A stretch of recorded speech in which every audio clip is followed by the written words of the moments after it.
For some bizarre reason, this guy awakened a monster gene in his past life, and it ended up getting him absolutely slaughtered in the most pathetic way possible.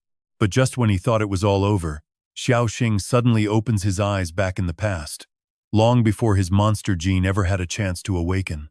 He still clearly remembers what that monster looked like, and while having that monster gene inside him is an unchangeable fact, this time around he is going to completely control it. Pure determination burns inside him. He has to prepare everything perfectly before letting that beast awaken.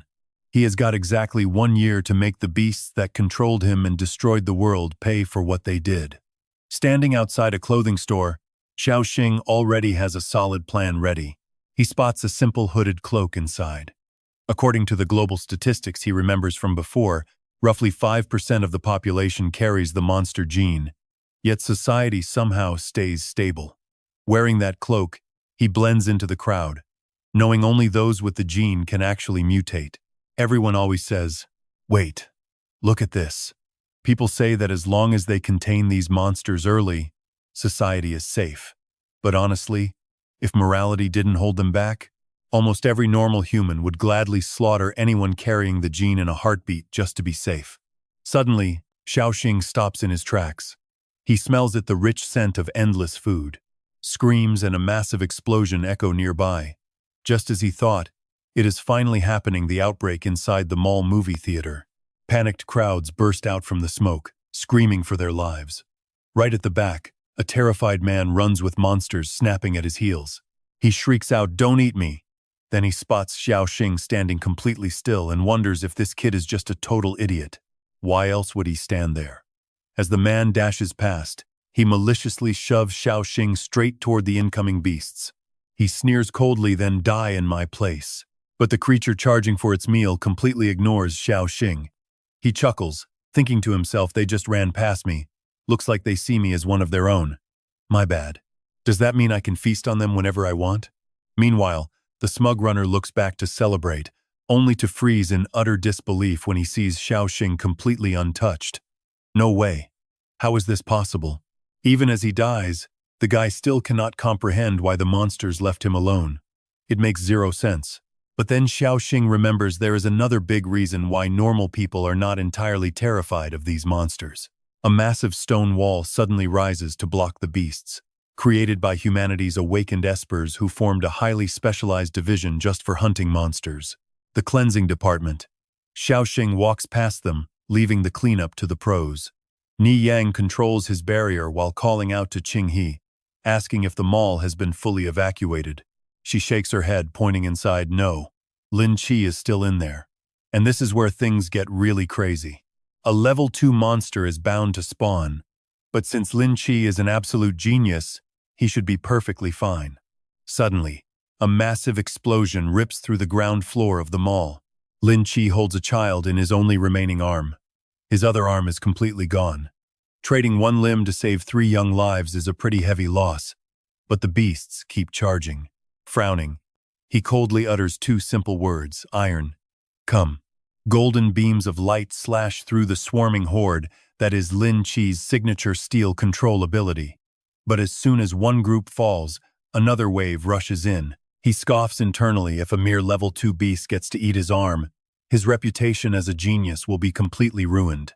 Before he can even finish his attack, a red blur flashes past, punching the creature square in the throat with bare hands. Lin Qi is stunned. Who is this show-off? He grinds his teeth in disbelief, even if it is only level 2. Knocking it back barehanded is almost impossible. Watching the beast fly back, a million questions race through Lin Qi's mind. Where on earth did this rogue esper come from? What kind of ability grants that insane level of raw physical strength? Xiao Xing turns back with a smirk, saying they still have a mess to clean up. He warns Lin Qi to stay sharp. Don't let your guard down. A level 2 monster won't die that easily. Seeing Xiao Xing walk deeper into the danger zone, Lin Qi calls out, "Take the kids and get out of here. Leave the rest to me." Xiao Xing just offers a friendly smile, leaving the genius totally bewildered as to why anyone would laugh in a life-or-death situation like this. Xiao Xing suddenly knocks Lin Qi out cold. "Sorry, but my dinner plans are not exactly PG rated." As Lin Qi collapses unconscious onto the ground, a massive monster creeps up behind Xiao Xing. A grating, arrogant beast language echoes directly inside his mind, dripping with sheer contempt. A low-class spore dares to steal my prey. Xiao Xing turns around calmly, clenching his fist as he prepares to strike back. You got it all wrong. The cloth wrapped around his forearm unravels, exposing a hideous, mutated limb underneath. He sneers, "You're actually the one on the menu." The creature flinches in absolute shock as it finally realizes what is standing before it. How do you possess the Flame Lord's power? Xiao Xing delivers another devastating strike, muttering, "You probably won't believe me, but I used to lead monsters. I have got plenty of experience." Realizing his deadly intent, the beast tries to threaten him. The traitor screams, "You want to eat me? We are the same kind, both serving our king. Are you trying to steal his power?" Then he dies. Xiao Xing does not care. He opens his mouth to devour his prize, laughing inside. He remembers that terrifying three-eyed monster from his past life, the king, your ultimate boss, that absolute nightmare of a monster. Very well then. I have decided to eat your king too. The monster shrieks in despair, "Our king will never forgive you." Meanwhile, outside the shopping mall, the scene shifts. Niyang suddenly notices a major shift. Wait, these monsters are actually getting weaker. He sighs in relief. Without their teamwork, they are just bloodthirsty beasts, making them pretty easy to handle. Qing Yun asks him, "Deputy Commander, what is going on here?" Ni Yang explains, "When a high-level monster is around, the weaker ones coordinate their attacks." He blocks another beast while continuing, "Now that they lost their teamwork, it proves Lin Qi successfully killed the level 2 monster inside the shopping mall. Lin Qi really is incredibly strong." Qing Yun gasps, totally jealous of his awesome talent for controlling such supernatural power. As dark, shadowy substances seep deep into the floor, and check this out. A pair of feet quietly steps inside. Finding no danger, Ni Yang signals his team, "Let us see how he is doing." He peers inside, calling out for Lin Qi. Seeing the scene, Ni Yang feels relieved. The level 2 beast is dead, and 3 kids are safe. But then he spots Lin Qi's missing arm and gasps, "What happened to your arm?" Qing Yun half jokes, "Wow, looks like you finally met your match. Do not worry. With your skills, even with just one arm, Lin Qi cuts her off. His voice sharp with annoyance is still enough to end you." She laughs nervously. "All right, keep acting tough. You just saved 3 kids." But facing so many monsters and even taking down a level 2 beast is actually pretty impressive. He tightly grips his severed arm as blood keeps spilling out, muttering, "It was not me." This confession completely shocks Qing Yun, making her scream. Lin Qi angrily explains, "Some idiot knocked out that level 2 monster, and then he knocked me out cold too." His brows furrow deep. In a low, heavy voice, Lin Qi continues, "When I woke up, I faintly saw him eating the dead monster. His left hand released some kind of bright blue flame.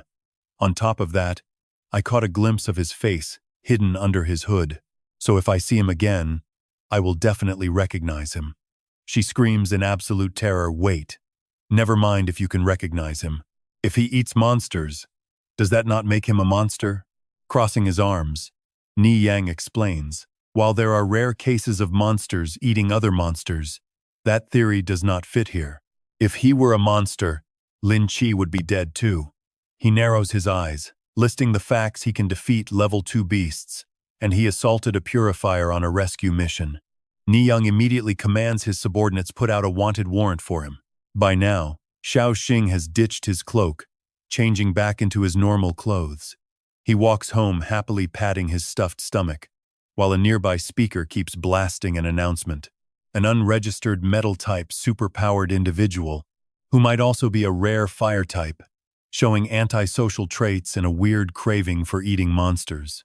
He is too arrogant, playing a dark hero, and thinking he is better than actual purifiers. If we do not capture and rehabilitate him, he will completely lose control soon. Letting out a long yawn, Xiao Xing thinks even if early evolution is easy, seeing them turn into a level 2 beast this fast is still a shock. Now that he is full, it is time to go home. He freezes, seeing his building still lit up. His old home is really still standing there. This old apartment building looks totally fine. He recalls his past playboy days. Back then, after flirting with the older girls, he would stumble back home around 3 a.m. Suddenly, the entire complex goes completely dark. This terrifying scene is burned into his memory forever. A massive blackout hit, and all that electrical energy gathered in one spot, pulling in Xiao Yu, who was home. The sudden awakening of her supergene power went completely out of control. With a massive boom, the building collapsed like a sandcastle hit by waves. Then lightning tore the remains apart. All 136 residents, including her parents, died instantly. Only Xiao Yu survived, left with a permanent scar on her face. Checking his phone, he sees it is nearly 12. That means he still has 4 hours until 3:30. Just as he celebrates having plenty of time, the lights suddenly cut out. You and I know this is way too early. What changed? Inside her dark room, Xiao Yu's hands tremble as she carefully backs away from her phone, too terrified to touch it. A spark of electricity shoots from her fingertips, turning the device into a smoking black ruin. Watching the crackling purple sparks, she desperately whispers to herself, "I cannot move." The moment she moves, the electricity inside her will burst out. Look at all those scorched items around her. Feeling utterly helpless, her body feels totally trapped. She can barely move, let alone make a single sound to call out. Holding her shaking body, she wonders if this is the legendary out-of-control superpower state, as current keeps surging into her. She prays desperately, "Please, stop coming in. Stop it. I really cannot control this dangerous power anymore." She gritted her teeth to hold back an agonizing groan, knowing that if she completely lost control, her parents would pay the price. Xiao Yu shivered violently as her body reached its absolute limit. Desperately crying out for help in her mind, she whispered his name, "Xiao Xing, Xiao Xing." Just then, a sudden rustling sound outside the window made her look up in hope. He suddenly slipped through the window and told her not to fear because he was there. Still, she gasped, asking how he even got up here. Xiao Xing looked dead serious, no time to explain. "Just trust me," he said. Hypnotized by his intensity, she gave a soft, quiet nod. He hopped down and grabbed her hand, warning her not to scream no matter how terrified she got, so her parents would stay asleep. Pulling back slightly, she warned him to stop because her body was sparking with live electricity. But then, she noticed his strange hand. His arm was pitch black, and even though her wild current was flowing right into his flesh, he did not feel a single thing. As the violent sparks around her began to quiet down, he admitted he could not touch her for long, begging for her forgiveness. And check this out before she can even process his words. He launches her into the air like a rag doll. With the wind howling in her ears, she remembered his warning and forced herself not to scream, leaving her jaw hanging wide open. Clamping her hands over her mouth, she screams internally as she plummets back down. Suddenly, a flash of light shot up from below to catch her. Holding her close, he softly whispered to hold on tight. Lock eyes with her. He silently realizes that she is evolving after absorbing the power of a level 2 beast. He triggers his special skill, stretching his arm long enough to pierce the rooftop wall and use it as an anchor to carry her as they jump down. The second they land, he gasps that she is shocking him and begs her to discharge the electricity. He points straight up toward the open sky. Letting go of her mouth, she frantically nods, stammering that she will do it. Tilting her head back, she unleashes a blinding, high-voltage beam of pure lightning shooting straight out of her eyes and open mouth. He sighs with relief, glad he made it just in time. Watching her with a gentle smile, he knows those terrible things will never happen to her again. A moment later, she gasps that she is fine, making him smile with immense relief. Staring at his strange hand, she asks about his arm. He simply wonders if she means this. He easily forces his mutated limb back to its normal shape, casually explaining that he has turned into a monster, though he can thankfully control it inside his left arm. Her lips tremble as tears well up in her eyes. Lunging forward, she slaps her hand over his mouth, scolding him for being so foolish and telling him to never say that again. She is terrified because so many people in this world absolutely despise monsters. If anyone finds out, he will be in grave danger. so he needs to make up a lie. Seeing him chuckle at her worry only makes her angrier. Why is he laughing? This is incredibly serious, and he needs to stop acting so incredibly carefree all the time. He softly says that because it is her asking, he will always tell her everything. Smiling warmly, he adds that she is the only person in the entire world he trusts unconditionally.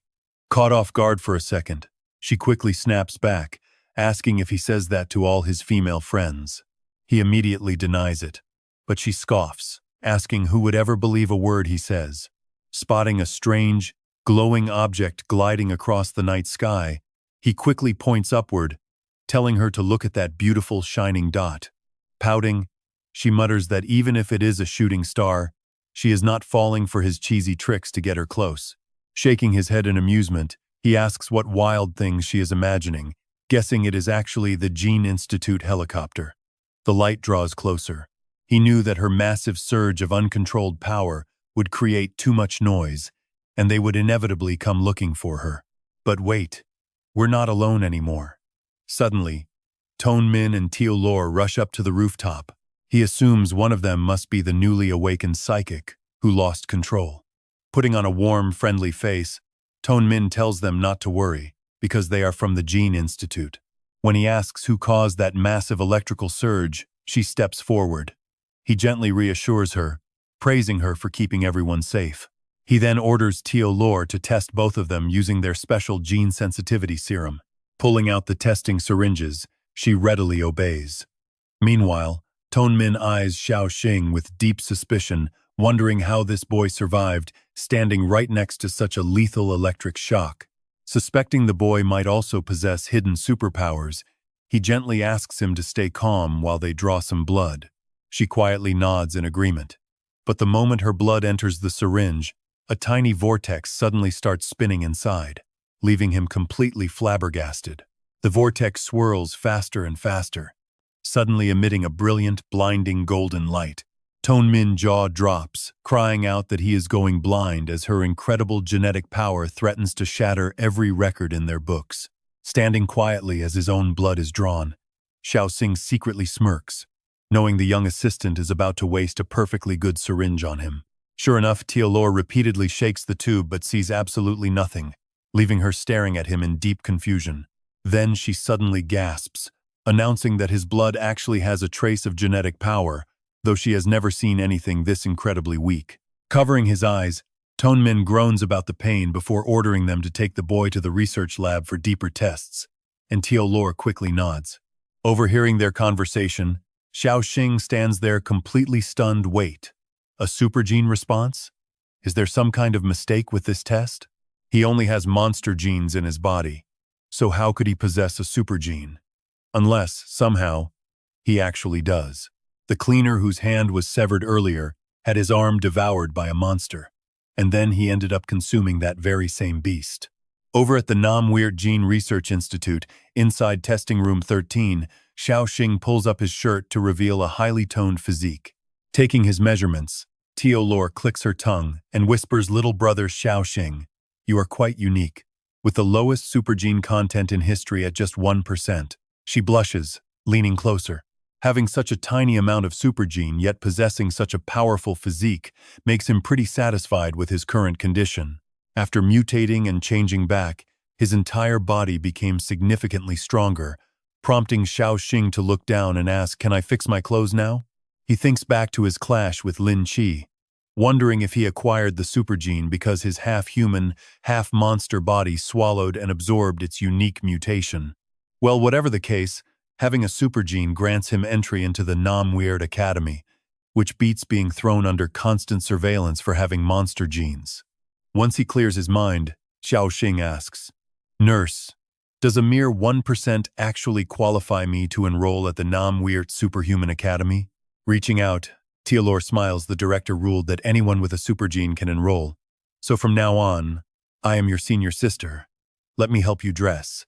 Pulling his shirt down himself, he shakes his head to decline no thanks. Privately, he chuckles at how incredibly warm and helpful the girls in this era are. Gathering her paperwork, she tells him to rest up for a bit while she helps submit his official application. Smiling with genuine gratitude, Xiao Xing thanks his senior sister. But the moment Tiolor opens the door, she overhears a passing crowd whispering about a shattered world record. That is right. A staggering 95% supergene level. A full 2% higher than the previous global record. Let us check this out. Everyone is rushing over to watch the elemental resistance test and see this top-tier genius, leaving Xiao Xing to frown. Back in his past life, he was far too consumed by despair over his 99% monster gene to notice the massive stir caused by Xiao Yu's test. Right now, a massive crowd from the research institute is packing the hallway directly in front of the superhuman testing room. Standing right in the center of the testing chamber, high-voltage currents of electricity surge down onto Xiao Yu, triggering gasps of pure shock. It is already at 500 volts, yet she is completely unfazed, proving her absolute immunity to industrial power, a feat worthy of a 95% genius. Hearing the whispers, Xiao Xing realizes that if she can release 500 volts, 90% of rank 1 superhumans will never even get close to her. Man, talk about pure jealousy. Her defensive tolerance mirrors her ultimate offensive threshold. So how high do you think she can go during this newly awakened lightning-type test? A few years back, that 89% supergene genius had a limit of 800 volts. She can likely handle about 1,000 volts. The tester signals to push forward, and Xiao Yu confidently nods her agreement. 600, 700, 800, then 900 volts. She casually pokes her cheek, totally fine. Once it hits 1,000 volts, the crowd goes absolutely wild. When it reaches 1,200 volts, the whispers grow. Frantic, is she even human? Feeling increasingly anxious. The tester asks if she feels any discomfort at 2,000 volts. Shaking her head, Xiao Yu replies that her body feels completely fine, leaving the observers totally speechless. Can you believe that? This is insane since she just awakened. But they say every single percent over 90 brings a massive quality jump, which perfectly explains this crazy scene. 2,800. Upon reaching 3,000 volts, she suddenly calls out, "Maybe we should stop here." The tester asks her, "You cannot hold on anymore, right?" Pointing at the electric currents, Xiao Yu explains, "No, it is just that my body has not discharged the previous electricity yet, and if I keep absorbing more, I will lose control." She adds worriedly that she might blow up the entire facility, prompting the panicked tester to hit the kill switch on the panel. "All right, let us stop." They record her test data at a minimum of 3,000 volts with no visible upper limit, though it is mostly just for reference anyway. Xiao Xing steps forward to enter the room, claiming he is her friend, but the guard immediately waves him back. "No, you cannot go in right now because her body is holding too much charge, so she has to discharge first to avoid accidentally zapping you." Just as he turns to leave, two figures approach, and Vice Director Fan loudly demands, "Open the door. We are heading in." Stuttering slightly, the tester greets Vice Director Fan, pointing out the insulated protective suits stored right next to the observation deck. "If you are going inside." Cutting him off, Vice Director Fan confidently says, "No need. This tiny bit of static cannot hurt me, and I can easily help discharge some power for my nephew's classmate." The doors seal shut, and inside, the staff sighs with relief, thrilled to have Vice Director Fan and his nephew, Fan Tam Thieu, assisting them. Flashy and confident, Fan Tam Thieu, whose actual full name is Fan Thay Tay, flashes a warm smile. "Hello, classmate Xiao Yu." Quickly waving him off, she warns, "Do not come near me. You will get shocked. I really need to discharge this electricity first." Fan Shizai raises his hand as a bright fireball erupts in his palm. He sneers confidently his fire will block her lightning, so she won't end up accidentally hurting anyone else.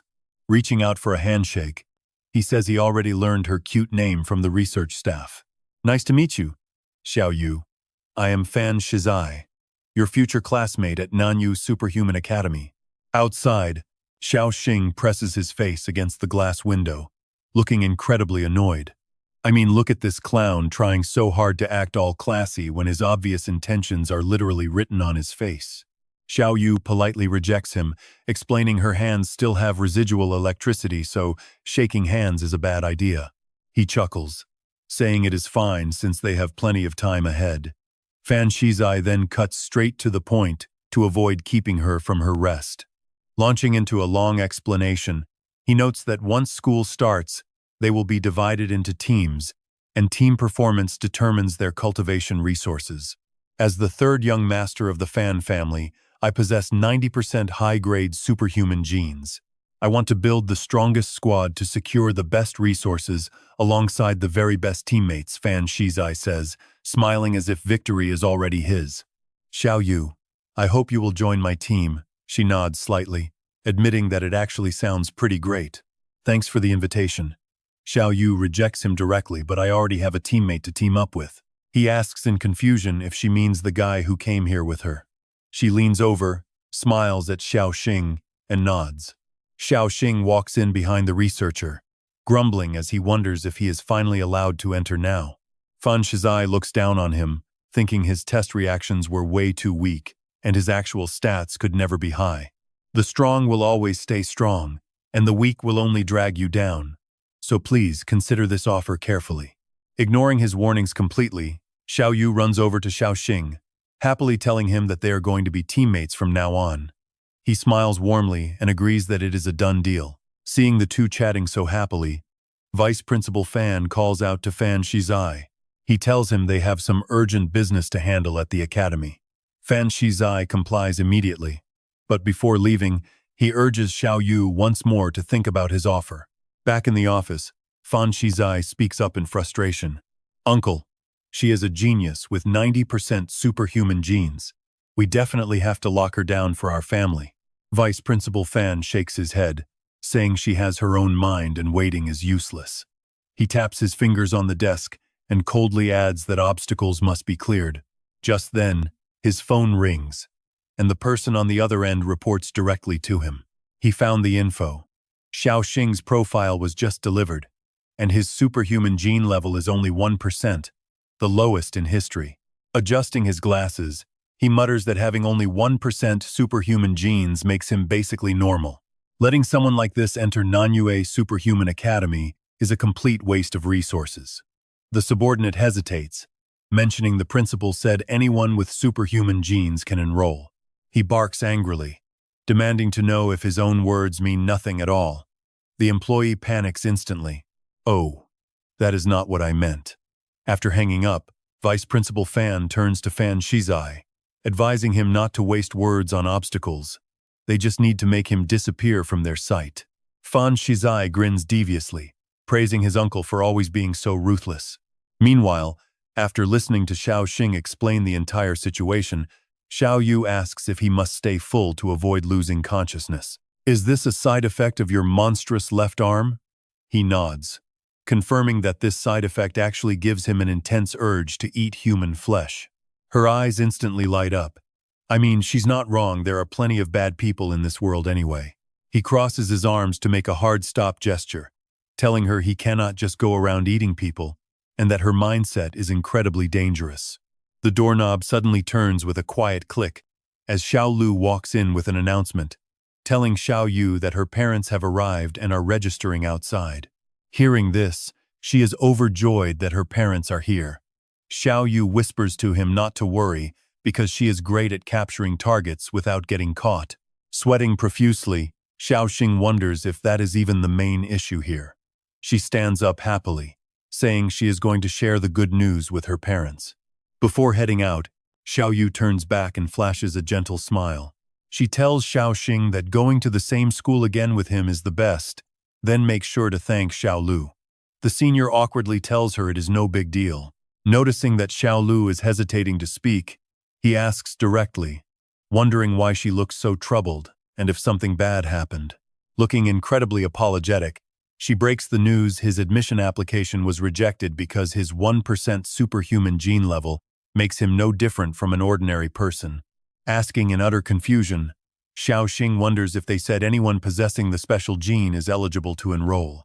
Xiao Lu plops onto the bed, speaking in an extremely frustrated tone that the rule definitely exists, but she has no idea what the reviewer is plotting. Clenching her fists in determination, she demands what is wrong with 1% and who they think they are looking down on, promising to keep applying for him. If once fails, she will try twice.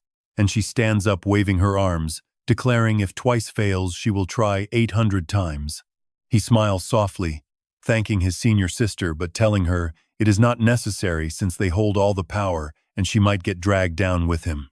Xiao Xing thinks to himself, if there is really no other way, he can still get in by using his monster gene. The Weird Academy has all the resources he needs to get stronger.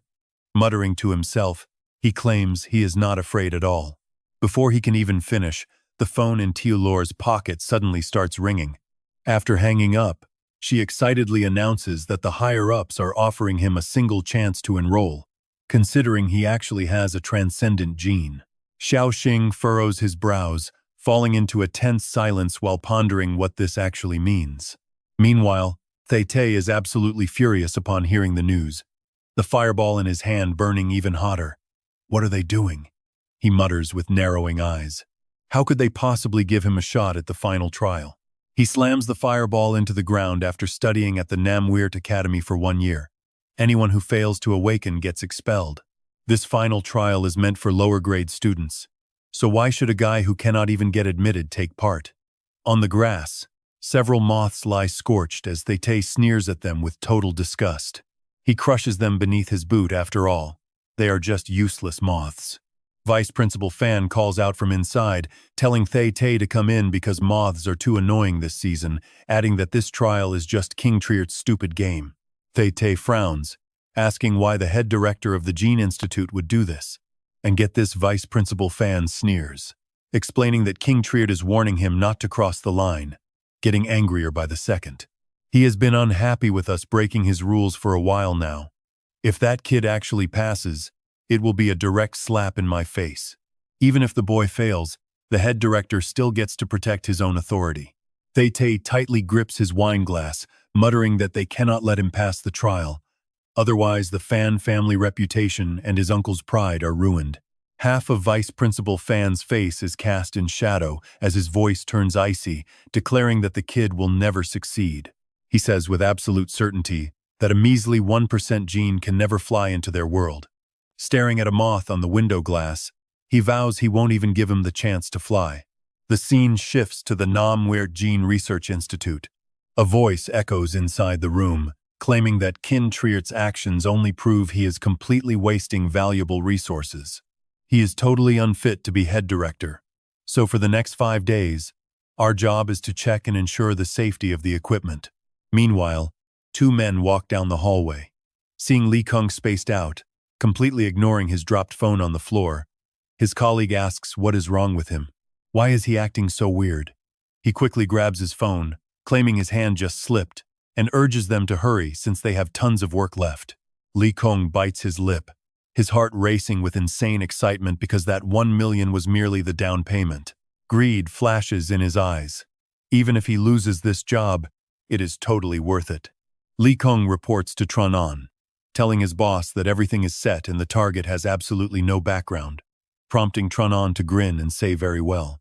Trunan reviews Xiao Xing's profile on the system, the 18th participant, named Xiao Xing, male, standing 187 centimeters tall with a mere 1% transcendent gene, still unawakened. He sneers, mocking the 1% challenger who squeezed his way in. Did this brat seriously poke the Fan family's hornet's nest? A down payment of 10 million, totaling 20 million, just to ensure his failure. Laughing out loud, Li Kung notes that completing this will let him rise to the top instantly. He absolutely has to execute this job flawlessly. 5 days later, Trunan spots Xiao Xing on the security cameras and gloats internally. He is here, Trunan grins, ready to see this massive sucker. But wait, look at him. He looks completely wrung dry, leaving Trunan totally stunned. This boy, Xiao Xing, looks absolutely wrecked, his entire body shivering uncontrollably. His eyes are deeply sunken, cheeks completely hollowed.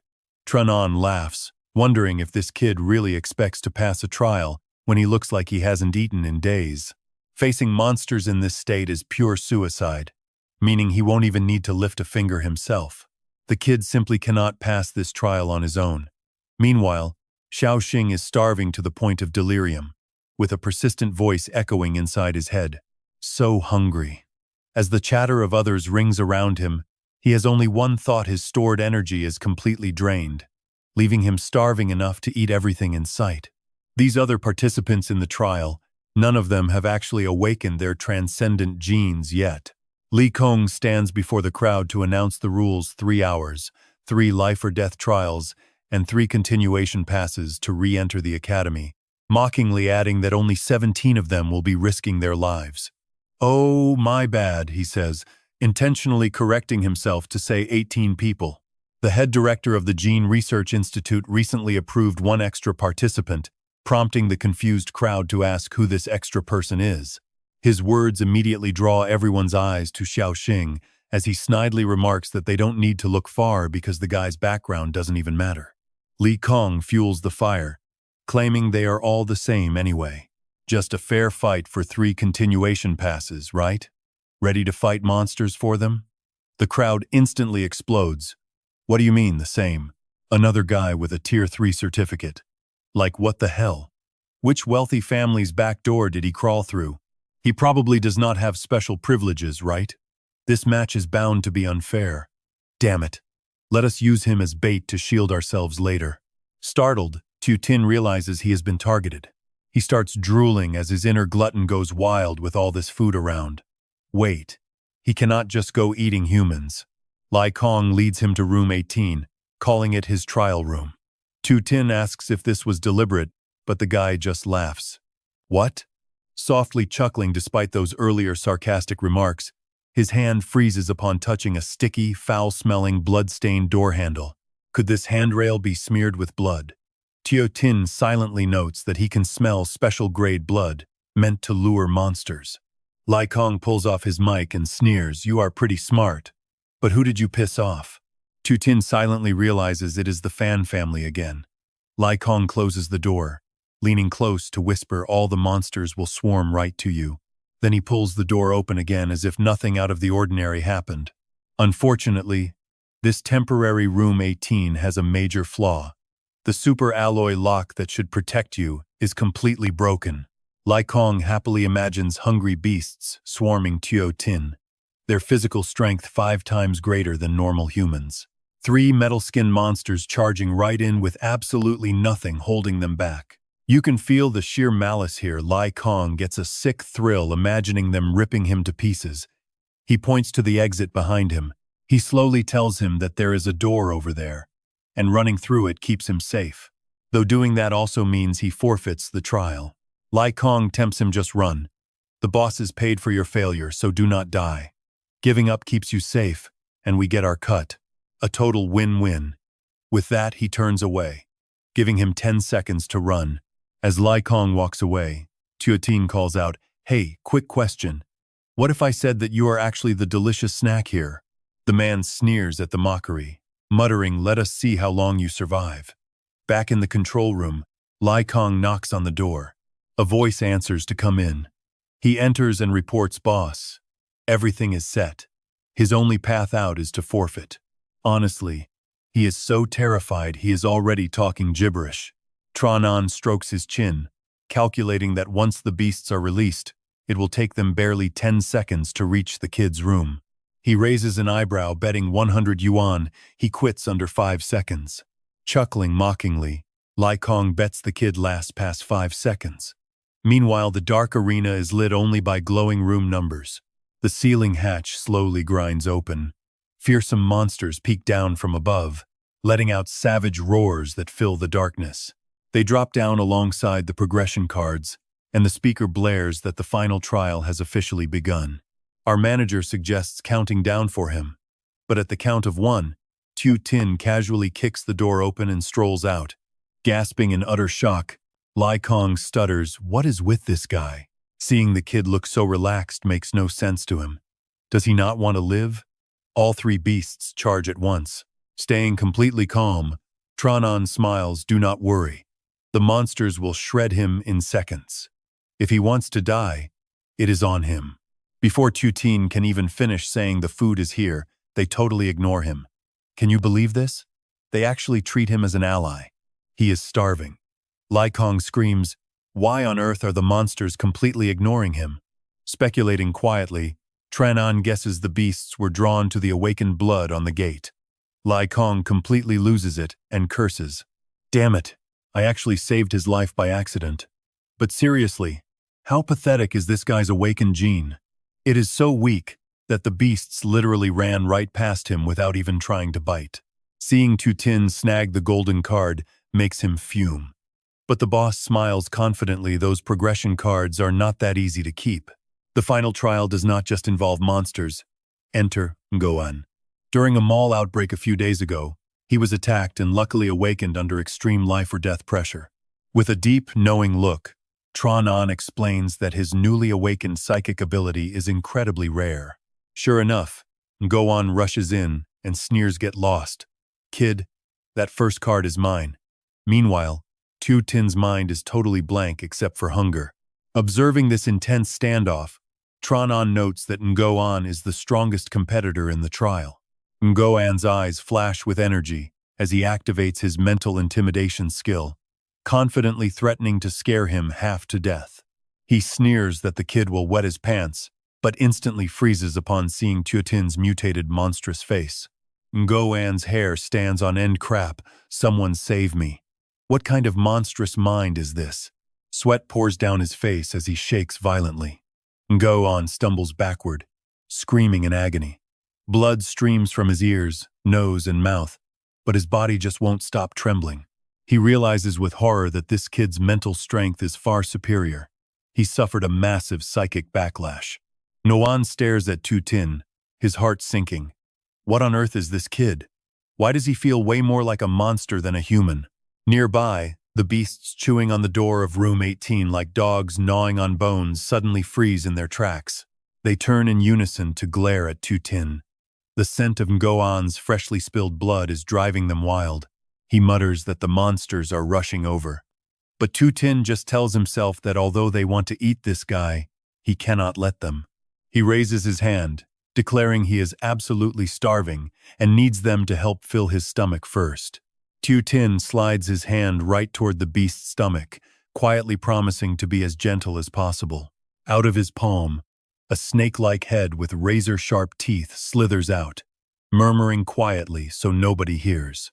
The creature stretches, biting the beast's side and drawing a painful shriek. He decides to hollow out their bodies. The beast's blood surges straight into Tu Tin's arm like a vacuum, satisfying his hunger after starving for days. He silently thanks his monster buddies. But wait, a massive roar suddenly echoes, snapping him right back. Turns out, 2 other monsters are teaming up to jump him, making Tu Tin wonder if they actually know how to counterattack. He scolds them, complaining that just because he is eating them, they suddenly do not consider him a buddy anymore. Back in the observation room, Lai Kong swears at the screen. "Awakened my ass, Ngoan is a joke. But whatever, that brat is about to get shredded." Ngoan looks up in disbelief. This crazy bastard is fighting like a maniac and still has not died. Sweating buckets, he watches Tu Tin fight these beasts barehanded without losing an ounce of momentum, dodging every strike as if he already read the script. Ngoan shivers. His gut feeling was absolutely spot on. This kid's strength is completely inhuman, weaving effortlessly through the heavy strikes of 2 monsters. Is he literally playing with them in the palm of his hand? The more he processes this, the more terrified he gets. It's like he knows the beast's exact moves by pure instinct, like he has got years of combat experience fighting monsters under his belt, turning the act of slaying beasts into muscle memory. He collapses to the ground, shivering. If they land just one clean hit, his head will shatter. It is dangerous. But can he actually put them down like this? Just as that thought crosses his mind, Tu Tin strikes the beast's neck, sending blood spraying everywhere. Holy crap! Ngoan swears he actually killed it. He spins around, totally blown away by his sheer skill. With one more decisive punch from Tu Tin, both monsters are sent packing to the afterlife. Ngoan clicks his tongue in pure disbelief. He stands there gaping, utterly shocked. This explains why his mental strength is so ridiculously high. This guy has definitely slaughtered countless monsters before. Lai Kong is equally terrified. How on earth did this kid manage to put down beasts like that? What should they do? Tron stays completely calm, saying it is still early. Meanwhile, a hostile crowd surrounds Tuatin, asking what he is doing. Truthin does not beat around the bush, telling him that everyone here is risking their lives for a better future. Yet he got in through the back door and stole their chance, so he demands the continuation card right now. Goan tries to warn them, telling Truthin not to mess with him because he is incredibly dangerous. Truthin sneers, calling Goan a pathetic loser who collapsed before anyone even touched him, mocking how they once saw him as a rival. He stammers. No, they really do not understand. Triotin completely ignores the warning, saying he is done talking to a coward. He orders the crowd to surround Tuatin and take the card first. Tok and Go chimes in, reminding Brother True of their deal to steal the card together first, then settle who gets it fairly. Triotin nods, confirming that the ultimate winner will have to compensate everyone else who helped out. Tok No laughs, praising Brother True for taking the lead to gather a squad for this dirty work. Truthin turns to another guy, shouting that Dao Chok needs to handle the nearby monster and make absolutely sure it does not interrupt them. It is simple. Dao Chok stands with hands on hips, claiming it is no problem. His ally suggests a quick plan, saying they should run and just lure the beast away. Dao Chok raises an eyebrow arrogantly, claiming there is no need. If that weakling killed 2 beasts, then these monsters must have been heavily nerfed beforehand. He prepares to charge, muttering to himself that the beast is probably just a weak, starving chicken. Dao Chok confidently raises his arm to block the monster's incoming strike, boasting that he wants to smash one himself just for fun. But before he can even finish, a loud snap echoes his arm just shattered. The monster immediately takes advantage, reaching out to grab him by his shiny bald head. Flinging Baldy far away with a single sweep of his arm, Xiao Xing spits out in disgust. What a brainless idiot. He turns back to Xiao Xing and says, "It looks like only those 2 monsters you killed were actually infected." But before the words can even fully leave his mouth, Xiao Xing is already lunging forward with a raised fist. Xiao Xing panics. Too late. He used the wrong hand. He should have used his right. Using his left arm might literally kill the guy. And get this, as his fist swings forward with monstrous power, he remembers his left arm is completely mutated. Level 2. Swallowing that level 2 beast last time did the trick. He recalled the time when Xiao Yu jumped onto the rooftop, when his own arm could sprout tentacles up to 8 meters long. Estimating his own strike force, he is easily 10 times stronger than an average human. Looking at Xiao Sheng's calm expression, Xiao Xing feels a spike of anxiety. No monster form. Even normal, he wields level 1 beast strength. He desperately tries to hold back because this single punch is strong enough to completely shatter the guy's skull. Killing during the trial would be bad news. Pull back your force. Pull back even more. That should do it. Even holding back, that heavy strike absolutely wrecks Xiao Xing. Xiao Xing just stares awkwardly at his motionless body on the ground, realizing he completely underestimated his own mutated strength. Xiao Sheng's sister screams out in terror while his panicked companions rush over, desperately shaking his limp body and shouting his name. "Please don't die on us," one of them begs. But checking the pulse, he lets out a massive sigh of relief because the guy is still breathing. Hearing that, Xiao Xing simply drops Xiao Sheng onto the dirt and coldly asks if they still want to fight over this continuation card. Right behind him, the rest of the gang comes running over while carrying their battered, bald companion. They beg Brother Zhao to save them, screaming that Baldy tried to fight a monster and got crushed. But Xiao Sheng can barely even move himself now. "I can't contain the monsters anymore," he weakly mutters, desperately grabbing onto Xiao Xing's pants for dear life. He begs him to save them, promising $50,000 for his help. Fearing a rejection, he quickly starts rambling to sweeten the deal. Apologizing sincerely, he admits Xiao Xing earned his card fair and square without backdoors. Hearing this, Xiao Xing finally agrees to help. Watching from the control room, Li Gong curses in frustration, calling them a pathetic bunch of cowards who cannot get anything done. Chen Ying refuses to waste any more time, coldly ordering the control desk to crank up the pressure on these trainees immediately. "Release beasts 21 to 23, he orders, shocking the operator on the other end. "Are you out of your mind?" the operator stammers. But Chen Ying cuts him off with a cold command to release them. Reluctantly, they comply. Li Gong is deeply anxious, knowing those three beasts are at the absolute peak of level 1. These peak monsters are on a different level. There is no way Xiao Xing can win the kid as dead meat. But after watching the feeds closely, Chen Ying disagrees, realizing the kid might have already awakened some kind of superpower. Even if he has not fully awakened yet, he is extremely close. Throwing stronger monsters at him will only force the breakthrough, leaving Li Gong speechless. Panicked, Li Gong asks what they should do next. Chen Ying calmly points out that the gate separating the lab and the release zone is already open. Chen Ying then lays out a truly sinister plan, ordering Li Gong to get upstairs and manually trigger the release gate once more. After that, he must destroy both the main and backup power systems for the entire arena. Li Gong turns pale as he realizes cutting all power means every single caged beast in the facility gets set free. He dreads imagining the chaos, knowing that without the electrified fences, those ravenous monsters will easily break out of their holding cells. They will flood straight through the open drop gates. And with the power cut, those heavy security doors cannot be shut again. Think about the sheer scale of this disaster: 15 level 1 beasts and 18 peak-tier monsters, all flooding into the arena at the same time.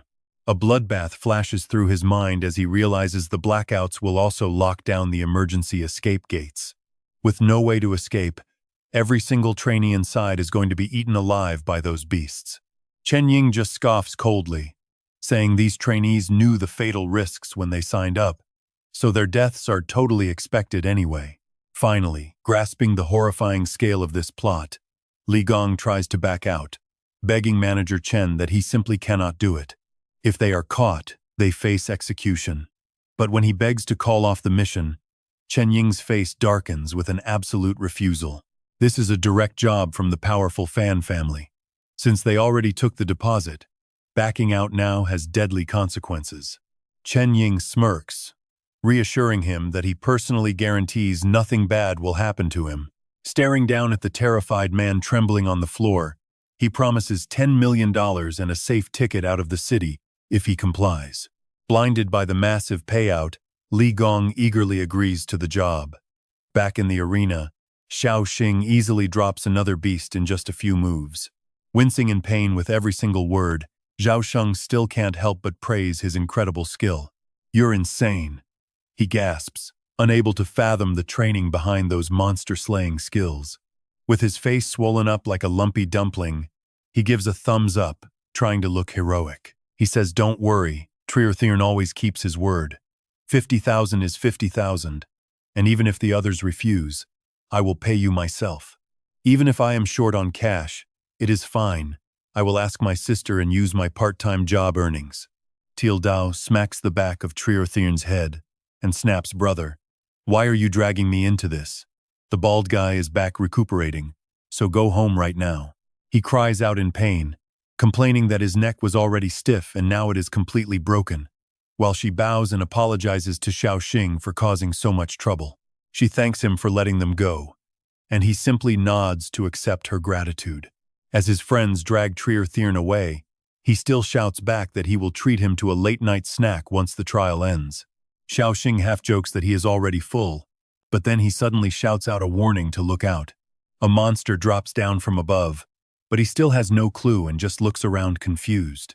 When Trier finally looks up, he panics at the sight of the beast, shoving his sister and friends away and screaming for them to run. Watching the monster stomp right on Trier, Teal Dao cries out, her tears streaming down as she desperately calls for her brother. The bald guy stammers in shock, while Ingoen asks in confusion how a second wave of monsters could be released in less than half an hour. With more beasts closing in, everyone is furious, muttering that the officials should at least notify the trial takers before changing the rules. But look at this. Xiao Xing quickly realizes the plot, noting these beasts are already close to level 2. Just to stop him from passing the trial, they are using every dirty trick, and his glaring eyes on the surveillance camera look ready to shred these beasts. The monster grabs one of Trier legs and lifts him upside down. In agony, Teal Dao tries to rush forward, but the bowl-cut guy grabs her shoulder, shouting at her to stay calm because Trio Thurn is gone. They are surrounded, and if they don't run now, they won't make it. Tio Dao sobs, crying out that her brother is not dead yet. Seeing that convincing her is useless, he turns and flees to save his skin, and even Ngoan ends up running away too. With only Tio Dao left, she throws herself at the monster, crying out for her brother and desperately using her own body to push the beast to make it release him. It does absolutely nothing, and with a simple flick, she is sent flying backwards, landing hard on her butt. As the surrounding monsters slowly close in, howling, Teal Dao tightly shuts her eyes, whispering an apology to her brother that they have always relied on each other to survive. Knowing she is completely cornered, she prepares to say her final goodbyes. Accepting they will die together, she is suddenly yanked away by a powerful grip before she can even react. The one pulling her out of the monster pack is actually Xiao Xing, who bluntly asks if she is stupid. Xiao Xing is actually in the mood to tease, asking why she would want to die with her brother when she could choose a handsome guy instead. Teal Dao protests that he is her brother, but he tells her he won't let him get eaten, ordering her to stay back before tossing her toward Ngoan.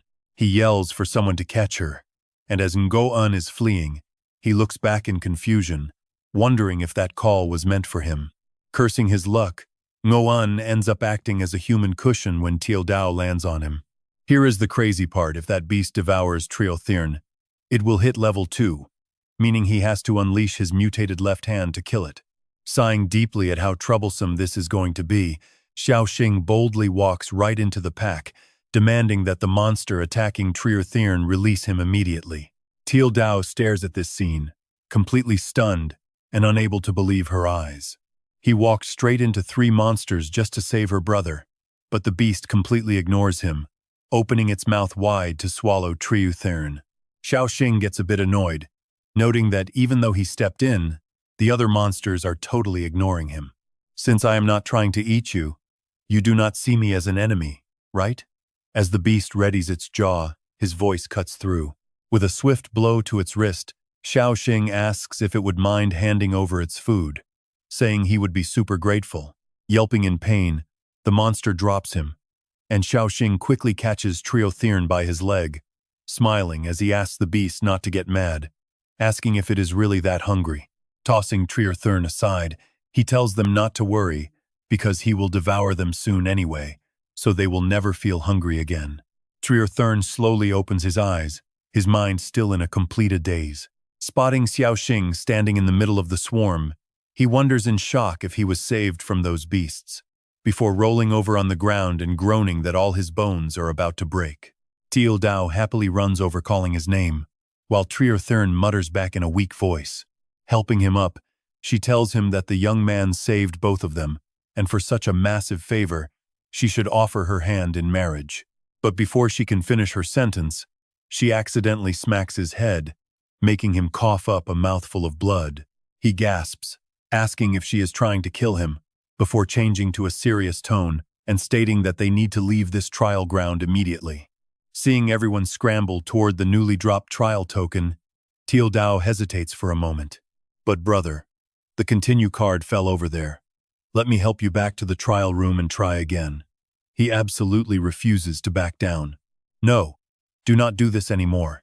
This trial is extremely weird, trust me on this. With no other choice, she has to lead Trio Thurn toward room 6, muttering, fine. Over on Xiao Xing's side, he dodges the monster's attack while complaining, look, a level 1 monster like you should not follow me around crying about being hungry all day.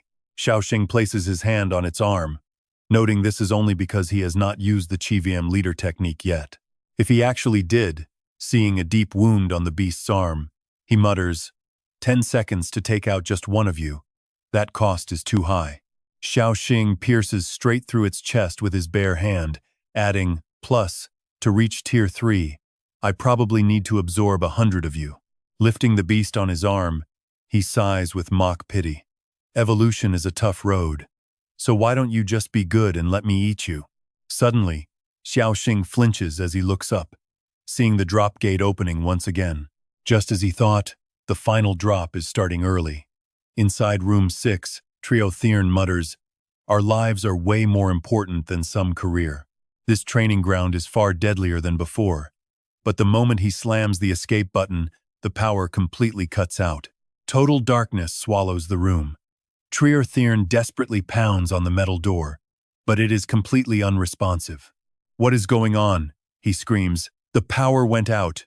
Nearby, Teal Dao looks out the window, trembling all over as her voice shakes. "Look at this nightmare endless. Monsters are literally raining down from above in the dim light. It is a literal bloodbath out there." Teal Dao stammers, "Monsters. So many of them are pouring out of that drop gate." The moment someone grabs a continue card, he gets punched right in the face. Another snatches it, yelling, "This card is mine!" He curls up, desperately protecting the card as a feral crowd swarms him, everyone looking absolutely bloodthirsty. "I am going back to the academy. I want to awaken. I need that power." The target desperately clutches the card, enduring the brutal blows. "I want wealth and glory," he screams. "I want revenge on every single bastard who bullied me." Hatred burns in his eyes, hissing through his teeth that he will never let go. Suddenly, right in front of him, a beast grabs his classmate by the head and drags him away. He stares in sheer horror, muttering, "How are there this many monsters?" Clutching his card, he stumbles backward in absolute disbelief. How is this happening? There is no way there are this many beasts. No way. Up on the high platform, Li Kong stands over the drop gate, watching the bloodbath below. He mutters to calm his racing heart, "I cut the backup power. There is no going back now. So if you want to blame anyone, blame Xiao Xing." Li Kong sneers, shifting the blame entirely. "If not for him, I would never have risked releasing all 33 monsters and facing the death penalty." Then, he realizes he is actually smiling. Down below, Xiao Xing looks up and flashes a cold, chilling smile. Li Kong snaps down with unearned confidence. "What are you smiling at? I am standing in the safest spot here. Soon enough, you will be crying." He flips his middle finger in provocation. "Actually, I should thank you. If not for you, I would never have made 10 million. Picturing a luxurious future, he laughs. "Tomorrow I fly abroad to live the rest of my life in total luxury. But you?" He smugly assumes Xiao Xing is about to become monster food. Before he can even finish his gloating, Xiao Xing hurls a severed monster arm straight at him. The severed limb grazes past his head, making him jump. Li Kong laughs hysterically. "You cannot even aim a throw at me." The moment the word trash leaves his mouth, the arm slams directly into his skull, knocking him off balance. Li Kong screams, "No, I do not want to die. Talk about instant karma." His screams echo as he plummets straight into the very middle of that ravenous monster horde. He looks up at Xiao Xing, begging desperately, "Save me. Please save me. And I will split the 10 million with you." He coldly rejects him. "There are too many beasts. I cannot even save the other examinees, let alone a traitor like you." With mock kindness, Xiao Xing adds, "Besides, the fact that I didn't herd the monsters toward you is already pretty generous." He says that, but his hands are already shoving a beast right toward him, sighing, "Oh, my hand slipped. Looks like you are their next meal." As a beast sinks its teeth into him, Li Kong shrieks in agony. Suddenly, the monster's eyes glow crimson, its tail rapidly elongating. The creature whips its head around, sniffing the air, then glares at Xiao Xing as if recognizing a mortal enemy. Every beast nearby locks its gaze onto him. "Traitor," they seem to hiss. "We must kill the traitor." Without a shred of fear, he chuckles. "So upgrading makes you smarter. You can actually smell that I have been eating your kind, huh? Let us negotiate. Don't call your buddies to swarm me, all right?" Guess that is a solid no. Watching this unfold on the surveillance monitors, Trunan cannot help but marvel at how he managed to execute Li Kong under these conditions. The Fan family's hit is definitely not going to be easy, but this is as far as he goes. He sneers.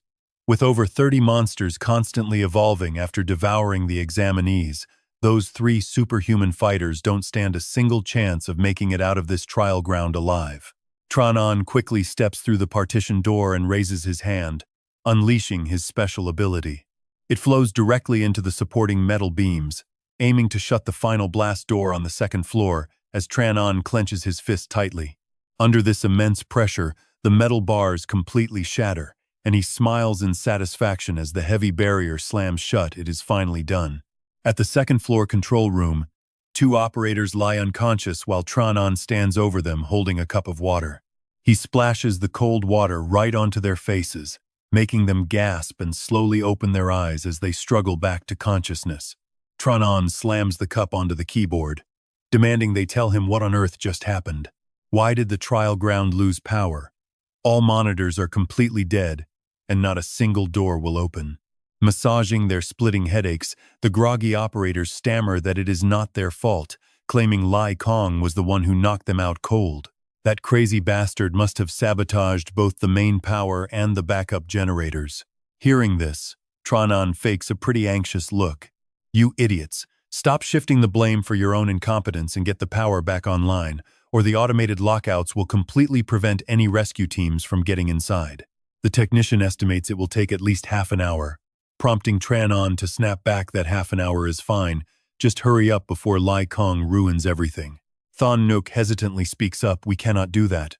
What if Lai Kong releases all the monsters? We must contact the Purifier headquarters immediately, so they can forcefully break the doors open. He leans close, snarling that forced entry costs 100 million, which she will have to pay. Worried, Thon Nook asks what excuse they would even use to call the Purifiers. Tran-On coldly tells her to report that a crazy maintenance worker sabotaged the equipment and then have the Purifiers violently break down the main gate. Tran-On orders them to shut up and just restore the power, leaving them to reluctantly agree as he turns away with a sly smirk. Knowing how much damage can happen in 30 minutes, this ruthless snake smugly counts down the time. And just look at the absolute horror unfolding right now, as blood paints the walls and desperate screams echo everywhere. People beg to be let out of the locked room while Tu Tin calmly unbuckles his heavy metal sleeves. Cameras are down, doors are locked, and his body is starting to mutate. He smiles, thrilled that he can transform without any witness. Tu Tin tosses the heavy restraints aside and shouts, "Come on, comrades, let me send you on your way." Swinging his arm, he unleashes his blazing Flame Lord skill, instantly incinerating the nearby beasts while wishing them a gene-free next life. Tu Tin pats, he punches an approaching beast, realizing he absorbed so much energy because these monsters had recently fed on a massive number of examinees. Since those victims were all unawakened superhumans, he basically ended up inheriting a massive horde of superhuman genes. Even if Tu Tin finds it a little disgusting, he has to suck it up because resisting is completely useless now. Whether they are monster or superhuman traits, they all come from humans, and he has to swallow them down regardless. He must grow stronger to descend into hell and slay the demon god. If he doesn't walk this dark path, then who will? The monster pinned under his hand lets out a furious roar. Traitor! Tu Tin snorts, cold fury flashing in his eyes. As he drains its power, he snaps at it to shut its damn mouth. When he called out to his comrades, he was talking to the original human souls, not parasites like them. Flashing a sinister grin, Tu Tin promises that he will wipe out every single parasite who dared to steal human bodies. From the lowly parasites to their king, he will purge them all, but suddenly, he feels his left arm begin to mutate. Yes, combining the monster core with superhuman genes has finally given him enough raw energy. Bloodlust flashes in his eyes as his memories remind him that the first of the 3 evolutionary phases is the brain. Every single beast serves as a node, linking together like cheap budget phones hooked up to the internet. Reaching stage 3 is like upgrading that cheap device to a flagship model, letting him command the lesser nodes and scan high-tier threats. Watch his eyes. He must break their mental link immediately, or things are going to get ugly. Looking at the glowing web under his feet, he covers his face, realizing that while he can track them, they can track him too. Coughing up blood, he desperately fights to control his changing arm and force the connection closed, but it is already too late. Nearby, Triu Thin shouts to the others that this guy saved their lives, making him his official boss, especially since he got hurt for them. True brothers ride together, and there is no way we are going to steal any of his gear. Tu Tin glances over, wondering if some lucky examinees actually survived. Anthean kicks Trilthirn hard, shouting in disagreement that they are only business partners. He yells out Trilthirn, "Do you actually think you are the big boss here? Just because we sucked up to you, you rushed in first. What a complete idiot." Tokno looks over at Trilthirn, feeling incredibly guilty. Tokno stammers an apology to Trilthirn, admitting Anthean is right. He backs away, but thankfully Tildao catches him, crying out to her brother that this is their chance. There are only 3 passing cards, and in the end, won't everyone be fighting to the absolute death anyway? Anthean completely turns on them, sneering that they never begged Trilthirn to go fight any monsters. Trilthirn just wanted to show off and got himself hurt trying to beat them all. It is his own fault for trying to be a hero. Anthean and his crew keep making their shameless excuses. He sneers at the kid, telling him he is already badly injured, so unless he wants to be beaten to death, he needs to hand over those passing cards. They want all 3 passes now. Trilthirn struggles to stand up, telling Tildao to stay back and not move. He says he will go kill them himself so they cannot disturb their benefactor. Behind them, Noan panics, screaming for Trilthirn to stop. Stuttering in pure terror, Nuan begs him not to go over there, because they will absolutely die. Trilthirn turns around warily, asking Noan if his mental senses detected something. Seeing Trilthirn hesitate, Anthean quickly loses patience and urges them to hurry. He tells the kid to just hand them over, or they will take them by force since they do not want to waste any more time. And then, right on cue, look at this crazy thing bursting straight out of the ground. Anthean is instantly blown into a bloody mist. Blood splatters across Tokno's face as he stands there completely frozen, confused. Tokno cannot believe his eyes, wondering if he is hallucinating because Anthean's crew is completely gone. Shaking from head to toe, he stammers as he looks up at the giant snake-scaled monster. Suddenly, Tokno recognizes it. It is the lightning earth dragon. The beast opens its massive jaw, splitting into 4 sections lined with razor-sharp teeth. Its sheer pressure forces Trilthirn's group to cover their ears, but blood still starts pouring from their eyes, noses, and mouths. Collapsing from the overwhelming force, the 3 of them fall unconscious, completely paralyzed. Tokno is not doing any better either. His eyes roll back. He recalls reading about this exact creature in a newspaper report, which featured a picture of this terrifying beast. The Earth Dragon once wiped out a small southern village while their 4-star superhuman guardian happened to be away. The local purge department was destroyed alongside the village. When the 4-star superhuman finally arrived to help, they could only barely drive it away. Tokno falls to his knees. Forget about stealing passes, one single hit from this dragon, and they are all completely dead. Everyone in the trial grounds is finished. Seeing this, Xiao Xing cannot help but curse. Damn it! The monster network is being targeted by something absolutely monstrous. Seeing it smash its head against the wall with a deafening crash, he sighs. This destroyer king of theirs is turning out to be a real heavy burden. It charges straight at Xiao Xing, forcing him to block. Sensing extreme danger, he realizes their strength gap is too huge to defend. Directly he must find an opening. His hands are covered in wounds, but they instantly begin to heal up, now that he is up close. Here is the crazy part: he realizes this massive beast is actually just a tail.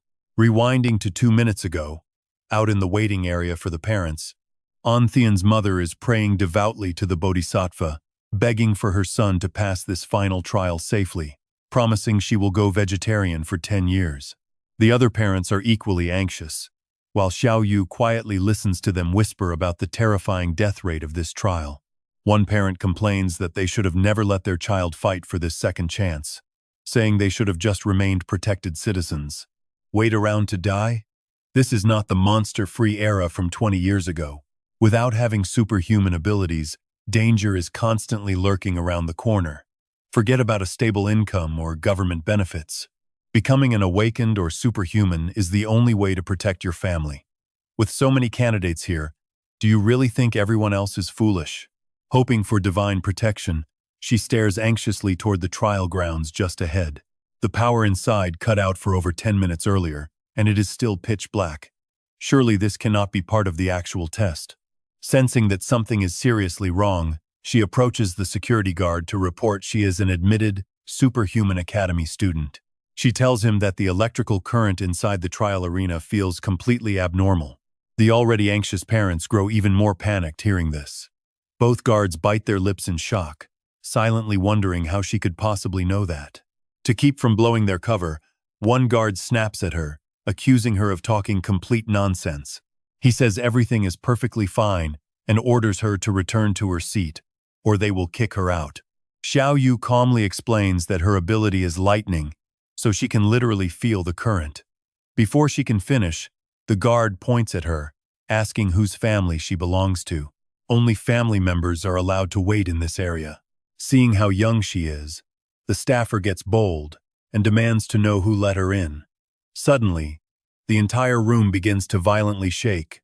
Everyone suddenly clutches their chests. Pure agony. Even Tuanu holds her heart, her mind racing with deep suspicion. Why is everyone hurting at the exact same time? What is happening here? It is way too bizarre. Something is seriously wrong. She bites her lip through the pain, forcing herself to stay sharp to piece together the clues. A power outage and sudden chest pains. Seeing her push the door open, a groaning staff member tries to block her path but can only choke out, "Stop, you cannot go in there." Tuanu quickly rushes toward the entrance. She scans the area. Finally, she spots her exact destination just ahead. Meanwhile, the maintenance chief is barking orders. "Fast! Get the power back online." He shouts that those trainees are trapped inside waiting for them to open the doors. With the second-floor doors locked, they must focus entirely on restoring the first-floor entrance. He frowns, cursing under his breath. That crushing pressure just leaked through a door built to withstand missile strikes, which is a terrifying sign. A complete nightmare. Some horrifying monster must be inside. Keeping this door locked is their only shield. And surely Cleanser Headquarters has already noticed the disturbance. So they can just take their sweet time until backup arrives. Suddenly, Tuanu steps forward and tells them to let her handle it. The maintenance chief glares at this stranger. "Who are you? Who let you in? Get out of here." Tuanu proudly points to her chest and explains she is a first-year student with 95% superhuman genes, meaning her lightning ability can easily jumpstart the power. Thinking this is a joke, the chief snaps that she is just a freshman who has not even enrolled yet. She is not even a Tier 1 superhuman yet, so there is no way she has raw electricity stored in her body. How could she possibly restore the power to this massive facility? So she needs to get lost.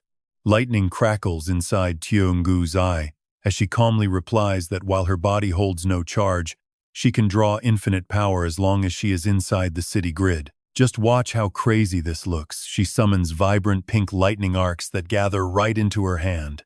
The chief stares in complete disbelief at the crackling energy, wondering how she can manipulate visible raw elements with his own eyes. He dares to tap his finger against an arc and instantly recoils as a sharp, numbing shock surges through him.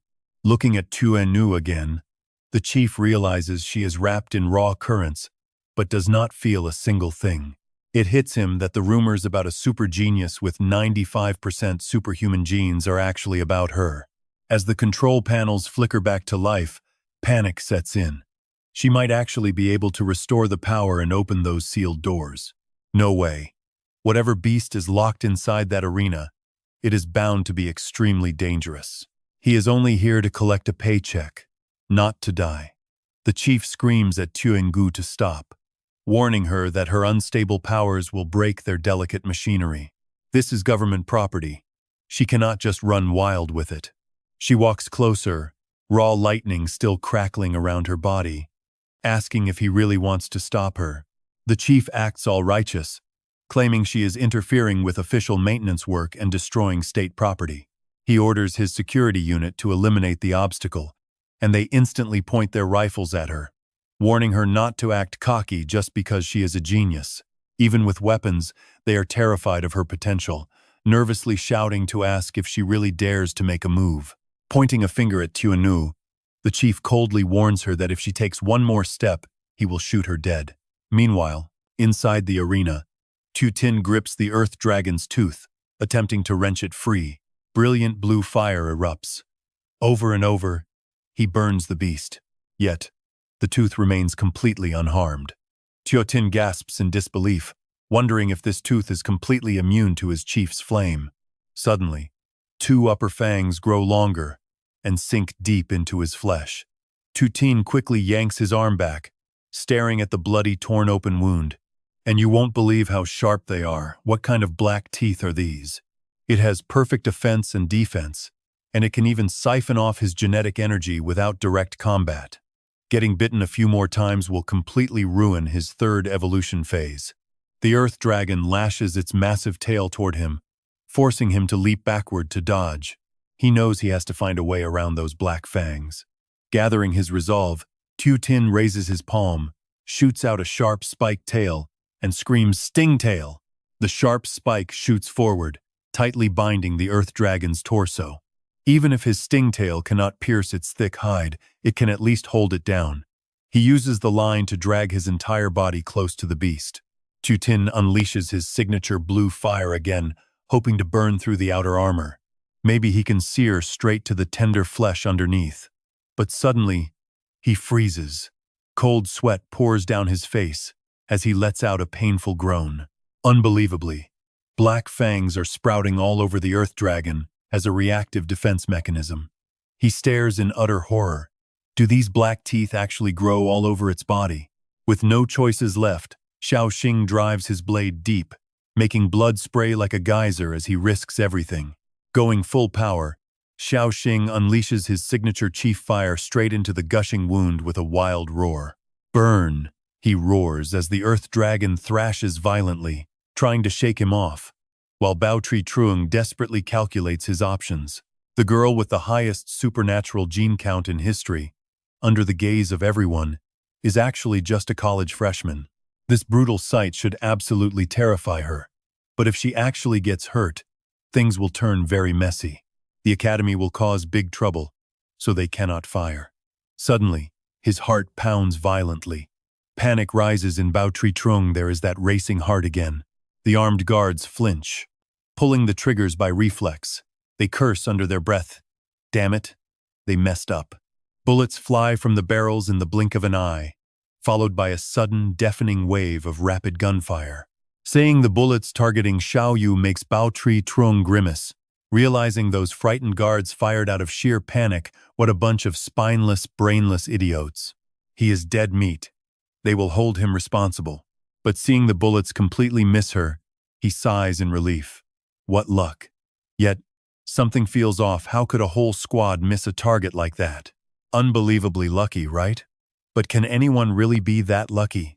Xiao Yu mutters that spinning the electric current generates a magnetic field. Hearing this, Bao Tri Trung realizes she is emitting a powerful field, physically warping the bullets. Watching electric arcs dance across her fingertips makes him want to scream. Holy crap! Is this the insane power of a 95% supernatural gene? Is she even human?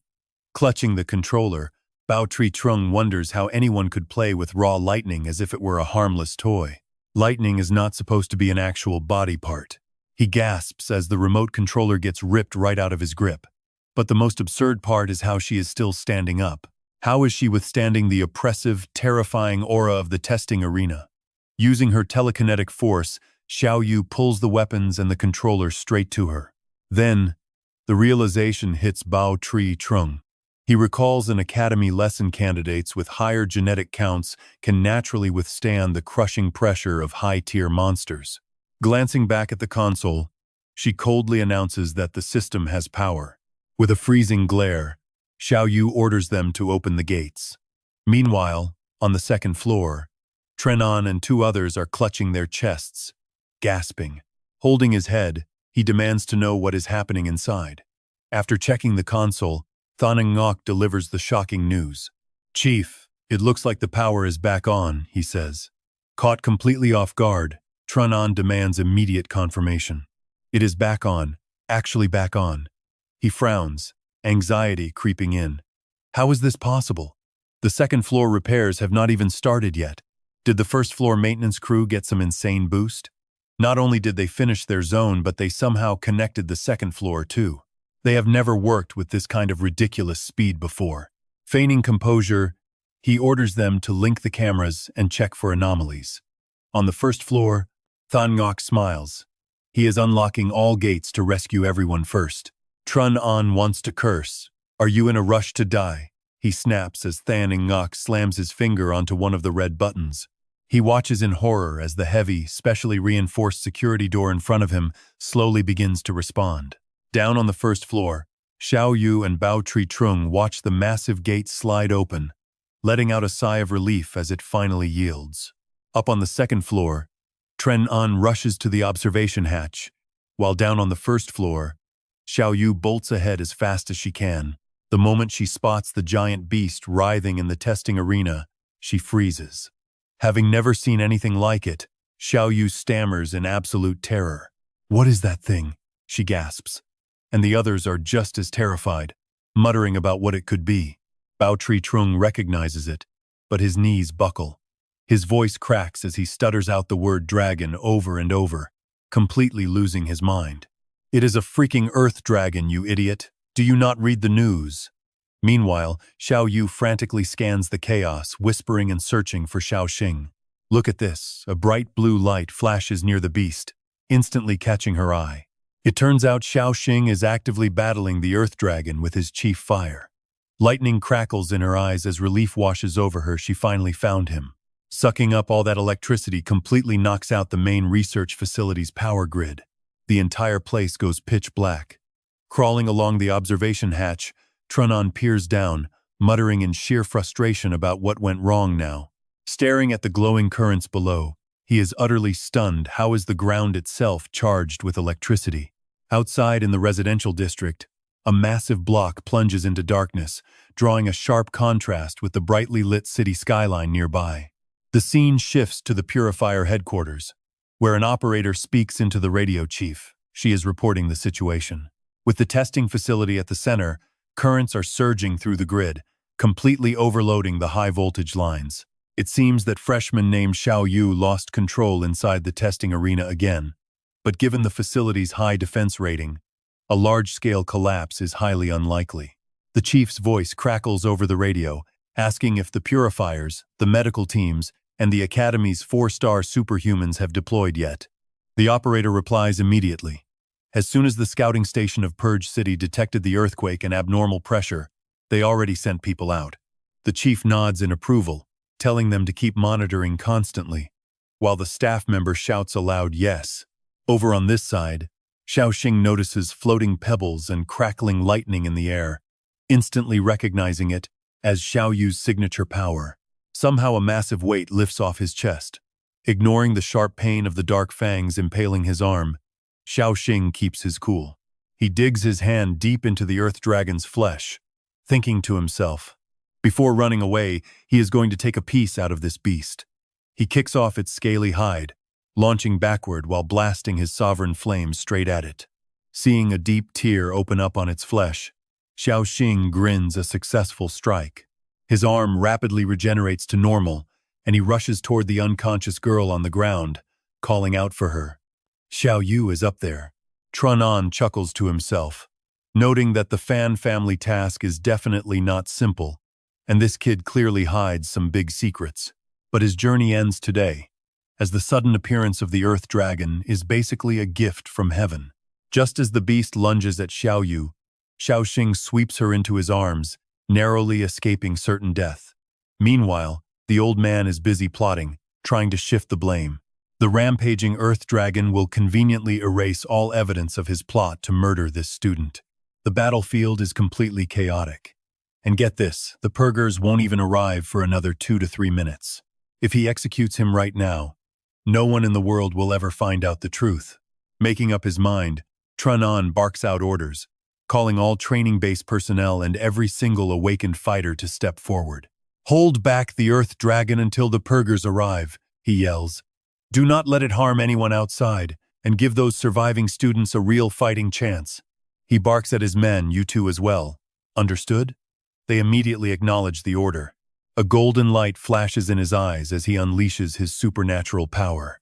Now, absolutely no one can stand in his way. Hearing the shouts behind him, Xiao Xing realizes the training-based personnel have successfully distracted the giant dragon. He just needs to buy a little more time. Sharp spikes begin erupting from his arms as crimson veins wrap around his skin. Panic sets in. His level 3 evolution is growing way too violent, making it almost impossible to maintain his human form. He senses danger approaching, and you won't believe this reaction speed as his hand perfectly catches a flying metal spear out of midair.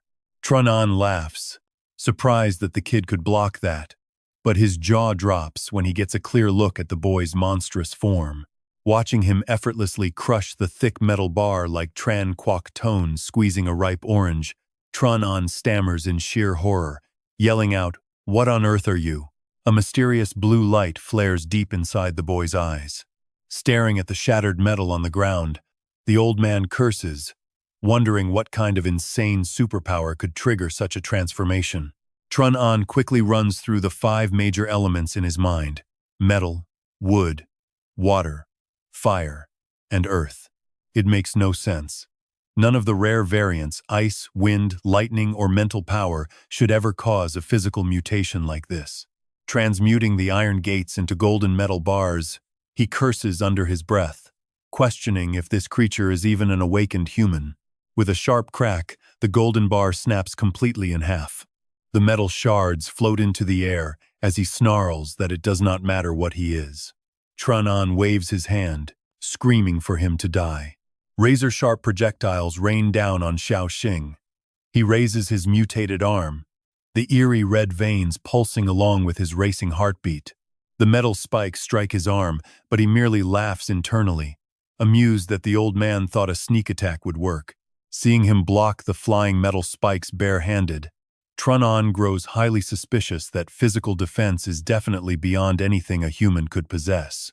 He begins to panic, wondering if this kid is actually a monster, and commands more metal to pierce him. The old man completely freezes as a brilliant blue flame melts his reinforced metal. He gasps, shocked that his weapons are turning to liquid. Monsters usually lack elemental powers, so is he actually some kind of fire element user? But wait, he mutters in sudden realization, high-tier beasts actually can control elements. He watches in terror as a massive hand reaches for him. Monsters above level 4 wield elemental forces, but how could that even be possible here?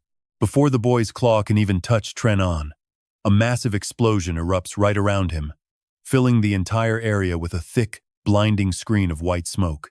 Stumbling backward with his clothes torn to shreds, the old man yells into the smoke, demanding to know what he really is. He narrows his eyes, deducing that this opponent is neither truly human nor a complete monster. Defeating him quickly is going to be almost impossible at this rate, but it does not matter. Looking like this, he is officially a monster to everyone. He watches as the boy's arm rapidly mutates, muscles tearing and regenerating, while glowing red veins rupture and heal in a grotesque cycle. All he has to do is stall for a few minutes. Once the purgers arrive, they will finish the job for him. Meanwhile, Tin tries to endure the excruciating pain of his marrow cleansing process, while Rang secretly thinks to himself, this Tier 3 evolution is far more violent than expected, likely from eating that piece of earth dragon meat. Suddenly, sharp spikes resembling the beast start sprouting all over his hand. Tin deduces this must be the power of the Black Crow, and if he cannot tame it, returning to his human form is completely out of the question. He desperately focuses his mind to regain control over his arm. Meanwhile, Trunan uses this brief window of time to manifest an incredibly sturdy golden shield. Totally confident in himself, he believes that while this monster is strong, pure defense should be easy enough with a shield like his. But his arrogance is short-lived. With a single casual swipe of Tin's arm, the massive golden barrier shatters into dust, severely wounding him. He gasps in horror. How could his solid metal defense be sliced through without a sound? Trunan watches blood drip onto the floor in pure, agonizing disbelief. It seems he was only grazed by those black spikes for a split second. Yet, somehow, his body is already falling apart like this. Collapsing heavily onto the ground, he curses under his breath. What kind of monster is this guy anyway? No clues, no hope, and he absolutely cannot hold on any longer. His shield cannot block those cursed black spikes at all. He cannot even buy himself another minute or two. Cold sweat drenching his face. Death stares him right in the face. Terrified of dying here, Tran desperately tries to regain his composure. Putting on a righteous act to preach, speaking with fake sincerity, I advise you to stay here quietly. Because looking like that, if you dare go outside, Tran flashes a sly grin. Anyone who sees you will hunt you down instantly, simply because you are a monster. Taking advantage of Tu Tin's momentary distraction, he spouts a long-winded warning before trying to bolt. The purifiers are coming, and they will never let you escape. Even if you somehow manage to avoid them, it is completely useless. You are a monster, an enemy of humanity, and no one will ever help you. Tran sneers with twisted satisfaction. Everyone who lays eyes on you will want you dead. You beast. You will be hunted by all. But suddenly, he freezes right there. Tunu has already stepped in to block his path, making him gasp in shock. What are you? As she raises her hand to shoot lightning directly at him. Pointing trembling fingers toward Tu Tin, he screams, "Stop this. You are on his side. Look closely. He is a literal monster." Without pausing her attack for a single second, Tunu cold-heartedly fires back. His name is not monster. Stepping closer, she firmly asserts, his name is Tu Tin. Tran sneers with absolute disgust. Do you even realize what you are doing right now? You are betraying all of humanity. You will regret this. Blocking Tranon's escape from behind, Tu Tin mutters, if this world refuses to accept me, his monstrous arm instantly swells to a colossal size, slamming down heavily on him, shattering the earth beneath them.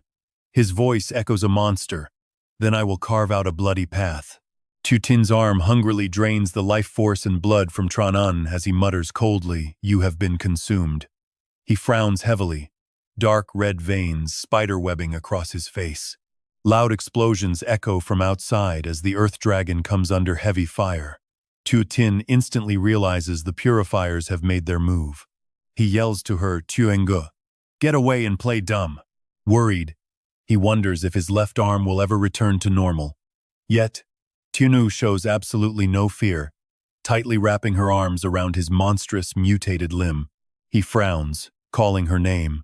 Tunu looks directly into his eyes and declares, if you are going to hell, then I am coming with you. Honestly, seeing her stand by his side like this is just so heartwarming. A soft smile touches his lips. His heart warms up. She really is still the same Tunu. Suddenly, the frantic shouting of the purifiers echoes from outside. Hurry, get in there and save any survivors. Now, the real question is whether Tu Tin will be exposed. Behind them, Chief Bao Tree silently plots his next move. 3 stone shields from a 3-star Earth type awakened should be enough to buy him some time, while those 2 ahead of him give it everything they have.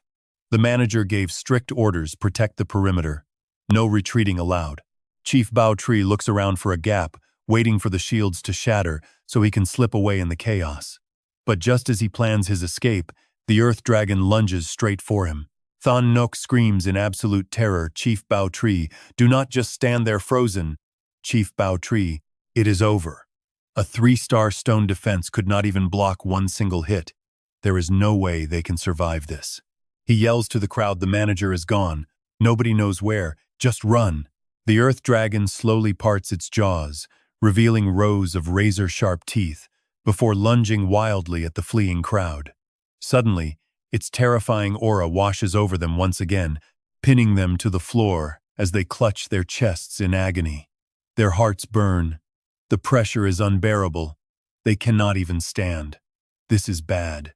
Staring directly into the massive fangs just inches away, Thon Nok whispers in complete despair, we cannot even run anymore. A loud crash nearby suddenly draws his attention. Standing there is a beautiful young woman, holding a bright pink pipe in her hands. Thon Nok clings to a tiny shred of hope. A purifier armed with a pipe? Who on earth is she? Honestly, it does not matter, just save us. This is Shangguan Kui, staring at the giant beast with a look of pure confusion. Water keeps spraying from the hose at the Earth Dragon. Swinging her arm, Shangguan Kui speaks with a voice dripping with rage. You are the one who ruined my blind date, she snaps, as Qingyu and her group cower in absolute terror. Is she trying to slice us to pieces? Help! Qingyu panics, but she is stunned when the water blade passes harmlessly over them. The water blade actually avoided us. But can an attack like this really slice the earth dragon apart? We tried everything and could not even scratch it. But now, the earth dragon howls in sudden, searing pain. Watching this, he realizes the water elements are dancing like spirits, yet raging like absolute demons. This is the legendary elemental life form, the massive barrier stopping countless 3-star users, and the mark of a 4-star superhuman. Seeing its wounds starting to heal, they yell to each other to escape since they can move again. Qingyu stares blankly at her, suddenly remembering that she is the strongest protector in the Superhuman Gene Academy. The powerful 4-star superhuman boasting a 91% gene rate, Shengguan Kui. She calmly tells everyone to leave this monster to her, go outside to evacuate the crowd, and brief the incoming sweepers on the details. Shengguan Kui stands tall, glaring down the earth dragon, as she orders the team to go find and rescue any remaining survivors. They nod frantically in agreement, leaving the training ground submerged in a terrifying, heavy silence. Xiao Yu anxiously asks if his arm can go back to normal, and Xiao Xing nods, saying it will take some time. Scanning the area, she tells him to hide while she buys some time, and he quickly runs inside a room to hide. Spotting someone approaching, she points in a completely different direction and cries out to the sweeper that she is saved, but heard gasping over there. Xiao Xing's arm swells up again, with sharp spikes growing longer by the second. He steals his resolve, knowing that level 3 power is 10 times stronger than level 2, meaning the monster's size must expand massively to bear those violent genes. He must compress this energy and maintain his human form, forcing his bones to evolve first to gain true power. Just as he thinks this, Xiao Xing gasps, "Wait." He feels a sudden, shocking change happening inside his body. This is the 1% superhuman gene he obtained on his very first day of rebirth. Xiao Xing realizes his cells are absorbing the gold attribute genes from the fat guy he just devoured, causing his eyes to flash with a bright golden light. In short, his 1% superhuman gene has fully awakened. Xiao Xing knows he must use this superhuman gene to stabilize the wild monster genes, guiding them carefully to evolve his skeletal structure. The color of his bones begins to shift, turning a dark, ominous shade. Look at this, as his entire arm bone turns pitch black. He can feel a massive, unmistakable transformation taking place. With this explosive power, sharp spikes shoot out from his arm at a dizzying speed, piercing through the ceiling like the black fangs of the earth dragon. On the other side, Ni Yang holds Wu Yin and gratefully thanks Xiao Yu. "Thanks to your help, we were able to find these 3 survivors so incredibly fast," he says warmly. She forces a smile, saying it is nothing, while screaming inside about how they found them so quickly. Suddenly, a loud noise echoes from Xiao Xing's hiding room. Xiao Xing panics inside his room, Ni Yang and Qing. He instantly look over, wondering what on earth could be making that sound. Could it be a monster, they wonder, as Xiao Yu panics, knowing Xiao Xing is about to get caught. Seeing the two start moving toward the noise, she screams out, telling them not to go. Qing Yun stops her with a quiet hush, warning that noise will only draw the beast. Xiao Yu bites her lip, resolving that if Xiao Xing is forced to run, she will go with him. The two move forward cautiously, eyes scanning the area as Ni Yang quietly warns his partner to stay alert. "Watch out," Ni Yang warns. Right as Xiao Xing steps out, sheepishly apologizing that he just woke up, making them blink in confusion. Seeing him, the older man sighs with massive relief, glad it is just a human and not a terrifying monster. After checking the area one more time, he calls his captain to report that they found 5 survivors. While nearby, Xiao Yu whispers to ask if he is okay. Xiao Xing points to his arm and nods to let her know he is fine, but silently realizes his entire skeleton has now evolved into the black fangs of the earth dragon, and yet, his physical strength is still completely incomparable to the earth dragon. He is still far too weak. Meanwhile, Ni Yang announces the great news that the earth dragon has fled, and they are escorting the survivors out now. Based on his extensive knowledge from his past life, Xiao Xing knows that humanity is currently far too weak. Right now, no one realizes that only a highly elite 4-star superhuman stands a chance at defeating the Earth Dragon. But the true strength of this beast is far beyond what they think, because this particular Earth Dragon is merely a tiny tail of the demon god. The monsters hiding deep beneath the earth completely defy human understanding, meaning he needs to gain much more power as quickly as possible. He quietly reminds himself that to save others, he must first save himself. He needs endless resources and superhuman gene power to make himself and Xiao Yu absolutely invincible. But until then, he must hide under the guise of an ordinary superhuman. Tu Tin remembers his past life, when these facilities were completely ruined and reduced to piles of debris. Back then, he was a monster, stalking through every dark corner to hunt down the few survivors. The face of a man with fierce, determined eyes behind glasses stared straight at Tu Tin. Rising as the demon god, he crushed that man like a ripe tomato. Only 1 year, Tu Tin whispers to himself, snapping back to reality as he mumbles that they do not have much time left. Tianu looks at a curvy girl nearby and asks with a sigh how much longer he plans to stare, since he has been staring ever since they arrived. Tu Tin glances back at her 36D chest, stammering that he is a reformed playboy now, and his words meant something else. She pouts, clearly not believing him. Wow! Looking at the massive crowd of incoming students, his voice suddenly turns dead serious. In 1 year, the world is going to end, so she must evolve into a 5-star transcendent as fast as possible. Tianu looks up at Tu Tin, asking if they really only have 1 year left. The strongest person on Earth right now is only at peak 4-star, and humans do not even know what 5-star power looks like. She turns, tightly grasping his hand. We must work incredibly hard, even harder than studying for college entrance exams. Tu Tin offers a reassuring smile. Trust me, I will help you, he says. Tu blushes for some reason, replying that she trusts him. Then she pouts, except for that reformed playboy part.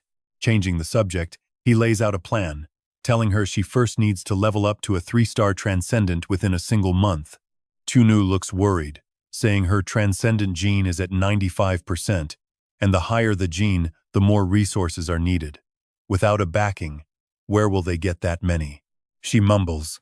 Before she can finish speaking, Tu Tin waves from nearby and calls out, "Boss." He says because of him, I, Tu Tin, survived. Trio Tu Dao and Ngol, and managed to survive the trial, allowing them to continue studying here at the academy. Trio Thin explains, in case he did not know, that the academy made an exception to count all survivors as passing the trial. He bows low, forcing his 2 friends beside him to bow their heads as well. We will never forget this kindness. From now on, you are our boss, and we will follow you to death. Tu Dao whispers in embarrassment that he is making a scene. Raising her voice, Tu asks why another guy is so totally devoted to him, wondering if he has evolved again. Tu Tin sighs, saying he simply changed himself. Tu Tin looks at Tu and asks, Boss, who is she? Since he wanted to ask during the trial but never got the chance. He introduces her as Tu, and she waves with a polite greeting. Hello, she says, making all 3 of them completely freeze up as they stammer out her name before suddenly shouting, is she really the strongest freshman in academy history that everyone is talking about on the school forum? 95% transcendent gene, the highest ever, the genius Tuingu. He stands speechless, telling them they are exaggerating way too much. Tu Tin's eyes light up as he immediately starts shipping them together. As expected of our boss, he says, you and the legendary Tu are actually lovers. Both of them freeze upon hearing his blunt assumption. Look at their faces. They both immediately shout in unison, no way. Tu hops off her suitcase as they speak in perfect sync again, saying explaining it is just too annoying.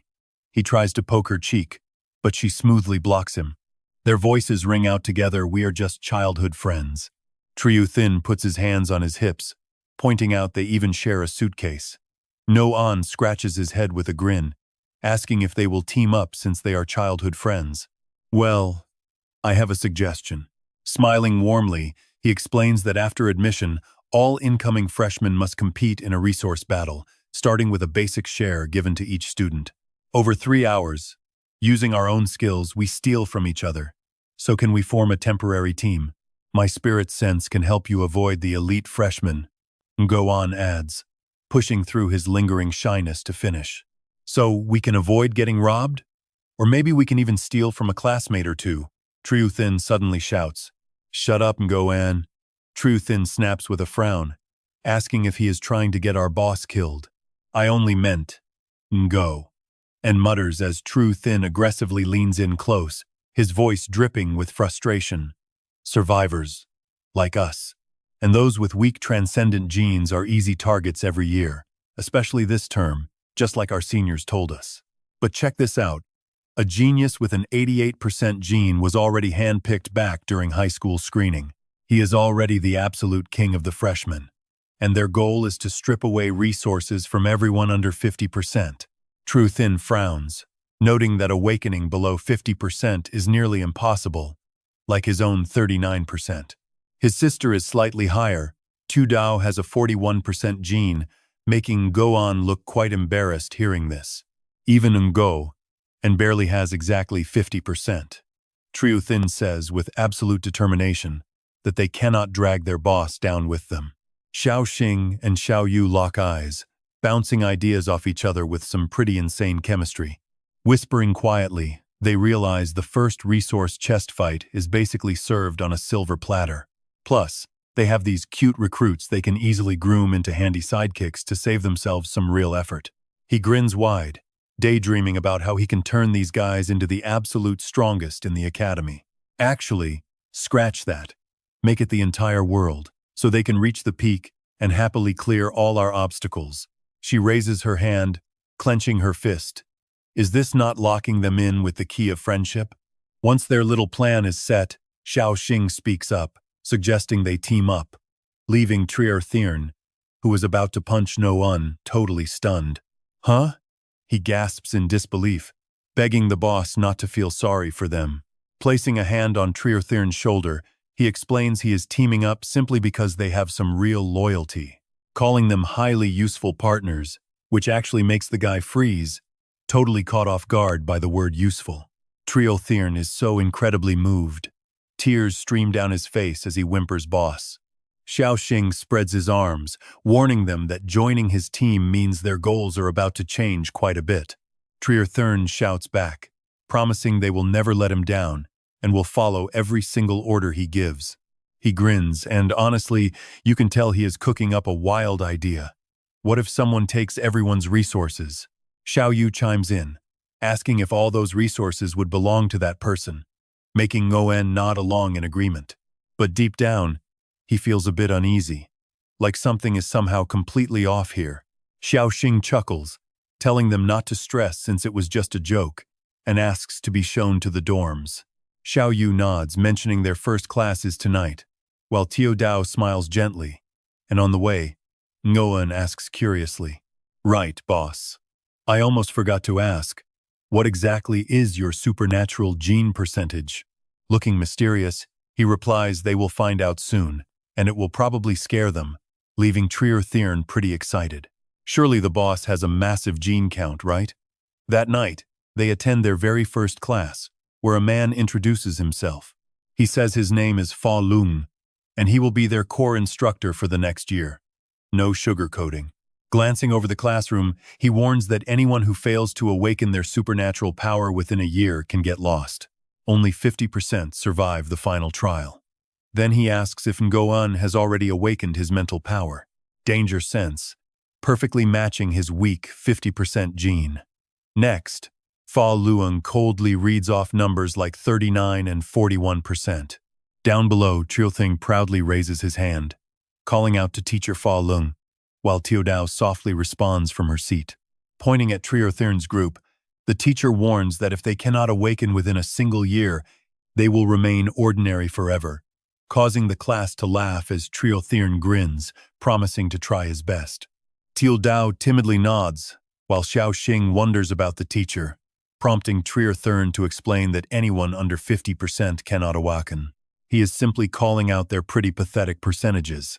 Up on stage, adjusting his glasses, the teacher continues, noting this batch is quite special, and they have likely read the news. The legendary, record-breaking gene holder is in this very room, and everyone turns to stare at Xiao Yu. Now things get pretty wild. Fa Luang calmly notes that her future is honestly unimaginable. But the most shocking thing is that someone with a mere 1% gene somehow made it into this class. His eyes darken, coldly, stating a 1% student is basically just normal. He commands them to stand up, while nearby, classmates whisper to find the loser. Triothiern mutters under his breath, feeling a wave of pity for whoever has to deal with such a rough start. 1% is truly brutal, completely ignoring the guy standing up right next to him. Xiao Xing stands, smiling as he announces his awakening. Revealing his metal ability, his words make Triothiern gasp in pure shock, realizing his boss is the 1% kid. Not even surprised, Fa Luang adjusts his glasses, calmly wondering how a mere 1% could actually awaken. Since that is the case, he invites Xiao Xing up front to help demonstrate, but the kid half-jokingly asks for a reward first. Fa Luang agrees, offering him an extra share of resources from the upcoming trial after class. Smiling, the young man politely thanks teacher Fa Luang, but the teacher quickly warns him that holding double resources with only a 1% gene will definitely turn into a living nightmare. He begins his lecture, explaining that so-called superhuman power is elemental energy: metal, water, fire, wood, earth, ice, wind, lightning, and spirit. Once awakened, you can rely on your superhuman genes to channel these elemental forces. Those elements can then temporarily dwell inside your body's superhuman genes. Everyone stares at the display screen as the smart assistant's voice echoes through the classroom. At this point, we must control our superhuman genes. External elements are stored right inside those superhuman genes. Fa Luang adds, when you can prevent the elements from slipping away and integrate them with your superhuman genes, acting like a perfect battery, you will officially become a 1-star superhuman. He pulls a heavy metal bar from his desk drawer, saying, "Let me demonstrate this for everyone." Fa Luang stands the metal bar upright first. We need a piece of metal. Superhuman genes have a strict limit on how many elements they can hold. He easily snaps a small piece off the metal bar like cookie dough, estimating 1% should be around this size. Fa Luang hands the tiny metal piece to Tu Tin, saying, "This is the only metal you can control in your entire life, so try playing with it first." Tu Tin lowers his eyelids, thinking that this superhuman and elemental power feels both strange yet deeply familiar. It is something only high-level beasts can possess. After all, the ultimate evolution of a monster is to become superhuman. The teacher turns to face the students and explains, as you all know, every single one of us carries a mysterious gene chain. Whether you end up as a monster or a superhuman depends entirely on whether this chain belongs to a beast or a superhuman. Fa Luang goes on, adding, luckily, all of you here are superhumans who have successfully turned that mystery chain into a superhuman one. And the actual concentration of superhuman genes in that chain will ultimately decide your future achievements. More genes mean higher sensitivity, making training a breeze. And you and I both know, this world is never fair. He gives a visual example starting from 90%. Even a single 1% increase brings a massive power jump. Thuong Quan Khoi has 91% and can breathe underwater. The teacher then glances over at Tuna. Our classmate Tunu is currently immune to at least 3,000 volts of electricity. His voice is filled with high expectations. If someone with 100% genes actually appears, they could easily be called a god. Fa Luang casts a subtle glance at Tu Tin, explaining that the lower your superhuman genes, the lower your sensitivity to the elements, making cultivation much harder, particularly below 20%. No one had ever awakened below that limit until Tu Tin arrived, who suddenly asks, "Is that really true, Teacher Fo?" The teacher turns his head, murmuring to himself, "Well, if you cannot draw out the metal element, I can certainly help you." Before he can even finish, Fa Luang freezes as the metal piece in Tu Tin's hand turns bright gold. The boy smiles. "Look, the metal in my body is coming out." Fa Luang is stunned. He actually succeeded, and he did it so effortlessly. The teacher thinks in utter shock, was this boy's awakening not just an accidental miracle? But out loud, he simply says, "Classmate Tu Tin, it seems you are either extremely smart or just incredibly lucky." Suddenly, several golden metal bars materialize right behind Fo Luong. Using your tiny piece of iron, let me teach you a simple truth, the massive difference between 1% and 80%. The straight metal bars suddenly begin to bend. Fo Luong's voice echoes, it is basically like 80 people ganging up on one. Those metal bars immediately converge on the single iron piece in Tu Tin's hand. He notes that there is no need for complex formations when a simple, overwhelming group assault is more than enough to crush any opponent. Fo Luong raises his hand to control his special ability, coldly declaring your meager superhuman power will easily be shattered. For those with low superhuman genes, you must always remember that you are weak, and the weak belong behind the backs of the strong. The students watching this show all have different reactions, but you can see Tu Tin just raises his eyebrow analyzing Fo Luong. Tu Tin recalls his past memories, where the teacher actually died protecting him in a crucial life and death moment. He really did shield his students behind him, buying them precious time to escape a teacher who truly deserves absolute respect. Seeing Fo Luong drenched in sweat, the students below grow deeply confused. Wait, why is the teacher sweating so heavily? Meanwhile, Fo Luong's entire body starts to tremble as he thinks, damn it, I felt a heavy pressure just now, almost losing my focus. Sensing his opponent's attack force rising slightly, Tu Tin just smiles. Is Teacher Fo trying to suppress me with his superhuman genes? Instead of being afraid, he grows even more confident. My own superhuman genes devoured that fat guy's genes and became a supersized beast itself. Besides, with 99% monster brothers backing me up, it is totally natural that Teacher Fo cannot suppress me at all. Tu Tin has a sudden thought, this will not do. I should lay low, otherwise how will the other students ever come to bully me? He pretends to let go of the metal piece, falling backward and crying out in fake panic, "Ah, teacher, I cannot hold out anymore." Internally, Tu Tin mocks his own overly dramatic acting, but the teacher notices this too, wondering, did this kid actually lose on purpose? I could not even suppress him properly. The students below start cheering, "Wow, teacher, you are so amazing." Of course, what could a 1% gene user expect anyway? Weak as a chicken. Fo Luong retracts his metal bars, thinking with some frustration, I almost lost all my authority. A small smirk plays on the teacher's lips. This kid has secrets, which is actually pretty great. Fo Luong clears his throat and speaks up. Ahem. Thank you for the demonstration, Tu Tin. The baseline test ends here. He looks down at the crowd. The winner takes all, and only the strong survive. That is the philosophy of our academy. Now, everyone get ready to fight for the freshman resources. Sitting in the front row, Ngu Hung speaks up arrogantly. We've been ready for ages. He smirks. I just don't know if our friend Tu Tin is ready yet. When I arrived at school today, I happened to overhear his bold, grand speech. I have no idea where someone with a measly 1% supergene gets that kind of confidence. Nu Hung crosses his arms, mocking him.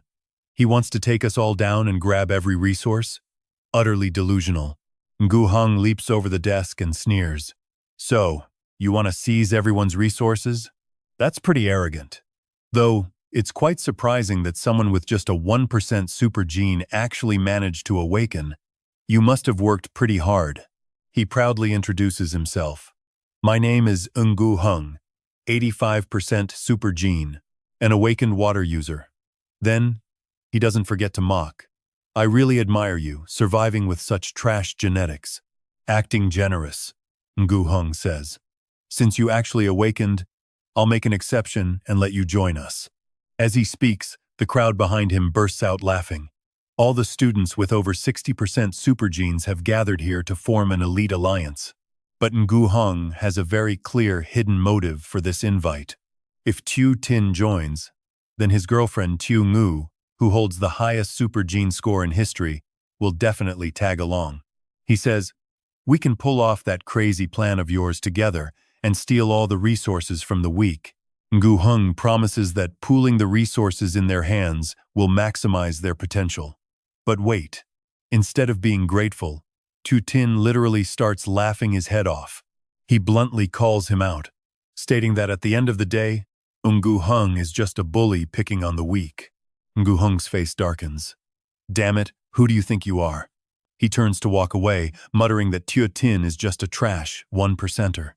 He shouldn't even have the right to study at this academy, and only passed the final trials because Tu Nu carried his weak self. I knew all this already. You really don't know what's good for you. I only invited you so you'd bring Tu Ngu along. Tu Tin isn't even embarrassed. He just grins and says, Wow, looks like I broke you. Ngu Hung turns back, furious, telling him to just wait. Ngu Hung smirks, raising an eyebrow. I am declaring this right now. Our elite alliance is going to sweep up every single resource from you weaklings. Tu Tin just gives him 2 thumbs up, teasing, Good luck with that. I'll pray for you. It feels like punching a pillow. Seeing how incredibly relaxed and unbothered Tu Tin is, the guy is practically foaming at the mouth. He stomps back to his seat in a rage. Fo Luong asks curiously, Did you provoke him on purpose? Tu Tin just shakes his head. He replies, I was genuinely cheering for him. Yeah, right. Even a kid wouldn't buy that. Fo Luong adjusts his glasses and clears his throat to announce. Ahem. The freshman resource battle officially begins now. The teacher starts handing out vouchers to everyone. All students, come up to grab your resource exchange vouchers, then head over to gather in the forest outside campus. He then turns to Tu Tin and hands over his 2 vouchers. Cut to the dark forest outside the campus, where Fo Luong is explaining the rules very clearly. You cannot leave the forest. For 1 hour, you are free to do whatever it takes. It all comes down to your own skills. With a loud shout, the trial officially begins. Tru Thin excitedly says, Let's go. We need to meet up with our boss. Go-an hesitates, saying, I'm not going. Hearing this, Tru Thin asks in shock, Go-an, what exactly do you mean by that? He stammers, explaining that he needs to think about his own future too. Go-an defends himself.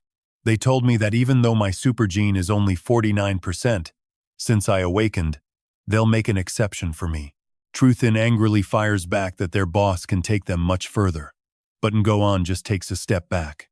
I'm sorry, Tu Tin is strong, but he only has 1%.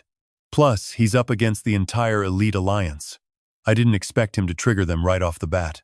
Tru Thin snaps, calling Go-an a complete traitor. But Tu Dao quickly steps in to stop her brother. Everyone has their own ambitions, she says. No need to force him. Meanwhile, in another part of the forest, a mob surrounds Tu Tin and Tu Nu. But are they worried? Not even a little, as they just laugh and chat. The mob mocks them.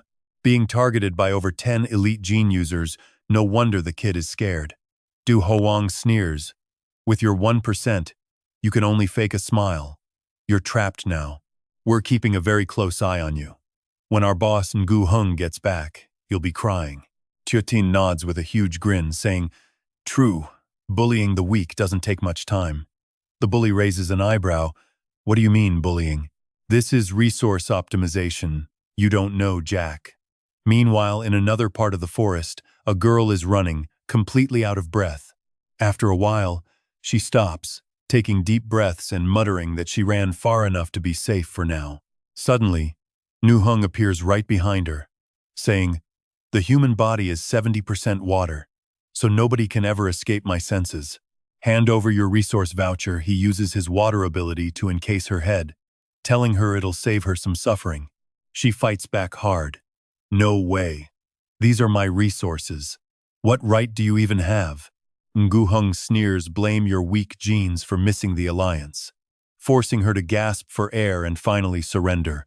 Taking the voucher, he walks away satisfied. You're next, he calls out. From there, Ngu Hung relentlessly uses his water abilities to attack other students and steal their vouchers. The Elite Alliance corners anyone with super genes below 50%, sneering that they have nowhere left to run. Go-an is forced to join them, beating a male student while demanding his resource voucher.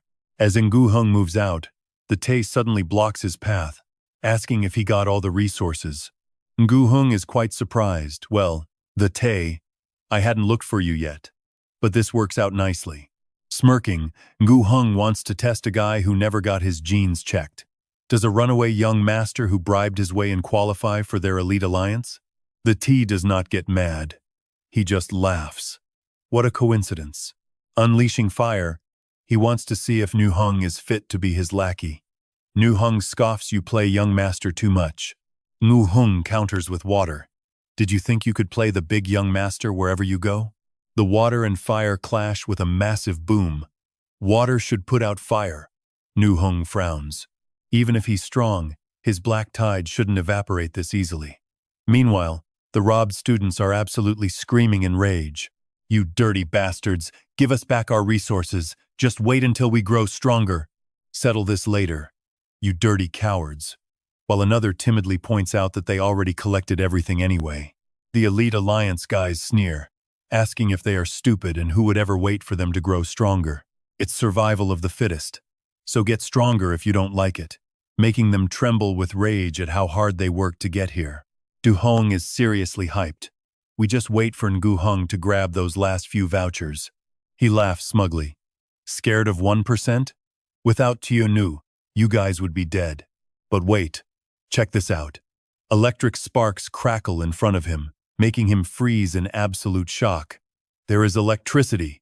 Seeing Tiu Nu standing there quietly with her eyes closed, Du Hoang realizes her 95% supergenes must be at work and rushes to stop her. He throws a punch. Before it even lands, a hand blocks it cold. Tu Tin casually asks how much longer she needs to prepare, and she replies with just 1 minute. Du Hoang pushes with all his might to no avail, breaking into a cold sweat while wondering if this hand is made of steel. He cannot move at all. Something is seriously wrong with this 1% guy, and the school suddenly loses power completely. Fo Luong mutters to himself that starting this semester, the school's electric bills will seriously exceed the standard. He rubs his fingers together. Let the finance department handle that headache. Back in the forest, Tu Tin tells her that, since they are exposed, she should lock on and shock them all to death. He squeezes even harder. Du Hong screams in total pain. Quick, everyone stop, Tu Nu! Du Hoang warns them she's going to shock them to death, but another guy scoffs, saying they should take down 1% first. What is that monster doing? He easily catches the other guy's hand, giving him the same painful treatment as Du Hong. Tu Tin asks why she has not unleashed it yet, and she looks back to answer. One more target left. The other guy's face is twisted. Help! My bones are breaking. Du Huang gasps in pain, asking if they now see why he called him a monster. He screams for everyone to rush him together because this kid's physical strength is absolutely massive, urging anyone who has awakened to unleash their superpowers. Tu Tin asks who, and Tu Nu takes a deep breath, replying that she has already spread her electricity through the air. We actually see the currents surge through the trees before she smiles found him. As the water and fire users clash, the Elite Alliance members are suddenly zapped flat on the ground like fish. Every single face is scorched black. He calls out, "All right, listen up. Anyone with super genes under 50% should not let them intimidate you, because I have already avenged you. I took back all their stolen vouchers, so your starting points are still safe, and you can keep moving forward." Seeing this, they flee in absolute terror, while Tu Tin shouts after them, telling them to stop wasting their energy. Every single one of you has been marked by Tiangu's static electricity, and you are going to get zapped. He recalls that this is the very technique Xiao Yu developed and shared with him in their past life. Now, crackling electricity shoots from her hand, relentlessly chasing down their targets. It is called homing lightning. The current surges forward at blinding speed, weaving effortlessly through the dense trees of the forest. Meanwhile, the fierce battle finally ends, leaving Yu Xiong on his knees, completely overwhelmed and defeated. Gritting his teeth in anger, Yu Xiong growls that this fire will not stop him. Shi Ti simply smirks and replies, "Very well, then try this." Now look at this scene. Shi Ti conjures a massive fiery hand of the exact same shape that wraps around Yu Xiong, squeezing the life out of him. Panic sets in for Yu Xiong as the flaming hand traps him. His water element is completely useless, leaving him with no way to escape. With a single, cold clench of his fist. Shi brutally crushes Yu Xiong like a helpless fish on a chopping block. Dropping his hand, Shi asks if he can even survive for a single minute. Yu Xiong crashes heavily onto the ground, feeling utterly powerless to fight back. Lying completely paralyzed, Yu Xiong thinks back to Fu Liang's warning and curses bitterly under his breath. The gap is too big. With the Fan family involved, there is simply no fairness. Shi deactivates his power and casually offers a compliment, saying, "Not bad, you pass. You and your alliance can work under me now." Covered in painful scratches, Yu Xiong grimaces pass. "I never agreed to any of this." Shi cuts him off, stating, "I am already a 3-star superhuman. Strength-wise, I could easily graduate from the academy right now." He adds, "Protecting yourself with water from my flames and keeping your face from melting is already impressive." Yu Xiong asks, "If you are already a 3-star, why bother coming here?" Bending down slightly, Shi says, "The resources you all fight so hard for are incredibly easy for me to obtain."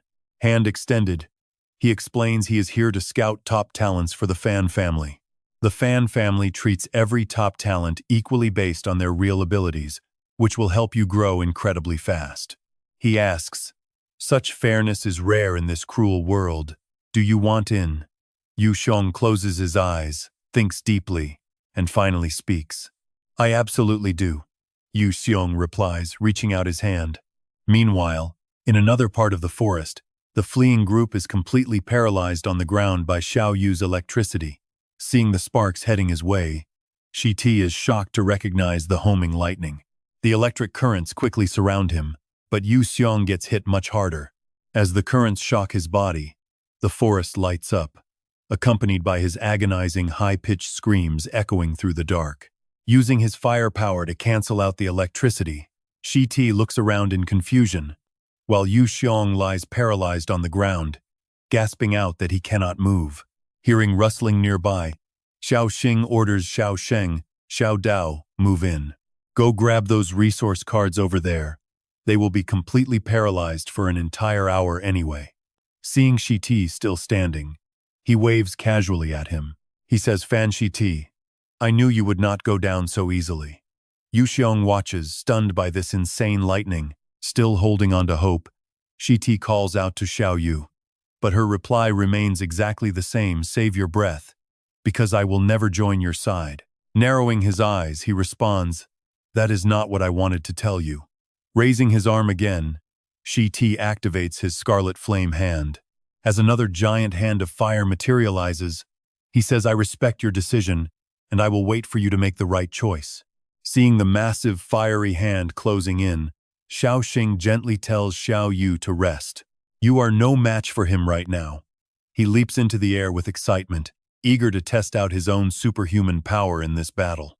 The giant flaming fist slams down, shaking the ground with waves of heat. Shi watches the raging flames, but guys, you can just tell he knows something is seriously off here. His opponent could not possibly be defeated this easily. Sure enough, Xiao Xing suddenly charges out of the smoke, clutching a golden metal shard, and mocks him, "Hey, young master of the Fan family, getting a bit flustered? Are you really not used to people getting this close?" Summoning his fire with an annoyed look, Shi snaps back, "You are delusional." He hurls a massive fiery fist straight toward Xiao Xing's face. Yet Xiao Xing remains completely calm, observing as expected of someone with a 90% superhuman gene density. You can casually spam the scarlet flame hand with so much energy. Despite the devastating scale of the attack, Xiao Xing effortlessly dodges it without breaking a single sweat. But Shi refuses to yield. He commands the scarlet flames to split into two, completely trapping Xiao Xing as he yells, "You have nowhere to run now." Raising both hands, he focuses deeply. The two massive hands of fire suddenly slam together, tightly trapping Xiao Xing within their burning grip. Watching this unfold, Yu Xiong cries out from the ground, "So this is your true power, but you are going to kill him." Shi coldly replies he will not die that easily. Deep down, he knows this guy is a true survivor who made it through the brutal final trial. Suddenly, Xiao Xing rips right through the trapping flames and leaps upward, his eyes glowing with fierce power. Terrified out of his mind, Yu Xiong stammers even the scarlet flame hand could not hold him back. If he gets caught, it is game over right away. But Fan the Tay still has another trick up his sleeve as he smugly waves his fingers and tells his opponent to try his scarlet flame hand. As Tu Duong gets tangled up by those creepy small hands, Tu Tin actually looks a little bit flustered. He takes a quick look and remarks that the flame has grown. But this is honestly no big deal for our guy Tu Tin, and since the fire is already dying down, he activates his 1% superhuman metal blade. He leaps straight up in the air and unleashes a pretty dazzling sequence of random, flashy slashes. This clean strike slices right through those scarlet flames, leaving the young master of the Fan family staring in complete and utter disbelief. He realizes this kid's combat skills are way too smooth to belong to someone who just awakened his powers, leaving him totally confused. Suddenly, Tu Tin slashes down, but the quick air barely dodges and steps back. He recalculates his plan, knowing the sword is sharp but confident that nobody is going to end up dead under his careful watch. His eyes are filled with extreme caution. Getting hurt now would make this entire exam impossible for him to control. A small slip-up here could leave him with permanent damage. Now look at this sneaky trick. While Tu Tin is completely distracted dealing with those tiny flaming hands, another one creeps from above and grabs the metallic weapon right out of his hand. He smugly plans to overwhelm his opponent by using 90% of his superhuman energy to completely crush that tiny 1% output. He is completely sure of his triumph, letting a highly arrogant grin spread right across his face. Fan the Tay aims his next direct strike to completely shatter his rival's superhuman gene once and for all. A shattered gene means it will take at least a year and a half to recover. The more he looks at Tu Tin, the more irritated he gets, deciding he needs to wipe this eyesore out of existence. That weird grimace on his face catches Tu Tin's attention, and he notices that the young heir is actually struggling. Damn it. His superhuman gene is insanely robust. No one would ever believe he only recently awakened his powers. Thinking about this suddenly brings a clear image of his old uncle floating directly into his mind. The kid somehow looks a bit like his 4-star superhuman uncle at home. Tu Tin sharply catches onto his struggle and immediately starts acting, collapsing dramatically to the ground while screaming in the most fake way possible. Oh my god, Fan the Tay. You are incredibly powerful. Wait, this is hilarious. Even Fan the Tay is totally lost, wondering what on earth he's doing. Tu Tin just leaps back up and aggressively gives him a massive thumbs up. You are definitely the strongest in our class. I completely surrender. This leaves him totally speechless, thinking that since the guy already admitted defeat, he can't really attack anymore. Right then, the teacher arrives to announce the end of the competition. He expresses his hope that everyone passed this exam and secured plenty of valuable resources. All right, turn in your redemption vouchers to me, and I'll have the department distribute your resources shortly. However, the vibe here is pretty gloomy, as everyone keeps their heads down with bitter, resentful expressions. The only ones smiling are Tu Tin's squad. He walks over, handing over a thick stack of vouchers and casually telling Teacher Fo Luong that he accidentally collected everyone's tickets. There are 78 cards in total. Please go ahead and count them. Fo Luong takes the vouchers with a satisfied nod, warning them that their team has just officially become the primary target for the entire student body. Tu Tin confidently replies that he will absolutely make sure to live in perfect peace with everyone. Then Fo Luong turns back to the Fan heir, asking if he still has one last voucher left on him. He reluctantly searches his pockets, but when he can't find anything, he wonders aloud where his card went. Seeing this, Tu Tin speaks up hesitantly. Oh dear. He explains that after getting defeated by the young heir earlier, he spotted a dropped resource card and picked it up, not knowing who owned it. He snaps in rage, telling him to shut up and drop the title. Holding out the ticket, he keeps talking until the guy shakes with anger, asking if he should just give it back. Young Master Fan arrogantly turns away, telling him to keep it, while silently swearing that he will absolutely destroy Tu Tin. Then we switch over to the rewards. Tu Tin loudly offers 60% to them and says they will take the rest, but Tu Tin immediately cuts him off. He tells his boss there is no need to explain, as 60% translates to 42 vials of life origin fluid. This wealth is far beyond what they ever imagined, so they promise to cherish it and focus on awakening, earning an approving nod from Tu Tin. Suddenly, Tu Dao speaks up, telling Tu Tin that she has a question for him. Hearing this, Trio Thin quickly reminds his sister to address him as boss. Tu Tin asks what is up, so she asks if he could have actually beaten Fan the Tay. She hesitates slightly before asking why he did not, which prompts Tu Tin to break into a very bright, cheerful smile. He explains that the guy is the young master of the Fan family, meaning he is not someone to be trifled with. Securing the resources is plenty, so there is no real need to humiliate him. Hearing this, Trio Thin excitedly cheers that his boss is truly the absolute best. After walking a while, he notices his boss still following the two girls and yells out that they reached the dorms, warning him that he is going the wrong way. Trio Thin quickly warns him that it is the girls' dorm. He adds, "Boss, we are roommates, but we are definitely not staying in this building." Pointing toward a different building nearby, Xiao Xing says, "I am actually going over this way. The academy gives top gene students special private rooms. It is safer that way, so they do not hurt anyone." Still clueless, Trio Thin asks about Xiao Yu dorm, but his little sister, Tio Dao, seems to see exactly what is really going on here. Blushing deeply, she smacks her brother on the head, calling him a total pig. Trio Thin finally gets the hint, realizing he should have called her his sister-in-law instead. He immediately bows to say goodbye, wishing his boss and sister-in-law a very good night. Too tired to even argue, Xiao Xing simply yells back that they are just childhood friends, wishing them a good night. Walking away, he tells Xiao Yu it might take all night to teach her how to absorb resources properly. Speaking of which, since high school ended, it has been forever since they spent a whole night together. She scoffs, pointing out that he spent all of high school flirting around. She teases that absolutely nobody wants to stay with him. He quickly insists he changed, and she just shrugs. Fine. Xiao Xing adds that right now is the absolute best time. And honestly, you can tell Xiao Yu is starting to realize he is changing. In the quiet dark of the dorm, his voice echoes as the lessons begin. He explains that when superhumans first appeared in the world, ordinary humans immediately started researching their power, hoping to find a way to replicate it. Sitting right in front of her, he lectures without stopping. Even though humans cannot create true superhuman power directly, instead, they can still extract powerful biological energy from beasts to refine life essence fluid, which helps replenish the elemental strength that superhumans drain.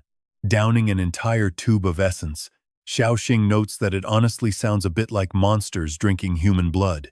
His expression is pretty disappointed, grumbling that drinking it feels like absolutely nothing and does not even help fill up his hungry stomach. Despite that, Xiao Xing points out that the resource department told him to only consume one single tube each day.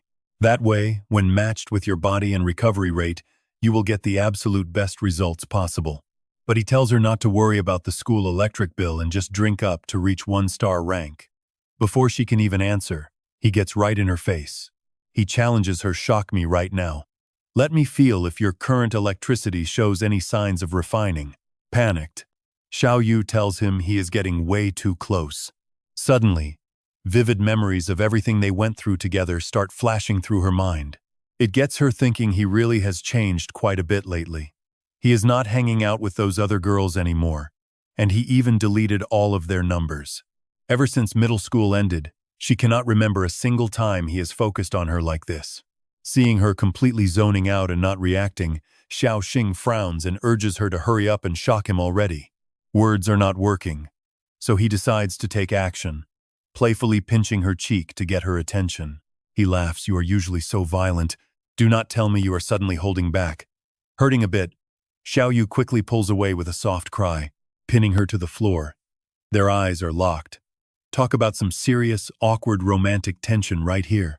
Xiao Xing asks why she is zoning out, but she nervously stutters, "Why are you getting so touchy with me?"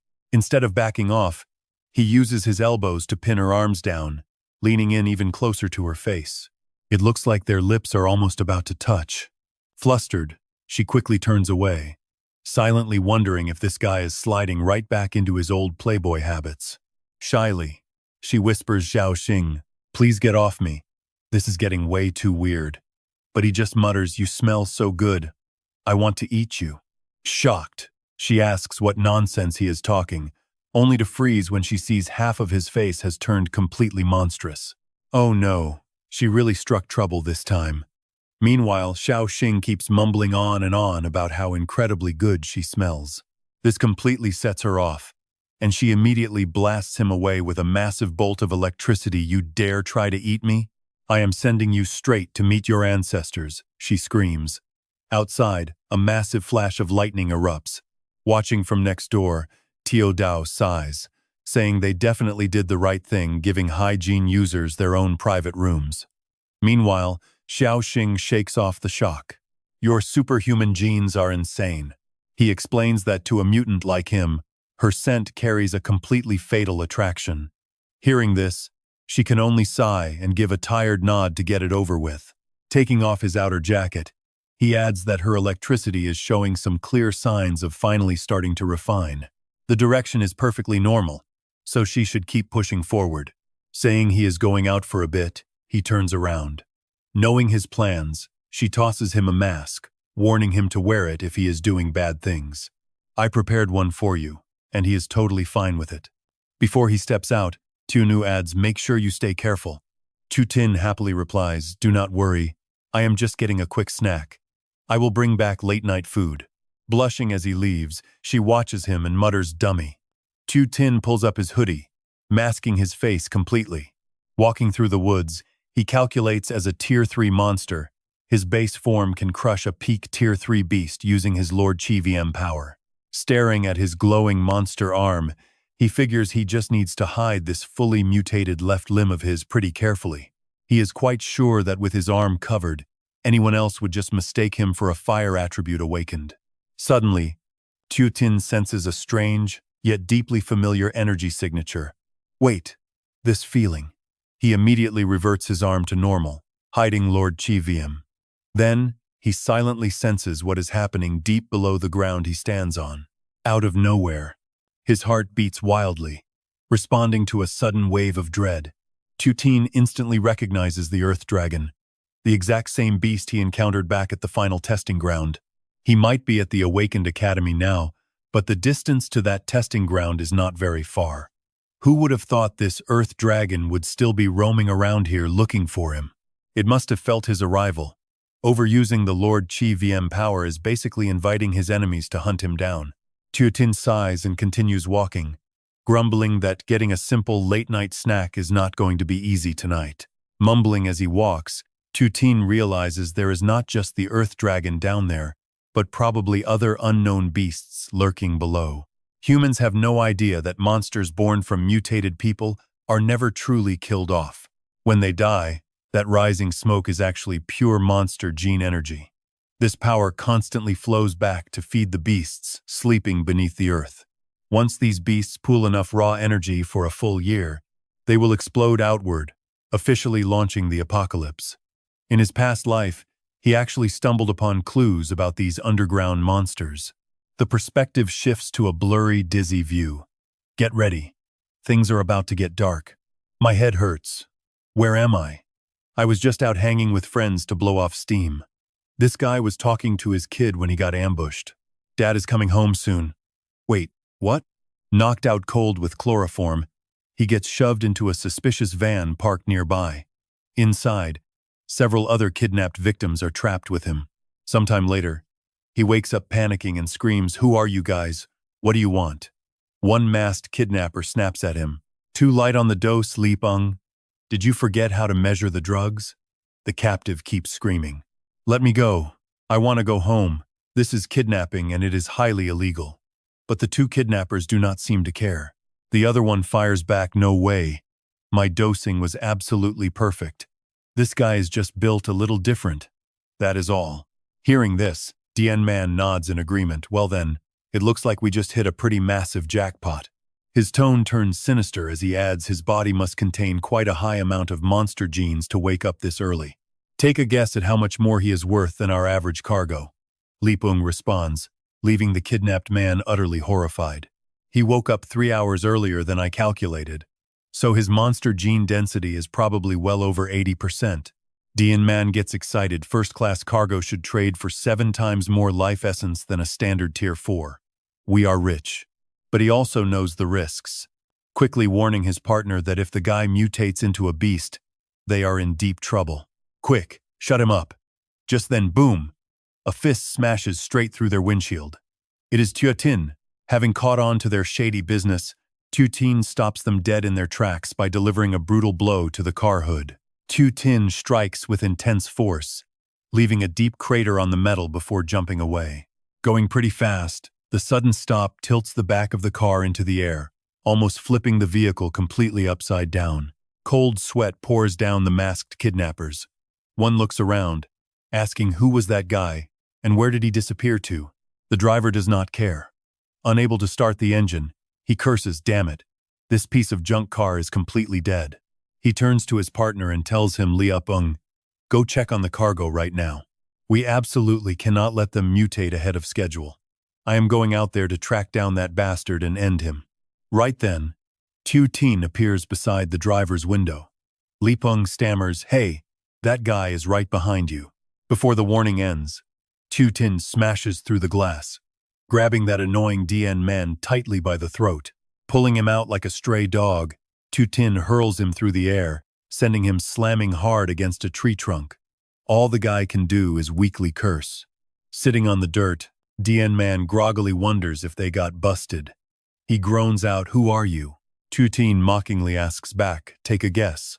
DN man thinks to himself, it does not matter what this punk has overheard. He has to kill this kid no matter what.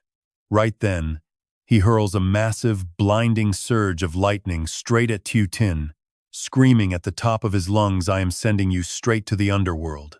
It is chaotic outside, and things are not any calmer inside the van. One captive screams desperately to wake the others up. "Wake up, everyone. We have been kidnapped."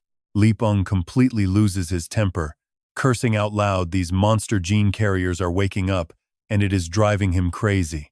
Spotting a mysterious vial in his hand, the terrified captive starts begging, "Are you going to sell us? Do you want us dead?" "No, please. I beg you to spare me. I am actually quite safe. Thanks to the Salvation Society, my mind has been completely stable lately." He breaks down in tears, pleading, "I swear I won't transform. My wife already abandoned me and my son because of this gene, and she ran away. My little kid is still waiting for me to come home." Lipeng does not care, shoving the chemical vial right up to his face. "Do not worry. Your little son is also a monster gene carrier. His name is on our hit list too, so his turn is next. Now, be a good boy and go back to sleep." Inhaling the toxic fumes, the man staggers, his consciousness slipping. Liapeng does not care anymore, muttering to himself, "Lord Lan, this time, I do not care about the dosage at all." Meanwhile, deep in the dark forest, dangerous electric sparks are violently flying everywhere. Tin and the lightning user are locked in a pretty intense, violent clash. The villain smugly brags, "I am a level 3 transcendent. Now face my ultimate palm thunder." But his confidence completely vanishes the moment he spots those eerie blue flames starting to flare up. Now watch this, he is starting to panic, realizing their flames cannot extinguish each other and they both know how to use skills. Still, his arrogant habit of underestimating his opponents is hard to break, thinking that tiny blue flame cannot do a single thing to him. As a result, Tin beats him so brutally that he can only think, "Damn it, what kind of monstrous strength is this?" His mask is completely shattered by a single fist, and his hands are burning with agonizing pain from the blue flames. Panic sets in as he desperately questions himself, "It hurts so much. How is my hand burning like this from a tiny blue flame? What on earth is this fire? And how can this kid be completely unharmed?" Seeing Tin slowly closing in, the guy panics. "Do you really want to save those monster gene carriers? They are dangerous. Just a little stress and they will mutate into monsters, causing total chaos. Killing them off is basically doing heaven's work, and utilizing them is actually quite beneficial to society. I advise you to get lost right now. You have absolutely no idea what kind of people you have messed with." Ignoring the threats, Tin steps up and slams his foot right into the loudmouth's face, cold as ice. Kidnapping is kidnapping. has nothing to do with justice. You absolute piece of trash. The lightning user screams in agony. What do you even know? There are good people and bad people in this world. But how do you know about our kidnappings? Tiotin asks. Let me help you get in touch with your Salvation Society. The guy immediately denies it. What? Salvation Society? I do not know any of that. It is not me. Tiotin replies, applying even more crushing pressure with his foot. You guys are just waiting for the right moment to alter GPS data, implanting trackers into the necks of these monster gene carriers to frame them as actual monsters. That way, once the city is overrun by beasts, your group can legally hunt them down. After that, you sell them to the Fawn family's secret research facility. Hearing this, the helpless guy on the ground screams, how do you know so much about this? Who are you? But Tiotin ignores him entirely, pressing on with his questioning, how many innocent people have you kidnapped and harmed already? The lightning user acts incredibly stubborn. Who cares about counting that? Besides, what I am doing is actually eliminating threats for the public. Comforting those carriers only slows down their transformation. You have to put them all down to end it once and for all. Tiotin glares in pure rage, his voice freezing cold. Shut up. I ask the questions, and you answer. You see, memories of Tiotin's past life flash by. It is exactly as he suspected. The Salvation Society was formed about 3 years ago, posing as a support group where monster gene carriers could gather and share their struggles. Within just 6 months, these massive, large-scale support gatherings for carriers were already being organized all over the country. Nobody knows how they triggered the mutations in those carriers, only to ruthlessly execute them right afterward. It was only after their dark exposure that people realized they were secretly collecting personal data on carriers and trafficking them. They sold them to the Fan family for human experimentation in exchange for life serum and research data. But by then, the Fan family had already destroyed all evidence. Absolutely nobody could find any sort of physical clue. Tiotin only knew because a high-ranking Salvation leader was captured and eventually leaked their secret transport routes. Besides using them for horrific human experiments, the Fan family actually needs these gene carriers for a much darker purpose, turning them into food for Earth dragons. Tiotin gets straight to the point, demanding to know how many secret research bases the Fan family operates. Terrified, the guy immediately spills everything. Tiotin knows he is lying. He stomps down harder, making him scream out in agony. Please stop. I only know of one. Wait, my mistake. I actually know two. Tiotin warns him in a cold tone, if you dare lie to me again, guess which way your head will fly. The guy is in too much pain and spills everything. Stop stomping, please. My head is about to crack. I will tell the truth. There are countless of these monster factories, experimental labs across the country, designed purely to manufacture monsters. I really do not know the exact number, he begs. Tiotin asks next, how many are around this city? He answers instantly, just one.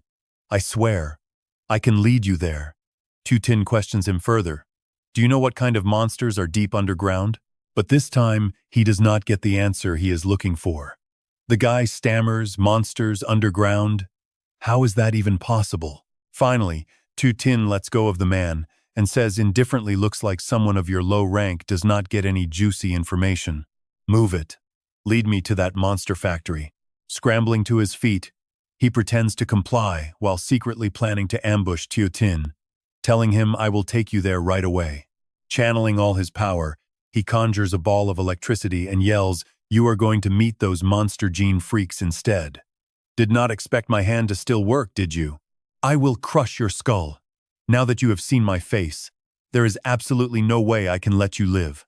Tiotin casually turns around and catches the electrical attack barehanded, noting we are not too far from the truck, so your screams of pain should be quite loud. Scream as loud as you can, because I would hate for your buddies to miss it. DN Man is completely horrified. The panicked villain thought to himself, even with my guard up, how did he easily catch my lightning strike with his bare left hand? He did not even activate his signature blue flame superpower. What is going on with that hand of his? Just then, his mask slips completely off. You guys have to see this sinister grin on Tiotin's face. I trust runaway hostages to lead the way far more than I trust you. Staring at Tio Tin's half-monster face, Dian Man is utterly speechless.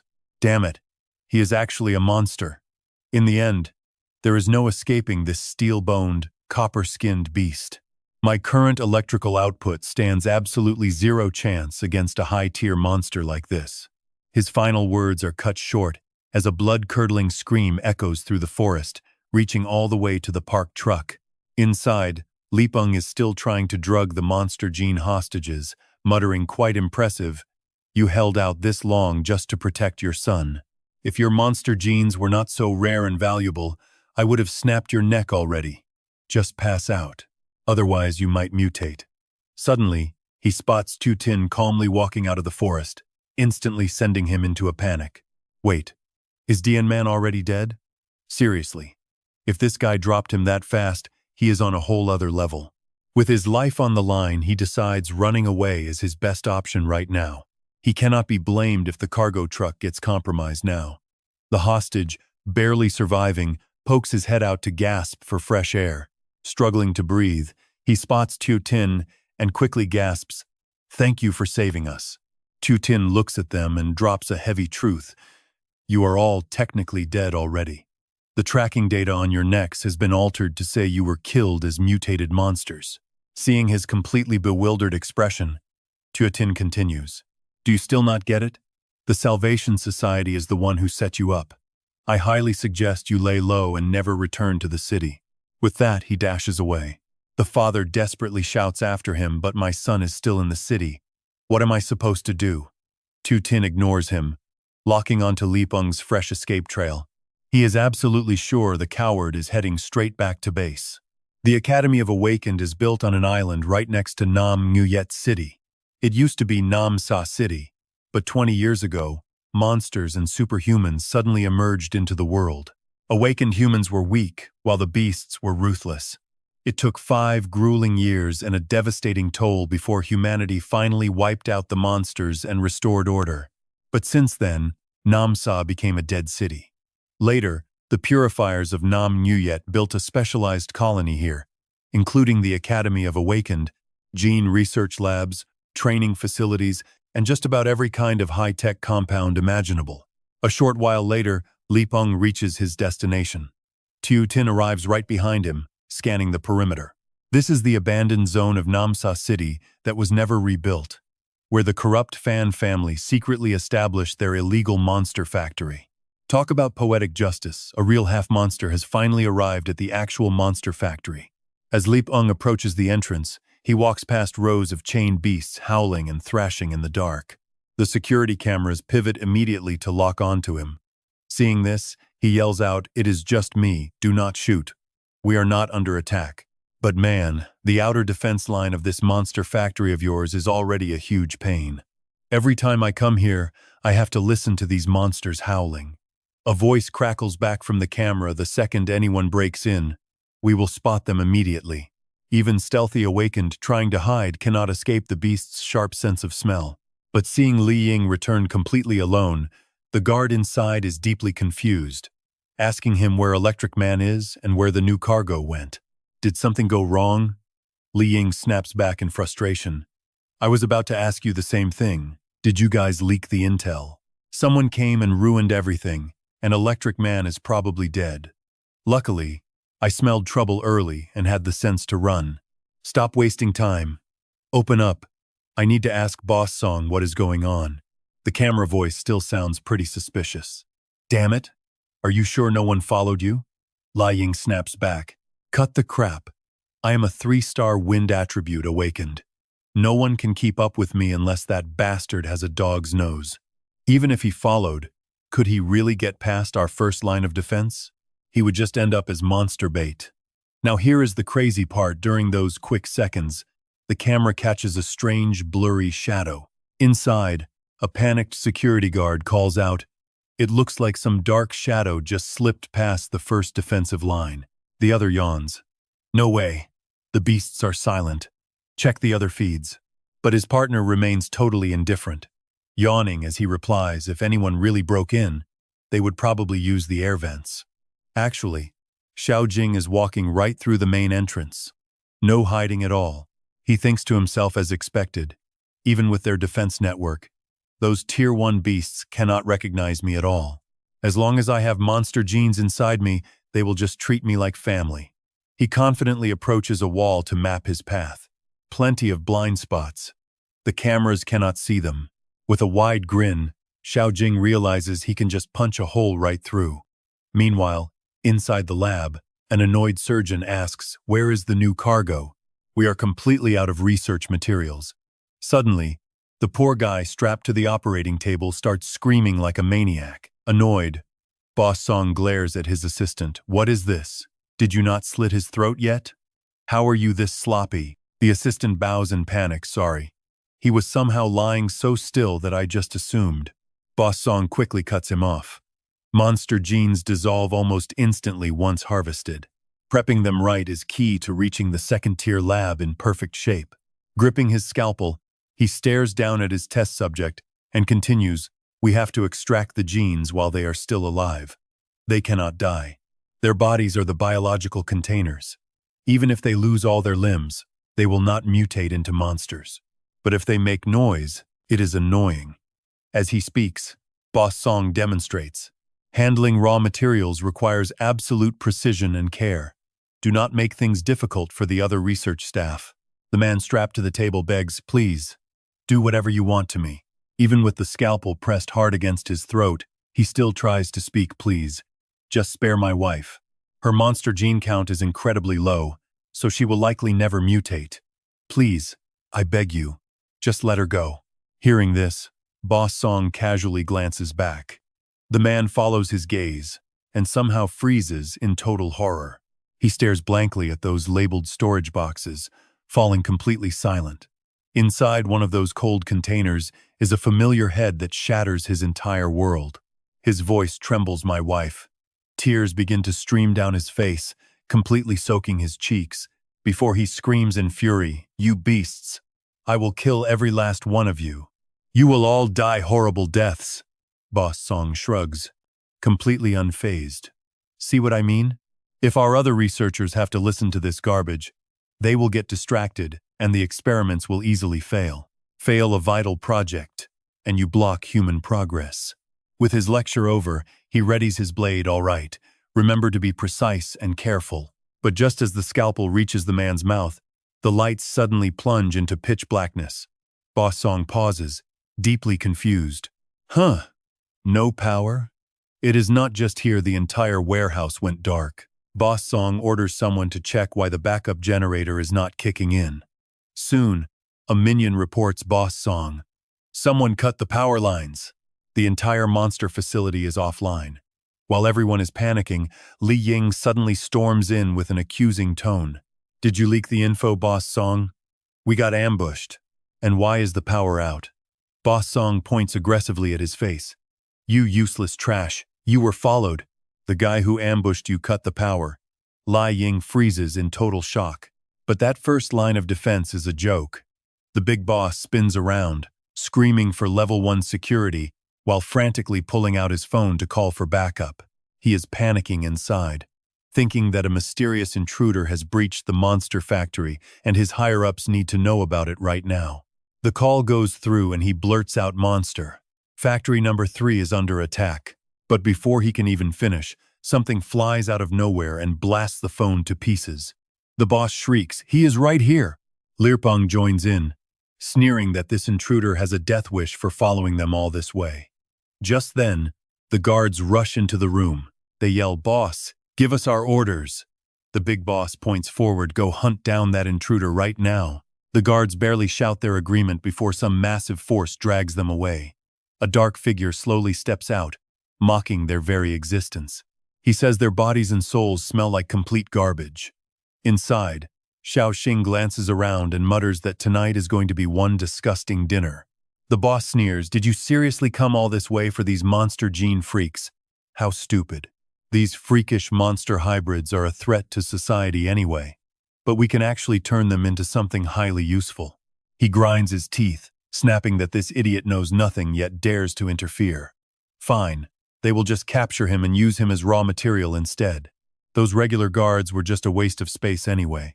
Facing these wild threats, Xiao Xing stays absolutely quiet, not even gracing them with a reply. And check this out, two guys claiming to be genuine transcendent guards jump right into the action. They brag about finding a suicidal fool to crush, while Li Peng eagerly charges forward to unleash his own strike. He yells, "I will avenge our fallen comrade." Watching from the control room, the boss keeps wondering who this intruder actually is. Is he a purifier backed by the academy director? How arrogant of him to raid this massive monster facility completely on his own. Despite not knowing the intruder's identity, the boss is still highly confident in his side's overwhelming combat power. They have an early-stage 3-star wind user, 2 mid-stage 3-star special guards, and that secret chemical serum in their hands. A wicked grin spreads across the boss's face as he realizes even a 4-star master would fall here, leaving his gene chain ripe for harvest. Li Peng swings his arms, unleashing his tornado strike. Violent, swirling winds wrap around his hands while Kim Mao joins the attack, summoning his red flame staff. Doc Nyan fires his skills simultaneously, doubling their destructive power as all 3 massive attacks lock on to Xiao Xing. But he dodges effortlessly. The enemy's grin looks like he has some actual skill.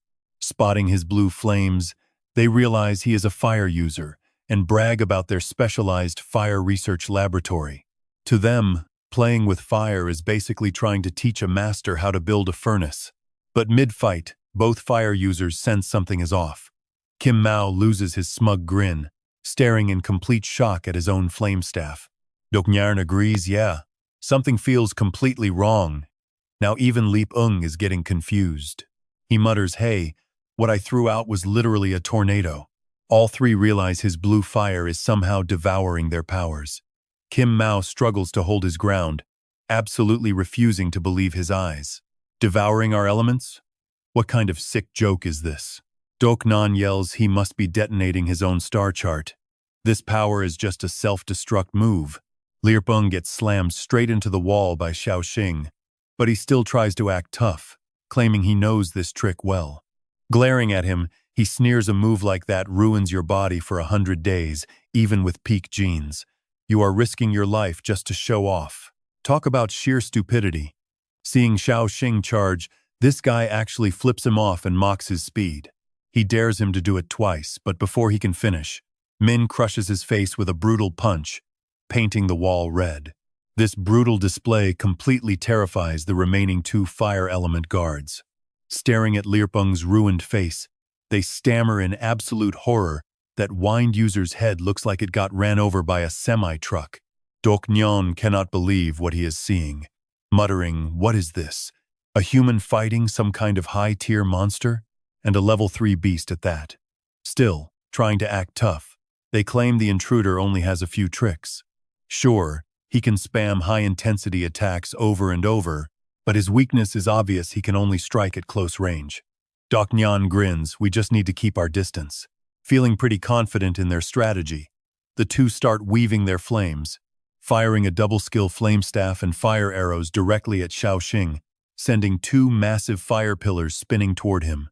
The big boss watches everything unfold, believing he has already figured out the exact limits of Xiao Xing's power. Yet he only dares to think to himself, "No, they are completely wrong. You need a fully formed element star chart to even reach 3-star level." That's true, but it doesn't mean every 3-star transcendent out there actually knows how to use an elemental star map. I've studied the Fan family's fire countless times, so I understand this transcendent power extremely well. Comparing the red and blue flames, the general manager confidently realizes that this intruder isn't using an elemental star map at all. All he's relying on is simply raw fire elements and the sheer physical strength of his own body. Check this out, the blue fire completely swallows their red flames, leaving those 2 guards totally panicked and frozen in shock. Did his raw power just snuff out our flames? His elemental star map must be insanely strong. We can't win if we keep our distance. Xing-kun doesn't want to play around anymore, so he charges forward, slicing clean through the raging flames. In the blink of an eye, Xing-kun gets right in their faces. Terrified, they scream, "He's here!" Swallow the crimson fire seed. As they stuff the pills into their mouths, Du Yan curses, "Damn it, this boost is going to leave us bedridden for half a month." This scene makes the general manager break a sweat. After all, The Crimson Fire Seed is the absolute trump card of this monster factory. It's a special drug that the Fan family developed by researching the legendary undying fire they discovered deep underground. This medicine temporarily boosts fire transcendence, allowing a 3-star fighter to instantly break through to a 4-star level. Pumped up with wild energy, the two guards laugh like maniacs. Destructive power is now flowing through their veins. The general manager assumes this sudden power-up is more than enough to squash these intruders, yet some doubts still linger in his mind. Hyped by the upgrade, Kim Mao charges right in, yelling, "Come on, try breaking my 4-star Crimson Flame Staff if you dare." Xing Kun has no problem answering that attack with his raw fists. Right then, the general manager starts putting the pieces together if his eyes aren't playing tricks on him. That intruder's blue fire looks exactly like the source that the Fan family has been desperately dreaming of. They've been tirelessly researching it to control its power, hoping it can help their transcendent genes break past the 90% threshold. Against the power of the underground undying fire, Kim Mao's final fate is about to be just as brutal as the wind user before him. Watching his partner get ground into absolute dust, Duyan completely freezes in pure terror. "How is this even possible?" he gasps. "Our flames were supposed to be temporarily boosted. There's no way you should be able to shatter our fire like this." But before he can even finish his sentence, he gets obliterated right in front of his boss. The general manager's eyes widen. "I get it now." Seeing Xing Kun walking slowly toward him, the boss quickly speaks up. "Your transcendent genes must be incredibly high, off the charts. That's why your fire-mutated genes over 90% grant insane physical boosts. It even possesses a swallowing attribute." The general manager is now absolutely certain that Xing Kun's fire is identical to the underground undying fire. Hearing this, Xing Kun glares at him and demands the underground undying fire. "Tell me exactly where it is." The general manager cheerfully replies, "That's no problem at all. Just join our ranks and I'll take you straight there. Remember, we are backed by the Fan family. With transcendent genes as strong as yours, the Fan family will definitely treat you with the highest respect. If you can help us unlock the secrets of that undying fire, you'll make a massive contribution to the entire world. There's no need for us to fight like enemies." He keeps trying to recruit our boy Xing Kun, begging him to join so they can become gods together. But will it actually work?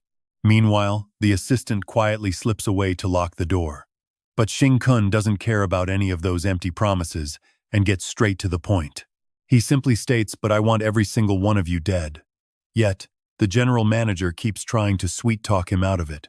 Those guards are completely expendable anyway. The boss reassures him, "As long as our research staff is safe, everything is perfectly fine. Don't worry. The Fan family won't lose any sleep over a couple of low-level security guards." Xing Kun repeats himself with absolute coldness. "I said, everyone dies. And that means the research staff too. Not a single soul gets a pass."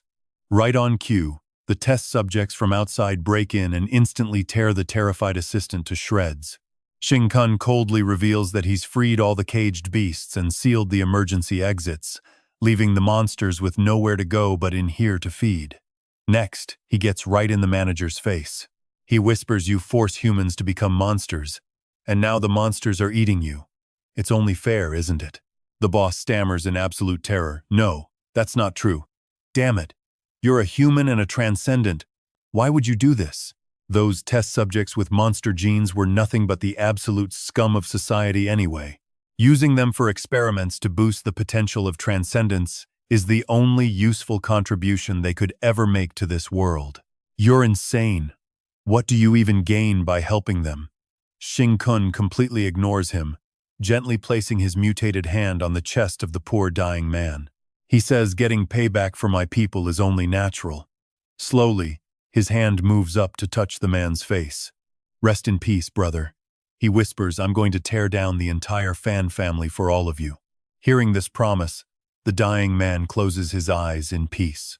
But the general manager can't comprehend any of this and completely loses it, screaming, "Are you out of your mind? Awakened ones. We are your real compatriots." The man gasps.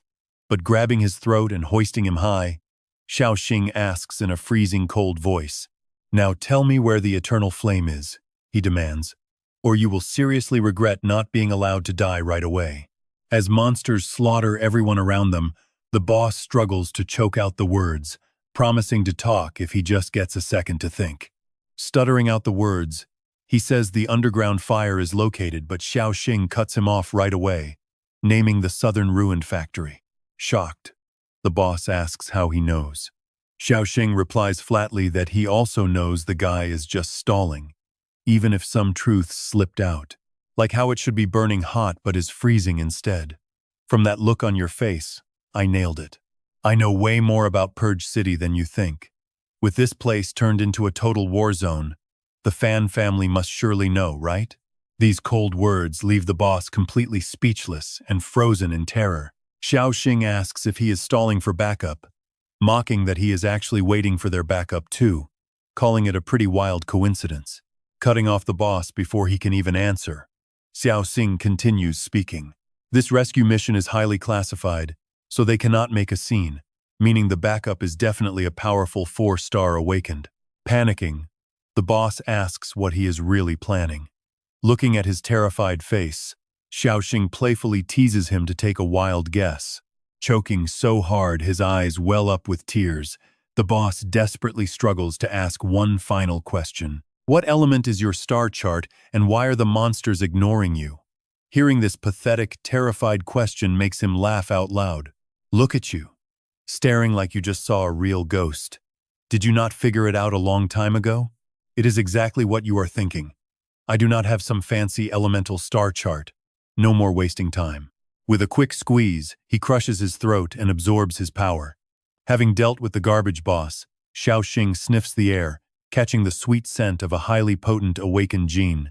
The energy is spreading from top to bottom. He immediately begins sizing up his current situation. With this factory crawling with endless hordes of monsters, his opponent will not just charge in blindly. Besides, there is only one exit. The moment I step outside, he will be waiting right there, playing a classic game of cat and mouse. And look at that smile. You just know he has got a crazy plan. He cheerfully skips around the place, realizing he can freely pillage the area to see what good loot is lying around. After searching, he stops before a cabinet packed with glowing green tubes, hitting the ultimate jackpot of pure life essence. Where did the Fan family get these? The purity is way higher than what we got from Trung Fat. They are truly filthy rich. He knew he hit the right target. Looking at the massive pile of life essence, Xiao Xing gets more and more excited. This is perfect. His current stash would only last Xiao Yu for about 3 days. Now that he found a jackpot, leaving it behind would be a crime. Glancing aside, he spots 3 golden pills in a box. These are identical to the pills those 2 guards took earlier. Time to pocket all of these scarlet fire seeds. After sweeping up all the legendary loot, Xiao Xing walks right back over to the monsters and calls out to them. Now it is your turn. Are you all stuffed yet? His mind wanders back, recalling the thrill of past monster raids. Pulling off his mask, Xiao Xing grins and playfully greets his 500 brothers. I am here to send you off, so get in my belly. Just like that, the entire horde becomes his delicious dinner. With the job done, Xiao Xing carries a massive crate outside, thinking it is time to take some takeout home. Suddenly, his razor-sharp senses kick in. Sniffing the air, he realizes his opponent has finally arrived. Stopping in his tracks, he hears a voice calling out, claiming they have waited ages and mocking him for letting monsters eat the staff.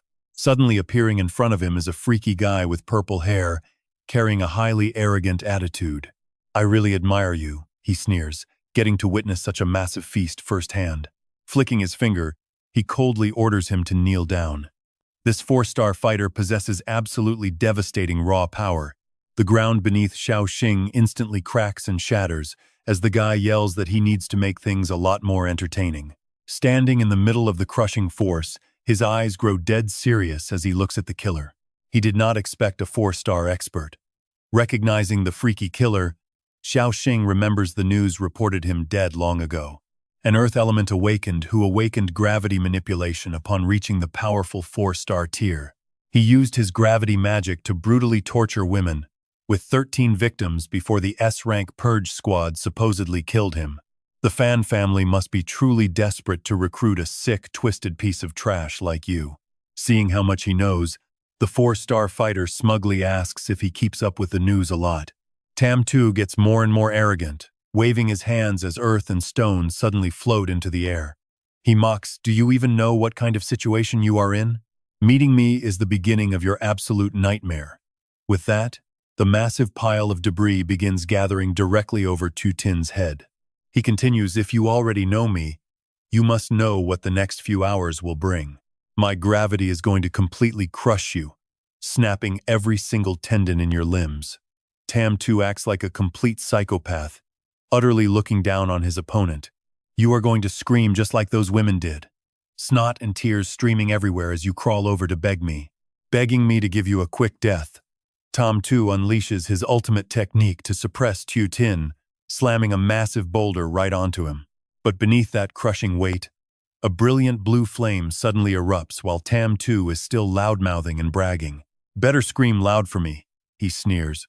But within seconds, the blue fire blazes with such insane intensity that even Tam 2 gets startled. Staring at the flames, he mutters, "To think a blue flame could easily block my earth technique under level 1 gravity.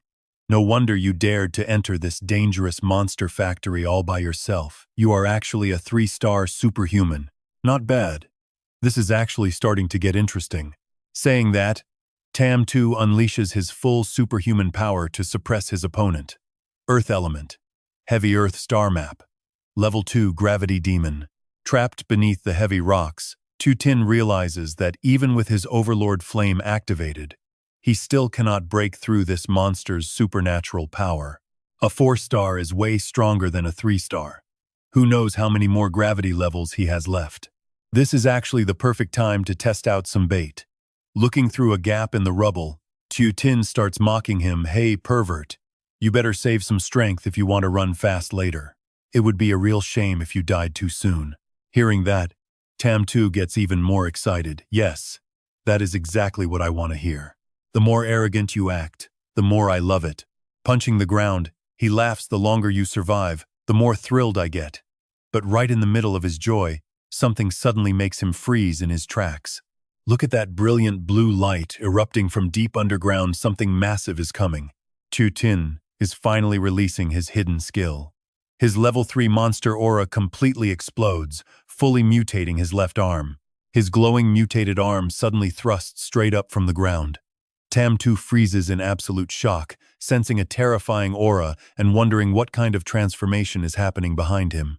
But this guy is no amateur. Knowing Tu Tin is attempting a sneaky back attack, he immediately activates his level 3 heavy earth skill, Absolute Defense. In an instant, a massive stone shield erupts from the ground, successfully blocking Tu Tin's incoming strike. But Tu Tin quickly triggers another ability, summoning his deadly tentacles. Right away, a creepy little mouth with rows of razor-sharp teeth splits open directly in the center of his monstrous palm. The creature detaches itself, launching forward to latch tightly onto Tam 2's back. Yet, the smug villain still thinks he has won. Laughing, "Is that meant to tickle me? I do not feel a single thing. Are you trying to trick me with illusions just to find a chance to run?" Launching another wave of attacks, he flashes a sinister grin under my overwhelming gravity field. Do not even dream of escaping. Tu Tin quietly retracts his monstrous arm and leaps back a few meters to watch how things unfold. Tam 2 mocks him, asking why he suddenly withdrew his power. "Did you give up already?" He laughs. "I am not even excited yet." Tu Tin just nods along. "Oh, please." He thinks I am just trying to use 1% of my metal-type supernatural power to coat my whole body, purely to hide my monster gene from leaking out. But get this suddenly. The entire area begins to shake violently, leaving Tam 2 utterly baffled, wondering if it is an earthquake. The concrete floor cracks wide open, and as he watches in confusion, he realizes something massive is trying to dig its way up. Meanwhile, Tu Tin is busy praying to any god listening, "Earth Dragon, please do not notice me. Just focus on that guy instead. My tentacle is currently biting him, so he is completely covered in my scent." Meanwhile, Tam 2 looks deeply concerned. Sensing the dangerous entity rising from below, He quickly unleashes his massive triple-layer heavy earth rampart skill to lock down whatever beast is coming. Suddenly, a colossal earth dragon erupts from the ground. The sheer impact blasts Tam-2 straight into the air. He screams in frustration. My defense could not block it. What kind of bloody bad luck is this? Running into this freak beast before dealing with that kid. Landing on a nearby beam, Tam-2 grumbles to himself, why on earth is a creature like this appearing here? Looking closely, he recognizes the beast. An earth dragon, no wonder his absolute defense was shattered so easily. But what makes him even more anxious is a very critical realization. It really seems like this beast is targeting only him.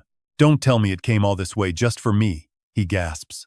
But before he can even finish, the dragon's massive tail whips around, slamming directly into him. The massive beast opens its colossal mouth and charges straight at Tam-2. He sprints for his life, absolutely furious and confused. How does this make any sense? He rants. Wait, that brat literally told me to save my strength so I could run. Could he have caused this? But how could a weakling pull that off? Meanwhile, Tiotin sits back like a happy bystander, letting them fight it out while he quietly slips away. Hauling his heavy crate of loot away, he lets out a sigh of relief because tonight, he is safe.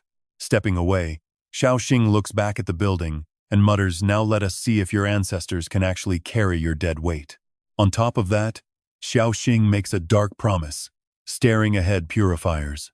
Step by step, I will expose the cancer of this apocalypse a year from now and force you to destroy it. Just then, a group of superhumans led by Thurn Guan Kui arrives at the building. With one scouting ahead target is approaching, 500 meters out. Sister Thurn Guan Kui, did you call other squads too? Give us a quick hint. She replies with sheer confidence, your squad alone is enough to bag this earth dragon, so get ready to spring the trap. Tonight, you will gain the glory of being the very first in Huaxia to slay an earth dragon, making him nod in nervous agreement. He mutters to himself, dear ancestors, that is an earth dragon. Even a 4-star superhuman would steer clear of that monster. Are you seriously trying to take it on solo? He quickly shakes off his fear and commands his squad to take their positions. Yes, Captain, with absolute focus. Captain Tongdun tracks the target. We are now 300 meters away and closing in fast. He counts down the distance, 267 meters, 206, 150, 88, 12. It is almost on us. Watch this closely. The earth dragon enters the trap, and the entire squad springs into action. 4 girls unleash their ultimate spells at once. Petrifaction, freeze, meteor strike, and a binding cage. Thurn Guan Kui grumbles, last time there were too many rookies getting in my way and the beast escaped. But the higher-ups ordered me to protect this purifier base. If this earth dragon does not die tonight, I cannot even begin to think about finding my future lover. So it is going to hell today. But suddenly, Tongdun screams out, wait, someone is standing right in front of the earth dragon. Thurn Guan Kui snaps, where? Scan him right now, and he immediately uses his sound waves to run a quick search.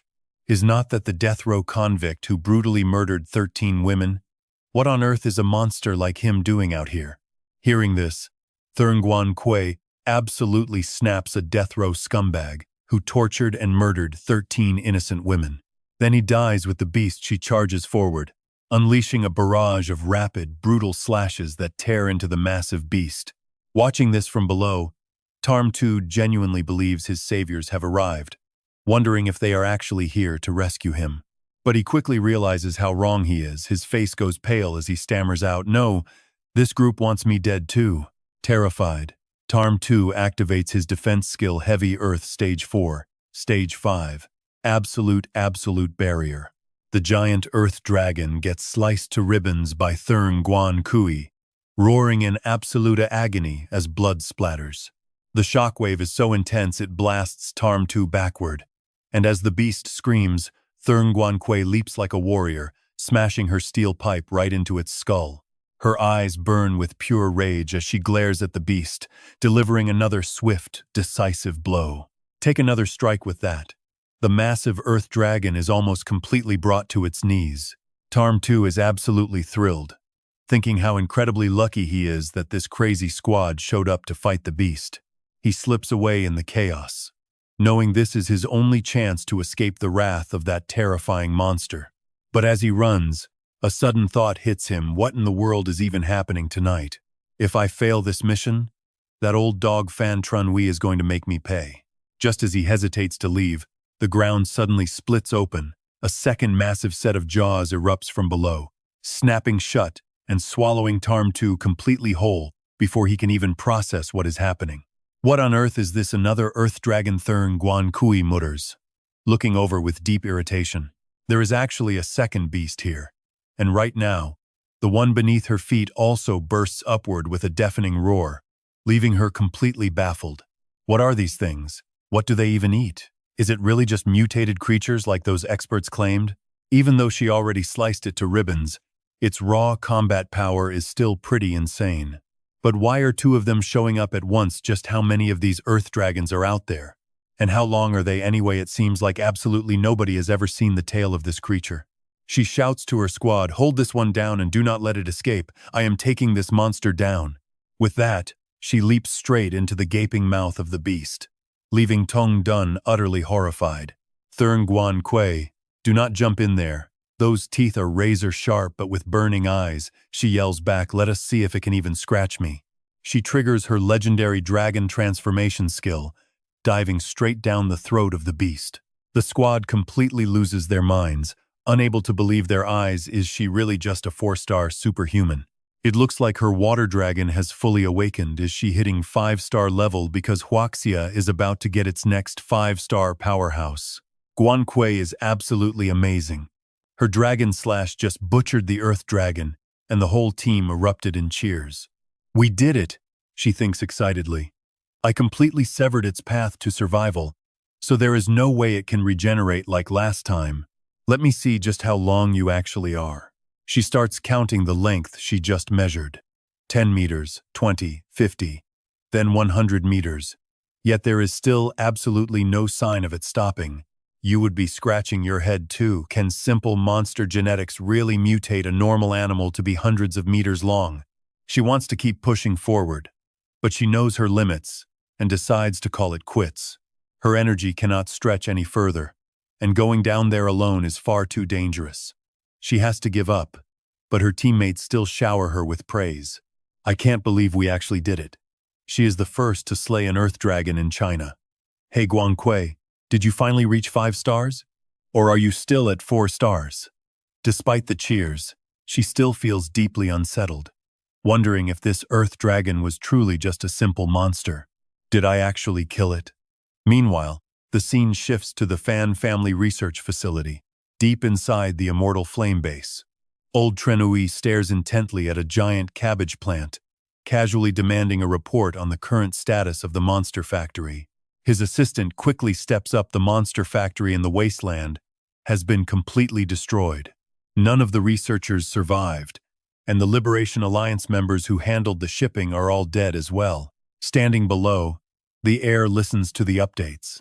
The assassin is missing, and intelligence suggests he was eaten by the Earth Dragon. Even though the monster factory was compromised, their emergency protocol was executed with total success. Deputy Director Fan frowns, listening closely. Most importantly, all crucial data was automatically destroyed. We followed your orders and told the Purifier headquarters that it was just a regular, run-of-the-mill monster research facility. Luckily, most of the high-ranking Purifiers are backing us up. Right now, they are only debating on how to penalize us for building the monster research facility without giving them proper prior notice. Honestly, at most, it will probably just be a slap on the wrist. Old Trenui asks who was behind the attack. His assistant hands him a tablet with a text message. This is the message sent by the factory manager right before he met his end. After reading it, the old man falls into deep thought. A blue flame that devours everything? That must be a high-grade fire-type transcendent gene, something incredibly close to our immortal flame. As he speaks, the heir suddenly interrupts that user is the key to unlocking the eternal flower and claiming the immortal flame for ourselves. He channels his own fire onto the cabbage plant, smiling as he says that heaven is finally looking down on them. For 3 generations, the Fan family has inherited fire-type powers, striving to master the ultimate flame star chart. We found the eternal flower containing the immortal flame, but without a 90% transcendent gene, we must seize it by force. The heir eagerly points out that their artificial testing is already complete. They just need to extract this blue flame gene from the target. As the eldest son with the strongest genetics in the Fan family, I know I can easily master this key. Once we unlock that undying fire, the Fan family will rise as the absolute #1 flame clan. His assistant looks worried, asking how they can find one specific person in such a massive world. Old Tranui just chuckles, saying it is easy to track a single target when they can just command the purifiers to do it. He immediately orders his assistant to tell the purifier headquarters that the rogue blue flame user they are hunting trashed their lab and stole their research. Make it look like he lured the Earth Dragon there too. Hearing this, the loyal assistant bows and departs immediately. Meanwhile, the heir gently caresses the massive plant like it is some sort of holy relic, whispering to himself. He promises to find a way to make the eternal flower bloom, swearing that he will claim its sacred flame. This bizarre plant is not just massive, its thick roots plunge deep into the earth, stretching down to a bottomless abyss. Just look at how deep this goes, 5,000 meters beneath the research base. Those massive roots stretch all the way to wrap around the body of a colossal, red-eyed beast lurking in the dark. The Earth Dragon that recently swallowed Tang-Tu has arrived to present itself before the true king of their species. Slowly opening its massive jaws, a silhouette appears inside before the beast spits the slimy scumbag right onto the floor. Looking around in a complete daze, Tang-Tu curses under his breath while trying to wipe the sticky, foul-smelling, blood-like slime off his clothes. Seconds later, his eyes widen in pure horror as he realizes he is standing right in front of a gargantuan beast. What kind of monster is this? No way. How can something so massive even exist in this world? What level is it? The giant dragon king glares down at his trembling prey, letting out a booming growl, "You are wrong." Tang-Tu stands frozen, paralyzed with fear as he wonders what the beast will do to him. But the dragon wastes no time, unleashing a torrent of blue flame that turns him to ash. With Tang-Tu completely turned to dust, the bizarre piece of flesh that Xiao Xing secretly planted on him drops onto the ground. Dailong stares intensely at the creature, snaps his jaws shut to devour it, and then speaks. "We must capture him at all costs. Remember his scent." As those razor-sharp teeth grind together, they make a deafening screeching noise and a bright flash erupts.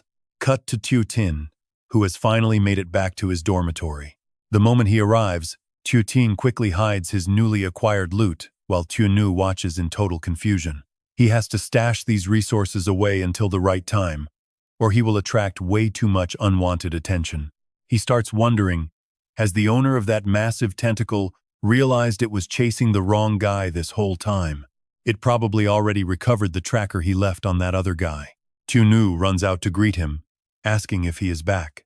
Tu Tin hands her a small box, saying he bought her some late-night snacks. It is a high-grade life energy source. He tested it, and just one tube is worth 5 or 6 of the academy tubes. Still, he is pretty worried. At this rate, the beast will trace his scent right to him. What will it do next? Probably send some incredibly powerful monster to hunt him down. Or maybe it will keep using earth dragons to scout. If it sticks to earth dragons, that is fine. He can easily drag things out for another year before the real storm hits. Tu Tin watches his friend walk away, quietly hoping that everything will turn out for the best. Even so, he cannot shake the dark thoughts. What if they launch a preemptive strike, giving him absolutely no time to grow? But doing that would definitely alert the purifiers and stir up a whole hornet's nest. If the apocalypse is a fatal tumor, then the clearer the symptoms show, the better. While Tu Tin is busy stressing over his next move, things are going sideways at the research lab. Look closely, the eternal bud is actually starting to move. Its outer petals slowly peel back, and then, one by one, the rest of the flower begins to bloom. A researcher spots this incredible scene and immediately screams out, "Hey, everyone look over there. The eternal flower is finally blooming." Hearing the shout, everyone rushes over in curiosity. Someone excitedly asks if it is true, noting that Director Pham just left. so they need to call him back immediately. This is a massive research breakthrough, but mid-sentence, a strange, invisible force suddenly slices him completely in half. The other two suffer the exact same fate, sliced right in half by that invisible weapon. A scar-faced thug charges forward with a knife, aiming right for the neck of a nearby target, while warning alarms start blaring like crazy all around them. But the instant the blade touches the target, the skin on his neck turns incredibly hard, stopping the knife dead in its tracks. Standing right next to him, a Hong pipes up, "See, she told him so." He can finally control his own life elements now. He already activated his golden body, making their captain totally invincible. The captain just scoffs, telling her to stop joking around. He claps his hands to gather the squad, announcing that they finally have some active intruders. No wonder the Fan family spent so much effort gathering dead guys like them from all over. They are the kind of monsters even the purifiers would be absolutely terrified of. He excitedly boasts that they have 3 4-star superhumans and 7 peak 3-star ones, but a Hong quickly corrects her captain. He is wrong because they actually have 6 4-star superhumans now, thanks to the insane cultivation speed in this place. If they are given just a little more time, absolutely everyone here will become a 4-star superhuman. The guys in the back sneer, eager to carry out the mission given by the Fan family. The captain confidently leads his squad into battle. He does not care who the intruder is. Even if it is a purifier, they will kill them on the spot. They are making sure anyone who enters never leaves alive. The captain starts splitting up the teams, ordering Team A to follow him inside to absorb the enemy attacks. A Hong sighs happily, admitting that she really misses their old days of pure looting and pillaging. Next up is Team B's mission, which is to directly slaughter the enemy's armed forces. Scarface agrees, complaining that this peaceful life has been so boring his skills are practically rusting away. As for Team C, their job is to control the staff and make sure absolutely nobody escapes, while the members in the back nod in agreement. The captain also gives a specific order to a guy named Athu, telling him to turn invisible and scout ahead. He immediately complies and vanishes into thin air. As the squad approaches the entrance of the base, the captain cautiously warns them that they have arrived. He warns them not to be careless, as anyone who can break into a heavily guarded secret research facility like this must be extremely dangerous. He then uses raw force to smash through the main door. Arrogant, confident smiles are plastered all over their faces. They are ready to paint the walls red and slaughter everyone in their path. But literally 3 seconds after stepping inside, bam! A terrifying, mysterious blue fire completely vaporizes them. And this horrific scene is witnessed by Athu, who is still standing nearby, completely invisible. He is so utterly terrified that he barely dares to breathe, clamping a hand over his mouth to stop himself from screaming out. After witnessing the whole thing, Athu recounts the horror in absolute shock in just the blink of an eye. Everyone except him is dead. He collapses to the ground in front of the Fan family, trembling violently as he speaks. He explains that because he hid his presence beforehand, he was able to escape and witness the whole tragedy. Athu is absolutely certain that this wasn't an intruder, but rather a shape-shifting monster from the Eternal Flower. It is quite strange. It is not a human mutating into a monster, but that unblossomed flower over there. He kneels there and goes on. Are there really 4 of them? They can turn invisible and even control the eternal flame. They killed Captain Kim Thun in the blink of an eye. Damn it. This thing is way stronger than an Earth Dragon. In the end, they broke out of the research lab, and nobody knows where they went. Athu panics and screams, "Lord Fan, we have caused a massive disaster. These monsters are going to slaughter so many people. We must warn the cleansers right away." Shaking with pure terror, Athu keeps going, "We can't cover this up. Nobody can hide something this huge." Fan Trenui doesn't say a word, simply setting Athu ablaze to silence him forever. "I already warned everyone, whoever dares to leak what happened here must die. Since when does a death row convict start crying over the lives of others? How absolutely ridiculous." He then orders his assistant extract his supergene. "Make sure you don't let it go to waste." The terrified assistant quickly complies, "Yes, sir," while nearby, The young heir cheers excitedly. Uncle, it turned out exactly like you said. The eternal flower has returned to normal, and it's making the power of the supergene even stronger. Just touching it is enough to trigger a massive, visible change in the supergene. I'll master the life element and break through to 4 stars soon, and eventually, I'll obtain the eternal flame itself. Fan Trenui nods in approval. That's great. But until we finish building the defense barrier to secure this place, you must stay careful and avoid touching it. Right now, a thought flashes in the old man's mind. He already knew the eternal flower was a monster that mutates genes. He'd guessed that long ago, but he never expected it could actually transform into a mobile, roaming beast. But that doesn't matter. What actually matters is that these monsters can trigger supergene awakening, making the Fan family's army incredibly massive and powerful. When that day comes, the Fan family will easily crush this entire world. Fan Trunhui glares at the eternal flower bud with sinister eyes, knowing this ultimate treasure belongs solely to his family. Meanwhile, back at the school dormitories, a few windows are still glowing in the dark night.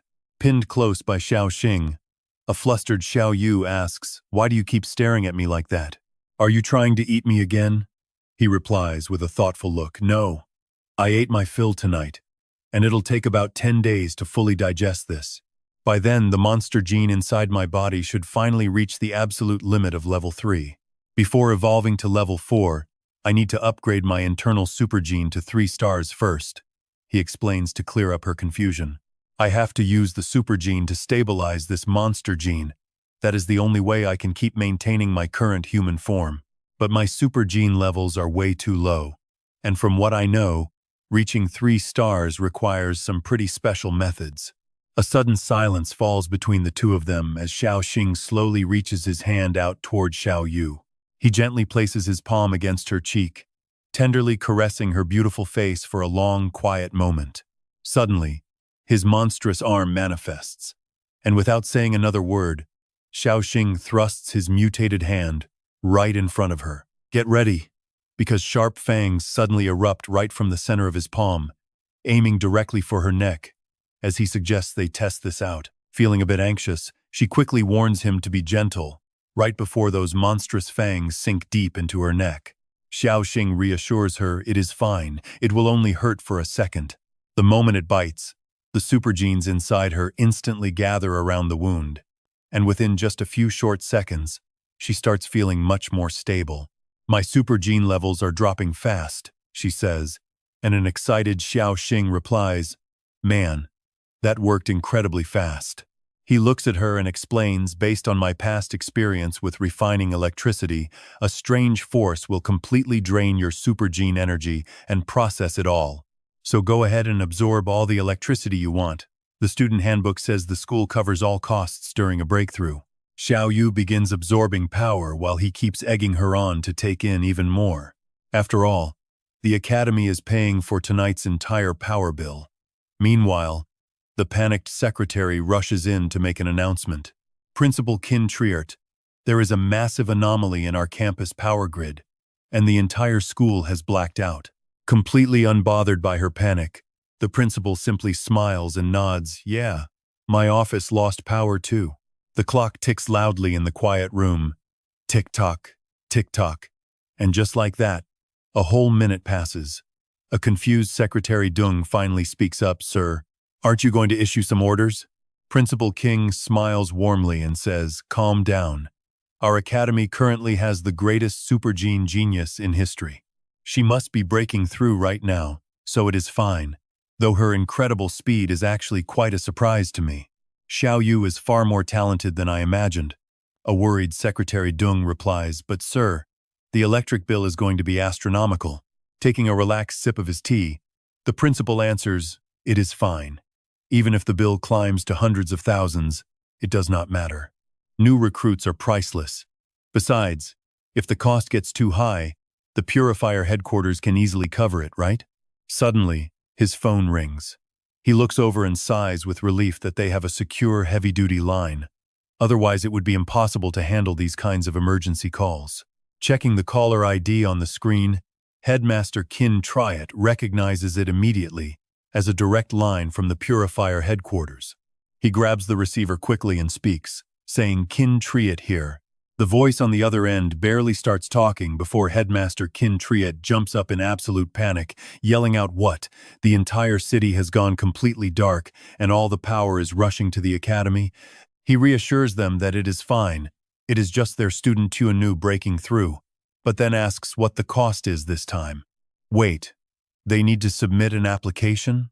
Meanwhile, the Nam Guyet Supernatural Academy sits in Purifier Town, located inside the special purifier district of Nam Guyet City. Locals live along both sides of the main river, and this town covers 36.7 square kilometers. Although the special purifier zone is just an island, it is located very close to downtown Nam Guyet, a city spanning 795.44 square kilometers. As the third largest city in Waxia, it is incredibly bustling. Daily domestic power usage here reaches a staggering 200 billion watts. But right now, all of it is being pulled toward the academy, plunging the entire downtown area into total darkness. Watch this, all that power is rushing straight into Tuanu. The local power grid is working overtime. This crazy 3-hour absorption equals half a day of the city's total electricity, matching the reserve energy of a 4-star supernatural cultivator. The pink-haired lady at the purifier headquarters remarks with awe. She cannot believe that a girl who just awakened can already contain such a massive amount of elemental energy inside her body. Kin Triet explains that a higher supernatural gene ratio makes their power much purer, and the purer that power is, the more elemental energy they can store inside themselves. They are basically living, breathing energy containers from birth, so this is really nothing to be shocked about. Having more pure energy boosts their upgrade success rates, meaning they will barely face any obstacles in their future cultivation path. He notes that this is exactly the secret supernatural organizations all over the world are trying to research and decode. They use every method possible to help humans break past the absolute limits of supernatural genes, a visible path to divinity that is incredibly hard to reach. Meanwhile, Headmaster Kin Triet casually asks how much the electric bill is for those 3 hours. Get ready for this. The bill is 56 million yuan, instantly making the headmaster choke on his hot tea. Hearing him cough, the officer asks with concern if he is okay, to which he quickly makes an excuse, claiming the tea was just a bit too hot. The headquarters representative adds with a trace of worry, while Tuanu theoretically will not struggle with cultivation, what if some completely unexpected disaster happens during the process?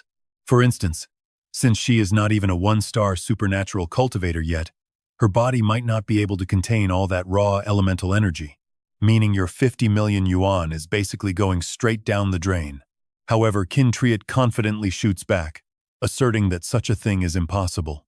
Since this kid already took all the life essence meant for her entire class, reaching the 1-star level is going to be a walk in the park, and if there is any sign of failure, I doubt she would let it waste like that. She is probably scrambling to find someone to help her right now. Right mid-conversation, Secretary Duong announces that Tuanu has arrived to see him, prompting the headmaster to give a slightly awkward nod and tell her to send the girl in.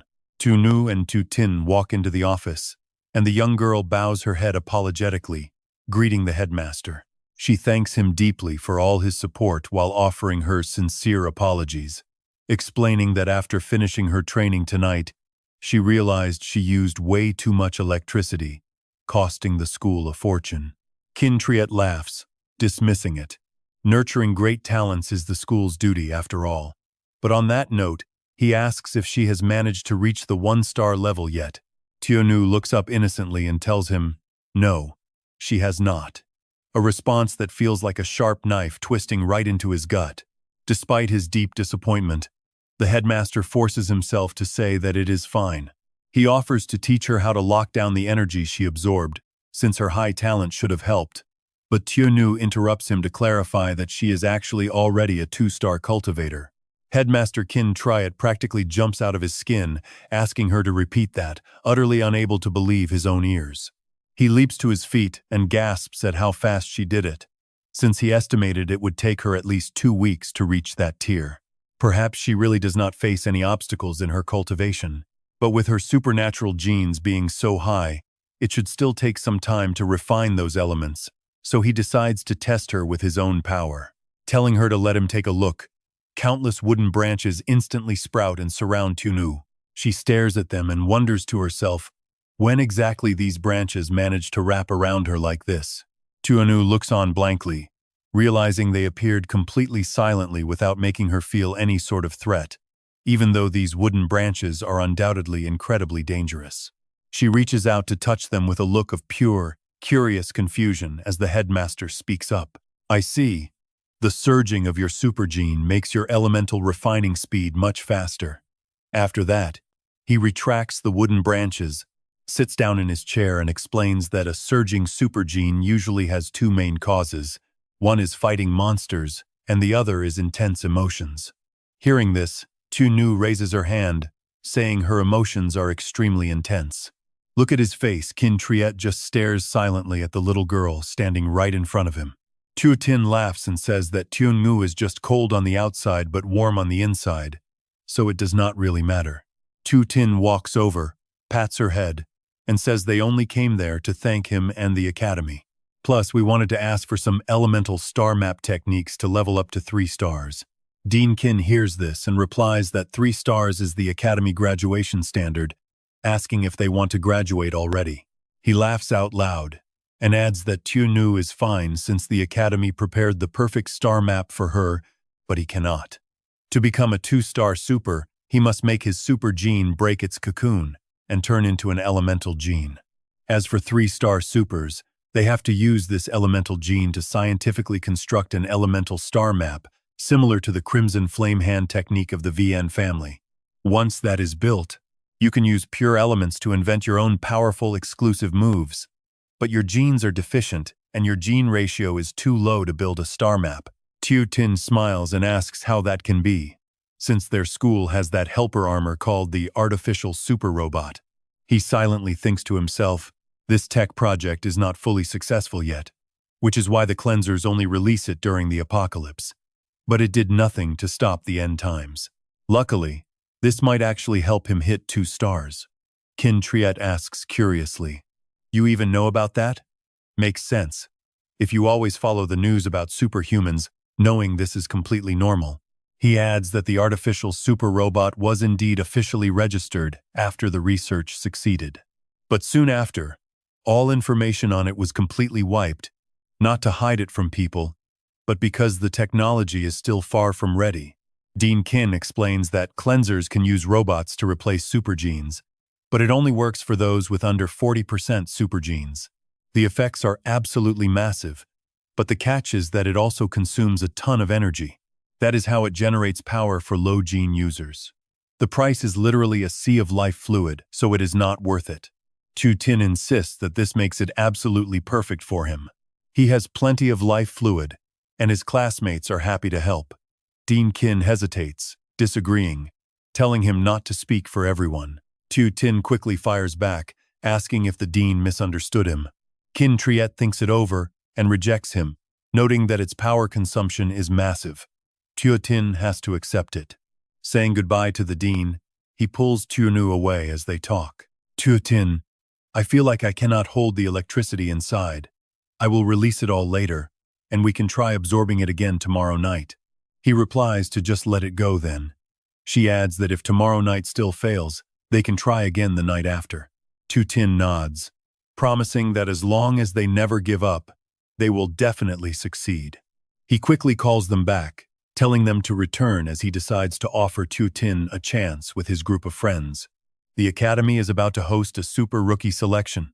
If your whole squad qualifies, I will give you the artificial super robot armor that the cleansers gifted to our academy. Hearing this, Tu Tin nods eagerly. Thank you, Dean, he says, promising to help his entire team pass and become the academy's new elite. Qin Triet quickly reminds him that the application deadline is in exactly 3 days. Tu Tin bows and thanks the dean for the reminder before saying goodbye. Once they leave, Secretary Duong steps forward, worried that they cannot qualify since the National Super Tournament only happens once every 2 years. Every super academy across the country will select their absolute strongest squad to compete in this massive event. Since they are only freshmen, Even with a prodigy like Tuanu on their team, they still stand no chance against the senior students. Not to mention, their other two teammates have not even awakened yet. Qin Triet calmly disagrees. Duong wonders if he is biased just because of Tuanu's talent. It makes no sense, but he replies that it is because of Tu Tin, confusing her even more. The dean reveals that Fan Tran Ui wanted to block him from joining, all due to his measly 1% supergene. Secretary Duong nods and says yes, and he actually gives the kid a chance to take that final assessment. Even now, no one can understand why his superhuman genes are so low they might as well be completely non-existent. Qin Triet interrupts him asking if the kid didn't end up passing that test anyway.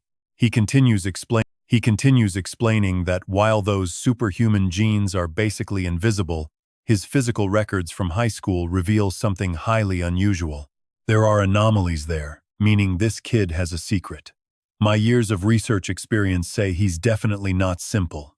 Secretary Duong curiously asks the dean wasn't his actual field of study focused purely on monster genes. He always wanted to cure people carrying mutated monster genes, but now he's digging into the physical data of superhumans too. Hearing her question, the dean falls silent before speaking. He already gave the kid that impossible task, and if he somehow pulls it off, the academy loses nothing. He then stands up and tells her to get back to work. He thanks her for working through the early morning power outage, and Duong immediately replies that it was no trouble at all. She says it's just her duty, and once she leaves, Qin Triet makes a call to someone who answers with a rather annoyed tone. The caller asks why he's calling so late, and Qin Triet casually greets him as Chief Chu of the Purge Bureau. He introduces himself as Qin Triet, making Chief Chu wonder why his old friend is suddenly acting so polite. Qin Triet lowers his voice, demanding they cover Tuangu's electricity bill under his budget, or else he's going to resign. That threat completely leaves Chief Chu speechless. By the next morning, a huge crowd gathers in the courtyard of Nam Nguyet Academy as an agent speaks up. Get this, they suspect there is a 90% chance Lam Diem is actually among the new students arriving today. They must drag out Lam Diem, the one who captured monsters, impersonated purge agents, and stole critical data from the Fan family lab. The crowd roars in agreement. Meanwhile, inside the dean's office, Niep Duong grins and greets Dean Qin. He remarks that the school seems as glorious as ever, and Qin Triet happily welcomes him back. He asks how long it's been since Niep Duong visited, noting this is also Lam Shi's first trip back since graduation. When asked how he feels, Lam Shi politely replies that just as the vice captain said, the school hasn't changed in 10 years due to a clear lack of funds. Niep Duong responds with an awkward laugh. He snaps at Lam Shi to shut his negative EQ mouth, but the young man immediately tries to argue back. Lam Shi reminds him that he literally said the school would be filthy rich if the Fan family took over, forcing Niep Duong to shove a hand in his face. Deciding it's getting late, Qin Triet closes his eyes and tells them to get straight to the point.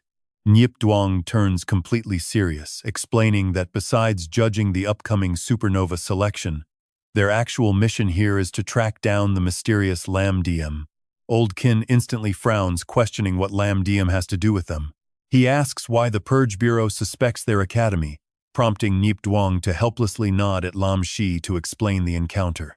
The young agent stands at attention to report, while Niep Duong listens closely right beside him. He states that around 10:30 p.m. on June 25, 2025, he spotted Lam Diem while fighting monsters in the commercial district. Those vivid memories of Tiotin's combat style remain completely burned into Lam Shi's mind. Because the ambush happened so fast, a monster actually ended up tearing off and eating his arm. He explains that Lam Diem stepped in to save him, but strangely knocked him completely unconscious afterward as he desperately tries to picture the savior's face. By the time he woke up, the monster was dead, and he barely caught a glimpse of Lam Diem absorbing the beast's black remnants. Since it was pitch black, he couldn't see his face clearly, but he believes their target is a very young man. That's why the captain suspects he's a newly awakened teenager holding a terrifying amount of raw power. Since he's likely immature, he probably just craves the thrill. Niep Duong adds with a tired sigh as he clasps his hands. But here is the catch: if he was just some reckless kid, they wouldn't be this incredibly desperate. He gravely explains that the culprit's dangerous thrill-seeking has escalated. And just yesterday, the Fan family reported that Lam Diem struck again, raiding their primary research facility. The target stole their vital life essence, leaving absolutely zero survivors inside the entire facility. With a cold expression, Nip Duong warns that this guy is becoming far too dangerous. They must capture him, especially since his very first appearance was right in the heart of the city. Then, on opening day, he surfaced in the local purge town, heavily raising suspicions that this dangerous rogue might actually be a newly enrolled freshman right here at their own academy. Still visibly annoyed, Lam Shi mutters that they absolutely have to drag this guy out. He wants to personally blow the guy to pieces, but Old Kin silently processes everything before stating their theory is still pretty far-fetched. Lao Kin lifts his coffee cup, taking a slow sip as he continues analyzing the situation. But looking at your expressions, you guys seem pretty sure that he is actually in this academy. Lin Chi looks over to explain, saying that ever since he got knocked out that day, he has felt a highly unusual connection between them. He covers one eye to focus and sense it. He firmly declares that he does not know what kind of bizarre superhuman power got transferred when his head was slammed. No mistake. This strange gut feeling is absolutely correct.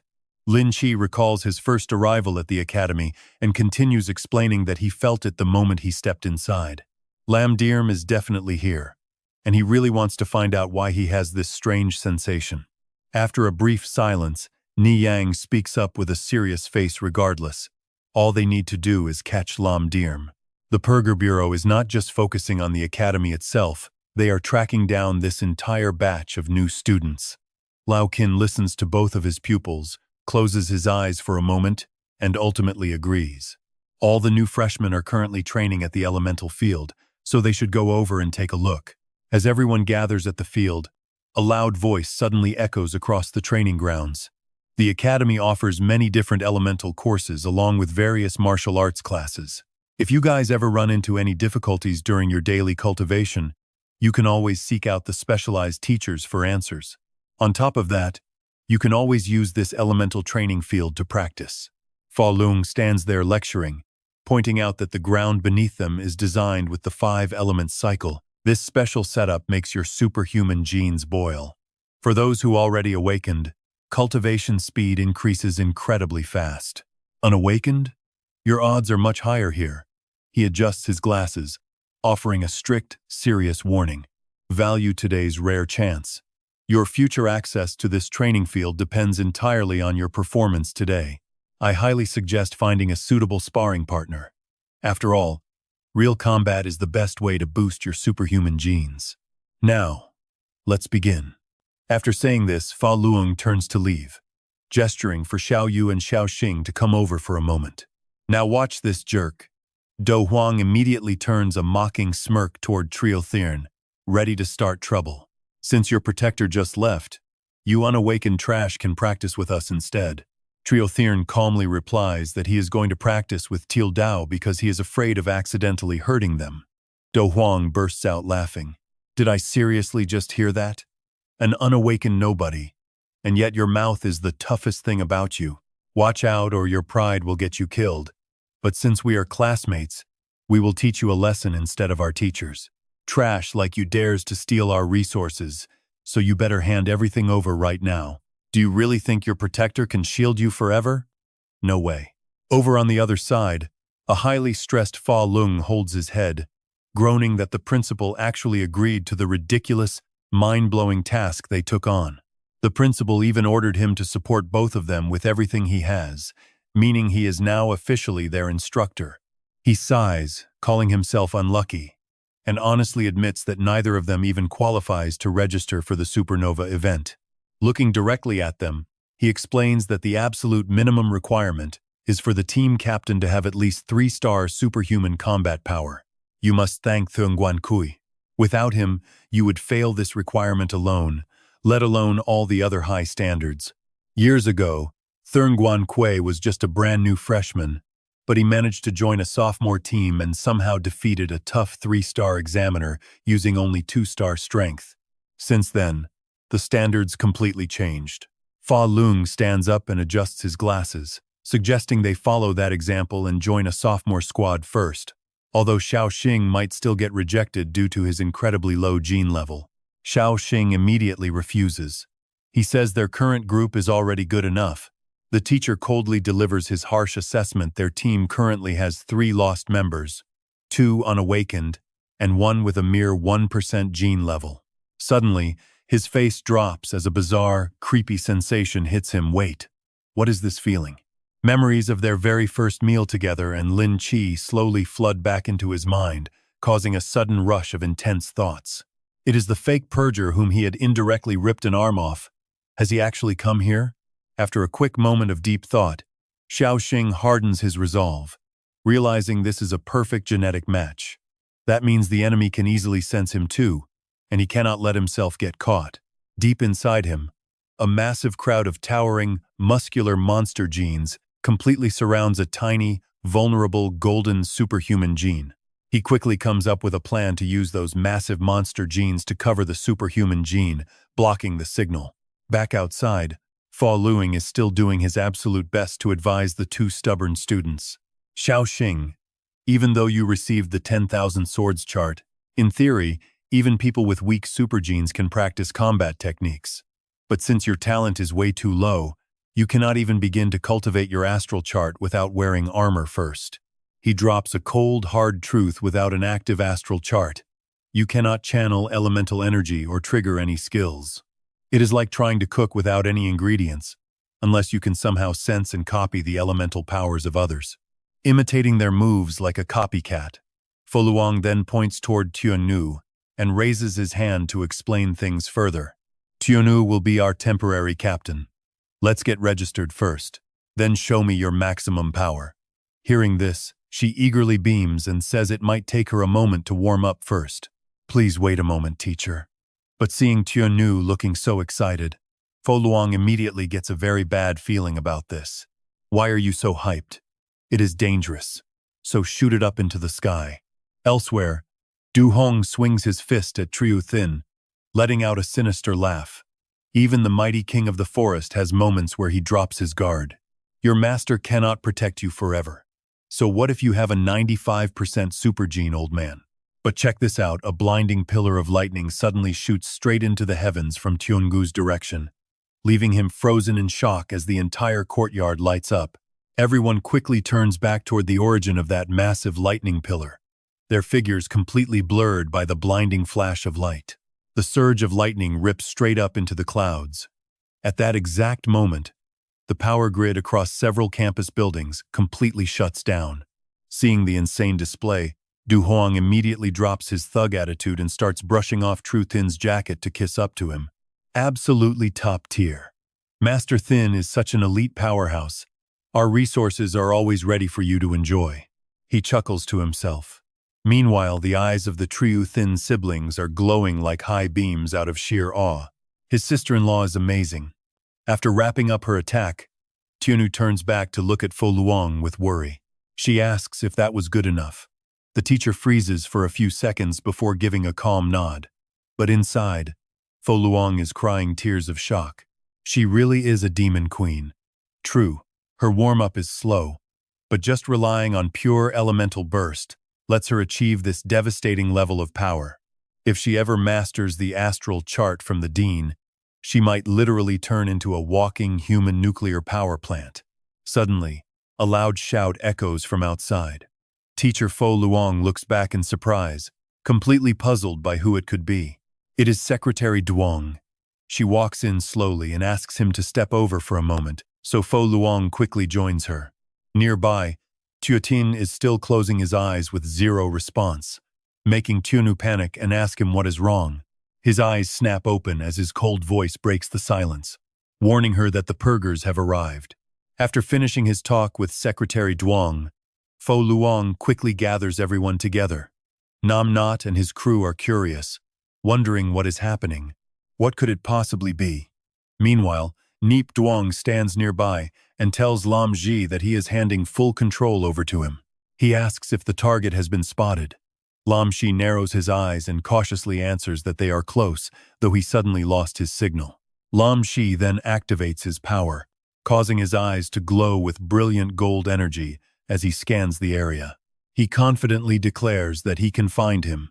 Shouting for metal to gather, massive piles of iron instantly lift up from the ground below. The scene shifts as the story flashes back to 2 months ago inside an old building. Lam Shi approaches to check on the situation while Thanha stands back, sizing up his uniform cloak. She wonders if he is a captain from another district sent to help out.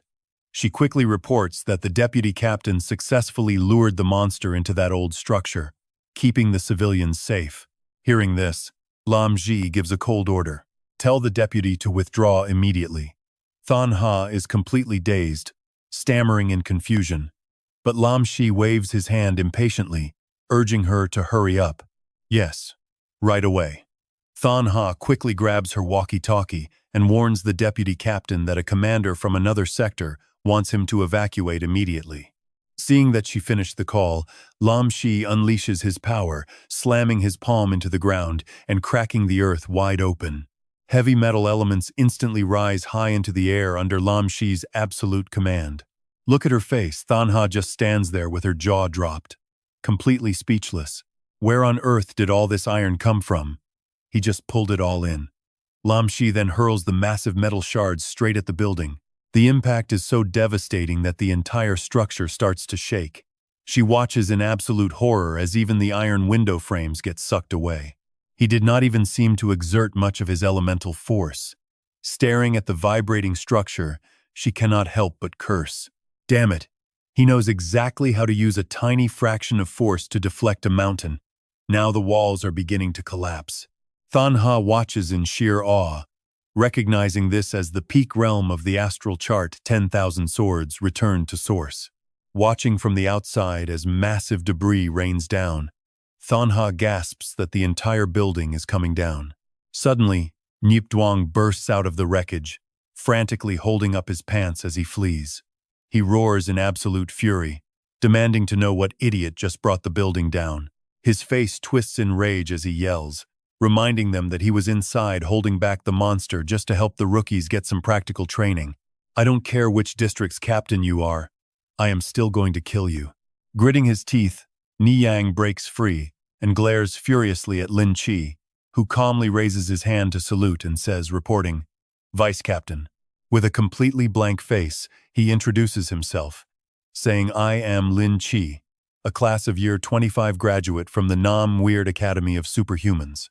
Hearing this, the other two completely freeze for a few seconds. Niyang's eyes light up like high-beam car headlights as he yells in pure frustration, Lin Chi, are you really the new recruit assigned to our squad? Then why on earth are you wearing a captain's uniform? Lin Chi calmly explains why. It is not, this cloak of mine doesn't have any logo. It is just a normal coat that makes me feel pretty cool. Nearby, Thanha is completely speechless, closing her eyes to mutter that a debut always requires some attention. The scene cuts back to the academy in the present day. Standing behind, Niyang frowns slightly as he watches Lin Chi unleash his extraordinary supernatural power. I think you had better not mess around. If you destroy this 5 elements arena, you and I will have to work for 20,000 years to pay it off. With a blank expression, he replies, Vice Captain, you are quite a coward. There is plenty of metal buried under the 5 elements arena for me. Determination fills his eyes as he gives the order. In an instant, golden metallic fragments fly up from the ground, fusing into a long, razor-sharp spear. Watching this, Nam Newt's group cries out in shock. Our heads are completely surrounded by metal swords. What is this eraser planning to do? Is he going to slaughter us like monsters? Standing in the middle, Xiao Xing and Xiao Yu remain pretty calm. He feels a bit uneasy deep down, clearly sensing the metal element stirring inside his own body. He is utilizing his very own metal element to establish a connection with the students present here. Those sharp metal blades instantly rain down near Xiao Xing. He quietly thinks he is trying to sense me and force me to show my hand. Inside him, the tiny golden gene expands, turning massive and powerful, ready to clash with the surrounding monster genes. Xiao Xing feels those internal shifts as his superhuman gene begins to restlessly stir like a fool. He closes his eyes, calculating that the monster gene can suppress it.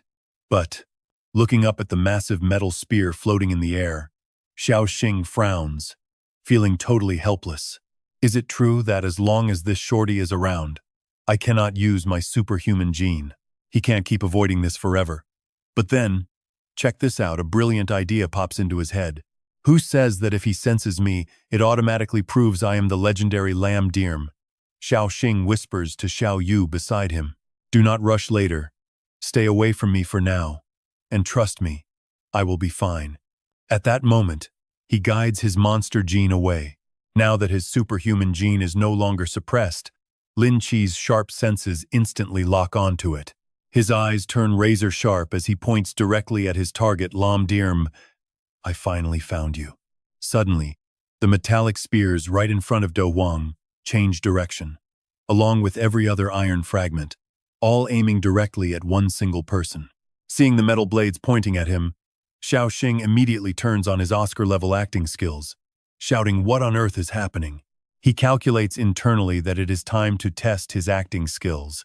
He is just a totally clueless, ordinary freshman. Lin Chi does not fall for the act, relentlessly launching his metal weapons. Lam Dirm ambushed the erasers at the shopping mall plaza and destroyed the Fan family laboratory. I represent the erasers, and I am here to arrest you. Qiu Thing and Tiao Dao scream out in pure worry. Big brother Do Huang is stunned. Lam Dirm. I have seen that wanted poster before. How could Xiao Xing possibly be Lam Dirm? Standing in front, Nu Hung nods along in agreement. Even though he is annoying, isn't that wanted criminal Lam Dirm a fire-type superhuman? Hearing this, he quickly plays along, screaming in fake panic. Ah, right. Yes, I am a metal user. Suddenly, the metal weapon flying directly at Xiao Xing's face slows down and stops right there. Gently dodging the consecutive metal attacks, he is secretly surprised by what he is experiencing. I can clearly feel the path of these elements and actually see their internal structure. Suddenly, the metallic spear blurs in his vision, revealing the fine elemental lines that form it, leaving him utterly shocked. Isn't it just a continuation of the lineage? Seeing it so clearly now, he recalls the advice that Fa Lung gave him. I will make an example out of him, unless you can actually sense the elements of others.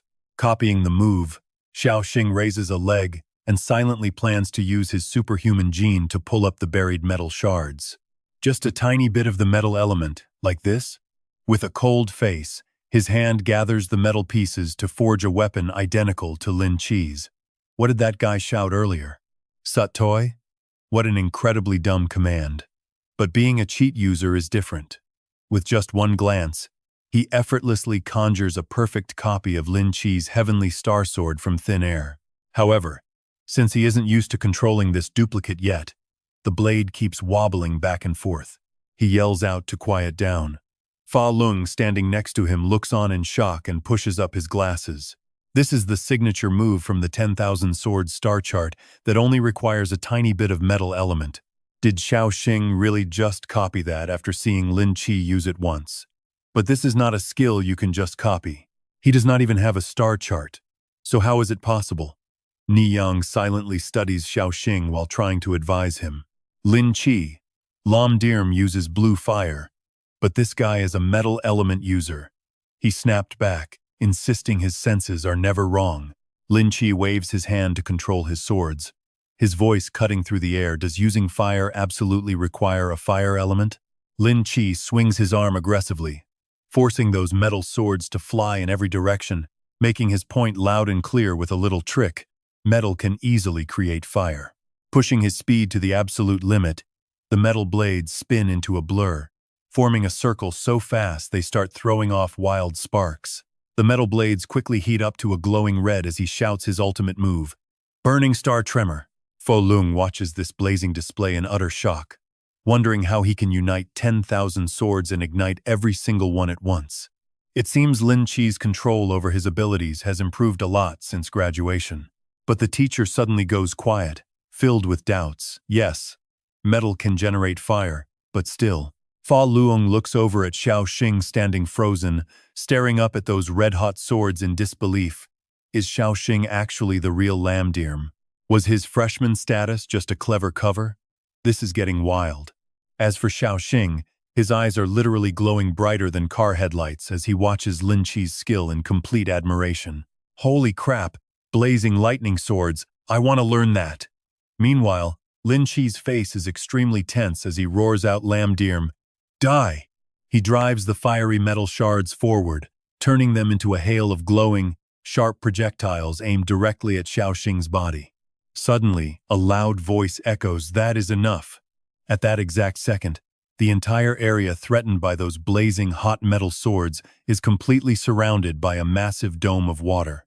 Those glowing hot iron shards quickly cool down to their original state under the water, instantly frozen in place and unable to move even an inch.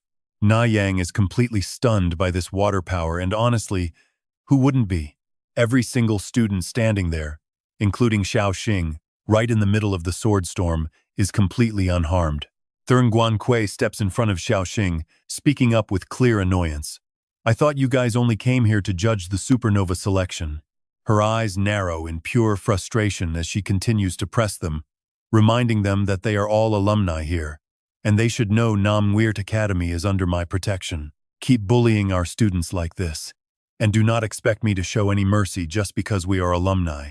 She grips a heavy metal pipe, radiating pure bloodlust to back them off. Just focus on being judges for the evaluation and stop looking for trouble on my turf. But Lin Chi shows absolutely no fear, firing back a challenge. "Senior Thun Guan Kui, Hayes Lam Dirm, get out of the way." Hearing this, Ni Yang quickly warns him. "Hey Lin Chi, you better watch your mouth when speaking to Junior Thurn Guan Kui." Her expression instantly darkens as she lets out a cold laugh. "You want me to step aside?" She summons a massive water dragon. Glaring at him, "Did you really just tell a delicate lady like me to move? Well, today I am going to teach an arrogant brat like you a lesson you will never forget." She waves her hand, cold eyes locked on him. Sensing the danger, Lin Chi instantly panics and announces he wants to go back to headquarters. Next to him, Ni Yang can only smile wryly at how fast he folded. He stares up at the lunging water dragon, amazed by the sheer level of life element she infused into it. The dragon literally feels alive. Is Thurn Guankui already close to reaching the legendary 5-star level of power? This junior is seriously impressive, and I bet just one serious strike from her would send this peak 3-star senior straight to the afterlife. Ni Yang sighs in relief, seeing Lin Chi back down. "Now that is much better. Let us return to headquarters first to discuss this." But Lin Chi shamelessly adds, "Let us ask headquarters to send 17 or 18 more agents to deal with her." Right after that, Thurn Guankai's water dragon opens its jaw wide, ready to tear them both to shreds. Suddenly, an image of Lao King calmly advising her flashes through her mind. "Hoi, you need to take it down a notch. This hot temper of yours is only going to hurt your relationships, especially when it comes to love." But Thurn Guankui eagerly pressed him. "Please keep talking. What about my love life?" Pushing the thought aside, she disperses her water dragon and steps forward to interrogate them. If he is really Lam Dirm disguising himself by using metal to spark fire, why did you not realize it immediately back then? Thurn Guankui presents solid proof of his innocence, stating that on the night Lam Dirm destroyed the Fan family lab, she was monitoring the school and saw absolutely no one leave campus. Hearing this, Xiao Xing nearly jumps out of his skin. Who would have thought this accidentally gave him the perfect alibi? Ni Yang hears the excuse and immediately puts his arm around Lin Chi's shoulder to bid her farewell. "Since that is the case, we must have actually made a mistake. Let's go, Lin Chi. We need to prepare for the supernova selection tournament." Once their figures fade into the distance, the training ground finally falls completely quiet. Xiao Xing walks over to ask Senior Shangguan, "Our academy is absolutely huge, yet you still manage all the students. It must be pretty exhausting for you." Yawning deeply, she puffs out her chest and asks, "How could that be? Who actually has the free time to monitor everyone day in and day out?" But then she suddenly nudges Xiao Xing's shoulder with her elbow, smiling as she says, "Based on my judgment of men, you definitely are not a bad guy." Watching this, Xiao Yu gets a little bit jealous and fakes a soft cough. But Shangguan Kui instantly rushes over and grabs both of her hands to introduce herself. Junior sister Xiao Yu, I really think highly of you. Hurry up and rank up to 4 or 5 stars. Once you do, we can slice through all the scumbag men in this world together. Then, she quickly takes off, leaving them standing there. Xiao Xing speaks up, first let us go. We really need to focus on our studies. But then Xiao Xing slips over and whispers to them. I heard that every single guy Senior Shangguan Kui ever met was a total scumbag. So her judgment of men is actually quite terrible. Hearing that, Xiao Yu nudges him hard with her elbow to make her point. Wait, then her judgment is actually pretty spot on. Hearing this, Xiao Xing's eyes glow with a terrifying, scarily threatening glare that sends shivers down your spine. Who do you think you are mocking? Bring Xiao Tao to Xiao Yu's dorm tonight, and I will open your eyes. Xiao Sheng fearfully stammers back. Yes, right away, boss. Watching them from afar, Fu Liang thinks to himself maybe their team actually has a shot at this supernova selection. With 2 unawakened kids at 39 and 41%, plus Xiao Yu's incredible talent and a hard-working dark horse like Xiao Xing, the scene cuts right to the supernova selection sign-up desk. His train of thought continues they might not win the whole tournament, but they could definitely pass the first round. With this, I can win a pretty sweet bet against my colleagues. Inside the office, the other instructors are gossiping Teacher Chu. The squad you are mentoring this time is surely going to take the championship. No way, not a chance. That girl on your team is already almost at level 4.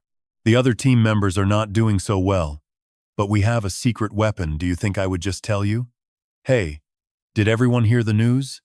Apparently, the principal ordered Fu Liang to mentor a bunch of freshmen to compete against our veteran squads. Wait, freshmen? Those kids do not even meet the minimum registration requirements. Suddenly, the door is thrown wide open by Fu Liang. He flashes a gentle yet incredibly devious smirk and says, Hello everyone. I am here to sign up the kids on my team. Fu Liang pushes up his glasses with a chuckle. The weather is quite beautiful today. Anyone down for a bet? Suddenly, the scene cuts to the boys' dorms as an angry voice yells, Xiao Sheng, you are incredibly lucky.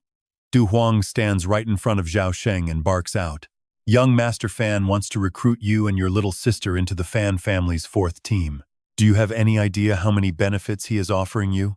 He tilts his chin up arrogantly, 5,000 tubes of life essence every single year, which is more than double what that Xiao Xing kid stole from us. You and your sister can practically use almost 2 tubes every single day.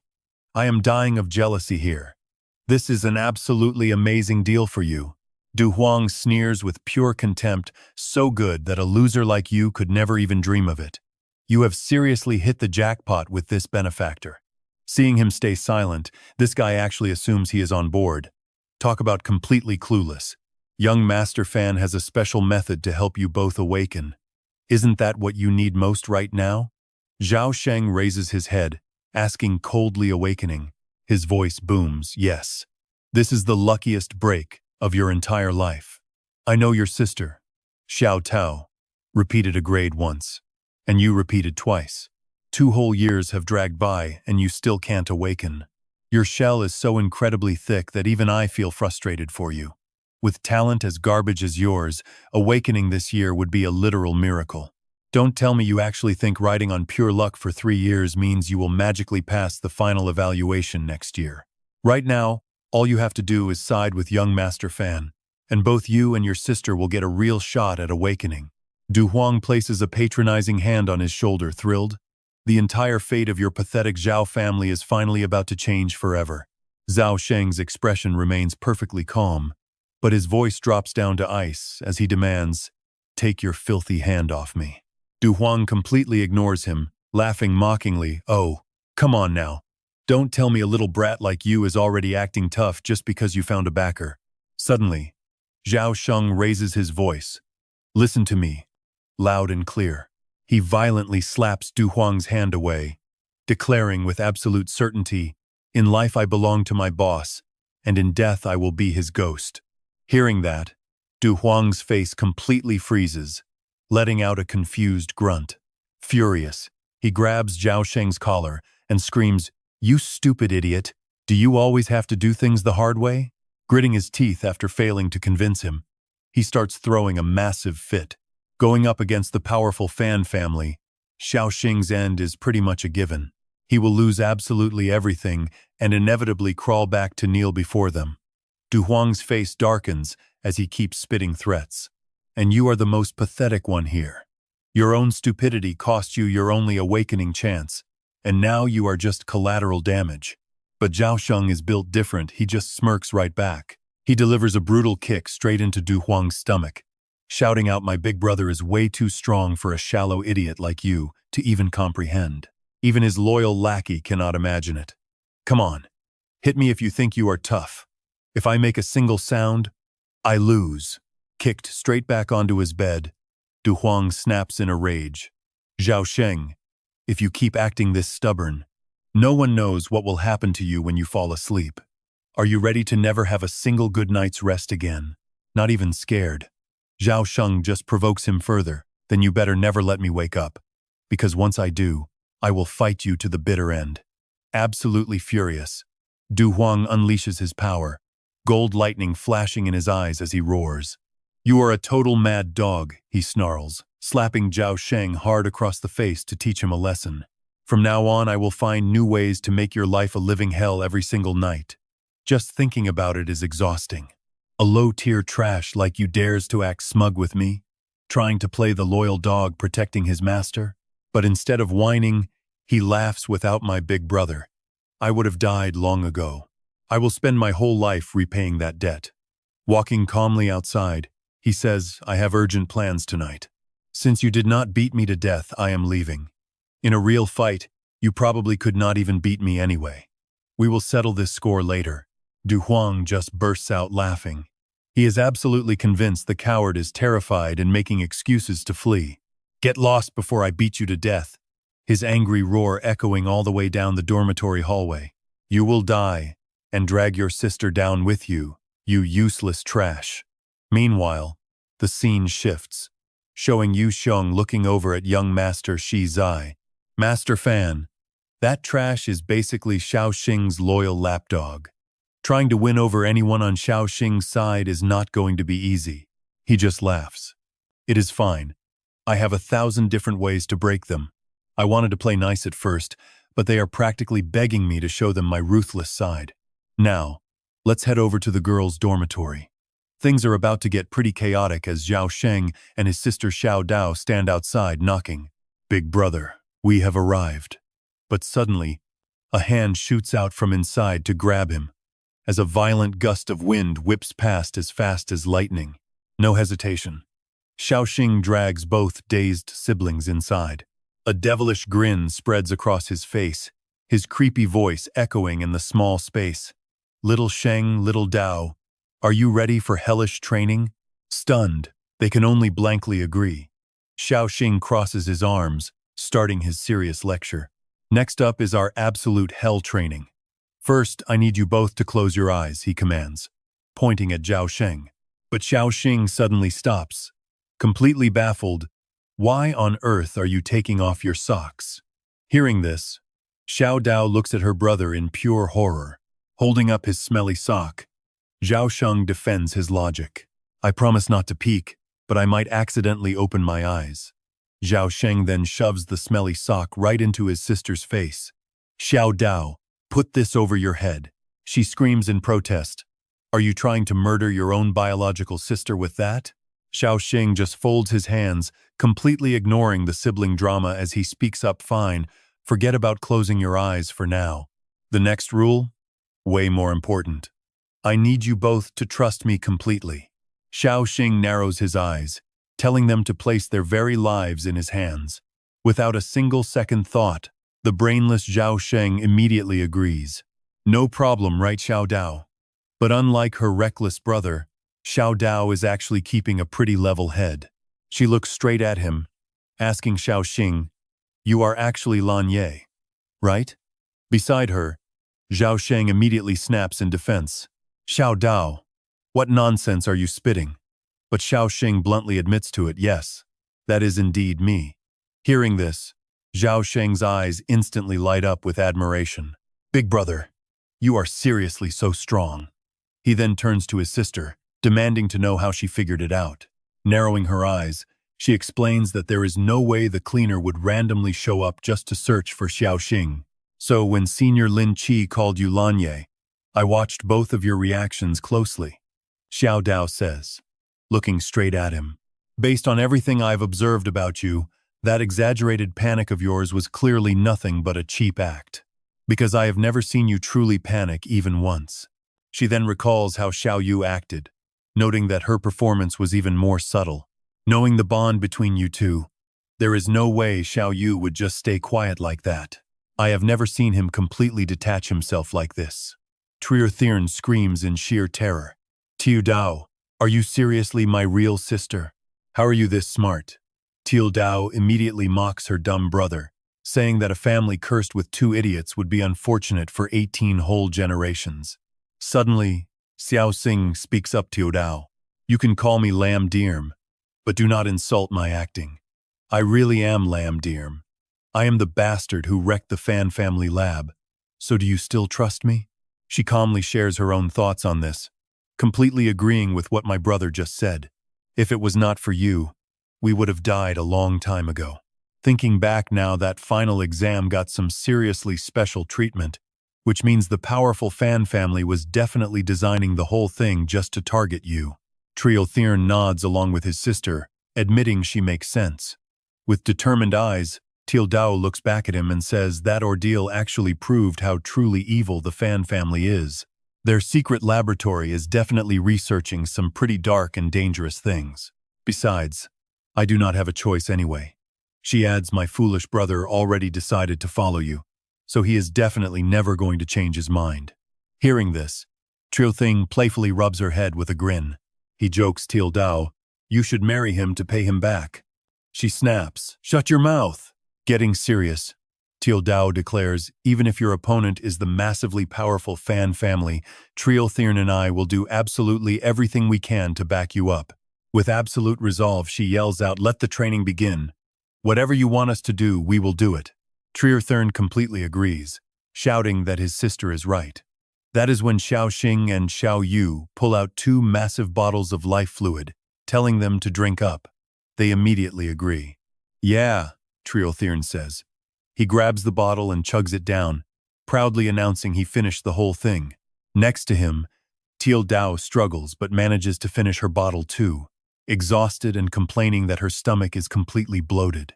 Smiling, Xiao Xing tells her it will absorb fast. This makes Tiu Dao curious, asking if this is actual life essence. He honestly admits, yeah, I stole it right out of the Fan family lab. So it is the absolute real deal. You two probably just drank more than half of all the life fluid our classmates so generously gifted us. Hearing this, Trier Thern bursts into tears of gratitude. Big brother, this is way too luxurious. What on earth did we siblings do to deserve something this amazing? On the other hand, Tiu Dao is looking pretty worried.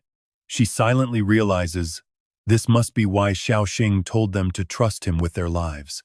As she thinks, they have not even awakened yet, but they just drank a massive amount of concentrated life fluid in a matter of minutes. This will pack an insane amount of life energy into their bodies, which could easily kill them. Is he using extreme danger to force an awakening? Let's check out the worry in her eyes. This insane method must be something Xiao Xing picked up directly from the Fan family lab. Plus, he probably needs some special equipment for this. He is keeping it hidden from them. And there is definitely a reason for that. Could it be because this experimental gear is just too bizarre and sketchy? Walking up behind them, Xiao Xing waves his hand and tells them to close their eyes. Tiu Dao agrees in her mind. Yeah, better close them. But to her complete shock, a heavy blow strikes the back of her neck. Before everything goes dark, her thoughts scramble into total chaos. We are getting knocked out, she realizes. Well, that is one way to make sure they do not open their eyes. Much smarter than her brother's dumb ideas. Xiao Xing offers a guilty smile. Sorry about that. I cannot let you know about my monster genes just yet, so I have to trigger your superhuman genes while you are sound asleep. He rapidly mutates his arm, growing it to a massive size while whispering, I hope you have a beautiful nightmare straight from hell. His targets are the unconscious Trier siblings. controlling several tiny, mutated mouths to pierce the back of their necks. He silently rejoices in his heart. When I tried this on Xiao Yu, those superhuman genes went absolutely wild, so I had to be careful. He smiles, satisfied with the reaction, but evaluating the situation, he notices these two do not actually possess that many superhuman genes, meaning he can safely inject a bit deeper. Inside their bodies, the cloudy white superhuman genes are sitting incredibly sluggish and lazy. Suddenly, a dark monster gene injected by Xiao Xing plunges downward from above, forcefully mixing itself directly into their dormant superhuman gene chains. Look at him. Satisfied, Xiao Xing figures they are probably experiencing a terrifying nightmare right now, feeling absolute dread in the deepest parts of their souls. Because of that raw terror, their superhuman genes are suddenly erupting like crazy in a desperate bid to defend themselves. We shift over to the dreamscape, where Teal Dao is suddenly lying on a grassy field, dressed in her pink pajamas.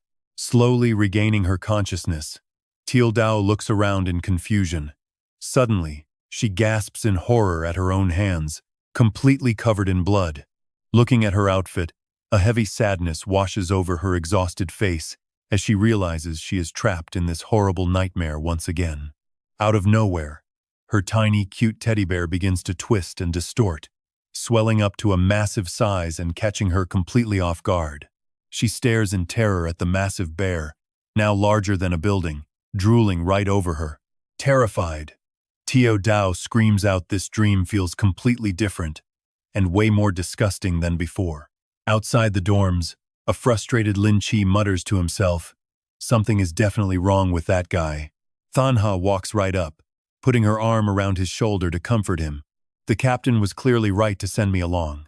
I just caught you red-handed trying to peep on the younger girls in the bath." He grumpily notes her room smells weirdly familiar. She just laughs. "What are you? A sniffing dog?" Lin Chi firmly holds onto his theory. He is positive that guy is Lam Dirm, and he will absolutely expose him during this supernova selection. Suddenly, their walkie-talkie crackles to life as a call comes through. An emergency alert flashes on both their devices from Cleanser headquarters. Something huge just happened. They quickly pull up their phones for details, and Thanha rushes away as sirens continue to blare. The northern supply outpost is raided. All nearby cleansers must move. Tongdun reports from the ruins. Cleanser Town's northern rescue point is a total disaster. This building is completely leveled, smelling heavily of fresh blood. From the tracks, we suspect a massive beast rampage and, honestly, things look terrifying. Yet, there are absolutely no monsters in sight. Tongdun reports that the 2-Mir Cleanser Squad is investigating, searching for any survivors. Headquarters advises extreme caution. Their scanners show absolutely no monster hordes in the entire vicinity. Tongdun firmly assures them to rest easy. His super squad helped Thurn Guan Kui take down the legendary Earth Dragon. No matter how scary this new beast is, they can easily protect themselves. He smiles confidently. Besides, he hears nothing nearby, warning them never to underestimate his elite, superhuman hearing. Suddenly, Tongdun senses something terrifying. Whipping around in sheer panic, he screams out, "Wait!" There is movement in the distance. Did the beast smell them and turn back? It is 1,400 meters away and moving insanely fast. The entire squad instantly takes up defensive stances. Tongdun yells in utter horror, "Konlong, where is the enemy? How is this possible?" He clearly hears it nearby, but there is absolutely nothing in sight. Out of nowhere, a bright blue flame blasts their position. Hearing their screams, headquarters frantically demands an immediate update. Their communicator crashes to the dirt, the line buzzing as the operator keeps yelling, "What happened?" A massive, unseen footprint crushes the device into pieces, leaving nothing but dead static echoing through the air. One of their teammates is brutally slaughtered. Tongdun panics. Tiolan is down. "We are dealing with an invisible monster." He rapidly orders his team, "Deploy the defensive formation right now. Protect yourselves first." Amai charges forward with absolute fury, slamming her fist straight ahead, but she cannot hold on. The beast shreds her entire arm to pieces, blood spraying everywhere as she stares in absolute horror. Her voice trembles uncontrollably. This terrifying, invisible creature has to be at least level 4. Knowing there is no escape, Amai decides to go all out, using her own blood to trigger a crystal formation. Manipulating the blood from her severed limb, she constructs a cage to trap the beast. Tongdun screams, "Amai, stop! We just need to hold out a little longer." Headquarters already ordered nearby cleansers to rescue us immediately. Smiling faintly at Tongdun, she gently tells him this blood cage won't hold. "Listen to me. This invisible beast is at least level 4, and it is honestly too terrifying for us." She smiles to reassure them, but we won't survive until backup arrives. Even if they get here, they will just die with us. Clutching her severed arm, she looks at her squad members with deep sorrow. "I am so sorry, everyone, but it looks like you will have to come with me. We all share the same star chart." Her skin begins cracking as the blood cage drains her. Yet, she still smiles gently. "Only when we all use our blood to form this prison together can we actually protect our captain's life." Slowly, her fragile body dissolves into a crimson mist, her voice echoing softly through the dark, cold night. "He has always been the one protecting us now. Let's protect him for once." The remaining girls pin him down, telling him not to move and just let them bind him. Together, he stands absolutely no chance. Screaming in absolute despair, "Stop! I am the captain. You must obey me." Using their powers, they shove him far away. They yell their final warning, "Captain Tong, warn headquarters about this monster so they send real elites. Do not let our other comrades walk straight into their deaths." Tongdun can only scream. No. He is thrown backward, sliding helplessly across the dirt, completely broken. Damn it all. Tongdan watches his 2 comrades dissolve into thin air, just to slow the beast down. He can't help but blame himself. If only he were stronger, he could have saved them. Gritting his teeth, he dials the number on his phone, but suddenly senses something right beside him. Damn it! He needs to get this warning out now. A similar sound echoes in the distance. Tongdan instantly tenses up, his survival instincts screaming as he bolts to his feet. There is not just one invisible monster. There are 2, maybe 3 of them. They are only lagging behind because they're moving slower than before. Pure despair washes over his face as his mind races with panic. Damn it, where on earth did these monsters even come from? This is incredibly bad. The fallout will be absolutely massive. Somehow, he forces himself to stay calm. He grips his phone tightly, making a hard choice. He is completely out of time, and there is absolutely nowhere safe left to hide. He has to warn the entire headquarters right now. But the moment he lights up his screen, a glaring connection error pops up. Realizing the problem, Tongdan bolts away from the blood cage. Damn it. He thinks this raw, supernatural energy is completely scrambling the signal. I have to get further away. Suddenly, a shifting trail of dirt starts tearing through the ground. Sensing the immediate danger, Tongdan mutters under his breath, "I've been spotted, come on, connect." He desperately stares at his screen, praying for the signal to go through. The cheap, beaten-up phone in his hand finally lets out a series of faint, ringing tones. An annoying network error flashes first, but then boom, the connection goes through. He lets out a massive sigh of relief, staring at his screen with a triumphant smile. Without wasting another fraction of a second, Tongdan blurts out his urgent report. Headquarters, do not send any sweepers rated below 4 stars. We have at least 3 level 4 invisible beasts crawling around this place. Behind him, the looming shadow of a monster materializes, but having delivered the warning, Tongdan smiles, feeling a massive weight lift off his shoulders. The message is out. Tongdan's eyes flare with a cold blue light. He's ready to put everything on the line. It's time to fight to the death, and if he dies, so be it. His blood boils as his genetic sequence ignites on screen. He yells out, "I can feel it. The power is finally awakening inside me." An elemental mutation. Just as he prepares for a final suicide strike, a familiar glowing blue barrier suddenly snaps into existence right in front of him. Tongdan's face lights up with relief. His voice trembling, the warning reached headquarters. Of course, the fastest helper is none other than Shangguan Kui. Screeching to a halt and seeing Shen Jing's current state, she calls out, "Sorry I'm late." Tongdan weakly warns her to be careful of those monsters. Activating her supernatural genes, she looks around with cold, calculated eyes. "They are already gone," she says. "It's a tragedy they ambushed your squad like that, but they were probably just looking for a quick bite to eat. They didn't want to engage with me, likely because a prolonged fight would risk exposing their actual position." Her voice drops lower as she adds whatever their game plan is. "These terrifying beasts definitely have a much bigger target in mind." Now look at Xiao Xing, mutating right before our eyes as he whispers about adapting to supernatural power. Humans always assume they can control the monsters and reclaim this world. Honestly, these people have lived in peaceful comfort for far too long. Xiao Xing wraps a terrifyingly mutated hand around Xiao Sheng's waist, letting out a wicked grin. "If I do not give you a little push, who knows what disaster will strike Sheng Sheng and Tao Tao next year.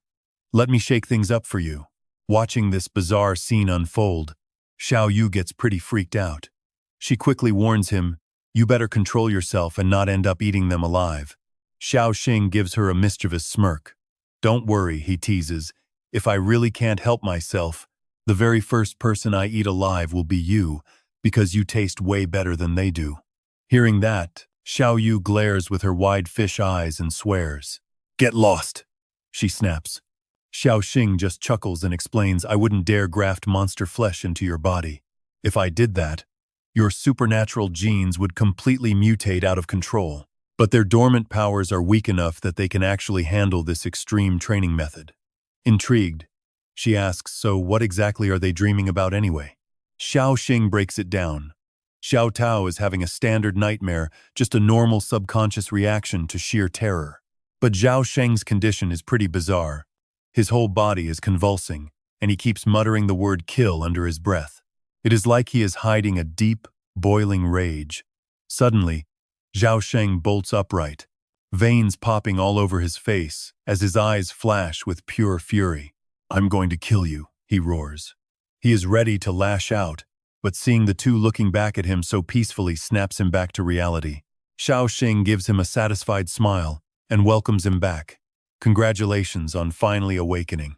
Just then, Xiao Tao groggily wakes up too. The two look at each other in confusion, letting out a soft gasp as their eyes widen in disbelief. While Xiao Tao sits there speechless, Xiao Sheng completely breaks down. He falls to his knees, kowtowing deeply before Xiao Xing as he swears an oath. "Boss, I swear I will never forget this life-saving debt. From this day on, I will be your shield, protecting you with my life." Xiao Xing merely waves him off with a dismissive shrug. "If you want to be my shield, you are still way too weak. You need to level up. I have injected something special into your bodies, something that will keep your supernatural genes in a constant state of overdrive."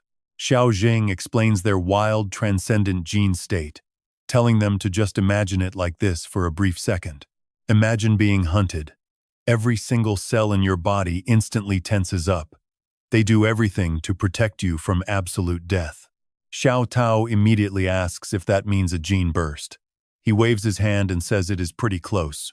Xiao Jing opens the door and warns them that they only have 1 week left before the supernova selection. Within this single month, you absolutely must level up to a 3-star transcendent. Looking at your current genes, reaching 2-star transcendent level will actually be pretty easy for you. Only 3 stars? I think Xiao Yu will ask the principal for the star map. Xiao Tao stares in disbelief. Ask the principal? But that is a sacred star map, especially right now. Xiao Jing refuses to explain further. He steps outside and shuts the door, calling back also, "If you get thirsty soon, do not drink water. Just drink life essence instead." Zhao Sheng looks down at his hands in confusion. "Xiao Tao, am I dreaming? Is this real? Did we really awaken? The transcendent genes inside me feel like they are going completely wild. In my 2 years at this school, I have never seen anything like this." He playfully rubs Xiao Tao's head, thrilled that they can drink life essence just like water. "Our boss is loyal, generous, and crazy strong too. Hey, Xiao Tao, your brother has some pretty great taste in people, right?" Xiao Tao looks worried. Is he actually expecting us to join that supernova selection? Surely he does not expect us to participate, right? But Xiao Xing naively replies that they should just follow the boss, since it is only a simple supernova selection anyway. Holy crap.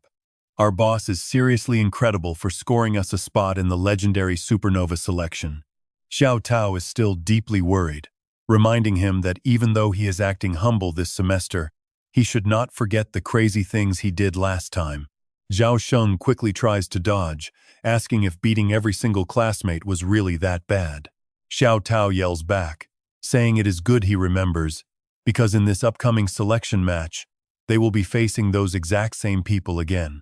Xiao Xing sighs in relief that they awakened just in time, as the scene transitions to 1 week later, when the selection finally kicks off. Now watch this. Du Huang is standing there, greedily chugging down a stolen bottle of life essence. Seeing this, a brown-haired student walks over and curiously asks where he scored that life essence. Clicking his tongue, Du Huang casually replies that it obviously came from Xiao Xing. That absolute idiot actually tried hiding his stash of life essence inside another pair of his leather shoes. Now I can literally smell leather while chugging it. The other guy gets worried, asking if stealing from him might cause some serious trouble. Du Huang just sneers, saying he is not afraid of anything, since that loser is just Xiao Yu's little dog anyway. He probably begged like crazy to get this life essence. Besides, our backer is the powerful Fan family, so we are on a completely different level. Taking him out is the exact mission the Fan family gave us. After finishing the bottle, he carelessly tosses it away and laughs. That weakling is completely useless and scared to death. Ever since I beat him up, he has not even dared to return to the dorms. Who knows where he is crawling around right now? And even if Xiao Yu is his boss, she is still just a little brat. Young Master Fan can easily crush her any time. Since Xiao Xing has not even awakened yet, if I get serious, I might accidentally end his life. Wu Yin passes the door and interrupts. You really shouldn't underestimate Xiao Xing. Du Huang sneers in disgust, mocking him. Let me guess. Now that you see Xiao Xing getting all this life essence, you regret betraying Xiao Yu. Want to crawl back and beg them to take you in? I have seen plenty of spineless sellouts just like you. Don't worry. A few hits from me will set you straight. But Wu Yin just stares back coldly. Check the school website. Did you guys forget? Today is the big supernova selection. Du Huang quickly pulls out his phone to check, clicking his tongue as he claims he obviously knew about this massive event. They even installed cameras all over the arena. As long as you are a student, you can connect your phone or computer to the campus Wi-Fi to stream the entire broadcast live. Plus, you can even watch it in the classrooms. I was actually just heading there. He and the brown-haired guy suddenly yell out in excitement as they see the stream start. Holy crap, the host is insanely hot. I recognize her. She was last season's Supernova team captain, and literally the best player in the tournament. I can't believe the host is that famous wind-type transcendent streamer who is always flying around on her broadcasts lately. It is 222. Her sweet voice echoes as she mentions she just finished introducing the most arrogant team in the tournament. Wait, who is this arrogant squad? Let's watch the sweet host as she floats in the air. Now 222 will introduce the top 3 teams with the highest chance of winning the championship. Barring any surprises, the winner is definitely going to be one of them. First up is Squad 23, Qian. Just then, this elite team appears right on the screen. Every single member is a fire-type transcendent, and they are all 3-star powerhouses with over 50% of their star maps completed. By far the strongest and most well-rounded team here. Du Huang comments as he watches, pointing out young Master Fan on screen. Right next to him, Thotho adds her commentary. The former captain is Qin Vu, boasting 86% extraordinary genes. Yes, you heard that right. He is the former captain. But according to the latest updates, this team has a new leader. The replacement is this year's most talked-about freshman, Fan the Tay, the sole heir of the Fan family. This change actually makes complete sense. Looking at his profile, he was already a 3-star extraordinary user the moment he stepped onto campus. His star map completion is 83%, with 90% extraordinary genes. Up on screen, Thotho gets hyped and shouts to her viewers, "This genius youth has a brilliant future, so let us all watch his upcoming performance." A moment later, She flashes a bright smile to announce, "Next, I will be moving over to another part of the forest, where the next squad is already waiting." It is the weed extermination team, comprised entirely of female warriors. She introduces their captain, Traman, who is widely recognized as the strongest student currently enrolled in the academy, wielding 85% extraordinary genes. This top fighter uses water attribute powers for her 10,000 sword star map, famous for shredding Qingvu's blanket with one slice. He was the captain of the Red Flame team in year 253, so can she defend her title as the strongest? Though To keeps engaging her audience, teasing a special treat for all the female viewers. It is Captain Tu Hoa's team, showing off a physique that makes everyone gasp in awe. Finally, Theo Hoa's group steps out. The Shield and Sword team. Rumor has it they wield a 4-star extraordinary treasure, the ultimate sword and shield combination. Stream viewers are already calling them the absolute favorites to win the championship. As she flies up to announce the rules, get ready because this is where the real action begins. She declares the first round of the tournament officially begins now, with 16 teams clashing inside a dense forest arena. If any captain loses their ability to fight, their entire team is immediately disqualified from the competition. Only 6 winning teams will advance to round 2. The scene shifts to Du Hong's group, walking together while gossiping non-stop. Holy cow, those 3 teams are absolutely monstrous. If they are already this ridiculously strong, then how insane is that supposedly arrogant squad they introduced at the very beginning? Hey Noan, did you watch the stream from the start? Just how arrogant are those guys anyway? Ngoan sighs and explains their entire squad is made of freshmen, with only 4 members trying to steal the championship from 2nd and 3rd year seniors, which is why Tho called them the most arrogant. Hearing this, Du Hong freezes. Pure shock. A team of freshmen with only 4 people. Wait. Do not tell me he suddenly realizes it is Tu Tin's squad, getting furious over how that guy even qualified to enter this supernova tournament. Under the clear blue sky, their brown-haired friend chimes in Tiongnu has 95% extraordinary genes. So her breakthrough makes her the obvious choice for captain. But True Thin and True Tu Dao are also on that team. Du Hong and brown hair spin around in shock, firing questions. Absolutely impossible. To enter this tournament, every single team member must have awakened at the very least. He pulls a blank face and mutters, "Did Triu Thin really awaken so suddenly, and even if he did, so what?" He repeated 2 years just to awaken. Even with 39% extraordinary genes, I would still beat him black and blue like usual. Goan strolls ahead casually, reminding them that while Triu Thin's extraordinary genes are indeed low and he repeated 2 years, that also means he has spent 2 full years studying at this extraordinary academy. Even so, Du Hong stubbornly tries to argue back. What about it? Go. And points out that Triu Thin already knows every single course inside out. Exactly. Except for the supernatural combat classes, he literally studied his ass off for everything else. He adds, "Oh right, you probably do not know this part yet. Wait, here is the crazy part: every senior student had to call him Brother True." Meanwhile, elsewhere in the forest, a cocky student appears with a smug grin, greeting them Brother True, and Tu Dao too. Long time no see, never expecting to run into you at this year's supernova selection. He is Ma Tu Long, a 2nd year and captain of the Hak Ma Lu Tin team. Seeing him, Trio Thin stares blankly, while Tu Dao can only cover her face to hide away. Tu Long glares at Trio Thin and demands aggressively, "Do you still remember the day you left school?" Proudly beating his chest in challenge. "You basically beat down every single one of us. So when we saw you showing up here today, the others did not hold back. As long as they are not teamed with 3rd years, almost our entire 2nd year class entered just for you." Tu Long cracks his neck in annoyance, muttering that it is quite something they actually entered, especially since their team name is incredibly arrogant. Clenching his fists, he raises his voice, stating that after thinking it through, "We decided to find a chance to beat you to a pulp for revenge. Taking turns one by one. That should be fair enough, right?" Suddenly, Tu Tin walks over, resting a hand on his shoulder while joking, Thin, great job. I had no idea you were such a magnet for trouble.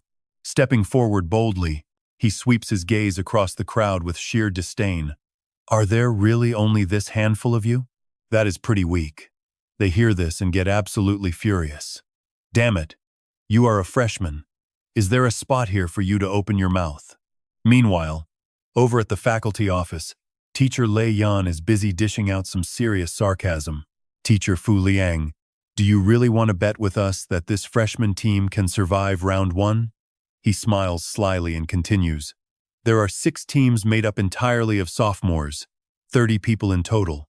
Then he confidently pulls out a betting ticket and loudly declares, I am actually quite interested now. 100 bottles of life elixir. Lei Yan slams the ticket down hard to assert dominance. I bet they will fail. Fu Liang is sweating buckets by now, but he remains completely silent.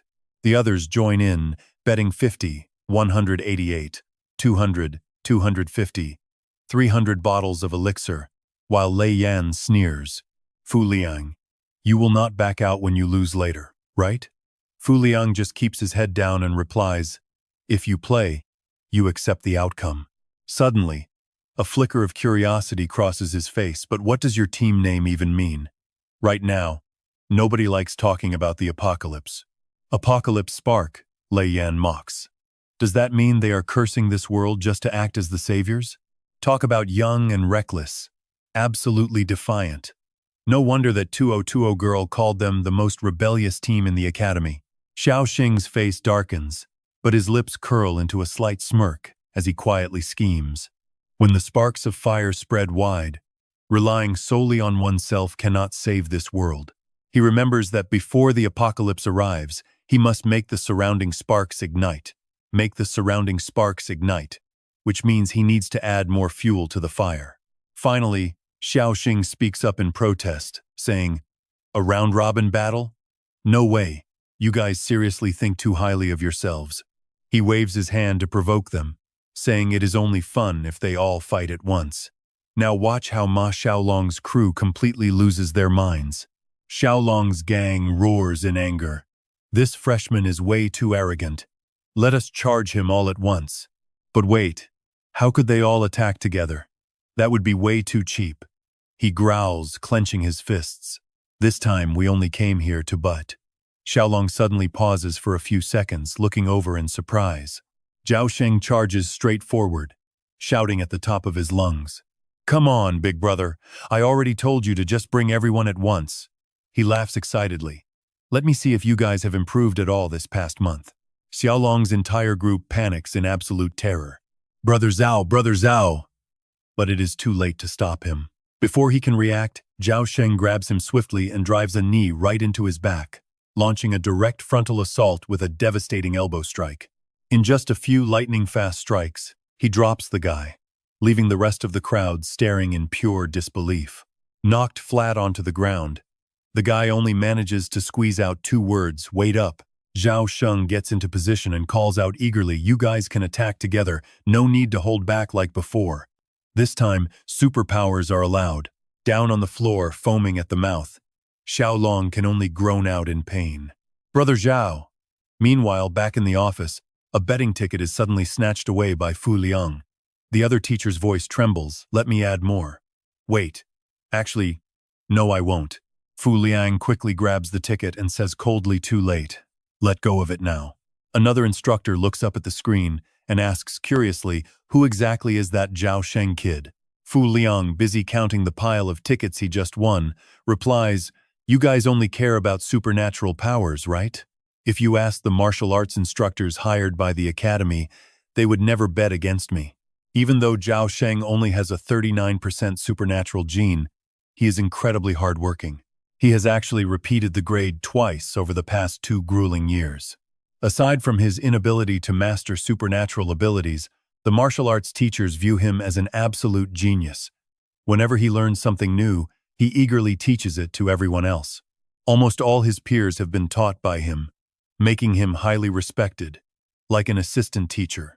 Right before the semester wrapped up, since he did not know if he would ever return to this academy, he coached his entire class one final time. Except for those who completely avoided close combat, Everyone else ended up flat on their back. Right now, only Xiao Xing is left standing. Lei Yan cannot take it anymore and interrupts. No matter how good his martial arts are, it is still just physical brawling. Against real supernatural power, it is basically like throwing an egg at a rock. Someone who could not even awaken after 2 whole years has garbage talent. Even if he does awaken now, how strong could he really be? Who else in that squad is actually capable? Besides Xiao Yu and her outstanding genes. Fu Liang remains incredibly calm as he suggests, well, he has awakened. So how about we bet a bit more? Lei Yan mockingly sneers. Do you seriously think beating that group of sophomores means they can actually pass this trial? As this world gets increasingly peaceful, the standard of students across different classes shifts drastically. He glances at the monitor, letting out a soft chuckle. Aside from the chosen geniuses, everyone else is just a delicate greenhouse flower. Those fragile greenhouse flowers only serve as fuel for the truly strong to burn.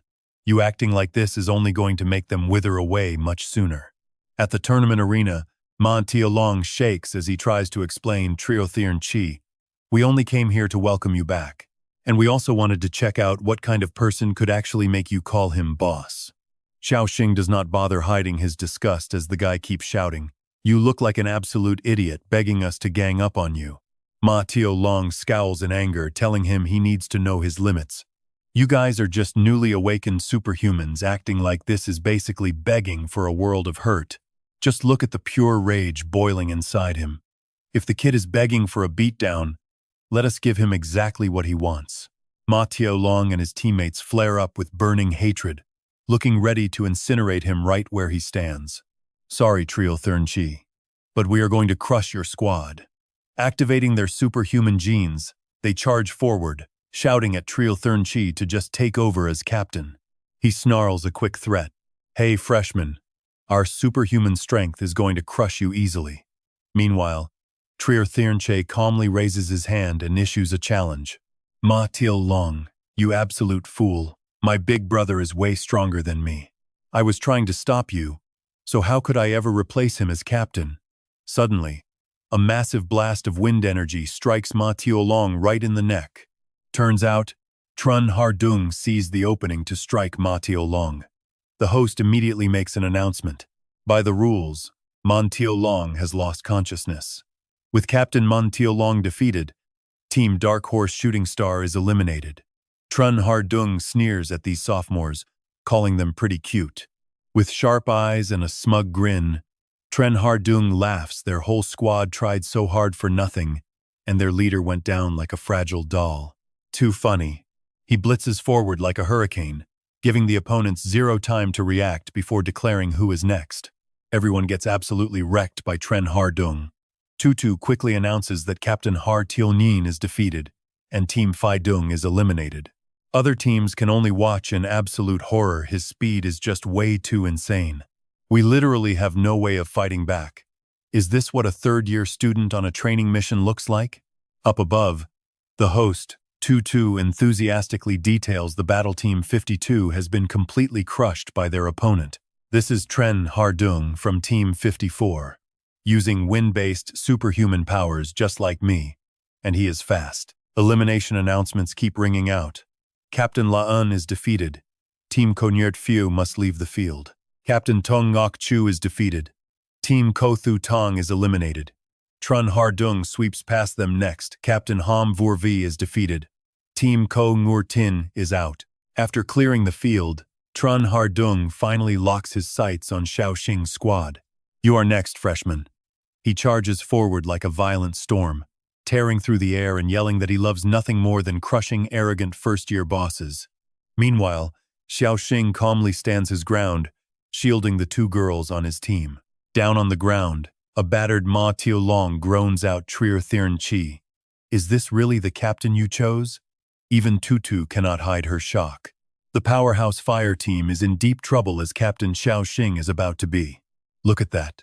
Trun Hardung's hand is now only inches away from his face, ready to unleash a brutal finishing strike. But at the critical moment, Xiao Xing casually dodges in a split second, leaving Trun Hardung completely stunned. Capitalizing on the opening, he raises 2 fingers to activate his superhuman genes. Within seconds, the ground beneath them cracks apart, forming massive blocks of heavy stone. They combine into a colossal spear and launch straight at Trun Hardung. Stunned, Trun Hardung realizes did he channel his power into the earth with just that single step earlier. Before he can even process it, the spear pierces right through him at lightning speed. Trun Hardung feels a surge of agonizing pain before his vision fades to black. Spit flies from his mouth as Xiao Xing calmly pulls back his power with absolute ease. What did I name this technique again? Forget it. Let us just call it the weak kidney star sword for now. The host's voice rings out in pure excitement. Captain Xiao Xing is not defeated. Trun Hardung has lost consciousness. Trun Hardung is the one who is down. Xiao Xing looks up toward the spectators and casually calls out, "Hey, come on down. I am not the one who needs combat practice. My teammates are." He flashes a cold, smug grin as he invites them. "Get down here. The second years are honestly pretty weak. You guys look better." Tutu screams in pure excitement once again. This first year, Xiao Xing is unbelievably arrogant. The opponents he is challenging are none other than the Windmill Squad, the top favorites to win the entire championship outside of the Big Three. Unable to hold back after being called out, Sosa finally steps forward. He sneers and scowls, saying quite the cocky freshman. "Aren't you?" Suddenly waking up, Ma Tialong weakly mutters a few words. "The captain you chose is honestly way too strong." Sosa doesn't hesitate for a second. Rushing into the fight with her supergene, she yells out, "Guys, let's use our fastest speed to kick this cocky freshman's butt right off the field." The second she finishes speaking, Tutu chimes in. "See, the Windwheel team's fighting philosophy is simple sneak attack when possible, and gang up on the target whenever you can." Xiao Xing puts on a highly provocative face, basically taunting them to come on over and be his punching bags. So Sa's team silently curses, shocked by how strong this freshman kid really is, especially since he actually managed to defeat Trun Har. Trun Har was definitely way too arrogant, talking big before the fight even started. But even so, there is no way this guy Xiao Xing is a simple opponent. His sword-shaping speed is insanely fast, and the moment he stepped out, he saw right through the entire situation, allowing him to accurately predict every single one of Trun Har's moves. His real combat experience seems way richer than ours, but how is that even possible? Could it be pure talent? Either way, the captain told us to charge in together, so let's just do it. La'un launches a quick attack, but an arm suddenly grabs him, catching him off guard. It is none other than Trio Thirn. He tightly grips his wrist and growls, "Classmate La'un. The boss said we are the ones who need training." La'un retorts with a sneer, mocking him. "Trio Thirn, I know you are basically seen as a half-instructor for the underclassmen, but," he sneers, "I am definitely not like those weak freshmen. Check this out. Did you seriously think you could stop me all on your own?" He immediately channels power into his other arm, launching a Flood Dragon strike straight at Trio Thirn. Trio Thirn refuses to back down, firing right back with his own Flood Dragon strike. As their powers clash equally, a blinding blue light erupts between them. La'un sneers with pure arrogance, pointing out that Trio Thirn only has a 39% supergene. "Who gave you the absolute guts to cultivate the Flow Dragon Star chart, like me and Thurn Guan Kui anyway? Your dragon is nothing but a pathetic worm no matter how you refine it." Trio Thirn immediately snaps back. Size and length do not make a dragon powerful. Smirking smugly, La'un throws down a challenge. "Bring it on. I will make you taste pure despair from our massive gap in strength." But suddenly, his eyes go wide as his face completely changes in shock. Trio Thirn lunges straight at La'un with blinding speed, putting everything into a punch that erupts with a blazing red light.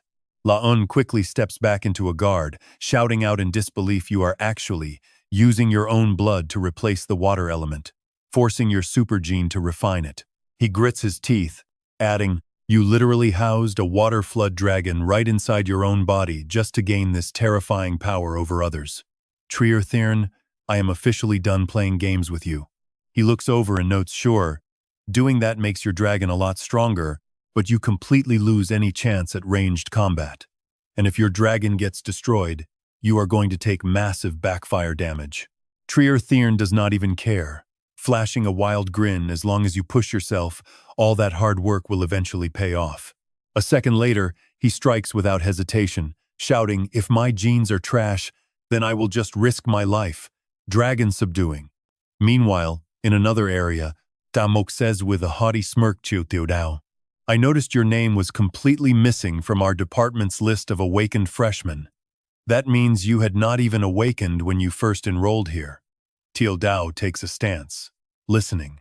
"And yet, it has only been 2 weeks since school started, but you have somehow already reached 3-star transcendent level." She stares at him, totally suspicious. "Honestly, wouldn't you find a growth like that hard to believe too? How on earth did you pull that off?" Tiao Dao simply answers, "I just get emotionally triggered pretty easily." Turns out, she was just following Xiao Xing's exact advice. If anyone asks, just blame it on emotional triggers. Standing tall amidst creeping vines, Tarmok spits out a sarcastic reply. "Is that so? Looks like you are some kind of cultivation genius then. Too bad your supergene is below 50%, meaning you can only cultivate a basic vine star chart." With a gesture, she commands massive vines to erupt from the ground. "You will forever be stuck doing basic, low-level brawls, never able to show off anything of real value." Instantly, the giant vines crash down from above, slamming toward Tiao Dao at high speed. But thanks to her sharp senses, she easily manages to slip away in the nick of time. As Tiao Dao frantically dodges every single incoming strike, the pink-haired girl notes with a smirk, "Not bad reflexes at all." Suddenly, a bright red flower bud sprouts directly from the vine as Tarmok's voice echoes out, "So you managed to dodge that. It seems you spent all of last year getting pretty good at running away." But as the flower suddenly blooms, she stares at it in absolute shock. "What is this? Why is there a red peach blossom? I need to cut this vine down." The flower suddenly begins to warp, its petals stretching out into razor-sharp points. Her star chart is barely at a 5% completion rate. The sharp petals start wrapping inward in a bizarre way. These vines are soft and limp. They should not even be able to bloom. Unless, before she can finish her thought, the petals shoot outward like needles. She quickly evades, suddenly realizing this is Tiao Dao's blood-sucking crimson peach blossom. The petals completely lose control, swarming directly at her. The pink-haired girl screams in absolute panic. "Trier Tiao Dao, are you completely insane? Do you think your blood is infinite? It's going to drain you completely," Tiao Dao gasps, running pretty low on energy. She snarls, "My brother was absolutely right. If your transcendent gene is weak, you just risk your life." Meanwhile, Sosa sneers at Xiao Xing. "Hey freshman, you beat Tren Lin, so why are you still hiding behind a woman's skirt? Was it just pure luck that you beat Tren Lin? Stop dodging. Let me give you a chance to be a real man." He's actually plotting here. Victory is his main goal, and making him careless gives Lantu a perfect opening from behind. Hearing this, Xiao Xing only smiles and replies, "Lao Luke, are you seriously not ashamed of saying that? Besides, whoever wants to be a real man can go ahead, because I'm not interested." Suddenly, Lantu rushes in for a sneak attack, but Xiao Xing spots her first, summoning a sharp metal blade right out of the ground. She freezes in shock, her eyes wide. Watching this, Sosa can't hide his sheer disbelief. How is this even possible? He didn't even turn his head to dodge that sneak attack. This guy is unbelievably experienced. Is he really just a freshman? Staring at him, Sosa wonders, was this guy really just a fragile greenhouse flower and a model student before? Some greenhouse flower. This guy has way more seasoned combat experience than any of us here. What kind of monster is he? Even we have to risk our lives for this supernova. Yet he looks so relaxed, like he's just using this entire competition to train his teammates. And he's just a freshman. I've never heard of anyone famous with his name. Yet his skills easily blow us third years away. It's completely ridiculous. While Sosa is completely rattled, watch this. Xiao Xing calmly pats Xiao Yu's head, asking if she's ready. Once she nods, he lifts his hand and commands, "All right, go ahead and activate the star chart." Hearing this, Sosa scoffed, "Activate a star chart? Since when do those need activating?" But then he remembers, and his face instantly pales. Wait, That's not right. Some star charts actually require activation. In theory, there is a perfect star chart, but only one foreign transcendent with a 94% water gene ever pulled it off. They say once it's fully active, it becomes a domain, a power that completely defies all normal logic.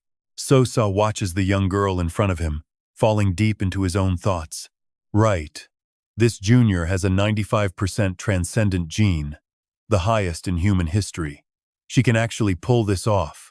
Raw power surges inside Xiao Yu as crackling purple lightning wraps around her, forming a glowing sphere covered in a dense web of light activating the Lodestar star chart. Right after, a massive wave of purple energy suddenly erupts, shaking the entire forest with its crushing pressure. This leaves So-Sa completely dumbfounded, while Lao Tu over on the other side is equally crushed by the pressure. Trio Thirn and La-Un, busy fighting nearby, turn their heads around in absolute shock. Even the two girls clashing fiercely nearby are forced to pause their fight for a few seconds. Host Tutu, who was enthusiastically commentating just seconds ago, is left jaw-dropped, while the spectators nearby turn back to watch the chaos. Moments later, Xiao Yu emerges, wrapped in a mystical dark aura and crackling purple lightning. 3-star transcendent, Lodestar star chart, 1% completion as a falling leaf, accidentally touches a spark of her lightning. Everyone's watching that electric aura around her. Get this, it automatically disintegrates anything it touches. What a crazy world. She just activated her star chart and already has this insane effect. I'm so jealous. Lao Tu scoffingly adds, she's still just some freshman who only recently managed to reach 3-star status. Moving like a flash, she unleashes a storm of razor-sharp ice needles, 44%, Icebird star chart, feather needles. Yet, she stands there completely unbothered, shielded by a dense magnetic aura. Seeing her defensive stance, Lao Tu arrogantly sneers with a passive defense like that. Destroying a few of my needles doesn't mean you can hold off an infinite storm of them. But despite her claims, that non-stop barrage fails to leave even a single scratch on Xiao Yu. Snapping out of it, she blinks right behind Xiao Yu to strike. How about this? Condensing her power into a giant ice cleaver. Yet, that strike doesn't even budge her defense. Instead, a massive counterattack blasts right back at her. Purple lightning explodes from her defense. Her eyes widen in pure shock as she gasps, "How did she destroy my ice cleaver so easily? How much electricity is packed in there?" "It's unbelievable," Lao Tu gasps, collapsing onto the ground while staring in doubt. She's only been cultivating for a few days, so how is her transcendent gene releasing this kind of terrifying power? So this is the gap between a 95% superhuman gene and us? Over here, Xiao Yu is incredibly calm, casting a cold glance in one direction before suddenly calling out to Xiao Xing. In a flash, she moves right next to Xiao Xing, muttering in a slightly dazed voice. She begs him to save her, promising not to move again. But as she innocently raises her hand, an out-of-control electrical surge blasts out, catching even her off guard. Thanks to his quick reflexes, he dodges the electric sparks in time. Seeing this, she awkwardly speaks up, "Oops, I guess some of that power just leaked out." Completely helpless, Xiao Xing warns her that she really needs to learn how to control her magnetic star properly. He adds, "Hey suckerfish, make sure you train that magnetic star well. Use those two guys over there for practice and beat their captain while you are at it. After all, that team is close to stealing our 6-game winning streak." Xiao Yu just hums softly, agreeing to go along with it. Meanwhile, she smirks, slowly cracking his knuckles as a smug grin spreads across his face. As he steps forward, Lao Si asks how they can break her defense. But Shi flatly tells him that they do not need to do that at all. Instead, his eyes stay locked onto Xiao Xing as he coolly explains, "We only need to take down their captain to succeed, so there is absolutely no need to waste time on this overpowered junior sister. Just crush their leader according to our original plan." Lao Si immediately takes the order. Without a second thought, both of them charge directly at Xiao Xing, moving at top speed to wipe him out of the game. Xiao Xing does not even blink, responding with total indifference. "If you come after me, you are only going to end up in the spectator seats much sooner than expected." Thinking he is just bluffing, She reaches out his hand and loudly mocks him, saying that plenty of cocky freshmen who just joined the school think they are incredibly strong, just like him. Following that mockery, he slams his palm hard against the ground. In less than a single blink, the entire area is completely covered in a mysterious, bright blue light. Chew! She roars out, flying snake.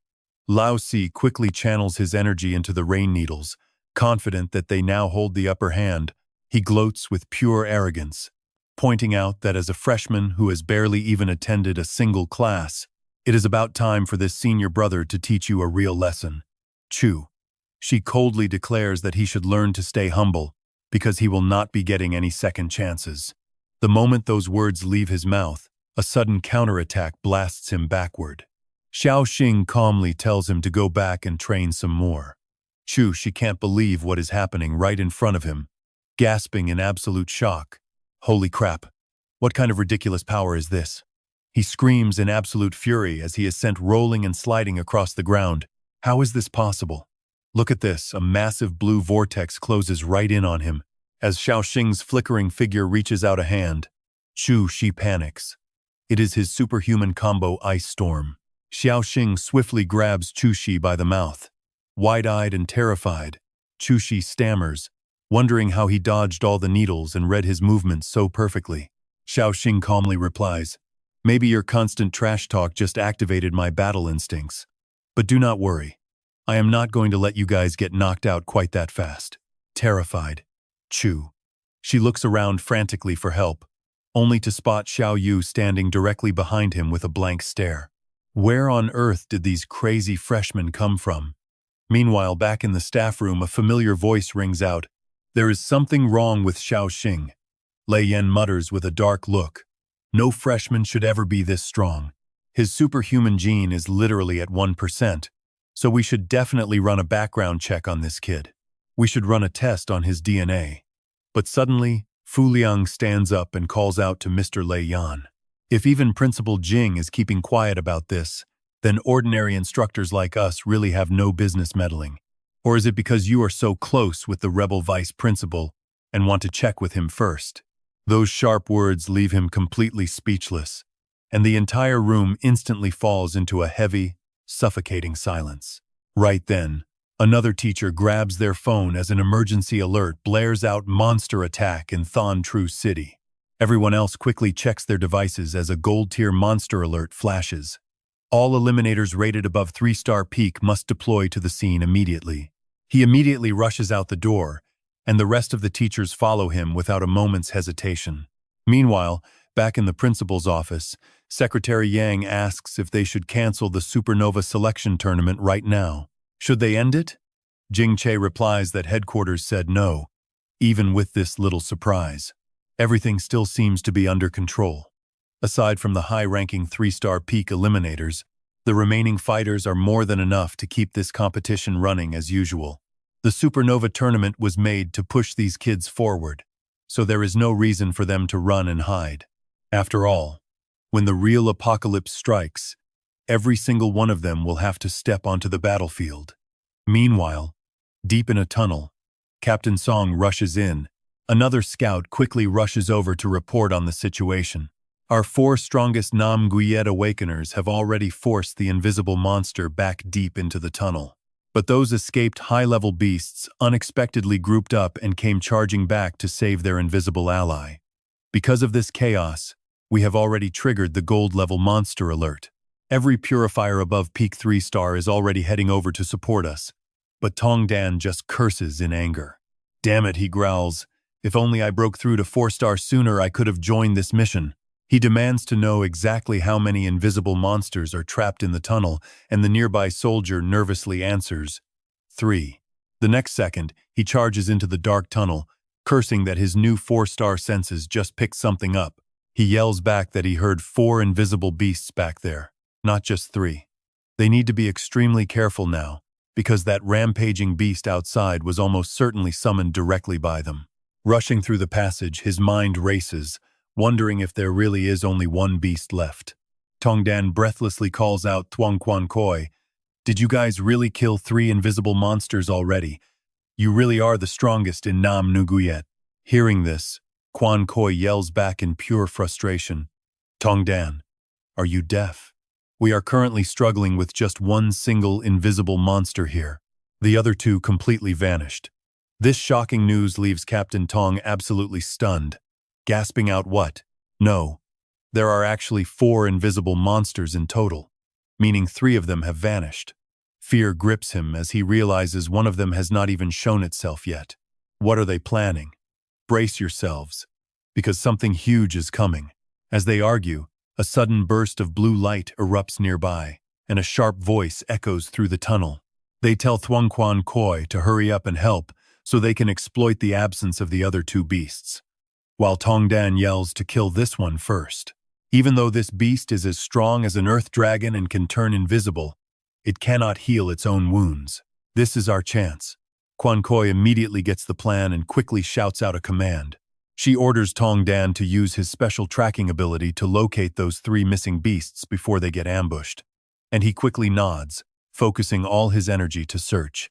Tong Dan gently touches his earpiece, triggering a series of intense sonic waves that ripple outward. Activating his Heavenly Lake star map, he commands the life element to expand outward. Instantly, a visual radar ripples through his mind like gentle droplets hitting a perfectly still lake. The sensory sound waves gradually expand further, covering the entire surrounding area. He listens intently for any movement. Suddenly, flashes of his allies fighting in the distance echo directly into his mind. He sees Quan Koi locked in a brutal clash with one invisible beast, his sensory feedback growing sharper by the second. His range expands, picking up low-level beasts charging in from all sides, along with bizarre mutated creatures of unknown strength. Their ranks are unclear, but thankfully, reinforcements are finally arriving in the distance. Gritting his teeth, Tong Dan pushes his sensing ability to the absolute limit, pouring every drop of energy into locating where those 3 invisible beasts are hiding. As the sound waves snap back, Tong Dan double-checks the feedback with a deadly serious face, only to fall completely silent. Moments later, his eyes snap open in utter disbelief. Tong Dan falls to his knees, screaming out, "No! How is this possible? Are they really not here?" His horrified cry echoes, and honestly, this gives me chills. A terrible sense of dread creeps into his mind, wondering where they could be, as we cut back to Nam Nu Yet Academy. Deep in the forest, the remaining teams are still locked in brutal combat as a massive torrent of blue energy floods the battlefield. Watching Triu Thin take hit after hit while still flashing a smug, defiant smirk, Lan clicks his tongue, annoyed that despite losing so much blood and taking endless damage, the guy is still standing. Defeating him should just be a matter of time, but as Laan gets distracted, Trio Thing casually wipes blood from his face. Laan wonders how his superhuman genes are flaring up so violently that they are actually visible to the naked eye. Meanwhile, over on the small island, the defenders look messy but still carry an intense fighting spirit. They are barely low-tier superhumans with very few specialized genes. So how on earth are they progressing this fast? At this exact moment, both Laan and Ta Mok share the exact same feeling of rising anxiety. If they keep growing like this, they will easily surpass elite high-level superhumans like us in no time. Elsewhere, the fiery duel continues to rage as massive streams of purple and blue cosmic energy crash into each other repeatedly. Sosa frowns in deep frustration, complaining that it has been half an hour and wondering if her opponent is some kind of endless generator. Does she have infinite electricity inside her? Meanwhile, Nu looks totally relaxed, casually testing out different stances to master her purple crystal power. Her icy eyes lock onto her opponent with complete indifference, telling her to look closely because this is what a real magnetic field looks like. Lao Tu watches this in fear and timidly calls out to Captain Sosa, who snaps back with bitter defiance. "Why are you so scared of a first-year kid?" Xiao Yu quietly starts her move, launching consecutive strikes as a purple electromagnetic field swirls around her, sparking intensely and sending electric currents flying. Xiao Yu decisively thrusts her palms forward, releasing the crackling electricity she gathered. Locking her intense gaze dead ahead, she whispers under her breath, "Maximum speed, skim the ground." Instantly, Xiao Yu charges forward like a massive bolt of lightning, literally slicing the forest in half. She stops right in front of Chusha and Shi Mu at blinding speed. Sweating bullets, Chusha gasps out, "Damn! Is she a human cannon?" Xiao Yu halts right in front of him, indifferently whispering emergency stop, lightning discharge. Suddenly, Xiao Yu stiffens. She looks down at the sparks fading from her fingers and mutters out of power. Then, she lands softly on the ground. She realizes that while she still has plenty of energy left, she can only use it to move her magnetic fields, not blast it outward. Once she touches down, Chu Sha thinks he hit the jackpot and bursts into an arrogant laugh. "Since you are out, now it is our turn." But wait, check this out. A blurry shadow suddenly sweeps past like a gust of wind. And look who it is, our main character, Xiao Xing. Before Chu Sha can even twitch a muscle, Xiao Xing chops him hard on the neck. Game over. Getting caught off guard like that, Chu Sha scowls, furious that this kid actually dared to sneak attack him. Moments later, Chu Sha blacks out and collapses onto the dirt, while our main character looks down on him with a smug grin. "Even in a fair fight, you guys stand zero chance against me." High above them, the match announcer, 2-2, has been watching this entire scene unfold. She excitedly comments on how absolutely amazing that was, announcing that Chu Sha, the leader of the Sandstorm team, has been defeated. She declares the Doomsday Mars team to be the ultimate dark horse of this supernova selection tournament. They have officially made it into the top 6 remaining squads. Cutting back to the Grand Hall, the massive broadcast screen shows that the first round of the supernova selection tournament has officially ended. Hearing this, a brown-haired guy turns around to gossip, asking Xiao Xing actually advanced. "Didn't you say that kid was a total coward and completely useless? Didn't you want to challenge him and beat him to a pulp?" His friend quickly denies it. "You definitely misheard me." Then he timidly whispers, "But Wu Yin, your score got you into Xiao Xing's team. Can you put in a good word with Xiao Xing for me? Just tell him I accidentally broke one of his life elixir bottles, and I will replace it later." Meanwhile, deep in another forest, Shichi stands waiting. Amidst the suffocating tension, he mutters Xiao Xing's name with a look of pure irritation on his face. Flying overhead, Tutu quickly announces that the second round is about to begin. Only one team will win this supernova selection. Remember, strength isn't everything here. Strategy, intelligence, and even sheer luck are going to play a massive role. The final grand prize for the winners has already been hidden somewhere on this massive battlefield. The first team to find it wins the championship. Of course, you can also defeat our purifiers to gain valuable clues. On their side, Xiao Yu anxiously asks Xiao Xing, "We absolutely must take first place this time so you can get that artificial supersuit. But I have drained all my electricity, and recovering naturally will take a whole day." She adds, "I could drain the entire city's power grid right now, but I would have to refine that raw energy. It will take at least 2 hours to reboot my magnetic fields." Covered in heavy wounds, Zhao Sheng and Zhao Tao limp over and call out to their boss. Xiao Xing glances at them and calmly gives his reply, "Don't worry about it. You and Zhao Sheng just rest up. Your battle is over, and now it is my turn to play." He thinks to himself, "As far as I am concerned, once we reached the second round, this game was already won."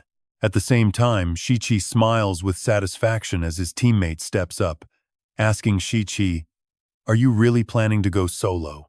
He casually walks off, waving his hand as he replies, "Yeah, we should split up. I will go try my luck, while you guys hunt for clues." But check this out. After walking a bit, Shichi suddenly senses a strange presence nearby. He activates his earpiece to secretly contact his team. Through the static of the transmission, a highly respectful voice speaks up. They report the exact location of the final prize to young Masterfan. Cut to 12 hours earlier, when Shichi and the vice principal were talking, the vice principal asked him, "Shichi, do you want to claim the supernova honor this time?" He replied, "Of course. The Fan family is about to launch our 6th life essence." Shichi closed his eyes, continuing with a smug smile, "I must become the South Moon supernova and easily rise as the absolute strongest cultivator so that our Fan family can keep dominating the massive resource market." Zhen Wei agreed. Not just that, Our family will take control of South Moon and reach the global peak. Shichi asked, but does that not take 3 to 5 years? Only then would we have accumulated enough strength. The older man pointed downward and said, we do not need that long anymore. The eternal flower lets us speed up drastically, and once its 4 leaves drop, a spatial crack will finally appear. Right beneath the eternal flower, a mysterious blue flame starts to flicker. He continues, this place is becoming the ultimate training ground, making everyone's superhuman genes go crazy and rapidly evolve in just 1 month. Imagining a future packed with the Fan clan's elite, he confidently declares our family might actually assemble 100 4-star superhumans.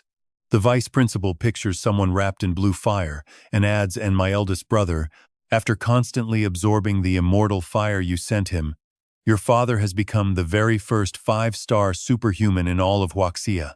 He places a hand on his shoulder and advises, so, Fan Te, go become a supernova and secure that MVP title. Lead the school as our captain. With your skills and the immortal fire, you will absolutely become the strongest rising star in Huaxia, maybe even the entire world. Trenhui glares at a buzzing mosquito and growls after your father took power. Suspicions died down, so we can quickly take control of Nam Weert. Snatched out of the air, he crushes the bug and continues, as for that foolish Xiao Yu and the annoying Xiao Xing, don't waste breath trying to recruit them, just find a chance to kill them. Squeezing the mosquito until it splatters, the vice principal calmly adds, harvest their genes for our experiments. Fan Te flashes a sinister grin, licking his lips as he replies, you got it, uncle. Back in the competition, Fan Te treks through the woods, calculating that the prize lies 300 meters away. It's just a quick sprint away, but as the young master of the Fan clan, a quarter of the cleansers secretly answer to me. The rules for this second stage are practically tailored just for him, and he lets out a devious smirk. Behind him, a camera on a tree trunk blinks with a red light. He still has to put on a show for the viewers. He acts like he's digging through cocoons for clues, knowing the forest is packed with live cameras. Summoning his signature ability, Fan Te unleashes his stardust fire. Heavy crimson flames ripple outward through the air, gradually creeping further forward as he commands his fire to expand. Once the range is wide enough, Fan Te begins probing the area. He smiles in satisfaction, scanning within 30 meters is absolutely no problem.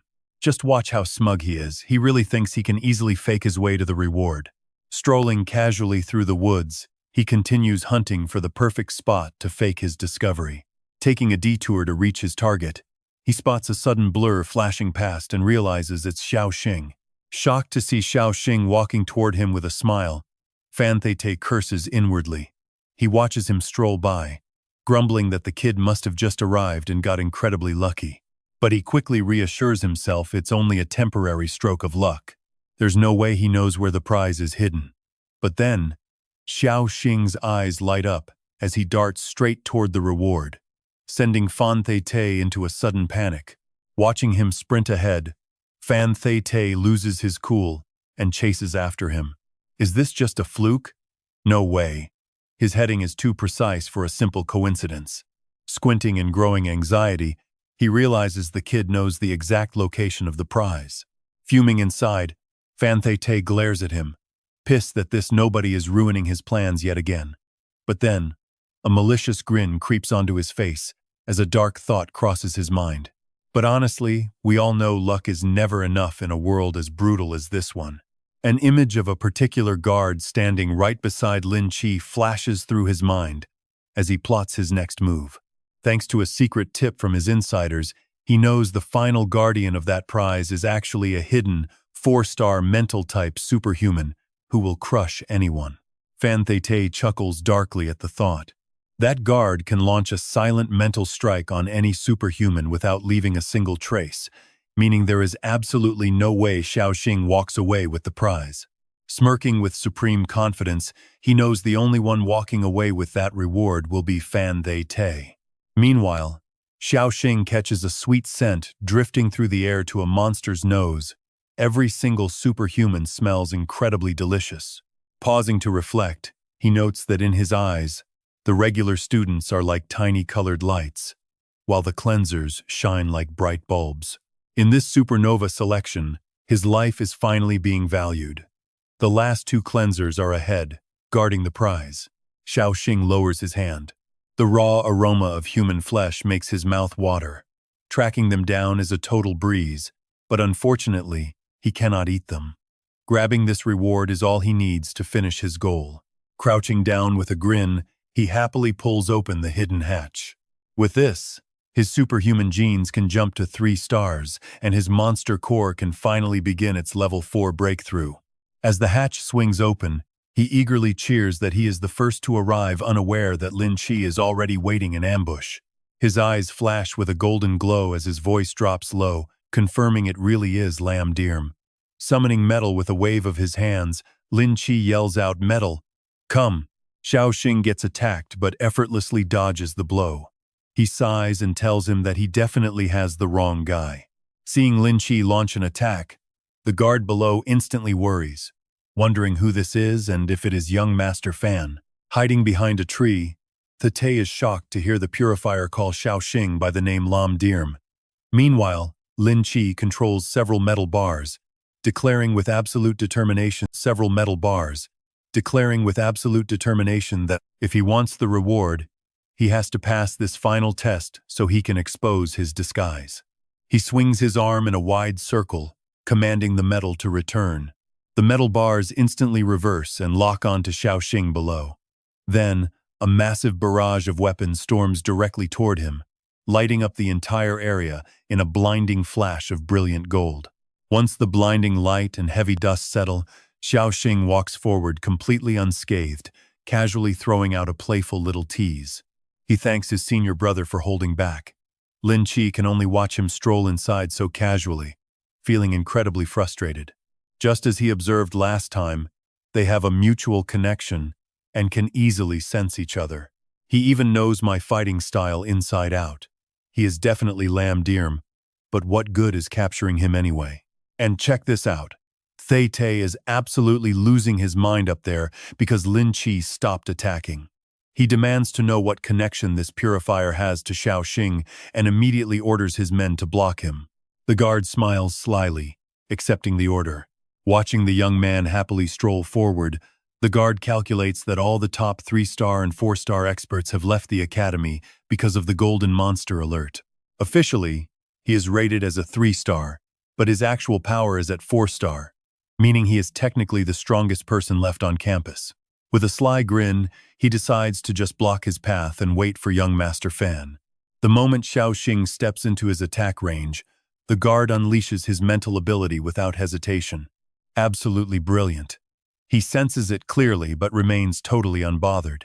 As he casually passes him, Xiao Xing smiles and thanks the senior brother for holding back, leaving the guard completely stunned and wondering how this is even possible.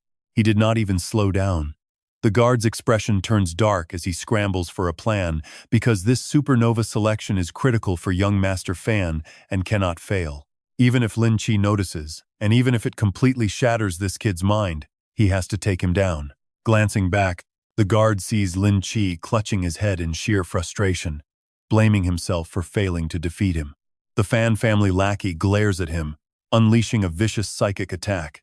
Xiao Xing definitely feels it, but he simply does not care. He opens his eyes wide, screaming in his mind to break his opponent's psyche. But the moment he sees the terrifying monster lurking inside, he freezes in pure terror. How is his spirit this incredibly strong? With his mind completely broken, the guard collapses to the ground in terror, leaving Xiao Xing quite startled as his own spiritual attack gets instantly swallowed up. Feeling totally helpless, he thinks that this is bad. Because how is he supposed to keep a low profile now?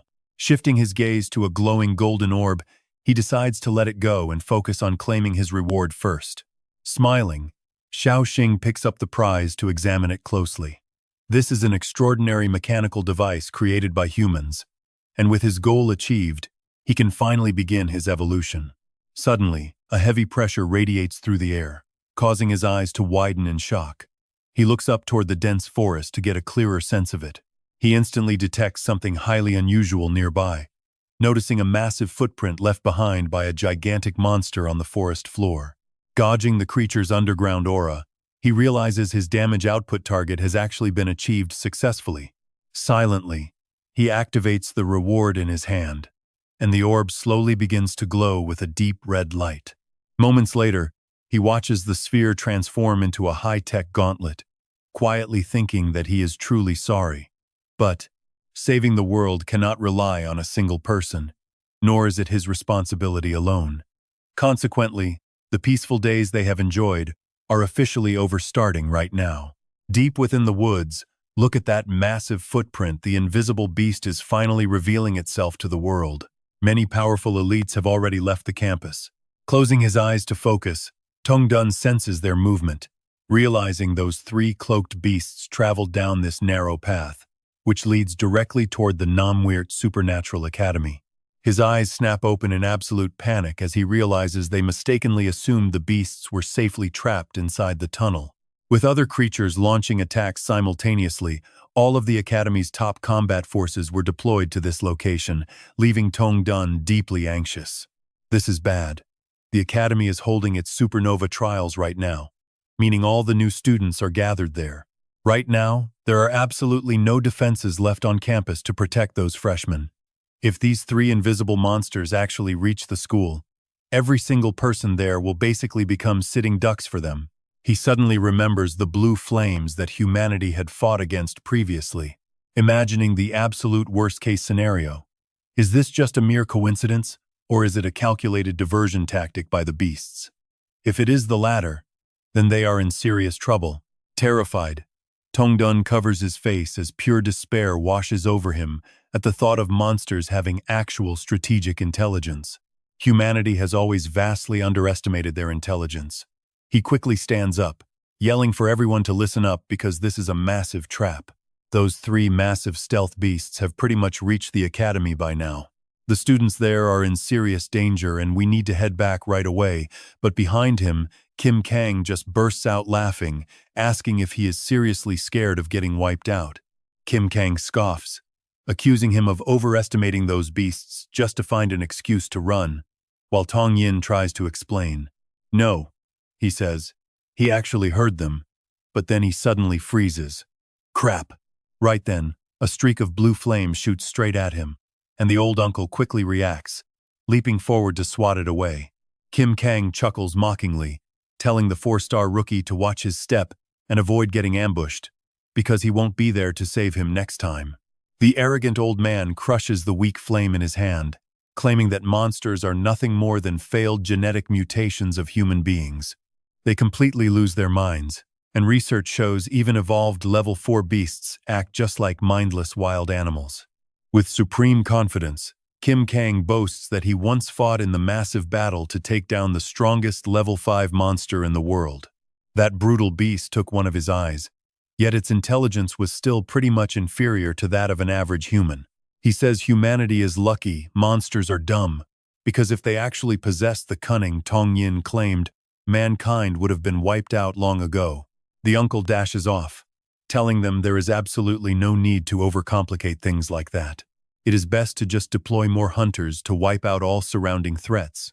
Tong Yin wants to call him back, but Kim Kang is already charging forward, eager for a fight. The old man yells with excitement, "Damn it! This level 4 stealth beast is pretty damn troublesome, and anyone below 4 stars stands zero chance against it." Cutting to a quiet forest, someone sneezes and wonders how the situation down at the tunnel is holding up. He sighs that it is a shame he has not reached peak 3-star yet. Otherwise, he would join the fight against those dimensional beasts. But the black-haired guy smacks his green-haired friend to snap him out of it. "Stop daydreaming," he warns, "and just stay on guard." They are stationed there to suppress any energy leaks from the supernova selection tournament so it does not attract beasts, making the green-haired kid complain. "All those dimensional beasts gathered over there, so how could any show up here?" he asks with a confident grin, joking that after a year as a cleaner, he has only ever seen them on television. They control monsters incredibly well here. Major dimensional outbreaks are pretty unlikely to happen again, making his black-haired partner smile and ask if that is not actually a good thing. He says he wishes monsters would vanish entirely, but brace yourself, because a deadly blue flash of light suddenly surges violently toward them. Just like that, The watchtower is obliterated along with both men, leaving behind nothing but scattered ruins and a horrific bloodbath. A student at another tower spots this and frantically screams through his radio, reporting that Tower Number 3 has just been completely wiped out by the enemy. Attention all cleaners, the southern perimeter is under attack by an invisible enemy, with absolutely no trace of their location. Except for those guarding the students in the arena, the rest must mobilize as the beast heads straight into the deep forest. They urgently broadcast for everyone to move south now. Over on the live stream, the host Tutu announces that round 2 of the Supernova tournament is progressing way faster than anyone expected. Just 5 minutes in, and the captain of the Mars Apocalypse team has already claimed their very first reward. As Tutu excitedly comments that the team might dominate this year, her broadcast is suddenly cut off by static and an urgent radio transmission ordering everyone to the south. She stares off, her mind spinning with sheer panic. An invisible enemy wielding blue flames is attacking, she realizes in terror. But weren't the high-ranking cleaners deployed specifically to deal with these exact non-physical fire beasts? Is this just a crazy coincidence? Wasting no time, Tutu immediately activates her special skill, Hidden Dragon. Closing her eyes to sense the surroundings, her unique technique rides the wind, instantly revealing scenes of terrified students fleeing for their lives. Elsewhere, another group of trainees stares in horror at a rising cloud of dust, shouting for everyone to stay on high alert. They warn that an invisible threat is coming and try to raise a stone barrier, but before they can finish, the beast sweeps right through them all. She witnesses severed limbs and shredded trees flying through the air, completely mixed with the horrific remains of the students. Horrified by the carnage, Tutu immediately realizes these are indeed the stealth beasts. The news mentioned 3 of them, 3 level 4 stealth monsters, and she grows incredibly tense, wondering why they are attacking the academy when their forces supposedly went to intercept them. So why are they attacking? She quickly goes live. This is an absolute emergency, so the tournament is over. Tutu's warning echoes through every corner of the forest, reaching all the competing teams as she commands every single student to retreat back to school at absolute maximum speed. She orders all active cleaners to hold the line.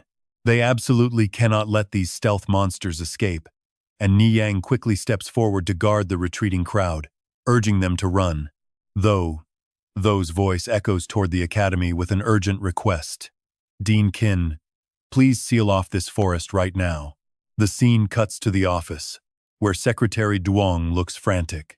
Dean Qin, even though your incredible power covers the entire forest right now, if you actually seal it off, there is a very high chance that every single purifier trapped inside will die. She keeps trying to persuade him to Tho. Tho is simply too young and lacks experience. We cannot listen to her. Old Qin cuts her off.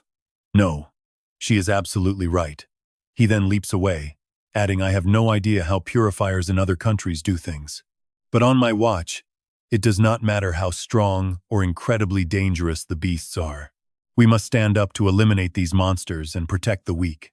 Staring at the battle-scarred woods, he mutters, if we let that invisible beast escape this forest, our young students are not the only ones in danger. Dean Qin unleashes his power, roaring out the innocent citizens living outside our campus will also face grave danger. Teachers on campus, fellow purifiers, even if we must draw our very last breath, we have to keep this forest sealed. Old Qin unleashes Mok Lavan Tuong, instantly summoning giant trees to completely wrap around the entire forest. Everyone watches in sheer shock as the massive branches weave together, the entire forest moving like a living beast. Suddenly, a rogue branch wraps tightly around Tianu, leaving her utterly dazed as other vines sweep through the woods, hunting for the remaining students. Some of the branches even reach Tuotin down in the underground vault where the competition rewards are stored. In a flash, the trees fling everyone straight out of the forest. Tuotin gets tossed too, but how on earth did Dean Qin aim him face first into Tuangu's chest? Blushing red, she screams, you absolute creep. Tuotin struggles to explain, hey, you cannot blame me. The dean threw me out too. Once he finally regains his balance, he stands right up to yell at the wiggling branch. Hey old Qin, why the hell are you throwing people around like this? Just look at the sheer scale of this barrier. It is absolutely insane. Tu Tin's eyes go wide as he sees the forest completely sealed by old kin's trees, muttering that this setup is massive. His gaze sharpens as a chilling realization hits him. Why can he not sense any of the purifiers left inside? Maybe his level is still too low. Nearby, a group of frantic students are gossiping. They whisper that the Academy's top fighters went to the tunnels, but the monster somehow escaped here. Wait, does that mean the purifiers left inside are completely doomed? Hearing this, panic starts rising in Tu Tin's chest. All of their strongest fighters have been lured away. Everyone seriously underestimated the monster's intelligence. This is a fatal mistake, and he knows he must sneak back in immediately. Elsewhere, So Sa is screaming in fury. Dean, you old fool. Did you throw the wrong guy out? I am incredibly strong. Who are you looking down on? Clenching his powered-up fist, he rages, I am a future purifier. Ever since joining the academy, I have been ready to fight. So Sa grits his teeth, throwing a powerful punch at the massive trees sealing off the woods. If I did not know about it, fine, but now that I am here, I am fighting. Tam Mok places her hand on the trunk. Let me try, Captain. I practiced the same Mokla star map as the Dean. He actually guided me once, so I think I can create a small opening. So Sa urges her on, then do it. Her hands channel a surge of fresh energy directly into the bark, causing the thick branches to slowly part. So Sa watches silently, holding his breath.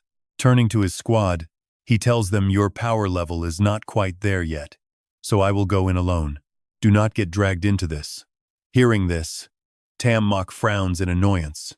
So Sa, if you do not let me in, I am shutting this path. Another teammate chimes in, boss. If you do not let me come along, I will leak every single spicy video on your computer to the entire school. Seeing Lao Tu demanding to join, So Sa barks back. What do you mean also? Your ice rain is barely rookie level, so go train more before you ask. Tran Ha then complains, I want in too. Do not try taking all the credit. He snaps right back, you got knocked out instantly by a low-tier beast. So shut your mouth. Suddenly, senior sister Diet steps up, demanding to borrow their entrance. So Sa chuckles, what? Is the great weed-pulling squad unable to open their own path? Girls should stay out of trouble. Her eyes immediately flare with pure, chilling, killing intent. Who do you think you are lecturing? Watch out, or I will neuter you myself. But get this, So Sa just laughs it off, completely unfazed as he continues to provoke her. Fine, if you are not afraid to die, just head on in. Just then, Thea Hoa's group approaches Brother So. We would like to borrow your path too. Tam Hoa's team joins the crowd, us too. Seeing the crowd gathering like this, he chuckles softly. Amused, So Sa boasts as expected. My rivals are all full of spirit. I just hope we can all walk back out together when this nightmare ends. With that, the entire crowd rushes right inside. Standing nearby, Tu Tin quietly observes the scene, his eyes narrowing as he realizes he must find a way inside too. He needs to use this artificial transcendent gear to break through to 3-star level. But before that, Xiao Xing silently prays for his allies, desperately hoping they can just stay alive. To his team, he says to stop asking and just head back right now. As he walks away, Fan Shichi is watching from a nearby corner when a hidden guard spots him and frantically calls out, Young Master Fan, over here. The guard nervously says that Shichi shouldn't even be here, since protecting him is far more critical than any purifier mission. Those arena monsters are absolutely terrifying, and the guard honestly doubts Lao Jing and the academy directors can hold them off for long. He urges the young master to follow him, but suddenly Fan Shichi grabs him by the throat and slams him against the wall, leaving the guard gasping in shock. Shiki's eyes flare with a terrifying, domineering glare. Conjuring a bright flame in his palm, he demands immediate answers. He demands to know why the guard let Xiao Jing snatch the reward, while the terrified guard stares at the flame, wondering what kind of fire this is. Just being near it makes the guard feel like he's about to be completely consumed.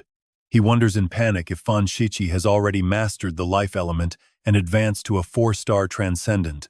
The guard begs young master, I am innocent. I fought with everything I had but suffered a terrible backlash, and my head is still pounding. Please listen to me. That Xiao Xing guy is definitely not normal. Shichi mutters the words, wondering if the purifier who was with the guard really called that kid Blue Flame. Cutting over to the dorms, Xiao Xing opens his room door and lets his friends know that they are not quite done with their work today. Keep guard outside and make sure absolutely nobody gets in. Xiao Xing confidently replies, "Don't worry, big brother. We've got you covered." Stepping inside his room, Xiao Xing realizes that time is running incredibly short. He has to quickly level up to a 3-star transcendent, then evolve into a 4-star monster, and head straight to the arena. Xiao Xing touches his newly won reward. His plan is to use this artificial transcendent gear to fix the flaws in his transcendent genes and finally construct his star map. Staring at the glowing bracelet, Xiao Xing notes that the moment the artificial gear turned into a wristband, it lost its radiant energy and faded into a dull silver gray. Just turning it on for a second already devoured a whole bottle of life source fluid. Honestly, we can see why his face darkens. This thing is a massive energy hog. Walking over to the box of life fluid, Xiao Xing thinks, the way to recharge this bracelet is actually pretty straightforward, just drink the life fluid. Pop, he uncaps a bottle and chugs it down. He focuses on channeling the liquid energy, using his transcendent genes to guide the power straight into the bracelet. But then, Xiao Xing is left completely speechless.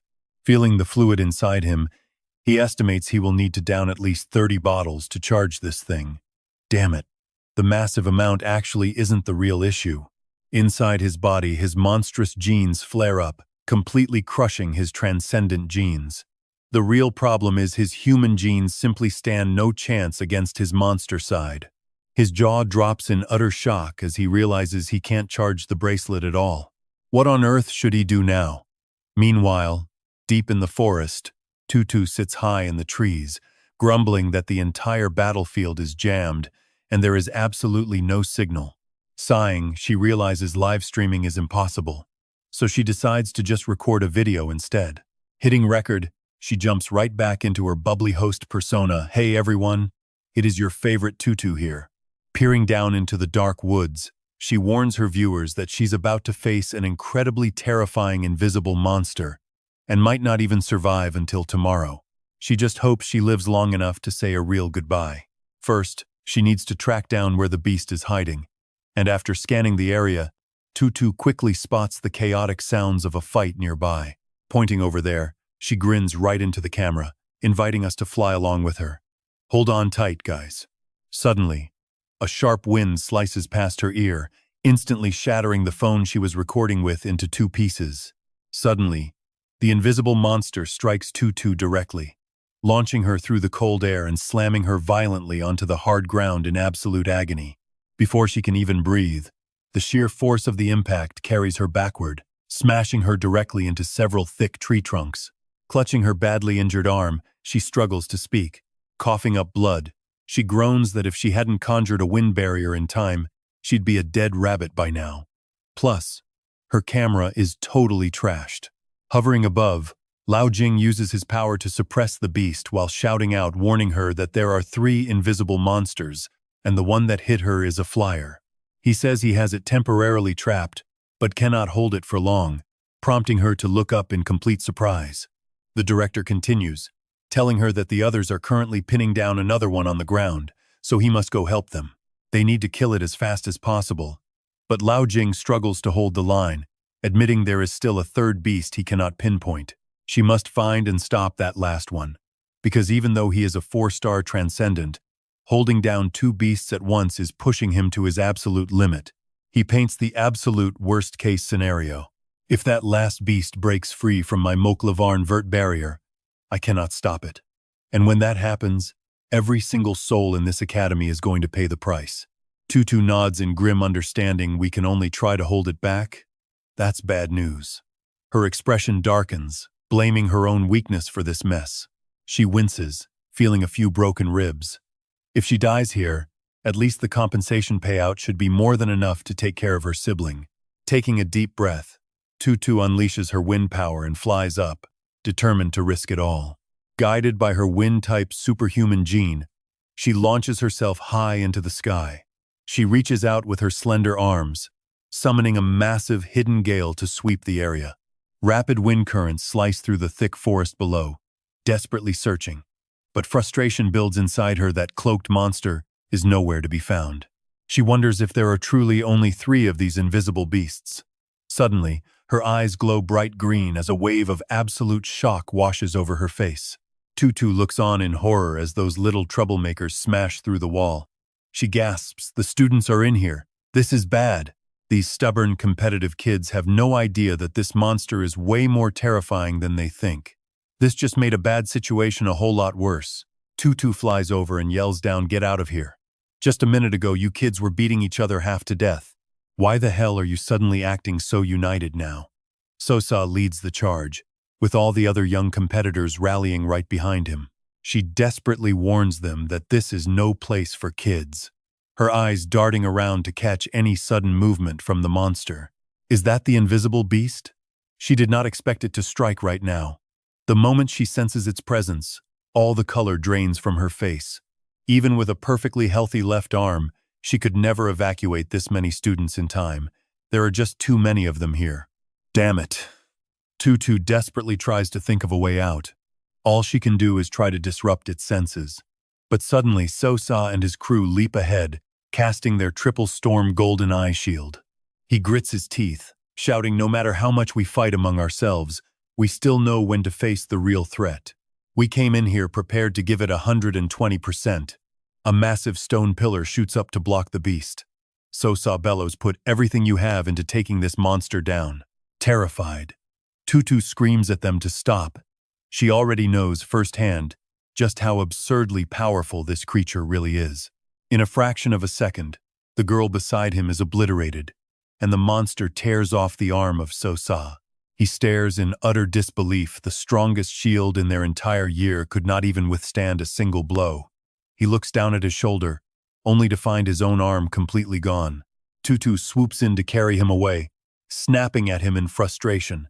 "Just think about this. Are you finally awake now? This is not an opponent you kids can ever hope to defeat. Listen up, stay focused while I cover your escape." But even with blood pouring from his wound, Sosa grunts, "I am fine. I still have one good arm left." He was not exaggerating earlier. These beasts are on an entirely different level. As she sets him down, Hua rushes forward, telling her not to push herself anymore. Against a terrifying monster like this, even the strongest purifiers would struggle to get out of here alive. Manhwa steps in, suggesting that their strongest fighters back her up so they can at least make one final, desperate gamble together.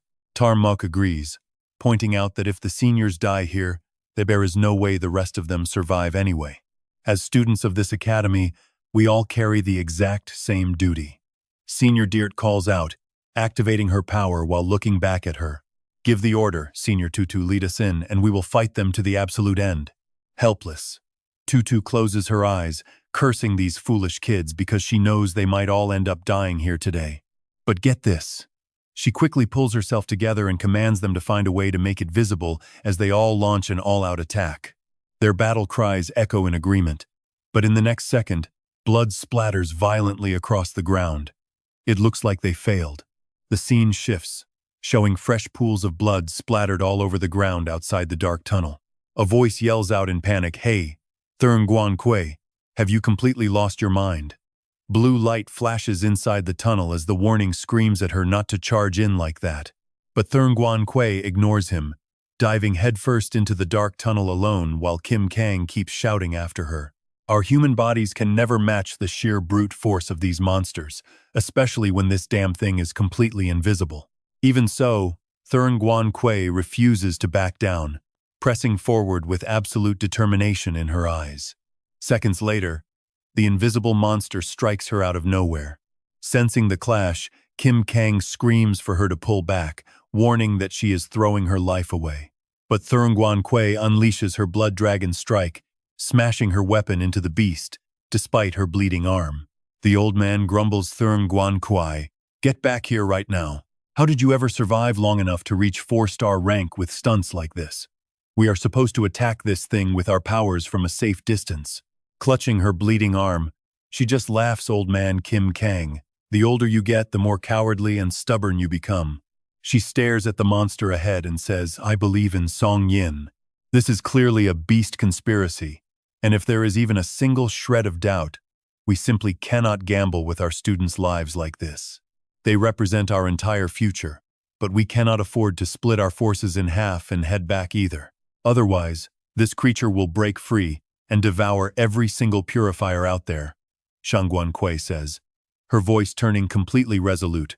We need to take this thing down as fast as possible before heading back, and I am going to pump enough blood into its body to stop its cloaking for good.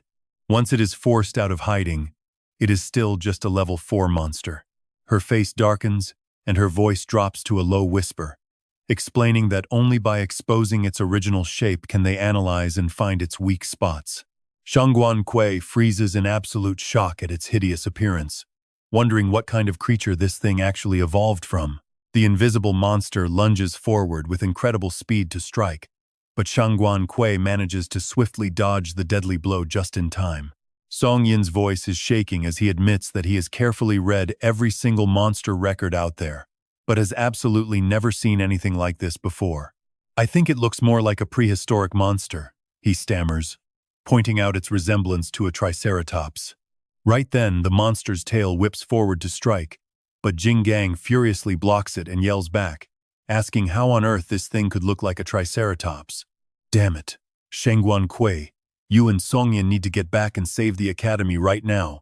Now that it is visible, the three of us 4-star transcendents are more than enough to handle this, and we will kill it no matter the cost.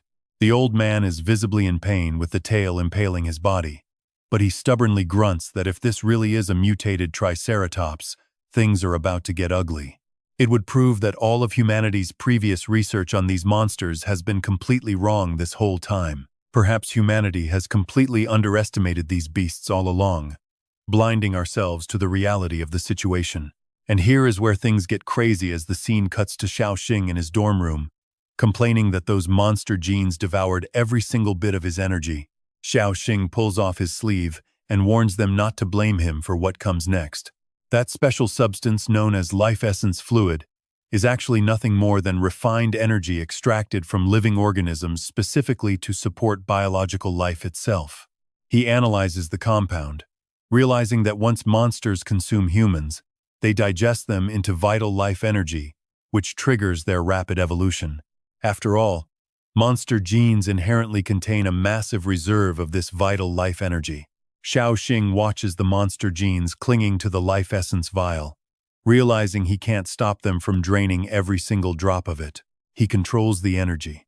A clean catch. He successfully drags one of those wild monster genes straight inside a heavy metal ring to trap it now. Xiao Xing's voice echoes loudly in the quiet room. He quickly loads the sample. The mechanical transcendent device completely crushes the monster gene, converting it into vital life energy now. Back in the room, Xiao Xing transforms his arm, grabs the bracelet, pumps the energy inside, and happily cheers that he finally succeeded. The bracelet instantly flashes with a bright golden light as the internal mechanics fully activate. He closely examines the digital interface to compare the data, but the overall feeling seems a bit different this time. The golden band rapidly shifts, reforming into a pair of robotic gauntlets, and he grins happily while saying it is perfectly fine as long as it works. Xiao Xing closely observes the gauntlets in action, amazed by how easily they can manipulate and convert transcendent genes. They can even simulate transcendent genes to assist with his star map cultivation, which he already knows like the back of his hand as he grins in satisfaction. As long as he activates this artificial transcendence, his raw power will easily rival that of an evolved 3-star transcendent. Xiao Xing then looks down, whispering to himself that his next move is to center everything around that 3-star power. Xiao Xing commands the evolution, causing his monstrous arm to rapidly swell up. Look at that. He pushes the evolution even faster, with his remaining gene power. But his bloated body is completely spinning out of control right now. Terrifying skeletal wings start sprouting directly from his back, and the sudden, violent racket outside quickly catches the attention of both Xiao Xing and Zhao Yu. Back inside, Xiao Xing grits his teeth, fighting to regain absolute control over his shifting body. "You are nothing more than my monster genes while I am your sole master," he snarls loudly, declaring that any rebel will be utterly destroyed without exception.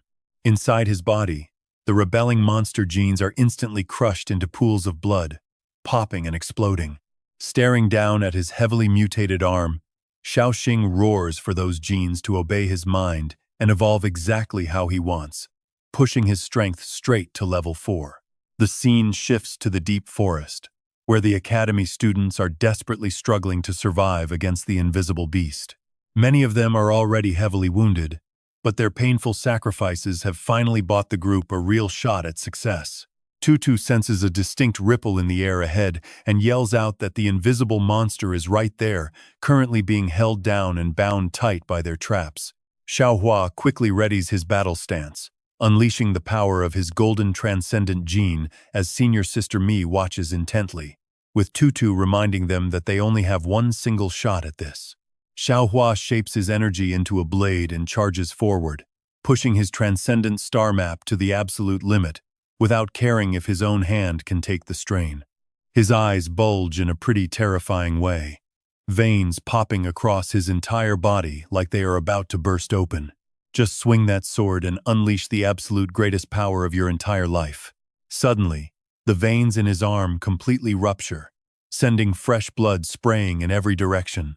He swings his blade toward the invisible monster, but the sheer impact completely shreds Thierhua's arm into nothing but bloody minced meat. Standing nearby, senior sister Dirt raises her hand to control her sword formation, sending dozens of blades floating in the air around her. Blood streams from senior sister Dirt's eyes, ears, and mouth. Yet she coldly activates her blood arts, merging her own life force with the swords to launch a desperate strike. Heavenly Sword Tutu watches their desperate attacks in shock, staring at these spiritual blades. Even though they are just college students, they are willingly throwing away their lives to unleash this explosive power. Surely this will at least pierce the beast and force it to reveal itself, so she refuses to let her guard down for even a split second. That way, even if they all end up dead, they can still help the principal pinpoint its exact location and swallow it whole. But suddenly, Tutu's eyes widen in pure horror. Look at that, there is not a single scratch on the beast's body, and it has not even revealed its true form. She wonders how it could possibly be completely unharmed.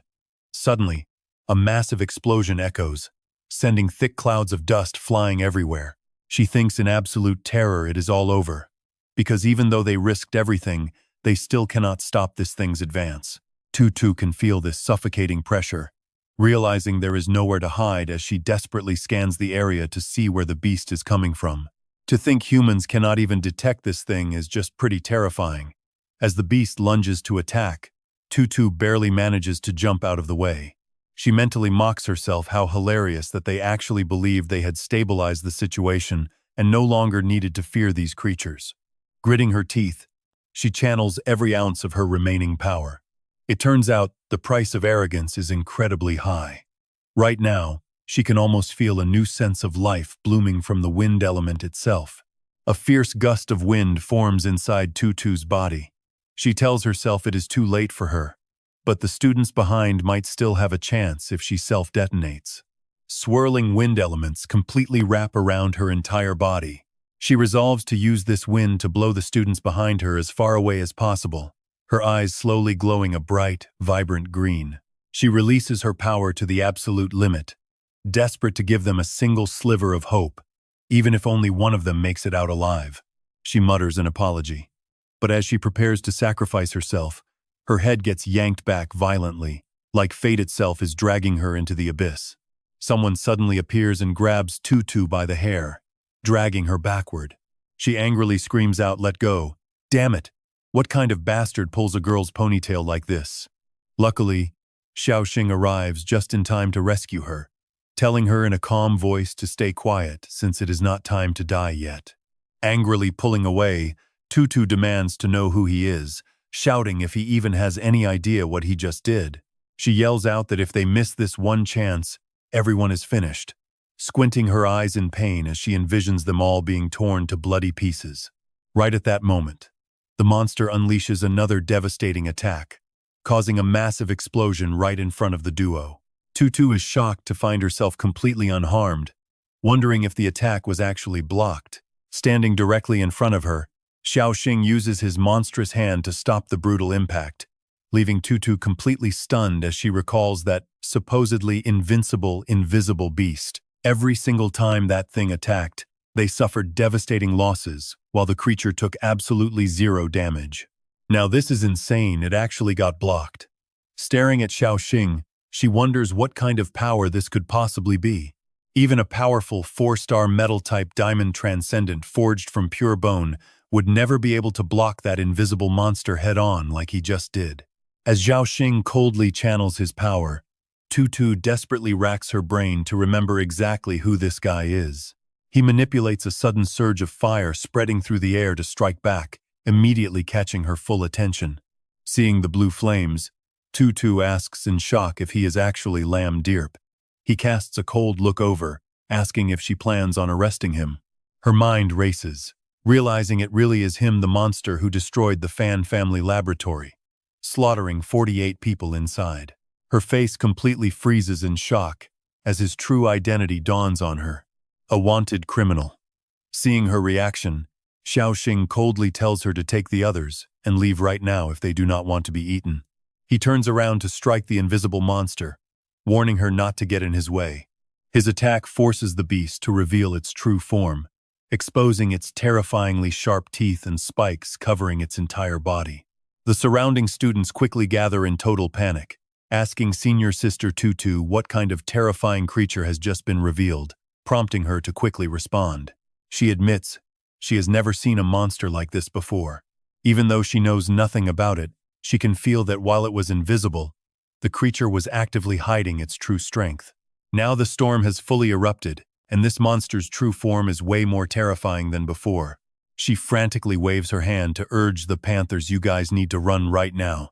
You did everything you could, but staying here will only get you killed for nothing." Dejectedly, they prepare to retreat, telling her, "We will take the wounded who can no longer fight out of here first. Anyone who can still stand will come back to help." Tutu warns them he is Lam Dirp, a wanted criminal, but they just snap back, "Who the hell is Lam Dirp? All I know is he just saved our lives.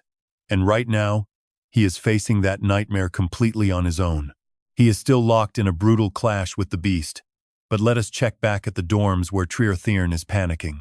Boss Xiao Yu stands beside him and warns, "Do not ask questions. Xiao Xing is resting inside and nobody is allowed to disturb him." Thirn simply nods in response. But suddenly, heavy, echoing footsteps start echoing up from the pitch-black stairwell. It is Tay, walking right up to strike up a chat. "Xiao Yu, what exactly are you doing outside your dorm room?" "Oh right, I am looking for Xiao Xing. The academy needs him for some business, though it seems he never stays the night here anyway." With a sly grin, he claims, "Someone saw him coming here with you, so how about you call him out for me?" Crossing her arms, Xiao Yu glares at Tay and coldly asks, "Xiao Xing is currently resting. What do you want?" He sneers mockingly, "How on earth can that guy still sleep at a time like this?" The academy is raising some questions about how he won the ultimate prize in this supernova tournament, so we need some direct answers from him. Tay issues a stern warning, "Comply, or the academy might just disqualify him entirely and strip his victory. They will reclaim the artificial superhuman gear too." Glancing at the guard beside him, Xiao Yu instantly guesses he is a purifier. She flatly responds, "You can come back and ask him after he finally wakes up." Wearing a dead serious expression, he demands her complete cooperation, stating that complying is a student's actual duty. But the guard steps in and softly adds, "Look, there's no need for you to be so tense. The academy always trusts its students 100%. We only need him to answer a couple of quick questions. That is all." Leaning one hand against the wall, Tay asks besides, "Is he sleeping this deeply because he got hurt during the tournament? I can report this to the staff, and they will definitely send a medical expert over to treat him in no time. That is far better than just hiding in your dorm room waiting for injuries to heal on their own. Do you not agree?" Meanwhile, Teal Dao quickly ducks behind Thirn and snaps back, "You claim to represent the school, but can you actually prove that? Who even are you? We have never seen you around here." Then Xiao Yu adds coldly, if there are doubts, have the director say it. But right now, if anyone dares to disturb his sleep, I will personally ruin them. While Thay stands there silently, a group of students in the courtyard suddenly start screaming out, "Hurry! We need help! People are escaping the headmaster's forest domain. There are so many dead and injured, and those who went in are completely broken." Someone yells out, "I heard that the notorious rogue Lam Dirm actually showed up inside the tournament forest." Yeah, it is really him, that wanted criminal Lam Dirm. But why would a fugitive show up there? Hearing this, the name immediately echoes in Thay's mind. He turns to look at her and speaks softly. "Xiao Yu, the principal is risking his very life out there for us. We shouldn't trouble him with minor logistical issues like this." Then, Thay narrows his eyes and demands answers. "You should be actively helping us, yet you are literally blocking the door to keep us out. Is your strange attitude not a bit suspicious here?" Meeting his gaze with a razor-sharp glare, Xiao Yu replies coldly, "And what if it is?" She immediately prepares to unleash her technique, but Thay is not backing down at all, channeling a crimson aura as he arrogantly sneers. "Then I will just have to wake him up myself." Raging crimson flames erupt all around Thay as he issues a cold warning. "Xiao Yu, if I accidentally end up hurting you here, do not blame me." On her side, crackling purple lightning erupts as she smirks. Let us shift back to the forest, where Tutu is still lost in her racing thoughts. Who exactly is this Lam Dirm anyway? A thief who stole research files and a cold-blooded assassin who slaughtered defenseless, unarmed staff. Hiding behind a massive tree, she grumbles about how that annoying guy who pulled her ponytail could be a dangerous fugitive. Coming here just means death with zero reward. But the more she thinks about it, the less it makes sense. Tutu rushes forward, yet her mind continues to spin with unanswered questions. He still saved me and the other students, so I absolutely cannot just run away. Activating her spiritual energy, she tells herself to back him up with everything she has. If she gives it her all, she might at least suppress the monster's flames and buy him a precious moment to strike. Suddenly, Tutu freezes in shock, her face pale as she unleashes her Wind Dragon Star Chart technique amidst the howling wind. Right before her eyes, Xiao Xing is fiercely launching a massive strike at the beast, leaping high into the air as Tutu watches in utter shock. She realizes he already dodged the beast's flame, and now he is going to rip its face wide open. Watching him strike with such brutal precision, Tho can only marvel. From behind, this guy is definitely a peak 4-star transcendent, and his destructive power is completely off the charts. He is even casting the exact same blue flames as the monster, all while his left hand is wrapped in pitch-black armor. How does a fire element condense into black armor anyway? His whole combat style is completely different from any other transcendent. Look at her face. She is utterly stunned because he is going toe-to-toe with the beast, aggressively tearing it apart with his bare hands. Doing something like this takes way more than just raw physical strength. A moment later, Tu-Tin glares back at Tho and growls, "Why are you still here? If you get in my way, I will throw you straight to the beast as bait." The monster seizes the opening and lunges, but they both dodge with lightning reflexes, leaving Tho to scream in sheer panic. It is fully visible now. "I won't let the students get in the way. We can protect ourselves. We won't cause you any trouble." She curses this annoying blue flame guy in her head before shouting back, "Do not look down on me. I am the one helping you fly." Right then, Tho suddenly unleashes her wind magic to turn the tide. This actually catches Tu-Tin off guard. As she channels her wind umbrella, her technique suddenly launches him high into the air, right in front of the massive monster. Once they reach a safe height, she quickly warns him, "It cannot fly, so the sky is our domain." Tu-Tin glances over and coldly replies, "You are pretty fast, but I barely know you, so you will probably end up dead soon anyway." Tho snaps back, "Are you trying to jinx me?" Right then, the beast opens its massive jaws right below them. Tu-Tin gets an idea. "Use your wind to throw me straight into its mouth." She shrieks in absolute terror while desperately questioning his sanity. This bastard is completely unpredictable. Tu-Tin demands she do it, but Tho first redirects her wind to pull them both sideways, barely dodging a vicious snap from the beast. She screams in pure frustration, "You wanted criminal! Gritting her teeth, Tho does what he asks, blasting him toward the monster while yelling, "Just go die already." He flies straight toward the beast's gaping maw, closing the distance in seconds. The back of its throat is glowing, and right before he lands, it unleashes a massive wave of blue fire. Just in time, Tho manipulates her wind to pull Tutin away, earning a rare compliment. "Your control is actually pretty solid." Watch this, Tutin suddenly teleports right back, transforming into pure lightning to pierce straight through the monster's skull at light speed. He silently notes that the power of the Black Earth Dragon Fang has integrated perfectly with his left arm and claws. Tutin violently rips the beast's body open, muttering to himself that this evolution path is definitely correct. Even without releasing his full power, he can control his form while retaining enough strength to tear through a level 4 beast. Watching from a distance, Tho is totally shocked that he managed to blast a massive hole right through its head. His combat style is so bizarre that she cannot even identify which star map he is cultivating. As dark, corrupted blood pours from its mouth, the creature writhes in agonizing pain, its fierce eyes glowing with a terrifying orange light. It forces itself upright, letting out a devastating roar that seems to shatter the very air around them. Nearby, Kin Triet channels his power to summon massive wooden roots, wrapping them tightly around the rampaging beast. Just seconds later, his eyes widen in sheer disbelief as the monster easily bursts right through those massive, solid tree trunks. More roots surge forward to reinforce the trap, desperately trying to contain its insane rage. But it is no use. The beast undergoes a massive power surge and tears through everything to break free.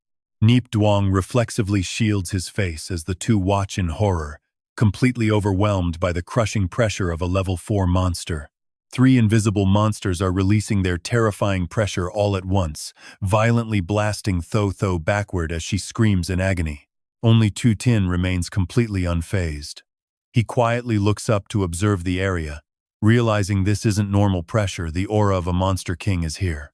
These beasts are carrying the actual genetic power of a monster king. A smug smirk plays on his lips as he mutters that this is actually perfect. Falling fast from the sky, Tho suffers a splitting headache, feeling exactly as if a physical blade is slicing directly into her skull.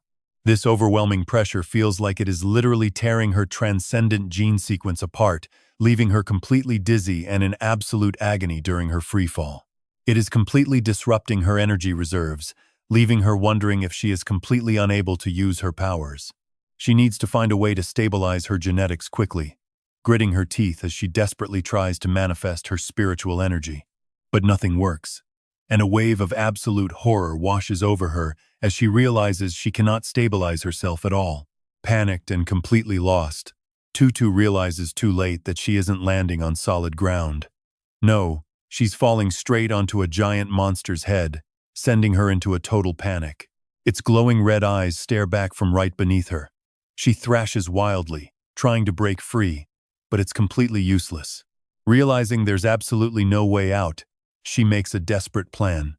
If she's going down, she's going to claw out one of its eyes first. But before she can even strike, the beast clamps its heavy fist down on her hand. Damn it, she curses silently, absolutely furious. It doesn't stop there. It grabs her other arm next, squeezing hard enough to crush the bone. And when she looks down, she realizes even her legs are pinned. "You absolute piece of trash," she curses in her head as her feet are locked down without a shred of mercy. Completely pinned, she can't move. And honestly, how could an adorable girl like Tutu end up as a monster's lunch? "If you dare eat me, I will blow myself up right in your face." She desperately tries to ignite her powers, but absolutely nothing happens. Gritting her teeth, she's left with nothing but sheer helplessness. She still can't fully control the superhuman gene inside her body. No matter how hard she struggles, she's completely powerless to stop this. Right beneath her tiny body, the pitch-black maw of the beast gapes open, lined with rows of razor-sharp teeth waiting to rip her apart. The terror drags her back to the absolute darkest memory of her life. Lost in despair, she remembered screaming at her brother Yang, "I told you to run." Her chest tightened with agonizing pain as she shrieked, "Don't waste any more time. You can't lift this thing." but the stubborn kid refused to back down. "Sister, I have to save you." Suddenly, a vicious beast loomed right behind her little brother. Panicking, she screamed out a warning. "Yang Yang, the monster is behind you." Terrified, the poor boy burst into tears, crying uncontrollably. Her face went completely pale as she shrieked in absolute desperation, "No!" Just as the beast lunged to strike him, their father suddenly burst onto the scene, throwing a heavy punch right into its face. He roared in absolute fury, "Don't you dare touch my kids!" Tutu could only gasp in utter shock. Without a shred of mercy, the beast bit deep into his shoulder, forcing a scream of agony from her father. Reliving that bloody nightmare now, tears streamed down her face. "Dad, I'm about to get eaten too. I guess I'm finally joining you. I miss you so much." Right as she's about to plunge into its maw, that familiar savior rushes in once again to pull her from the edge, saving her from the jaws of death. It's like her father has come back to life. She can only stare up at him, her eyes wide with lingering terror. While blocking the beast's throat, Xiao Xing quickly tears the binding vines off her body. Snapping out of her daze, she yells, "Damn it! Why are you showing off now? Run away already and stop worrying about me, or you're gonna get eaten too." He just gives her a cold, unimpressed look and deadpans, "Who's showing off? And who's worrying about you exactly?" Tutu completely freezes, staring at the guy in front of her in absolute, speechless shock. Without another word, Xiao Xing glances at the monster and murmurs, "Well now, something this fresh and juicy makes for some pretty decent bait." He turns to her and points out being in attack mode is totally different from being in eating mode, you know. Staring at the massive beast with pure contempt, he smirks, "Bad news for you, because I just broke your food chain." Before she can even process his words, he casually tosses her far away into the distance, leaving her completely dazed. She instantly flies out of sight, leaving only her furious scream echoing through the trees, "You absolute jerk." Crashing onto the hard dirt, the impact hurts, but her anger is burning way hotter. How dare that annoying jerk throw me like trash and call me bait? Naturally, her screaming doesn't bother him one bit. He lightly taps the beast's snout with a mocking smirk on his face. "Sure, you're pretty big and tough, but it looks like I'm much harder." And yeah, that definitely triggers the monster's sleeping rage. Watching from afar, Tutu panics and yells out, "Hey, scumbag lamb deer, watch out!" But he doesn't flinch at all, looking right at the beast and cold-bloodedly warning it, "You can't run. Chew first, then swallow." Raising his monstrous arm, he watches as its black teeth snap wildly at him. Within seconds, the thorny vines wrapped around the beast's shell begin to crack, mutating into massive, terrifying spikes. Right inside its gaping maw, a dark ball of raw energy begins to swell. Now watch this. Tutu can only stare in sheer shock, wondering what kind of insane skill she's looking at. Is his blue flame actually burning the beast from the inside out? That's beyond epic. Without missing a beat, he casually tears off its thrashing tentacles and calmly begins absorbing them straight into his own body. A satisfied smirk spreads across his face as the beast's flesh fuses with his own. "Let me see how you taste," he mutters. But before he can even finish his meal, the massive beast vanishes into thin air, leaving him totally surprised. Its thorny tentacles simply crumble away. Looking down at the scattered meat left behind, he mutters, "Did it seriously just tuck tail and run?" Behind him, massive vines start to twitch. Having barely escaped, the monster immediately hurls a massive tentacle back with all its might. Then it aggressively fires something back at him as a counterattack. With no other option, Tu Tin ducked low, pressing himself flat to dodge, quickly calculating that he has to completely defeat this beast before he can fully absorb its power. If that is indeed the case, his Tier 4 mutated power is more than enough. He looks around and sees Thotho rushing to back him up. Confused, he asks her, "Why are you back here? Do you seriously want to get eaten?" She innocently replies, "I came to help you." But Tu Tin coldly shoves his hand in Thotho's face. Annoyed, he snaps at her. "Why are you so stubborn? Why can't you just listen to me? Stop getting in my way and leave." A painful memory from years ago flashes back, when her heavily injured father tried to smile, gently patting Thotho's head to comfort her. "Be good and listen to me. Go now. Dad will come back to see you kids later." With no choice, she had to obey, but she still quietly watched him from behind, calling out, "You absolutely must survive, Dad." Walking away, Tin suddenly pauses and turns back to answer "Got it." Hearing his reply, her face is a complete mix of overwhelming emotion and deep gratitude. But just a moment later, she suddenly realizes something. Thotho's eyes go wide and turn completely red with embarrassment. She bites her lip, dying inside for calling him Dad, then flusteredly snaps, "I hate you. I'm leaving right now." Just like that. Tho doesn't dare to stay a single second longer, spinning around and running off before she dies of shame. Watching her sprint away, Tin yells out, "Oh, by the way, if those guys are stubborn enough to double back, make sure you stop them, okay?" Thoroughly flustered, she yells back a quick answer, "I know." But the moment Tho vanishes, Tin lets out a sly grin behind his mask. Once she gets far enough away, she covers her face, weeping from sheer embarrassment. Talk about second-hand embarrassment. Tho looks up with glowing red cheeks and timidly speaks to herself. Looks like Tho is falling in love. Meanwhile, a bodyguard warns young master Fan the Tay, "We must leave. Kin Triate's grand wooden barrier won't be able to hold out much longer. Once that monster inside breaks free, not a single soul from the academy is going to make it out alive." Fan the Tay just gives a faint smile and casually replies, "Let's wait a bit. I still need to confirm Tin's identity for my uncle." Back in the present, he calculates that the Fan family needs Lam Diem's superhuman gene sequence. If my uncle can crack his genetic code, it will help me push past my current 90% superhuman limit and elevate my power. Honestly, 90% is nothing special to me. I relied purely on my own strength to obtain this blue flame anyway. He poses smugly, reaching out his hand while speaking with deep, mysterious meaning. "Sure, your natural talent is amazing, but your time as a superhuman has been far too short. You completely drained your energy during the competition. So even with your genius talent, there is no way you've recovered much of it by now. Lacking enough energy is your absolute biggest weakness right now, so just stop trying." Outraged, Thin steps forward to defend her, not hesitating to mock him right back. "You've been acting all high and mighty with one hand behind your back. My sister-in-law won't fall for it." Fan the Tay completely ignores him. Instead, he casually summons the Crimson Flame Hand, bringing the burning fire inches from Thin's face. But Thin still doesn't care, shouting, "You're supposed to be a man, yet you keep clinging to her. Have you no shame?" He waves his hand. "Since when did small fry like you think you could shout at me?" Instantly, the massive flame shaped like a giant hand sweeps forward under his control, slamming directly into the Trieu brothers and blasting them both backward. Fan the Tay proudly shouts out, "Crimson Flame." With those words, the fiery arm begins unleashing its crushing pressure to threaten them both.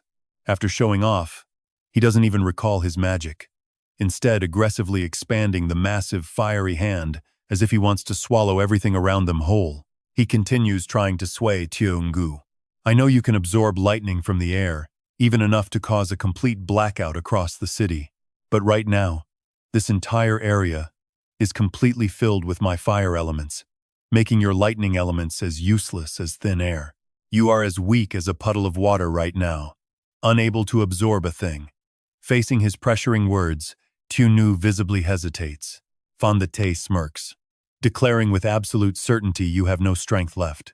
He aggressively thrusts the giant hand toward her. "So how do you expect to stop me?" He mocks her. "I suggest you don't resist, because I really don't want to hurt you. But staying too close to my flame hand will burn you." Gaining the upper hand, Fan the Tay steps closer to the entrance and remarks, "You can't absorb any lightning right now, so you simply don't have the power to push back my crimson flame hand." At the critical moment, Xiao Yu suddenly releases lightning, pushing back his raging flames with a single hand. Though the current is quite small, it is aimed incredibly accurately right at Fan Shizi's hand. He is forced to stop, turning to see his fire easily pierced by Xiao Yu. Completely stunned, Fan Shizi struggles to comprehend how this is even possible. Suspicious, he asks her, "Can you still absorb lightning elements from the outside?" Xiao Yu says nothing and unleashes even more lightning arcs, coldly replying, "Sometimes I can just draw them from the air." By now, countering Fan Shizi's magic has become a completely normal thing for her.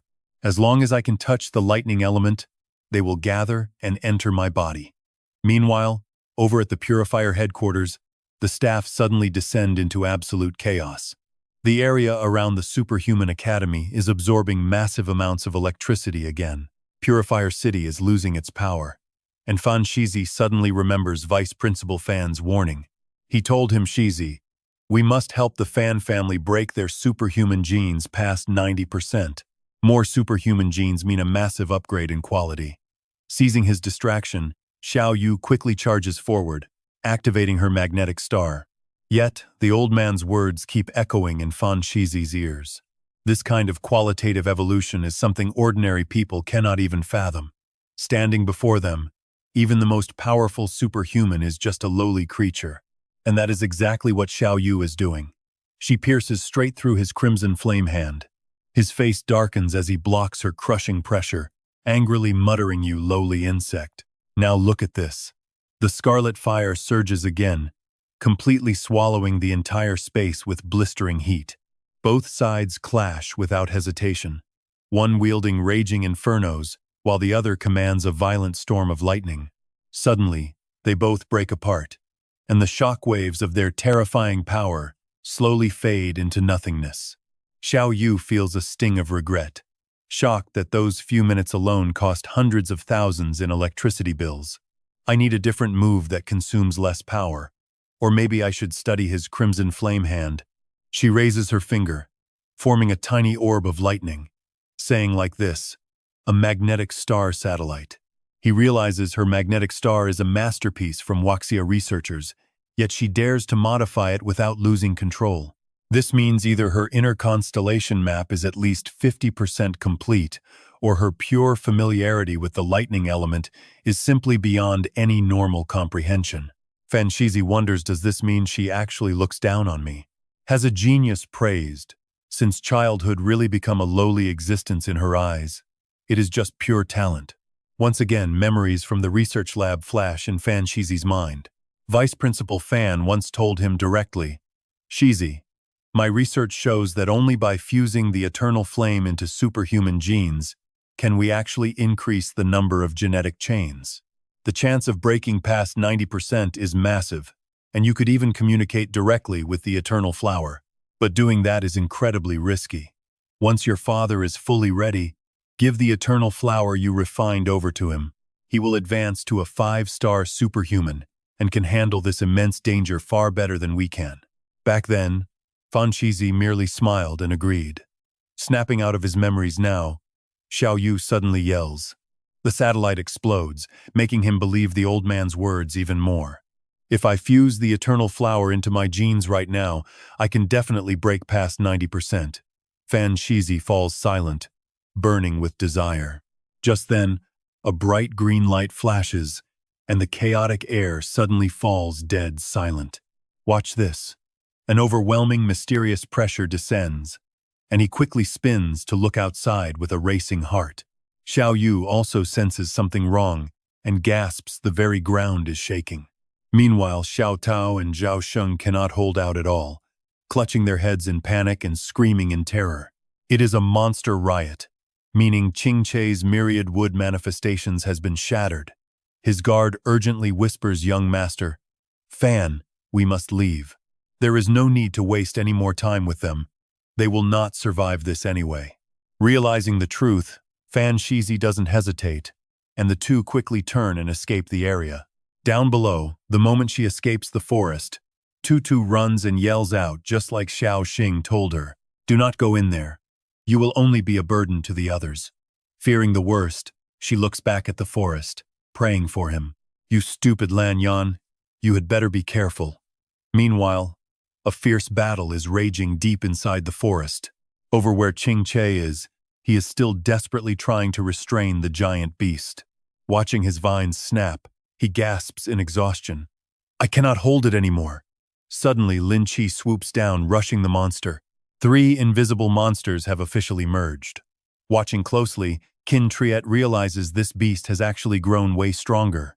The massive aura radiating from it feels hauntingly familiar, almost like the only creature that once forced every elite hero to risk their lives just to survive. Check this out, a level 5 beast. A massive fusion monster with enough raw power to wipe the entire academy off the map. Just as he prepares to go all out, a distant shout makes him freeze Lam Shi. The mission is cancelled. Get back here right now. But Lam Shi ignores the order and charges ahead. It is too late. I am going to end this thing myself. He wants to buy everyone time, but suddenly he bumps right into Lam Shutin, who whispers, "Calm down, little bro. We still have time." All eyes instantly land on him. In a flash, he gets ruthlessly knocked backward, making Not scream out Lam Shi's name in utter shock. He asks in confusion, "Who on earth is that guy?" Mumbling through the pain, Lam Shi mutters Lam Diem. Hearing that name, he gasps out, "What? The wanted criminal we have been hunting just saved our lives? How is that even possible?" Meanwhile, Lam Shutin is just thoroughly annoyed. "I wondered where you ran off to. Turns out you snuck over here to merge and evolve." Launching a swift attack, he analyzes the situation. The beast is rapidly mutating into a level 5 threat. Reaching level 5 requires consuming a mountain of flesh. There is no way these three had enough food for that yet. That means these three idiots are burning through the king's energy he just gave them. Suddenly, the earth dragon's massive jaw snaps down again. Luckily, Lam Shutin leaps back just in time. The others desperately summon an earth prison to trap the rampaging beast. The stone wall crumbles. Right then, Nip Duong rushes over and drags Lam Shutin away. "Lam Diem, you are strong, but you cannot take this thing on alone. It is so strong that it is on a completely different level from us. To a beast like this, our earth prison is nothing more than a thin sheet of paper." Before Lam Shutin can even process what this guy is doing, Nip Duong keeps rambling on. "That kid Lam Ji watched way too many cartoons and tried to play the hero. Are you seriously copying him now? But seeing how you rushed in during this crisis to save Lam Shi, you must be a good guy. We are going to temporarily lift your wanted status. In this disaster, we are comrades, let's survive together." After listening to all that nonsense, Lam Shutin just deadpans, "Why are you guys so incredibly delusional?" Right on cue, the beast charges forward again, but a massive wall of giant tree trunks suddenly blocks its path. Several people shout in relief. The monster is stopped. It is all thanks to Director Qin Triet's trees. Looking up, they see him unleashing his signature withered wood reviving technique.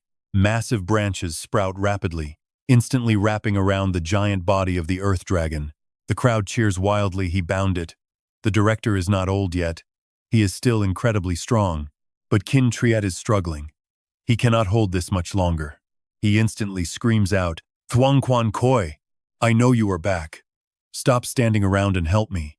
Having already snuck behind the beast, Thuong Quan Koi prepares her attack and replies, "Do not worry, Director. I am just waiting for the perfect opening." Her eyes lock on. She unleashes a devastating water dragon slash, sending it crashing straight into the roaring monster. The impact slices through both the monster and the binding roots, making the crowd cheer. She hit it. "We can actually wound this thing."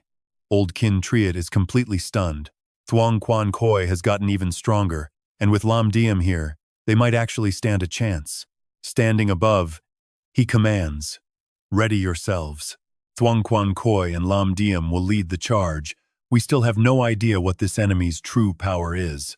Listen up and protect yourselves. Go for its core. The rest of us will clear any obstacles for you two when the time comes. I trust you all know what to do?" Everyone shouts in unison, "Understood." Nip Duong steps up and fiercely adds, "We will use our own bodies to shield our allies." Suddenly, sharp-fanged tentacles launch straight toward them. Everyone exchanges glances and screams, "It is coming! Charge!" But instead of rushing, Lam Shutin steps forward, tightly grabbing Thuong Quan Koi's shoulder with his mutated demonic arm. Startled, she spins around and demands, "What do you think you are doing?" He coldly replies, "You elite types are so used to being bossy, always making decisions for me." Only now does Thuong Quan Koi notice the massive hand resting on her shoulder, thinking to herself, "His grip is terrifyingly strong. I cannot even budge." Suddenly, he flings her backward, throwing her out of the way to face those razor-sharp fangs all by himself. Lam Shuting snaps. You guys stand zero chance against the king's power with just one roar from that thing. You won't even be able to activate your superhuman abilities. His sudden move leaves the entire group completely petrified. Tu Tin charges straight at the beast and warns them coldly, "Do not get in my way. Just watch closely." Without another word, his monstrous arm plunges straight down the beast's throat as he quietly says to himself. He originally had no intention of putting on a show, but to stop the coming apocalypse, he has to take action. It is not just about him getting stronger anymore, everyone else needs to level up too, as one of his eyes flares with a brilliant blue light. Let me show you guys what the true power of a real monster looks like. With a sudden rip, his left sleeve tears apart as he unleashes the full, terrifying surge of his level 4 monster power. Feeling the insane energy radiating from Tu Tin, everyone screams in shock because his overwhelming aura is just way too terrifying. Quan Koi asks in utter disbelief, is his attack actually stronger than a monster's? What kind of crazy power is this? Kin Trick is just as shocked as his students, his voice shaking as he realizes this is identical to a level 4 monster form. Check this out, Tu Tin's left arm has fully transformed into a monstrous limb that looks absolutely massive and terrifying. Staring at his form, the monster's gaping mouth roars out, "Traitors are not allowed to exist." Tu Tin looks up and snaps back, "You have no right to speak here," before raising his massive hand and unleashing the Lord's flame. 2 tentacles slam down once again, and the brilliant blue flame erupts, burning furiously. Unable to touch Tu Tin, the monster roars in absolute fury. But he does not hesitate. Rushing into the air, he delivers a devastating fist straight to its head, activating his powerful flame explosion. The blue fire explodes violently from deep inside the monster's head, creating a massive shockwave that completely rattles the entire area. Watching this, the group stands frozen, thinking to themselves that his hand actually pierced the beast's skull and his blue flame incinerated its head, yet the wound seems way smaller than expected. But as they get a closer look at the monster, their thoughts instantly shift. Wait, that is not right. This beast is regenerating extremely fast, just like an earth dragon, but its raw power and defense are on a whole different level. A massive tail suddenly whips out and strikes Tu Tin, causing everyone to scream out in panic. Lam DM. With a loud crash, he is sent smashing to the dirt like a human cannonball, as Quan Koi yells out in worry, "Are you okay?" Tu Tin leaps back up and warns them its attacks and defense are both strong, but the real issue is its self-recovery. So even if you guys somehow manage to wound it, it won't do any good because once the king's power is full, this thing heals almost instantly. Tu Tin blocks a massive tentacle with his bare hand and continues, "If you think this is strong, just know there are countless other beasts out there that are way stronger, a number far beyond your wildest imagination."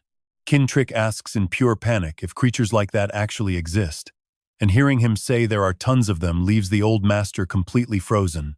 Quan Koi screams out again, "Lam Diem, talking about this right now is not going to help us. Let us team up. Maybe we can find some shred of hope," but Tu Tin coldly replies, "That is not necessary."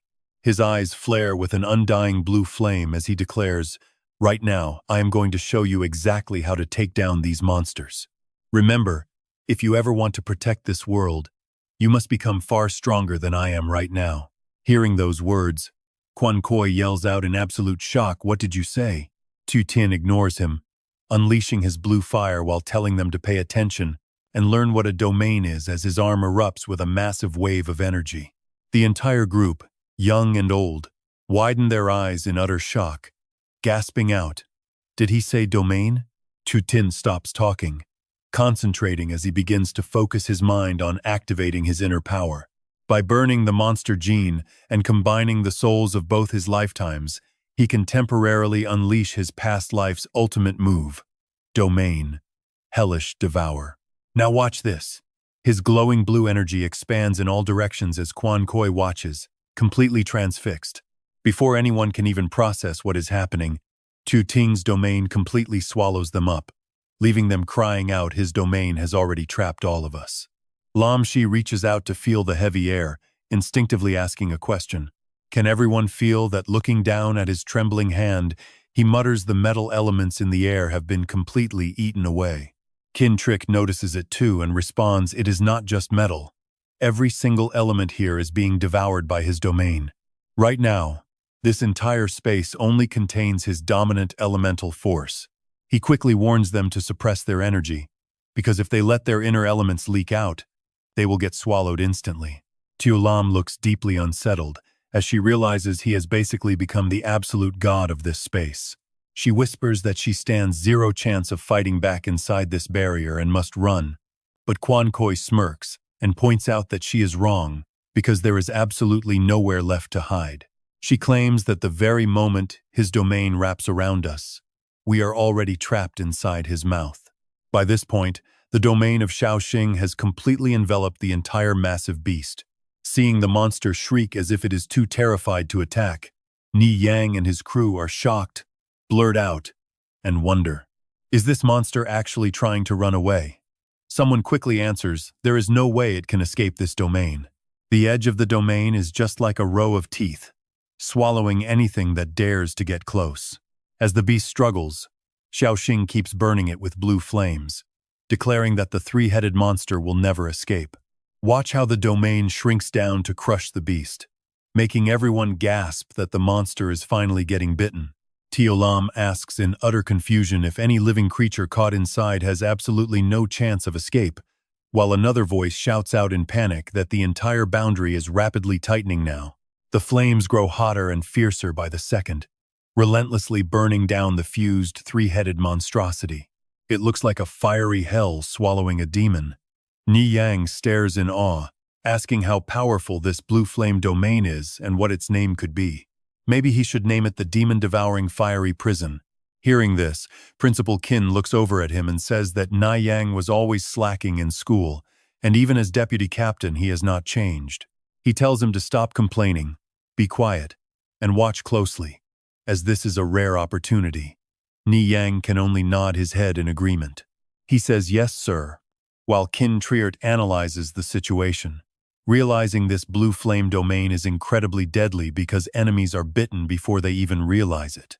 No matter how fast the monster can regenerate, it simply cannot keep up with the overwhelming speed of the burning fire.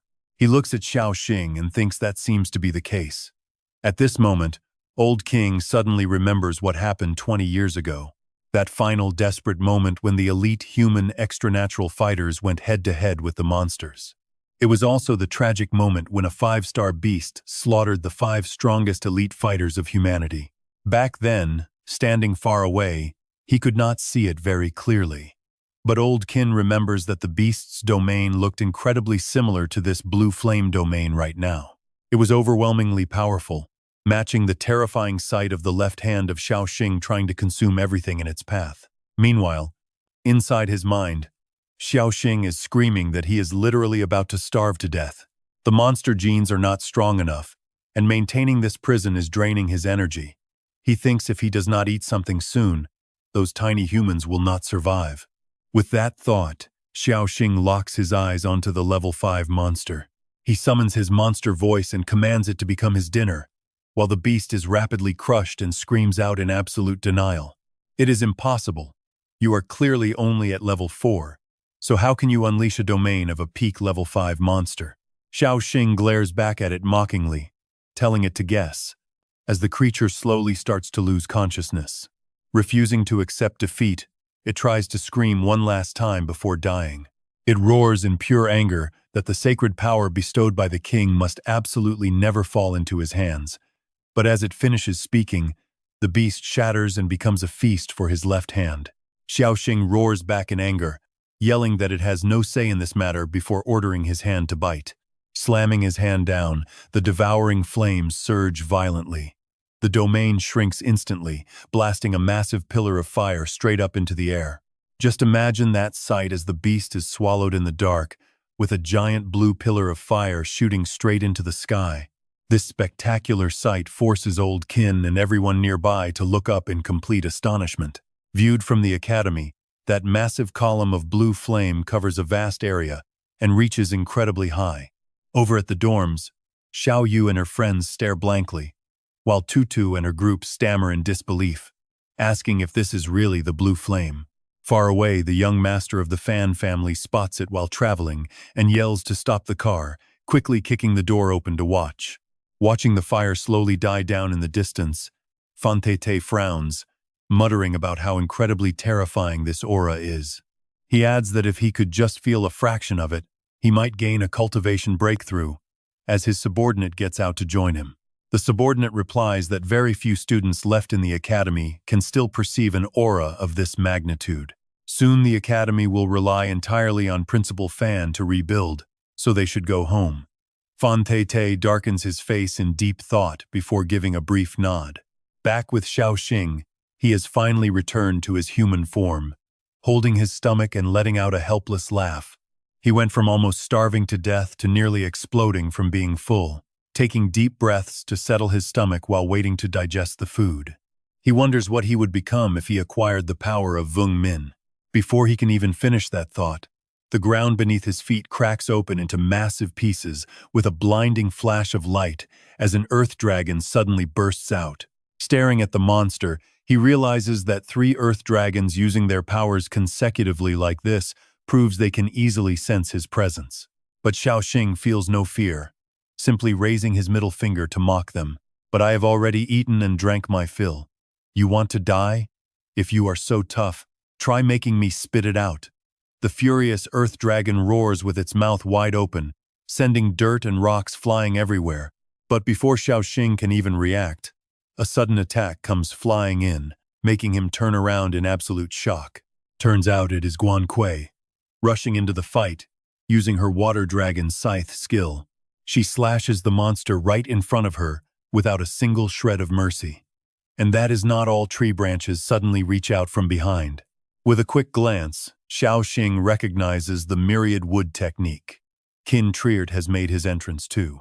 He activates his towering sky skill to shield him from the earth dragon's strike.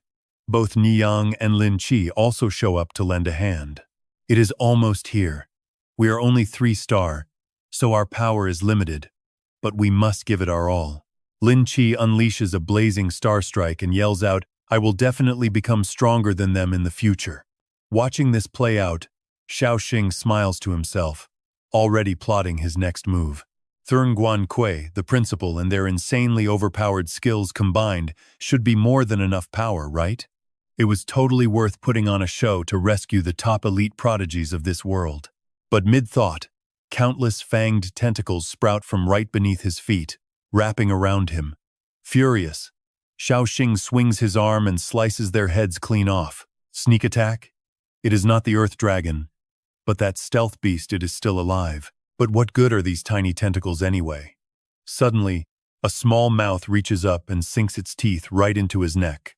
Now, look at this. Before he can react, a direct monster network drags him into a completely isolated dimension. The space around him feels like the surface of water, dominated by a massive jaw lined with rows of razor-sharp, blood-stained teeth. Xiao Xing is sure this is the royal spirit, especially when a few glowing golden streaks rush forward, sparking his curiosity. After using every single one of his senses to analyze this mysterious presence, Xiao Xing realizes something crucial. He speaks directly to the entity that dragged him. Here you lost and got salty, so now you are using the king's power for a sneak attack? With that, he inhales deeply, sucking all that golden energy straight into his body, confident that once something enters his stomach, there is no way he is throwing it back up. Suddenly, a majestic, royal voice echoes through the pitch-black space around him, accompanied by a heavy stream of black smoke pouring out from the darkness. The smoke forms into a massive, monstrous face right in front of Xiao Xing, speaking to him. It says that is not something a mere, insignificant human like you can handle. As it speaks, its red eyes burn with intense fury.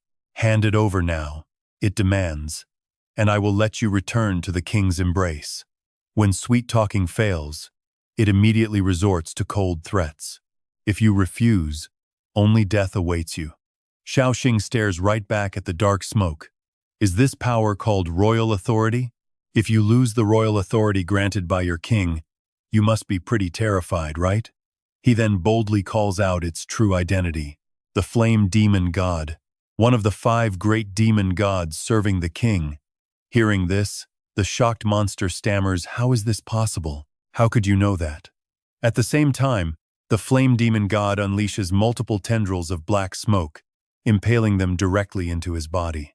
But Xiao Xing is completely unbothered, thinking, "Because in my past life, I was one of the 4 lords serving under you. Of course I know." Watch him pull down his mask now, his voice dripping with defiance. "Of course I know. You are cornered like a desperate dog, right? Now, listen closely as I destroy your royal authority." Xiao Xing pulls a mocking, taunting face. "Let us see you try and take it back." Absolutely furious, the flame demon god repeatedly blasts Xiao Xing's body. "If you refuse to return to the king's embrace, then just die.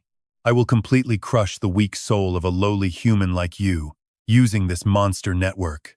The flame demon god roars in fury, declaring he will grind him into absolute dust. As the raw energy surges straight into his body, Xiao Xing raises his voice. "Did you just call me weak? I carry the souls of 2 entire lifetimes."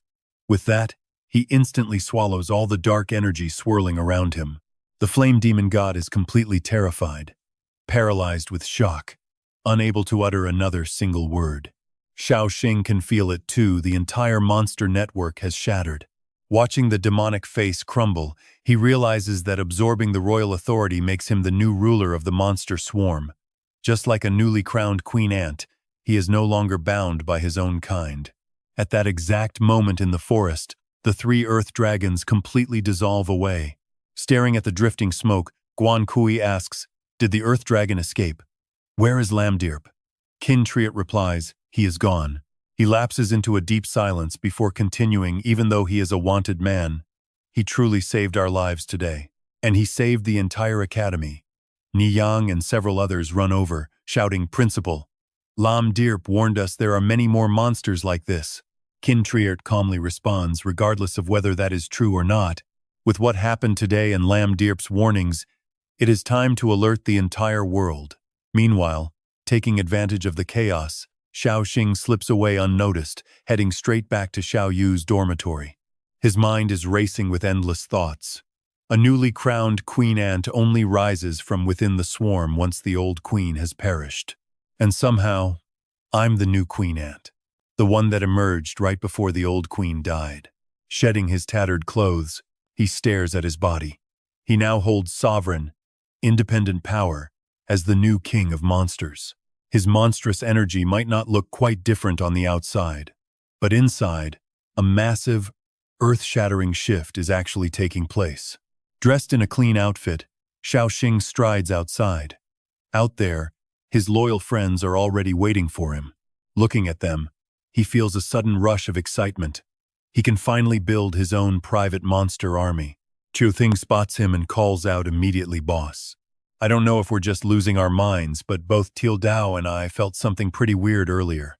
Those 2 siblings seem almost completely panicked about it. It literally felt like something was coming alive inside our own bodies, kind of like some hidden power just woke up. Xiao Xing steps forward to quickly reassure Trio Thurn it is quite all right. The seed of hope for this world has finally awakened. He says that aloud, but deep down, a darker thought crosses his mind. It might actually be a seed of absolute despair that just woke up. Over at the Fan estate, the heir Thay Tay buries his face in the eternal bud, crying out, "Uncle, I'm sorry. I failed the supernova trials and brought utter shame to our family name." Frustrated, he growls, "I should have found a way to murder that trash Xiao Xing a long time ago." Fan Tranui steps up, placing a comforting hand on his shoulder. "Stop blaming yourself," he says. "Who could have guessed that kid could survive the psychic storm of a level 4 mental master? There is absolutely no way a brand new supernatural freshman who just enrolled could ever pull off a feat like that. To make things worse, Xiao Xing is highly likely the mysterious Lam Dirm, which is simply mind-blowing." Turning around, the elder questions the 2 guards standing nearby. "What about you? What did you notice about Lam Dirm? After all, you're the one who got closest to him during that fight." Put on the spot, Teolam looks pretty terrified, sweat dripping down his face. He nervously stammers that nothing really stood out since the guy kept his face completely covered. But that strange blue flame of his was genuinely, brutally powerful. His voice turns frantic and excited, calling it unbelievably strong, a domain of raw blue fire that can incinerate absolutely everything in its path. Losing his cool entirely, Tio Lam practically screams out, "If you guys could have only seen it for yourselves." Suddenly, Turdung realizes he went way too far, his heart racing as he wonders what the hell he's even saying. Talking like that basically mocks young Master Fan for leaving the academy too early and totally missing his chance to fight Lam Dirm. Quickly lowering his voice, Tio Lam mumbles, "You'd see that Lam Dirm is on a completely different level than any of us. The energy radiating off him is incredibly bizarre. A dark presence unlike anything I've ever felt from any other human." Hearing this, the young heir glares at him with razor-sharp eyes, making poor Tio Lam freeze in absolute terror. Oh no. The young master looks ready to kill, so he quickly pivots, saying though Lam Dirm might just be a freshman, his power is still pretty terrifying. Of course, we can't rule out the possibility that he's just masterfully hiding his true strength from us. Fed up with the excuses, Fan Trenhui cuts him off, commanding, "I've heard enough. Go and get ready." Leaving Tio Lam completely bewildered, the elder reveals, "We just got word on Lam Dirm's exact location, and you're joining the elite team to hunt him down." Fan Trenhui then turns back to his nephew, advising him, "Thay, stop obsessing over Lam Dirm and quickly absorb every last drop of the undying flame inside this eternal flower. We must help your father ascend to a 5-star master first." Seeing the silent youth staring blankly at the bud, the elder continues speaking. "That's the only way our Fan clan can reclaim control over a chaotic situation triggered by the sudden arrival of those invisible monsters." The young heir reluctantly nods, replying, "I'll definitely give it everything I have." He knows his family's real motive, getting his father to that level, is their only hope of fighting off the terrifying eternal flower monster, much like Lam Dirm did. Ultimately, the whole clan is simply terrified. While the eternal flower can speed up a master's training, it can also easily warp into a horrific nightmare. He starts absorbing the energy, calculating his options. This power might grant someone an eternal flame, but it could easily incinerate them to ash in a heartbeat. But then, out of nowhere, the glowing crack on the bud suddenly snaps shut, catching him completely off guard. The gateway has completely sealed shut, meaning he's totally cut off from drawing any more undying energy. Damn it, he curses in pure frustration. At this absolute critical moment, his father needs that flame, his clan needs that flame, and he himself needs that undying fire more than anyone. Out of nowhere, a bone-chilling voice whispers right in his ear, "Do you want to take my flame?" Staring in disbelief at the bud, the heir realizes the flower itself is actually speaking to him. Did absorbing all that undying fire somehow forge a mental link between them? The bud whispers once more, "If you want my power, you must bring me a host carrying the monster gene." We cut over to Tunu's cozy dorm room. She is currently taking a shower when she suddenly realizes she forgot to bring her clean clothes. Peeking her head out, she spots Tin lounging right outside, making her hesitate because she has no idea how to grab them with him sitting there. Meanwhile, Tin Ton sits there and boldly declares that half of this dorm room officially belongs to him before he starts muttering to himself. He wonders if his imperial authority is really this pathetic, while Tuanu calls out from the bathroom, admitting she forgot her clothes. Tin doesn't even care and just casually tells her to go out and get them herself. He reminds her that she used to run around his house completely naked, acting just like a slippery little fish. Hearing this makes Tuanu absolutely panic, cursing this idiot in her head before shouting back that it only happened when they were toddlers. She calls him a total scumbag and demands her clothes, forcing him to complain about how annoying she is. Despite complaining, he still uses his small tentacles to slip her some clothes, telling her to wear his stuff because her suitcase is too much trouble to unpack. Tuanu pulls his oversized t-shirt on and steps out sheepishly, wondering if Tin actually did this on purpose. It feels super awkward, and seeing him sit there muttering to himself like a total psycho only makes her blood boil even more. To make matters worse, this idiot isn't even looking at her, so she walks over out of pure curiosity to ask what he's up to. Suddenly, Tu Tin turns around with a cheeky grin and casually asks Tu Nu if he can transfer his genes into her body. Hearing that incredibly suggestive request, Tu Nu completely panics and screams, demanding to know what he is talking about. And here is where the absolute comedy gold begins. He pins Tu Nu against the wall, repeating his weird request while she is totally losing her mind over what she thinks he. Her face flushes bright red as she stammers. "Keep talking garbage like that," she warns, "and we are going to have a serious problem." Totally clueless that he has been misunderstood, Xiao Xing pushes her even harder. "Stop dragging your feet," he urges. "It only stings like a tiny ant bite." Then Xiao Xing reaches out to grab her, his voice sounding creepier by the second.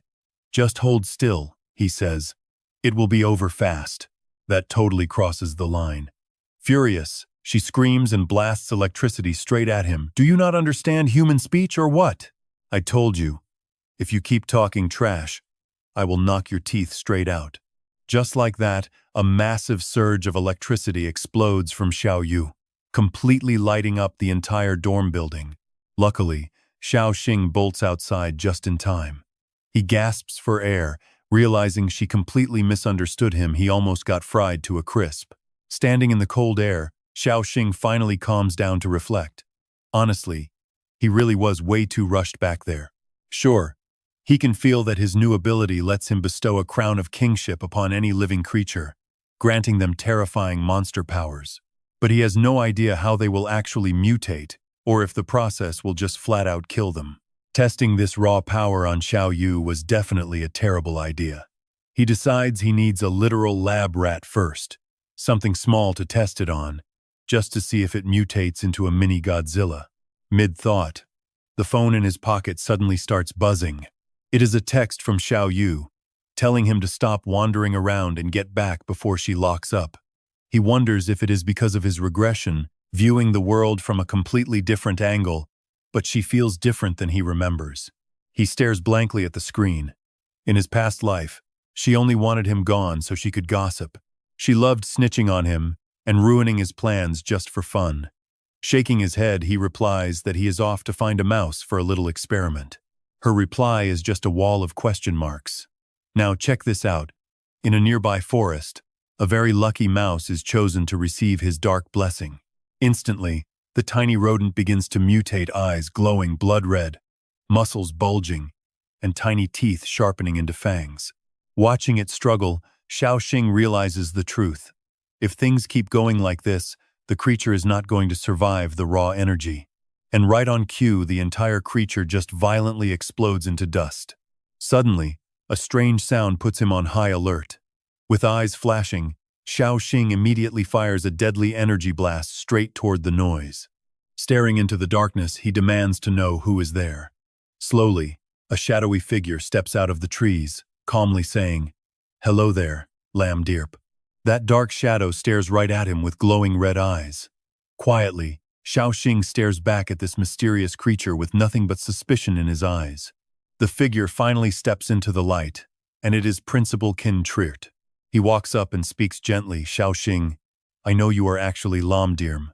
Don't be so nervous, I have no bad intentions." But the kid immediately interrupts him with a totally clueless look. "Lam who? Dirm what? I have absolutely no idea what you are talking about, Principal." Trying to slip away, he quickly adds, "My dear Principal, if there is nothing else, I will just excuse myself now. I need to go home and eat. So goodbye." Angry, Qin Triert barks at him to stop, forcing him to freeze. Principal Qin Triert warns him with a cold glare, "You need to realize that without my approval, you have absolutely zero chance of entering Gensio Pham Academy. Whether you are Lam Diem or not does not even matter. Is it really too hard to just chat with this old man? Let me give you some life fluid as a thank you gift." Hearing this, Tu Tin turned around with an extremely sly look. "Respected Dean, I swear I am really not Lam Diem, but talking with you is a total honor." King Trick waved his hand and told him to sit down, then brought up the exact night Tu Nu completely lost control of his supernatural powers. "I had my eyes on you. The highest supernatural gene count in history, and the lowest one appeared at the very same time." Tu Tin sat on a tree root to keep listening. What caught my attention was not your extremely low 1% supernatural gene. It was actually your physical health report provided by the Nam Nguyet Gene Research Institute. Your muscle density is 2.45 times higher than others your age, and your metabolic rate is 42-44, triple a normal man. Chu Tin smugly replied, I knew I was manly, but not this manly. King Trick waved his hand and continued speaking. Although I am the dean of this academy, I have always been researching a private project. He manipulated a tree branch and asked, is this massage good enough? Chu Tin happily remarked that his left shoulder felt okay, but asked for a bit more pressure. Left speechless, King Trick could only comply. Fine, fine. You really do not know how to be polite. He then continued, saying, I have always researched the monster gene and those who carry it. They are not like normal superhumans, but are a highly mysterious group with mutated genes. The only problem is that when they awaken, the monster gene completely devours their sanity, turning them entirely into beasts. Some studies show that unawakened superhumans possess a much better mental state and far greater physical strength than average people. Those carrying the monster gene actually show similar traits. Their muscles are much stronger than normal, and their metabolic rate is significantly faster as well. The most obvious sign is their immense strength, and the more monster genes they have, the clearer these signs become. Hearing this, Chu Tin instantly felt a sudden wave of panic. But as King Trick started going over his specific stats, Chu Tin grew even more anxious. The dean noted that according to his physical health report, he was definitely a monster gene carrier, yet somehow, he also carried superhuman genes. King Trick also directly added, that is exactly why I stopped Fan Qianui from revoking your academy admission and decided to give you a real chance in the final exam. Although I have never officially tested your genes, I can easily guess that there is definitely a monster gene hiding inside your body.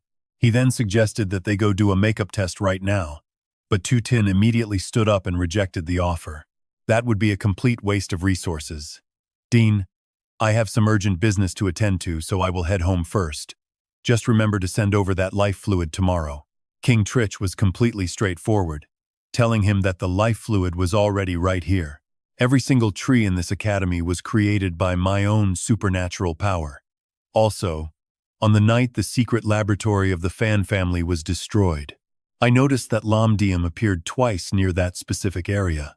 I even saw him burying quite a few things deep in the ground. Is that the life fluid? Oh, he is totally busted. Shaking all over, Chu Tin nervously asked, are you a thief? Seeing that dramatic reaction, King Trick told him there was no need to be so tense. You risked exposure just to save this academy, which proves to me that you are truly a decent person. I do not have any bad intentions toward you. From what I know about the Fan family, you destroying their secret laboratory is actually not a bad thing at all. He then tried to convince him, saying, I know you do not want anyone else to find out about your monster gene. In this world, monster gene carriers are placed under extremely strict control. Since you are even more unique than the rest, there is a very high chance they would force you into human experimentation. You must realize that I have been quietly helping you ever since that day at the Five Elements Arena. It was actually me who instructed Thuong Quang Koi to help hide the fact that you went out the night the Fan laboratory was destroyed. King Trick further added tonight, I even had Lam Shi run to the suburbs to fake Lam Diem appearing. So for the time being, even if the cleansers decide to investigate our academy, they will not suspect you at all. I will continue to do my best to support you in the future. After a brief silence, King Trick added 5% of the world's population carries the monster gene. Unlike you, they have no way to resolve their monster gene issue. Of course, they are all fitted with tracking chips and strictly monitored, because humanity fears they will eventually turn into actual monsters. They also fear losing their minds and becoming beasts at any moment. Under constant surveillance, filled with fear and facing heavy discrimination, they can only painfully drag themselves through each passing day. His voice became much more earnest and sincere. I truly want to know exactly how you managed to fully control your monster gene, because I want to help that 5% of people reclaim the normal lives they deserve. Even after listening to all of that, Chu Tin still absolutely refused to admit anything. But unfortunately, I am not Lam Deep. Thank you, Director, for valuing my opinion enough to discuss this scientific research with me. I am truly happy and touched. But I must go now. Suddenly, the old man yells out, if we can't control the monster gene, this world will never know peace. No matter how strong our superpowers get, they won't be enough to protect the people we hold dear. These words make Tutin completely freeze. He mutters that maybe, just maybe, Lam Diem knows how to help them control the monster gene. Tutin turns back, looking at the director with a deadly serious gaze before speaking. But looking at it from a human perspective, this is not good. In fact, what if it just makes humanity fear us even more? This catches Qin Triet completely off guard. He asks saving them will make humans afraid. How is that possible? Tutin turns around to ask one more question.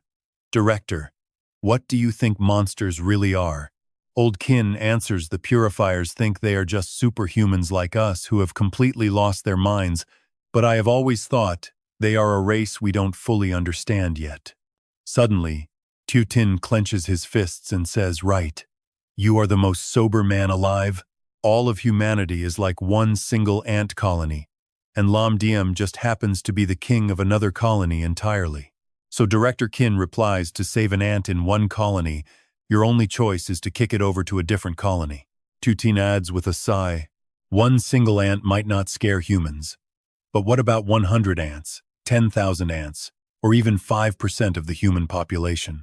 Sooner or later, Lam Diem will become the king of the monster gene carriers. Hearing this, Qin Triet begins to worry deeply. Just how terrifying is this power? You can see exactly why Tutin is sweating bullets over this. He sighs deeply. If we save them, humans will fear and shun them. But if we don't, they will just turn into mindless monsters. Old Qin looks troubled and admits this is a brutal choice, and I cannot make this decision in your place. But he promises one thing, no matter what you choose, as your director, I will always support and stand right by you. It is like Tutin was waiting for these exact words. He asks, do you mean that? Before Qin can even reply, Tutin leaps forward, hugging him tightly in pure joy. My dearest Director Qin, since you have put it that way, can you make the calls for the Monster Gene Academy too? It looks like Lam Diem is really eager to steal the Monster King's underlings. Old Qin is completely lost and asks, wait, does that mean you agree? Tutin ignores the question, laughing. I think he is about to build an entire army. Secretly, Tutin thinks that while he can grant his kingship to someone in exchange for power, if he does not grant kingship and simply activates the sleeping monster genes in these people, allowing them to grow strong naturally, their numbers will quickly become too massive to count. That same night, at the Fan family base, Fan the T's men secretly kidnap a group of people. One subordinate asks curiously, young master, where are we? Why did you have me bring these monster gene carriers here? Fan the Tay snaps, shut up. Deep down, the young heir is thinking, this is the storage room hidden in the darkest corner of the 13th floor, right beneath the eternal flame. It is also his meeting spot with Hoa Vin Hang. Right then, rifts tear open as Hoa Vin Hang emerges, sending the servant screaming in absolute terror. What is this? The man falls to the ground in sheer panic, stammering it is the legendary Hoa Vin Hang. The green fire sweeps forward, devouring the captives whole. But the entity is far from pleased, screaming out, not enough, not enough. They are all too weak. It suddenly possesses one of the fresh corpses, standing right in front of Fan the Tay with a look of pure disgust. Unacceptably weak. These pathetic worms cannot handle even a fraction of my dark power. He demands I need true warriors who can actually fight for me, not just useless piles of weak flesh. The subordinate freezes, completely speechless at this terrifying display. The fire demon god glares at Fan the Tay, his eyes glowing blood red through the green flames as he demands, bring me monster gene carriers who can survive my presence. Do this, and I will grant you power far greater than what you have now. As if completely hypnotized, Fan the T nods immediately. Yes, of course, my Lord Fire Demon God. The servant cannot believe his eyes. His mind is in absolute chaos as he wonders, what on earth am I witnessing right now? His boss is literally making a deal with a demon. Can you even blame the guy for looking completely terrified? Late that night, Tin finally sneaks back to his dorm. But the moment he reaches the door, Nu snaps, "Look who finally decided to show up." Holding a whip, she stands in the room, glaring, "Where on earth have you been wandering off to?" He stammers, "If I said I was with the director, would you believe me?" Tin internally groans. Why does this feel exactly like sneaking home late after drinking with buddies, only to get busted by your angry wife? Nu immediately lashes her whip at him. Tin screams out in pain. "I was only a tiny bit late. This is totally uncalled for." She yells back, "You jerk. Just let me beat you up first to let off some steam, then we can talk about your excuses." Hearing that, he flinches and asks what she just said. But Xiao Yu stops and tells him to just go ahead and inject it. Her face turns completely red as she shyly mutters, no matter how trashy he was growing up, he never made crazy demands like this. She thinks he is only doing this out of pure desperation because of that monster gene. Right? Knowing him, she figures if he won't speak up, she has to take action.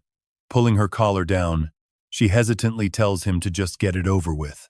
Without wasting another second, Xiao Xing shoots his tentacles straight out, biting down hard on Xiao Yu's neck and making her flinch. Startled, she asks her friend what on earth this is supposed to be. Pulling his tiny jaw back, Xiao Xing explains he is just transferring the monster gene. It seems her transcendent gene really cannot fuse with his royal monster gene at all. That means Trilthing and Tiodao will not work either, meaning only someone already carrying the monster gene can handle it. Completely ignoring his rambling, Xiao Yu just meaning only someone already carrying the monster gene can handle it. Completely ignoring his rambling, Xiao Yu just storms off in a massive huff without saying a single word. Confused, Xiao Xing asks his piranha friend if she is going to sleep. Blushing red, she climbs onto the bunk bed, muttering that she is just tired. Honestly, poor Xiao Yu might just stay introverted for the rest of her life after this embarrassment. Burying herself under the blankets, her mind races with panic. What on earth did she just misunderstand? She literally wants to hide under here until Judgment Day. He seems a lot less trashy lately. Has this playboy actually turned over a new leaf? The next morning at the Namweir dorms, Xiao Xing is already awake and staring at his phone. Stepping up behind him, a curious Xiao Yu asks who the girl is. He explains she is the granddaughter of director Qin Triert. The screen shows a cute girl with striking, long white hair. She is a freshman at the neighboring Monster Gene Academy. Other than Xiao Xing himself, she holds the highest monster gene count in the country at a whopping 92%. Her name is Kung Tilnge. Cutting over to the #1 hospital in Than Tru City, we see someone struggling to reach the button on a vending machine. Just then, another guy walks up. But instead of helping out, this jerk immediately starts making fun of poor Yang Yang. He barks out, "How long are you going to keep trying to press that? If you are crippled, stay home. You have no idea how annoying you are. You are just wasting society's resources, and I am in a real hurry." Saying that, he ruthlessly shoves the wheelchair right out of his way. Terrified, Yang Yang screams out, "What are you doing?" But Adin just flings his arm, pushing the boy aside and telling him to beat it. Yang Yang yells that it is his drink, but the bald jerk just bends down, grabs the can, and scoffs that he is not stealing. He casually plays with a few coins in his hand, then tosses them right at Yang Yang, with a completely obnoxious smirk here. "Take your change back." The coins clink onto the floor. He clearly knows the poor kid cannot pick them up, yet he deliberately does it anyway. Shaking with rage, the boy turns bright red, gritting his teeth as he screams, "You absolute bastard! Who do you think you are looking down on? I am going to kill you." But right then, a hospital staff member rushes over, telling him to calm down over such a small issue. The staff member points out the guy paid him back anyway, so he should not be so sensitive. Getting worked up won't do him any favors. Refusing to back down, Yang Yang yells at the man to get out of his way, but the staff member firmly holds the wheelchair in place. With veins popping on his face, the kid curses in pure frustration as the staff member tries his best to quiet him down. He tells him to let it go, reminding the boy that his job is to take them for a monster gene evaluation, so he cannot allow any trouble. Hearing that, the bully scoffs a monster gene evaluation. Watch how fast his attitude shifts here. Only people with 80% monster genes or higher need this testing. Anyone who fails the evaluation has to wear a security ring. He sneers that it makes perfect sense why the kid is so hot-tempered now. Before walking off, he throws out some final nasty insults. He calls them a complete waste of societal resources, muttering that he better leave before some freak monster tries to eat him alive. But before he can even take a step, a sudden flash zips right past his face. Something slams violently into the wall behind him, creating a pretty massive shockwave that leaves this bald bully completely frozen. He slowly turns around, stammering to ask what kind of coin that is. The instant he turns, he sees Kung Tiong-e charging straight at him with terrifying speed, turning his face absolutely pale with fear. She flicks another coin right past Adin's face, embedding it deep into the wall. The staff member panics, shouting for Kung Tiong-e to stop this madness. As the class president, she is supposed to be setting a good example, not causing trouble. Shrugging her shoulders, Kung Tiong-e casually tells him to relax. She says it is just a small matter and she is only paying him back, not beating him. Seeing her arrive, a stunned Yang stammers out her title class president. But Kung Tiong-e is not done yet. Holding another coin, she suddenly lunges forward once again. Her fist flies right toward Adin's face at lightning speed, grazing past him and slamming directly into the solid wall. She casually tells the bully that she is paying him back his 3 yuan, leaving 3 coins violently embedded deep inside the cracked wall. She adds, "Oh right. That last coin rolled right to my friend's feet. Do you want me to pick it up and hand it back like before? Or would you rather crawl over and get it yourself?" Adin turns completely pale, quickly pleading, "No, no, no. Let me crawl over myself. This is entirely my fault. I was incredibly stupid and thick-skinned. Please, just forgive me. I will crawl over there right now." At the same time, Tiong-e snatches the drink back. "This is Yang's drink. Hands off because I am pretty strong and might accidentally crush you to pieces." She does not even mind letting him know. "Let me introduce myself. I am a carrier of the monster gene, the highest concentration of monster genes in all of Hoa. Kung Tiong-e. I actually want to taste what trash like you taste like. If I ever transform into a monster, you will be in huge trouble. So you better try your best to get stronger." That guy Adin trembles head to toe, quickly replying, "I am so sorry. I will try to be a good person." Tiong-e walks over to her friend, happily calling out, "Let's go," before we end up late for the test. "Hurry up, Yang. Stop stalling." While the staff member just begs them in despair, "Please do not cause any more trouble." As she pushes his wheelchair, Yang says gloomily, "Class president, carriers of the monster gene like us have to keep our emotions stable to stop the monsters from taking over. But I just cannot stay stable. No matter what I do, I cannot seem to calm myself down. I do not think I will pass the danger test. They will probably force me to wear a safety collar today. There is no way I can hide my identity as a monster carrier again. Everywhere I go, people will be on guard. The moment my emotions slip, that safety collar will pump poison straight into my body until I am dead. My life is officially over." But completely opposite to his gloomy self-doubt, Tiong-e is actually looking pretty happy. She pinches his cheeks hard and teases him. "That is actually awesome." She keeps squeezing his face to mess with him. "That way you can do whatever you want. It is total freedom." Yang responds with his face burning red. "Class president, stop rubbing my head. You make me." And then Tiong-e bursts out laughing. Yang, you idiot. Is your heart fluttering already?" He screams back, "No way in hell." The elevator arrives, and she keeps teasing him, "Do not be sad. A good mood keeps you from getting impotent." Yang's face flushes red all over again. "Class president, can you seriously stop talking like that?" Tiong-e giggles, "Let me see if you are actually blushing. Now, let us check back in on Xiao Xing." Before heading out, he turns to tell Xiao Yu go to class. "The director already got me permission to take the day off. I have to meet the person carrying the highest monster genes in Hoa. Right away, Xiao Yu throws her arm over his shoulder and says, "I am coming too." This leaves him feeling pretty surprised and even a little freaked out. "What do you mean, go too?" Back inside the hospital elevator, Tiong-e suddenly asks the group, "Did you guys feel that? The temperature seemed to get a bit warmer just now." Someone answers, "Not at all. She frowns. Was my gut feeling wrong? Then another guy asks, Class President, the danger test is right around the corner. Aren't you nervous at all? Let us try and guess. Do you think the four of us monster carriers can avoid wearing that safety collar again, just like last time? Meanwhile, the elevator drops them off on the 18th floor. And between you and me, Xiao Yu is looking incredibly grumpy.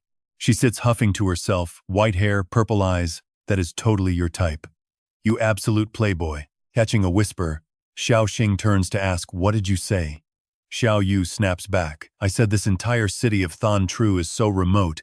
We have been waiting forever, and still no bus to the first hospital. He quickly explains, superhumans attract monsters, so wherever they gather, there should be as few regular citizens as possible. But this is pretty weird. That bus should have been here 30 minutes ago.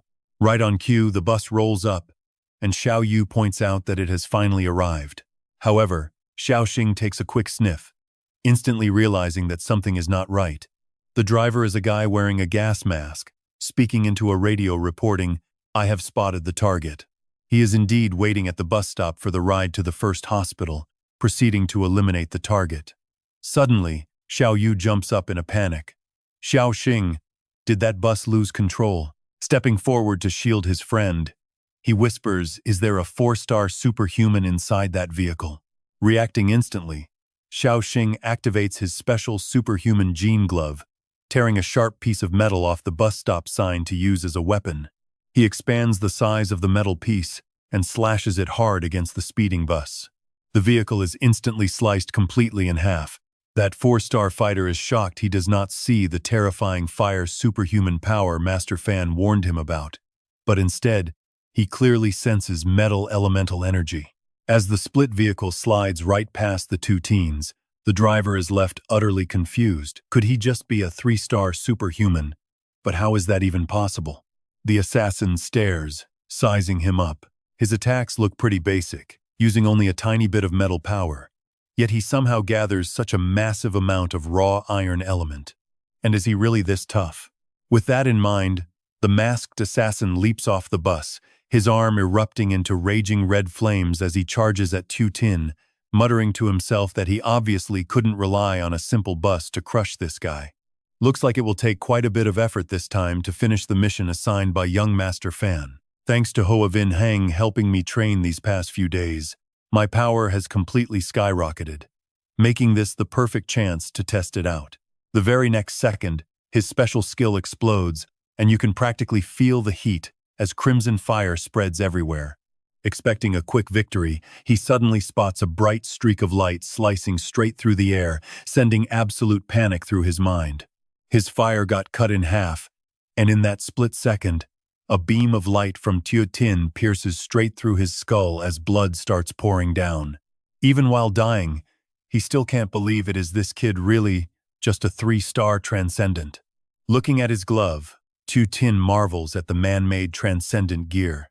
This glove is basically a cheat code, containing 9% of the transcendent genes he refined.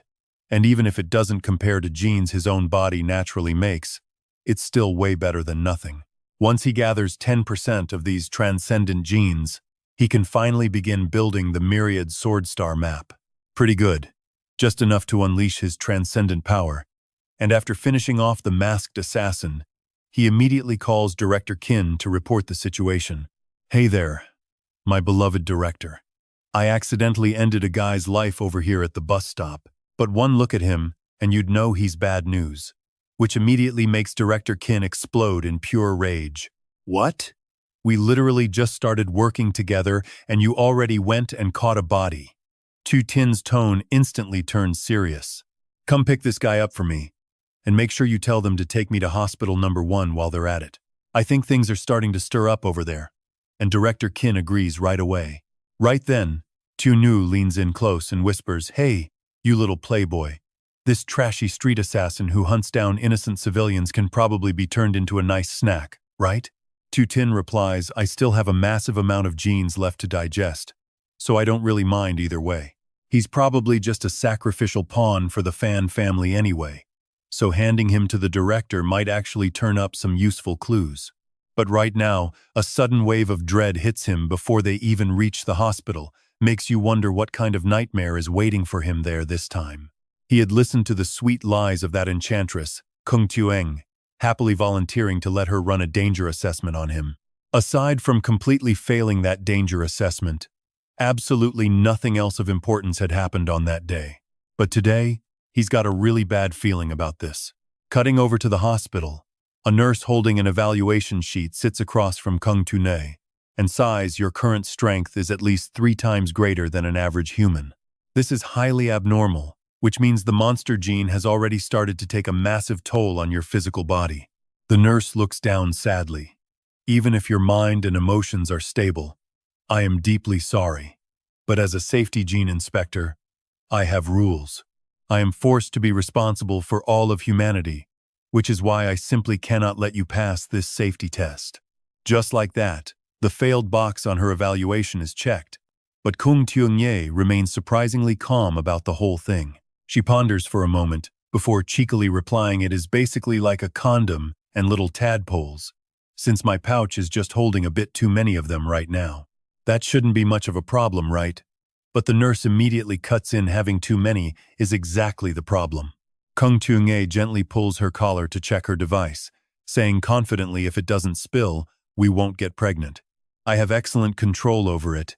And just as she goes out to wait in the hallway, her phone begins to vibrate.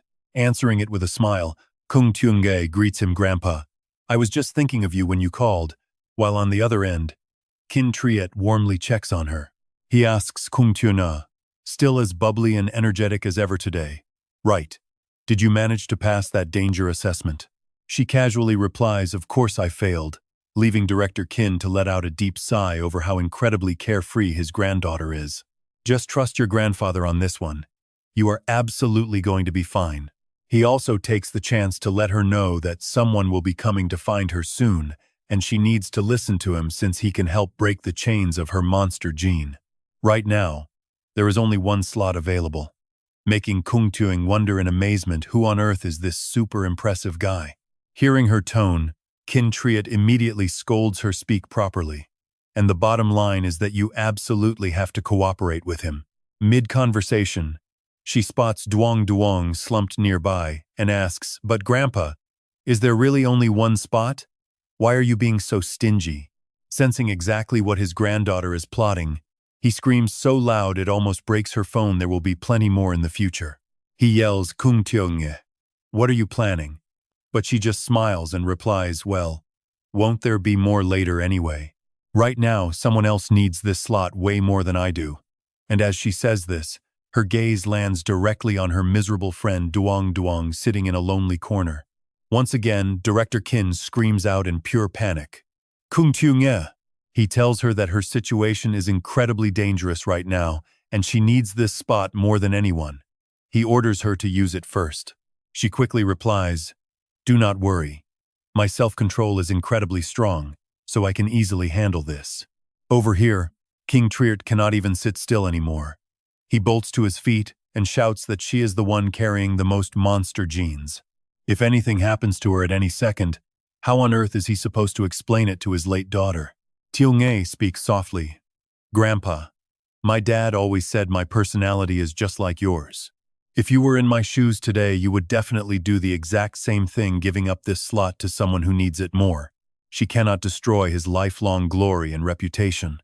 But old King still refuses to back down, yelling, "Kung Tueng, this time you must do as I say." Mid-sentence, the girl hangs up the phone on him. Left with silence, her grandfather can only let out a heavy, helpless sigh. He buries his face in his hands, "But I cannot make this decision on my own." He begs Tiel Tin to choose Tueng because she is a pure angel. Meanwhile, back at the hospital, an angry Yang snaps, "What do you think you are doing? If you want to stare at me, do it out in the open." He yanks down his collar to reveal his neck restraint, screaming, "Damn it! Just because you wear a dog leash, you think you can kill us humans?" His two friends immediately try to pacify him. Yang, do not lose your temper. Just calm down and take a deep breath." But he keeps shouting, "No way, I am turning into a monster, and I will never surrender to this world." Suddenly, his phone rings, and it is his older sister calling. Yang Yang immediately presses a finger to his lips, shushing his friends and signaling for absolute silence. Then, he answers in a completely calm, gentle voice. "Sis, of course I am fine. My danger test cleared without any issues." He says he is meeting friends for a movie, so she does not need to visit. Little does he know, Tutu is already standing at the hospital gates. Hanging up, she immediately turns back to her live stream, asking her viewers, "My friends, was that flight over here wild or what?" She confesses that besides her stream viewers, the person she just spoke with is the one she loves most in the entire world. Ending the stream right there with a cute wave, she says goodbye. Honestly, with charm like hers, beautiful Tutu draws a crowd wherever she goes. But watch this, right as everyone is admiring her, a terrifying phenomenon begins to unfold at the hospital. The brick pavement of the hospital courtyard begins to crack open, completely shattered by some terrifying hidden force from deep below. Floating past, Tutu hears a massive rumble and turns back with curiosity to check it out. Before her eyes is a scene of absolute terror as the ground shakes and support beams snap like twigs. Tutu gasps, wondering what is happening and why she is suddenly being thrown high into the sky. But she quickly realizes the terrifying truth: the entire hospital is collapsing into the earth. Suddenly, panic sets in as she remembers her younger brother is still inside. Looking up from mid-air, she watches the ceiling start to give way. Massive blocks of concrete crumble from above, rain down around her. Her voice trembles with intense shock and deep worry. Just how many meters did this building sink? Right above her, another colossal slab of stone wobbles on the edge of falling. She yells out that the structural walls are failing as huge chunks of ceiling drop. Looking up, she sees the situation growing more critical by the second, her voice tight with disbelief. The entire hospital is about to be buried. Suddenly, desperate cries for help echo from the terrified people trapped down below. Looking down, she counts 5 survivors still trapped. Without hesitation, Tutu unleashes her magic to save them. Summoning the wind, she conjures a bright green gale that weaves through the crumbling debris. Flying high, she pushes her magic to its absolute limits to halt the falling boulders. Thanks to her intervention, the falling debris misses a terrified couple huddled together under the stairwell. Wind intercepts a falling rock right before it crushes a brown-haired man. Next, the green wind quickly sweeps over to a red-haired girl, freezing a massive boulder right above her head. Finally, the wind cradles a black-haired boy, lifting the falling debris away. With everyone shielded, Tutu gathers all the loose rocks from around the area. Shouting for the gale to sweep them away, she exerts every ounce of her power to hurl the massive rocks far from the victims. The debris crashes down as glass windows shatter into thousands of flying shards, creating absolute chaos while the survivors scramble to safety behind her. With the rocks piled up harmlessly outside, the trapped survivors are finally out of harm's way. The man desperately tries to reassure his partner that they have been saved, drawing Tutu's gaze right toward them. The woman is still shaking uncontrollably from the shock. He places his hands on her shoulders. "Do not be afraid. Keep calm because the purifiers are going to protect us." Hearing that, Tutu turns to them immediately. "You need to get out of here right now, because from here on, you are on your own. I have somewhere else to be." While the couple clings to each other, the brown-haired man looks up and calls out, asking her where she is going. "We are coming with you. It is much safer that way."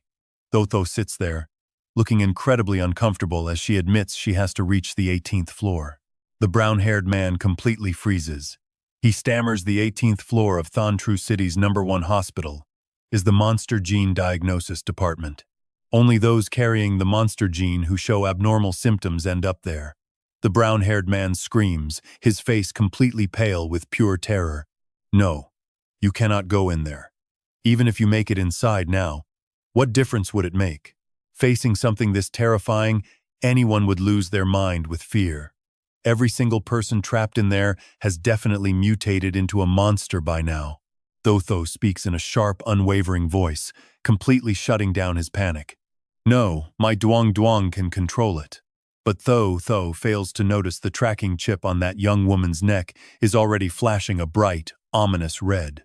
The crowd notices the flashing red light and instantly starts running for their lives. That beeping sound is from the locator chip implanted in the neck of monster gene carriers. This woman right here is already fully infected. She is mutating. Now watch, as this terrified guy starts screaming at Tho. Kill her right now. You are a cleaner. Wiping out these beasts is your job. She narrows her eyes in pure annoyance. I do not need you to tell me my job. If she loses control and mutates, I will put her down myself. The boyfriend keeps desperately trying to soothe the trembling girl, Duan. Do not be afraid. We are going to be completely fine. Honey, fight it. Do not give up now. But thick, dark veins are already bulging violently across Dawn's neck. Dawn begins to mutate. Her eyes glow with eerie light as her face and body warp, completely tearing her clothes to shreds. She stretches her mouth wide open, revealing rows of razor-sharp fangs. The man right next to Dawn is also beginning to shift. People scream no. Stay back, as they scramble to escape. They shout in terror that the man is a monster too. Tho quietly whispers, "Forgive me." In a flash, she puts the couple out of their misery, dark blood spraying everywhere. The brown-haired man watches her, completely paralyzed with fear. Cleaner officer, you saw what just happened with your own eyes. Even normal monster gene carriers are turning this fast. Imagine the absolute nightmare waiting on the 18th floor. Those people are extreme cases. There will be no miracles there, so please, there is no point in going. Tho scowls, her face hardening. Save your breath. I am going anyway. There must be survivors left. There are still cleaners protecting this place. Follow me. I will locate them so they can guide you all out. They will get you out safely. Do not worry. Backup is on the way. We will get through this.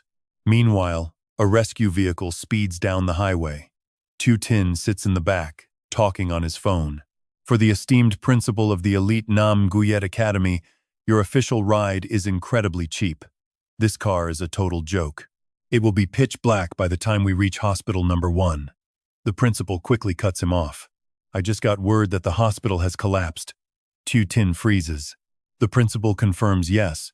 The entire building suddenly sank deep into the earth.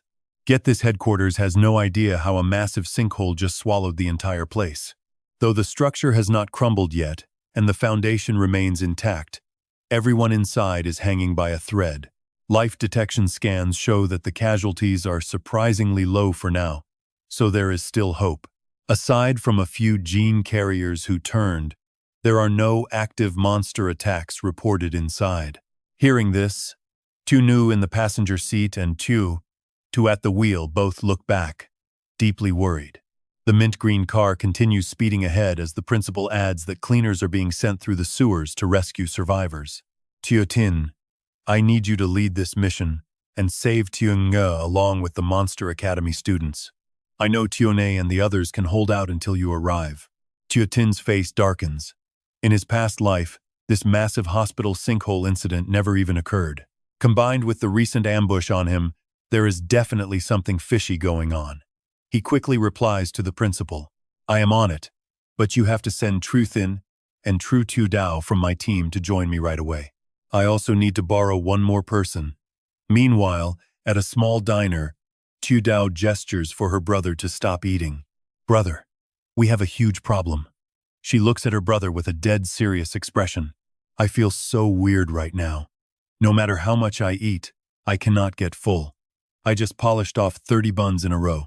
If I keep going like this, I will literally turn into Tru Dai Dao. Getting no reply, she asks him awkwardly, Huh? Just how much did you eat? Trio Thun's cheeks are bulging, his eyes popping as he stuffs his face. Talking with his mouth full, the older brother warns Trio Teal Dao that they will go broke at this rate. He finds it bizarre that even though he is completely stuffed, his stomach still feels ravenous. Shrugging with her arms hanging limp, Trio Teal Dao tells him that her own supergenes have also been surging wildly lately, so she ended up drinking a bottle of life elixir. And surprisingly, it managed to calm down this intense hunger quite a bit. And this is where things start getting incredibly tense. Just hearing the words life elixir makes Trier Thon's eyes burn a furious red. completely shocking his little sister. He remembers now, the thief who stole a bottle of his life elixir. Turning away, he declares that he is going to go take it back. Startled, she tries to stop her brother, pleading with Triothane to wait up as she tries to reason with him. Since they are not just eating more but have grown way stronger, she warns Triothane to be careful not to accidentally beat anyone to death. Realizing her brother is completely ignoring her, Triotil Dao calls out just as No-Un steps directly in front of Triothane to block his path. Calling to Triothane, No-Un says he has something to discuss. Looking up with a serious expression, Go-Un warns Triothane to leave Xiao Xing's team. But Triothane's eyes glow red as he swiftly shoves him out of the way. Telling him to move because he's starving, Triothane barks not to annoy him, but Ngo-Un persists, calling out his name. Even though they won the supernova title, he argues that it doesn't mean they possess actual supernova-level strength yet. After all, they only awakened because Xiao Xing gave them a massive amount of life elixir. Even though Xiao Xing had good intentions, Triothane pays no attention to the warning, his eyes locking onto a gray-haired boy instead. Noticing Triothane's intense glare, the gray-haired boy wonders why on earth this guy keeps staring at him like that. Ngo-Un continues talking, pointing out that Triothane has already openly made an enemy out of the powerful Fan family. And crossing a house like that never ends well for ordinary people. He adds that they are just normal folks who, despite awakening, can never compete with geniuses backed by massive clans. Right then, the gray-haired boy confidently struts right up to confront Triothane. Mocking him as a low-grade student with only 39% supergenes, he asks what Triothane thinks he's doing to his lackey. Ngo-Un keeps talking, noting that Ngu-Hung has plenty of life elixir from young Master Fan, and is already forming his constellation chart. He is the truly chosen one, and Triothane will never be able to compare to him. Looking down at the gray-haired kid, Triothane demands to know if he is going to return the life elixir on his lackey's behalf. Hearing this, the boy scoffs that Triothane must have a loose screw, asking if he'd even dare to take it if offered. Giving a highly punchable look, the boy dangles the green bottle of life elixir in his hands. Watching in sheer panic, Ngo-Un pleads with Triothane, saying he only gave this advice out of respect for their years as classmates. Ignoring him entirely, Triothane channels his power to throw a punch at the gray-haired kid, who instantly conjures a protective water barrier to block him. The boy mockingly challenges Triothane to try breaking through this water barrier first before talking big. Raising his voice, No-Un screams that this is the real world, not some sci-fi movie or action anime. You can't fight authority because there are no miracles coming to save people like us. Talk about an absolute reality check. Triothane instantly shatters that barrier and lands a brutal punch right on his face, leaving Ngo-Un completely stunned, just mumbling in shock. Completely ignoring the warning, Triothane just stares down at his own fist with wide, disbelieving eyes. He wonders how he got this strong. Relieved, he held back just in time to avoid killing the guy, who lies defeated in disbelief. While the kid mutters that it is impossible, Ngo-Un keeps lecturing, arguing that winning one fight won't get them into that elite circle. They'll just end up as scapegoats. Suddenly, Thuong Kui appears right at the diner entrance. Calling out to Triothane and Triotil Dao, she notes they are indeed here, explaining that Xiao Xing wants them to head out for a mission. Pocketing the 2 reclaimed bottles of life elixir, Triothane calls out her name, Thuong Kui. Standing nearby, Ngo-Un can only gape in pure shock, completely frozen in disbelief, while everyone else in the room is equally stunned. The Thuong Kui, Namwirt's absolute strongest transcendent. The Academy Guardian deity and favored child of heaven actually went out of her way to look for Triothane. No-Un's face darkens, twisting in sheer gloom as his eyes go wide. He realizes Qiu Min was right all along, and that average people like him should just struggle to survive the rest of their lives. You guys will never make it. You are bound to fail. You will only be scapegoats, crushed like pathetic trash under the boots of the powerful. Meanwhile, on the 18th floor of the hospital, Tiong-Ae stands with her hands on her hips, looking at Captain Tiu. She questions why Captain Tiu is always in such a frantic, impatient rush. He backs away, staring at her in sheer terror. Seeing this, Tiong-Ae just smiles and tells him to relax, There is no need to stay on guard all the time since they will not turn into monsters that easily. Captain Tue frowns, remaining completely on guard. He speaks up. You people are ticking time bombs, and I cannot allow a single mistake. Frowning, he continues, warning that everyone here is at risk, especially since this whole floor is packed with people carrying monster genes. Even if the monster gene inside them is quite small, once they get bitten by a monster, they will definitely transform anyway. Captain Tue goes on to say that there are doctors and nurses working here. Even though they receive danger pay for working in this environment, their roles are extremely vital to our society. Their lives are incredibly precious, completely unlike those who carry monster genes. Now, even Tiengye's face is starting to look much more serious. She stops smiling entirely. Captain Tue glares at Tune across from him and says, "If I could decide humanity's fate, I would gladly play the devil and slaughter every monster gene carrier to end this threat." Tuna stares back at the captain, her brow furrowed as she calls him a total bastard. After saying those words, she lets out a sigh, turns her back, and pulls down her collar to reveal the security collar fitted with her own microchip. Tiongye excitedly brags to Duang Duang, "Look. Duang Duang, I have one of these cool collars too. Now we look totally badass. Later on the subway, you can just do your self-reflection, and I will be right there cheering you on." The boy blushes in deep embarrassment. "Oh, class monitor," Duang Duang asks, surprised, "why would you cheer for my self-reflection?" Tunya pinches Duang Duang's cheek, laughing as she says, "Oh, come on, why be so shy? That is what makes it exciting. We still have people who love us by our side. As long as the sky does not fall, we must try to control ourselves." Suddenly, a massive gravitational force slams onto the 18th floor where everyone is gathered. Tiongye is cut off mid-sentence, unable to finish explaining that since they enrolled, their only lesson has been mastering self-control. She suddenly gasps, "Wait, is this an earthquake? What is this weightless feeling? Why is this happening?" Just as she speaks, a massive chunk of rock crashes down, ripping a huge hole right through the ceiling. Don't tell me the whole place is collapsing. Rocks of all sizes rain down, causing the ground below to violently tremble. You can literally feel their absolute panic as they both find themselves floating helplessly in midair. Debris showers down everywhere. Completely losing control, Tune screams out as she slowly drifts into unconsciousness. Suddenly, a faint glimmer cuts through the pitch black. The emergency backup lights flicker on. Tuna wakes up, her face tight with pain. "How long was I out?" Nearby, Captain Tue activates his power, causing 2 flickering flames to erupt from his hands. Seeing this, Tune quickly asks what he is doing. He narrows his eyes and responds with a disaster this massive. "Your kind is a constant threat, and you are the worst of them. Kung Tue Nge. Others do not know, but I do. Once you transform, the toxin in that security collar will not have any effect on you at all." Struggling to stand, Tungye calls out for everyone to calm down because she is here, desperately pushing to maintain her composure. Pushing her hands against the cold floor, she continues, "Captain Tue, we underwent specialized training, so we will not lose control so easily. On the contrary, you are acting incredibly unprofessional. Why do you keep provoking dangerous people who carry the monster gene like this?"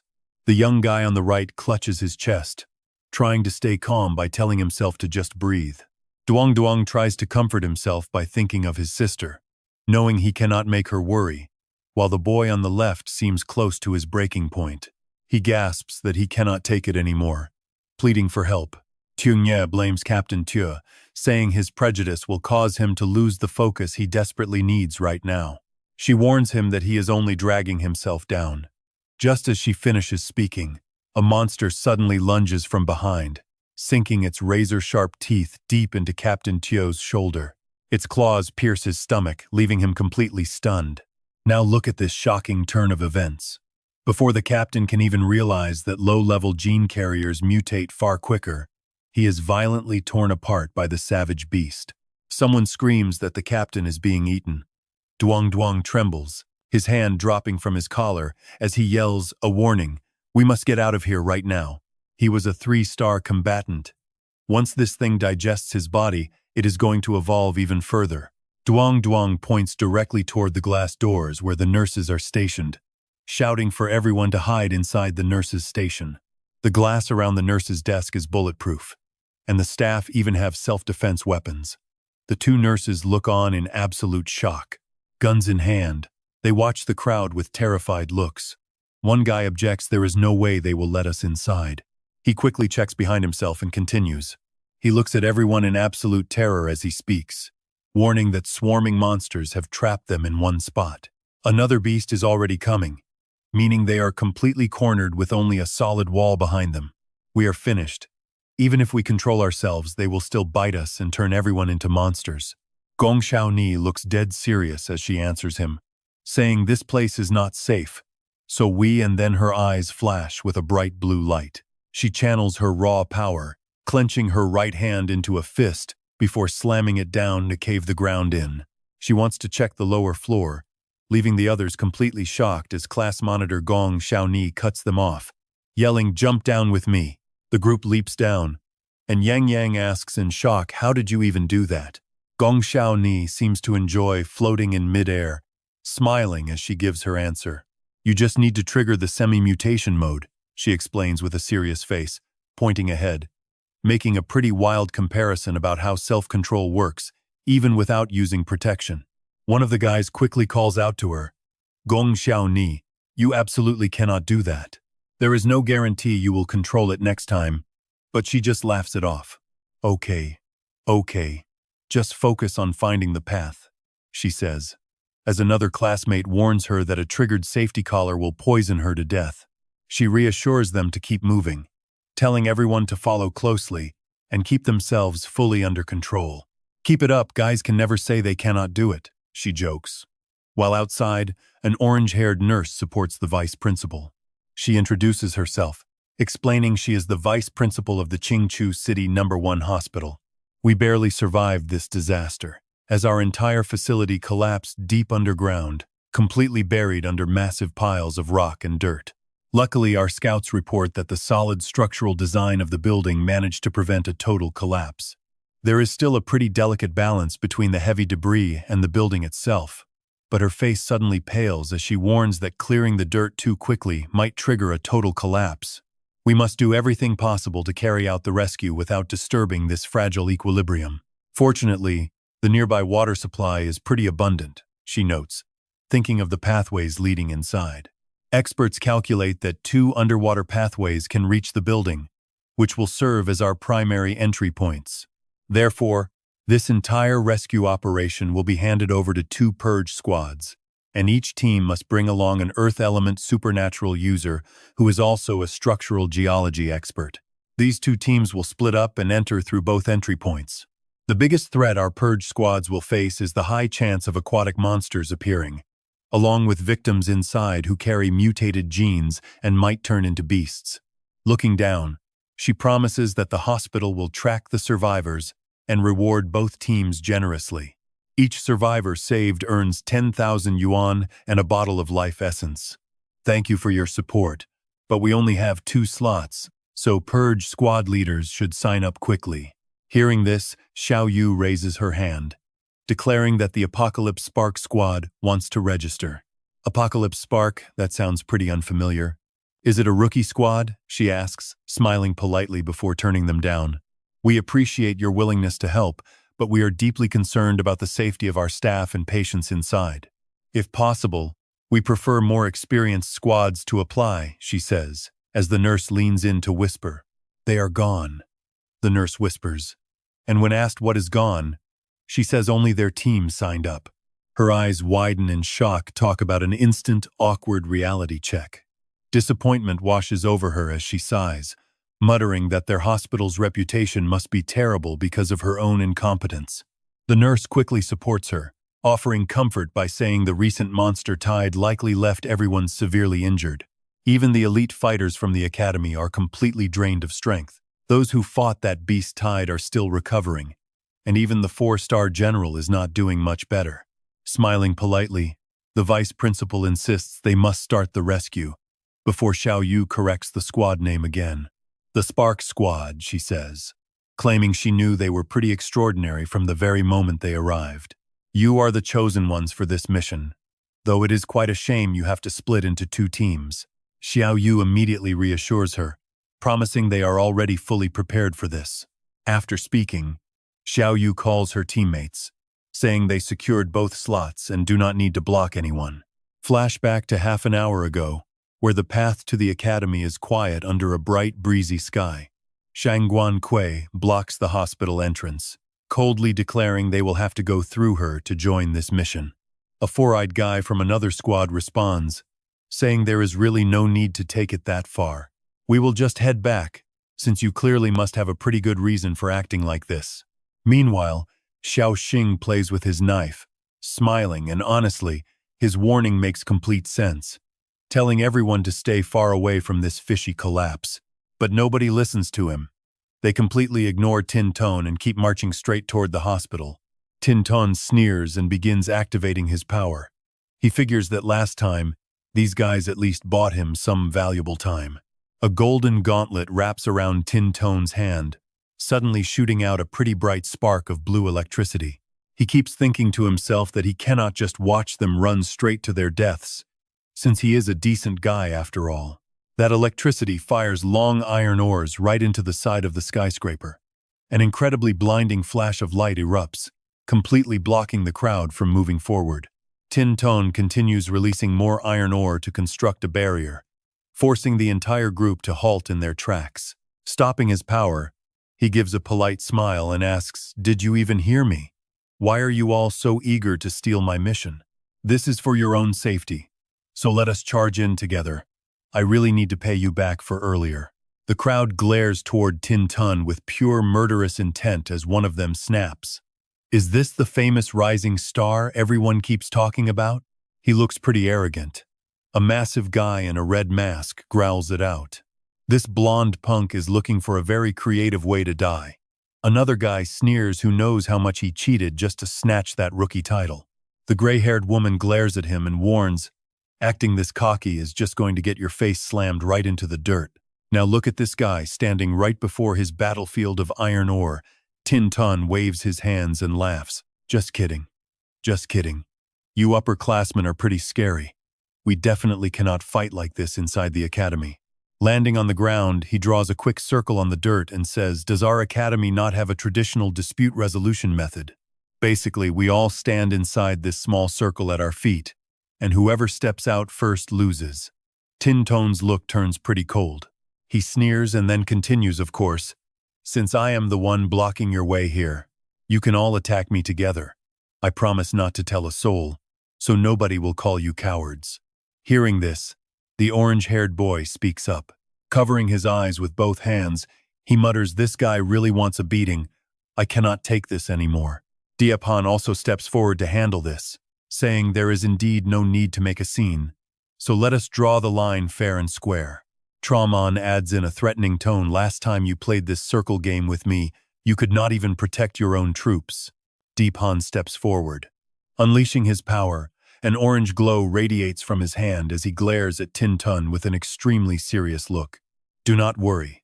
We will not gang up on you. Let me personally test my junior brother's sword skills." His scarred hand grips the sword hilt as he continues, "I have a bit of experience that I can share with you. You practice the 10,000 sword astral map, so you must focus your superhuman energy to condense massive damage into a blade." As Diapan speaks, he swings his sword to carve a circle on the ground, causing trails of light to swirl around his body. The young man continues, "A bigger sword is not always better. If your sword is too massive, controlling it will drain a pretty huge amount of your superhuman power, leaving you empty in no time and unable to sustain it. Grip tight." The young man says you need to find a proper balance. He stares with a grave expression, the glowing sword tightly gripped in his hand, warning, "Watch out, my sword can slice through anything." Tin Ton smiles. "Thank you for the warning, brother." He begins channeling magic through his gauntlet and adds, "But this is the only trick I know. I have not had a chance to copy other skills yet. Now check this out." With that, he conjures 2 gigantic golden swords forged from iron, declaring that he has got plenty of superhuman genes now. I want to see exactly how massive a sword I can forge using all of these remaining iron resources. As a giant sword falls from the sky, Tin Tun catches and lifts it with both hands without breaking a single sweat. The sheer weight of the sword is so massive that the ground beneath cracks instantly, shocking the young man who realizes the earth is literally splitting. Deepan stares in shock, thinking to himself that when the kid caught the sword, he did not use any superhuman power. He relied purely on raw physical strength to hold it up. The gray-haired woman is equally stunned. Is this kid a complete monster? The orange-haired boy and the onlookers stand with their mouths wide open, knowing a typical superhuman's body cannot possibly possess such insane strength. Tin Tun smirks confidently and asks, "Are you ready?" Deepan freezes instantly, his face turning pale as he tries to predict how the attack will land. How will he attack? Surely, he would not do that. He continues to wonder as Tin Tun swings the massive iron sword right at him. Is he really just swinging it directly like that? Treating a sword like some club? Both Traman and the orange-haired boy tilt their heads up to trace the giant sword, as the boy speaks with an awkward face. Do not worry. The bigger it is, the harder it is to aim, and Deepan's blade can shatter it anyway. With that, Deepan charges forward and unleashes his magic. He roars out Divine Sword Astral Slash, but Tin Tun drops low, and Deepan's sword instantly shatters, leaving him completely paralyzed in shock. It is broken. Deepan stares at Tin's sword, thinking that there is still a massive chunk left. Then, he realizes something else. His reaction speed is insanely fast, shifting down right as it was struck and instantly pulling it back up, all to protect the blade as much as possible. Nearby, Traman raises an eyebrow, completely lost as to what just happened. The orange-haired boy turns pale, staring in pure terror at the iron chunk in Tin's hand, wondering if they are next on his target list. Sure enough, Tin swings that heavy iron slab right at them, leaving them just enough time to scream about their terrible luck. Tin's eyes sparkle with absolute amusement as he watches them crash. With a loud thud, the entire group faceplants onto the dirt. Now, Tin flashes a smug thumbs up, looking incredibly punchable while bragging that he hit every single target as they slowly crawl back up. The orange-haired kid winces, speaking in a voice that is completely uninjured, though the emotional damage is pretty massive, as Tin keeps swinging that iron block in the distance. The orange-haired boy speaks up with a face full of surprise. That heavy rod of his is actually the best weapon for this ring-tossing game, and he is somehow swinging it like a pro. Not again! Traman is absolutely furious, ready to charge in and beat Tin up, shouting that she is going to shred his pants. Hearing this, the orange-haired boy stares at her in awe, cheering her on. Half an hour later, Tin is still smugly bragging about his victory. His eyes remain glued to his phone screen as if checking on something important. He says it got easier with every swing. And now that everyone is wiped out, he is leaving, thanking his seniors for holding back. "Thank you all for buying me time back then," he says, promising to repay them very soon with an unbelievable surprise. Wait, look at this. They're absolutely ready to murder him, wondering what crazy stunt he is planning next. Suddenly, a loud announcement echoes through the entire hospital, calling for the attention of all surviving people inside. The voice introduces himself as Purge Guard Song Dan, stating this is his only telepathic message to avoid breaking the balance. The Purge Guards have mobilized, establishing rescue routes at operating room number 4 on the 11th floor and the south restroom on floor 6. Any survivors who can guarantee their own safety are advised to make their way to these 2 locations. If things get dangerous, find a secure spot and wait, assuring them that rescue is definitely coming. Message over. Back inside the shelter, Lam Dao shouts out in pure relief that this is amazing news. Tiong Ye quickly tells him to quiet down before he attracts the monsters, asking if she needs to squeeze him to make him calm. She urges everyone to stay calm, but they fail to notice Tran Fi shivering violently in a dark corner of the room. While trying to peer outside through a small peephole, Tunu smiles and says they just need to wait here for rescue. She turns back to comfort the group, reminding them that there are plenty of purge guards stationed throughout this hospital. As she speaks, Tiong He finally takes notice of Tran Fi. She looks at him shivering with his arms around his chest, trying to assure him that the guards will wipe out all the monsters outside. But Tran Fai, sweating like a waterfall, asks a tense question. He wonders why they haven't seen a single purge guard on their way here, except for the captain who escorted them. Shaking uncontrollably, Tran Fai quickly comes to a dark and chilling conclusion. He says something terrible must have happened, but Tyung-ae gently smiles, telling him not to overthink because they are probably just delayed. And just like that, a massive crash right behind the door sends a shiver down everyone's spine. Lam Dao panics, asking if his loud voice attracted a monster. Tyun-oh reassures him, saying it is probably just a random beast passing by that hasn't noticed their presence yet.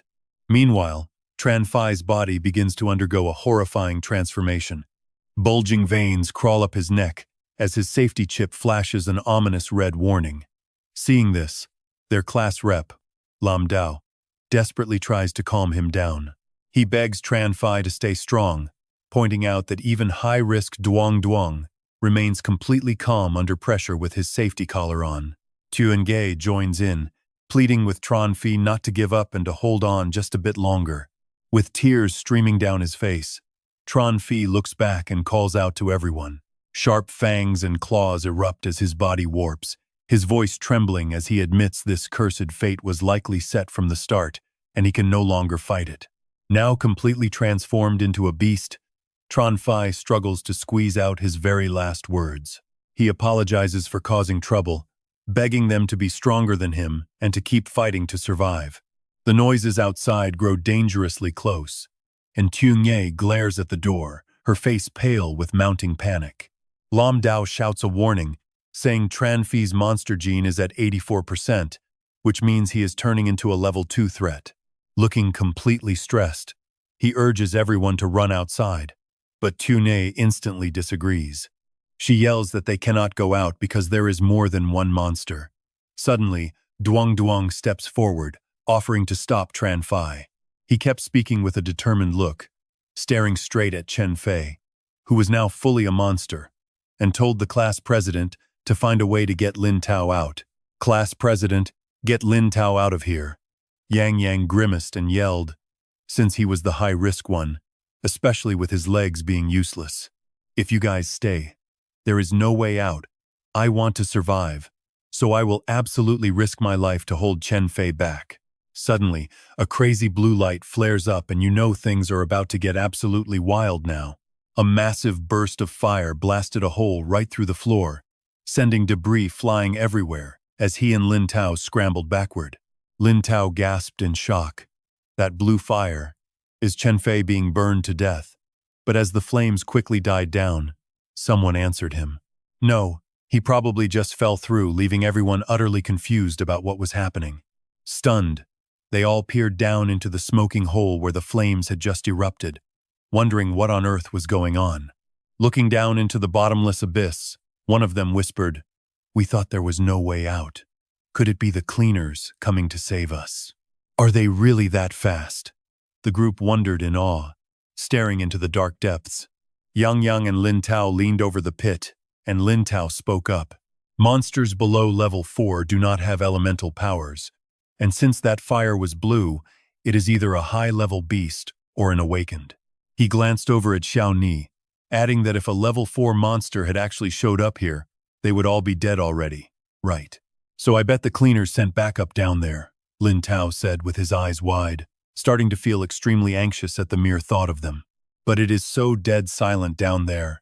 If they were really cleaners, they should have made some noise by now. Or maybe there is a reason they cannot make a sound, just like how we do not dare speak out loud, fearing we might attract the monsters outside."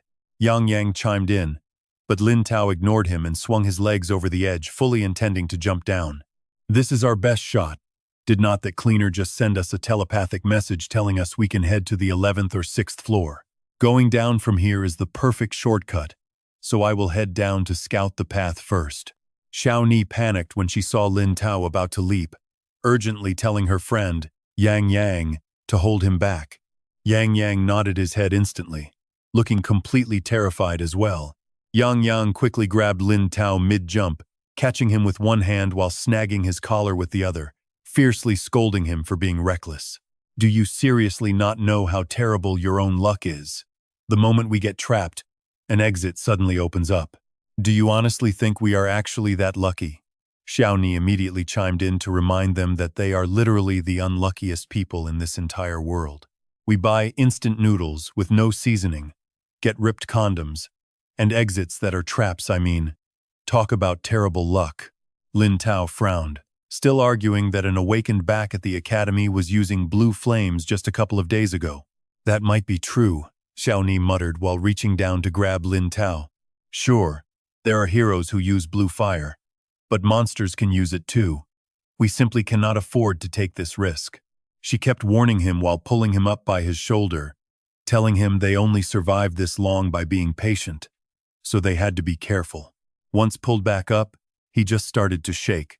He whimpered that Chen Fei had turned into a monster right in front of him, and sobbing, Lin Tao let out all his terror.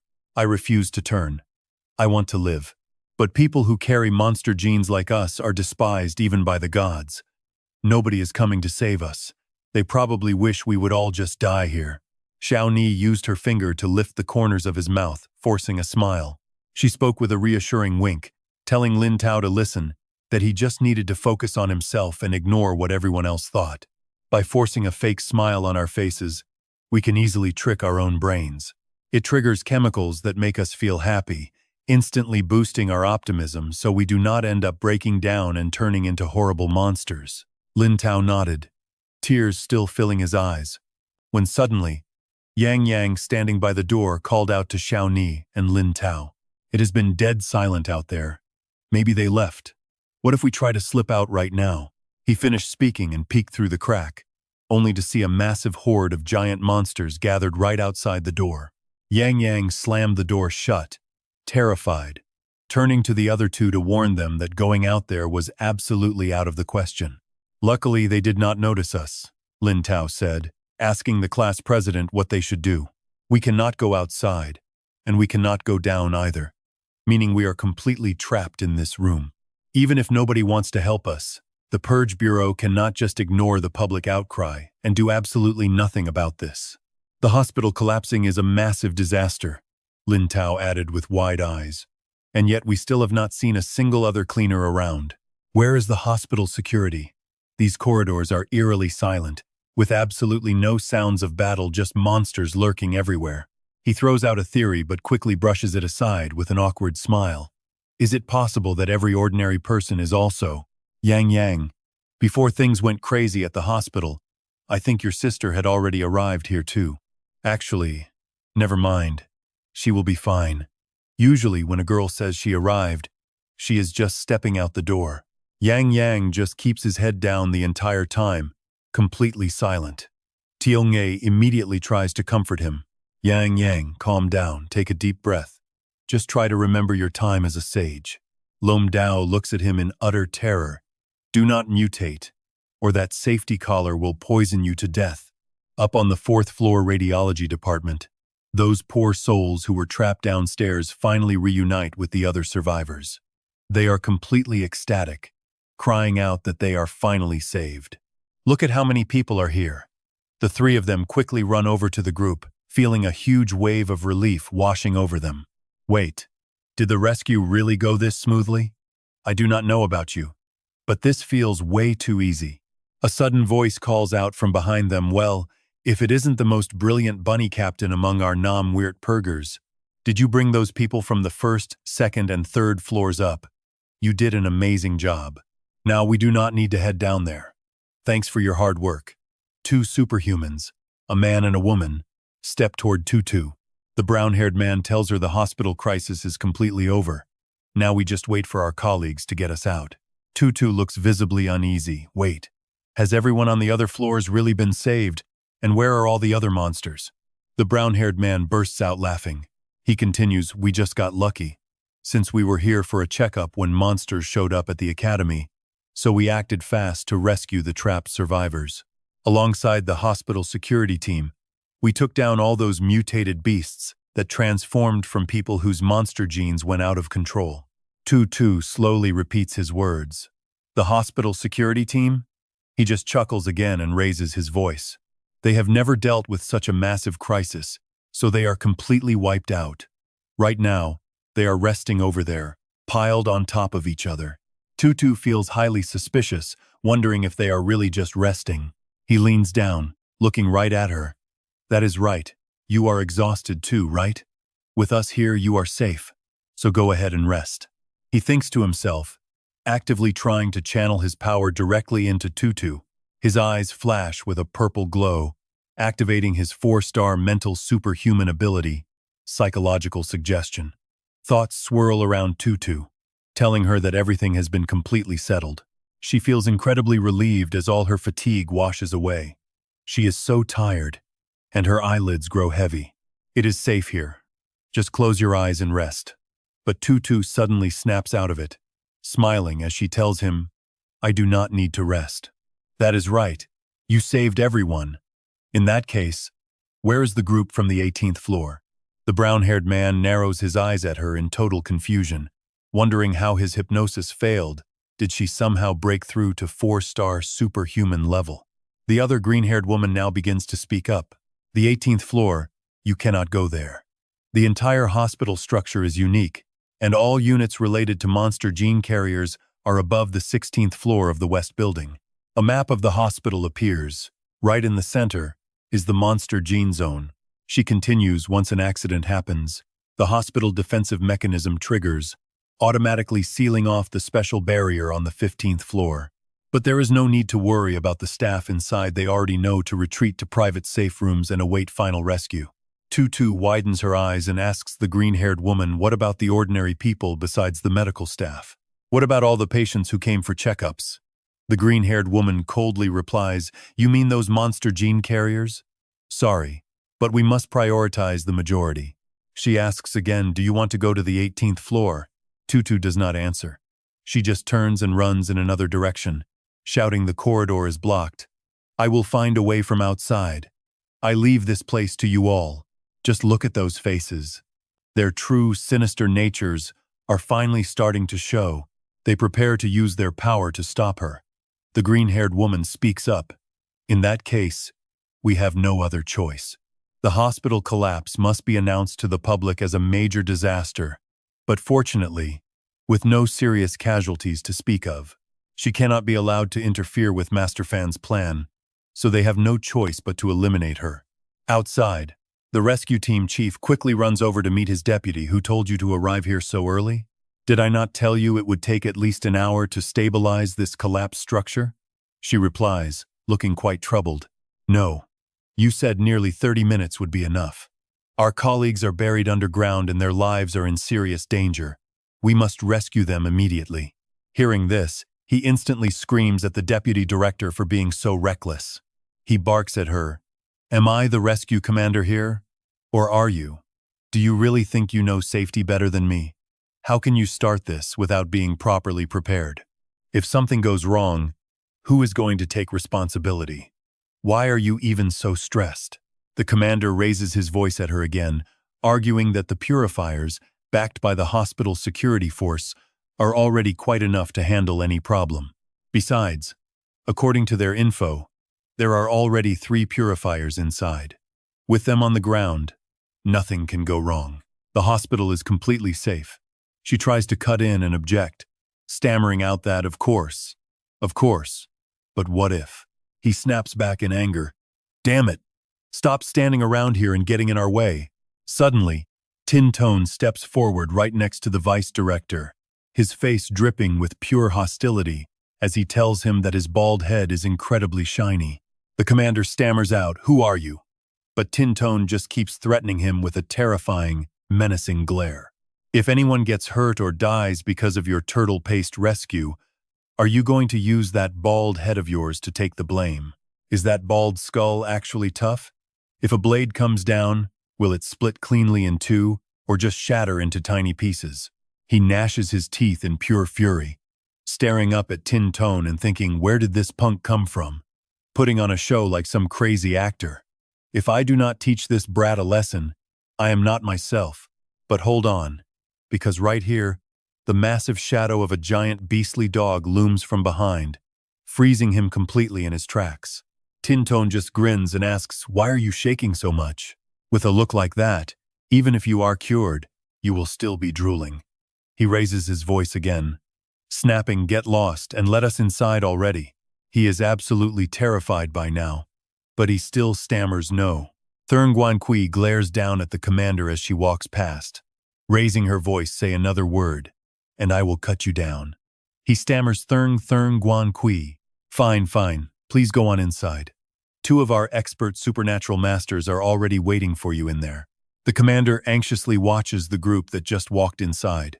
He can't help but wonder what on earth is happening, and why Tintone is heading in with them. Suddenly, Tintone stops. "Oh right," he says, turning back to the commander. "This is all that guy Fan's doing, isn't it?" The commander stammers out, "What?" He looks up with an extremely awkward, guilty expression that totally gives him away. "What are you saying? I don't understand. Saving lives is urgent, so get in there." Tintone just smiles, "All right, I get it." Panicked, he wonders what on earth does he understand? Understand what? Damn it. And right now, the first official mission of the Doomsday Starfire Squad begins as Tutu quickly dashes forward, vanishing behind a wall. The blue-haired woman follows right behind, mockingly asking, "Hey Tutu, are you planning to use the elevator shaft to get up there?" She is already channeling her powers, with the brown-haired man close behind. Sneering, she glances back at him, her high-pitched voice dripping with fake concern. "Too bad that area is already blocked off by rubble. We quite understand how desperately you want to rescue them. So let us help you." He steps forward, but Tutu is gone. The blue-haired woman gasps, "Wait, where is she?" Suddenly, Tutu drops down right from above, spinning gracefully, to launch a surprise attack on the two supernatural combatants below. She says, "In a quiet place like this, the wind helps me hear even the slightest movements you make along the way. Those sneaky footsteps make it pretty obvious you were trying to ambush me." Instantly, Tutu wraps a sharp whip of wind magic right around the brown-haired man's neck. Yanking him close, she demands to know, "What did you do to the security team? What on earth are you scheming?" He just grins wickedly, despite Tutu pinning him down, slowly turning his face straight toward her, unleashing his power. His eyes glow a brilliant, blinding purple as he stares right into her face. Hit by his spell, she writhes in agonizing pain, trying to hold on as a psychic blast tears through her mind. It hurts so much. This is a 4-star psychic spell called Mind Blast. It turns out he has been hiding his true strength all along. Now she knows they actually want her dead. And watch how fast they coordinate. The blue-haired woman immediately sweeps in for a lethal sneak attack. Tutu's eyes widen in absolute shock, but luckily she somehow manages to dodge the blow. With a cruel smirk, the blue-haired woman unleashes her ultimate sword skill, repeatedly targeting Tutu with relentless strikes that are incredibly hard to block. Water-slicing beam. Tutu realizes the destructive power is quite terrifying. Just one touch, and she will surely shatter into pieces. Her face goes serious as she realizes this woman is also a 4-star master. How did so many 4-star rankers suddenly show up here? The brown-haired man strikes again, unleashing a mental binding spell directly on her. Tutu cannot react in time, her eyes widening as she is instantly paralyzed. As the blue-haired woman prepares her finishing blow, the man sneers, "To be honest, who wouldn't want to spare a cute little girl like you? But you chose the hard way instead of the easy one. So now you are forcing us to put a few holes in you." The blue-haired woman charges her piercing blade spell. With slanted eyes, she channels her power, letting out an incredibly creepy, sinister laugh. "Crystal Blast!" As the words left her mouth, a brilliant blue beam of light erupted from her hand, unleashing massive destructive power. That beam ripped right through the earth, leaving a deep crater and violently blasting Tutu far away. The blue-haired woman couldn't help but marvel, all while Tutu writhed in agonizing pain from the massive shockwave of that blast. She sneered, as expected of a senior supernova. Her progress is truly rapid, reaching the very threshold of a 4-star transcendent in such a shockingly short amount of time. Right now, Tutu's arms are covered in blood, her clothes completely shredded. Scratches completely cover her body, preparing a final fatal strike. The woman sneers, you actually sacrificed your arms at the critical moment to save your life. So your bones are completely shattered by now, right? Without your arms, there is no way you can keep flying, is there? The woman continues with my hand ready. I am going to pierce right through your brain, making it look like some brain-eating monster did it. If you still have family left, at least they will become the proud relatives of a martyr. Tutu grits her teeth, holding back the agonizing pain as she mumbles. Summoning her very last spark of power, she flies straight down into the crater to escape those old transcendents. Seeing this, the brown-haired man snaps at her, "Hey, what did you do that for? Don't let her escape. Chase her down."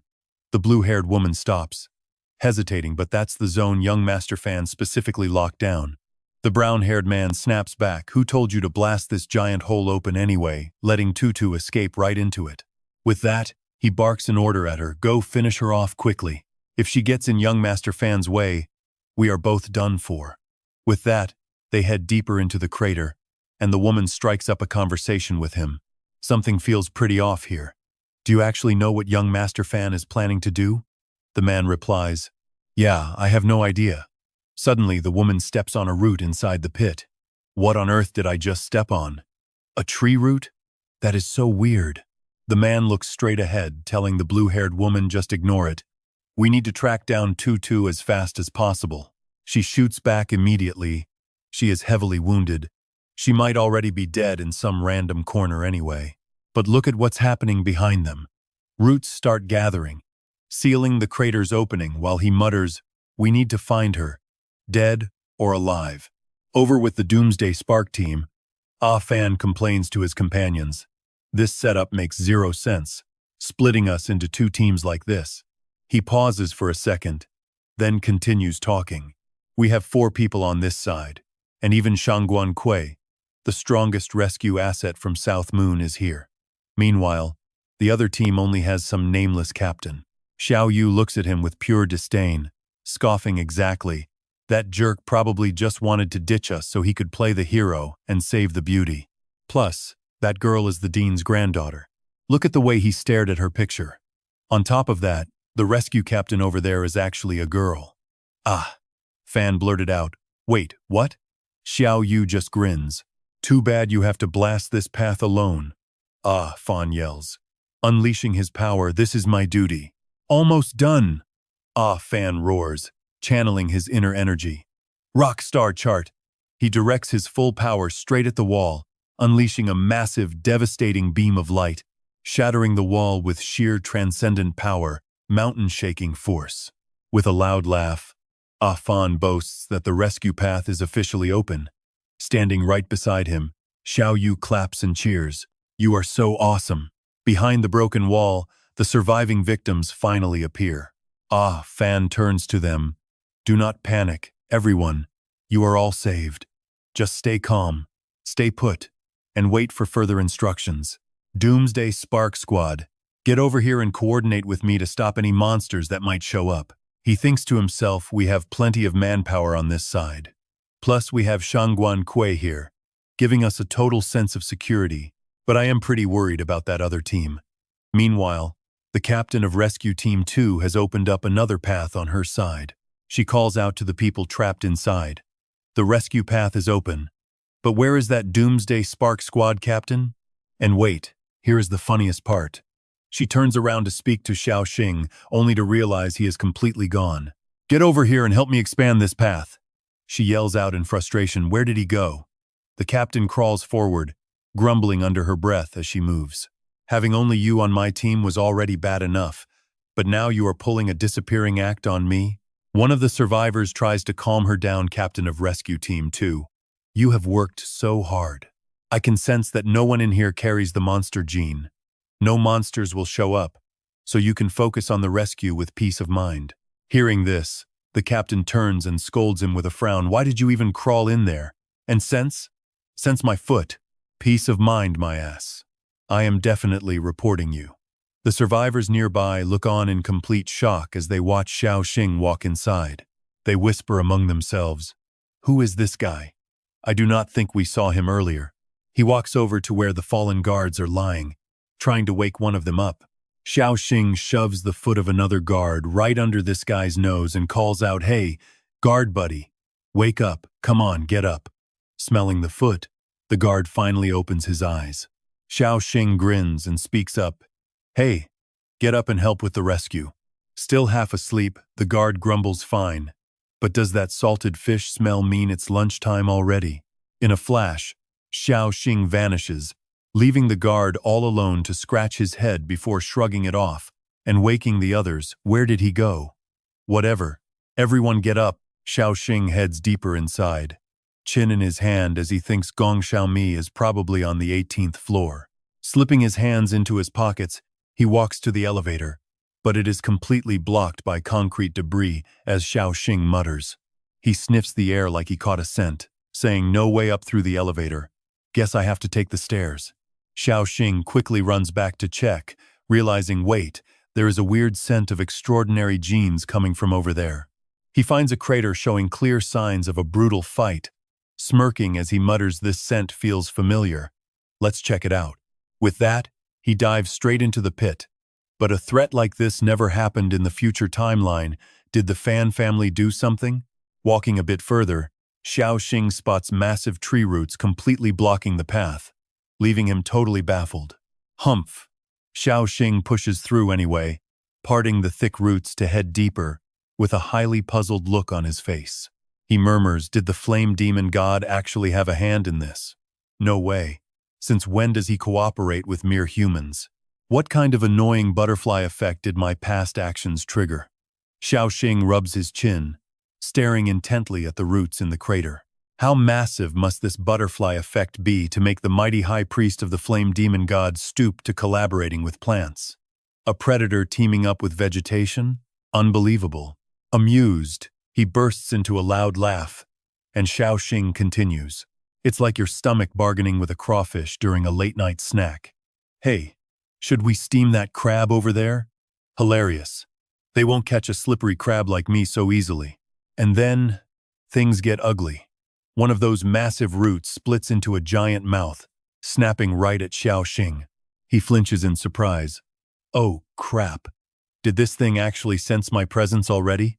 Right on cue, countless carnivorous plants start sprouting up all around him. Xiao Xing mutters, "Well, the good news is, I don't have to waste energy hunting through the Fan family lab for the underground Flame Demon King."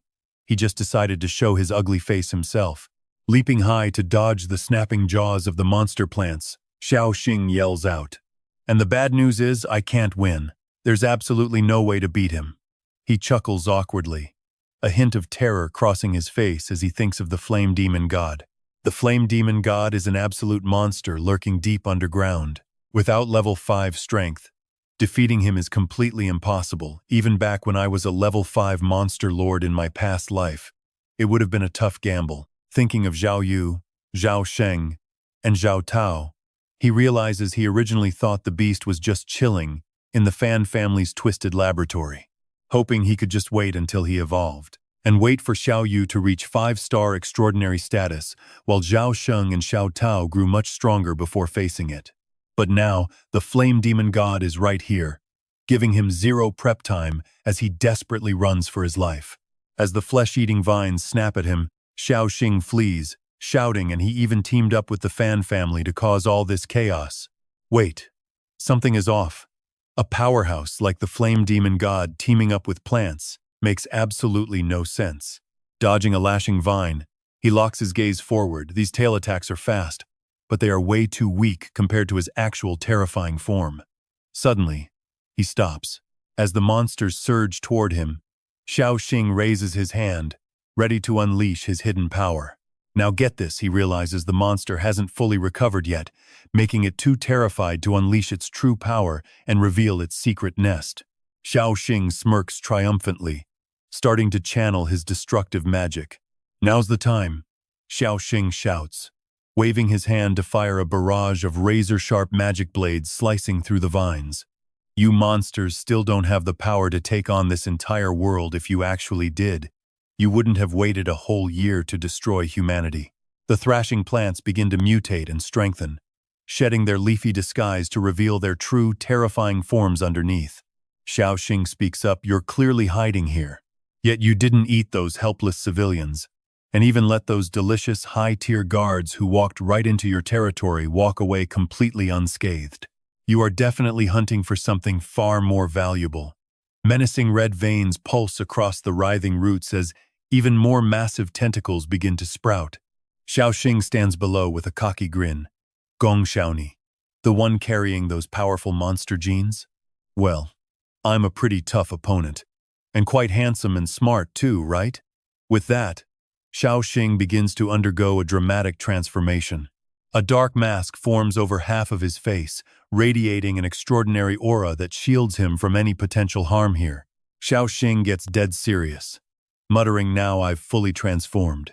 His hair shifts to deep blue as two crimson horns sprout from his head. "Let's test my level 4 monster form backed by the sovereign power, Black Armor Blue Leaf." His body has completely transformed. His entire left arm morphs into a monstrous, savage claw. The claws turn a deep, dark blue, radiating pure malice. Xiao Xing zips his jacket up high and triggers his stealth camouflage, masking the mutated colors. Swinging his monstrous arm, Xiao Xing unleashes a volley of fiery sparks that slam right into the beast. Behind his mask, his left eye burns blood red, fully surrendering to his dark, mutated transformation. The strike hits. A blinding flash erupts from his hand, blasting the creature backward and slamming it hard onto the floor. Smirking pityingly, Xiao Xing warns him, "You stand no chance against me in your current state." But then, a sudden shock hits him.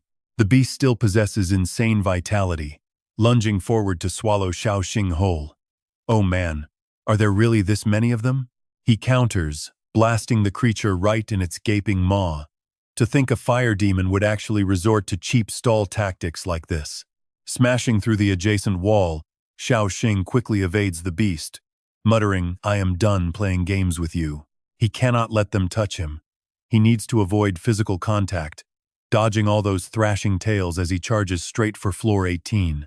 Relying on raw power, he punches through wall after wall. He is cutting right through the building. He keeps smashing forward, but a sudden sense of isolation creeps in. I am totally about to lose my direction here. On the other side, the green-haired woman viciously punches Tutu in the gut. Honestly, guys, seeing her this helpless is absolutely brutal, as she is pinned down. Why go through all this trouble just to reach floor 18? Besides, a brother does not even need to be blood-related anyway. Playing the innocent pretty boy is my specialty, you know. Writhing in pain, her clothes torn and body covered in blood, Tutu collapses. Enraged, the woman wraps her massive hand around Tutu's face, telling her to repent before she dies. She mocks. "You should be glad you are an awakened one.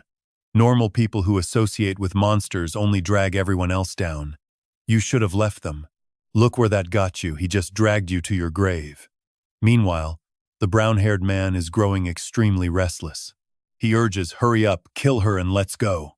I think I am hearing some really strange noises nearby. Laughing maniacally, she completely ignores her partner. "Are you regretting this yet?"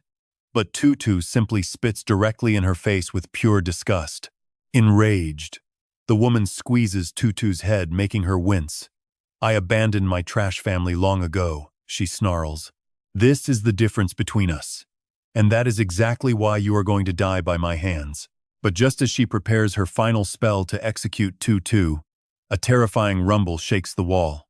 Get ready, because things are about to get wild. Suddenly, Xiao Xing crashes right through the wall behind Tutu. Sniffing the air, he mutters, "Hey, this scent feels pretty familiar." He quickly grabs Tutu, effortlessly slapping the green-haired woman's hand away while talking in a highly mocking tone. "Well, look at that. I just found a perfect ride to get me up to floor 18. Realizing his insane power, she screams out, "Damn it, who the hell are you?" Glaring at her sideways, Xiao Xing demands, "So, are you the one who messed up my sweet ride?"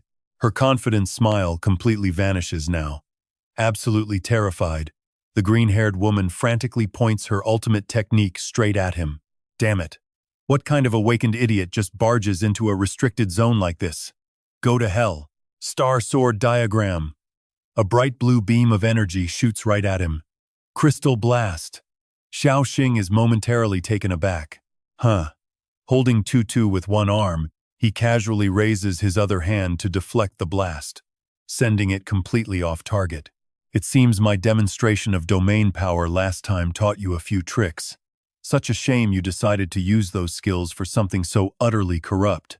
Suddenly, his monstrous hand grabs her by the hair before she can even finish her sentence. How is this possible? She gasps. My crystal blast was deflected by that freaky left arm. While she is still processing the shock, he uses that same arm to set her ablaze. And did he say he owned that domain? The woman screams in agony. Ah! Xiao Xing cold-bloodedly replies, there is no place on earth I cannot enter.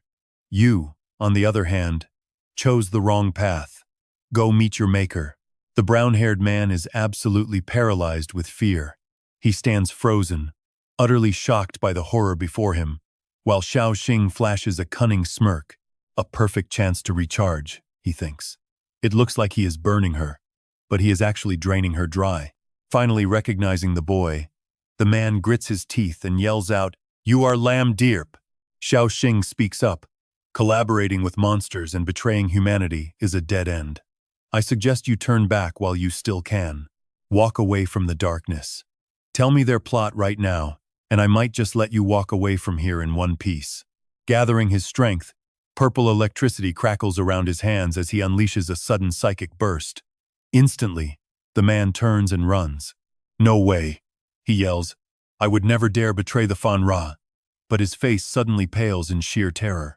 What is this? Out of nowhere, the beast from earlier ambushes him, lunging directly at his body. What kind of monster is this? From behind, Xiao Xing mutters, absolute fools. You are nothing but tools playing along with monsters. That sudden release of awakened power was just a giant bait they could not resist. How could those monsters not devour you? Xiao Jing mutters as he picks Tutu up out of the pit, saying it is time to get the hell out of here. He pinches her cheeks to wake her up, whispering for her to wake up and open up the path like a good little bunny. Tutu opens her eyes, her cheeks flushing red from sheer embarrassment.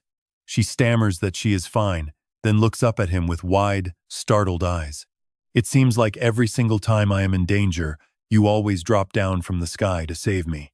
She tells him that if it is him, she will gladly open the door, making Xiao Jing instantly drop her as he screams what the hell she is even saying.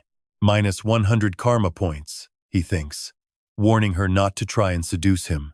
Since he is a reformed wolf now, he quickly shifts focus, telling her that he actually has something incredibly important he needs her help with. Pouting her cheeks, she grumbles that she also has a favor and wants to go to the 18th floor. Looking down at Tutu on the ground, Xiao Jing asks for her help, explaining that he needs her wind ability to fly them up to that 18th floor. She beams at him with blushing cheeks, replying that it is absolutely no problem at all. But since both of her arms are completely broken, she can only use her feet to summon the wind. And since she is not very good at it, she cannot lift them both unless he carries her. Xiao Jing gives her a helpless look, replying that he highly suspects she has an ulterior motive. Out of nowhere, the monster charges again. Now watch this, Tutu instantly leaps onto his back, screaming for him to carry her. Xiao Jing gasps in shock. But before he can even protest, she presses her soft chest tightly against his back with a very sly grin. He looks back at her in despair, wondering what is with that expression of hers. Honestly, right then, Tutu asks him straight up, "Is that where we go?" He replies, "Yes, and I will smash through anything in our way." Suddenly, the ceiling begins to crack from his sheer power. He bursts right through the wall and carries Tutu on his back, leaping away from the beast. The monster pursues them relentlessly as shattered rocks go flying everywhere, prompting Tutu to warn him that those exact beasts are on the upper floors too. With a very serious expression, Xiao Xing glances at her as she pushes herself to the absolute limit. He realizes that every time he smashes through a floor, she floods the upper level with her wind elemental powers. Watch this teamwork, they coordinate so perfectly, unleashing their powers to stay ahead of the monster. He realizes this clever wind trick actually lets her find the fastest path up. Turning his serious face to look at the exhausted girl on his back, He asks if she has pushed herself way too far. She gasps, then struggles to answer him. Escaping those two pursuers earlier took almost all of her power, but she insists she is fine. Opening her eyes, her face is filled with pure determination. She says, "I cannot fall until I save my little brother." Xiao Xing looks at her and offers to inject a little boost of energy into her system. Tutu looks at him in sheer confusion. Huh? But suddenly, her face turns bright red, and her eyes go wide with absolute shock. She shrieks as his hand suddenly touches her thigh, her mind instantly spinning with intense embarrassment. He is squeezing my leg. Total pervert. Glancing down at her leg, Xiao Xing ignores her panic and quietly injects a small dose of monster gene into her body. The superhuman genes inside Tho are instantly triggered as the monster gene finally flows into her through Xiao Xing's monstrous hand. Tho is completely stunned, her face turning redder by the second. She can feel her heart pounding violently and her blood pressure soaring. It is like her superhuman genes are boiling over, filling her with massive power. Tho unleashes her energy to fly them both upward, leaving a trail of brilliant green light. She realizes she actually likes him way more than she thought.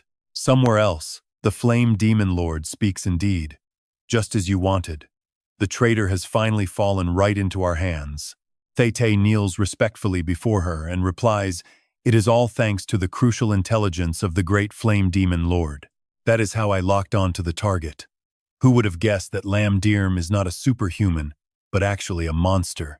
He goes on, "I kept connecting it to the N-Star faction. After learning he stole the crown, he was highly likely to seek a strong monster gene. That is how I was able to piece together his true identity. With some extra evidence, I decided to lay down this trap." The flame demon approaches Thay and points at his head. "Success deserves a reward, so I will awaken the power that belongs to me inside you." With that, she touches his forehead to cast her magic. A bright blue spark appears. Suddenly, Thay overflows with energy, as the blue and orange flames inside him begin to merge. The flame demon orders him, "Go now, just like you said, and act as our bait." Thay obeys with a wicked grin. As he stands up and raises his hand, she tells him to reel in the fish and deliver the final blow to their prey. He says to keep moving as quite a few plants start crawling in to cause trouble. Hoadium pulls off his mask, revealing a hideous dark form with glowing red eyes, and gives him a cold command. "You are my very first subordinate," he says, "and I expect you to evolve into my first monster lord." Wait for it, hands behind his back. Fan the Tay vanishes instantly, leaving us eager to see what comes next. Hoa DM continues with a scheming smile, saying this game was already won the moment it started. Outside, peering through a small crack, Duong spots both monsters and plants, leaving him wide-eyed in horror. "Oh my God," he whispers to Lam Dao and Tiunge. "It is not just monsters out there anymore. Strange plants are cropping up too. If my eyes are not playing tricks on me, they are moving on their own, almost like they are trying to block our escape." Staring deep into a dark hole, Lam Dao calls out to Tiunge, telling the class president to come look. There is something pretty bizarre down inside this hole. Since Tiunge does not seem to care at all, Lam Dao quickly calls her again. Meanwhile, Tiunge prepares to break through the remaining wall of the room, speaking calmly to the other two. "Since we cannot escape through the door or the hole," she says, before smashing the wall to carve an exit. Panic-stricken, Lam Dao yells out to the class president, asking why she did that, while Duong stands shocked. Tiunge immediately reassures them, saying she has played the role of the nice girl for long enough anyway. Looking outside, she spots a mass of writhing tentacles surrounding them. Backing away in sudden terror, Tiunge stammers, "What on earth is this?" She asks Lam Dao what he saw in the hole, and a terrified Lam Dao replies that these plants were in there too. She stares at Lam Dao with absolute helplessness, wondering how this naive pretty boy could possibly call these things mere plants. No joke. These are massive tentacles that could easily drag anyone straight down to hell. Duong suddenly cuts in, yelling that they are completely surrounded by tentacles, and Lam Dao joins in the panic. When did so many of them even get here? He never saw these before. Duong backs up against the door, gasping in fear. The monsters are still blocking the door. Could they be waiting for these tentacles to trap us inside? Suddenly, Fan the Tay appears right in the middle of the creeping tentacles. Lam Dao shouts, "Who is there?" Before recognizing the third young master of the Fan family. Tuna mumbles his name in confusion, while a surprised Lam Dao immediately showers him with praise. "As expected of a great family heir, you must be here to save us, right? Thank you so much for coming." He laughs, telling them to hold on, and asking who exactly is being saved, leaving Lam Dao totally bewildered. "You are from the Supernatural Academy and a registered cleanser. You have a duty to rescue people in danger." Fan the Tea grins, his expression turning downright sinister. He reaches a hand out toward him, ready to unleash his magic. "Well said," he sneers. "I am a true cleanser. But what about you guys? Do you even count as human? You are just a bunch of parasites hiding among humanity. Genuine monsters that would gladly devour humans at any moment." He asks with absolute contempt who would actually waste time saving monsters, while a stunned Lam Dao tries to deny the accusation. Before Lam Dao can even finish, Fan the Tay snaps his fingers, launching a spell directly at him while screaming "monster." The boy is sent flying backward. Tune rushes over to him, screaming his name, but Fan the Tay just smirks and tells her not to rush. He casts another spell, sending the writhing tentacles to bind Tune and Duang Duang in a tight grip. "None of you are getting away," he declares, "because your overall value has just skyrocketed." With a cruel chuckle, he wonders aloud if they will serve better as test subjects or just simple bait. Out of nowhere, Tu Tin in his formidable Lam Diem form bursts right up from below with Tho Tho clinging to his back, shattering the stone ground into pieces. Hearing the loud commotion, Fan the Tay spins around immediately, noting that he has finally arrived. He looks down at Tu Tin and Tho Tho with a mockingly smug smile, saying he finally understands why he lost to a total nobody with absolutely zero family background. "So you have awakened?" he asks, while Tu Tin glares right back at him with an expressionless face. He realizes Fan the Tay has completely seen through his true identity, while Tho Tho on his back watches in shock. Looking down at Tu Tin, she wonders how Fan the Tay could possibly know Lam Diem, and when their connection even started. Was there some classified intelligence that even the cleansers could not uncover? Fan the Tay's right eye glows with an eerie blue light as he declares he has awakened too. Smiling with manic glee, he thrusts his monstrous hand straight toward Tu Tin. "This makes it a fair fight," he shouts, leaving Tho Tho stunned at this bizarre, overwhelming power. Her mind races as she realizes this feels exactly like monster energy. But she gasps again as Tu Tin suddenly tosses her down. But he still uses his raw strength to toss her away. With Xiao Xing calling out to her, "Think of a way to save them." Tu complains but goes along with it, muttering about being tossed around as she crash lands right by Yang Yang and Lam Dao. The two boys are still tightly bound by the nasty tentacles. Yang Yang cries out in shock, making Tu turn to him with a happy smile. She asks if Yang Yang is all right, glad that he is safe, while Lam Dao screams for her to save them. Hearing his plea, Tu immediately snaps her gaze to him. She promises to save them right away, but suddenly freezes from the violent shockwaves of the clash between Thay Thay and Xiao Xing. She can barely believe that mere aftershocks from their battle could make such an incredibly deafening noise. Looking up in absolute awe, she wonders if this is what a real clash of elite superhumans actually looks like. Meanwhile, a slimy tentacle wraps tightly around Yang Yang, opening a hideous, gaping maw, fully intending to swallow the poor kid whole. Yang Yang looks at Tu in absolute despair, screaming out that something is deeply wrong with these tentacles, while Lam Dao is also inches away from being devoured. He screams that these things want to devour them, but a furious Tielnge grabs a tentacle by its head. She warns it, "Try to bite me and I will crush your head." But Tu frowns, green energy sparking as she tries to stop them all. She cannot let the kids get hurt, but doing this requires reaching the 4-star superhuman tier and wielding the elusive life element. But I have only just reached the threshold of 4-star superhuman power. Logically speaking, this should be absolutely impossible for me right now. She keeps thinking as her face suddenly blushes bright red, her pink eyes shifting into glowing hearts, somehow feeling like she can pull this off as she envisions glowing-eyed deer. Remembering how Lam Dirm touched her thigh, her heart starts pounding like crazy all over again, and her superhuman genes go completely wild.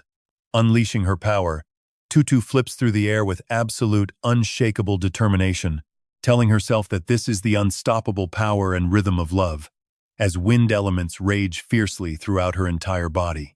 Unleashing her wind dragon skill, countless tornadoes smash the tentacles, as Tutu yells, "Taste my love cyclone." Holding onto a severed tentacle, Tiongye can only stare at Tutu, completely blown away by the wild display. Her eyes spark in awe at the Category 8 Gale, while Thete sneers at his opponent, claiming he only lost before because of sheer luck. He was just lucky to get his hands on monster power. Thete raises his monstrous arm as his palm splits open, revealing a terrifying mouth packed with razor-sharp teeth and a glowing blue core resting inside. Thete gloats that he has this power now too, boasting that his beast is on a completely different level compared to the trash inside his rival. Grinning, he thrusts that monstrous palm right at Xiao Xing, while the mouth on his hand gapes wide, channeling the pulsing blue core. Now get this. This is the power of the Flame Archfiend, an unmatched force humanity has never witnessed, something beyond their wildest imagination. Smiling deviously, he unleashes his signature spell, Roaring Flame. Xiao Xing is momentarily taken aback, recognizing it as a Tier 4 beast ultimate technique. Thete blasts him with a blinding wave of blue fire that completely engulfs and burns Xiao Xing before smugly straightening his tie. He sneers that a nobody like him could never comprehend the truth behind the Tier 5 beast raid 20 years ago. That legendary monster used this exact skill to slaughter 17 4-star superhumans in a single night. And this devastating attack is merely the very first gift my Flame Archfiend bestowed upon me. He mocks him, asking what kind of pathetic power his rival's monster could possibly give him.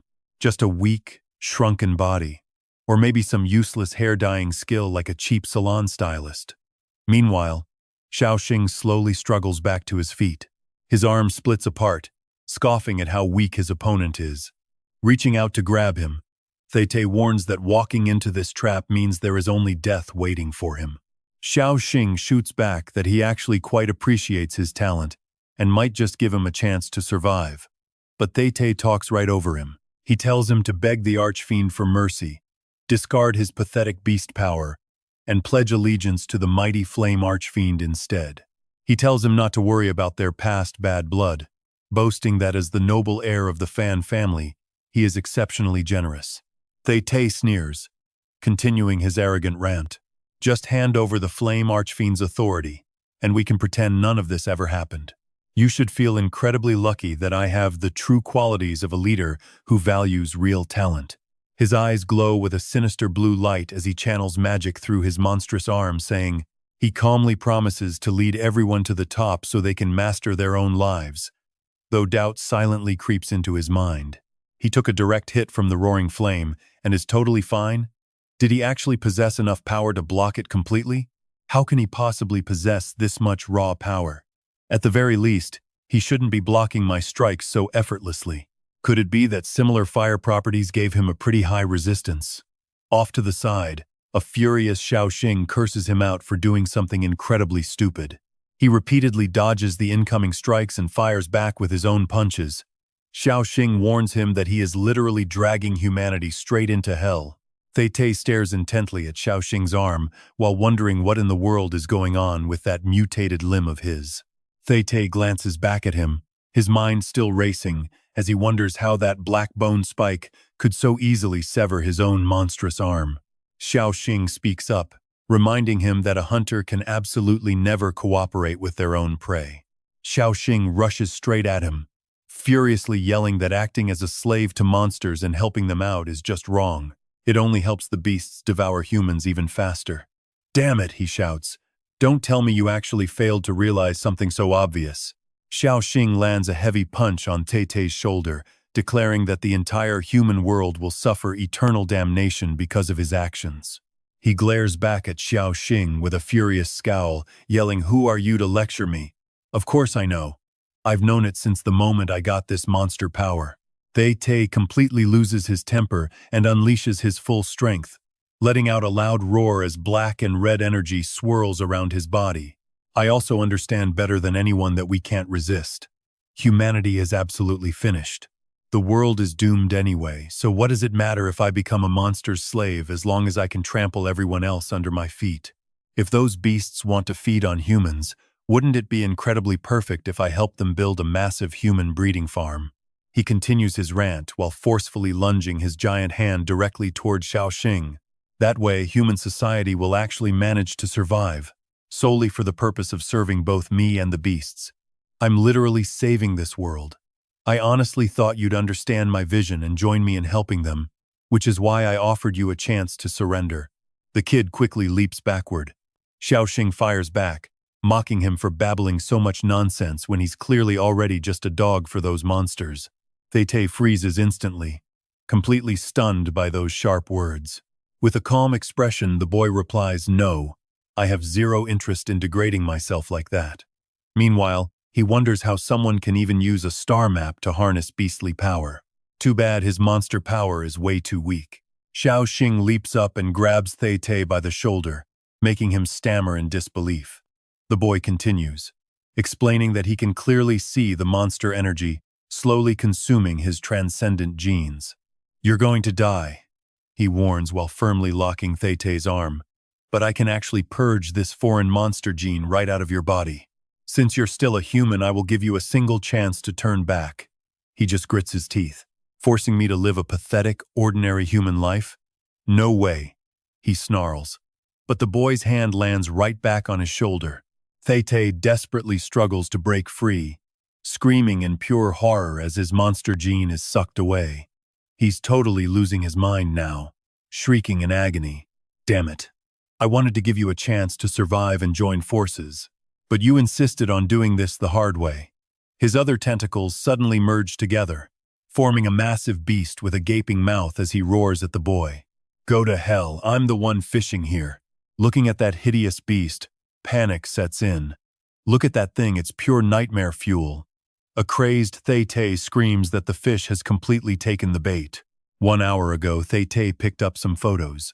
The primary goal of this operation was to secure a physical vessel for the master. He was dead set on this, knowing failure was not an option. Right after, the photos burned to ashes as he prepared for the second objective. Xiao Xing. He quietly muttered his own theory. "My scouts spotted him heading straight toward Cleansing City's first hospital, but then they died in a very bizarre way. This basically proves that the kid is actually Lam Dirp." He then tells the demon god, "My lord, you can start fishing now. Please destroy the hospital." He silently wonders. Just to bring down a hospital, the Hoa Dir Ma Thun dragged me 100 meters underground. But a place that massive? It's hard to imagine pulling it off so quickly. Besides, her current body is still pretty weak, only barely managed to withstand the overwhelming power of the Hoa Dir Ma Thun. So how did she actually do it? The moment she channels her power, that arm instantly bursts into raging flames. Tay silently looked down on that weak host, knowing a single flick of her hand meant the body could no longer endure her godlike power. He grimly looks up at the ceiling, watching a single hand construct a tiny, concentrated black sphere. Surely the Ha Dir Ma Thun has a backup plan, even if she has to sacrifice another arm. Suddenly, a blinding light bursts from the small fracture like a miniature sky. Tay is completely stunned that such a small black sphere could rip open a massive hole like that.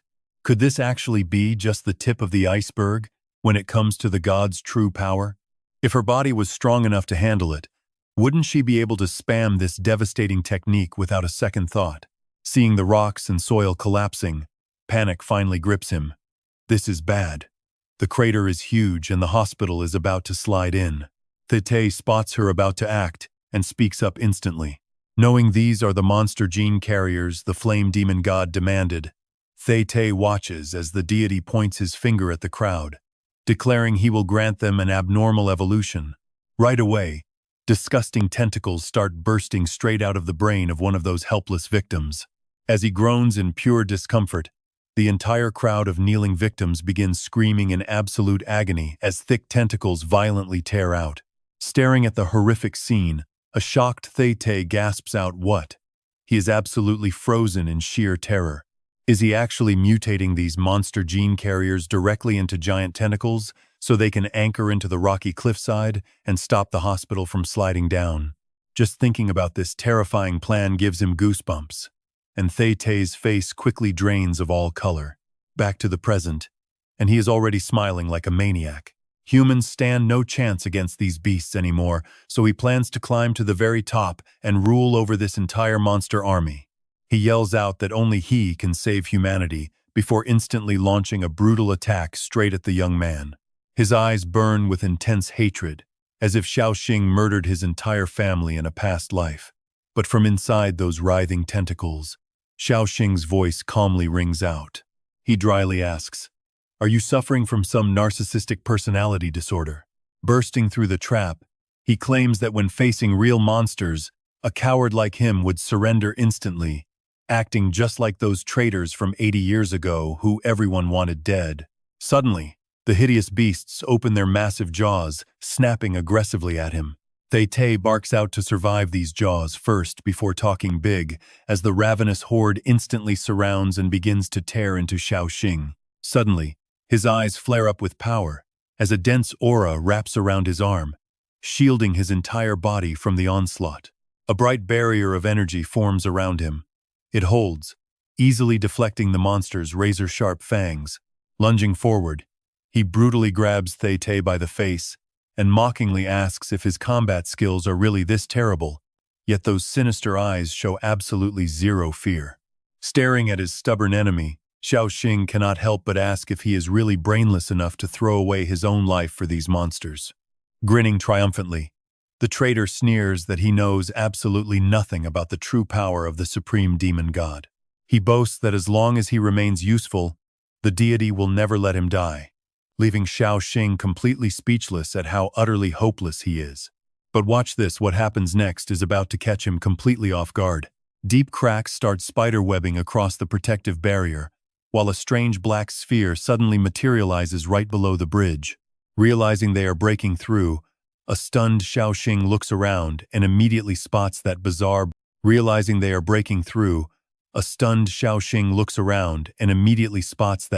black sphere hovering in the air. High above them, the sphere resembles a dark solar eclipse, painting the entire sky in a bloody crimson shade. This is the legendary Hellfire.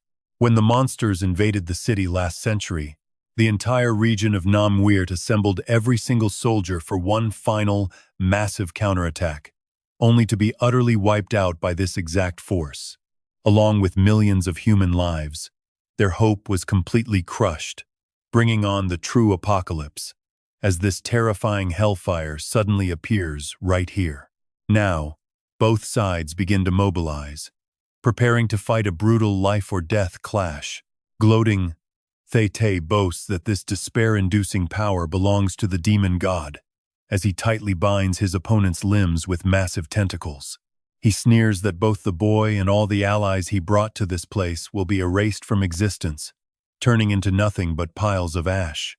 Meanwhile, Triarthon and his squad are still desperately fighting that monster. The monster acts as if it is injected with adrenaline, relentlessly unleashing a barrage of devastating attacks. Thay-Tay's voice echoes through the area, declaring that absolutely nobody can stop him from saving the human race. At that moment, those thick vines are cleanly severed, and a severely injured Triarthon is violently sent flying backwards, coughing up a mouthful of fresh blood. Although he is still tightly bound by Thay-Tay, Xiao Xing keeps his focus entirely on that glowing dark sphere. He decides to strike directly at the black center to stop it from expanding, forcefully slashing his black blade forward. Having absorbed the royal authority, he knows his dark blade is now as unbelievably sharp as the terrifying fangs of a massive legendary earth dragon. The hellfire moves relatively slowly, allowing his blade to easily slice straight through the center of that bizarre anomaly. Yet, despite the absolute sharpness of his legendary dark blade, the massive sphere refuses to budge even a single millimeter from its spot. Watching his struggle, the villain laughs and reminds him that humans can never hope to defeat these monsters. With a glowing eye, The villain sneers that his sheer stupidity has led him straight down a foolish path to his own death. Suddenly, a thin golden thread of light wraps around his hand as Xiao Xing calmly tells him that he is wrong. As his hand begins to mutate, Xiao Xing looks down on him and warns that he vastly underestimated humanity. He has no idea that monsters can actually fear humans. With that, he reaches his hand out toward the dark vortex. Xiao Xing boldly declares that monsters will learn to fear superhumans. And watch this, he suddenly slams into the wall, totally catching Thay off guard. Damn it. So you are not planning to run. Your head is not as tough as your loud mouth. Try me if you dare. Monsters fearing superhumans? Anyone can act tough. But you cannot escape. Even if you try, those tentacles are going to squeeze you to death. He mockingly replies, well, I should clarify things a bit. I never wanted to escape anyway. I am just calming my mind. Theoretically, the power of monsters and superhumans actually stem from the exact same source. Monsters can dominate superhumans right now simply because they started thousands or even billions of years earlier. Thay cannot help but think about this. Those unseen monsters of the past really were like triceratops. Even now, the experts are still arguing back and forth about them. But then he sneers, even if humanity possesses limitless potential, it has absolutely nothing to do with your measly 1% superhuman gene. But wait, suddenly, Thay notices something strange, freezing dead in his tracks. He stares at him, utterly bewildered, realizing the fire element surrounding Xiao Xing is completely off. Let me explain. The blue flame within Xiao Xing and the normal fire element of superhumans are totally different, as if his flame actually has its own life. From the start, the flame of Lamdirm was bloodthirsty and brutal, completely driven by primal hunger. It is a wild, uncontrollable type of living elemental force. Yet right now, that wild, violent fire element seems to be settling down. It is as if an iron-willed general has successfully tamed a gang of wild street thugs into a disciplined, loyal army. His mere 1% superhuman metal element is somehow commanding the monster's flame, while the massive tentacles controlled by the flame demon are falling into absolute chaos. It speeds up. Could monsters actually be terrified of superhumans? No way. Because if that is true, then what was the point of everything I have done? Meanwhile, A is busy evacuating the crowd one by one, yelling for them not to crowd or panic, as everyone will make it out of the hospital. With our superior officer protecting us, there is absolutely nothing to worry about. Looking over at Guan Kui, she is just sitting there looking totally bored. A quickly pulls her aside, asking if they can talk for a quick second. Standing in a secluded spot, she says with a sigh, you look incredibly weak, like you probably cannot even have kids. Wait, your standard for having kids is no... Scratch that, I mean. Why on earth are you still standing around here? The monsters are about to smash through the stairs. Guan Kui looks over at the kids and calmly replies, aren't those three still holding the line? Panics completely. Are you seriously joking right now? We previously scouted those beasts from the rift in the restricted zone, and their numbers are far beyond our estimates. There could easily be some dangerous level 2 monsters among them. They are just regular students who only recently unlocked their superhuman powers, and they have never even faced a real monster before. A anxiously continues, look, I know you have not formed a squad in years, and you want to train these recruits so they can improve quickly.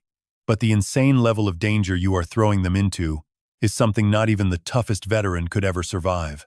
Suddenly, a monster lunges straight toward them. A jumps back in pure shock. Thoitiu, the monsters are here. All of you get back. Damn it. Did no one ever teach you kids what to do in this situation? Get back over here right now, he shouts, sprinting to their aid. These monsters are several times stronger than us. Since we are elemental awakeners, we must absolutely avoid direct head-on combat. No matter what, we cannot fight them up close. Triothin immediately channels his inner power. His superhuman gene is pretty low, only 39%. There is only one way left to fight. With that, he leaps straight at the beast. Using his Blood Flood Dragon and Flood Dragon Star Map techniques, his style is all about brutal, direct, close-range combat. Watches the monster zip through the air, absolutely terrified. What kind of insane superhuman fighting style is this anyway? He actually destroys the monster directly. But right after that, A gets another massive scare, making him gasp out in sheer shock. Seeing the monster lash out with blood vines, A urgently yells a warning. Watch out! That is a level 2 monster. Its strength is even worse, and its speed is crazy. Right then, Tunu's face goes cold. She points a finger at the beast and delivers a single, chilling command. Stay down. Instantly, a terrifying beam of raw power erupts from her fingertip, blasting straight toward the beast. Watching this go down, A starts shaking to his very core, his jaw completely dropping in pure disbelief. A turns to Quan Koi. Completely bewildered, are they seriously brand new awakeners? I almost got scared to death here. This is way beyond the point of just making fast progress. Could they be some kind of secret weapons that the Academy has been training in secret for years? Do they drink raw life elixir instead of water every day? Even if they did, no normal body could possibly handle that kind of strain. Truly worthy of Thuong Quan Kui, the new comrades she picked out are absolutely top tier. She calmly shrugs it off. They are not my squad mates, and I have no plans to form a new team. I only came here because their captain begged the principal to have me protect them. Wan is totally shocked. How can a top powerhouse like her be treated like a mere bodyguard? Who has that kind of crazy influence? Sheng Guangque quickly replies, no, you got it wrong. Right then, a massive shockwave rocks the area. Wan screams. They are falling back. He rushes over in a panic. Your experience is still too raw. Be careful. A crisis. Wan channels his inner energy, summoning a sharp stone barrier. He quickly reassures them, don't worry. Just rest a bit while I hold this thing off. Fighting monsters isn't really my specialty, but when it comes to stabilizing foundations, securing structures, and keeping people safe, I'm a real pro. The smile on Awan's face freezes. This beast still has a shred of humanity left. Could its mutation be incomplete? It doesn't look like Tier 2 or Tier 3 right now. This is an evolutionary path outside the standard energy system. No way. Even a Tier 3 monster shouldn't be able to just tear straight through my spiked stone wall. He doesn't even have time to finish that thought. The beast effortlessly smashes his white barrier with a light tap. Wan groans out loud, utterly dumbfounded. How is this even possible? Could it be a special mutation that lies entirely outside the 5 known evolutionary paths? Right at that moment, he shouts his move once again. Earth Crystal Palace. Instantly, a massive barrier of ice forms, completely freezing the monster's arms in place. Wan grits his teeth. He's pushed past his limits, draining almost all his extraordinary energy, and his body is ready to collapse. But before he can even finish, the ice barrier is instantly pierced. Wan is thrown back. Even his grand crystal palace couldn't withstand a single hit. Wan stares wide-eyed as his body trembles. The beast is still evolving. Suddenly, Shangguan Kui unleashes her water serpent strike. Instantly, her water serpent wraps around him, pulling him back. Wan, frantically, thanks her. Shangguan Kui. Wait. No. That's wrong. Director Shangguan, please save the students first. This monster might even be evolving into a Tier 4 threat. She remains calm. My mission was never to protect them. Wan gasps. Wait. What? Didn't you just say? Shangguan Kui casually cuts him off. I came to protect you. Wan's jaw drops. What? You're not fighting? Are you just slacking off? Hey, then what happens to those students? Suddenly, right in the middle of talking, he glances over and freezes in absolute shock. Another voice echoes out. Is the power back? Stop staring and climb outside right now. Shangguan Kui calmly explains, someone once told me there's no need to worry about his team's safety. Especially Xiao Yu for now. No monster can threaten her life. Not even if a hidden boss-level creature suddenly shows up. If a monster actually threatens her life, my job is to stop Xiao Yu from losing control so she doesn't accidentally kill everyone nearby. So that's why my actual job is to keep you guys safe. Wan is totally flabbergasted. Are you serious? Thinking about Xiao Yu, Shangguan Kui adds, I really want to see this extraordinary power that even monsters fear so much. Wan just stares blankly at her, stopping an awakened rookie from accidentally vaporizing everyone. Are you treating her like a literal nuclear bomb? No matter how gifted she is, she's still just a newly awakened rookie. Where on earth would she get that much crazy power? Then boom! A massive energy shockwave sweeps past, sending Wan running for his life. Is this terrifying pressure really just the outer shockwave? Shang Guankui yells out, "Move it!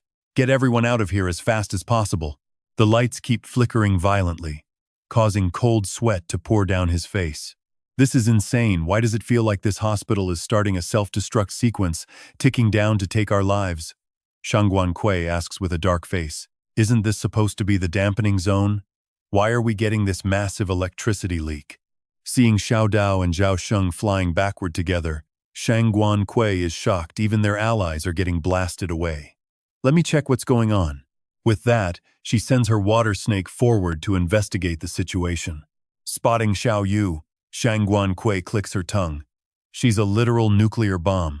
Inside, her mind screams, prevent her from losing control and accidentally vaporizing everyone. Man, that warning was not exaggerating at all. Xiao Dao is groaning. Almost got fried. Sister-in-law is insanely powerful. Shang Guankui silently notes that those two got caught in the blast. Even if Chi-Ru held back her power, they couldn't escape unscathed. The principal said the survivor is Lan Yan. But even if it's him, how on earth did he take two students who could barely survive at the extraordinary academy and make them this insanely powerful in such a short amount of time? Meanwhile, Xiao Xing is determined. We're still far behind Big Bro and Sis-in-law. We must train harder. Shang Guankui is still baffled. Their growth speed is faster than hers back then, which makes absolutely zero sense. Looking at the beast, she analyzes the situation. Xiao Yu's dampening field can purge all lightning elements while aggressively attacking any intruder that enters her territory. The monster's hand suddenly twitches as if hit by electricity. After pulling it back, those fingers are burned right down to the white bone, making Thurn Guankui marvel at how insanely powerful the effect is. She studies it closely, realizing something inside the beast's body is constantly forcing it to keep evolving. If it reaches the same level as that invisible beast from before, it could easily shatter Xiao Yu's containment field. Meanwhile, Xiao Yu is looking pretty rough. Her field is close to collapsing, and if it blows, it will be like an atomic bomb. She finds it quite interesting. Is it blocking all lightning-type fields? Well, then let us see how it handles a water-type field that can seep into every little corner. Saying this, she quickly thrusts her hand straight through that barrier of raw power. Thurn Guankui steps inside and asks in shock, Xiao Yu, are your superhuman genes completely out of their minds? Why are they acting so violent? The younger girl gasps out. Senior sister Thurn Guankui. Snapping out of her shock, she happily cheers. Sister Thurn Guankui is just as reliable as Xiao Xing said. And with your protection, I can finally unleash my full strength. My genes just went wild because I got a bit too excited, she says. Cue the senior sister's major facepalm. Is this kid literally waiting around for her to clean up the mess? Honestly, we can all feel her annoyance here, but she still looks up to analyze the situation anyway. What is wrong with that monster? It already evolved to level 4. While Xiao Yu stays silent, Thurn Guankui channels her inner energy and yells at the beast. Compress. Thurn Guankui yells out in sudden panic. Keep compressing it like that. Do you want to destroy this whole place? Stop it now. Hearing this, a panicked Xiao Yu cries back, Senior, I can't stop it. Thurn Guankui frowns and spins her magical tool. Whatever on earth Xiao Xing did to her is a mystery, but she unleashes a quick strike anyway. I cannot just stand by and watch you bury every single survivor alive down here in this underground ruins. That tube begins fusing with Xiao Yu's overflowing power, looking exactly like a giant straw. Thurn Guankui quickly shoves the device right in front of the young girl's face. Hurry and suck 90% of it back in. The girl blinks in utter confusion. Wait, swallow it? Thurn Guankui explains, it is your own superhuman genetic chain, so pull your power back inside right now. Obeying immediately, Xiao Yu sucks it in, her cheeks puffing out completely as she holds her own raw power inside. Channeling her energy, Thurngwan Kui wonders if leaving just 10% of the charge will keep the ground stable. Right then, her tube slowly extends outward. The beast outside keeps glaring directly at her, and in the next second, a blinding flash of light erupts. Its raw impact sends rocks and dust flying everywhere. Thurngwan Kui glances over at Xiao Yu, thinking it looks safe enough. Then she tells her junior that having such high superhuman genes explains everything. Thurngwan Kui explains further, a superhuman's elements are completely different from ordinary ones. Every single time you launch an attack, they consume everything like a miniature atomic bomb. Think of them as young kids. Imagine that each individual element is like a separate child. They go out to play until they are tired and then return home, slowly growing stronger day by day to eventually become life elements. Once you master this, the moment you complete your constellation, you will naturally promote to a 4-star superhuman. Get it? A dazed Xiao Yu mutters, "I guess so," making Thurngwan Kui highly irritated. Even Lin Qi would understand this, yet you are still clueless. Talk about useless. What a total waste of your legendary 95% superhuman genes. Let me explain. But instead, she cuts in, "Oh, so I just need to pull the elements back?" According to Newton's law of universal gravitation, the gravitational pull on a satellite is inversely proportional to the square of its distance from Earth's center. When the centrifugal force created by the orbital speed of the satellite perfectly balances out Earth's gravity, it can easily maintain a fixed orbit around the planet. Thurngwan Kui freezes. What on earth is she rambling about? Xiao Yu pouts and answers, "I am talking about the satellite principle, Sister Thurngwan Kui. You were totally terrible at physics and math back in school, right?" Hearing this, she feels quite annoyed inside, her face twitching at how incredibly unlikable this new junior is. Yet, looking at the girl's breathing pattern, she can somehow tell that her mitigation field is finally starting to shift. At that moment, Thurngwan Kui glances over at the beast, quite puzzled by the massive tentacles wrapping all around its body. She stares in shock. Is that some kind of vine? No, it cannot be a plant. Those are definitely living tentacles, carrying the distinct scent of a monster. Shaking with dread, she wonders what kind of entity is feeding this beast energy. And look at this, it is evolving again. Thurngwan Kui senses a heavy wave of killing intent locking onto Xiao Yu. Stepping forward, she calls out, "So this is the beast that fears superhumans. You are absolutely terrified of Xiao Yu's growth, are you not?" Suddenly, a fierce light gleams in Thurngwan Kui's eyes as she glares coldly at the hideous creature. "But you should be far more terrified of my own growth." Deep beneath the academy grounds, her furious voice echoes out, "You can't run." But right before a shocked, the Tay can even react, those tentacles are instantly sliced to pieces. He just stands there, dazed, completely unable to understand how the very power he always bragged about got shredded so easily. Staring in shock, the Tay immediately begins to wonder if this is actually the power of a star chart. Tu Tin speaks up, explaining that this hellfire attack is pretty much just a cheap trick monsters use to weed out any extraordinaries with actual potential. Furious, he screams out, "Bullshit. Hellfire has never even appeared before. Do you think you are always right?" But Tu Tin just calmly shrugs, leaving it up to him. In his past life, the very first time this hellfire showed up was actually to destroy Thurngwan Kui. But in this lifetime, it is coming straight for him, so Tu Tin yells out, "Let's do this then!" Instantly summoning his massive internal energy, he decides to test a pretty wild theory. Can he actually use an extraordinary method to activate a monster's raw power? Breaking through the hellfire with a 99% monster gene star chart, he conjures the 10,000 sword star chart and launches a blazing spark straight at that dark portal. He remembers his uncle once asking, "What exactly is a star chart?" It is a battle formation, weaving scattered energy together like a tight rope, a technique designed to unleash someone's power to its absolute maximum limit. Back then, he had asked if monsters could actually use star charts, leaving his uncle pretty surprised by the question. His uncle then explained that theoretically, any Tier 4 monster or higher capable of manipulating elements should also be able to pull it off. Though nobody really knows how it works in practice, it does not matter if you are dealing with monster genes or extraordinary ones. because the ultimate deciding factor is always the overall gene count, meaning any star chart with over 90% of either gene gets a massive, pretty insane power boost. Back in reality, he realizes with a sinking feeling that the monster gene granted to him by the demon god is barely 10%. Watching our hero's power explode, he can't help but wonder how high Tiotin's monster gene percentage actually is, while Tiotin quietly calculates his next move. His extraordinary genes barely managed to force the monster genes into a star chart shape, but his old sword was metal, while this monster blade is fire. Given his current stamina limits, managing to convert the elements like this is pretty much the absolute best he can do right now. Telling himself to treat it like a ticking bomb and make it blow, he fires off an incredibly powerful strike.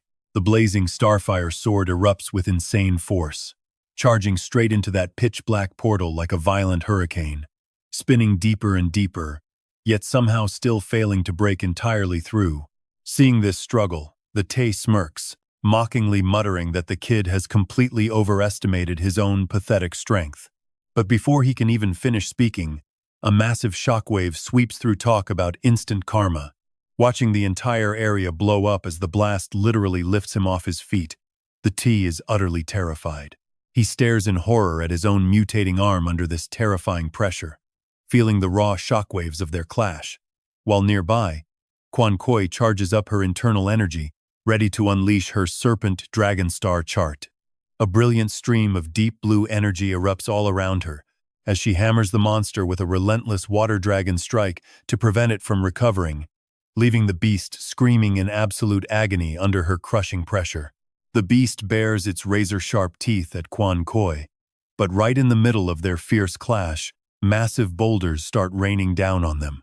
Quan Koi freezes in confusion, muttering to herself that she kept her power strictly controlled to avoid collateral damage, so this absolutely cannot be her fault.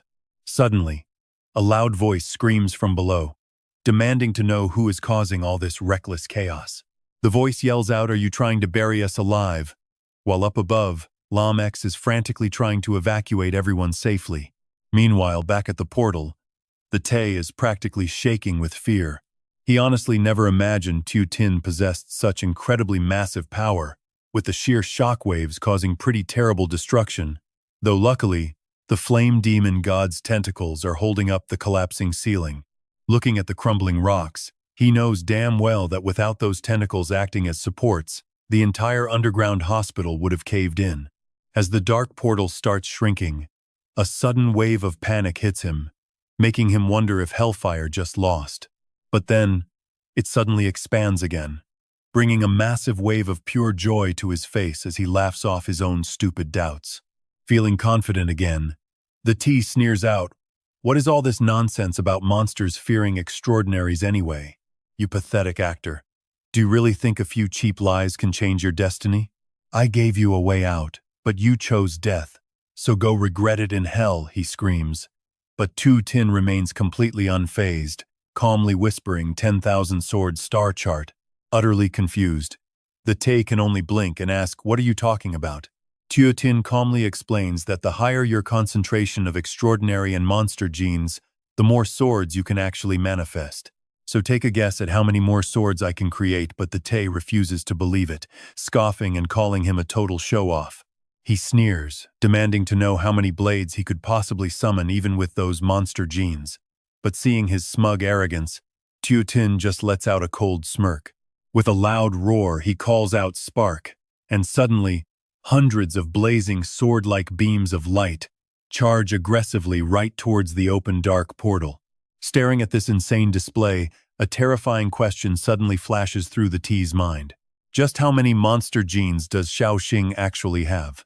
Sweating, he wonders if the 10% monster genes from the flame demon god came because his transcendent genes were already at 90%, meaning his human genes had hit their limit. His transcendent genes are actually only 1%, meaning 99% of him is pure monster. How is that even possible? If so, he is a real beast. And Thay's face completely drains of color. Outside, a massive shockwave from the battle below suddenly rumbles through the ground. Everyone is startled and worries if that was just an earthquake. Something has definitely happened down there. The deputy director pleads urgently, "Commander, please send backup." But the man just snaps back, "Deputy director, I am the one in charge of this rescue operation. I have plenty of rescue experience under my belt, and this is just a basic mission, so nothing will go wrong. That rumble was just a normal aftershock, and deploying more men would only waste our national resources. So this guy has hidden motives. I have to do my best to stall for Fan Theo." He keeps yelling at the deputy director to stay calm and not interfere. Just then, the shaking grows even stronger, throwing the crowd into total chaos. Oh my God. Is this a major earthquake? Still, he yells out to the crowd, "Everyone stay calm." Just then, people spot a figure in the dust and shout, "Look, someone is coming out." "Seriously, Commander, how can you still stay calm? Purifiers, help pull them out." Right then, Thete crawls out like a corpse. 99% monster. That monster blood was supposed to be my ultimate talent. How pathetic that this is why I lost to a commoner with zero power. Honestly, just look at how smug this guy was being back in there. Even so, I still have the Demon Lord's hellfire. But the moment those words leave his mouth, the portal shatters. He stares blankly. You got lucky. A ruined life suddenly gets a tiny shot at a comeback. Saying that, he laughs like a complete madman. But for our fan family, Lady Luck has been on my side since the day I was born. And with the Demon Lord backing me up, you think you can actually win? Bring it on. But as soon as he says that, he freezes in confusion. Wait, where did he go? The flame demon god has already teleported behind Thete. Meanwhile, our boy is running for his life, thinking, you idiot, who would actually fight you? Cao Tron isn't wasting a second. Defending against that hellfire already burned up half of his vital blood force. Face the flame demon god now? Yeah, right. I am not completely brain dead. My only goal here is to rescue the monster gene carriers, and I worked way too hard to finally get this escape window. Luckily, he makes it to a massive breach. The moment he steps through, Tutu gasps, "Lam Dirp, you are finally back." Xiao Xing can't help but praise her. You did amazing, Tutu. You actually saved them. But as he gently touches her cheek, she freezes up completely. Is he flirting with me? He's touching my face. Is this my reward? But in reality, he's feeling for the pulse in her neck to transfer monster genes, injecting the monster genes directly to activate her bloodline power. Right after, Xiao Xing asks her a crucial question. What's the maximum number of people you can fly out of here? Amazed, Tutu realizes her hand is somehow completely healed. I can feel my transcendent genes boiling inside me, and my heart is racing like crazy. I feel like I can fly everyone out at once. He urges her on. Perfect. Let's get out of here as fast as possible. Let's go. Tutu lets out a soft gasp. Xiao Xing asks, what's wrong? She realizes her arm is healed, and she doesn't need to be carried. But she keeps quiet. No, it's nothing. Let's move. Nearby, the flame demon god commands the traitor's power is completely drained. It is time to end this game. Instantly, the collars on the Yang Yang sisters start glowing brightly. Meanwhile, Triorthirn peeks out and anxiously asks his sister Tildao, is the hide of a level 4 monster pretty tough? She tenses up. Did you actually pay any attention at school? 20 years ago, before that level 5 beast evolved, it was a level 4 monster that stormed Nabat, the most crowded city in Tianzhu. The cameras caught the military's absolute despair. A single level 4 beast took on 3 entire divisions, with 300 rocket launchers firing all at once. It kept charging ahead, casually devouring human flesh without hesitating. By the time the army decided to nuke the city, that monster had already evolved into a level 5 beast. Even giant missiles couldn't phase it at all. Triorthirn listens in utter shock. It's terrifyingly powerful. Which means, he looks at the beast and gasps, Thurn Guan Kui is even more insane than missiles and rockets. Tiodao beams with joy. We are so lucky to watch senior sister Thurn Quan fight. It makes me feel incredibly safe. People even rumor that any man who lays eyes on her immediately turns and runs away. Triorthirn is utterly surprised, but she is a gorgeous, powerful, and completely talented girl. Tiodao can't help but snap. Are you stupid or something? It's because she's too amazing. There's literally no guy alive who is actually worthy of senior sister Thurn. So you can only blame the men in this world for being completely useless. Over here, Shangguan Kui looks at the monster and asks, "Can you feel it? I am the biggest threat to you bastards. Get away from my little junior sister, or I will snap your neck and rip your head clean off." Right then, the monster's eyes flash a deep, fiery red as it glares fiercely at Shangguan Kui. The next second, the beast opens its jaws and charges straight at her. Shangguan Kui is a bit dazed, but she angrily raises her weapon. "Hey, you dare defy me? Are you seriously trying to bypass me to attack Xiao Yu? Do you think I am invisible?" A devious smirk instantly spreads across her face. "Junior sister Xiao Yu, go find another monster to practice on. Because right now, I need to slice this one to pieces." With that, she spins the pipe in her hand with raw power, sending a devastating blast crashing toward the beast like 1,000 flying blades. The monster freezes in its tracks for a moment, its eyes burning with pure fury. It glares at her, looking ready to swallow her alive. It bares its razor-sharp teeth as a massive surge of energy gathers deep inside its throat. Zhao Tao and his brother cannot help but squeeze their eyes shut. Xiao Xing immediately recognizes the terrifying pressure rolling off the beast. Yet, standing right in front of its overwhelming aura, Shangguan Kui remains completely unbothered. But look closely, the energy in its mouth is swelling larger, ready to unleash a fatal blast right at her. Thick red veins bulge across its body as it preps for the attack. Then, it speaks in a low, terrifying growl, calling out its move, Flame-Burst Roar. Its eyes shine like massive spotlights, flashing a crimson light that feels like an endless black hole. But Shangguan Kui does not show a single hint of fear, confidently gripping her weapon and leaping straight toward the beast. She rams her pink smoking pipe directly into the monster's mouth, choking back its loaded attack. Shangguan Kui chuckles softly and asks, "Oh, did you want to breathe fire? I saw this move in a video. Your trick is useless." Her small figure stands proudly before the beast. "Now that I have plugged your mouth, go ahead and blow yourself up." Seeing her fearlessly push the monster back like this, Xiao Xing is totally stunned. Turns out the rumors are absolutely true. Xiao Tao stares in disbelief, wondering how any man could look at Shangguan Kui and not be completely terrified. Looking down at the dying beast, she asks with total boredom, "You still haven't exploded yet? More tentacles again? Maybe I should give it a bit more juice and cut them all down?" But suddenly, she flinches. The sheer number of tentacles is completely abnormal. It is regenerating, glaring at her. How annoying. Suddenly, a chubby blowfish shoots past her from behind.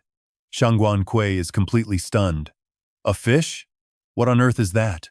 Like a missile, it punctures straight through the beast as a voice yells out, "Satellite number 1, done." Just like that, the fish casually circles the monster, blasting it from every angle. This is all Xiao Yu's doing. Lightning attribute attacks are seriously on another level. Hurry up and take this beast down while it is still struggling to recover. Shangguan Kui glances over, teasing that the move looks like child's play. Xiao Yu's face darkens as she warns her, "No, senior sister Shangguan, we must be careful." She gasps in surprise. Xiao Yu continues, explaining that she can feel all the lightning elements underground being completely drained away. There is an incredibly terrifying monster lurking beneath us.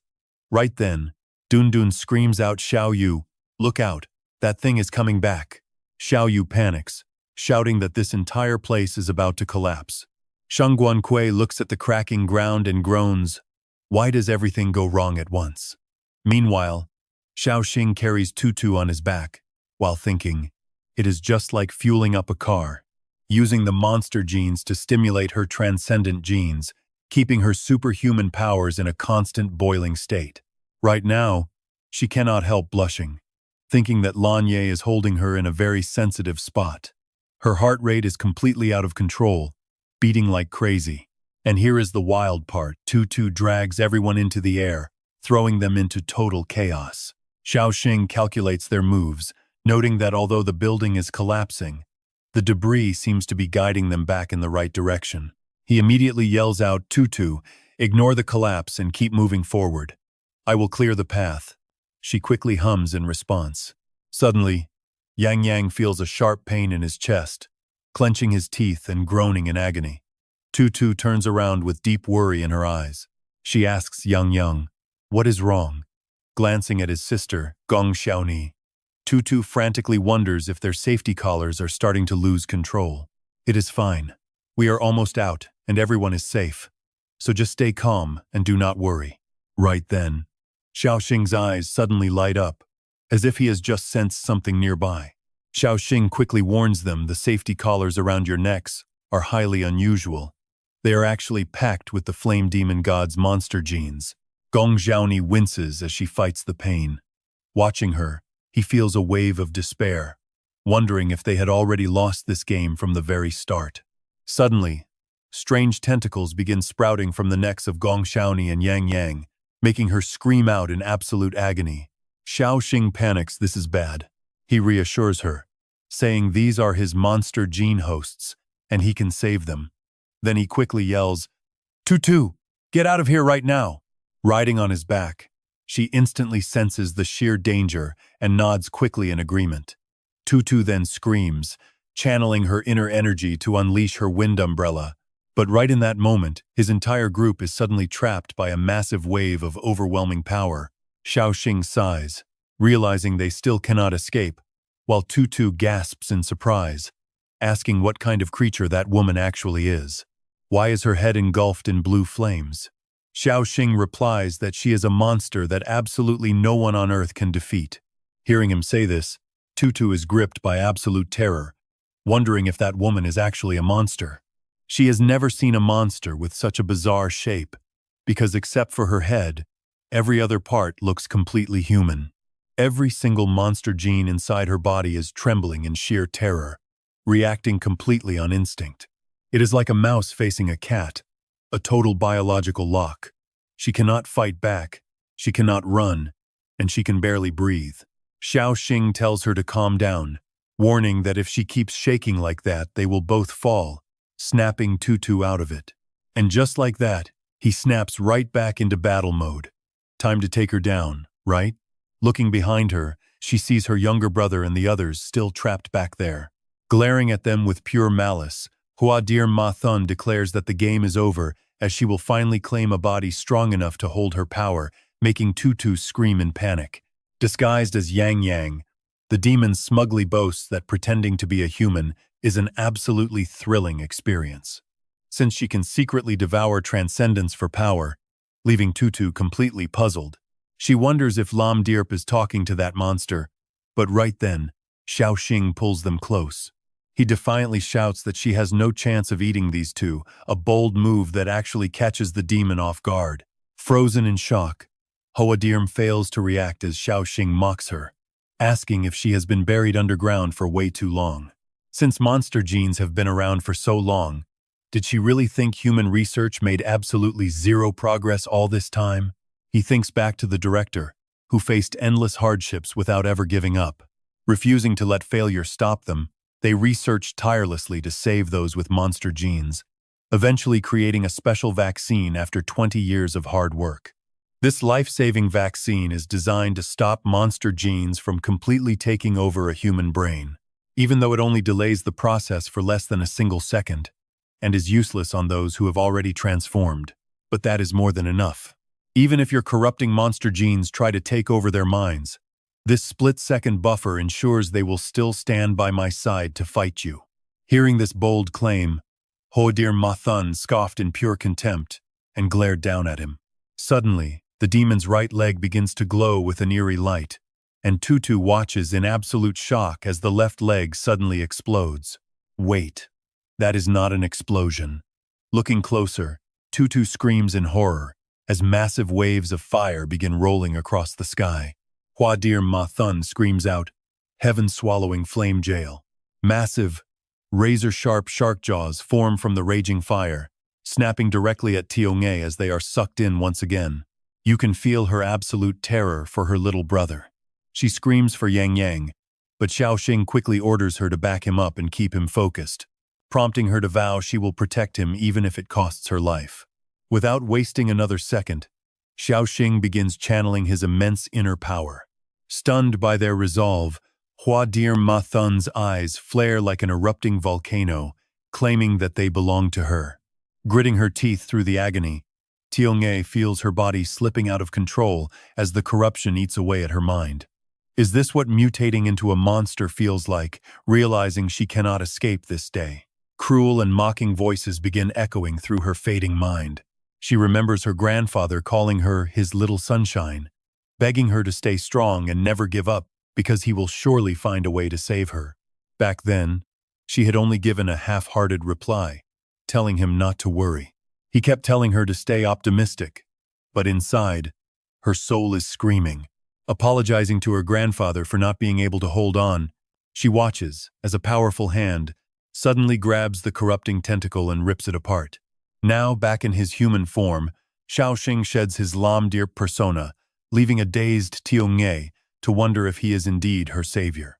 The exact hero her grandfather promised could save her life, even as those razor-sharp jaws snap open once more. Hua Dir Ma Thun roars in absolute fury, calling him a traitorous, weak human who has absolutely no right to steal her prey. Staring back with cold defiance, he looks right at her and tells her he relies on this. Now, he stands proudly in front of the two to shield them, as Xiao Xing sends another telepathic message, asking the flame demon god if she has already forgotten. You could not even destroy my soul in our past life. He pauses, adding that human souls are actually far more resilient and stubborn than she could ever imagine. He directly exposes the flame demon god. You are terrified too, right? Being terrified of exposure in front of all humanity because your true king still lacks the power to fully awaken. You would not dare start an all-out war with humanity before your king wakes up, right? Because if humanity fights back, the king might never gather enough strength to wake. And if he does wake, what if he blames you for completely ruining his master plan? That is why you need a disguise to hide your actual identity, pretending to be human to consume superhumans. Exposed, she screams in a furious rage, calling him a traitor and promising to rip him into shreds. Now Xiao Xing speaks up, although he can temporarily shield them from her deadly claws. He is so sorry. He can only save one of them, because he can only transfer his power to a single person. Hearing this, Yang Yang stands behind in utter confusion, asking if he really meant just one person, meaning only one of us actually gets to live, right? Although he does not understand, he is just glad someone can survive, so he insists the class monitor gets the power. Meanwhile, it turns out Xiao Xing has actually separated his soul from his physical body. Still carrying Tutu on his back, he shouts to encourage his brother, hang in there. Yang, Lamdirm will definitely save you. Meanwhile, the flame demon god begins to make her move, glaring with wide, menacing eyes right at him. Those grotesque tentacles aim straight for Tutu, making her scream in shock that these are the exact same hospital tentacles. She instantly strikes back, determined that she absolutely cannot let this monstrous thing disrupt Lamdirm's focus. But things take a completely unexpected turn for Tutu. Instead of attacking her, the tentacle whips around and aims straight at Lam Dao, who is standing blankly behind. Tutu gasps in pure horror. No way. Instantly, Lam Dao morphs into a hideous beast with a horn protruding from his head, leaving Tutu completely stunned by this impossible sight. Clinging to his last shred of humanity, tears streaming down his face, Lam Dao screams that he will never let them turn him into a monster to hurt others. Witnessing this heartbreaking scene, she cannot hold back her tears as they begin to flow freely. Lam Dao cries out, Sister Tutu, the class monitor and Yang Yang are in your hands. He then violently strikes his own tentacle, sending fresh blood gushing out. Honestly, you can't help but feel her absolute heartbreak as she stands there completely powerless. Naturally, the flame demon god is furious, spitting that her power was wasted on such an ungrateful, foolish little insect. Seeing an opportunity to prove himself, Tei looks at Tutu and tells the demon god that he will gladly go execute her. Instantly raising his arm, a massive surge of overwhelming energy manifests as his deadly signature technique, the red flame hand. With his hand completely wrapped in blazing red fire, Tutu screams in pure rage, Fan Tei. So you were the traitor hiding in the shadows all along. Why would you sell your soul to monsters? He mockingly sneers, asking why she is acting so surprised. You should have figured this out ages ago, because that creature carrying you around this entire time is a monster too. Using her wind guide to block his heavy blow, Tutu snaps back no. He is a human who can control a monster's power. While you are just absolute scum helping these beasts trigger this nightmare, sacrificing your own kind to feed them, you are the real monster here. Hearing her brutal words, his anger boils over as he grits his teeth in pure frustration. Refusing to back down, Thete snarls that she has a brain but clearly does not know how to use it. Useless trash like you only slows down human evolution. Let us see how you plan to slice through his deadly flames this time.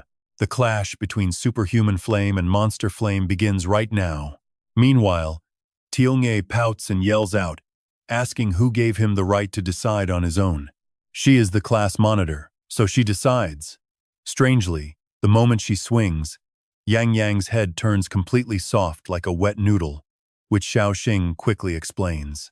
Currently, we are standing in a place very similar to a mental world, where your mental strengths are pretty evenly matched, meaning you can only irritate one another. Snapping his fingers, Xiao Xing asks if they want to negotiate with him first. Yang Yang urgently yells out to wait, but he immediately faints right after that. Finding him way too noisy, Xiao Xing decides to put this idiot to sleep first, leaving Tiongye deeply impressed. With just a single snap of your fingers, Yang Yang is out cold. You are incredibly cool. Keeping a straight face, Xiao Xing cracks a quick joke to ease the tension, making Tiongye laugh and agree that they are totally on the exact same wavelength. This is what hitting it off feels like. Brother, we really do have a connection. You risked your life to save us, which is incredibly loyal. Since you said you can only grant power to one of us, what happens to the other person? Is there any way to save him? Xiao Xing answers honestly he can help him keep his consciousness after turning into a monster. Without any extra energy, he will just be a low-level beast. But at least the flame demon god cannot hijack his physical body. Xiao Ni then asks, once someone turns into a monster, they can never go back to being human, right? Xiao Xing continues, maybe down the line I will find a way to turn him back to normal. She presses further, can we actually defeat the flame demon god? He admits honestly that in their current state, a direct fight means certain defeat, but we can still risk our lives to escape. If we are truly pushed to the brink, I have one last trump card. Xiao Ni asks again what happens if the flame demon god finds another host with the monster gene capable of holding her massive power. Xiao Xing replies, then nobody can stand against her, and we will just have to focus entirely on getting stronger fast. Xiao Ni counters, and what if she never manages to find one? Xiao Xing patiently answers, in that case, she will finally have to learn what it feels like to be crushed by humanity. Suddenly, Xiao Ni realizes she still does not know his name. He calmly tells her his name is Xiao Xing, and she smiles, offering her sincere thanks. She guesses he worked incredibly hard to become this powerful, but he remains humble, brushing it off as likely just a bit of natural talent. Xiao Ni looks over and keeps rambling, Xiao Xing, if the flame demon god decides to wage a massive war on humanity, the superhumans might have a slim chance of survival, but ordinary citizens are definitely going to perish. Xiao Xing starts losing his patience. Here we go again. The standard righteous hero speech is starting up. She sighs softly even with their mind intact. Forcing someone to spend the rest of their days looking like a monster is just too cruel. So will you listen to my suggestion? You have been working so hard. There is absolutely no need to carry this entire world all on your own. Let me share half of that weight. He realizes in his mind that yes, she would always make this exact choice. Because in her past life, she was a tiny sun even when the whole world abandoned her. She still wanted to keep shining on everyone. Meanwhile, Tutu is struggling in a chokehold. Look at this tension, Shi-Chi sneers that running away is her only hope left. Blood is dripping from both of her eyes, but Tutu hardens her resolve she will not let anyone disturb Lan Ye. Right after that, her physical power proves to be absolutely no match for his crushing strength. A massive explosion erupts, forcing Suzu to scream in panic. Shi-Chi smugly transforms his tentacles into a razor-sharp drill, looking down at her in contempt. You are completely out of options.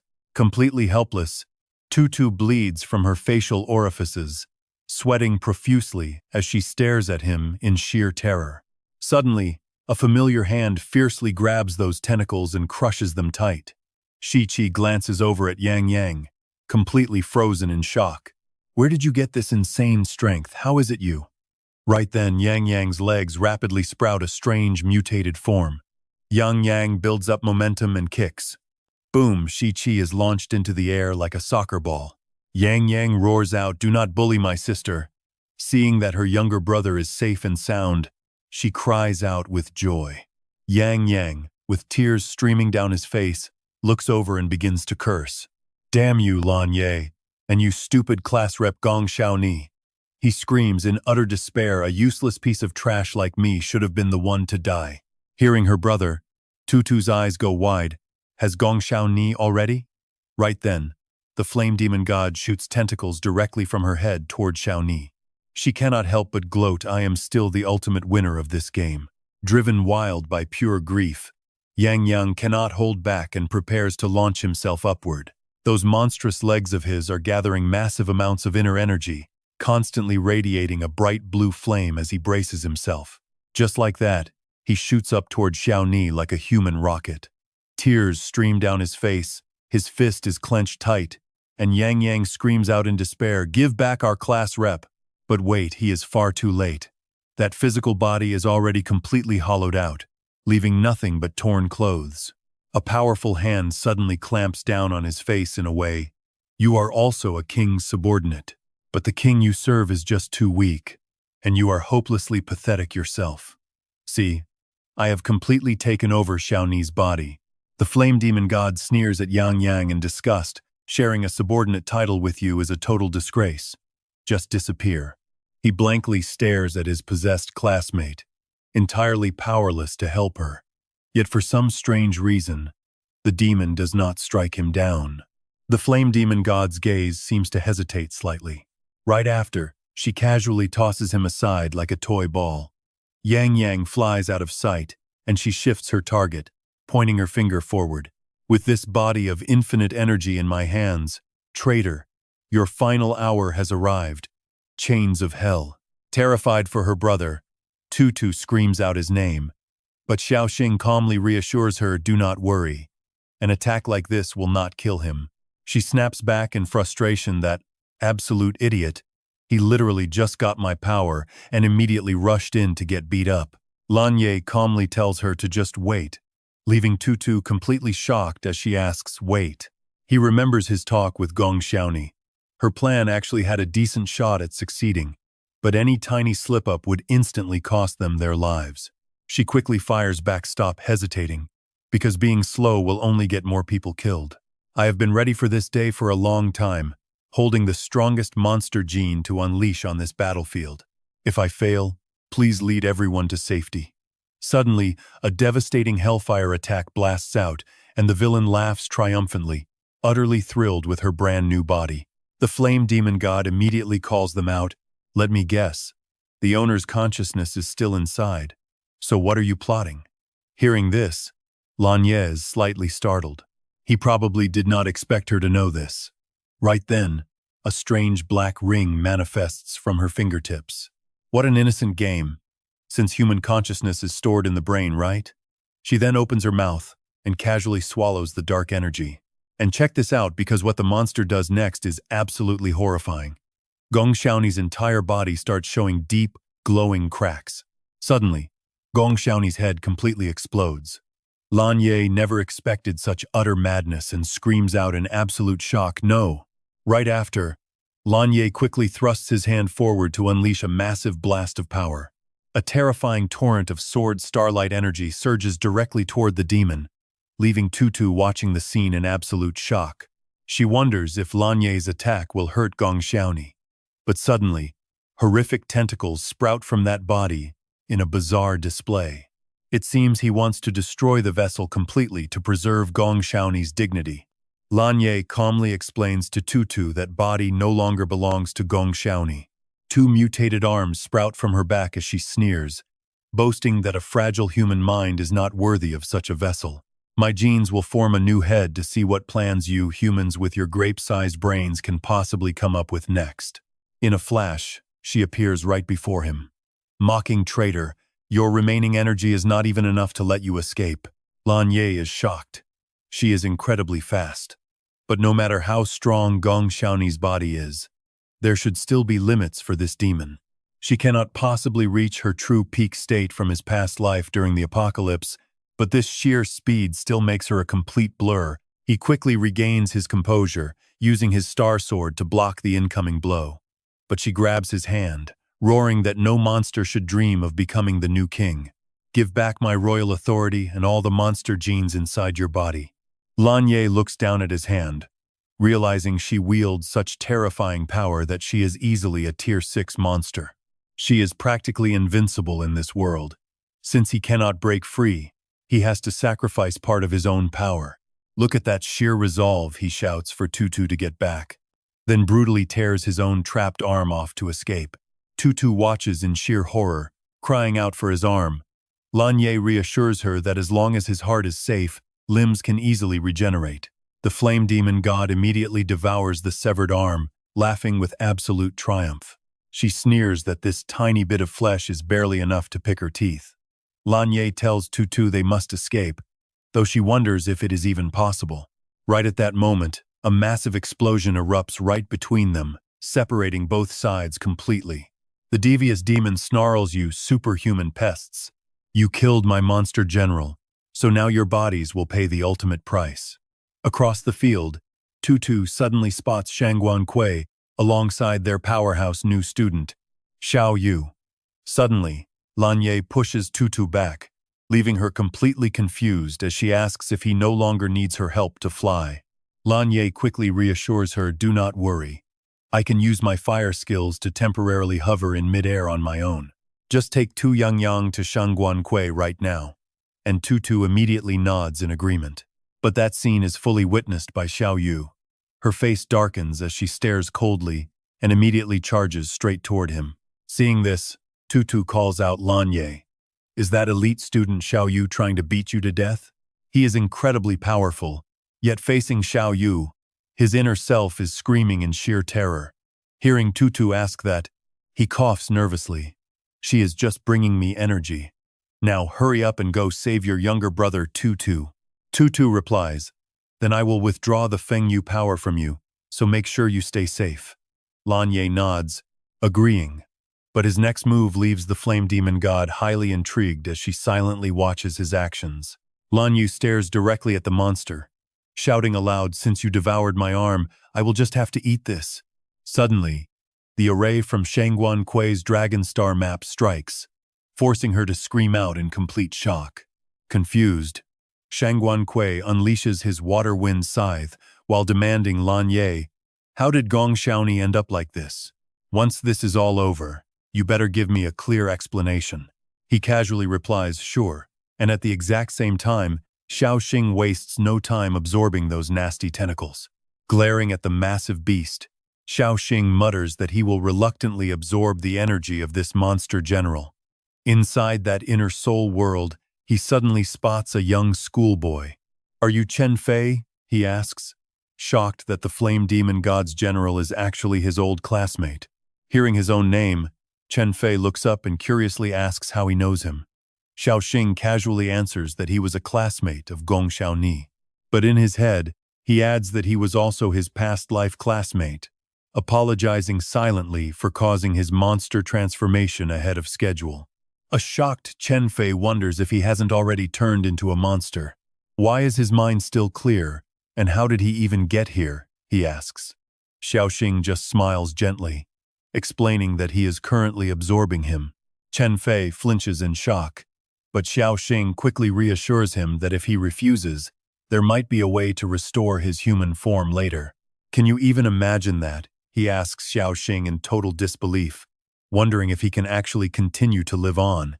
But living on as a hideous monster, he mutters, before politely saying, "No thank you.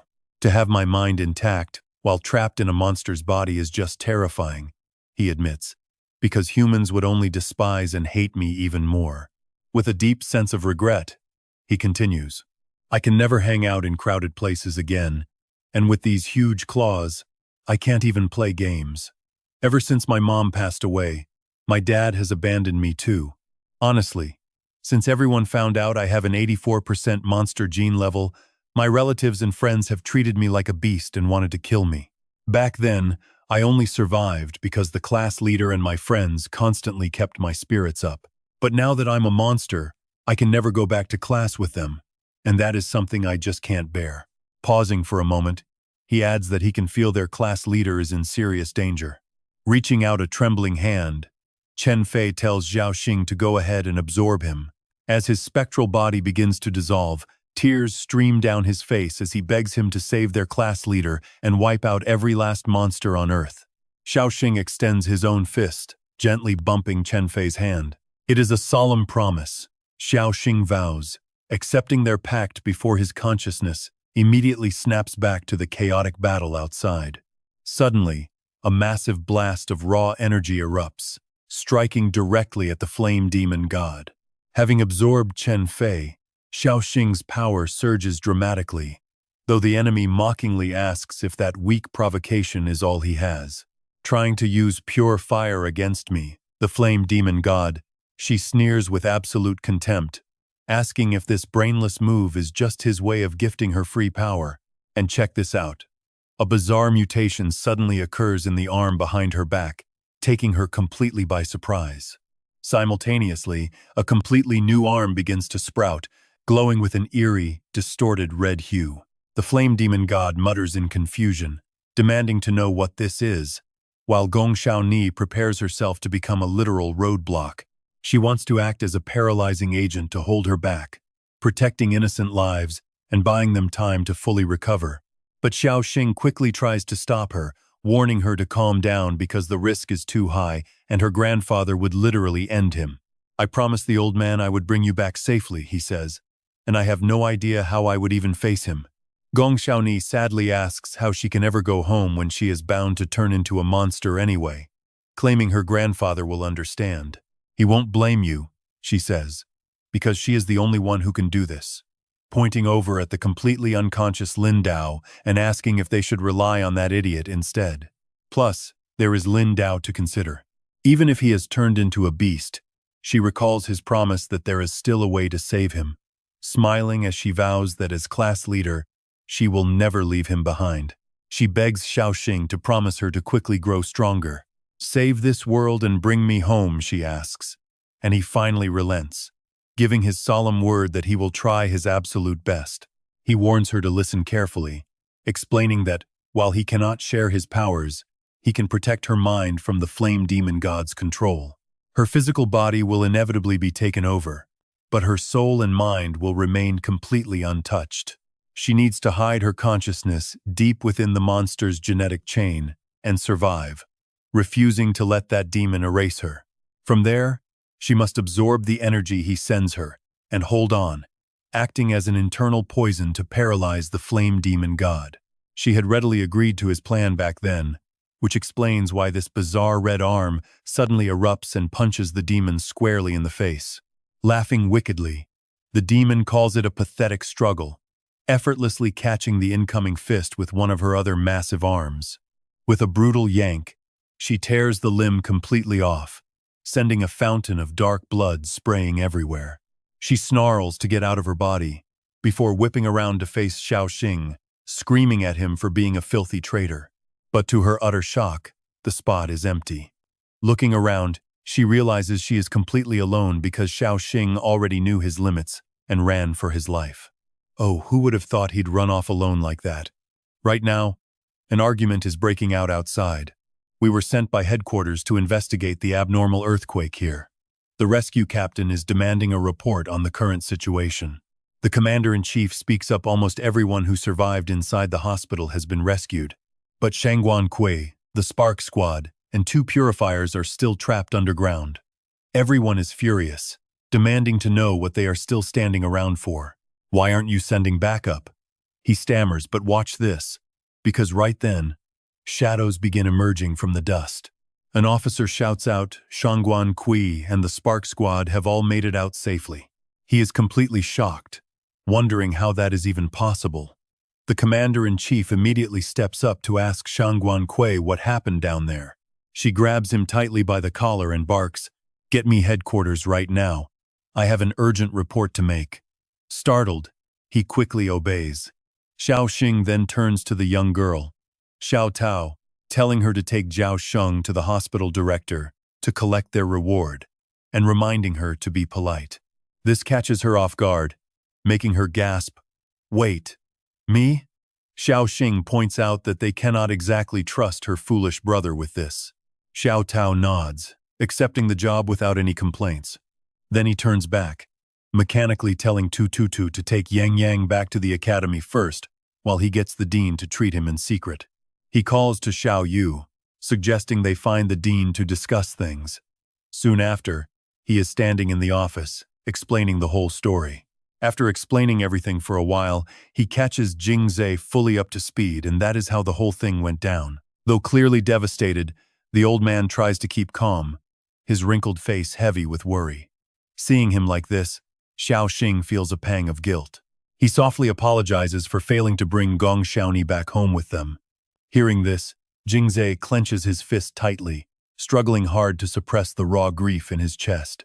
But he quickly relaxes his grip, letting out a heavy sigh as if accepting this bitter reality. Jingzhe finally speaks up. He knows his granddaughter better than anyone else in this world. The greater the danger, the more she will sacrifice her own safety to give others a chance to survive. She is exactly like her parents. His own son and daughter-in-law died saving people from monsters, so how could that silly girl be any different? Because of that, he cannot blame them. He promises to do everything in his power to help them in the future, hoping they can eventually bring that kind-hearted girl back home. At those words, the eyes of Xiao Xing and Xiao Yu light up with hope, and he quickly promises that they absolutely will. Seeing his intense reaction, the old man suddenly tenses up, telling him not to make any crazy, impossible demands. He warns them to have mercy on his old bones. Knowing how greedy he can be, Xiao Xing reassures him they will keep it reasonable. The dean silently continues even if they completely drain him. They are still a long way from matching the Fan family. They have grown far too quickly, dominating countless industries and standing as the top supplier of life serum in all of Wuxia. Xiao Yu chimes in, asking if the dean can use his connections to get help from the higher-ups. With headquarters backing them, the Fan family cannot control everything. He reveals they once captured a primeval monster resembling a triceratops, hoping to launch a massive nationwide search across all ley lines to track down others like it. Yet, there has been absolutely zero progress, almost as if powerful forces are secretly working to block their efforts. Too many conflicting interests are involved here. It is not nearly as simple as it looks on the surface. Xiao Xing silently realizes that the apocalypse in his past life was not just the work of monsters, corrupt humans, also played a major part. Jingzhe anxiously taps on his desk. They cannot force a premature war with the Flame Demon God, so they are locked in a silent war with the Fan family. To avoid alerting the mysterious power behind everything, they must operate strictly in the shadows, slowly building a comprehensive plan with only the most trusted allies. Clenching his fist, he takes a deep breath, warning them to completely forget about seeking outside help for now. He seriously asks Xiao Xing what the monsters will do next, based on his rare knowledge. Does he have a plan? Xiao Xing glances over. Here is the scary part. If the Flame Demon God cannot absorb Gong Xiaoni yet, it will just wait until she grows stronger. Realizing he might have said too much, he quickly coughs it off, stating that all monsters share the exact same ultimate goal. Having lived through this once before, Xiao Xing knows they want to feed their king by devouring normal humans and awakeners alike. The stronger their supernatural genes are, the more energy they possess. And with the National Supernova Tournament coming up, they have a massive target. For the Flame Demon God, this tournament is basically a massive feast. Speaking of which, the boy starts quietly calculating the exact timeline. In his past life, the horrific supernova calamity struck, wiped out every single young genius in that tournament. The news blamed a monster riot, but the actual details remained a complete mystery. Jingzhe asks him, "So what about you? Is explosive growth really necessary? How do we even do that?" Tu Tin chimes in, don't worry about me for now. When it comes to leveling up, an awakened's growth is always tied directly to elemental stimulation. Sure, too much can backfire, but look at Thuong Quan Koi. If you throw her into the deep ocean, her growth rate would spike instantly. Back when she was just a 3-star awakened, she actually went and did that. She almost ended up as food for terrifying deep-sea monsters. Nowadays, even the wild river waters of Purge City can't give Thuong Quan Koi any real elemental boost. But I'm not talking about Thuong Quan Koi here, haven't you noticed yet, Dean? The easiest awakened to level up has been right next to us this whole time, Tu Nu. She gasps. Me? Tu Tin explains further exactly. Modern society isn't like ancient times. We have way more electricity than water, and it is literally everywhere. A sly look creeps onto Tu Tin's face.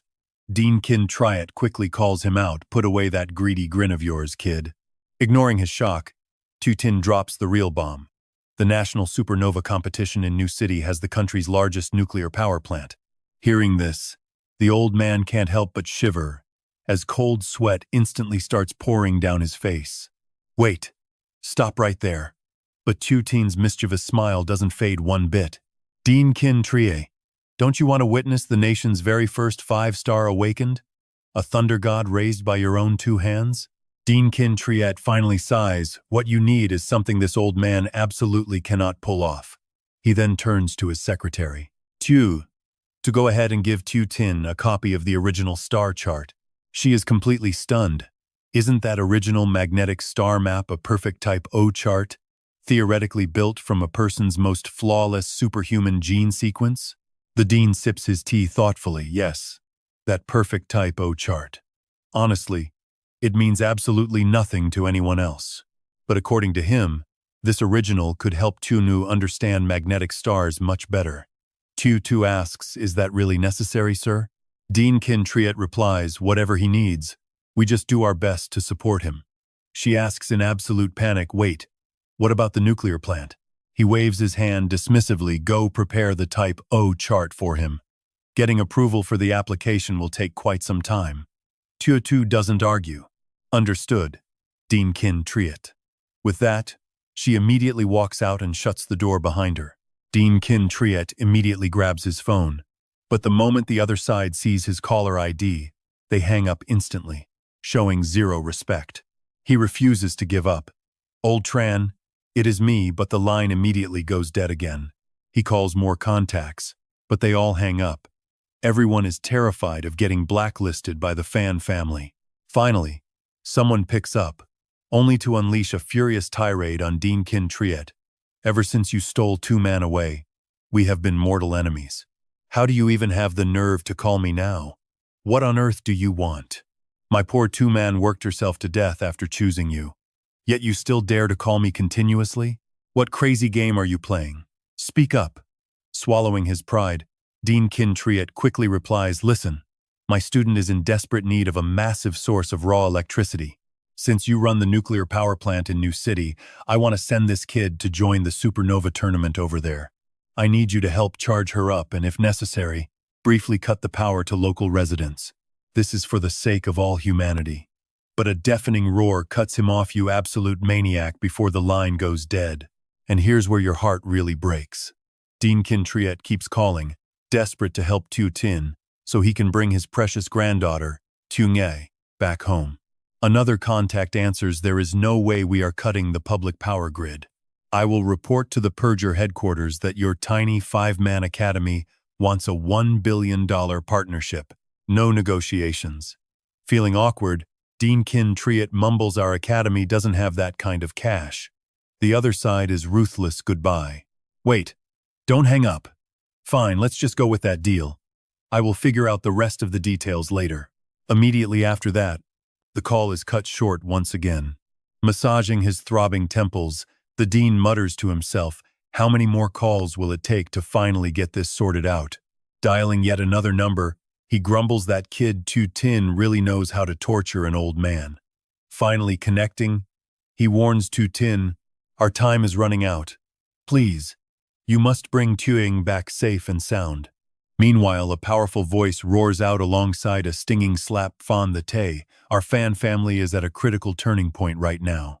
I am on the verge of becoming a 5-star superhuman. If we can secure the chief purger position, do you even realize what that means for us? All we need right now is elemental energy, so nobody dares to look down on us. Yet look at what you did.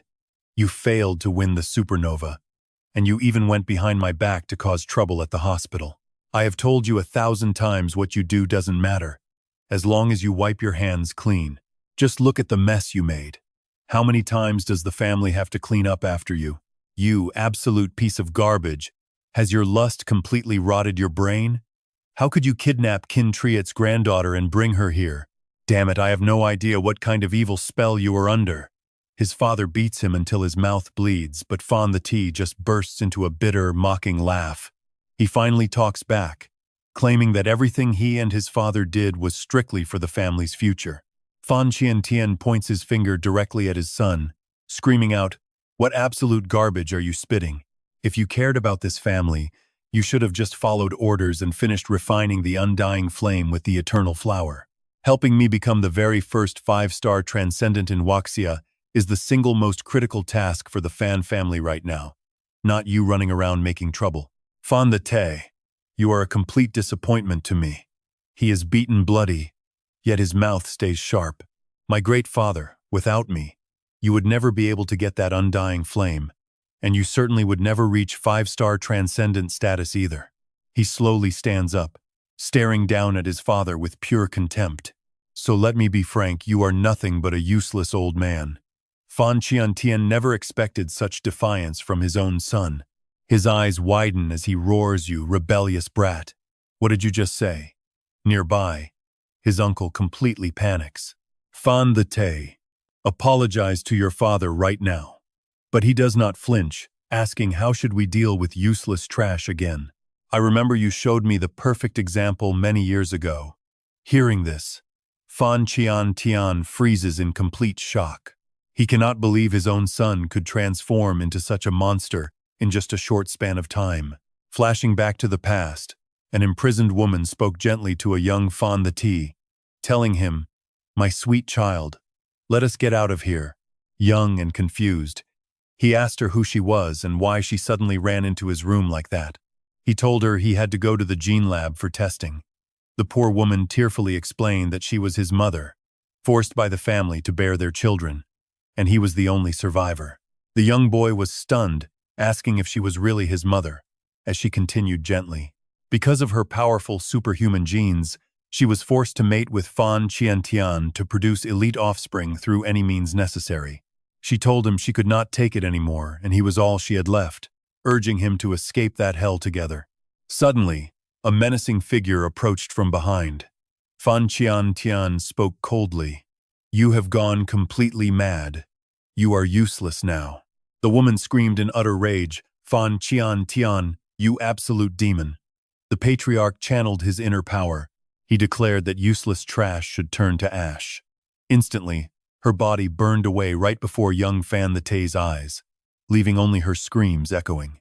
That horrifying memory has haunted Fan the Tay to this very day.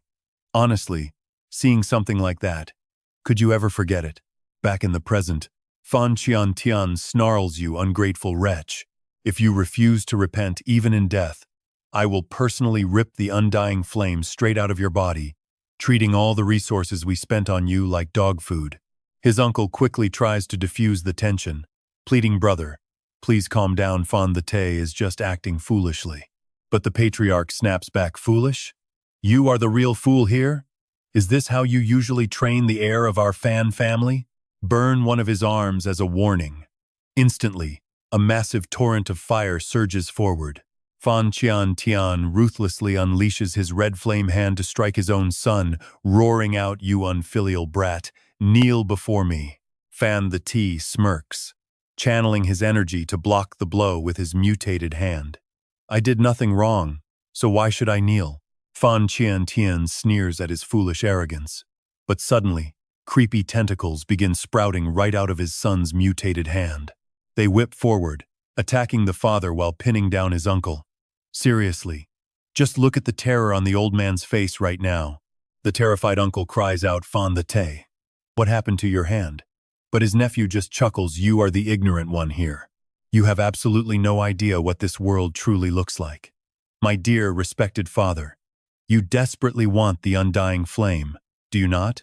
Then go ahead and take it. By now, the father's body is completely bound by the writhing tentacles, rendering him totally paralyzed. His uncle panics, screaming at the top of his lungs, Fan the Te. What on earth are you doing? That is your father. Fan Tian's face darkens as he realizes, so you stumbled upon some bizarre encounter to make you act this incredibly arrogant. His son retorts, but do not forget, I am the closest to reaching 5-star transcendent. Right then, the flame demon god suddenly appears before him. It asks if this is its sacrificial offering. Fan Tian is inwardly shaken by its blinding, terrifying speed. Staring at the girl in front of him, he is completely lost. A massive question mark in his head, how is Qin Triet's granddaughter doing this? Suddenly, her hand drives straight toward his heart. Terrifying him, the sheer physical power behind her strike is unreal. Looking at her hands, he instantly realizes this is far beyond anything humanly possible. Fan Tian chokes out, you are not actually Qin Triet's granddaughter. Fan the Te grins and reveals she is the very eternal flower you all wanted so badly to make our family thrive. He cannot help but feel surprised, never expecting it to be the eternal flower. His uncle stands nearby in a panic, telling the Te to release Qian because he is his real father. But his face is cold. Looking at his dad, is that so? It seems like the Te is really enjoying this. He smiles softly, saying that someone with the same genes as him must taste delicious. Blood sprays everywhere, making his uncle scream in terror. Realizing what is happening, the uncle quickly snuffs out his immortal flame early to save his strength, ordering the researchers to retreat. You planned everything that happened tonight beforehand, did you not? Sweating profusely, he asks his nephew the Te, as the heir of the Fan family. Do you even know what you are doing? With a casual smile on his blood-soaked face, he answers, actually, I have never been more sober than I am right now. He asks helplessly. His uncle had always been suspicious when Fan Tian first planned to use stimulation to upgrade their family's extraordinary genes. I know exactly where to go to investigate your mother's side of the family. Showing absolutely no emotion on his face, he tells him, Uncle, do not be so tense. Hearing this, his uncle cannot help but flinch. Perhaps he just cannot understand what his nephew is thinking anymore. Meanwhile, the arm Qian injured is starting to heal up. He explains, I have absolutely no connection to that person. Do not tell me you thought I did all this for her sake. How could I? My father had to die. Not just because he is useless now, but because he would eventually become a major obstacle in my path. With his extremely conservative ways, he would definitely end up ruining the grand plans I have mapped out for our family. Uncle, you raised me like a real father all these years, he says, casting a slightly threatening gaze at him. I am confident that once you understand the full cause and effect, you will support my decision. His uncle is absolutely stunned. What? But get this, he reaches out and says their family will run a massive human livestock farm. Just agree to join me, and we can continue researching the ultimate limits of human genes together. Overcome with fear, he warns him, the Te. This is pure madness. You are going to bring total ruin to the Fan family. Even now, he remains completely unfazed, replying, You are wrong, Uncle. I am the only savior of our Fan family. Without me, everyone in the Fan family would have become monster food a long time ago. No matter how powerful a family is, once the Flame Demon Lord decides to destroy them, how long do you think it takes? In the end, he has no choice but to submit to his nephew. The Te smiles in satisfaction, truly worthy of my beloved uncle. He continues, starting tomorrow, we will sacrifice one 3-star extraordinary user every single day to feed the great Flame Demon Lord. He is left speechless. What? The Flame Demon Lord, her face full of greed, grins wickedly. 1 is not enough. I want 3. He replies, I understand. If we cannot find outsiders, we will temporarily substitute them with loyal Fan family members because we cannot let our Lord go hungry. Just wait until the supernova competition takes place in New City, and we will bring the Flame Demon Lord there for a massive feast. Switching scenes to the school training ground, where everyone is preparing to fight monsters in the future. But even if it is just a level 1 beast, its strength is still 5 times greater than a human, making physical training absolutely mandatory. The students are currently forced to do horse stances, and this task seems so brutal that their entire bodies are shaking uncontrollably. The voice continues, explaining that a stronger soul state increases the chances of triggering their extraordinary genes to finally wake up. Every single one of you must complete your daily physical training tasks without fail. Suddenly, one jealous student snaps, pointing right at Tu Tin. Hey teacher, how come those two get to sit over there? They are over there eating and drinking happily while we suffer. Are we just background extras? On what grounds? He is utterly furious, telling the teacher to look at that smug brat gloating over their misery. But the teacher simply replies, "They are the supernovas of our academy this term. They have been assigned their own private instructor, so naturally their curriculum is completely different from yours. Right now, they are just waiting for their squad's private teacher." The bitter student remains unconvinced. A private squad teacher? When it comes to training, surely the more people there are, the better it is. Our training efficiency is way higher, so there is no need to envy them. Meanwhile, Quan Koi approaches from a distance, smiling warmly. "Hello there, Teacher Thuong Quan." Quan Koi replies, "You two can just call me senior sister as you usually do." The students standing nearby gasp in total shock, screaming, "Look, Thuong Quan Koi, that blonde is acting crazy again. Damn it. Having the genius girl Tua Nu is one thing, and I can even tolerate that parasite Tua Tin living off women. But on what grounds do those two useless siblings, Trio Thin and Trio Tiu Dao, get to be here? Teacher, I want to report True Thin and True Tiu Dao. They did not return to the dorms last night. Who knows what shady things they did." The teacher tiredly explained that their Apocalypse Mars squad had to go on a special mission for the last 2 days. It looks like Lei Triothin and Trio Tio Dao even went to collect their rewards. "Look, they are back." They turned in surprise. Right then, the trio brothers were seen laughing and cheering happily. Trio Thirn immediately spotted him and shouted out, "Boss, the mission is complete, and we had the vice principal swap all our cash for life elixir." Xiao Xing nodded in approval, praising them. "You did great, Trio Tio Dao. That looks like a massive haul." Then he stood up with a grin and waved goodbye. "Keep it up, everyone. We are taking off."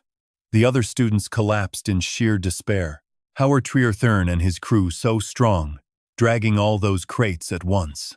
Wait, here is the crazy part. Those crates are actually filled with life elixir, the exact stuff that normal folks can barely get a single bottle of.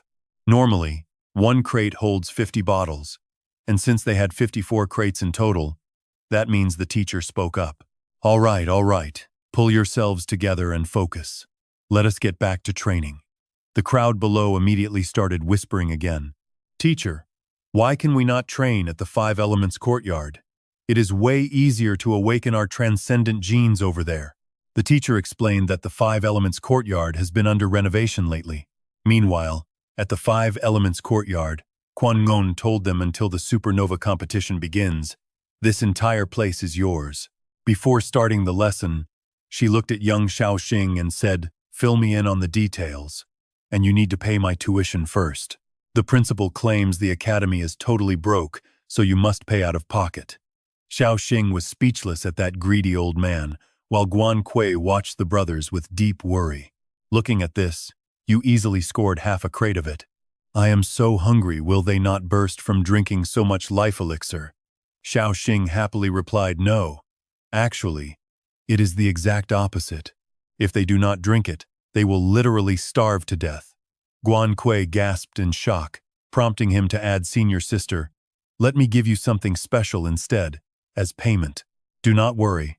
If it is you, you won't suffer nearly as many side effects as they do." He held out a tiny monster sprout in his palm, as you can see. "I am able to control monster genes. The blue flames I use are not some transcendent ability, but pure monster power. If you feel nervous about this, senior sister, I completely understand. I can always just give you half of the life elixir instead. Hearing that, Guan Kui finally felt a bit more at ease. Just as she suspected, she gently touched the sprout in his hand, wondering if he really could control monster genes. It was incredibly intriguing, but right at that exact moment, the tiny monster suddenly lunged forward and bit her hand hard. Guan Kui could feel his monster genes slowly invading her body, causing her own transcendent genes to flare up in response. Let me see what you have done. This monster gene is aggressively invading my mysterious chain of transcendent genes. Aside from 91% of my transcendent genes, it even found the remaining 9% of normal ones. Guan Kui felt it clinging to her like a leech. Fighting back the invasion, she strained to stay rational.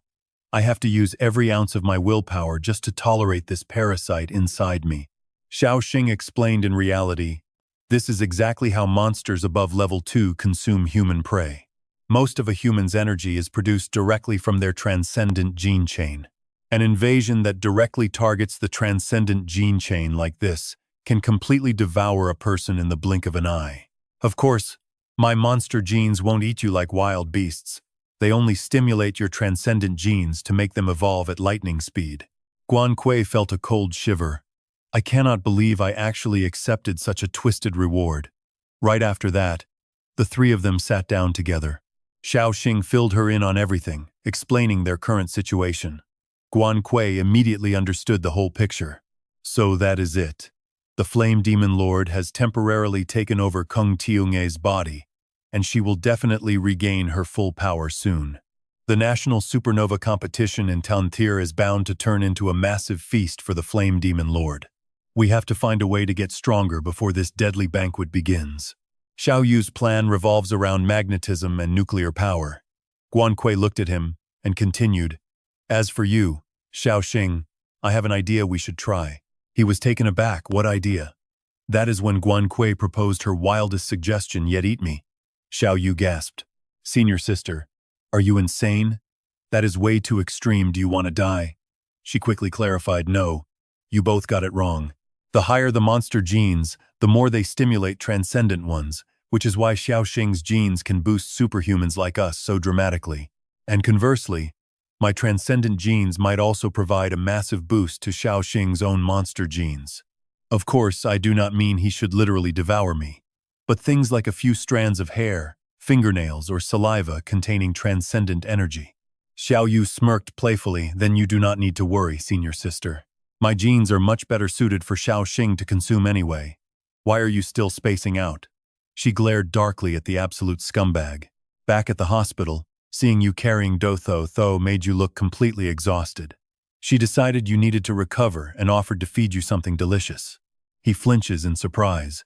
This dangerous fish girl must be plotting something suspicious again. Determined to get back at him, Nu quickly kicks off her shoe and raises her bare foot, telling him to come over and bite her toenails. Tin grimaces in disgust and tells her to get that smelly foot away, since swallowing bodily fluids like saliva is already his hard limit. Hearing this, Nu's face goes dark, and with who knows what running through her mind, she immediately asks if he just said bodily fluids. Nu instantly screams out, You perverted trash. Shut your mouth right now or I will stuff this dirty foot towel down your throat. Terrified, Tin begs the dumb fish to stop, but she just calls out to her senior sister, asking for help to pin him down. Guan Kui immediately channels her inner energy to strike, declaring that all trashy men must be destroyed, instantly forcing Tin's mouth wide open. Nu lunges forward, opening her mouth wide. Tin looks up in despair. What are you trying to do? Tin breaks into a cold sweat, pleading with the dumb fish not to take things this far, when suddenly a fishy smell hits his nose. He flinches in shock, his entire body freezing up as a sudden realization hits him. The liquid he is swallowing is actually blood. Just look at her face as she casually tells him to drink up, warning that wasting a single drop means getting that foot towel. We grew up together, and our fates are bound. We share the blessings, and we face the hardships side by side. Seeing his stunned silence, she adds that she is capable of doing a lot of things for the both of them. Giving a little blood is nothing. Then she suddenly screams out, Hey, "You trashy guy. Did you hear me? Or what?" Tin hears this but suddenly grabs her wrist tight, sensing danger. His intense reaction startles her, as a tiny bit of bleeding is really no big deal. A flood of painful memories rushes back into Tin's mind, feeling as vivid as if it all happened just yesterday. Suddenly, his arm begins to undergo a terrifying mutation. As Tin holds her tight in fear, Tianu starts panicking too. Calling out from afar, Quan Koi demands to know what is wrong with Tin. Sensing his bizarre aura, she shouts that even Tiu Dao's brothers are being overwhelmed by this massive surge of inner power. Trio Thin even gets blown backward by the force, and he yells out in shock, "Boss, with this wild vortex whipping up, it looks like you cannot control that power of yours at all."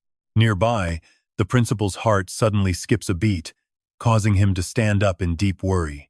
He is not the only one. Up in the stands, the other students feel the pressure too, quickly breaking into a frantic chatter. Is this a monster's pressure? Back with him, Tianu looks up completely lost, asking what he is doing. Tin hugs her even tighter, resolving that in this life, he will absolutely never let Tianu get hurt and will protect her at all costs. Suddenly, a wave of pure happiness washes over him. Blushing, Tianu complains that he is being way too cheesy, but she is moved enough to wrap her arms around him, thinking it was just a few drops of blood. A moment later, his mind clears, and Tin asks in confusion, "Hey, dumb fish, why are you hugging me? Are you trying to feel me up?" Tuangu angrily shoves him away, snapping that he was clearly the one who hugged her first. Tin acts surprised, claiming he has no memory of it, and that it must have just been an involuntary reflex as he recovered. Quan Koi casually comments, "So, is that the typical excuse trashy guys make?" Wait, could her blood really be his ultimate trigger? If so, her injuries are going to set his power off like crazy. Meanwhile, Tin grumbles at the dumb fish to stop smiling because he forbids it. As Quan Koi tries to suggest they can use this method, he cuts her off. "Are you kidding me? Do not use Tunangu's blood to trigger me like that. I do not have some weird, perverted fetish." She waves her cut hand right in front of his face, teasing that she knows exactly what kind of weird interests he has. The second Tin sees it, he suddenly lets out a loud shout, causing Tianu to quickly leap backward, screaming, "You trashy bastard! Do not tell me you actually want to eat me!" His eyes turn blood red as Tin stares at her, drool dripping heavily from his mouth. Quan Koi immediately channels her energy and slaps him right across the face, shouting for him to wake up. Tin clutches his face in shock. Wow, Tianu's superhuman genes smell amazing. Quan Koi gives a forced smile, noting that using Tiangu's blood as a booster is definitely a risky path. But for now, you will have to try your best to suppress that appetite. He has absolutely no idea what she means, Quan Koi explains, asking if they are not the ones who want to grow stronger as fast as possible. For you guys, that means finishing your star chart cultivation to 100%. Right now, we have your monster genes plus a massive supply of life essence liquid. There is a special acceleration method for star chart cultivation that regular extraordinary humans could never hope to learn. Back on the training field, the instructor is barking orders, yelling for everyone to get back on their feet and keep practicing. Unless you push yourselves to the limit, your extraordinary genes will never evolve, and the unawakened students need to work even harder. Get up, all of you. If you do not work twice as hard, we will never stand a chance of catching up to Tin and his crew. Right then, a voice suddenly cuts in. That is not right, teacher. I completely disagree with this viewpoint. No matter how hard they try, they will never catch up to those backdoor cheaters. The instructor instantly recognizes him as UZ from Chiyan Team 23. He was originally a core member of the team, but he gave up his spot to Fan Shichi during the Supernova selection trials. And the others? Did they already agree to join the Fan family after graduation? I do not care what your plans are. Get out of this classroom right now and stop disrupting other students who actually want to study. Yuze just sneers with a smug look. Why is that? Am I not allowed to talk to my juniors? Or are you afraid of our Transcendent Academy's dirty laundry getting out? A blonde student looks confused. Wait, are there dirty secrets we do not know about? Tell us, teacher. What is really going on? Yuze mocks them, asking if they are truly still in the dark. To be fair, a ridiculous scandal about using the back door to push an illegitimate son in while kicking a real genius out is definitely something they would hide from innocent students. The teacher cannot contain his fury and roars out, Yuze, do not talk nonsense and spread these baseless rumors. He scoffs. Rumors, you say? If he is not the dean's illegitimate son, how could someone with almost zero transcendent genes even make it to the final tournament? Without any connection to the dean, how could that measly 1% transcendent gene pool carry him to the #1 supernova spot this year? In the end, his victory was nothing but pure luck because he just happened to find the artificial transcendent gear before everyone else did. Where are they hiding now, teacher? If you are too afraid to say it, let me tell everyone instead. They are currently hogging the 5 Elements arena. The students instantly erupt. Wait, teacher, is what he is saying actually true? Yes, but there is a reason for everything. Yuze immediately presses on, we need to talk some sense into them and force them to withdraw from the National Supernova Tournament. If you want justice, follow us. The teacher quickly steps in. Halt right there. I will not let you ruin the Academy's reputation like this. Yuze uses his power to block the instructor, laughing with absolute contempt. You only teach freshmen basic theory, so do not think you can stop me. You have no idea how many resources young Master Fan showered me with after I handed him my spot on the team. The teacher gasps in shock. You actually managed to break through to become a 4-star transcendent. Yuze snorts. That is exactly why I must go and demand justice for him today. Meanwhile, back with the main group, Guanquei is busy explaining their training. When cultivating the star map, besides fully understanding it, the absolute hardest part is getting your transcendent genes to take root in the exact, correct locations. You must align every single node perfectly, because even one small mistake can cause devastating internal damage. But those carrying monster genes recover much faster than normal transcendent cultivators. Because of this, with a massive supply of life essence fluid, you will get plenty of chances to fix your mistakes. Even seeing everyone in absolute pieces, Guanquei remains completely unfazed. It is just throwing up a bit of blood, after all. She turns to Xiao Xing. Can you handle this? At this moment, he looks just like a starving beast, right as Yuze's gang suddenly barges in. Xiao Xing, today I will show you what happens when your reputation does not match your strength. The boy turns around, drool dripping down, eyes glowing blood red as he stares back coldly. He recalled that night when he received a call from young Master Fan, who suddenly wanted to drop out of Nan Yue Transcendent Academy. Was it because of that backdoor-using bastard Xiao Xing? He is fuming.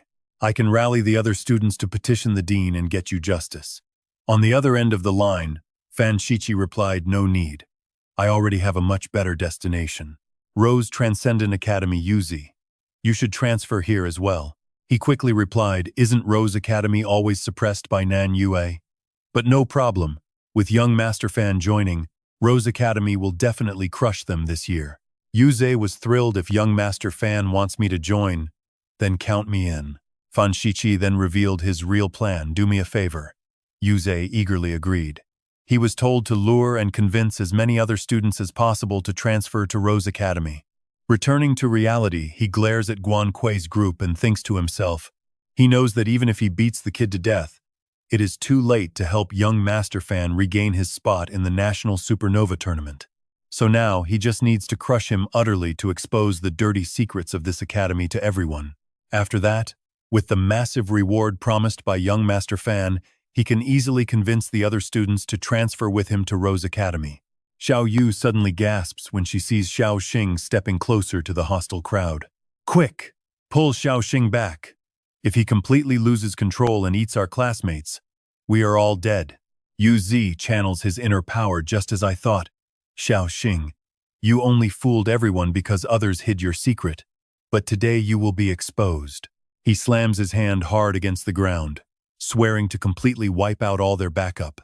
Vutrar is dead set on making everyone witness his opponent's actual strength today, and right after that, a massive wall of fire sweeps rapidly toward Xiao Xing. While Xiao Yu's group stands dazed, Trier quickly shouts out to wait because they actually came to save him. Vutrark gives a sly grin, calling out to Thurn Guan Kui that since the juniors are just sparring, she should not step in to help them.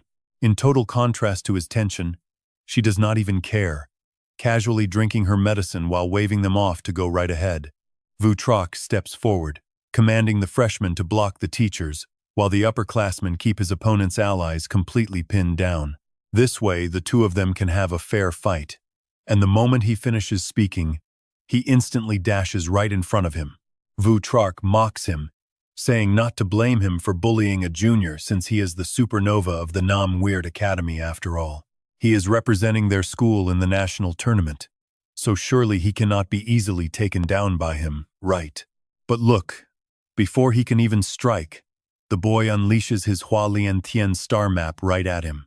Under his plan, Xiao Xing is supposed to protect the team as a fire-type user who specializes in defensive star maps. This specific move will not kill his opponent but is meant to burn off their clothes and leave them horribly embarrassed, making Vutrark scream in terror as the flames hit. He screams out in sheer panic as terror grips his heart, wondering how on earth this kid managed to shatter his ultimate move during the tournament.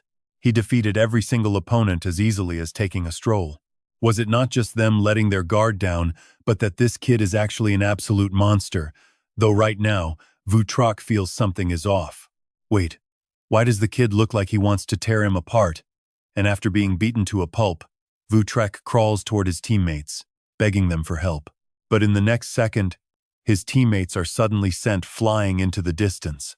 Vutrark is completely stunned, looking over in horror at the genius girl Xiao Yu, who has already shattered his firewall with absolute ease. And the guy who just punched away his flame soldiers is that low-tier Trier, while those massive vines are definitely not normal. Immediately, Xiao Yu rushes over, slapping Xiao Xing hard across the face, screaming at him to calm his senses down. Vutrark is left completely bewildered, wondering if these guys really just recently awakened their supernatural powers.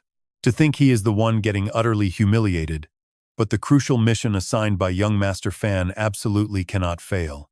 Xiao Xing suddenly snaps back to his senses, shouting out that he is awake and begging her to stop squeezing his nose. Even in defeat, Vutrark keeps shouting, telling everyone to look at the massive boost the principal secretly gave this group. They have stolen all the academy resources, demanding everyone look at the huge stash of life essence they are hoarding. There is absolutely no reason for the principal to hand over so many resources, declaring it is pure favoritism. This exact favoritism is why they are leveling up at such a terrifying speed, asking if everyone finally gets it. This entire academy is rotten to the core, but the teacher suddenly cuts him off, demanding what absolute nonsense Vutrark is spitting. Training is never that easy, but Ngoan steps in with a dark expression, arguing that something is definitely wrong. Trio Thern was clearly much weaker than him before, but now he has reached a level Ngoan has always dreamed of, leaving the teacher stunned. The teacher tries to explain that there is a reason for everything and that they worked incredibly hard, but Ngoan is completely blinded by jealousy. He asks if hard work is all it takes since he trains hard too, yet they defeat high-level masters while he remains completely stuck. Oh, you know he loves this, seeing Ngoan frustrated. Vutrark smirks, knowing his moment has finally arrived. He quickly chimes in, saying they stole the valuable resources that should have been yours, completely robbing you of your entire future. The surrounding students are completely brainwashed by his words, instantly breaking into a furious, loud uproar. They complain that the academy is playing dirty and they must report this, but others scoff that they have powerful backers, so reporting is totally useless. Seeing the crowd turn so hostile, Trio Thern gets pretty nervous. He asks his boss what they should do now, but the leader calmly replies that it is none of their business and they should just mind their own work. Vutrark begins his sweet-talking, asking the crowd if they actually know. It is exactly why Fan Te left the Nam Weir Academy to join the Rose Academy, and he has also decided to leave this rotten place to follow young Master Fan. Everyone is shocked, but he explains that young Master Fan promised to distribute 30 extra bottles of life essence to anyone who joins him every month. This means they will literally get to drink life essence every single day for their training. Simply following young Master Fan will guarantee a bright and highly successful future for all of them. The greedy students gasp in awe, asking if it is really true, and several of them immediately step forward to join his side. One student begs Vu Troc to let him follow young Master Fan too, and a highly delighted Vu Troc tells him of course he can. Tu Tin had already turned to walk away, but hearing those words made him pause. Follow young Master Fan? Fan the T. Don't tell me they're tricking people just to sacrifice them to the flame demon god. Thinking this, he turned back toward Vu Troc. The moment the guy saw him, he asked smugly, "What's the matter? Did I hit a nerve and make you salty?" He quickly whispered to his men, "Block him for me, and young Master Fan will reward you all." They immediately agreed. "Got it," they said. Then Vu Troc turned to the brainwashed students. "We have nothing to say to these backdoor cheaters. Everyone follow me. I'll explain more outside." He felt a bit of fear, whispering to himself, the mission to lure them to Rose Academy is done. Check this out. With just one casual hit, Tu Tin sends that guy flying like a feather, clearly stepping in to prevent a total disaster. Seeing his teammate go down so easily, another lackey rushed forward to back him up. To someone like him, this crowd was absolutely no match. Tu Tin quickly threw a strike, sending the whole pack flying. Vu Troc stared in absolute shock at his terrifying aura. How could this guy be so strong? He immediately channeled his inner energy, putting up a barrier to block the hit. But that protective shield quickly began to crack. Vu Troc couldn't believe his own eyes. How was this possible? Tu Tin swiftly and brutally punched right through the barrier, shattering it into pieces. His hand clamped tightly around his throat, leaving Vu Troc completely terrified in the face of such overwhelming power. Tu Tin's face darkened as he thought, with the flame demon god active, was this guy trying to recruit people for Fan the Te? He looked at the students standing there completely clueless, thinking, are they being gathered as reserve food? He couldn't let the flame demon god feed like this. He had to warn his fellow classmates. Tu Tin quickly spoke up, saying if just drinking a massive amount of life essence could make you powerful, then wouldn't Fan the Te, who had unlimited access to it since childhood, be completely invincible by now? If so, he should have easily snatched that item from my hands back during the supernova selection day, and he wouldn't have had to storm off in a rage after failing the supernova trial. Vu Troc panicked and screamed, "Let go!" Ignoring him, he continued, "Don't let him trick you, everyone." Cold sweat poured down Vu Troc's forehead, but he still gave a sly smirk. He sneered, "Who knows if you're pulling some trick, but no matter what you say, your squad only grew this fast because of a massive amount of life essence. Let me go. The Superhuman Academy has no tuition, and people always aim higher, just like water flows down. No matter how powerful your backing is, you have no right to stop others from heading to an academy with better benefits." Seeing how blindly stubborn he was, Tu Tin felt completely helpless, realizing he had done all the warning he could. The rest is up to their own fate, but he still couldn't let that flame demon god feast too easily. Right then, the little beast in his hand quickly nipped Vu Troc. Tu Tin had planned to leave a secret mark on these dear classmates. He let go immediately. Vu Troc jumped back, yelling in sudden pain, "Ouch! What did you just do?" Tu Tin casually replied, "My bad. My nails are getting pretty long. I must have accidentally scratched you." Then, a new idea popped into his head. He smirked and spoke out loud, "True. Everyone has their own path. And you won't believe what he does next. He offers a sincere blessing to anyone leaving, sending a terrified Vu Troc scrambling back to ask what he's planning. Tu Tin smiled warmly, just a handshake to say goodbye. After all, we're all civilized people here. Vu Troc frowned, completely on guard.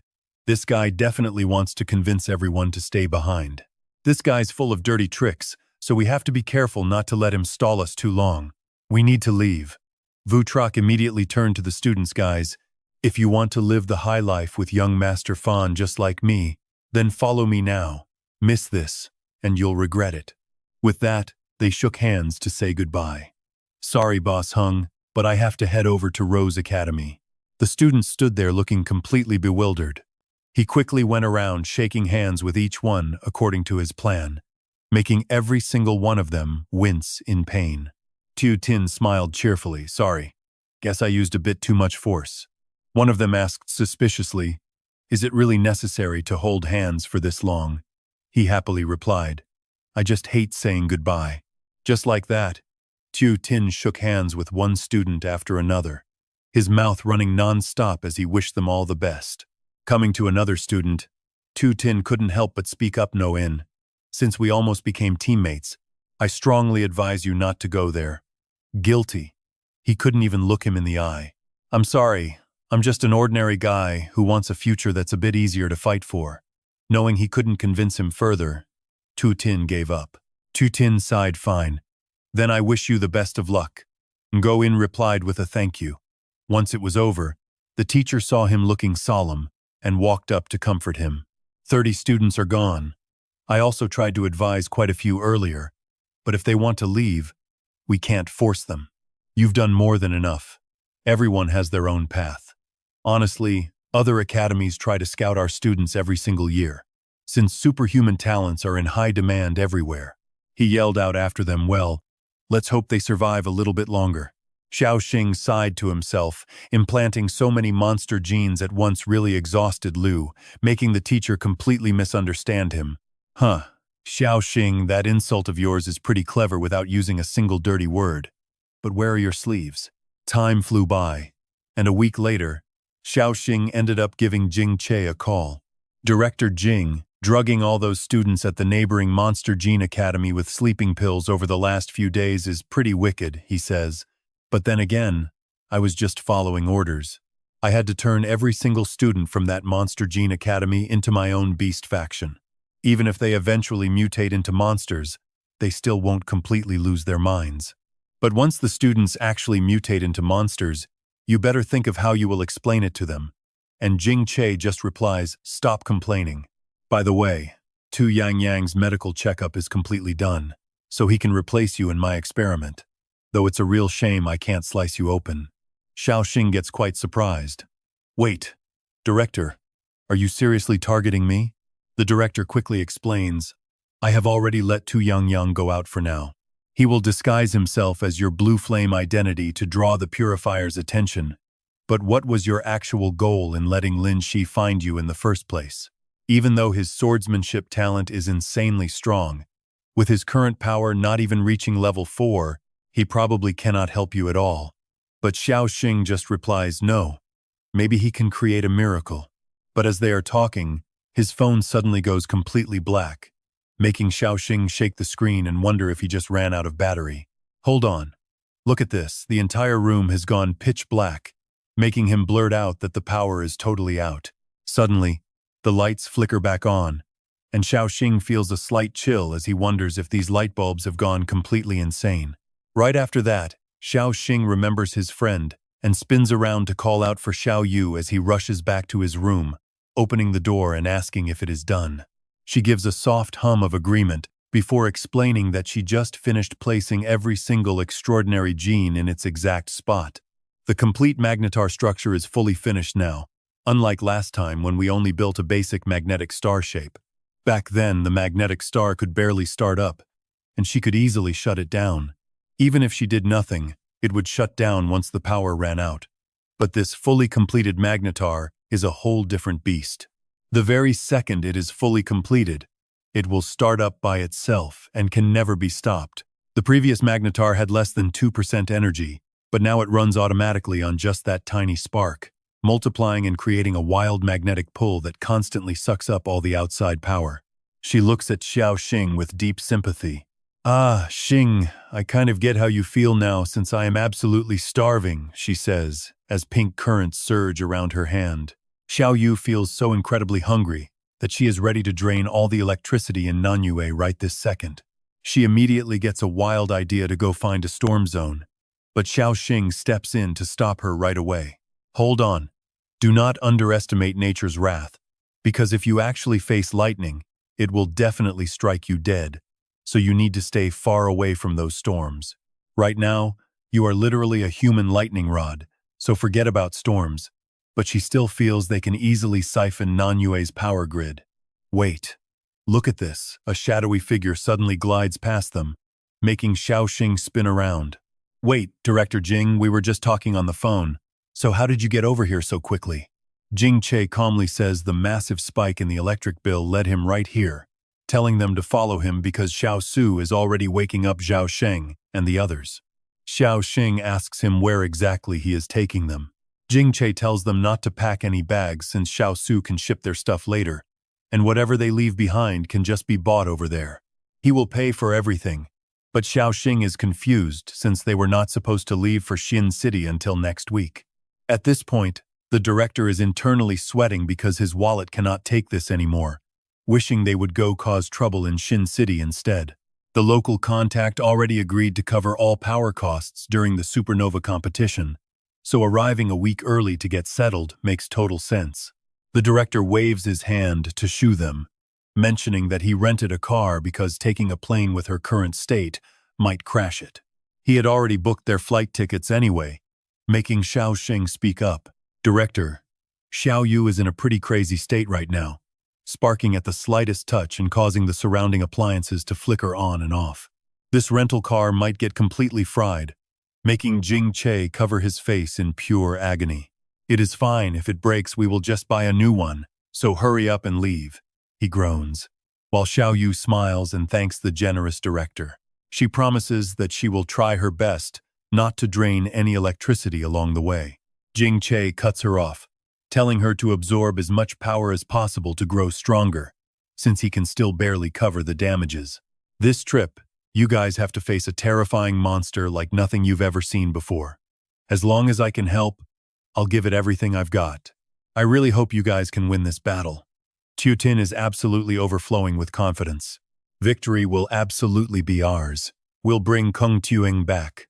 Meanwhile, the flame demon god, soaking her feet in a tub of fire, speaks up in annoyance. The quality of today's food has really dropped. Shi-Chi quickly explains, sorry, Lord Flame Demon God, the easy-to-catch rogue knights near Nam Nguyet are almost completely gone. But don't worry, my lord.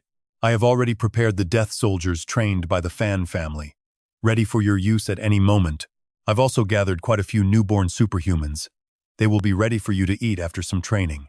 She stands up and continues, but if the snacks around here are already gone, then let's head to Tan Than. I can sense another sub-king like me residing in that place. I can have him help me resolve this tiny, annoying issue with my physical body. Flashback to the hospital takeover. Thotho gathered all her courage to ask Lord Lamdium, what can my brother and I do to repay you? Should we offer ourselves to you? And can you tell us your real identity? I promise I will absolutely keep your secret. Tu Tin smiles softly. No repayment is needed. Du Duong Duong is your brother, and my identity can't be hidden from you anyway. Right after that, his physical form instantly shifts. Thotho gasps in shock. You are junior brother Tu Tin. She is quietly amazed that someone with such powerful blue flames is actually a junior 2 years below her. Right after, she went to see Kin Triet Principal. I'm already a 4-star superhuman. I request to be the senior guide leading the Tin Hoa Mat, the squad to Tan Thun for this supernova competition. Senior sister Thuong Quan Koi can't leave Nam Nguyet for too long, and since I know Lam Diem's true identity, I am the perfect choice. She quickly notifies her fans, everyone. Thotho is about to carry out an important mission, so I won't be able to live stream for you guys regularly. Back to the present, Thotho taps her phone, telling herself that losing fans doesn't matter at all. The only thing that matters is meeting Lam Diem, Tu Tin's little brother.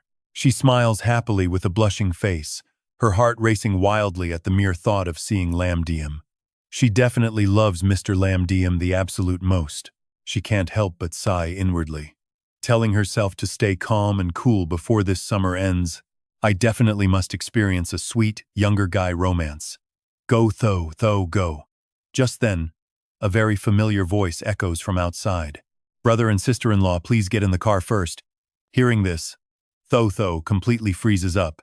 Wait, sister-in-law? Is my love life over before it even started?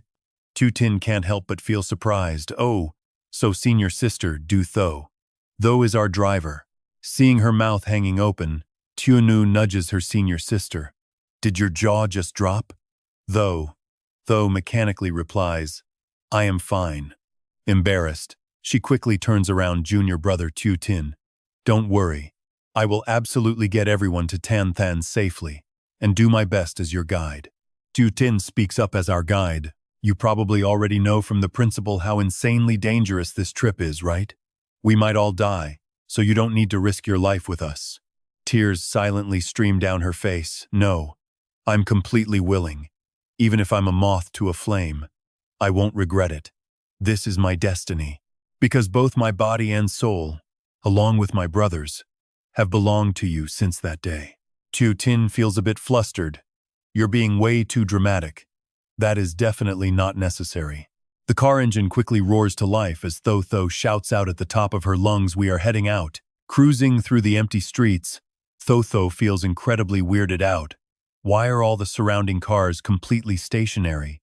Tu Tin explains, it is because Tu Nu is constantly absorbing nearby electricity. So whether it's gas cars, electric vehicles, or even freshly generated power from generators, it gets completely drained instantly, shutting them all down. Trio Thin is absolutely thrilled about this awesome, a perfectly smooth road ahead with zero obstacles.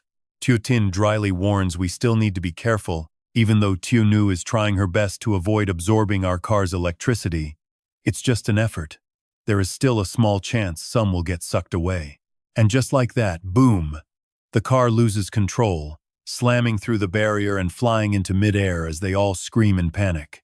We are plummeting off a cliff. Trio Thin shrieks, what do we do? Meanwhile, Tu Nu keeps her eyes tightly shut. Sorry, Tu Nu says. But Tu Tin is completely calm, replying, it is fine. Tho Tho's eyes fill with absolute confidence and grit. Don't worry, everyone. I am the absolute best person to drive this vehicle. I will absolutely use top speed to get you to Tan Than. Right now, her wind power instantly lifts the entire vehicle into the air. Everyone is completely amazed. Whoa. We're flying. Are we actually going to fly all the way to Tan Than? This is so cool. That's over 700 kilometers. Will we land once we map out the route after the demon calms down? Meanwhile, an announcement rings out at a secret base. The northern monster has been successfully lured to the designated coordinate, and the western monster is successfully blocked at its assigned position. Report: there are 20% more southern monsters than planned, and they are almost at the designated coordinate.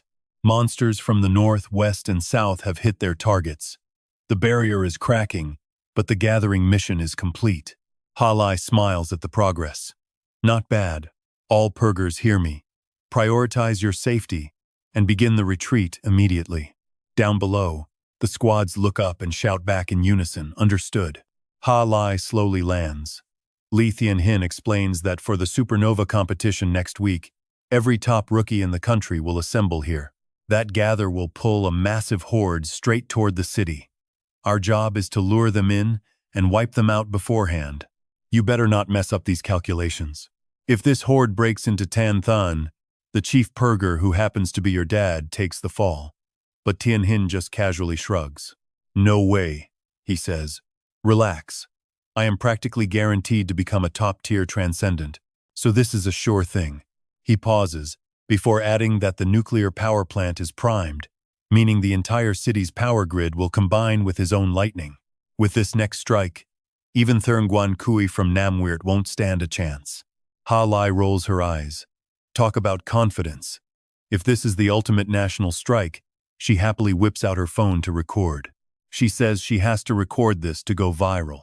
Tianhin draws his heavenly blade star map with a dead serious expression. Instantly, hidden thunder unleashes, and blinding crackles of pure electrical energy start surging around him. Facing the massive horde, Tianhin channels his energy, funneling the raw voltage right into his blade. Suddenly, the entire nuclear plant discharges its power grid. Watching the spectacle unfold, Halai squeals in pure excitement. Wait, what is that? Look at this. Something strange is flying straight toward them, making Halai scream in panic. It is a car, Tianhin says. Halai warns him not to slash it, wondering where it even came from. She hopes nobody is inside, but then something registers and she asks what he meant by needing help. Tianhin looks lost and admits his power is gone, and he cannot slice this many monsters alone. Ha Lai panics, asking how his power could just vanish when Tan Tan houses the absolute strongest nuclear plant in the entire nation. It is completely gone, Thien Hin explains. That flying car literally sucked all of it up. Ha Lai cannot believe it, demanding who on earth could possibly outsteal him. But a dazed Thien Hin just repeats that his electricity is simply gone. With the monsters closing in, Ha Lai groans at their terrible luck. "Forget the plan," she yells. "We have to go all out right now." Instantly, they both soar up to confront the horde. The monsters are sliced in half, but without enough voltage, they cannot hope to wipe out the whole swarm. Anxious, Ha Lai looks at the hundreds of monsters left. There is still a third of them. "Can you do that attack again?" He answers that without a recharge, that huge attack drained him completely. Hearing this, Ha Lai can only groan. "This is bad," she mutters. Even with rearguard backup, some monsters are bound to slip through and breach the city. Frustrated, Thien Hin curses, wondering what on earth is inside that car. Either way, he must not let a single beast slip past. Inside the vehicle, an apologetic Xiao Yu admits she lost control when the power surged in. When she asks what to do, Xiao Xing casually replies that someone just tried to use that electricity for battle. But inwardly, he pales. Watching so much potential monster energy go completely to waste hurts his soul. Still confused, Xiao Yu asks what their next move should be. Since they ruined the Purger's plan, Xiao Xing smiles and pats her shoulder, reminding her they have Tutu with them. Tutu panics, pointing out that the two fighters below are top-tier champions comparable to the famous Thurn Guan Kui. Xiao Xing quickly reassures her, saying she is incredibly strong and should not doubt herself for a second. Tutu groans internally as her heart begins racing. Meanwhile, down below, Ha Lai and her partner are struggling hard. With so many beasts, a breakthrough is inevitable. Realizing this, she comes up with a desperate backup plan. She suggests burning their blood essence, demanding he buy her skewers for half a month if they survive this. He grins and thanks her.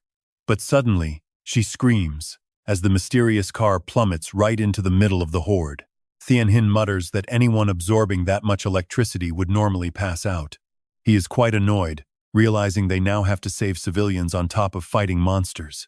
But then, get ready for this, the entire swarm of monsters gets blasted backward in a massive, sweeping shockwave. Thien Hin immediately recognizes the attack as the Wind Dragon star map from the rival Nam Nuer tournament team. Ha Lai is left pretty dazed here. This is a wind element superhuman, and clearly at the 4-star level.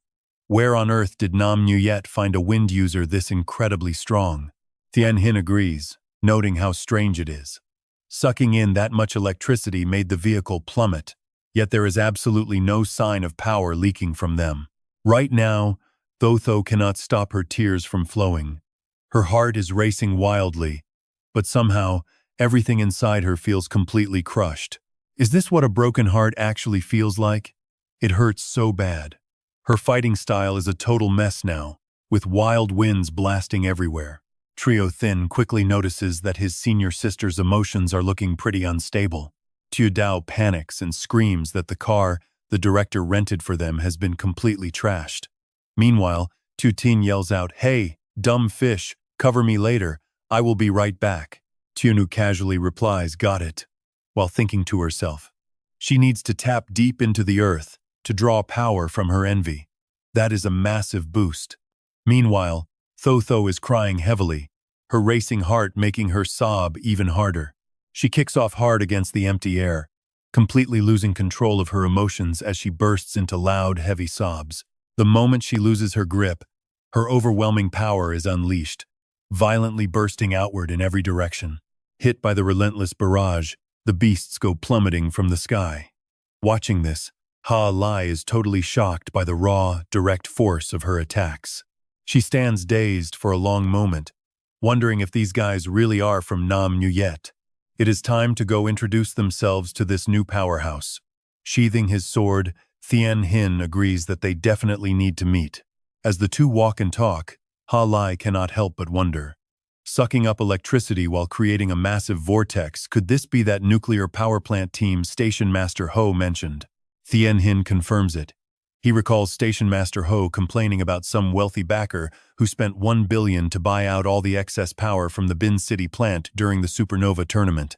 Ho told him to keep this Nam Nhu Yet squad as far away from the power plant as possible, daring them to try and drain all that energy if they actually had the guts. Ha Lai is completely speechless, noting that the sheer size of their power demand is just unbelievable. Station Master Ho is usually known for being incredibly kind, but acting like this now makes her wonder if some old rival stole his girl back in the day. Seriously though, who is the one sucking up all this massive electricity? She remembers that none of the second or third year students from Nam Nung Guyet had any outstanding lightning-type talents. Tho quickly calms herself and steps forward. She greets Li Tien Hin and Ha Lai, apologizing for interrupting the two senior cleaners while they were clearing out the monsters. She introduces herself as Du Tho, the leading senior sister from the Nam Guyet Superhuman Academy, here with her students for the Supernova tournament in Bin City. Ha Lai smiles warmly, remembering her as the team leader of Team Tho, the group that took third place in the Supernova tournament 2 years ago. And now she has already advanced to become a 4-star superhuman? Reaching their level so fast shows that the new generation is truly terrifying. She might even end up becoming the very first 5-star superhuman in all of Huaxia. Blushing from the praise, Tho claims she just got lucky with some rare opportunities. Ha Lai laughs, praising her modesty and thanking her for helping clear out those troublesome monsters. She offers to lead them directly to their lodging. She is dying to meet the genius who managed to steal power straight from Bin City's thunder god. Just then, Tu Nu and her friends walk over to join them. Ha Lai spots them and walks over, noticing they look very unfamiliar. She wonders why there are only 3 of them, and if anyone got hurt. Squeezing her eyes shut, Tu Nu complains about how terrifying it was, seeing so many monsters for the first time. Watching this, Tru Thin is completely dumbfounded. He wonders what is wrong with his sister-in-law. Her voice sounds so weird, maybe her throat got squeezed during that chaotic car crash earlier. Tue Dao chimes in, explaining that Tue Nu was totally terrified, to the point where she lost control of her emotions and started sucking in electricity. Seeing her so emotionally unstable, Ha Lai immediately steps forward to comfort her, gently telling her to calm down because the danger is completely over now. But Tu Nu still feels incredibly uneasy inside, her body shaking uncontrollably as she mutters that she is about to lose control of her power again. And just like that, her power completely erupts. You can actually feel the air crackle with energy. Thien Hin is utterly shocked. The entire electrical grid of Bin City is being pulled straight to this spot by her. He is amazed that she can draw in this massive scale of electricity without activating a star map, using weapons, or even tapping into superhuman genes. Suddenly, Ha Lai realizes who she is. This girl is not a second or third year student, but a brand new freshman who just enrolled this year. She is the one whose superhuman genes broke all records in the lab, surpassing 95% of all other lightning-type gene carriers. Ha Lai remembers her name is Tue Nu, a freshman who managed to qualify for the prestigious supernova tournament despite having just enrolled. Thien Hin notes how all that massive electricity seems to vanish inside her body. With such a crazy energy demand, she must be cultivating the legendary magnetic star. Ha Lai steps forward, amazed by that brutal, violent method of absorbing electrical energy. She must have fully formed her magnetic star already, showing a truly terrifying talent. Pausing in shock, Ha Lai turns to Thien Hin with a sudden realization. As long as she remains in Bin City, no amount of distance can stop her from draining all the electricity. Station Master Ho's little scheme is completely ruined. By keeping them far away from the plant, his losses are only going to be way worse. Because when that electrical discharge arc stretches too far, it instantly fries every electronic device in its path, meaning we had to relocate them. Tell me, she is indeed the absolute ace of Nanyu this year, right? Looks like the top spot in the supernova tournament is Nanyu's to lose. Suddenly, a sharp cough rings out from the rubble, helping Xiao Yu finally snap out of her daze.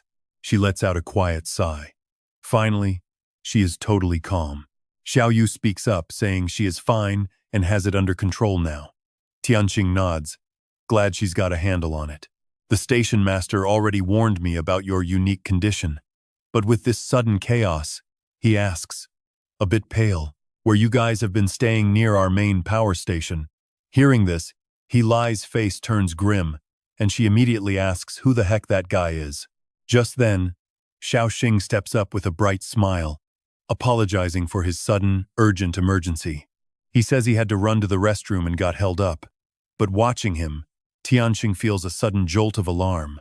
Could this heavy pressure rolling off the kid be an illusion? Even you can feel how tense things are getting right now as 2020 watches them. She wonders why these two powerful seniors look like they're staring down a mortal enemy. With a quick step forward, she tells her junior brother Xiao Xing to properly greet their seniors, Li Tianxing and He-Lai. They are actually two of the legendary powerhouses from Huaxia, alongside Qi Sheng and senior sister Shangguan Kui. And this kid is the captain of Doomsday Spark, Nanyue's team for the Supernova tournament. Just like Xiao Yu, he's only a freshman. Hearing that, He-Lai finally relaxes. Safe at last. Nanyue is definitely packed with geniuses this year. Since everyone's here, let's head to your quarters so you can rest. Follow me. We're flying there. Tianxing waves his hand to lift them up, noting that their squad only has 4 members, unlike the typical 5-man teams. Xiao Xing replies that they're indeed short 1 person, but they'll probably meet up with their final teammate later on. Tianxing tells them to keep moving, and they all soar into the sky. As they fly, Xiao Xing starts analyzing their current situation. Bin City is currently under maximum lockdown by the cleaner headquarters. Cleaners are patrolling absolutely everywhere, making things feel super peaceful. But is it too peaceful? You bet it is. With security this tight, he wonders how the tragic supernova disaster from his past life could have even triggered. Are the beasts lurking underground? But even with this ironclad security, after what went down at Nanyu, there's no way the headquarters didn't order a massive probe here. Or maybe, just like back home, some elite clan has gone rogue and sold out to the monsters. He needs to dig up the truth, fast. Before long, they land at the private villa of Li Tianxing, the single strongest cleaner in Xin City. Xiao Xing addresses them, saying they're skipping straight to training. Since we already did several combat drills, I have some personal business to handle in the city. While I am away, senior sister Tuotuo will act as your training partner. Tuotuo finally puts 2 and 2 together, realizing why the others were literally trembling. She's screaming on the inside.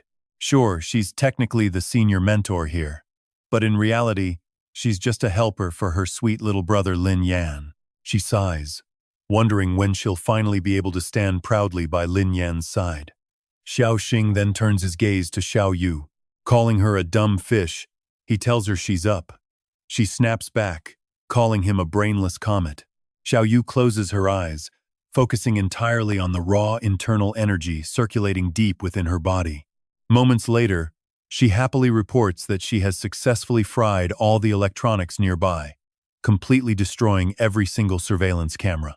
She tells them to go ahead and train while she goes to absorb some electricity. Tuotuo gets a little anxious, asking if it's really okay to just wreck someone else's expensive villa like this. Xiao Xing tells her not to sweat it, since the principal already gave them a heads up beforehand.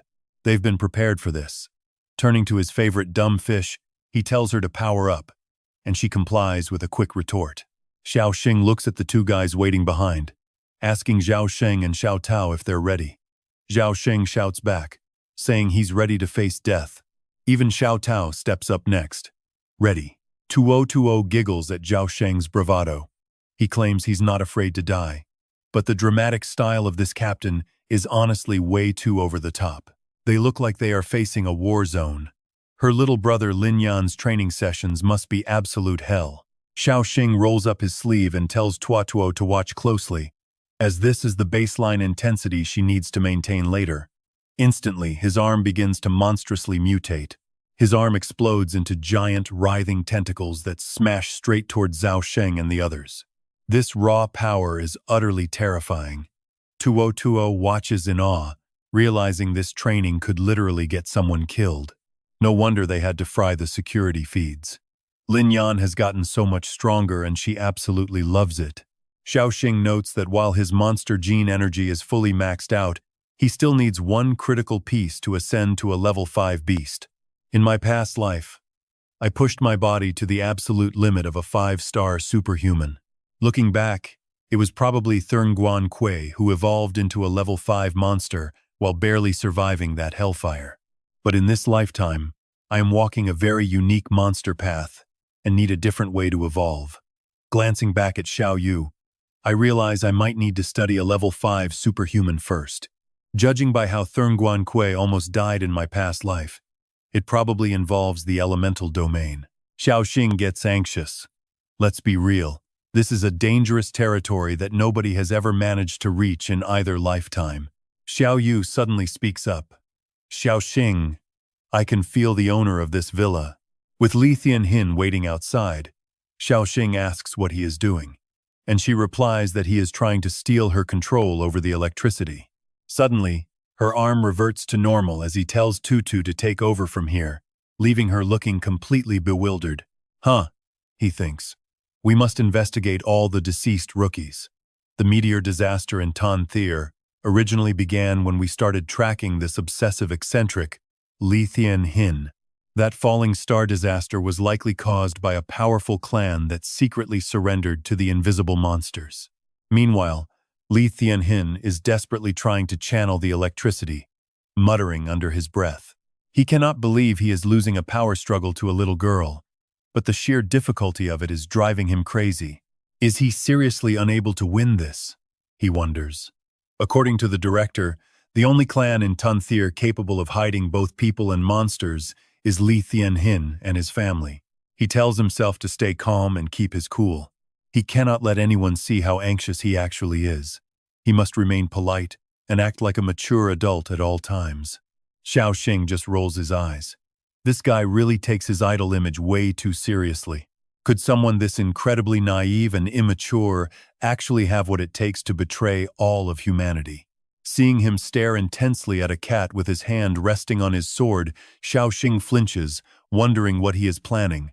Out of nowhere, the cat gets startled, leaping into the air with a terrified shriek as its whole body tenses up. He thinks she is sleeping like a baby with zero situational awareness, so he quickly flies up to catch her, whispering that she is safe. After that, he secretly holds the green light longer so an elderly lady can cross safely. Watching him interact so warmly with his fans makes Xiao Xing crack a tiny smile. His female fans keep screaming wildly. Even as a major celebrity, he is humble enough to wait in line for barbecue. He is definitely just a simple guy obsessed with his public image. But suddenly, Xiao Xing gets completely distracted. Long Tu turns around, carrying a heavy burden, and begs his sister to control herself. Even while invisible, Xiao Xing tries to keep his composure. He covers his face to block out the distraction, but when he notices the guy secretly staring at a girl, he cannot help but feel disdain. It is exactly as he suspected. This guy is so shallow and foolish that only a blind person would fall for his act. Frowning, he realizes the kid might be clueless, and it is his family planning the betrayal. Still, with his high status, the Li family could never hide a massive betrayal from him. Either he is fully aware of their dark plans, or his family is completely innocent.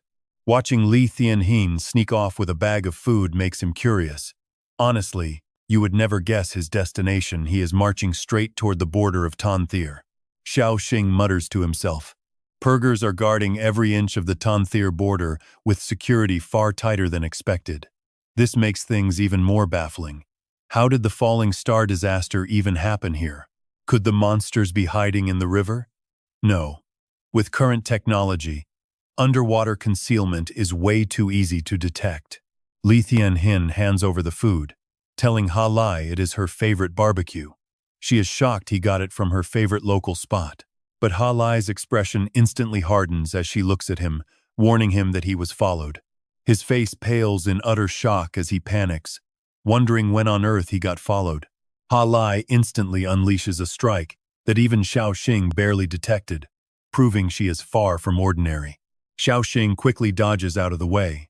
Since Ha Lai is a powerful wind user, his invisibility cannot easily fool her elemental senses. If Li Tianhin genuinely had no idea he was being tailed, then he is likely innocent, clearing him of any immediate suspicion. This means the Li family is likely clean. As for Ha Lai, she climbed up from a normal background relying purely on her own strength. Even if she wanted to betray humanity, she lacks the resources to orchestrate something as massive as the falling star disaster. She barks out that she is blocking his retreat, confident that even an invisible target will make noise the second they move. Furious, Li Tianhin demands to know where the stalker is hiding, vowing to erase whoever is spying on them from existence. Standing there calmly, he decides to end the mission here. Breaking out now to shake things up and put them on high alert is actually a solid plan. Instantly, sirens blare through the night. Ha Lai unleashes her gale sweep, but she finds nothing but empty air. She couldn't help but be startled. Did they already set up a localized seismic warning system here at the border of Tanti? As the alarm continues to blare, Tianhin analyzes the signal. It means something massive is approaching Tanti. Suddenly, a panicked voice calls out, "Senior Lai, there is a convoy heading into Tanti over there. It's probably the tournament team from Hoa Hong." Tianhin is surprised. Why aren't they taking the highway that is currently being guarded by the military? The young man explains in a hurry that they sent word ahead. Since they have too many superhumans, they split up to avoid drawing monsters. Ha Lai then chimes in, "Tianhin can't control your followers anymore. The situation over there is getting critical. Judging by the scale of this alarm, it's highly likely to be an earth dragon. The Hoa Hong team is in immediate danger, so we must go rescue them." Tianhin grows frustrated as trouble just keeps piling up. Ha Lai snorts coldly. She lost a lot of blood yesterday and hopes this won't be too difficult. "Tianhin, let's find a way to force whatever is underground out. We have to protect the Hoa Hong team and keep that creature out of Tan Than." Tianhin agrees immediately. Once they leave, Tu Tin finally shows his face, reflecting on the Hoa Hong team and the underground tremors. It seems they are genuinely monitoring the underground, but monsters from the Starfall disaster shouldn't be hiding down there. Could that be Fan the Tay and the Flame Demon God over there? Did they bring the Earth Dragon and other subterranean monsters up only to get caught? He really wants to check it out. Based on his own theories, the Flame Demon God will likely hold back for now and wait for the supernova feast, so no major conflict should happen this time. But what if... Wait, look at this. A hand suddenly shoots out right in front of him, catching Tu Tin completely off guard as his face instantly begins to mutate. The Flame Demon God had appeared out of nowhere, her creepy voice echoing, "Don't be tense. I will gently break you down into nutrients for myself." Despite this, Tu Tin remains incredibly calm and speaks up. "Kung Tueng He," he says, then pauses to correct himself. Flame Demon God. Her hand brutally squeezes his neck, choking Tu Tin until the veins on his neck bulge violently. Without hesitating, she tears a chunk of skin right off Tu Tin's neck, and fresh blood immediately gushes out. Grimacing in agonizing pain, he grits his teeth. He was careless. Now that the Flame Demon God has a physical body, she can openly appear anywhere she wants. Plus, she can also turn completely invisible, an ability he actually copied from the invisible monster she split off. Just now, if his own monster body didn't have insane high-speed regeneration, he would have been dead on the spot. Regeneration. He glares in frustration at the woman in front of him, plotting his next move. Fight her? Absolutely impossible. Just then, the arrogant Flame Demon God unleashes yet another devastating strike right at him. Knowing he is absolutely no match for her, Tu Tin quickly tries to run. But on second thought, even escaping is going to be near impossible. Her speed is way too fast. She was Tier 6. Has she already recovered to Tier 7? The physical body of Wu Yanu is truly formidable. His expression darkens. He is literally hanging by a thread right now. Watching her charge at him like a maniac, he realizes his only chance of survival is to attract someone else's attention. Even with Kung Tueng's body, the Flame Demon God still behaves very differently from normal humans, and anyone looking closely would easily suspect her. And even if they don't suspect her, the sheer chaos of a murder here would definitely cause a massive riot.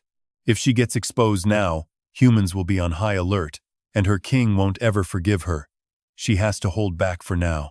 Right at that moment, taking another brutal hit sends his entire body flying through the air. However, this is exactly what he expected. Sure enough, she is intentionally forcing him deep into this desolate forest, and she even blocked his voice by leaving residual flame energy in his throat. It will take him some time to completely burn it off. He must get the 2 cleansers outside the forest to notice the anomaly here. But man, look at her face. The flame demon god is just pleased, thinking she can eat in peace. She quickly activates her human-devouring flame prison, opening her mouth wide to release a stream of devouring fire. She mocks him. I told you, you can't use fire right now. He raises his hand, realizing he can't even start a forest fire to get help. This is bad. Sensing his plan, she can't help but chuckle as extra arms suddenly sprout right out of her back. Dinner time, she sneers. He desperately squeaks out a few short words. I taste bad. I'm poisonous. Tu Tin focuses his mind, calling upon all the metal elements nearby to heed the summons of the Metal Element King. Instantly, golden sprouts shoot up from the ground, clustering together as they grow, merging together to form a massive sword. The flame demon god can't help but praise him, admitting that even she has no idea what kind of monster he is to control such incredible superhuman powers. She glares down at him with calculating eyes. Over on the other side, Tien Hin notices his friend acting strangely and calls out to Ha Lai. She immediately replies, I feel some activity in that forest. Let me release my wind element to investigate. Tien Hin immediately warns her to keep a close eye right under her feet. Suddenly, the ground splits wide open, revealing eerie blue flames flickering from deep below. Tien Hin recoils as the creatures emerge. It really is an earth dragon, and there are 2 of them. We can't help the other side. Give me their weak points, Ha Lai, and I'll cut them down. Get that car to safety. Ha Lai tenses up immediately. She frowns, her face tightening with worry as she gives a quick nod. Got it. Back with Tu Tin, Hoa Diem Ma Then easily shatters his oncoming attack with a single wave of her hand. She sneers at him. Is that all the power a deformed freak like you can muster? To her, he is nothing but a defective piece of trash. Tu Tin coughs up blood, his voice raspy as he spits back. Didn't anyone tell you defective blades cut the deepest? Instantly, he channels his inner energy and unleashes a clean strike, slicing one of her arms clean off. Yet, Hoa Diem Ma Then does not even flinch. Instead, she just mocks him with an annoying whine. Oh my, look at that. I'm actually hurt. Wait, look at the sky. Something weird is shifting up there, and she immediately spots a strange golden light. Tu Tin smiles that right there is my 4-star power. Spurred on by his monster genes, his tiny 1% extraordinary power has evolved into a 4-star gold element. And now, that concentrated elemental essence is condensing into a tiny, razor-sharp spiritual sword. Like a golden arrow, the miniature blade flies straight at Hoa Diem Ma Then. But she isn't about to just stand there and take it. Blocking with her mutated arm, she growls in an icy tone. Every single powered being in this pathetic world of yours means absolutely nothing to me. What can a tiny piece of metal even do? To use your human words, this is just a pathetic struggle before death. Consider it entertainment before I devour you. Unable to contain her raw hunger any longer, she lunges straight for his throat. Tu Ting feels the heat. He glares at her, bracing for impact. He unleashes his mutated monster power to the absolute limit, sprouting deadly, razor-sharp spikes all over his arm as he thrusts it straight toward her neck. Within seconds, his entire arm is covered in a dense thicket of spikes, resembling a lethal blue hedgehog. Watching him struggle so desperately, Hoa Diem Ma Then just smirks with absolute contempt. What an absolute fool. Her massive hand squeezes him tight as she mocks him. You want to be the new king? You don't have what it takes. With that, she claws deep into his flesh. Blood sprays as Tu Tin's arm is torn completely off.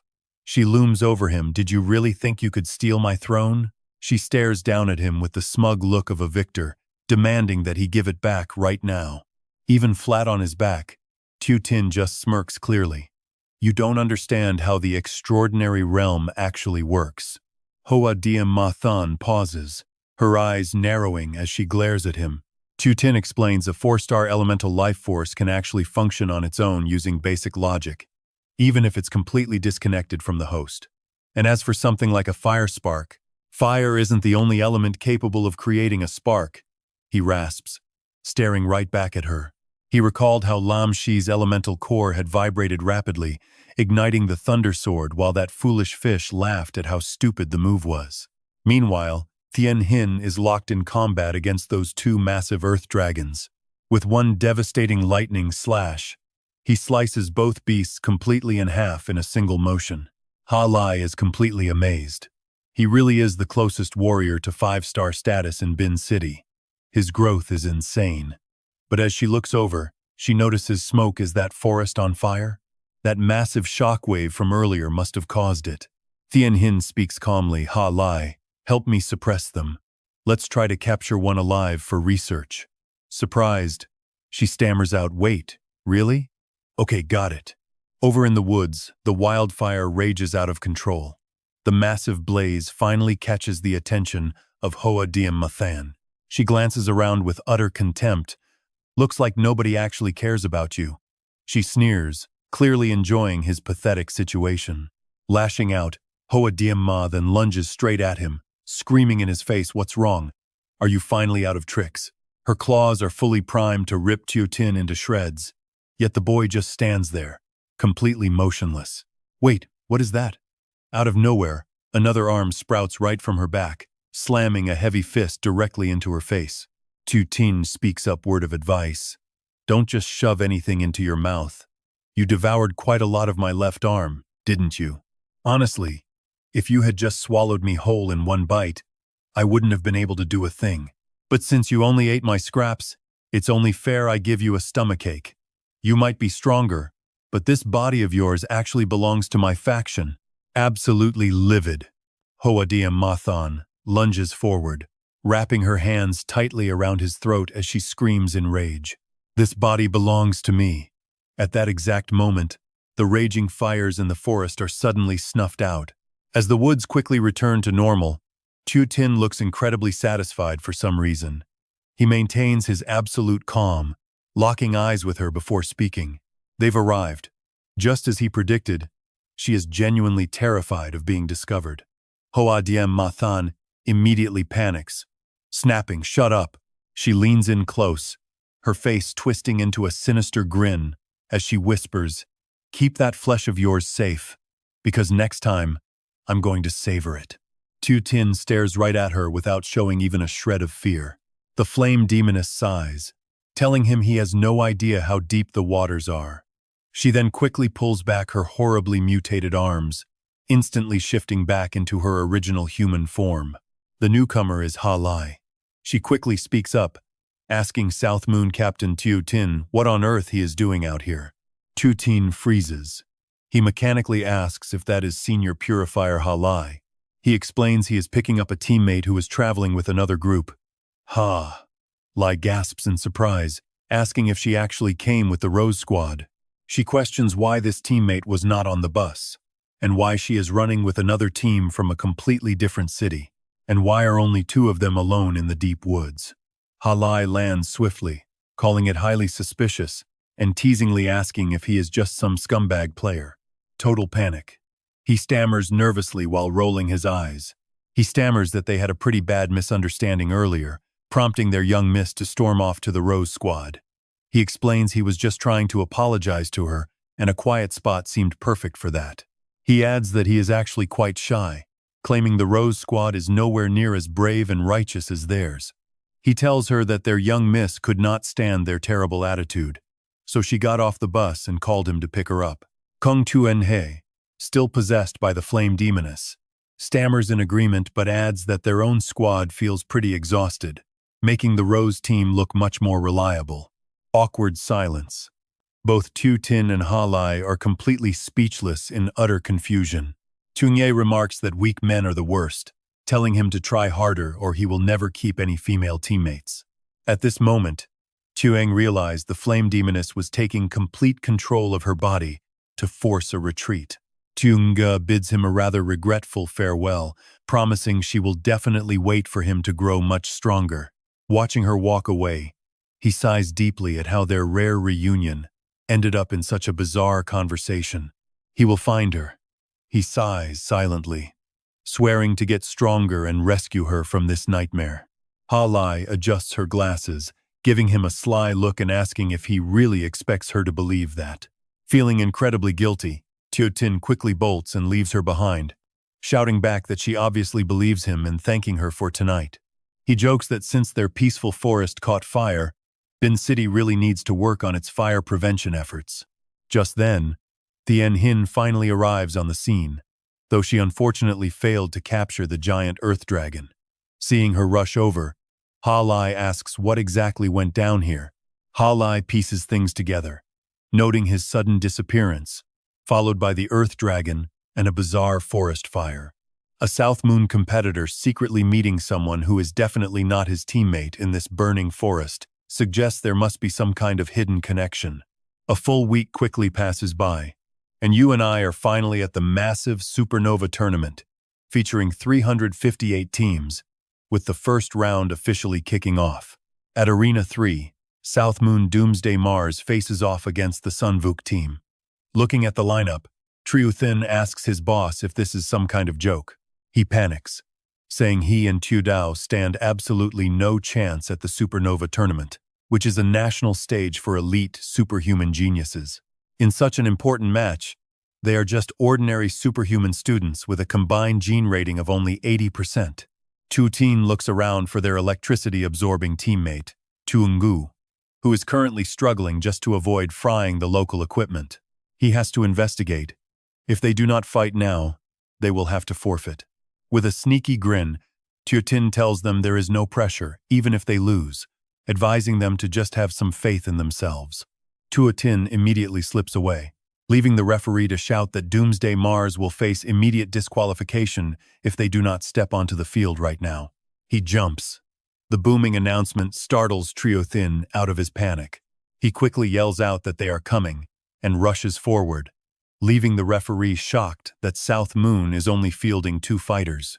Tudao is quite confused, but the crowd of opposing contestants is absolutely furious that South Moon only sent 2 unarmed fighters. They mock them as arrogant show-offs, swearing to make these former top 3 players pay a miserable price for looking down on everyone. Time to shine. Triuthin tells Tudao that since their leader believes in them, they can definitely pull this off. She nods with firm determination while Tutin walks away, calculating that the first qualifying round will take a full 2 days to wrap up. With 16 arenas running 6 matches daily, the logistics of this entire event are massive. He knows the catastrophic astral disaster is not supposed to strike right at the start, at least not in these opening rounds. But given Bin City's coastal location, could this actually be an incoming monster invasion from the sea? In his past life, news reports on the disaster were extremely scarce, suggesting a surprise attack that caught everyone completely defenseless. If it were just ocean monsters, the local purifiers should have easily handled it. The heavy defensive forces stationed to protect Bin City during a major national tournament should have easily held the line. Nothing there. Tiotin scouts the entire area, but finds absolutely no clues, so he decides to drop the search for now. With a sharp gleam in his eyes, he wonders what kind of feast these incoming monsters will provide for him. He drools in agony. There is so much food, but he cannot eat humans. If he only watches weight, at that exact moment, he spots another room. Wow! Inside the buzzing crowd, the Shu City team is acting incredibly arrogant. They only sent a single member. He steps inside and immediately hears people gossiping. They say if their team manages to pass the afternoon match, then this one-man team from Shu City will be their opponent. Is that Shu City guy seriously planning a 1 versus 5? He must be pretty confident. Word is he defeated the original Shu City team all by himself, easily snatching their spot in the Supernova competition. Tsk, did you not look up his files? He is the demon child that the Wen family of Shu City just tracked down. Xiao Xing looks at the lonely figure standing there while the crowd keeps whispering about the demon child. Heavens, a 5-year-old demon child who accidentally used supernatural powers to kill his own parents. Wen Wang, he thinks to himself, this guy's scent is so strong that even he feels threatened. Just like a poisonous mushroom, delicious but deadly. Is the Starfall disaster actually connected to him? According to the rumors he is hearing, at only 5 years old, this kid could already use supernatural powers to kill his parents. Since his parents were also superhumans, just how high is his superpower gene index? Nobody knows. They say Wenlong vanished right after that. It was only recently that the Wen family of Shu City tracked him down, and they still refuse to release his superhuman gene stats. The judge asks in utter surprise, you are choosing a heart clash. I do not know why Shu City only sent you here, but you are still allowed to choose a standard one-on-one duel. Best of 5? Wen Wang speaks up, no.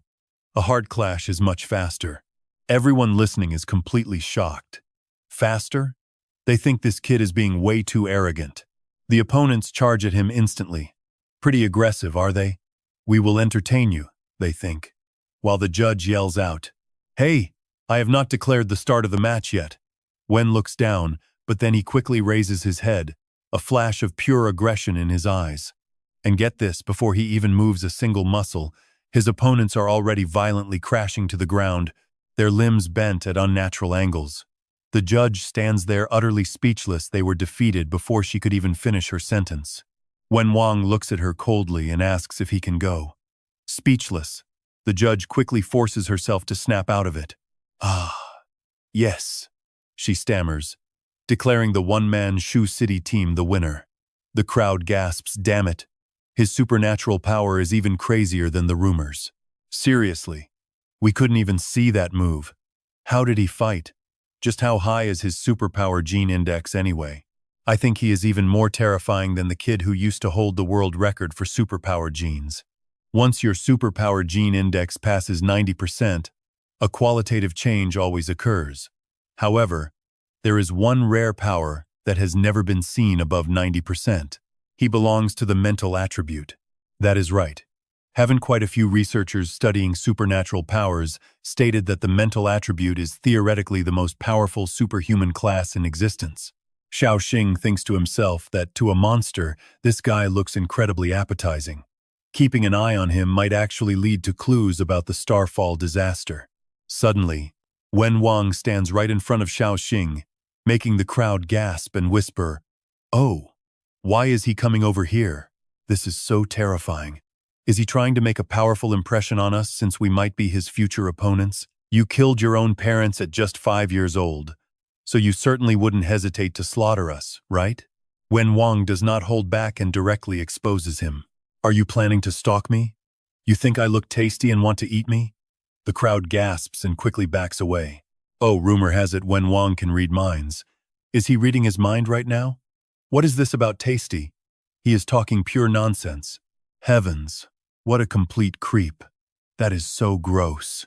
Suddenly accused of this, Xiao Xing's face darkens as he tells Wen Wang to stop making wild accusations. How could I be some monster who wants to eat humans? Wen Wang is genuinely confused, saying that lately, a voice has constantly been whispering that it wants to eat him. Was that you? Hearing Wen Wang's words, Xiao Xing falls deep into thought about this voice that constantly wants to devour him. Right then, a loud voice calls out Wen Wang, "Do not linger around. Since your match is over, let us head back to the hotel." The crowd whispers, "Is that the coach from Shu City? Why is his helmet so incredibly strange?" Wen Wang immediately replies with a quick yes. Xiao Xing watches them leave, thinking that if Wen Wang can truly read minds, then that voice must belong to the flame demon god. But no, she only arrived last night, whereas he said the voice has been there for days. Only monsters eat superhumans, meaning Wen Wang might very well be the key breakthrough to investigating the Starfall disaster. Over on Xiao Tao's side, the referee asks the siblings if they want a heart duel, but Xiao Tao quickly cuts in, choosing a solo match. Zhao Sheng hesitates, starting to say, "I choose." Xiao Tao steps forward and interrupts, "No, brother. Let me go first because I am better at defense. Use this time to find his weakness. We must win at least one match to avoid an embarrassing defeat." He finally gives in to his sister, telling her to be very careful. The referee announces Nan Yue Doomsday Spark Team versus the Shanmin Gathering Team. Let the match begin. Xiao Tao quietly thinks to herself that she used to dream of awakening supernatural powers to completely change her ordinary life, but I never imagined a day would come when I'd follow a captain who actually controls monster genes. That's exactly how it went. So what's next? Obviously, we follow our boss. Who would have thought I'd stand on the supernova stage, representing the most talented superhuman geniuses in the entire country? Right then, her opponent charges forward, boasting that as a windmaster he heard their entire game plan from here. Did you really think your teammate could just find my weakness and swap in to beat me? Seriously, do you even know the official rules of this competition? Once I beat you, we can swap players anyway. I seriously have no idea what kind of madness has gotten into Nanyu this year. We were actually nervous when we drew Nanyu, expecting a real challenge. But looking at this garbage quality, it's just a total disappointment. Offstage, that smug blonde guy laughs with absolute glee. To think Xiao Xing used shady backroom deals to grab a supernova spot, dragging Nanyue's prestigious reputation through the mud just to let these two useless reserve students compete. It's just ridiculous. Honestly, thank goodness we quit Nanyue to join Rose Academy. Otherwise, we'd be completely losing face right alongside them. Back at Nanyu Superhuman Academy, everyone is probably cursing up an absolute storm right now. Nanyu was literally a top 3 powerhouse last season, and now they're about to get knocked out in the very first round? The guy constantly triggers his whirlwind star map, swinging his wind-infused greatsword rapidly at Xiao Dao while mocking her, asking if Nanyu's genius representative only knows how to run, or is Nanyu completely out of fighters, leaving only these weaklings to embarrass themselves. But here's the hilarious truth. The only reason she looks so completely spaced out is because his attacks are way too slow. Xiao Dao notes his speed is light years behind what Xiao Xing unleashes on them. After all, they have his monster genes inside their bodies. Even though those genes are still in a semi-awakened state, they still boost their physical strength to match a Tier 1 monster. There's still a massive gap compared to her senior sister Tuatuo, but Xiao Xing has already pushed her to this level. Since those monster genes grant them crazy recovery speeds, Xiao Dao just needs to stay focused and keep pushing. They never had to worry about accidentally killing them during training, making every sparring session an all-out brutal nightmare that she thought was just a joke. Turns out she doesn't even need to dodge like she did back in those brutal practice sessions. Xiao Dao easily spots a loophole in his storm of wild swings. His energy reserves might be higher than hers, but his attacks are so chaotic and weak that she feels completely relaxed. She stares at him, honestly wondering if this guy is really supposed to be a top-tier supernova genius. Or maybe she and her brother have truly undergone a total bone-deep physical transformation. Xiao Dao finally raises her hand, quickly summoning her Ivy star map. She calculates quickly, realizing there's no real need to burn her bloodline power. Deciding to just test out some basic vines, massive plant roots instantly erupt from her hands. Her opponent is left utterly dazed by the sudden strike, having completely underestimated her. Xiao Dao calls out, apologizing for him being way too slow as she declares it's her turn to attack. Startled, the guy can only gasp out in shock. Slow? She casually adds that it's been a while since she used her powers to fight, so she's not sure how hard she'll hit. Xiao Dao's actually pretty curious. After being constantly stimulated by Xiao Xing's monster genes, she has to be at least a little stronger now, right? The referee officially declares Nanyue's Doomsday Spark Team the winner. Realizing she went a bit too far, Xiao Dao jumps, quickly apologizing to her beaten opponent. Still in a daze, Xiao Dao tells her brother she finally won, making Xiao Xing cheer that his sister is amazing. She blushes and tells him to shut up, while her opponent grovels on the floor, sadly telling his captain that he failed them. Their captain shrugs it off, telling him he did his best and calling Nanyue's fighters incredibly cunning. He claims Nanyue only talked nonsense to make him complacent, promising to take over the next round and easily crush her wood element powers since he has the perfect counter. And look at that, even the smug blonde guy in the crowd is shocked she turned into a total powerhouse. Wu Yin is also completely stunned, staring blankly as he wonders when on earth These two managed to get so powerful. During their last practice session, they were light years behind him. How did they pull ahead so fast? Did Xiao Xing supply them with a mountain of top-tier resources? That must be it. But whatever, he still has young Master Pan backing him up. He knows he'll grow rapidly too and eventually leave them both in the dust. Right then, the referee asks Nanyue's Doomsday Spark team if they want to swap players. The official gives them a quick reminder, though once a fighter steps down, they can't rejoin the match. Xiao Dao confidently replies that she's staying in.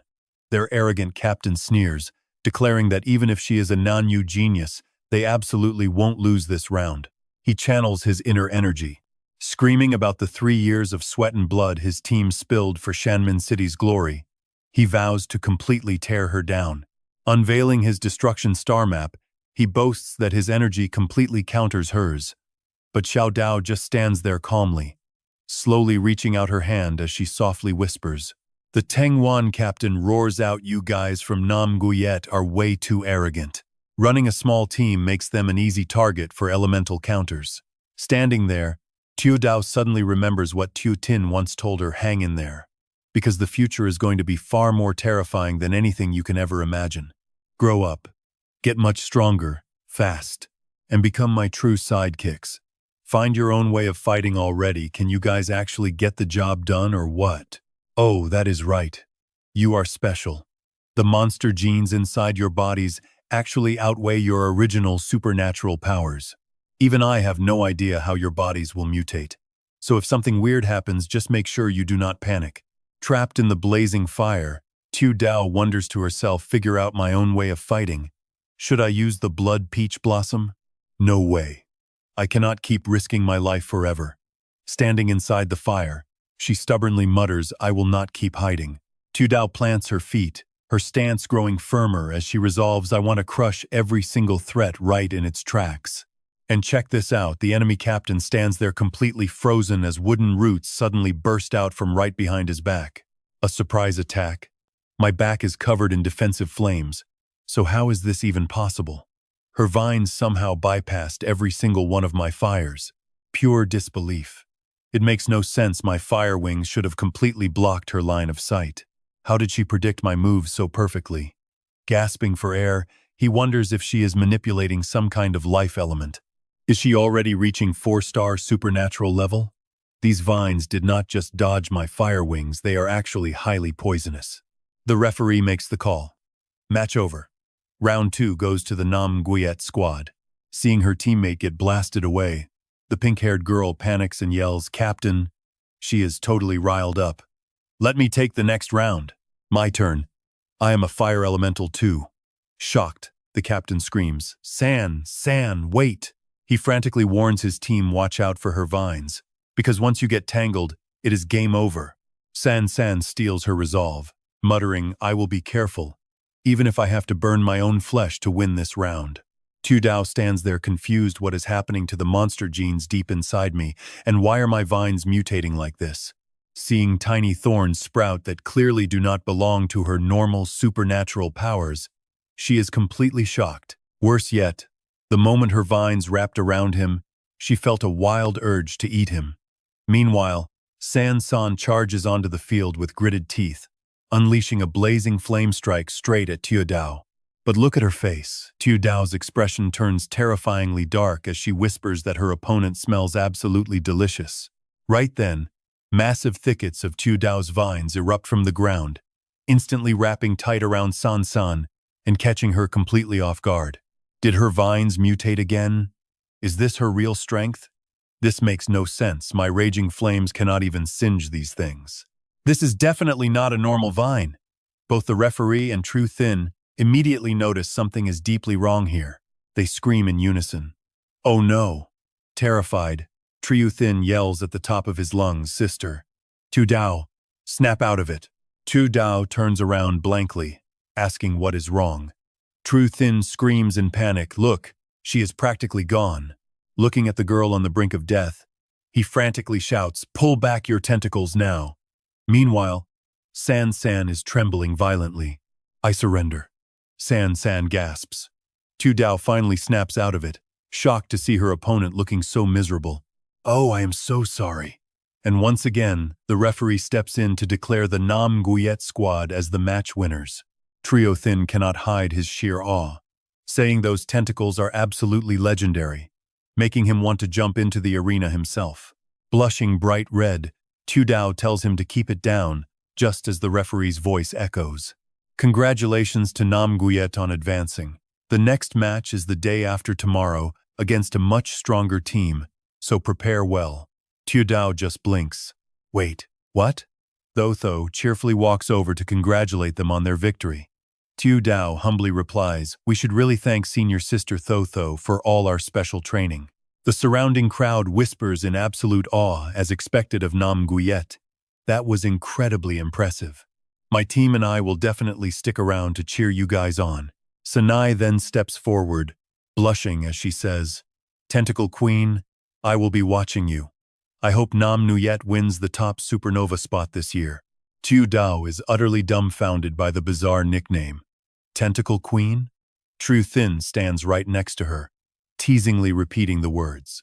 How goofy. Still totally dazed, Tu Dao stands there awkwardly and asks, "Are you talking about me?" But her intense aura apparently terrifies San even more, making her scream in panic, "No, please." Once they get back, Trio Thin cannot stop talking, watching today's match. It feels like only Tu Dao, our brand new tentacle queen, stood out the most. As Tu Dao pouts, Trio Thin cuts her off. What is there to be unhappy about? I would honestly love to have a badass title like that. Blushing, she yells that he can have the title instead. Trio Thin still does not get it, arguing that her power does not even resemble tentacles. Not everyone can just summon tentacles, you know. Furious, Tu Dao screams at the top of her lungs, "Trio Thin, just shut up already." Tutu quickly opens the door, and Xiao Xing tells her he got back first. So let's go tell him the good news about his promotion. Stepping inside, they see him holding up a tightly bound captive. Back already? Xiao Xing cheerfully greets the others. Come on, let me introduce him. His name is Vun, the only contestant from Huthan. Xiao Xing glances down and points to his bloody collar. This kid is no pushover. Bringing him back here was a massive pain. Tutu is completely baffled. You kidnapped a contestant. Won't this cause major trouble? Xiao Yu snorts. Surely you have a good reason and a solid plan to fix this? Xiao Xing explains our enemy is highly cunning, hiding in the shadows and waiting for the perfect moment to enjoy a nice feast. I don't know where it is, but I do know this kid is highly appetizing. He's the dinner our enemy is practically drooling over. And get this, if we can't find them, we'll just swipe the very meal they refuse to miss, flush them out, force them into the open, and we'll counter whatever move they make next. Feeling a sudden twitch in his hands, Xiao Xing looks down and realizes he's awake. Mental-type superhumans truly possess an incredibly resilient willpower. I'll just have to knock you out again. Vun looks around, utterly confused. Why am I here? And how did this guy survive my attack earlier? Flashback to earlier, when Vun was walking down the street and suddenly realized Brother Tio Lum, someone is following me. He flinches. What? Vun continues. I keep hearing his inner voice loud and clear. He says I must taste delicious. And he was completely right, because Xiao Xing was currently lurking nearby in a semi-transparent state. Tio Lum is shocked. We already thoroughly investigated every single suspicious person you claimed was broadcasting those bizarre inner thoughts, and we found absolutely nothing at all. Tio Lum continues, you can read minds, but it scrambles your brain, which is why they diagnosed you with auditory hallucinations, just like how you constantly hear your deceased mother talking. So please trust me, clear your mind, and stay focused. The director already promised us, as long as you make the top 3, you can have whatever you want. Vun replies, I don't want anything except for the director to secure my monthly allocation of 002 life essence. Tio Lam sighs. That is really not something you need to worry about. You should start focusing on yourself more, because people can only find true happiness when they prioritize their own lives. He tells Vun go get some rest and focus entirely on preparing for the upcoming match. Noticing his hesitation and how he lingers despite having arrived, Tio Lum asks out of concern, Tio Vun, what's wrong? He softly replies, it's nothing.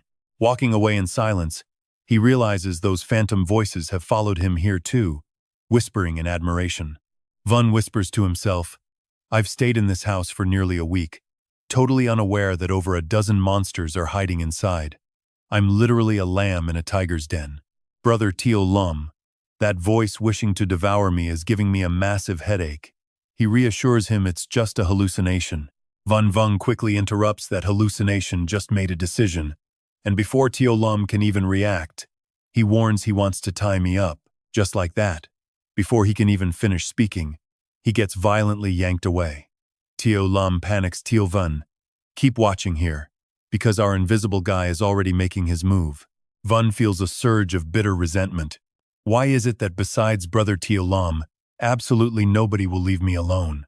Gnashing his teeth in pure rage, Van's eyes flare with brilliant light as his mental energy undergoes a massive detonation. Seeing Van this incredibly pissed off, Xiao Xing can only force a bitter smile inside. Crap. He thinks this mental eruption feels entirely different from the last 2 times. Xiao Xing stands there completely frozen, because the raw power of this mental shockwave actually rivals the crushing aura of a monster lord. Rapidly decloaking, Xiao Xing looks at Van. You're literally the first person to injure me since I ascended to superhuman. Van Van gasps, it's you, the one who wanted to devour me during the arena match. I knew my ears weren't playing tricks. You can turn invisible, who are you? And why do you want to eat me? Xiao Xing calmly replies, is having an appetite illegal? I haven't eaten you, nor do I plan to.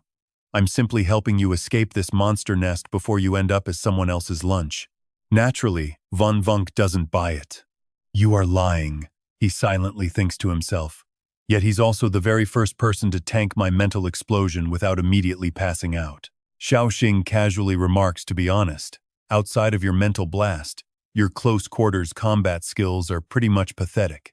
Caught completely off guard by a sudden poke, Van Vung yelps in surprise, wondering what on earth is prodding his side. Xiao Xing hurriedly urges him, move it. If we linger any longer, we are totally screwed. Still dazed, Van mutters, where did that sword even come from? Xiao Xing laughs, trying to eavesdrop on my inner thoughts. Simply channeling your superhuman energy to your scalp completely blocks out your telepathic senses, and it also defends against mental assaults, working just like that helmet your team instructor is always wearing. Hearing this, a sudden wave of panic washes over Van Brother Teo Lum. Van Vung desperately defends him. He is nothing like you. Brother Teo Lam only has facial scars, and he wears that helmet so he won't scare people. Tu Tin feels a sharp sting. Ow. My transcendent power was barely enough to shield against your crazy mental storm.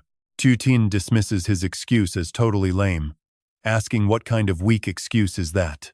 When I got close to Lai Lam, I could smell the stench of monsters on him. He's definitely colluding with monsters. But Van Vang immediately fires back, don't you dare falsely accuse him of that. He was never once afraid of my eavesdropping ability. But here's the crazy part. Monsters suddenly swarm out of nowhere, surrounding them completely. Tu Tin can't help but complain, look at that. I told you dragging our feet would get us caught. Tu Tin quickly pulls back his sleeve, leaving Van Vang completely dazed. No. He silently freezes in shock. Lai Lam's helmet couldn't possibly be, meanwhile. Tu Tin is watching closely and gets a huge surprise. Wait. The whites of his eyes are glowing. Is this because his hyper-focused mental attributes are causing a partial mutation in his body? Tu Tin's mind is screaming in pure disbelief right now. Oh no. Tu Tin thinks as he stares blankly at Van Vang. Watching the battle, Tu Tin analyzes that even these monsters have brains and minds, and this guy's power can pierce straight through their mental defense. The horde instantly vanishes. Man, he thinks this is absolutely terrifying. Monsters below level 4 cannot convert their physical flesh into elemental energy yet, making them helpless against mental attacks. And yet, is this guy really just a 4-star transcendent?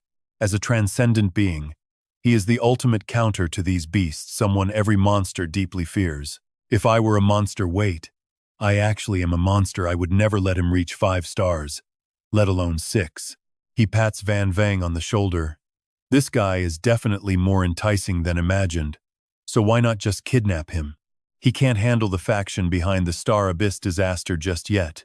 Or maybe he's waiting for the perfect moment to feast. If I snatch the main course now, how will you handle it? The scene shifts to the other side as a deep voice speaks. Lai Lam, you can't even manage one simple target. Do you still care about keeping your daughter alive? He flinches in surprise. What?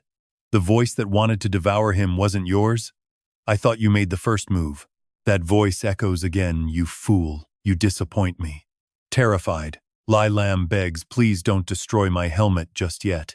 I swear I'll bring him back. He only trusts me, only me. Only my own hands can get this done.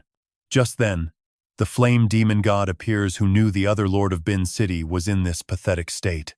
The voice speaks up suspiciously. She introduced you. I am the flame demon god, and I know exactly who stole the food you wanted. Even though you aren't the Wang Xia I was thinking of, we can still work together. Back in the present, check this out. Tu Tin pats Van Vong, knocking him out again. Tu Dao, find him a room and tie him up tight. Make sure to concentrate all transcendent power directly onto his scalp. Without his mental attacks, he's just a weak chicken, but do your best to keep him from waking up. She quickly responds, all right then. Tu Tin predicts that a major event is going down tonight, and with our current strength, it might be tough. Tho asks curiously, so what do we do? Tu Tin casually tells them, just call the police, speaking as if it's no big deal. And just like that, someone yells at the top of their lungs, call the police. Meanwhile, Thien Hin snaps Spark of Doom Squad. You better have a good reason for this. Tu Tin steps in to stop him. Calm down. Senior Thon Tru, Senior Sister Thuong Quan Koi is my master, and your reputation is easily on par with hers. Technically, that makes you almost half a master to us. Plus, Tu Nu has reached a critical breakthrough. He glances at her tonight. She might finish half her astral chart. This critical moment needs a mentor like you to watch over. But Tien Hin immediately walks away, so Tu Tin yells after him. Hey, where are you going? He waves goodbye. Tu Tin quickly asks, don't you want to see how much stronger the world's top lightning user is compared to you? Feel the massive gap between yourself and the very peak of the world. Plus, it might even provide you with a little experience to break through to 5 stars. Hearing this, his face darkens. This guy is definitely the cheap, cheeky captain of Old Mong's squad that Chief Ho warned him about. Trio Thin stares at the tied-up kid on the bed and wonders, is he really that tasty? Monsters are raising him just to devour him. Tu Tin explains the monster genes in his body haven't awakened yet, so you can't smell his mouth-watering freshness just yet. But honestly, it is super weird. His ability completely counters monsters, and yet they are dying to eat him. He wonders then, why not eat him now? Keeping him alive just gives him time to fight back. Is he poisonous? Not necessarily. I could swallow him in one single bite, he says, staring intently at Van Vang like he's looking at a delicious meal. Right after, he quickly tells everyone, all right, let's coordinate our strategy. Tu Tin quickly explains that the flame demon seed traveled from Nam Nguyet to Bin City. Bin City likely hides a mastermind similar to the flame demon god, or maybe even scarier. I snatched the prize away before the mastermind behind the scenes could even take a bite. My goal was to completely mess up their plans and drag that mastermind out, but it is extremely dangerous. The flame demon god will likely team up with that mastermind to come hunt us down. That is why I left the strongest guy in Bin City here to guard us, and that is none other than Li Tianxing. He continues basically, that guy is our ultimate meat shield. Senior Tutu, tonight you need to back up Li Tianxing against the flame demon god.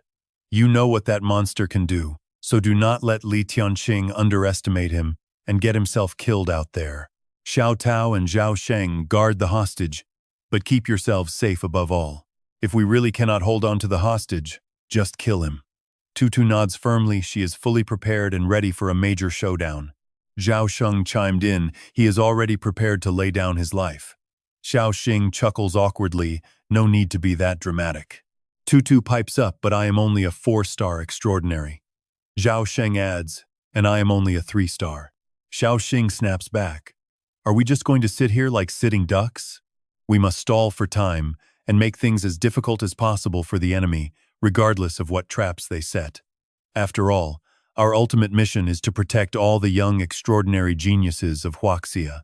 If we blow our cover tonight, those young prodigies whom the enemy views as a grand feast will all scatter. That would completely ruin their feast. Since tonight is not their time to go public, we need to bring in a massive audience to keep them from going all out. Here is the twist. The boundary between the hunter and the prey is rarely ever that clear. If they actually show up tonight, they might end up paying a heavy price. Xiao Xing nods. No matter what, I will risk my life for you. Xiao Xing. Tutu chimes in. Same here. Xiao Xing's face goes completely dark after all that explaining. They still do not get it, leaving him totally helpless. Fine, he sighs. The meeting is finally over. Xiao Xing turns to his sister Xiao Tao. We really need to give this our all. But seeing her staring intensely at Wen without blinking, he gets suspicious and speaks up out of curiosity. Xiao Tao, you are completely frozen, Xiao Xing asks. Growing even more confused, is something wrong? Xiao Tao hesitates me. Looking at Wen, she licks her lips. His scent is so sweet, I am literally about to lose my mind. Right then, Wen suddenly opens his eyes, locking gazes with her at point-blank range. Xiao Tao panics. Why did I act like a total creep just now? Wen gasps. Those vines are suddenly spreading everywhere. It looks like Xiao Tao is losing control of her powers again. Xiao Tao worries about her future, wondering what she will turn into if this continues. Everything just burned to the ground. Xiao Xing is utterly dazed. Xiao Tao, are you practicing to be some tentacle queen now? The guy is literally suffocating here. You have really turned wicked. Why do you keep picking fights with your brother lately? Meanwhile, Tianxing walks up. What is going on here, you sneaky bunch? You will not even let me hide anything up there. Xiao Xing quickly nods. Yeah, we tied up another competitor up there. Tianxing just narrows his eyes, staring straight at the kid. Tianxing sighs. Staying here to listen to your nonsense tonight is a total waste of my time. Xiao Xing quickly stops him. Senior Tianxing, wait. Dean Chin specifically asked you to look after us. We absolutely cannot make it without your expert guidance.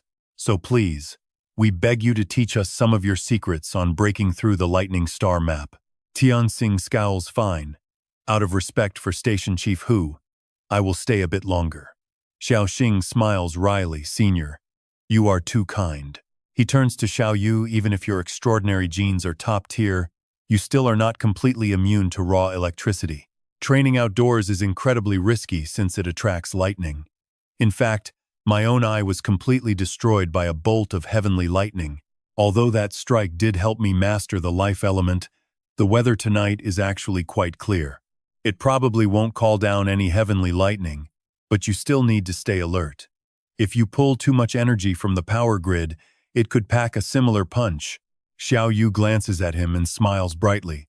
I will keep that in mind. Now let us get started. She immediately shuts her eyes, channeling her inner energy and letting her aura surge outward. A massive surge of electricity shoots down from above like a literal river of pure light. Tianxing stands there, completely dumbfounded. Did he not just tell her to be careful? If anything goes wrong, it is on her. This massive power is from the station. The voltage is so insane that she is literally siphoning off every single ounce of energy generated by the power station. How is she surviving this terrifying level of electrical current without instantly frying? Actually, it is not just the city. Every single surrounding district relying on this power station is about to face a total blackout. And look at Xiao Xing. Totally chill. Tianxing freezes in his tracks. It suddenly hits him. This is his private villa where he always trains. If the power goes out tonight, everyone is going to blame him for it. That clever brat kept him here just to make him the scapegoat. Tianxing closes his eyes and sighs. Clever kid.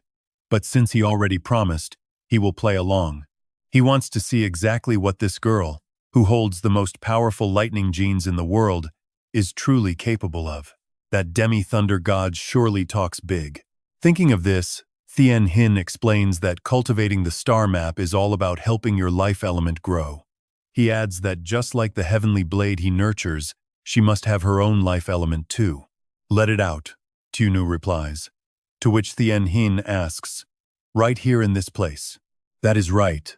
A legendary blade has to be unleashed to truly shine. But as he watches her, he wonders, why is she flying up? Honestly, a beginner who can even manifest a life element is already incredibly rare. Is she really so arrogant that she actually worries her power is going to completely demolish my entire villa? Tianhin just stares in confusion. He mutters to himself, hey, I do not even know if her tiny life element is even the size of a fist yet. Her energy rapidly expands into a massive circle, already reaching 50% of the purple star level. Tunu calls out apologetically, it is still not high enough. Sorry, senior, for wrecking your roof. Then she quickly yells out that she needs to fly up just a little bit higher. Tianhin realizes this is not just a life element. This is actually a full domain. And here's the crazy part. Look at what's happening right in front of him. It literally makes Tianhin scream in absolute terror. Oh my God. Look at that massive school of fish. Every single one of those creatures is her life element. Having this many is simply impossible, especially with so much lightning packed inside. They say over 90% transcendent genes grant a special ability. Could her special power actually be infinite? She is only at 50% right now, but if she fully completes her purple star, she will literally become the very first 5-star transcendent in the entire Wuxia region. She might even be the first 5-star transcendent in the whole world. But from the shadows, a cold, dark voice growls out that she must die. The flame demon god lets out a smug laugh. She mocks that she did not expect the other to want her dead even more than she does. She adds that they caused a massive blackout across the city before even making a move. Right now, they are deploying a giant domain over there. Soon, plenty of transcendent fighters will swarm the area. That guy is definitely no ordinary troublemaker. But the mysterious voice calmly replies, do not worry. I will handle this little mess myself. You just focus on killing that lightning transcendent girl. Go reclaim your throne while I take back my prey. When the crucial moment comes, I will make sure to blind everyone so they see nothing.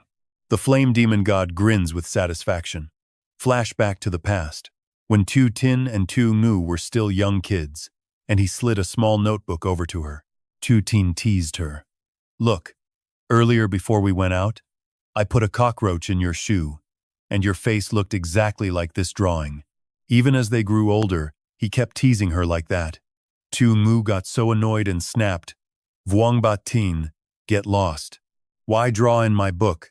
Tu Tin replied. Well, who told you to stay up late scrolling on your phone? This creature looked exactly like you nodding off in class. This stingray smile matched the goofy look you got whenever your mind totally blanked out. Tunu rolled her eyes, complaining that his art was absolutely hideous, and asking if his drawing skills had not improved a single bit over all these years. Tutin proudly said, Look, I even colored it in. Back in reality, Tunu watches the glowing creatures soar, letting out a soft sigh of relief. Releasing them feels so liberating. Tianhin suggests she should get comfortable with them first, before absorbing any more lightning. No need, I can keep going, she says. He responds, Your talent is truly unparalleled. As your senior, I have some solid advice for you. Exactly how long have you been a transcendent? It has been less than a single month, right? Yet you already reached this quasi-4-star peak. Once you gather enough purple star energy, you might just become the first 5-star transcendent in history. But you are rushing, and your foundation is pretty unstable. You are even burning through your own latent potential just to grow this fast. Lightning transcendents are incredibly destructive. You must feel that sharp, tingling sensation all over your body, right? I highly advise you to slow down and stabilize step by step. Tu Ngu cheerfully replies, No, it is still not enough. She closes her eyes, knowing she absolutely must become stronger right now. Right now, Tu Tin is carrying the weight of everything all by himself. She needs to control this purple star domain, then create something even bigger. Hearing her resolve, Tianhin is stunned that she completely ignored his warning. Young people are always so impatient. But then, he glances over at Thotho, wondering why she looks like she is about to face a mortal enemy. Is this your first time guarding a junior during a breakthrough? Seriously, what is there to worry about? Sure, this world has plenty of petty villains who love ruining things for others, trying to block the younger generation from leveling up. But this is Li Tianhin's territory. No one would be stupid enough to crash this girl's crucial level-up session. Even if someone shows up, very few in this world can match me. With you beside me, I have absolutely nothing to fear, she says. Wait, they are actually here. Tianhin is totally stunned that someone really has the nerve to crash their party. What is she saying? Is she your new reserve teammate? Did she see your squad has a powerful tentacle queen and decide to join the team? Honestly, this brat is just. Suddenly, Thotho screams out, "Watch out." She instantly channels her inner energy to strike back with her Fongdu technique. Tianhin barely dodges the deadly danger because of her. He cannot help but wonder, why on earth does she have a monster arm? Do you know about her anomaly? Xiao Yu silently steals her resolve. She cannot let him get in the way of her ranking up. Tutu screams out, asking the flame demon god if she is not afraid of someone discovering her monster identity. She thinks to herself, many people should have arrived by now. So why does the flame demon god dare use her monster arm? And yet, nobody is showing up. Could Xiao Xing's plan have failed? Meanwhile, Li Tianxing is completely caught off guard, wondering what on earth a flame demon god even is. Realizing she is a monster, the demoness just sneers slyly. If she wipes out everyone here, then absolutely nobody will ever know. Suddenly, that mysterious voice echoes again, warning the flame demon god not to unleash any overly destructive attacks for now. I will deploy a powerful illusion domain to keep the outsiders from stumbling anywhere near your active combat zone. If you use flames that are too intense, you might shatter my illusion. Meanwhile, the crowd outside is easily misled, wondering why they still cannot reach the light. Wondering if they are lost, Li Tianxing suddenly charges forward, shouting that whether she is human or monster, she must die for attacking here. He channels his internal energy and draws his sword, instantly executing his devastating heavenly blade art. His thunder slash strikes hard, but check this out, his weapon is instantly shattered into tiny pieces. Li Tianxing is stunned that his blade is broken. As her massive hand sweeps toward him, he wonders in disbelief if she is a monster. What tier could she be? Tutu leaps forward in a panic, screaming out, Senior Li Tianxing, watch out! She is too strong. We are no match for her. Li Tianxing is left completely stunned. Is her power actually massive enough to generate sonic shockwaves? Seeing him charge ahead, Tutu frantically tries to hold him back, begging Senior Li Tianxing not to do anything reckless. Li Tianxing scoffed at this, believing that humanity should have completely wiped out the monsters and controlled their growth a long time ago. The flame demon god sneers right back, mockingly telling the foolish humans that this world is far grander than they could ever imagine. Tutu calls out that his blade is broken, but Li Tianxing replies that blade was just a vessel for his life element to reduce energy consumption. My truly powerful attacks have never actually come from that physical blade, but from the power I have nurtured over many years. He roars out Heart Thunder Blade as a flash of light materializes into a massive sword. Li Tianxing unleashes a heavenly lightning slash to block her strike, while the flame demon god relentlessly charges forward once again. The flame demon god merely flashes a cold smile, disdainfully raising her hand to flick his weapon with a single finger. He is absolutely horrified. A single flick of her finger actually shattered his ultimate blade. Humans thinking they have regained control over this world is nothing more than a hilarious joke to her. Grabbing his hand tightly, she tells him that humans are merely food to them, and no matter how strong the food gets, it can never escape the kitchen. Seeing the imminent danger, Tutu quickly channels her internal energy to unleash an 8th-tier Great Wind, instantly freeing Li Tianxing. Panicked, she warns him that she cannot save him every single time, so he must stop acting so recklessly. Li Tianxing is shocked to realize that his wrist bone is already cracked from just that one brief grip. But he steals his resolve anyway, insisting that he cannot back down because Xiao Yu is ranking up in his territory, and he must protect her. From above, a worried Xiao Yu calls down, offering to join the battle as well. Li Tianxing replies, no. You must completely stabilize 50% of your magnetic crystal first, or you will lose control of the domain. Getting injured now could strip away all your lightning power. throwing all your hard work completely down the drain. Do not worry. I am the thunder god of Bincheng. If anyone disturbs you, it means I have already fallen. He then draws his sword again. Xiao Xing approaches from behind, admiring Li Tianxing for being such a good person as he casually rolls up his sleeves. He tells Li Tianxing to stabilize his injured left hand first, letting him take over the fight. Li Tianxing feels extremely anxious. The enemy is an unknown tier monster, and Tutu should not have dragged her into this. Catching sight of him, the flame demon god sneers craftily. She calls him a filthy traitor, demanding to know what kind of bizarre changes have taken place inside his body. She questions why she cannot feel even a single trace of his flame power. Asking if his monster body has strengthened once again, the flame demon god immediately launches a devastating strike. Xiao Xing just gives her a cold smile, channeling his energy to clash with her while mocking that she herself is too afraid to casually use her own flames. She secretly grows wary, noticing that his arm is constantly strengthening and rapidly catching up to her own physical power. Even though she has not recovered much of her true strength, she still possesses the power of a Tier 5 monster. Judging by his aura, he should only be a Tier 4 monster. Yet no other monster has ever behaved quite like him. Since his evolution completely defies logic, she declares that she will reclaim her throne first. And while she is at it, she will tear him apart to see what secrets lie inside. Xiao Xing stares back coldly, telling her to go ahead and try as they prepare to clash. Bone spikes.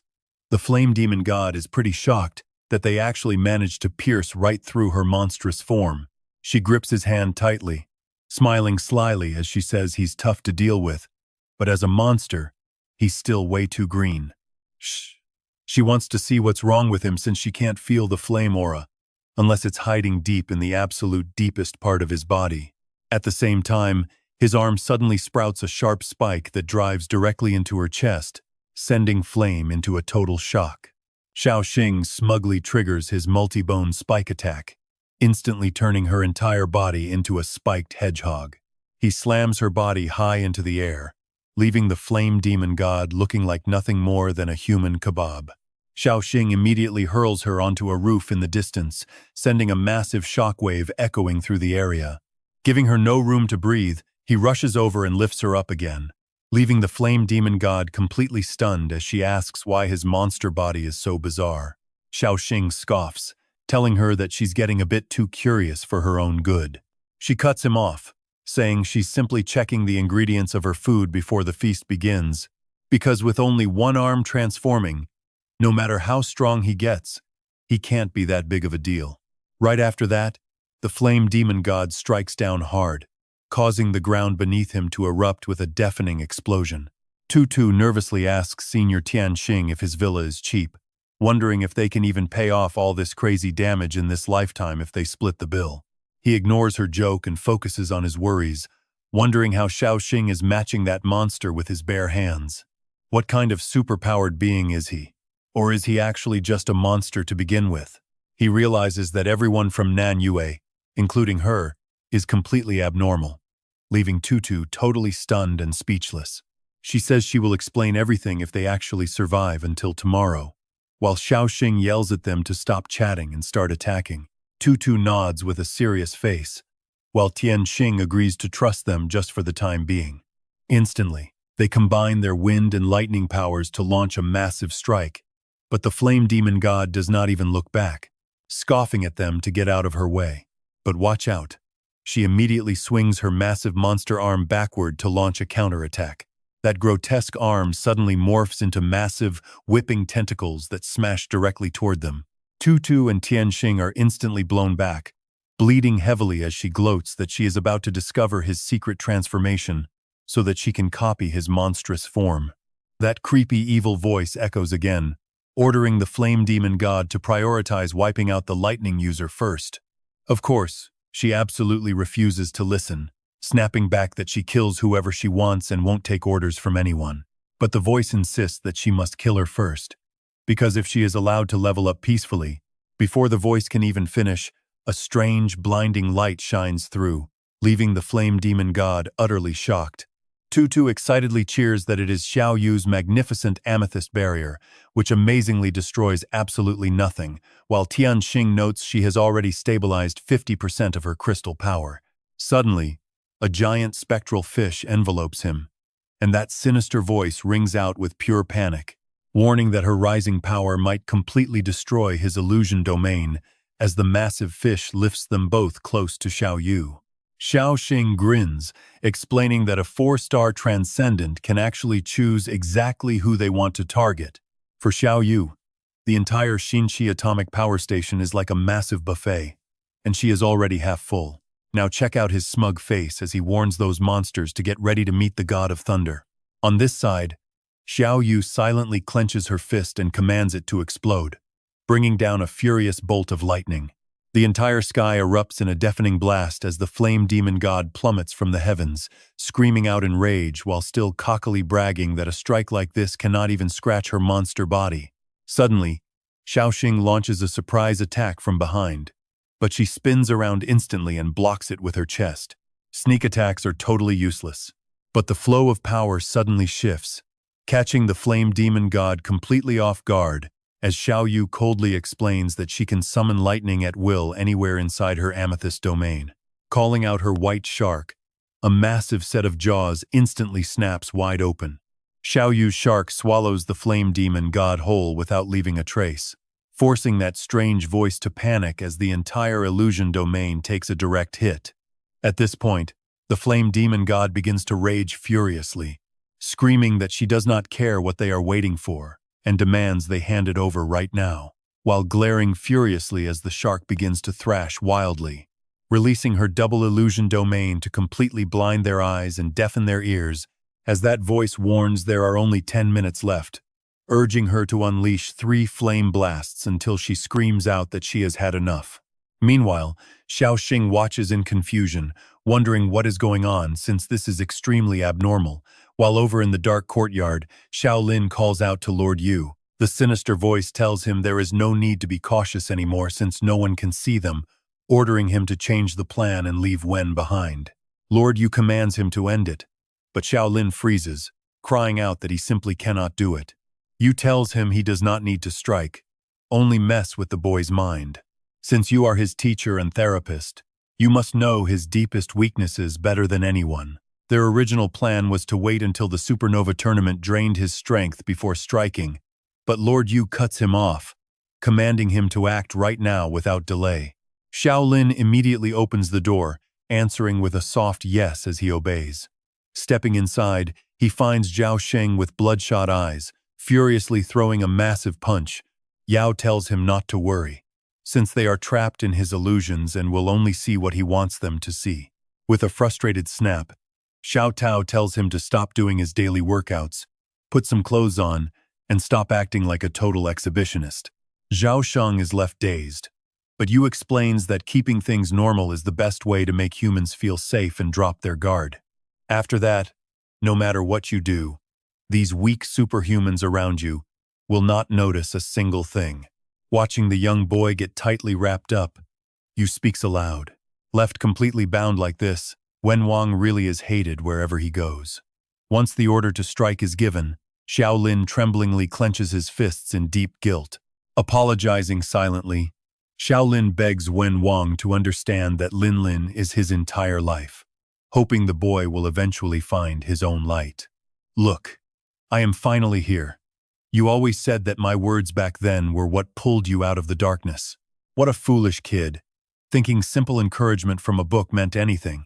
As Xiao Lin drives his weapon straight down, trading his own soul for his daughter's sake, he prepares to push the boy back into the abyss. But the moment his spear touches the vines, Xiao Tao instantly senses it. This sudden reaction takes Xiao Lin completely by surprise. Seeing his weapon tightly caught, he panics, wondering if these wild vines can automatically detect enemies on their own. She looks over in confusion, noting how strange it is that something is moving inside her vines, while Zhao Sheng wonders if the hostage is fighting back. Xiao Tao agrees and tightens her grip, sending a wave of panic through Xiao Lin as he feels the vines draining his supernatural energy. Talk about a hidden powerhouse. This average Nanue student is actually a 4-star elemental life user, and her vines completely trap him. Xiao Lin stares at the boy in dread, recognizing his unbreakable diamond form. He realizes he is done for as Wen wakes up, asking in confusion if Xiao Lin really wanted to kill him and use him as bait. The boy reminds him of their bonds as teacher, doctor, and friend, asking if it was all a lie and why this is happening. Yao urges him to trigger the boy now to break his spirit, and Xiao Lin quickly spits out his cruel lies. You are nothing but a monster who peers into the darkest secrets of the human heart. Whenever you lose control of your mind, you end up killing people. Did you really think anyone would ever be your friend? I only raised you like livestock to feed someone else. Yao is shocked to find that besides Wen Wang, someone else here can actually dispel his powerful illusions. He blames the flame demon god for not killing that lightning user first, as his illusions cannot penetrate her domain right now, which means everyone standing here can still see your true form. She indifferently scoffs that it does not matter, because as long as she wields her fire, their death sentences are already signed. Yu quickly urges her to eliminate that girl first, pointing out that if her lightning domain breaks, everyone else around will instantly become blind and deaf. The flame demon god looks smugly at Xiao Yu, absolutely certain the girl will not survive this night. Xiao Xing grits his teeth as the flame demon god summons her fire, wondering if the mastermind behind the astral calamity is finally striking. The attack speed is absolutely blinding, leaving Xiao Yu screaming in terror as an overwhelming mountain of fear crashes down on her mind. Drenched in sweat, she finally understands the insane pressure that Xiao Xing has had to face this entire time. Feeling the weight, she channels her energy and steels her resolve to fight alongside him through life and death. A powerful surge of electricity blasts directly toward the flame demon god, but she remains completely unbothered. Her first lightning fish disintegrates against the massive flames, but before the demon can celebrate, dozens of other lightning fish surge forward to strike her all at once. The flame demon god is completely engulfed in Xiao Yu's explosive lightning bolts, yet she remains totally unharmed amidst the blinding light, acting smugger than ever. Is there no end to this? Does she actually have infinite electrical power? If she keeps growing like this, she will definitely become a massive threat to our monster kind. Yu warns she has only 2 charges left, and she snaps back at him to shut up. Hellfire! Xiao Xing is not about to stand by and watch, instantly charging forward to stop her. Knowing he cannot let it explode here, Xiao Xing rushes in while she sneers at his utter foolishness. Even if her hellfire is not fully charged, does he really think his strange monster body can block it? Yet Xiao Xing remains completely calm, willing to gamble his life on this last move. At that exact moment, she rushes forward to lend him a hand, leaving Xiao Xing looking at Xiao Yu in absolute shock. Frowning, she tells him not to forget she is right there with him to block this together, and Xiao Xing quickly agrees. She quickly directs him to shrink down. In the next breath, her fierce lightning fuses seamlessly with his blazing dragon flames. Down below, the 2 onlookers can only watch in complete awe, wondering if that is the hellfire from the old video. Tu confirms it is indeed the hellfire. Thien Hin stands dazed. This creature is not just a tier 5 monster. She is far worse than the beast from back then. Yet somehow, those 2 are actually holding off a devastating strike like that. The flame demon god sneers they might have survived. The flame demon god sneers they might have survived, but it cost them everything. Now, even hovering in the air seems almost impossible for them, right? Without their magnetic field, they will fall into illusions, blind and deaf to reality. Look at this. How will they face another blast of hellfire? Suddenly, a black hole opens. Xiao Xing wonders if she is not afraid of getting exposed. How does she dare to fight with such reckless, wild abandon? With no onlookers in sight, is it finally time to reveal his ultimate trump card and force his evolution into a tier 5 monster? Even if this is definitely not the ideal moment for their final showdown, he has no other choice left. But suddenly, his entire body freezes up. The scent of blood, it is her blood. Xiao Yu is hurt. Suddenly, memories of his past life flash back, of her looking at him with deep love before she died. Seeing those blood stains on her hands makes him completely freeze in his tracks. His heart hammers wildly as a dark spark flashes in his eyes. His inner mind screams absolutely no one gets to hurt her, swearing he will never let that tragic future repeat itself. His eyes instantly turn pitch black. The flame demon god charges her energy with a taunt. How will they block this sphere of hellfire? Frowning deeply, a highly alert Xiao Yu calls out to him. Calling for Xiao Xing, she watches as the flame demon god gasps in genuine amusement. Rebuilding his domain with whatever strength is left is like throwing eggs at a rock. But ignoring the taunt, she charges forward to strike again. Realizing her friend has been completely silent this whole time, she looks back in confusion. But she freezes mid-sentence. He has already mutated into a monster. The flame demon god grows highly cautious. That energy signature, he has actually mutated into a tier 5 monster. He directly grabs the black hole, putting her on high alert. His monstrous body has grown incredibly powerful again, actually daring to seize the raging hellfire with his bare hands. That black sphere is instantly crushed in his grip, twisting and warping out of shape. He squeezes harder, unleashing a massive burst of inner energy. As she watches in disbelief, a cold, focused Xiao Xing controls the power while calmly reassuring her. Tell me that is not insanely epic. Instantly, a massive explosion rings out everywhere, triggering a terrifying shockwave. She quickly tells him that the moment his magnetic power burst and spread outward earlier, she felt another domain nearby. It is currently weakening, which is likely why their battle here has not been detected by anyone yet. Grit your teeth and use repeated electrical charges to blast me over there. But she gasps in surprise. He briefly explains that he will go over and fight her himself, but she insists they make a deal first, or she is out. She adds that she wants to fight alongside him, meaning they take the heavy hits together. He grunts in agreement as she charges her energy and signals him to get ready. Asking him if he is ready, she screams out for electromagnetic acceleration while smoothly launching him forward.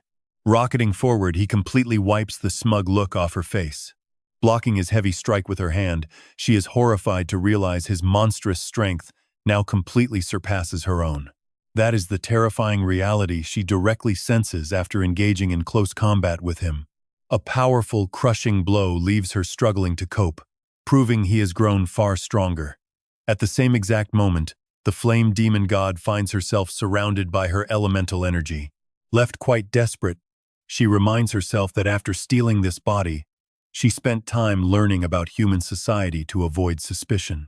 Having studied modern human knowledge, including the mechanics of supernatural powers, she knows she cannot be mistaken about this.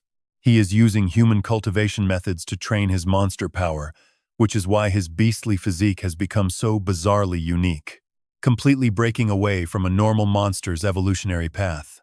She is absolutely certain that if she devours him, she can master this evolution path.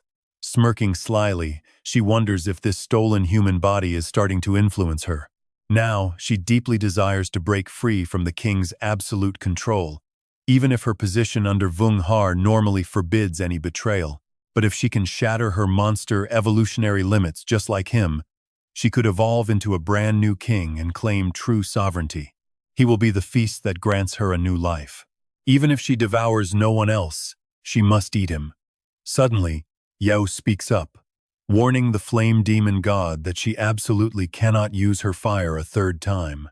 Doing so will completely shatter the illusion domain, even as he rapidly flies straight toward her.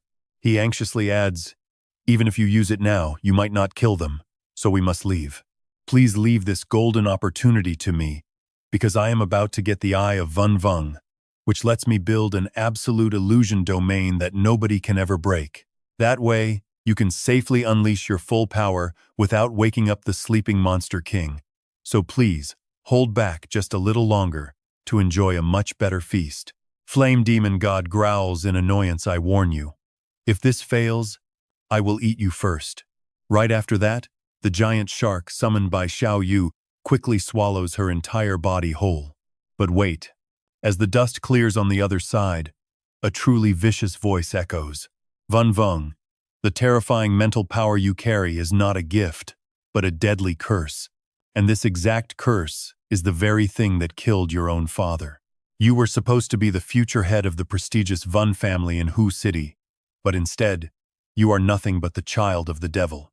Destroying one family member after another, you could not even tell right from wrong when you were young. Lacking control, you killed anyone who made you unhappy. So the Vun family decided to eliminate their own devil child to protect the world. Your mother escaped with you to protect you, but she ended up dying on the road because of your curse, while you somehow survived. You stepped on your mother's corpse, just to survive. She was a powerful awakened who deserved a bright and happy life, but your cursed existence completely ruined everything for her. Your very presence shattered everything, as the curse on your body slowly destroyed every single person close to you. Filled with deep regret, your mother's ghost kept appearing to demand you pay her back, even when kind and innocent people who knew nothing about your curse tried to adopt you. No matter how much you controlled yourself, they were still dragged down by your curse and brutally murdered. When the Vun family tracked you down again, you knew they did not do it out of any sense of family love. They hired me to get close and turn you into a weapon, but the joke is, I realized this weapon might end up killing us all first, to prevent a future where countless innocent souls would end up dying by your hands. That is why I decided to help them eliminate you first, because you are a walking disaster who has absolutely no right to exist in our world. On behalf of your mother, I will use your life to pay her back, but he struggles. I do not believe Li Lam would think like that. I want to see the truth with my own eyes. Making Li Lam panic. Can my helmet not block his mental invasion if it has a tiny crack? Vun Vung feels apologetic. I am sorry. I promise not to peek into your mind. I broke that promise, but I still believe in you. And I never doubted our bond. So I must find out who forced you to do this. But suddenly, Vun Vung flinches. Li Lam. The thoughts inside your brain are a trap. Then, a creepy voice echoes in his head.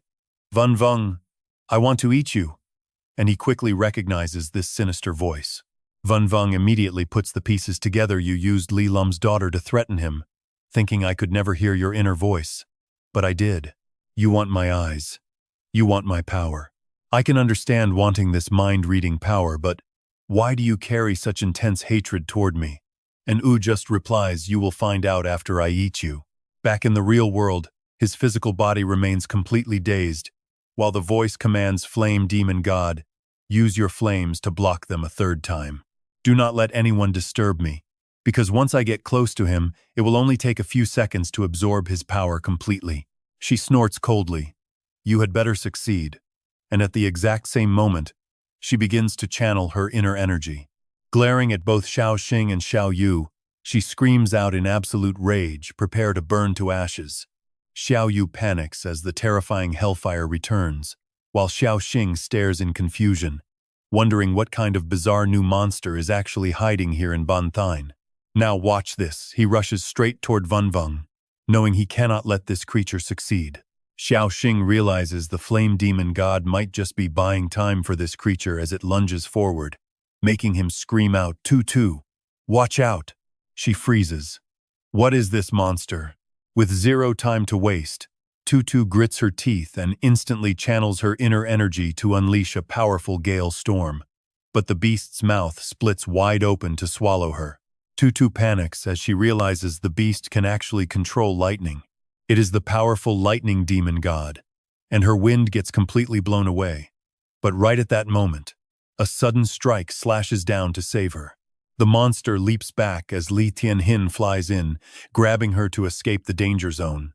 Tutu gasps in worry, realizing that her savior, Senior Li Tianhin, is actually injured. Li Tianhin coughs heavily, stay alert, because one wrong move against a beast like this means death. And damn it, Bun City was hiding this thing. A massive explosion shakes the entire area with violent tremors. And in the chaos, the creature finally manages to reach its exact target.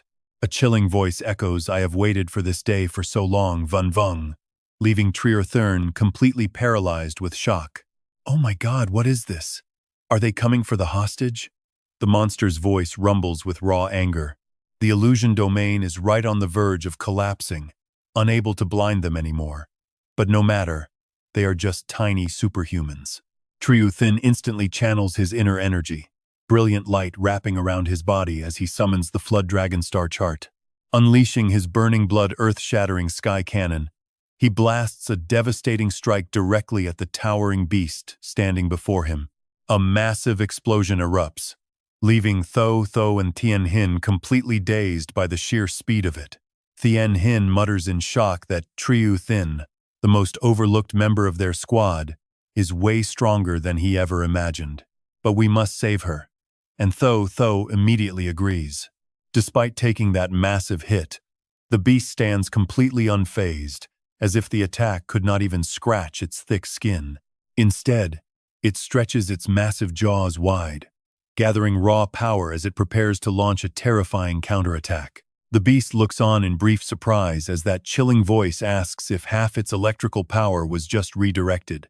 But it does not matter, because Tu Dao and Tru Thin cannot withstand the blast, forcing them to shield their faces. Tu Ting calls out that creature is the lightning demon god. It wants to devour Van Vang, but what is the point of a lightning monster eating him anyway? Tu Nu immediately speaks up, shaking his head and saying that is not what is happening here. He explains that when his magnetic star domain exploded and spread outward, the energy signature he felt did not match a typical monster domain at all. It is nothing like your devouring flame hell, or even that flame demon god from before. Instead, it feels exactly like my own magnetic domain and senior sister Thuong Quan Koi's basic domain, just infinitely more powerful. That means the one casting this illusion domain is not a beast, but a human. Tio Tin quickly cuts in to finish the thought. A superhuman, meaning a rank 5 level expert, has already appeared in this world. And right then, his magnetic star explodes once more. The sudden blast reveals the truth that mysterious person is actually riding on the lightning demon god's back. Tiunu mutters that this 5-star superhuman can actually control monsters, proving humanity has the potential to reach terrifying heights of power, meaning humanity shouldn't have been wiped out so easily in the future. But internally, he realizes he made a massive assumption. In his past life, he only witnessed the downfall of Nam Nguyet. Because Nam Nguyet was completely wiped out by those beasts, he naturally assumed the entire world was ruined, knowing absolutely nothing about what happened in other regions. Deep within this world, hidden forces are lurking, far more than he ever realized. What he is seeing right now might be the 5-star superhuman who triggered the catastrophic meteor disaster back in Bin City. Clearly, the world is just massive. But suddenly, Tu Tin completely freezes up. Wait, why does a 5-star superhuman want to devour people? Meanwhile, Lai Lam stands there in complete shock, feeling like he is trapped in a dream. Lai Lam whispers that this is his mental world and apologizes to Van Vang, who gently replies that it is fine. Van Vang says he understands why Lai Lam wanted to kill him for Lam Lam, admitting he would do the exact same to protect her. Smiling warmly, Van Vang adds that as long as Lai Lam and Lam Lam are safe, that is all he needs. But then, that chilling voice echoes again. The voice speaks a child raised in love always turns out kind. Hearing this, Lai Lam recoils in sheer terror, stammering out the name of Lady Vanu. Shaking uncontrollably, Lai Lam confesses she is the monster who forced him to target Van Vang, and he had absolutely no way to resist her. He explains that if he disobeyed, she would force him to do unspeakable things, even murdering Lam Lam with his very own hands. Van Vang stammers that she sounds terrifying, but then stops short, realizing something. He mutters that she is not a monster, leaving Lai Lam utterly baffled as to how a human could eat people. The dark reality hits him, and he tells Lai Lam she is actually his twin sister, Vanu. A girl who looks almost identical to Van Vang suddenly manifests, mockingly saying she thought her dear little brother had forgotten all about her. Memories from long ago flash before Van Vang's eyes. He whispers that he could never forget her, his expression turning incredibly cold and serious. Lai Lam is stunned, remembering that Vanu was supposed to have died on the refugee road all those years ago. But twins sharing mental-type abilities is unheard of. He wonders in panic if they can actually steal each other's powers. Vanu just laughs mockingly at his confusion, slowly stepping closer and telling Van Vang that if he still remembers, he should be prepared. Staring at his sister in absolute shock, he freezes. Meanwhile, Vanu's eyes flare with pure, murderous hatred. She demands his life to pay back what he owes her. Suddenly, echoes of brutal voices from their dark childhood start ringing out. Men's voices yell that the heavy trap hit one of the kids, boasting that they cannot run far because they can already smell the fresh blood. Back then, the twins were just tiny children, terrified as they looked up at their trembling mother, crying out to her. But suddenly, the woman bolted away, screaming a rushed apology to Vanu as she held her younger brother and fled as fast as she could. The little girl was left standing completely helpless, watching them disappear right before the pursuing hunters closed in, spotting her. They barked at her, demanding to know where the other two ran off to, while the terrified child could only whisper for her mother. After that, Vanu endured absolute hell, subjected to endless torture while some of her captors mockingly asked if this was too cruel for a child. If we do not break his legs, what if he runs? Remember, the clan ordered us to bring him in alive. They blindfold her as the family head tells them we only need this girl's brain, so it does not matter how damaged the rest of her body gets. I already prepared for this. Wait until I get her blindfolded. She is still young, but if we are not careful, her tricks will ruin us. After that, Vanu's body chose to go down the river. Driven by the agony of being abandoned by her own mother, she made this choice, and the men could only watch helplessly as her body drifted away. Back then, Vanu believed that heaven finally had eyes. She was finally free. In reality, Vanu had hypnotized those men, making them believe she had actually died. No, if her father had not stepped in, she would have died back then. Now, these memories only make Vanu despise her brother even more. My dear little brother, your very life was protected by me. She blasts Van Vong with raw energy, Mom, and you still owe me. So taking it back now is only fair, right? Van Vong stands there shocked as Vanu tells him do not resist, because in reality, only a single fingernail from the lightning demon god is enough to wipe you out. Besides, we are currently inside Lai Lam's mental world. If you fight back, his brain will end up just like our father's, just like those so-called relatives, or those wicked people who wanted us dead. Your uncontrolled power will cause every single one of their brains to explode. Vanu cannot help but let out a wicked laugh. But here's the crazy part. Instead of crying out, Van Vong calmly tells her to just take it all. His calm attitude catches Vanu completely off guard. She gasps, utterly stunned by his words. Van Vong obediently sits on the ground and tells her that is great. Take everything I have, because only then can Mother finally rest in peace. Vanu grits her teeth in anger. Stop playing the victim. I am not falling for your lies. Van Vong hangs his head, speaking softly, please. Look with your own eyes. He lifts his head, gazing at his sister with absolute sincerity. These are my memories from that year, Van Vong explains, saying their mother got hurt while running away. That night, she had a terrible fever, constantly muttering, "Ooh, Mother is so sorry. Ooh, Mother is so sorry." After that, her fever broke, and she grew freezing cold. At the very end, she told me that Van Vong must survive, and if he ever saw Vanu again, he must make things right with her. Her hand reached out to gently caress her young son, but it fell lifelessly to the ground. Having said that, Van Vong lowers his head, admitting that he truly owes her, and everything he has belongs to her. Vanu is completely overwhelmed with chaotic emotions. She desperately struggles to keep herself from crying. Damn it, Van Vong. You are still the same fake obedient brat you always were, acting one way and doing another. Just remember that Lai Lam died because of you. He stammers, no, it was not me. Looking at the roots surrounding him, Vanu sneers, so this is your wood element superpower? It seems it really is you. Look at that. While Van Vong is totally lost in a familiar feeling, Vanu realizes someone is trying to steal her prey. Lai Lam is over there. She realizes this is his own mental world after all. But at this rate, there is no way she can get him out. Lai Lam's mental world is actively collapsing, meaning he might have been completely devoured by now. I have already poured way too much of my energy into this mental space. What on earth is happening on the outside? Is the lightning demon king not out there guarding? Tu Dao is drooling uncontrollably. Panicking, Triu Thin shouts her name, Tu Dao. Cold sweat drips down his face as he desperately tries to wake his little sister up. Tu Dao, are you all right?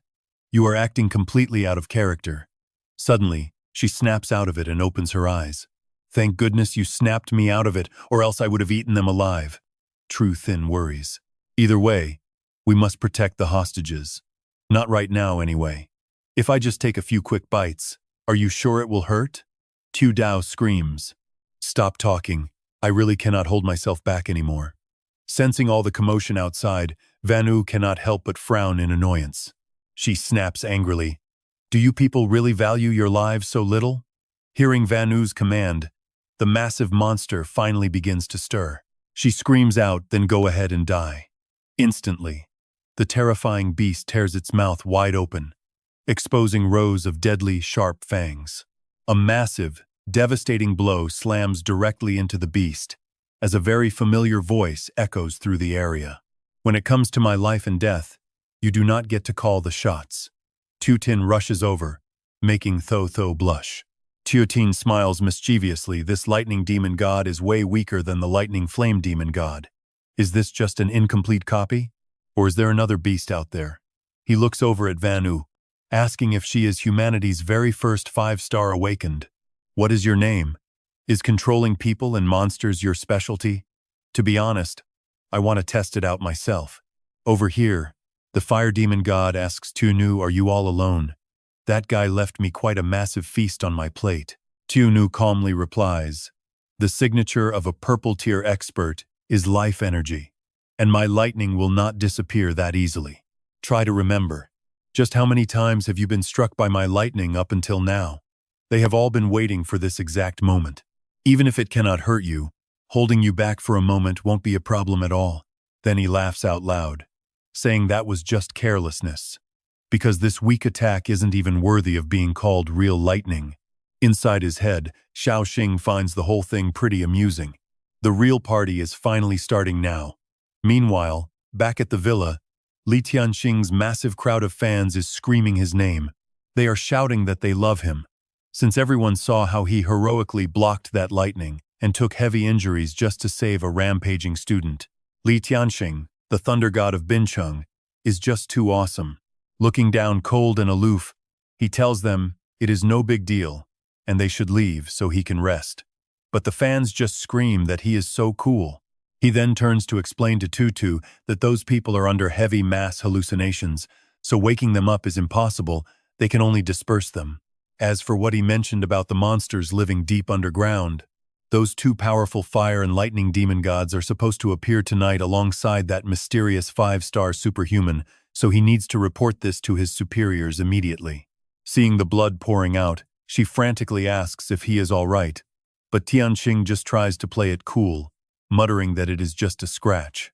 Xiao Xing walks over and pats him, telling him to stop acting tough. He is bleeding so much he is practically on his deathbed, so he needs to rest.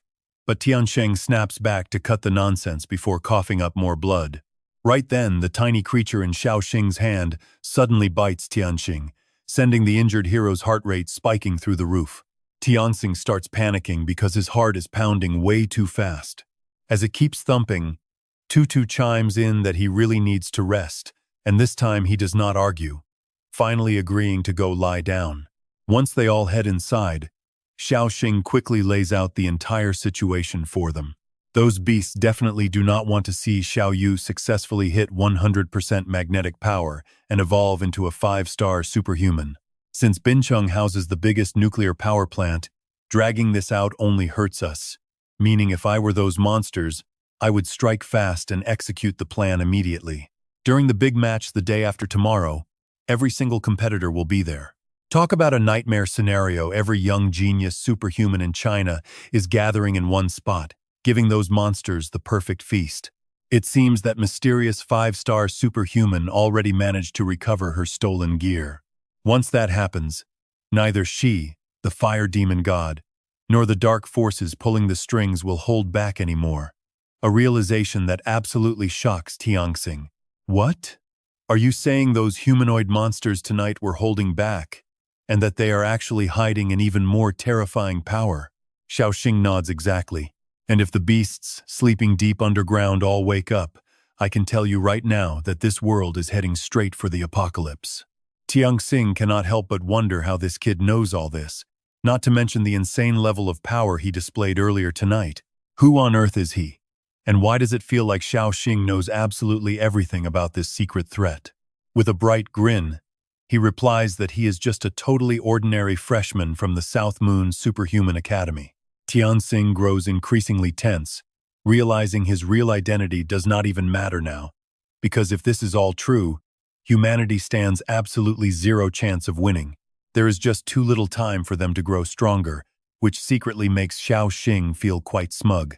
He reassures him that they still have an unused trump card, so they should relax, leaving the injured hero completely stunned. He cannot help but wonder what else this mysterious freshman is hiding. Looking at the blank faces of his teammates, it is pretty clear they have no clue either, prompting him to keep pestering the kid to spit out what this secret weapon is. Right about then, the guy tied up on the floor finally starts moving, immediately catching Xiao Xing's attention. Wen is finally awake, meaning they might actually be able to extract some critical intel about that 5-star superhuman from him. As he blinks open his eyes, Wen's gaze seems a bit different, looking surprisingly lively. Xiao Tao wonders why he is staring at her like that, when suddenly, Wen acts like an excited toddler and asks his mommy why she tied him up. She screams in pure panic when he calls her mom, leaving Xiao Xing totally baffled about whether this guy has completely lost his mind. Wen cheerfully cheers about all the strange aunts and uncles around, leaving Xiao Xing utterly speechless.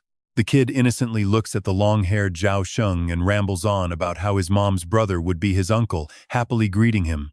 Dumbfounded, Xiao Xing actually replies by greeting his new nephew back, which instantly drives Xiao Tao crazy. She snaps at him for playing along, while Tianxing guesses that the 5-star superhuman must have drained a portion of the poor guy's mental energy. That probably scrambled his brains, and right on cue, Wen stares directly at him, calling him a mummy. Tianxing gets super annoyed, but tries to suppress his rage, knowing getting angry will only worsen his physical pain, and he cannot let Tutu notice. He must stay calm and keep his cool expert image in front of Tho. Wait, does Tho mean there is a little bunny here? I like bunnies too. Embarrassed and furious, Thien Hin darkens as he summons his lightning blade, forcing Tho to quickly rush forward. Senior Lai Thien Hin, do not get agitated. We cannot just go around killing people recklessly. Then Van Vang speaks up, pointing out the girl floating in midair.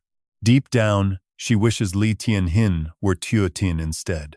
That would be absolutely perfect. Sadly, Tuotin already has a girlfriend.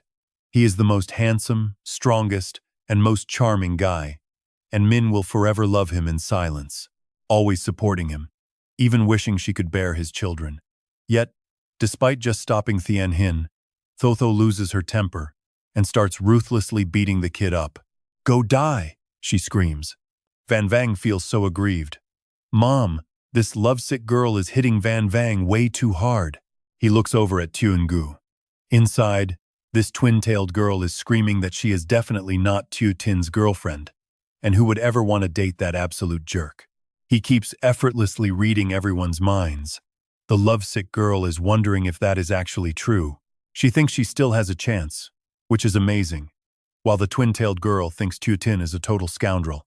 Uncle Mummy wants to beat him, leaving his mind completely blank. Van Vang starts crying, asking his mom why she thinks he is not her child.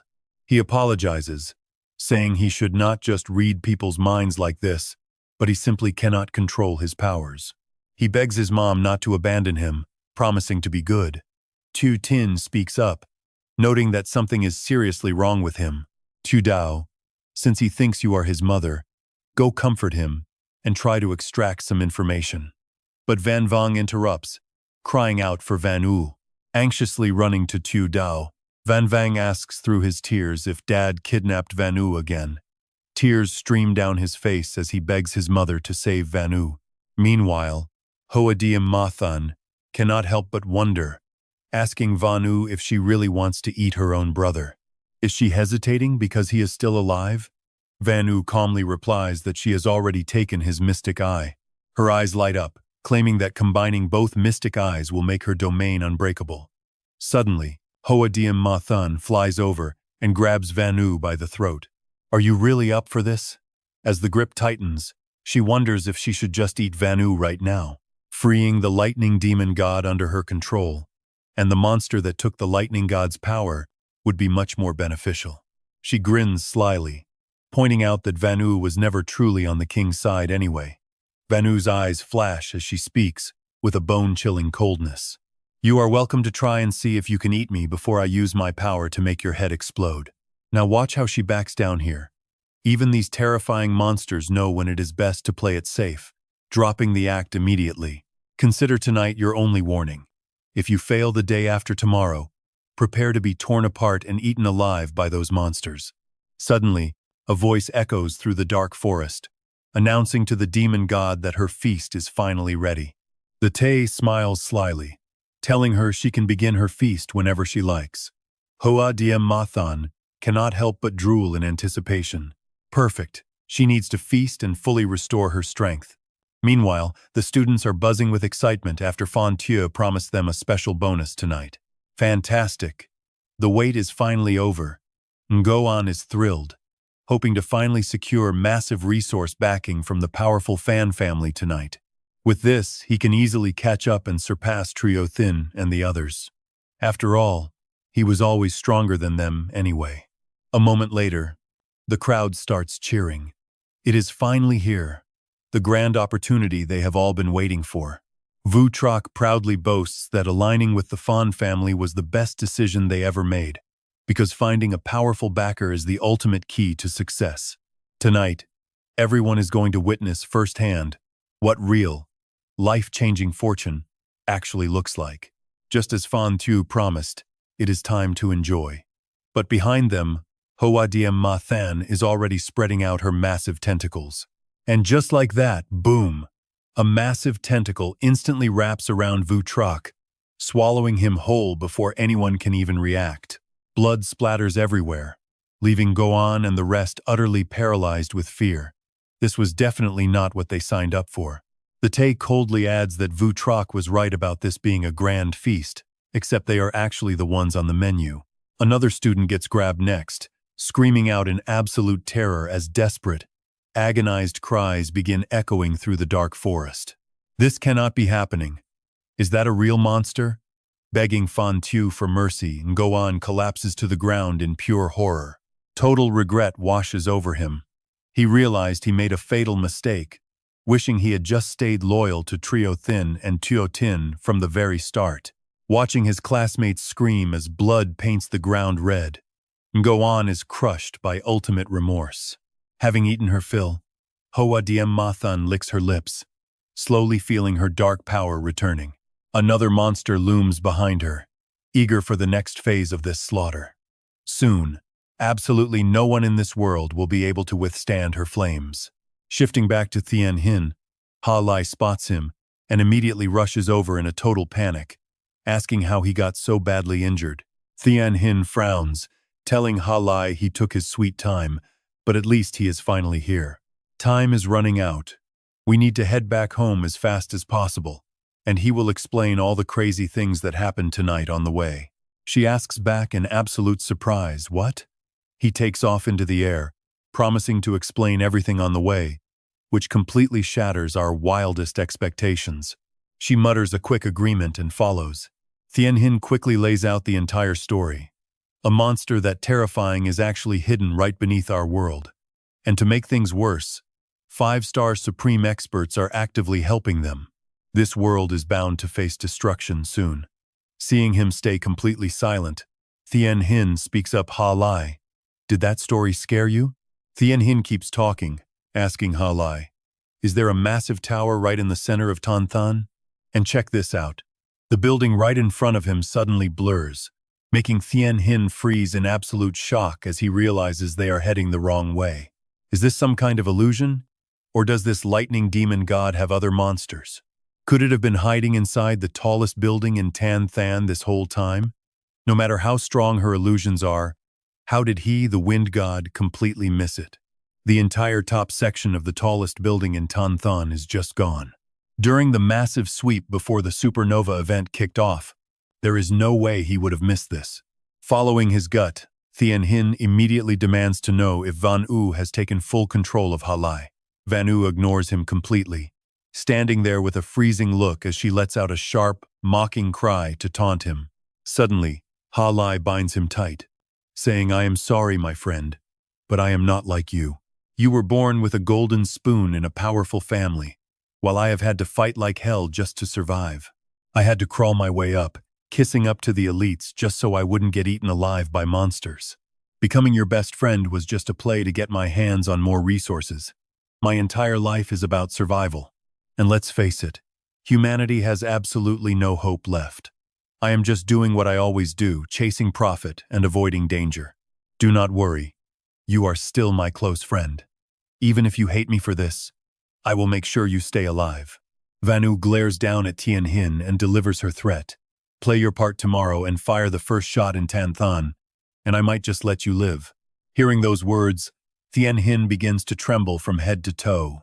Trapped under Van U's terrifying hypnosis, he loses all control, slowly lowering his eyes and whispering yes. Van U looks off into the distance, muttering, "Father, I will help you destroy this filthy world." 2 days fly by, and the second round of the supernova qualifiers is about to begin. Suddenly, Van Vang drops his ice cream, triggering an absolute roar from Tu Dao. "Van Vang," she screams, her voice echoing and shocking everyone. It fell on the dirty ground. "Do not eat it." Terrified, Van Vang turns to Triu Thin to complain, "Uncle Mom is being super scary." Tu Dao just groans, muttering that even dogs would hate such a brat. Triu Thin can only sigh in sympathy, realizing that mothers really do lose their temper easily. He admits she has been getting way more aggressive lately, and even he is terrified. Tu Tin chiming in only makes her face turn bright red. Tu Tin adds that Tu Dao is doing amazing, truly acting like a genuine protective mother now. As Tu Dao steps forward to lead, Tu Van just stands there, watching her in a daze. "Fine," she sighs, complaining that acting like a parent just to gather information is exhausting. Being a mom is definitely no walk in the park. He barely knows anything about their target, except that her name is Van U, and he can somehow sense her exact location. But during today's matches, I did not notice anything unusual happening. Did Senior Li Tien Hin not report this to the higher-ups like he promised? Tua Tin shrugs, who knows what went wrong behind the scenes, but we still have to stick to our original plan. Tu Dao, you will temporarily take over for that coach from Hu City who is still lying unconscious. Take your son Van Vang and guide him through the next match. We still have no idea how the enemy plans to strike. If things go south, just use your powers to throw everyone straight into the water where our backup is waiting. Tu Dao smiles, asking if Sister Thuong Quang Koi is the one down there. Tu Tin nods exactly. We are definitely not fighting this battle alone. Just remember to keep yourself safe until the flames of the fire demon god finally die down. Tu Dao looks confused, asking if those demonic flames can actually be extinguished. Tu Tin confirms yes, and that will be our cue to launch the counterattack. He instructs her to take the kid and track down Van U to shatter her illusions, promising that someone else will watch the boat. Tu Dao nods, ready for her mission. Tu Tin then turns to Triu Thin, calling out his name. He instantly responds as Tu Tin orders him to go represent them in the Nam Nguyet competition. Triu Thin stammers, "Wait, just me by myself?" Tu Tin sighs, "We have no choice. You are the only one free right now." And look, the scene is shifting.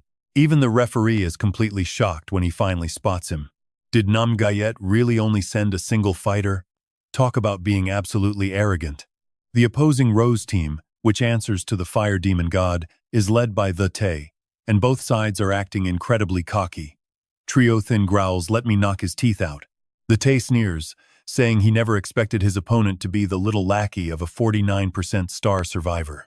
Triu Thin answers with a devastating strike, forcing a startled the Tay to block. He gets blown backward, but quickly recovers with a dark grin. Well, this is actually getting interesting. Originally with Nam Weert, Fan Thay Tay, suddenly jumped ship to Hoa Hong. Nam Weert, on the other hand, sent out a complete nobody named Triothiern, which shocked the referee. This Triothiern's raw strength is pretty terrifying, actually forcing Fanthete back. No wonder they dared to send just one fighter to compete. The kid has some serious power. Is this Triothiern a close-quarters combat specialist? Honestly, ever since human superhuman genes grew stronger, we really haven't seen this style in a long time. Human strength and speed. Honestly, still no match for monsters. To actually choose the path of close combat, you'd need some pretty godlike reflexes to even survive. Watching Triothiern quickly dodge, the referee can't help but praise him. The kid's reaction time is incredibly fast. Wait, look at this. The referee is completely stunned by his movement. Is it even possible for a human to move that fast? He hasn't even used any superhuman power to boost his speed. This match is getting pretty out of hand, so I have to pay close attention. Judging the match is one thing, he also needs to ensure these two kids don't get irreversibly injured. Both of them are the future pillars of the nation, with incredibly bright lives still ahead of them. But before he can even finish that thought, a violent gale erupts, suddenly blowing the referee straight back. The ground literally cracks from the shockwave like a natural disaster. Dripping with cold sweat, the referee wonders what on earth is happening. Fist wind alone is whipping up waves, cracking the floor. And that's supposed to be diamond, reinforced by superhuman power. This is definitely not the kind of strength a human should have.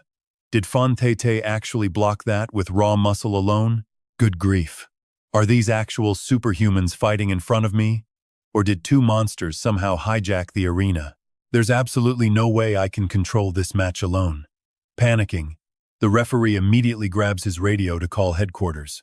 He reports that a match between Nam Weert and Hoa Hong is getting way too intense, and he can't protect the students alone. Watching the fight turn increasingly violent, he frantically urges them, please send backup referees immediately. Get some help out here right now. Fanthete leaps into the air, looking down at Triothiern with a mocking sneer, you want to kill me? What a joke. Right after, his arm instantly mutates, turning into a glowing red limb that looks like a burning piece of charcoal. As Triothiern leaps back to dodge, the referee watches from the sidelines in absolute awe that Scarlet Flamehand is radiating thousands of degrees of heat. One single touch, and it's all over for Triothiern. With this kind of free transformation, could Fanthete already be a 4-star superhuman? He must have mastered the 1,000 hands, meaning every single arm has its own independent consciousness. He looks exactly like a literal god of fire, sprouting countless fiery limbs, each carrying the devastating, scorching temperature of the scarlet flame 1,000 hands. This is the Fan family's top-secret technique, and combined with the high-tier genes Fanthete inherited, this battle is pretty unfair from the start. Even though we know Triothiern is incredibly talented and trying his best, realistically, he has zero chance of winning this. The referee sighs helplessly as Triothiern gets caught by the Scarlet Flamehand. His superhuman genes are just too weak to break free. Why is Fanthete still refusing to let go? This is bad. Is Triothiern even alive? Seeing Triothiern somehow break free and dash out, the referee is completely puzzled. Wait, is that blood? He is a water-type superhuman, but he can actually boost his power by manipulating his own blood. Realizing this, the referee screams to stop him while throwing rocks over. Triothiern, are you trying to get killed? Those flames will vaporize your blood in seconds. Stop right now, this match is over. But as the fire continues to spread, the referee breaks into a cold sweat. It is no surprise my stones couldn't block Fanthete's fire. But how on earth can they not even penetrate Triothiern's blood? Just how incredibly absurd is the power level of these two? Damn it, why haven't the other referees arrived yet? Watching Triothiern continue his relentless assault, the referee is utterly shocked. The kid's blood is somehow incredibly solid. Did he somehow infuse diamond into it to survive those extreme flames? He is using blood to close the genetic gap, forcefully boosting his star map power. His blood dragon is insanely strong, but at the same time, it is also his fatal weakness. He is literally trading his very life for raw power. This guy is incredibly reckless, showing absolutely zero regard for his own safety. But as an ordinary superhuman, fighting from an underdog position to match the elite prodigies backed by massive superhuman clans, he has, at least in this moment, created a miracle. Xiao Xing continues to fight Fan Tete with absolute, stubborn grit, even though, as the referee noted, the power gap between them is pretty vast. Fan Tete charges forward with smug confidence, viewing his opponent as a mere insect who doesn't even deserve a thought. Yet, facing this overwhelming foe, Trier Thiern remains completely unfazed. With a mock sneer, Fan Tete asks him if he seriously thinks he has a single chance of winning. "We are completely different," he says as another heavy fist flies straight toward Trier Thiern. The referee stares in shock as shattered rocks float up from the sheer force of their internal energy. What is this? He panics, thinking this is totally insane. How are they doing this? Why are the other referees late? His communicator is completely dead. When did the battery even run out? Gritting his teeth, the referee makes his decision. This has gone too far. He must stop this match immediately. Suddenly, his eyes go completely blank, as if he has just been hypnotized. The referee's surroundings shift instantly, leaving him in pitch black. Where am I, he wonders, as a voice asks if he is finally giving in. Lord Vanu's illusion domain is active now. Thete grabs Trier Thiern's head, who is completely hypnotized just like that referee. He says smugly the feast has begun, and you are nothing but a tiny appetizer on the table. I will clean up this little snack of yours first for the great Lord Hoa Dir Ma Thun. But look at this. He freezes in total disbelief. Why can't he crush his head? Did he somehow break free? Instantly, a flash of blinding light erupts, forcing Thete to leap back in defense. Trier Thiern glares as he stands back up. Trier Thiern says, "I don't see any difference between us. We both serve the same boss, just little lackeys gifted a tiny bit of power." Trier Thiern immediately channels his energy, ready to clash. Bring it on for round 2. Meanwhile, Li Tianhin speaks up in pure shock. This is near the nuclear power plant, so why am I here? That's right. I was controlled by that 5-star superhuman. Vanu's voice whispers inside his head, ordering Li Tianhin to destroy the nuclear power plant and stop that lightning superhuman's evolution. Fighting with the last shred of his sanity, he realizes she is trying to force him to destroy the plant. He frowns, telling himself that the nuclear plant is the lifeline of Tan Thier, and he absolutely cannot let it go down. Vanu snares smugly. How dare you try to resist my direct orders? He struggles to stop himself from moving. I, Li Tianhin, will absolutely never submit to you, he snarls, making Vanu laugh at his stubborn will. Seconds later, his vision goes completely black as Li Tianhin grits his teeth in pure agony. Damn it, my mind is fading again, he groans, only to open his eyes in a completely unfamiliar place, wondering where he is. Standing before the cleaners of Tan Thier, he asks if he saved the nuclear power plant, leaving a girl in the group completely bewildered. The nuclear plant, she asks before smiling. Don't worry, Senior Li Tianhin, because according to your directions, the nuclear plant has already been shut down. In fact, 90% of the Xiao Tan Tin cleanup and defense forces are gathered here. Everyone is just waiting for your command to march out and destroy that powerful beast lurking inside the Xiao Tan Tin Hall. Li Tianhin wonders what monster they are talking about, but finds himself completely unable to speak a single word. Wait, no, he realizes she is manipulating him. Your name is Vanu, isn't it? Gritting his teeth to stay upright, Li Tianhin desperately demands to know what she is planning, while the crowd cheers that this victory is all thanks to their senior. They shout that if he had not found the Xiao Tan Tin earlier, those invisible monsters would have overrun the stadium. If those beasts had ambushed them, they would have been helpless. Li Tianhin quickly puts the pieces together. Is your real target these people? He asks. And Vanu giggles, mockingly asking if that isn't totally obvious. She points out that if the famous thunder god of Tanhai wipes out his own allies, things get way easier. Li Tianhin trembles in your dreams. I will never let you hijack my body to do your dirty work, he vows, as that sweet girl steps forward again. Senior Li Tianhin, what is wrong? She asks, urging him to lead them to the beast without worrying about their safety. The very day we joined the cleanup crew, We all accepted that we might have to make the ultimate sacrifice. Li Tianhin bites his lip, using the sharp pain to stay awake. I will not let you win. I already saved the nuclear power plant. Now get the hell out of my body. He roars as Li Tianhin channels his energy, sending arcs of lightning crackling outward. And here is the twist. He feels something is terribly wrong, while Vanu lets out a wicked laugh. You are so easy to manipulate, she mocks, because the harder you fight back, the more your superhuman genes flare up.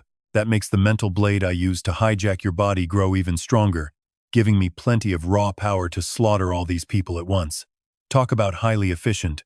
The girl stares up at him in shock, her voice filled with heavy betrayal. Why, Senior Li Tianhin? Why? She whispers as blood splatters across his vision. He stands frozen, while Vanu watches with pure satisfaction. You did that beautifully, Li Tianhin. She praises him as he helplessly collapses onto his knees. She admits that while he is weaker than expected and some cleaners survived, this outcome is still pretty great. After all, monsters love fresh meat, and Li Tianhin is now completely under her control. He can only stare in horror at his blood-stained hands, cursing himself as a sinner. Over here, Trio Thiernu steps right into his own spilled blood to power up. Fighting Thay Tay bare-handed, he unleashes a strike that leaves the monster completely stunned inside. By focusing the blood dragon into a single point, he unleashes a raw force that somehow completely surpasses a monster body. Seeing this, Thay Tay simply cannot believe what is happening. Another massive blow lands. The Tay is sent flying back totally helpless, still unable to fight back. Next, Trio Thiernu slams his palm onto the ground, summoning the powerful blood dragon vines. Moving like lightning, he charges straight at Thay Tay, who finds himself completely overwhelmed by this sudden explosion of sheer speed and power. Trio Thiernu rains down a relentless barrage of different moves, forcing Thay Tay to just stand there and take it, until a devastating fist punches him right in the jaw. It feels like his whole body is cracking apart, but instead of getting angry, he somehow starts laughing like a madman. He mockingly screams at him, "Is this really the pathetic power that your older brother handed down to you? Does a tiny splash of blood make you feel strong? He must really hate you." He sneers, glaring right at him with pure hatred. Thay keeps mocking him, or maybe your older brother is just too weak, only giving you this tiny drop of power. Open your eyes and watch closely, because I am about to show you what real power looks like. Right then, tentacles erupt from Thay Tay's arm. Trio Thiernu blocks them with a frown, while his enemy mocks him, calling him a complete idiot for using his own blood as a weapon. Powering up his glowing blue energy, he laughs triumphantly. Once I evaporate your blood, you are dead for sure. The thought gets him incredibly hyped, especially since he still has the blue flames gifted by the fire demon god. The monstrous red flame hand is instantly summoned right onto Thay Tay's arm. It immediately shifts to a bright blue, trapping Trio Thiernu in a raging wall of fire, as Thay Tay mocks him, "How long do you think your blood can survive against these blue flames?" Just then, Trio Thiernu leaps skyward. Thay Tay shouts, "One single touch will evaporate 1/3 of your blood. And the less blood you have, the weaker you get. Go ahead and run. That is your only choice. Fleeing is the fate of ants, after all." The giant hand expands, wrapping around the tiny fighter. "Do you finally see where you belong now? We are completely different, a gap as wide as heaven and earth." Veins pop on his face as he screams, "You do not even deserve to be compared to me. You are just a low-tier superhuman with a measly 49% transcendent gene. Do you really think you can defy heaven and change your fate? No matter what kind of miracle you found, it is totally useless. Ants should just accept their fate and crawl in the dirt. Maybe you would survive a bit longer that way. Otherwise, you will end up just like this, dying as a worthless nobody before human society is even destroyed. This time, I will evaporate every single drop of your blood so you have absolutely nowhere left to run." Surrounded by roaring blue flames on all sides, the entire arena screams with fire. Trio Thiernu can only frown at the sight. With the entire Colosseum swallowed by these blue flames, is there really no way out? Even so, he stands totally unfazed. Once again, his life is pushed to the absolute edge, but as always, he is ready to risk it all. Slamming his fist against his chest, "Trio Thiernu, Grunts. If I fail, I die. Who cares? Boil my blood. Suddenly, his heart beats wildly, catching him completely off guard. What is happening to my body? His eyes turn a violent crimson as he wonders, is this an awakening just like the one Tiu Dao had? Suddenly, Triothernu sniffs the air, his mouth instantly watering as drool pools on his lips. I can actually smell it now. Is that incredibly mouth-watering scent really coming from Thay over there? No. Even from this distance, he can clearly smell the disgusting stench of a monster mixed into the guy's body. The sweet scent is coming from his left. He looks around wildly, and you won't believe where it's leading him, right to the referee. Then, a massive explosion shakes the arena, instantly filling the entire space with thick, heavy smoke. Thay laughs, burning through your blood even faster? Well, I guess that will buy you a couple more seconds of life. But wasting those final seconds just to save the referee is completely laughable. Weak little ants always seem to think they can somehow take down an elephant if they just team up. Triothernu rushes forward and grabs the referee, realizing the irresistible scent is definitely coming right from this man. What I am smelling is his blood, and I desperately want to feed on him. Unable to control himself, Triothernu opens his mouth to bite down. Consider this blood a little payback for saving your life. Thay scoffs in pure contempt. The referee is totally hypnotized. And honestly, even if he was not, his pathetic strength would still not be worth mentioning. After making such a brainless move, your blood is about to be completely evaporated. Turn to ash and go back to the dirt you came from. Suddenly, before the smirk can even leave his face, Triothernu is already right behind him. You were right. We are definitely not the same. My big brother was incredibly good to me. The monster gasps in shock. How is he so fast? Why is his blood still not dry? Triothernu sneers again, telling him that his big sister, the flame demon god, does not even view him as her brother. Blood immediately sprays out as Triothernu continues, saying that the closer he gets, the clearer he can smell him. He remarks that the scent is fading fast, right before using his scarlet flame hand to slash straight through the air. Nosebleeds gush out of the tea as panic sets in. He cannot fathom how his blood was stolen, cursing his own sheer carelessness. He wonders if that last brutal punch left some kind of supernatural power lingering inside his nose. This bizarre power leaves the tea questioning if his opponent can actually absorb other people's blood to protect himself, meaning the only reason he survived the heat was by utilizing the referee's blood. Damn it, he actually used my own blood to neutralize the scarlet flame hand. Triothernu roars out, asking Thay if he is truly clueless or just too terrified to face reality, and he is absolutely furious now. Triothernu asks him who he thinks he is, calling him a lowly-born peasant with no grand vision who knows absolutely nothing. He tells him that he has no grasp on the future, declaring that monsters are the future, and he will be the one to seize it. Dodging a barrage of incoming tentacles, Triothernu leaps high into the air, mocking how incredibly slow his monster body is, claiming it is stiff, full of openings, and slipping out of his control. Hearing these mocking words, the Thay flies into a rage. Deep down, he knows his own limits, making him furious as he screams back, asking if Triothernu is trying to break his resolve. He snaps that there is no way he would ever be manipulated by a bastard like him. Triothernu fires back, shouting that the more he monsterizes, the more those supernatural genes get assimilated, basically eating his body alive from the inside out. And honestly, you can see it happening on screen. He is losing total control, making it way easier for Triothernu to beat him to a pulp.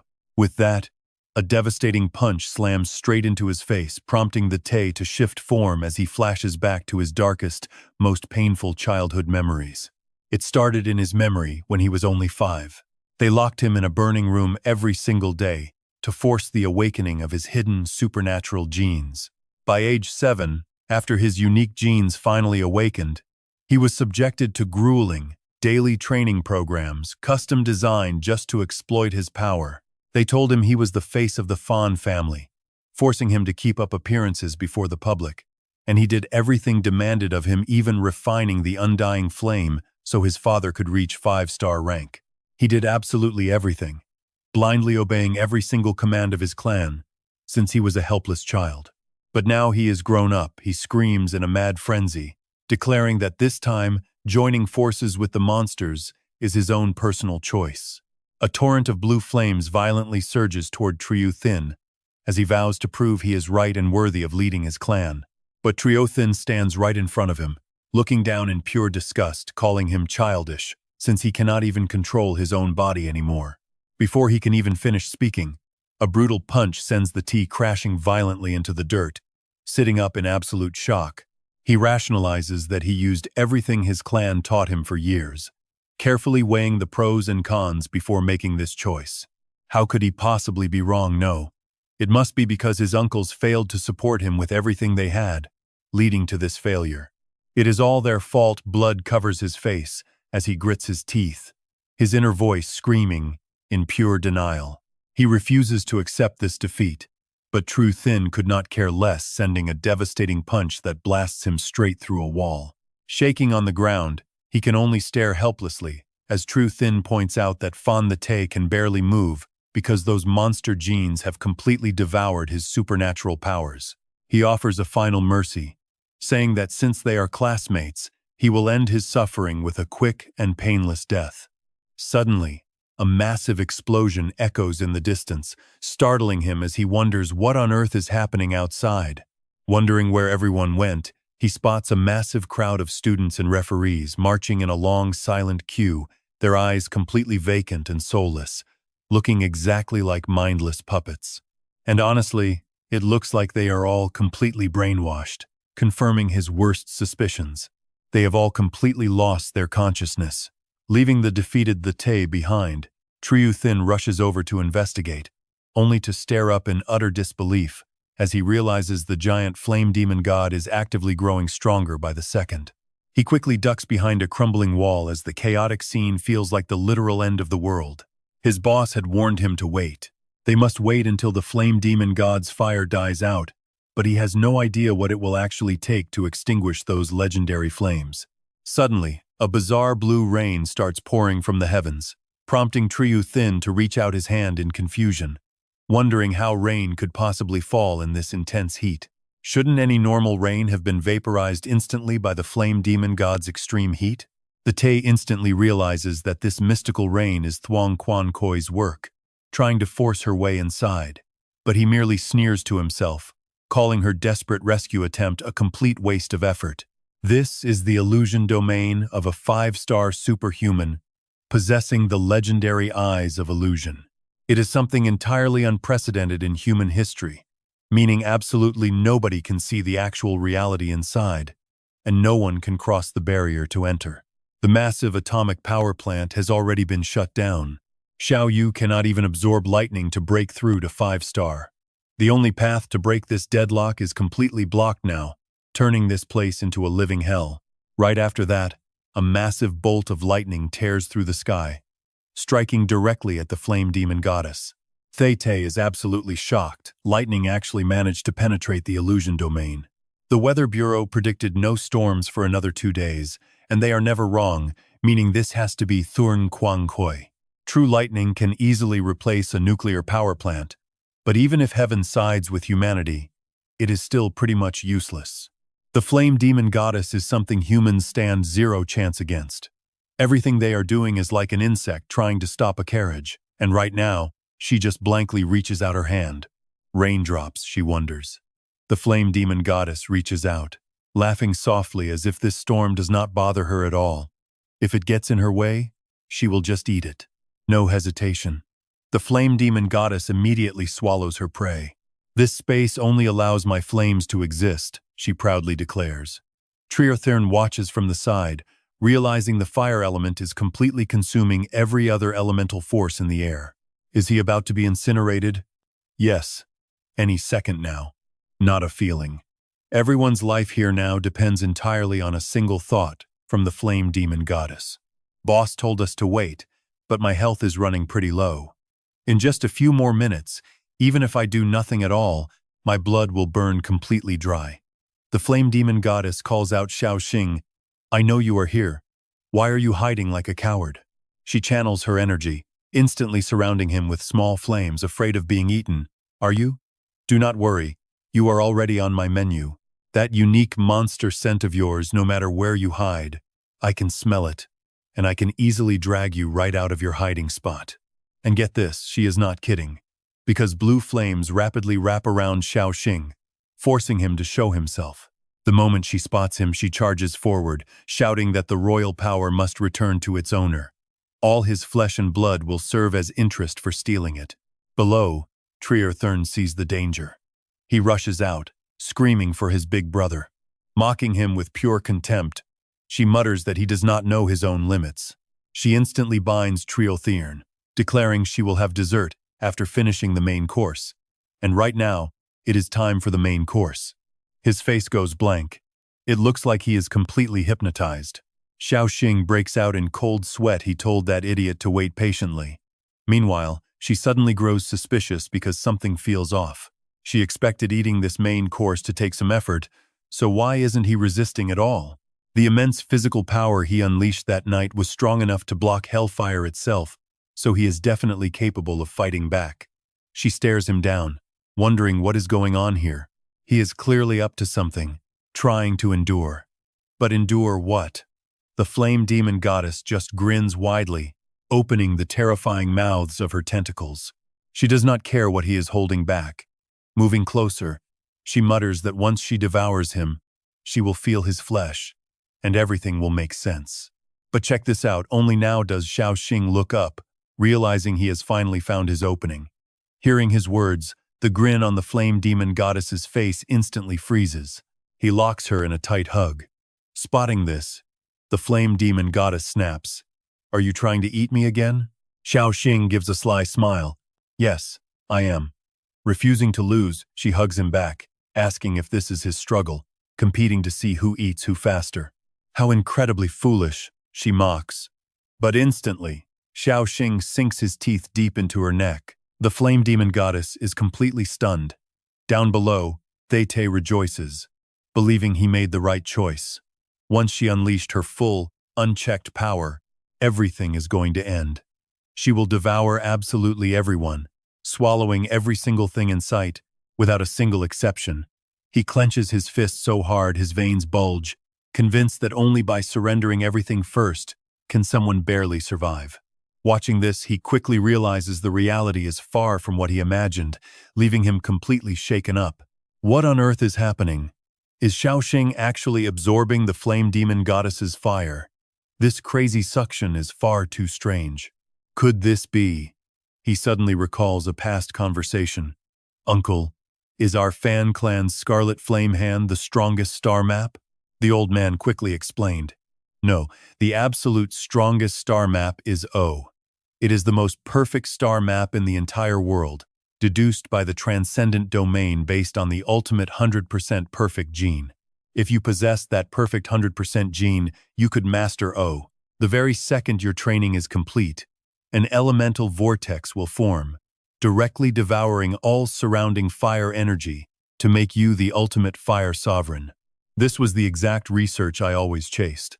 Back in reality, Thete collapses to the ground. Is this fire sovereign state just like how Xiao Yu was trying to frantically absorb all that lightning earlier? How could Xiao Xing possibly modify his own star map, using monster genes to forge O? I refuse to believe it. I refuse to believe he actually pulled it off. Up above, the flame demon goddess finally realizes why she never felt any fire elements inside him before he is always passively absorbing them. Before this, his suppression was purely intentional. He kept that starving beast gene inside from feeding on the flames, but now it finally explodes outward. Right after, she squeezes his back tight, screaming if he really thinks he can swallow her flames in his dreams. But then, the body of Hua Deer Ma Thun undergoes a massive, sudden change that totally shocks her tiny soul inside this physical vessel. She claims she knew he would try to resist, but to her, this struggle is nothing more than a gentle touch. It is absolutely nothing. But Kung Tiunge quickly speaks up, telling her that with so little human experience, she should know that gentler touches are actually much more sensitive and stimulating. Oh, and also, the stimulation Xiao Xing is giving you is not just coming from her.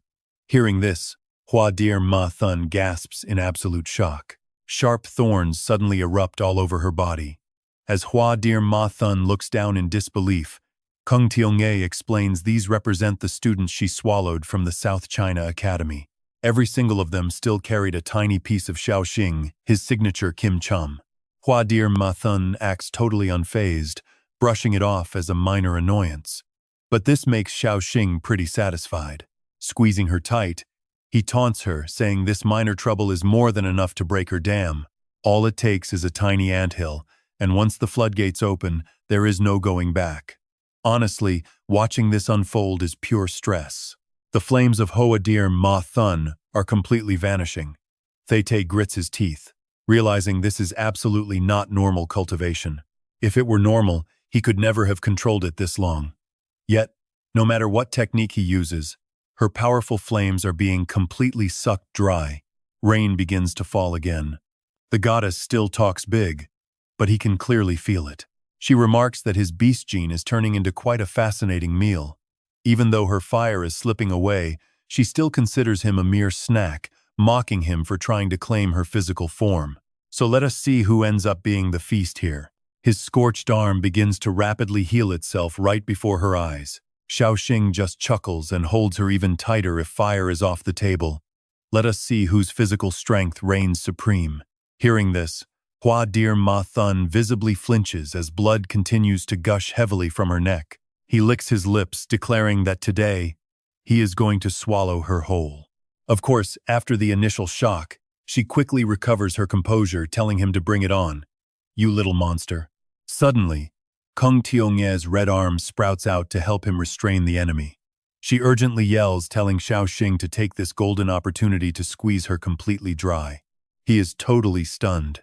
Did she mean squeezing Hua Dir Ma Thun dry?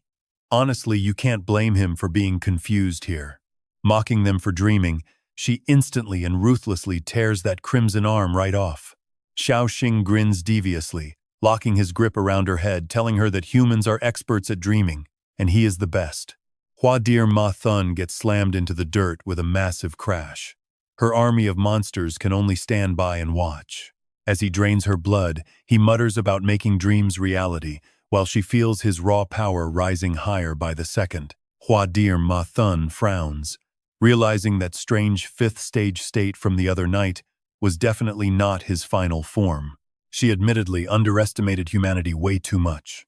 The explosive power of human technology combined with beast genes is just too insanely high. Realizing she cannot let him absorb any more of her flames, she screams out to her minions in panic. She orders her beast warriors to attack him at once, claiming she does not care if they have to tear his flesh apart.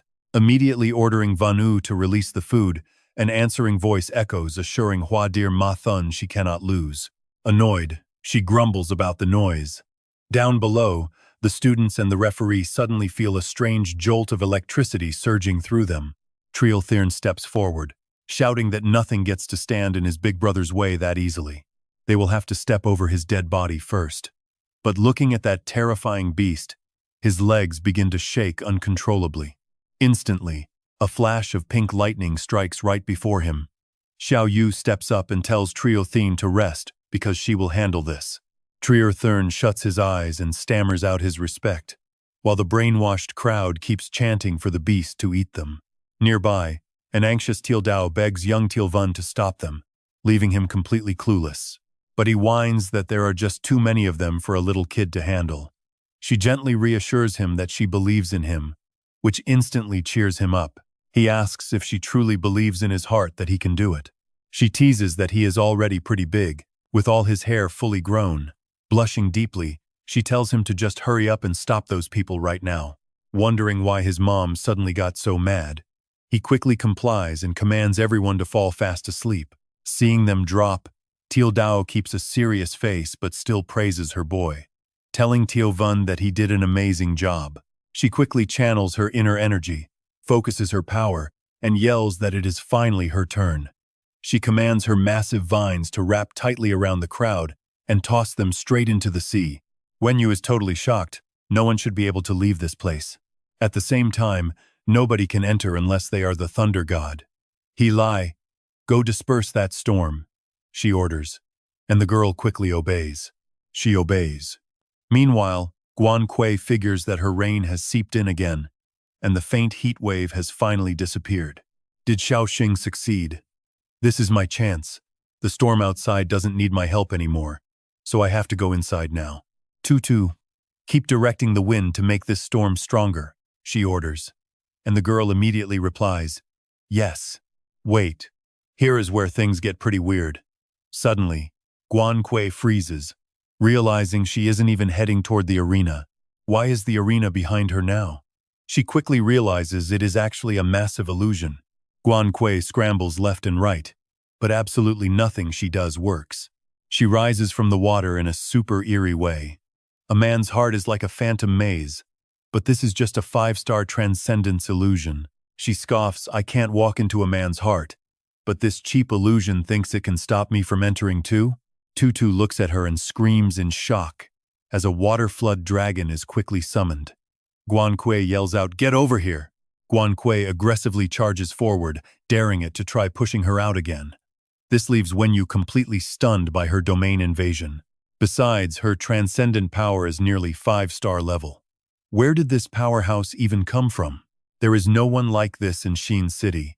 If she lets her run wild, who knows what chaos she will cause.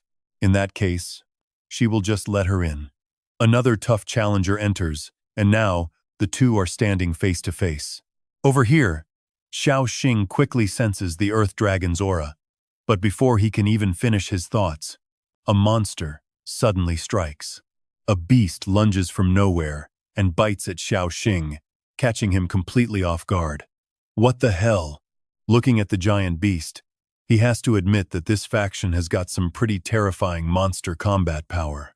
The flame demon god smugly declares that no matter how much food arrives, it won't stop the feast, only make it richer. At this moment, Xiao Yu also gathers her inner energy. Xiao Xing focuses on draining all of her fire. She yells, you can leave the rest to me. Oh, this is about to get extremely wild. The flame demon god quickly realizes she is directing lightning to destroy the nuclear plant. Tian Xing can't help but mutter that even with highly superior genes, he still can't be immune to lightning. Xiao Yu's eyes turn incredibly fierce as she glares and cold snorts. Instantly, a massive surge of inner energy is blasted straight at the giant beast as she triggers her lightning shield. Instantly, a massive wall of lightning surges up like a violent tide, slamming straight into the monster. But she is still not satisfied, frowning as she painfully forces herself to absorb the raw electricity. Her magnetic charge rises to 61%, while the red marks on her face stretch longer, showing she is in agonizing pain. Xiao Xing is deeply worried, little fish. Stop forcing yourself to absorb the lightning. I can handle this. Xiao Yu immediately cuts him off. What are you saying? How could I ever just watch you suffer all alone? We have always been together since we were kids. Watching her explode with power, a memory from when they were little suddenly flashes in his mind as a short conversation plays. Mom is heading to bed now. Don't worry. The power won't go out tonight. And I already took a shower. And now I am getting ready to sleep. Mom, please go help Dad. I heard 3 people ordering fried noodles. What about breakfast tomorrow? I really want to eat Dad's special fried noodles. If they don't sell out, I will package them up, since it's my favorite. Good night. After hanging up, Xiao Yu can't help but cry as a voice suddenly echoes in the dark. It is pretty late. Why does your crying sound so creepy? This voice instantly makes her stop as she nervously calls out, Who is there? Who's there? The boy's voice echoes back, me. I live right next door to you. I just moved here. I got bored from the power outage, so I went for a walk. I never expected to hear such deafening crying. You almost made me pee my pants. Startled, Xiao Yu immediately apologizes, but the boy asks if she shouldn't just tell her parents about it instead. Xiao Yu replies they already work so hard selling late-night food. The boy then asks, do you want to come out and play? I have a flashlight right here, he offers. But Xiao Yu peeks out, my parents told me not to open the door. And besides, they locked it anyway. The boy sighs, guess I will head back then. The hallway in this building is pretty freezing. Xiao Yu has been strong since childhood, so she keeps her regrets to herself. Suddenly, a loud laugh breaks the silence, startling her. The boy plays another joke. She looks over. Why didn't you leave? You really scared me. You scared the life out of me. Don't your parents make you go home? The kid sighs, who knows where she went anyway. Whatever, just look down here, do you see it? Seeing the bright light shining under the door, Xiao Yu can't help but gasp. Do you see it yet? The boy asks. And Xiao Yu stammers, yes, I see it. That boy beams with pride. I am seriously a genius. Now it will never be dark again, right? The two of them start introducing themselves, with the boy breaking the ice first. Anyway, there is nobody at my place, and you are free too. He says, so come talk to me. Okay? Xiao Yu is left completely flustered. The boy introduces himself. My name is Xiao Xing. What about you? Xiao Yu keeps it short, replying, little fish. Back then, blackouts were constant in their building, and whenever the power went out, Xiao Xing would show up at her door to play. He was like a little star lighting up Xiao Yu's dark world. From that moment on, she was not afraid of anything anymore. Back in the present, Xiao Yu makes a silent promise no one is going to touch her little star. Just like that, Xiao Yu moves with terrifying ease, slicing the monstrous beast right in half. But strangely enough, as if they are completely immortal, they quickly regenerate back to normal. Xiao Yu gets frustrated these monsters heal way too fast, but she is definitely not giving up. Instantly, Xiao Yu summons the lightning. Right away, a massive bolt of electricity strikes down from the heavens right toward her, as the monster lunges forward. But a glowing shield of defense quickly wraps around her. At this point, Xiao Yu is struggling to hold her ground. Of course, the two monsters refuse to back down, coiling around her shield and driving Xiao Yu crazy. She screams out, "Get lost right now!" But watch this. Just as they freeze up, one beast violently slams itself against her barrier. On the other side, the flame demon god chuckles with malice. Your superpower is truly impressive, but even with this, you stand zero chance. Our monsters multiply without end. Our numbers are absolutely overwhelming, and this endless tide is more than enough to crush your incomplete domain. Next, even if you force this insane power-up by destroying your own body, how much longer can you possibly hold out against us? You cannot protect him. Xiao Yu frantically calculates her options. It is still not enough. Xing's power is not enough yet. She grits her teeth, pushing past the pain as a wave of agony hits her. But she endures it. I need way more lightning. I cannot give them a single second to regenerate. I must gather enough electricity to vaporize this entire horde into ash all at once. Xiao Xing stares at her, and a sudden flashback from his past life throws him into absolute panic. He cries out, "Little fish, that is enough." But Xiao Yu glares back with a dark look. "Shut up, stupid Xiao Xing." Suddenly, a shark aura manifests behind her. Xiao Yu snaps, "Why are you acting tough with me?" Xiao Xing stands dazed. She goes on, "Just focus on absorbing it." Seeing him hesitate, she threatens, "Say another word, and I will have my shark bite your head off." Immediately, Xiao Yu channels her inner energy. The power of Xing begins to surge violently inside her, causing the red mark on her face to spread further. Xiao Xing's heart breaks as he curses to himself. If only he could get stronger, faster. Meanwhile, she is shocked by how fast the absorption is increasing. And wait, the monster gene she injected into Little Fish is completely gone. Was it assimilated by her unique Little Fish gene? No, it has been completely vaporized. Right now, Xiao Yu has reached a full breakthrough, 100% awakening her 5-star power with 0 monster genes left. He is stunned. How did Little Fish's injuries heal this fast? Is this the legendary trait of a 95% awakened gene? The god of thunder has finally arrived. Xiao Yu flares her aura, glaring coldly at the approaching monster horde. She clenches her fists as the lightning crackles, gathering pink sparks of pure destructive energy together. In a flash, her terrifying power sweeps the area, vaporizing every single beast nearby. Wen Yu recoils in shock. She actually evolved to a 5-star transcendent. Our whole plan is ruined. The flame demon god chuckles, "Not just yet." Wen Yu gasps in absolute shock. "Flame demon god, what are you trying to do?" She shrieks, "This is unacceptable. I do not want this useless shell anymore. If things continue, he will never be able to absorb my flames." With a sudden movement, She throws Xiao Ni's body straight toward him. Forget it. I do not care anymore. Even if we get caught, I will just devour you all right here. When you flinches in terror. Flame demon god, you are manifesting your entire physical form? If you do that, we will be completely exposed. Wen Yu screams in sheer frustration. Shut up, Wen Yu. But Wen Yu quickly notices something else, this incredibly strong water power. Could it be Shangguan Kui of Southern Moon? She grins like a maniac. You can only imagine the kind of twisted thoughts running through Wen Yu's head right now. In an instant, her eyes lock on her target as she activates her sensory deprivation. Wen Yu is absolutely certain that against the mental element, all other powers must bow. Stepping right in front of Shangguan Kui, she boasts, the mental system is the absolute king of elements. A peak 4-star transcendent. I might not be able to fully control you, but as long as you end up dead, that is fine by me. But suddenly, defying all her expectations, Shangguan Kui unleashes a massive burst of mental energy, catching Wen Yu completely off guard. Dodging the backlash, she cannot help but marvel as expected of Southern Moon's powerhouse. Your reaction speed is insane.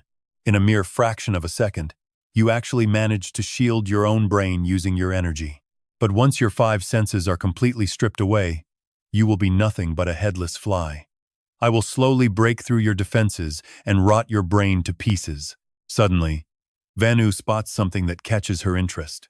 Oh, has that lightning-type superhuman evolved to 5 stars already? And Hoa Diem Ma Than is going all out? Is she insane? Isn't she afraid of getting exposed? Has she lost her mind from absorbing too much? Every single monster killed gets converted into raw energy and sent directly to the king. The king hasn't gathered enough power to fully recover yet, so exposing themselves now will only put humans on high alert, even if human strength isn't much of a threat yet. But there are simply too many superhumans, creating massive variables that make it impossible to guarantee complete control over everything. Triggering more superhumans to evolve? A total disaster. Besides, this banquet is only the start of hunting down geniuses, so ruining the king's plans on day 1 is a terrible move. Once the king recovers, she'll face absolute execution, unless Hoa Diem Ma Than has somehow found a way to escape his control, meaning she no longer fears being purged. Is she seriously planning to betray the king? If that actually happens, I'll get dragged right down with her. Tears of blood start streaming from Vanu's eyes as she gnashes her teeth in sheer rage. Damn it. Whether she's being foolish or just dreaming, I have no choice but to help her cover this up. Right then, Van clutches his head, screaming out in absolute pain. Seeing him like this, Tu Dao panics, calling out to Tu Van. Van seems to be remembering something, groaning that his head hurts so much, like someone is literally gnawing on his brain. Terrified and helpless, Tu Dao can only step forward to try and comfort him. She pleads with Tu Van to hang in there, but sudden, blood-curdling screams cut through the air, shocking her. This is bad. The controlled victims writhe and struggle, chanting over and over for her to eat them, eat them, eat them. Hoa Diem Ma Than is incredibly thrilled, laughing out loud that she is finally ready to start her feast now. You are all nothing but food to me. Her massive tentacles quickly sprout outward, and those struggling victims are instantly devoured before they can even scream. Hoa Diem Ma then acts with absolute, brutal efficiency. Now look at this. Her terrifying claws slam directly into the protective barrier. Tunu is stunned. Has her magnetic star domain been shattered already? She panics, realizing that despite her current level 5 superhuman strength, her magnetic star domain couldn't even withstand a single strike from the enemy. Raising her hand, she realizes about 30% of her lightning element has converted into the life element. So she tries channeling 15% of that life lightning element, while her giant shark construct gets pretty irritated, hating being squeezed like this. But Hoa Diem Ma Than instantly tears it apart in one clean rip, completely shattering the protective barrier. Tu Nu gnashes her teeth in intense pain, realizing this must be the heavy backlash from her life lightning element being crushed. Hoa Diem Ma Than laughs triumphantly, shouting that they will never be able to extinguish her raging flames. With everyone trapped in a desperate corner, Van keeps clutching his head as blood continuously leaks from his eyes and ears. Tianu desperately yells out for him to hurry up and absorb it. Tiotin responds that he has absorbed 50% of the flames, and his star map has finally stabilized. He adds with absolute confidence that they never could have pulled this off without Kung Tiongye working with them from the inside. Now that he can use the flames, his priority is to get Kung Tiongye out of there and test the true power of his newly stabilized star map. Right after that, he immediately channels his heavy inner power. He commands those jealous monsters to submit to his will, suppress their wild instincts, and merge into his star map to trigger an absolutely massive, explosive battle formation. Transforming once again, he rapidly shapes a terrifying monster sword, while Tin Tun summons an incredibly massive surge of power. Ha Lai sneers at Toto, telling her to stop just standing there and use her brain to decide which side she really wants to join. If she doesn't want to die, she needs to come along and help stop this raging lightning storm. Thotho scoffs in disgust, asking where she gets off saying that, and advises her to stop being a coward who slaughters her own kind just to survive. She mutters in utter contempt about how foolish they are, just as another powerful wave of inner energy blasts straight toward them. Halai demands to know why she remains so stubborn, mocking that fighting absolute power is pointless and only the wise survive. She claims she did her best to help, so Thotho shouldn't blame her, prompting Thotho to look over and burst out laughing, calling her a cowardly little brat.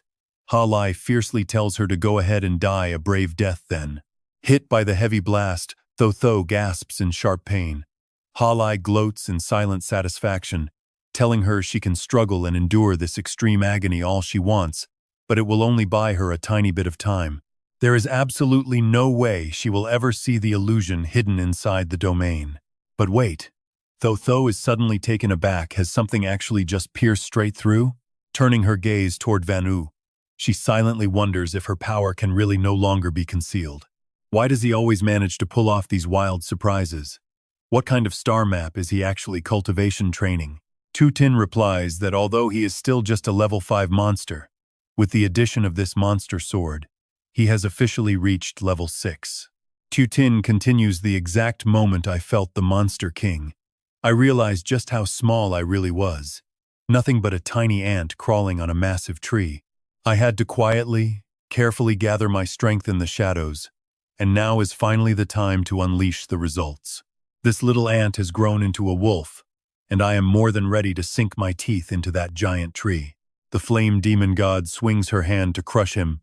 Bite my ass, she snarls. Tutin yells to slash, but suddenly notices something and freezes.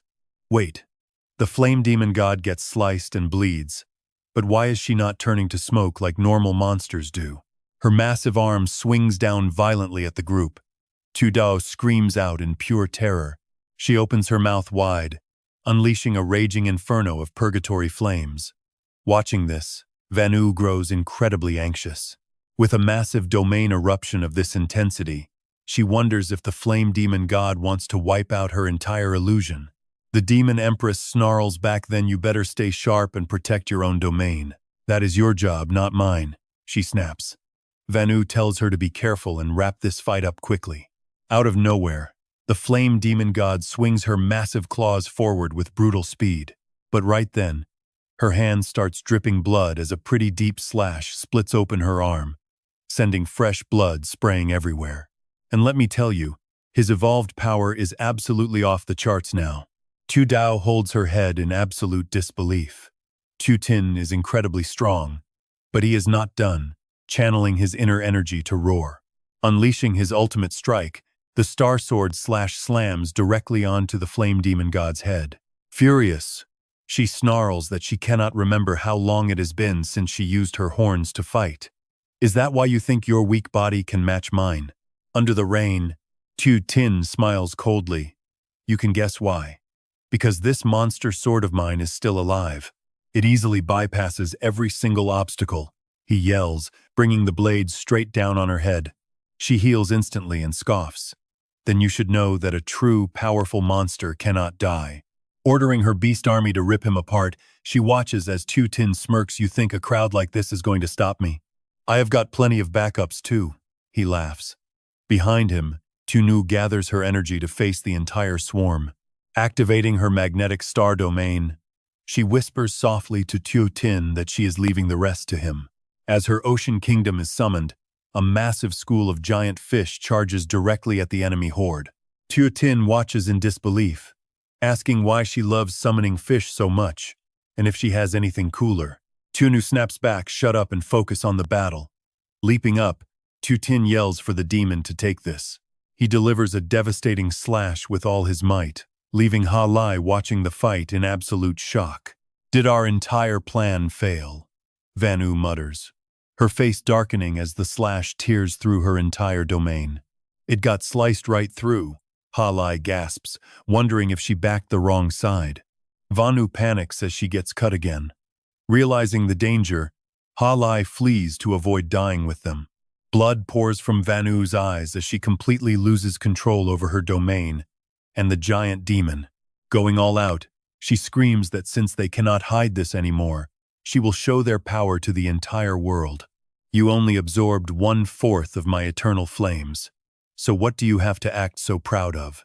He braces himself as her mocking voice echoes all around them from every direction. Real monster power is beyond you, she sneers, making him wonder if she has created a clone. Back to back, they brace for impact as Tunu condenses her magnetic star domain to the absolute limit. Watch this once again, that hellish gateway opens up, looking stronger than ever.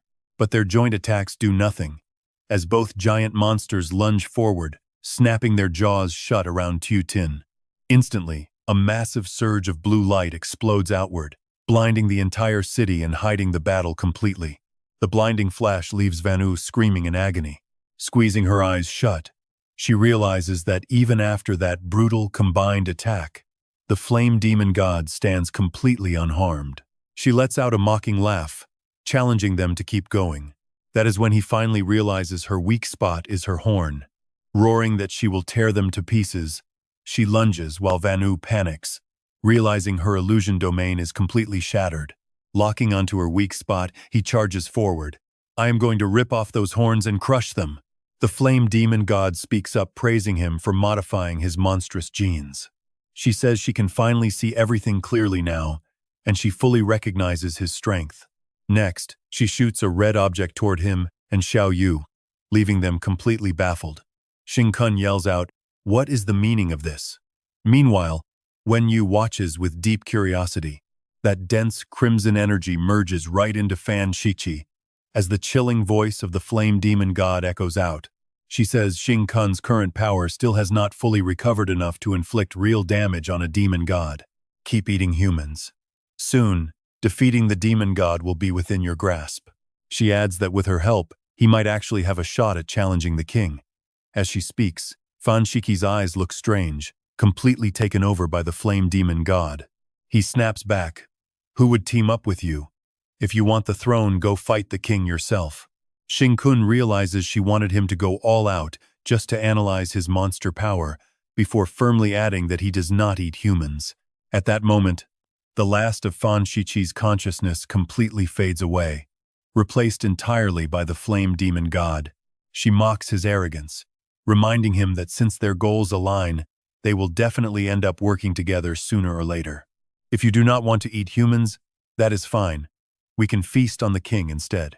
This vessel is fully reconstructed, easily handling all my power.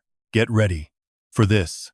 Fan Shiqi's body begins to warp, with hair growing rapidly, a chest expanding, and arms shrinking. But this is not a good disguise to lure prey. To make them drop their guard, she definitely needs to change. She quickly shreds her clothing, turning it into a very tight, form-fitting outfit that hugs her new body. Xing Kun and Xiao Yu can only stare in complete bewilderment. Over on the side, Gong Xiaoni is deeply startled, thinking she must be hallucinating because she has been possessed and drained for far too long. Did Fan Shiqi transform into her? After the transformation is complete, Fan Shiqi's appearance has fully changed into a woman, leaving the flame demon god incredibly pleased with the results. She floats up into the air, admiring her new body, and declaring she prefers this look. From now on, she will go by Gong Xing, which leaves him utterly confused. He questions her choice, but she explains that her first stable host was named Gong Xiaoni. She admits that her first host gave her a major thrill, changing her perspective. Furthermore, Xing Kun's monster genes and flesh gave her the inspiration for this brand new rebirth. He looks at her with pure disgust, refusing to care about her weird habits and declaring they will always be enemies. She grins slyly, asking why that must be. With cooperation, she can abandon Fan Shiki's plan of raising humans as food for the monsters. She claims she can act human, think like a human, and truly save this world from destruction. She promises to become humanity's savior. His eyes turn cold as ice.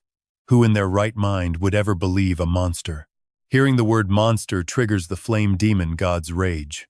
She points back and questions, which one of us looks more like a beast now? She turns her attention to Wen Yu, asking if those hypnotized survivors are still deeply unconscious right now. There is still time to implant false memories into their chaotic minds. Wen Yu quickly replies that she can do it.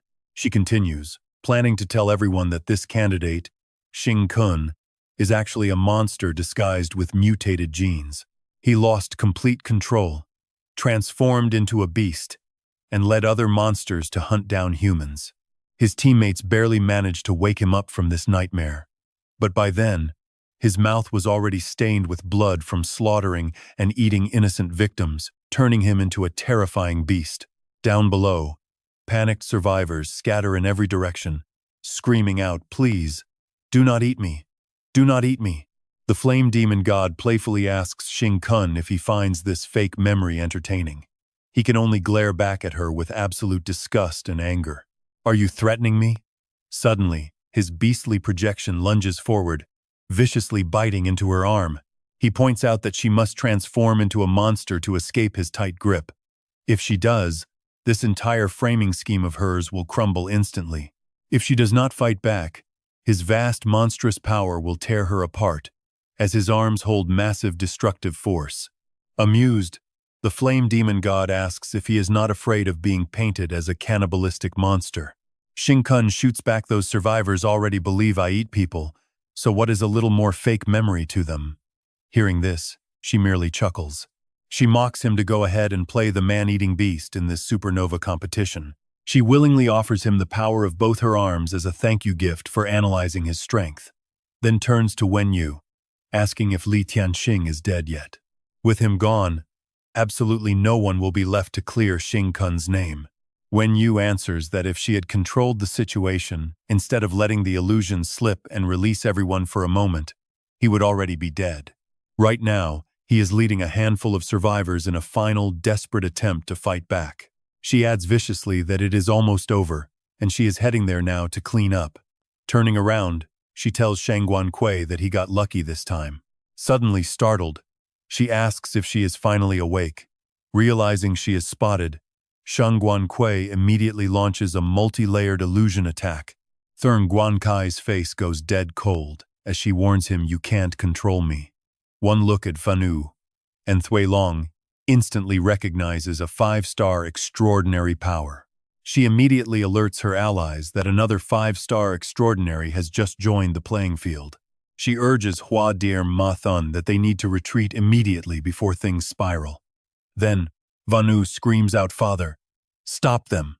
As both her arms rapidly regenerate, Hoa Dir Ma Thun chuckles softly and agrees, "Fine, let's do it." "This feast wasn't perfect," she says, "but it kept me full." Looking at Xiao Xing, she adds that she expects they will work together soon, but he instantly snaps back. That day is never coming.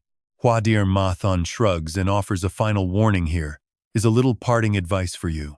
Do not let other demon gods linger inside human vessels for too long, even if they have successfully taken possession.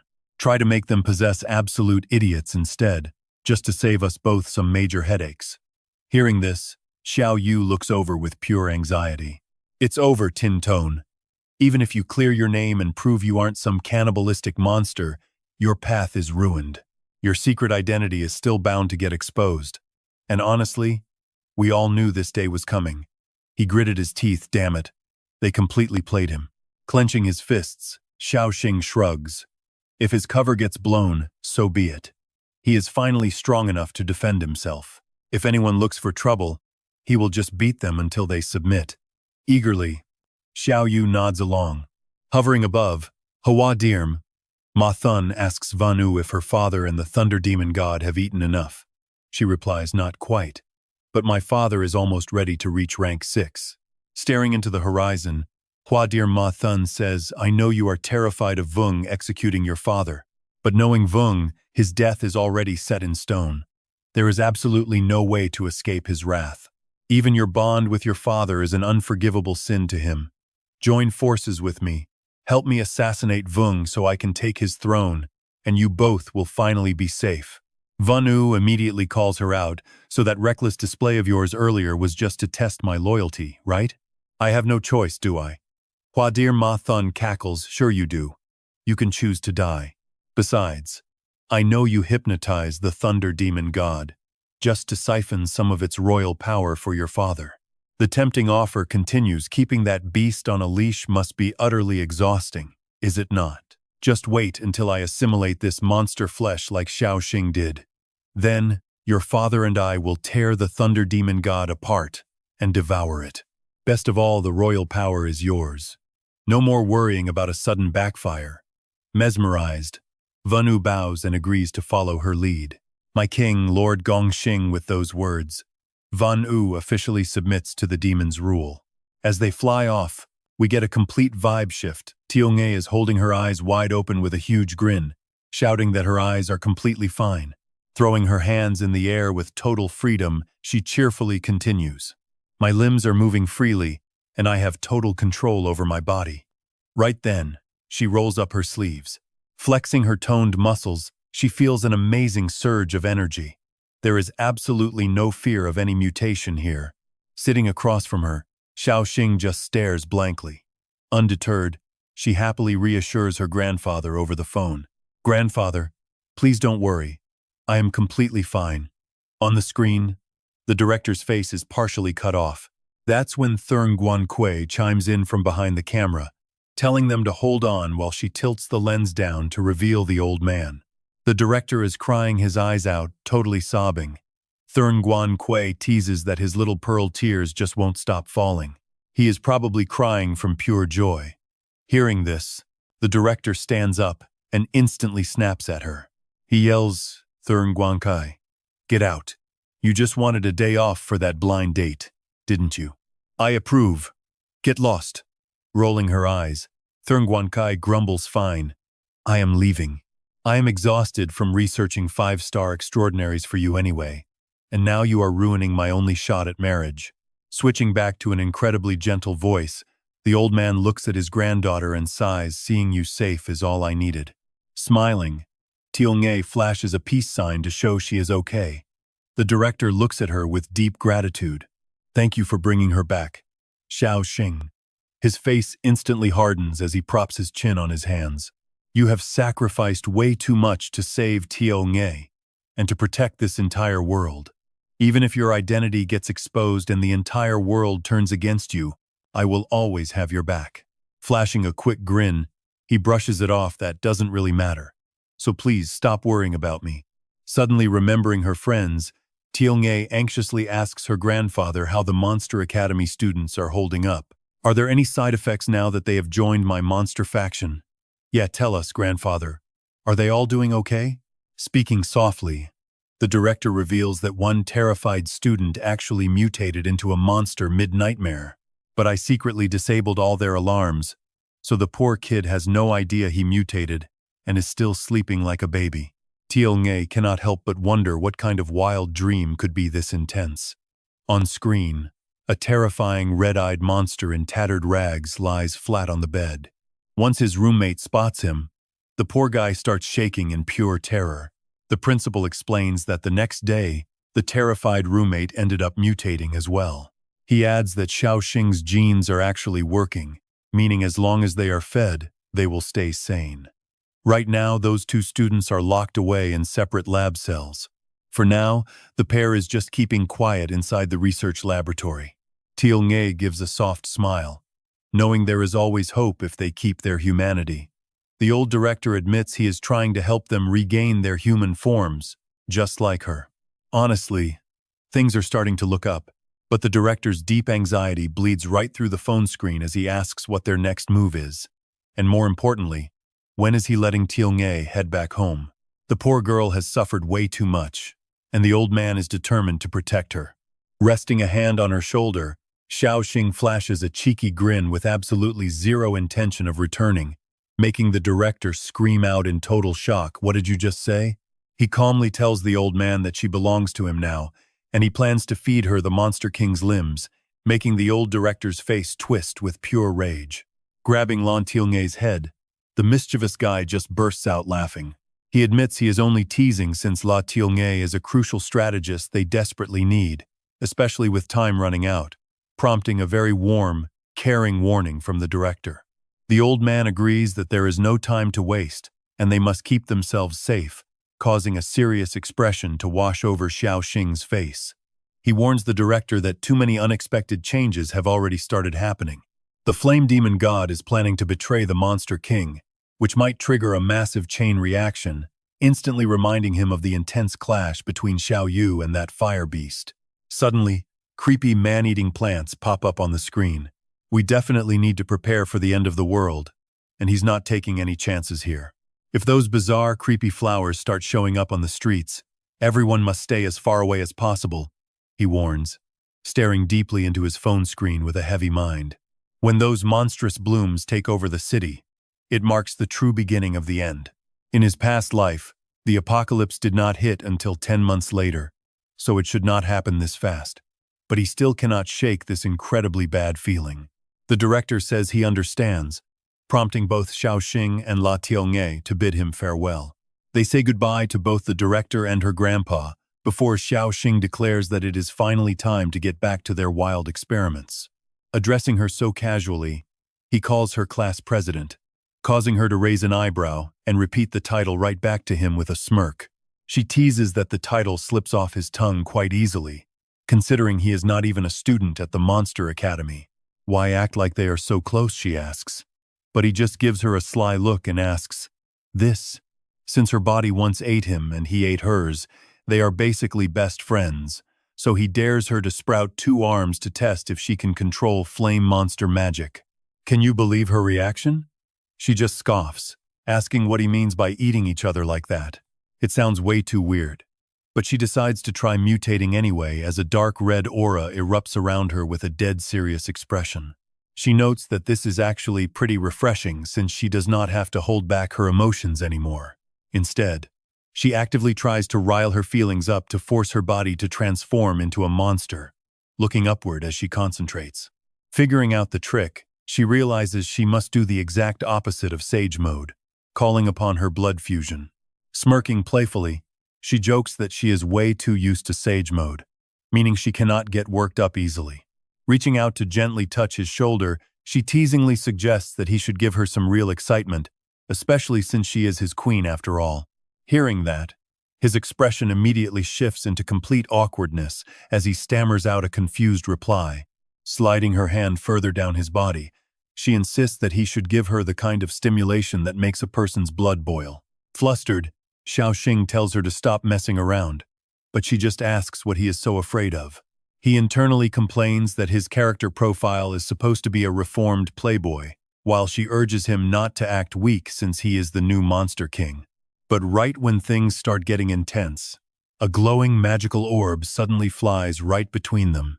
Staring in complete confusion, she watches as the strange pink ball floats right back over to Xiao Yu. Looking away, she mutters that it was a total slip of the hand, accidentally letting her highly explosive fish float over. She casually tells them to carry on, prompting Lan Tiong-ae to ask who she is, while he wears a smug grin. He introduces her as his close childhood friend from the Superhuman Academy, known as the Legendary Genius Girl, and the He introduces her as his close childhood friend from the Superhuman Academy, known as the Legendary Genius Girl, and the very first Transcendent, Xiao Yu. While the young girl pouts and looks away, he points a finger at her and lets out an incredibly obnoxious laugh. He teases her, saying she has a much better nickname, the Sweet and Sour Carp, or simply the Big Jealous Fish. Hearing this, Junu gets incredibly angry. She scowls, asking if he is seriously saying she is jealous over him. Then, Tu stands up and points directly at Tu Tin. She continues, yelling that he is a brainless jerk starved of affection, completely classless, and a total creep. If an 80-year-old lady walked past him, he would probably sneak a sniff. He is a shameless, limitless piece of trash. Seeing the drama unfold, Tian runs over to Tu. Tu turns to Tu Mei, warning that as women, they must judge character wisely so they do not get tricked and regret it forever. Tu nods in agreement. Tu Tin instantly looks incredibly dark. Shoving his hands in his pockets, he looks down at Tian and asks if he is really that terrible of a person in her eyes. She crosses her arms, glaring up at Tu Tin with a sour face. In my eyes, she snaps. Is there any chance she is actually just stating the facts? Now it is time for Tu Tin to tease her, speaking in a highly punchable tone. He says he is too lazy to argue, because looking down at her hurts his neck. You short fish. Tian tilts her head up, snapping back. Who are you calling a short fish? You short-legged idiot. Tu pokes Tu Tin hard as she speaks, making his temper flare up. Did you forget? Before we started high school, I was always taller than you. You shorty. You even wore my uniform pants once and almost ripped the seams. Tu Tin quickly fires back to defend his pride. He grabs her head and smirks. So what? He says, because I got taller later on. Besides, did you not wear my pants too? After gym class, they almost burst open. I have good reason to suspect you are actually a guy. Let go. Tu screams. But Tu Tin keeps teasing her, saying he will not. Glaring at him with absolute fury, Tu grinds her teeth and activates her skill, her eyes glowing with pink light. Tu Tin, she warns, you are dead. With that, Tu tries to tackle him, but Tu Tin quickly holds her back. I am going to rip your big mouth off, she yells. Stand still if you have the guts. But Tu Tin just keeps teasing, yelling that the piranha has gone mad. Tu throws her hands forward, launching her attack. Cornered, Tu Tin can only beg for mercy and try to remind her of something. Hey, calm down. Tone it down a bit. Remember, Trio Thin Van Vong and that unlucky teacher are still upstairs recovering. Do not drag them into this mess. Tu stops immediately. She keeps poking him, saying that those guys are the only reason he got to keep his life. Tu Tin replies with his signature smirk. Thank you for sparing my life. Trina Dai Vuong. He laughs. He lunges to pinch her cheek, but she immediately counters, grabbing his face in return. I will tear your mouth apart, she growls. He mocks her right back, when suddenly, Tuna K chimes in from nearby. Now here is a hilarious call-out. Tuang He suddenly tells them to pucker up. The two freeze in absolute shock, staring straight at her. She rests her chin in her hands, grinning widely. Keep going, she says. It is incredibly romantic. Do it more. I love watching this. What do you mean romantic? Tu turns away, her face blushing bright red as she yells, Are you crazy? Tuang smiles and keeps teasing, saying that seeing them make up gets her own heart fluttering with youthful romance. Suddenly, she mutates, her arm transforming into a red monster claw. I found my spark again, she gasps. I can actually transform. Holding up her hands, Tuna whines about how ugly they look, asking where her beautiful white arms went. Tu Tin tells her to change back. He calmly triggers his sage state. She mutters that her fingers are so long, wondering if girls just do not have a clear sage mode. Tu Tin is completely taken aback. He realizes Tuang is not a fire element monster, but actually a wood element one. As Tuang shifts back to normal, a dense crimson mist wraps around her body. She takes a deep breath, whispering that men look tough but fold easily. Well, at least she can change back. Hearing her, Tu Tin can only stare with a helpless look on his face. Peering deep inside his own body, he suddenly spots a bright blue flame linked to a crimson thread. Oh, there is a brand new pathway and a door inside his heart. He realizes this pathway leads straight to the heart of La Tuang. There was another door like this before, a fire element one, but he had completely ignored it back then. These two doors connect him directly to his two subordinates, as his Monster King form briefly flashes on screen. Since he is the Monster King, La Tuenge is now his official wood demon subordinate, marking the very beginning of his monster network. Tu Tin decides he needs to test the real-world effects of this network. Suddenly, Tuenge stands up and lunges toward Tiong'u, whining that she is starving. Her eyes instantly glow crimson. She stammers, telling Tiong'u that she smells absolutely amazing. Tiong'u screams in total panic, threatening to shock her to death if she gets any closer. She stares at Tiong with deep dread, knowing that monsters heal incredibly fast, but are driven by a terrifying thirst for blood. This side effect is so severe that even rational monsters can barely control themselves. Tuna leaps onto Tunu with her mouth wide open, begging for just a tiny bite. Tunu desperately holds her back with both hands. She warns her that if she dares to lay a hand on her, she is dead. While behind them, Xiao Xing stands with his eyes closed, chin on hand, pondering something. Xiao Xing then points directly at Xiao Yu, his cheeks hollowing and eyes lighting up as he speaks up in complete agreement. You really cannot blame Gong Xiaoni because you honestly smell way too good. I also often fight the urge to lick you, needing my ultimate primal power just to hold back, making Xiao Yu blush crimson as she screams for that pervert to shut his mouth. She demands he stay completely away from her, her hands still desperately holding back Gong Xiaoni as she tells him to stop his Wangxia right now. Xiao Jing channels his energy, thrusting his hand forward as glowing blue particles swirl around his fingers. He replies that she is overestimating him, explaining that his body might hold an extra gateway leading straight to the center of Wangxia. He continues talking while firing those blue glowing motes directly at Gong Xiaoni. As a sinister red aura completely envelops her body, he explains he can utilize this gateway to satisfy her hunger, granting her raw power wirelessly without even needing to touch her. Though it runs a bit slower than direct physical contact, Xiao Jing continues to feed her his power. Grimacing, Xiao Yu snaps that she already knows his mind is completely filled with nothing but dirty thoughts every single day. Xiao Jing tries to defend himself, arguing that he is only speaking the absolute truth. But Xiao Yu suddenly narrows her green eyes at Gong Xiaoni and warns that something is seriously wrong. What on earth did you even feed her? She continues speaking as Gong Xiaoni undergoes a full demonic mutation, two colossal red monstrous claws materializing and reaching out as if to seize Xiao Yu. She originally held onto a sliver of sanity, but now she has completely lost control and is mutating even further. Xiao Jing rests his chin on his hand in thought again before looking up at Gong Xiaoni, calmly stating that he only gave her his power. Since only raw power can be transferred, it is safe to conclude that the insatiable hunger of a monster's flesh cannot be cured by any means. He explains that this infused energy actually amplifies her hunger instead of satisfying it, driving Gong Xiaoni completely out of control, while Xiao Yu conjures a magical shield, struggling with all her might to stop her from pouncing. Gong Xiaoni's eyes glow with an eerie pink light as she relentlessly snaps her jaws, trying to sink her teeth into Xiao Yu. Terrified, Xiao Yu turns to Xiao Jing and gasps that this power is far too overwhelming. Remembering her brutal battle from a few days ago, she shivers, feeling like she is facing that terrifying level 4 beast all over again.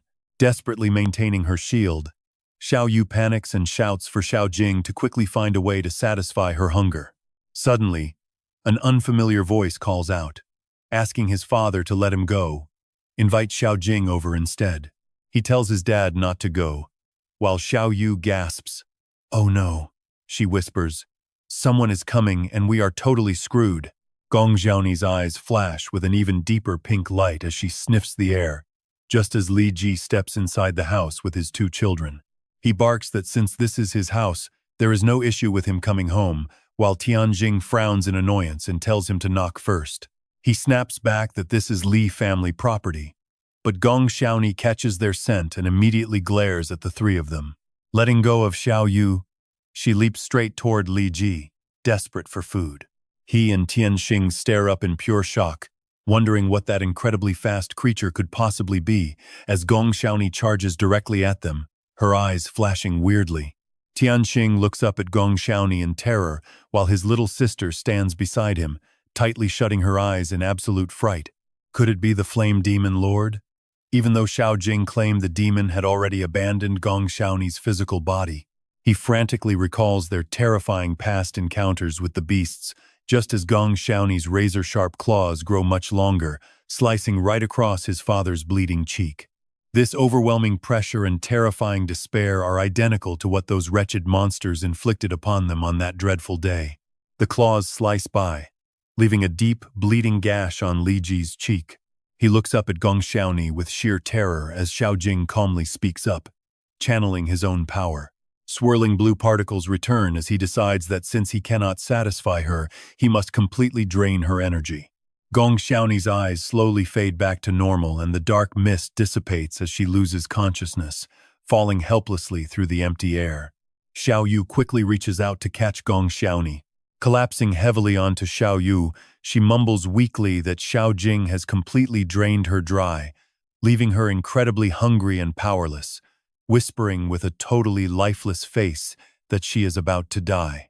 Panicking, Xiao Yu screams to Xiao Xing that the principal's granddaughter is completely dead. He replies with absolute calm, saying it is fine, and they just need to quickly feed her some of that life source liquid. As fresh blood slowly drips down onto the cold floor, Li Ji speaks up, noting that even his own companions seem absolutely terrified of his presence. Stepping closer to Xiao Xing, he asks if he is truly the monster who devoured 3 of Huaxia's ultimate supernova geniuses. The absolute monster who nearly wiped out 7 of our elite sweepers in Xincheng. He even warned all the other heroes beforehand. Lai Qiu stared at him with a dead serious face and asked, why does the first part sound way more logical? Tian Hin cut in, trying to stop his father, saying, Dad, did I not already tell you? But the truth is he cut Tian Hin off, telling him to shut up. Staring straight at Tiu Tin, Li Kuk spoke up. Tiu Tin, I am Li Kuk, the commander of the Tan Than Purifiers. I came here in person today because I want to hear it straight from your mouth. What on earth are you? Lai Kuk asked, emphasizing the word monster. Are you a human or a monster? Tu Tin just kept his hands in his pockets, his face showing absolutely no emotion. Suddenly, shouting echoed from right outside the door. Tu Tin, we all know you are in there. Another voice joined in, yelling, come out, you monster, show yourself. Tian Hin's younger sister asked, who is that? He answered her, they are students and our fellow purifiers. Surprised, she muttered, there are even so many ordinary people out there. How is this possible? How on earth could this news spread so quickly? And here is where things get worse. Her phone buzzed with a notification, showing a video of Tiu Tin in his monster form, fighting the flame demon god. She gasped, this is him.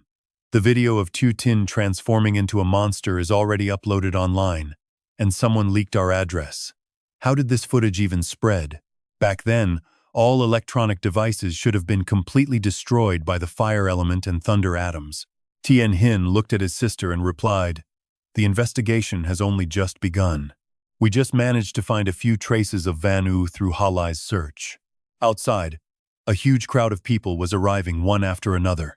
Tho raised both hands, trying to hold them back, yelling, who on earth is causing such a massive scene? Everyone, please calm down. Once the higher-ups finish their investigation, they will quickly bring justice to all of you. Please do not rush. Just go back home and wait for news. But the crowd screamed back, get lost. A young man yelled, you are just a low-level purifier from Nam Guyet. What right do you have to talk nonsense about our Tan Than? Another person joined in. Get out of our way. I saw it with my own eyes. That student of yours from Nam Guyet turned into a monster, leaving everyone covered in bandages. They glared at her with furious eyes, while a brown-haired youth broke into tears. He sobbed, are they seriously telling us we were under an illusion? I need to go see for myself if that guy is actually a monster. My captain is gone. The young man and the rest of the mob screamed, demanding to get inside. He started channeling his power to threaten Tho, shouting, get out of our way, or we will not be nice to you anymore. Tho snapped back, I am not letting you in. Right then, Tian Hin opened the door and stepped out, and Tho quickly turned to him for help. Senior Tian Hin, so many people suddenly showed up, and I simply cannot hold them back on my own. He stared solemnly at the angry mob. Tian Hin whispered to her, "Leave this to me," before turning to the crowd and shouting, "Everyone, listen to me." But look at this. Someone in the crowd suddenly hurls a rock right at Thien Hin's face, cutting him off mid-sentence. Something was definitely off as blood started dripping down his cheek. The brown-haired youth glared at him and spat, "Thien Hin, we used to trust you unconditionally, but you ended up leading us straight into a deadly trap. You dealt a devastating blow to our faith in you, and your betrayal ended up killing almost every last purifier we had here in Tan. Thien Hin frowned in utter shock, but the youth kept pressing on, "You are a sinner, and we will never trust you again." They pointed directly at his face, chanting furiously, "Who knows if you are just like your best friend?" Ha Lai, the guy we called our superior, completely vanished the second things went sideways. "Who is to say you are not working with that monster? Why else would you hide him inside your home? Move aside, let us greet him ourselves." Suddenly, Tu Tin stepped outside. He looked at Thien Hin and said, "I am truly sorry for what you are going through, but you do not need to blame yourself." Thien Hin whipped around and hissed, "Why did you come out? Things are incredibly messy right now. You can use your supernatural powers. Just use your status as an awakened to calm them down first. Now is not the time to make a scene." The crowd grew even more furious the moment they laid eyes on Tua Tin, screaming and hurling curses. "Get out here. It is him. There is no doubt about it. I saw him myself. That guy is the monster." Tu Tin immediately fired back. "Did you not want to know if I am human or a beast?" He activated his powers and raised his voice. "I will tell you right here." But before he could finish, Tu Tin noticed a massive crowd of people carrying the monster gene gathering further away. He cut himself off, thinking, "Wait, what is that noise? Who are those people standing over there?" As Tu Tin watched, a red light began flashing on the neck chip of a woman in the distant crowd. They all looked absolutely terrified. Only her young daughter looked up at her mother with complete confusion. Tu Tin wondered, they are not awakened. Do they carry the monster gene? Why on earth are they here? My secret has been totally exposed by the media, especially that video of my transformation. If everyone already treats you like a monster, proving you can control your own mind does absolutely nothing to change their minds. Xiao Xing watches them in utter shock, as the realization hits this is the very hope they have been desperately praying for but could never grasp. Wait, that noise. It is the tracker signaling that the monster gene inside her is finally about to mutate. Once they turn, every cleaner is duty-bound to put them down. Nearby, a little girl bursts into tears and desperately calls out for her mother. The woman quickly backs away from her husband and child, pleading through tears for him to take their daughter and run as far away as possible. The little girl keeps crying out for her mother. Her father tightly hugs her to his chest, desperately trying to keep her calm. "Shh, Nur, be quiet." He tells his wife, "Stay calm, breathe deeply. Do not let that sleeping monster gene awaken inside you." The child sobs, reaching her tiny hands out. In her final moments of sanity, the mother screams over the noise to her husband. Dark veins already cover half her face as she pleads, "Husband, you must stay strong. Don't mutate. For our Nur, keep your sanity." Her arm turns pitch black, sprouting sharp claws as her face begins to warp into a terrifying, unrecognizable shape. "Do not avenge me. Just survive." The mother desperately struggles to gasp out her final words. Just as her jaws open wide, a sharp steel rod impales her head. Both her husband and daughter freeze in utter horror. Her eyes go wide. "Mother!" A nearby cleaner quickly shouts to his black-haired partner. "Even during early mutation, a simple head wound will not kill her. You have to completely destroy her brain or heart to stop her. If she reaches full mutation, she will be too dangerous to handle." His partner nods in agreement as the beast falls to its knees. The surrounding gene carriers scramble to flee in absolute panic, but the captain barks out, "No one with the gene is permitted to leave. Your monster genes might have already triggered." Frost gathers on his hands as he prepares to unleash his power. A freezing mist wraps around his fingers as he calmly recites the 11th rule of the Purge protocols. With a wave of his hand, he instantly freezes their feet to the ground, trapping every single gene carrier in place. By law, Anyone carrying the gene who is found within 50 meters of an active monster must undergo a 30-minute safety observation before returning to normal life. Pure terror washes over the faces of the trapped crowd. He raises his voice, telling them they can only leave once the threat of mutation is completely neutralized, trying to quiet their growing panic. When unregulated gene carriers gather like this, they bring these terrible consequences on themselves. It is their own fault. Don't worry, I will eliminate the root of this threat and minimize your risk of infection. The little girl desperately tries to drag her frozen feet toward her fallen mother. Seeing this, the black-haired cleaner gasps and instinctively leaps forward to stop her. She throws herself in front of her mother, sobbing, "Please don't hurt my mom." The young black-haired cleaner softens his voice. He gently coaxes her, "Sweetie, come over here. If she gets scratched, she will trigger her own gene and mutate into a monster too. If that happens, there is no turning back." He immediately begs the captain to release the ice, trapping her feet first. The captain frowns and bluntly refuses. Her emotions are far too unstable right now.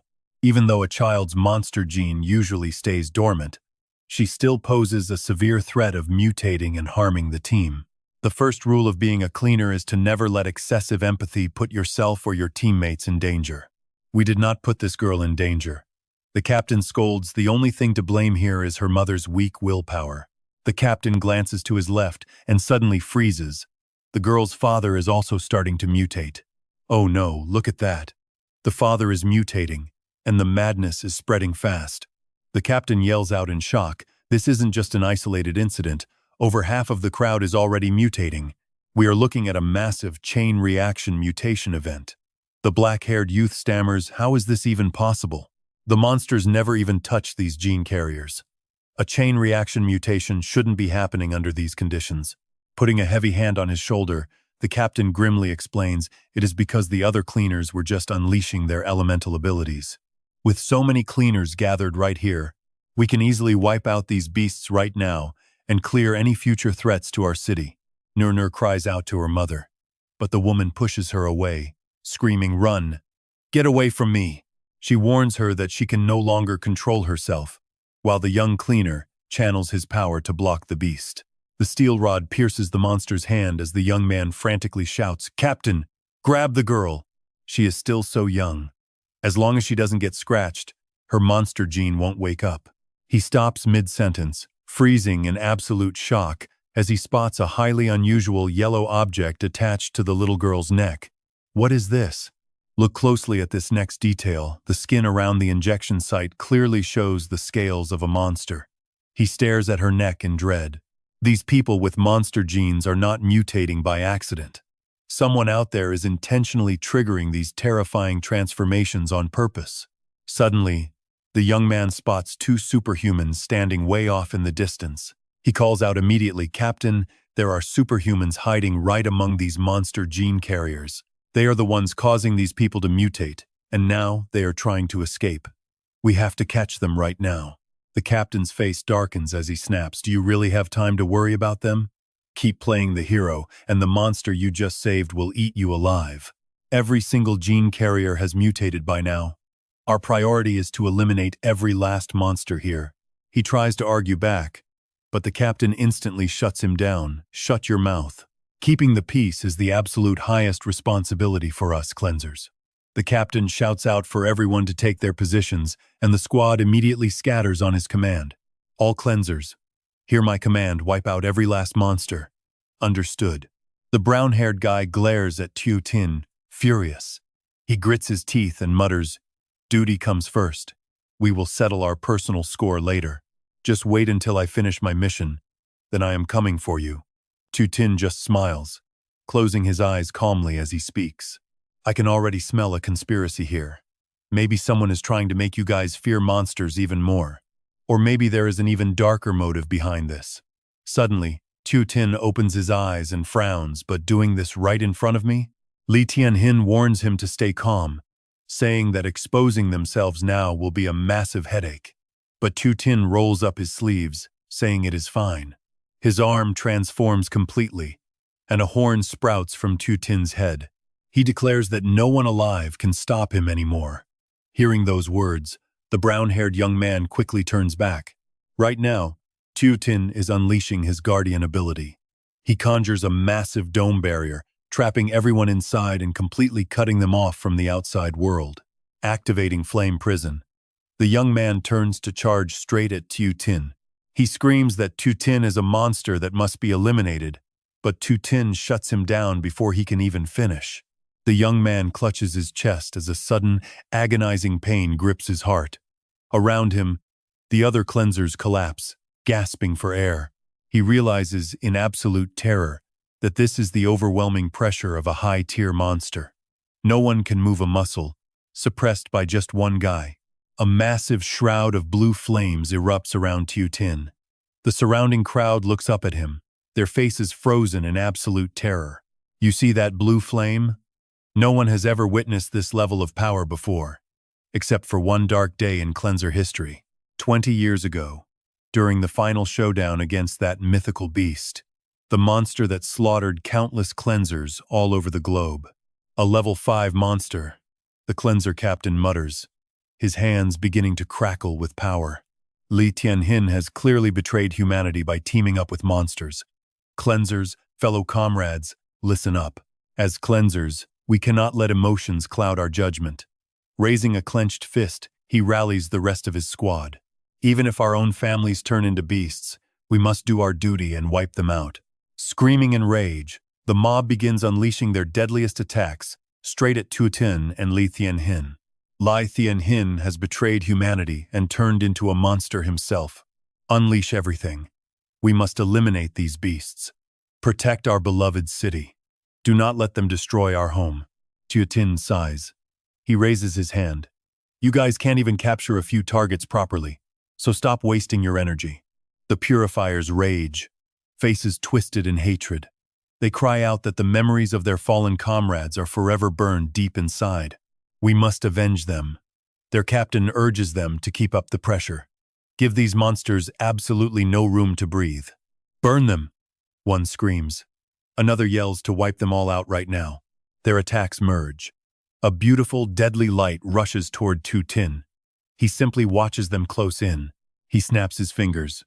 Boom! A massive shockwave erupts as he declares that playtime is officially over. Shockwaves ripple. The entire squad of purifiers gets blasted backward by the sheer force of his finger snap. The brown-haired youth is terrified, realizing a single snap has defeated everyone here. He struggles to move but fails completely. Realizing he cannot move a single muscle, he looks at his mutated allies. Then, pure, absolute horror hits. His eyes widen in shock.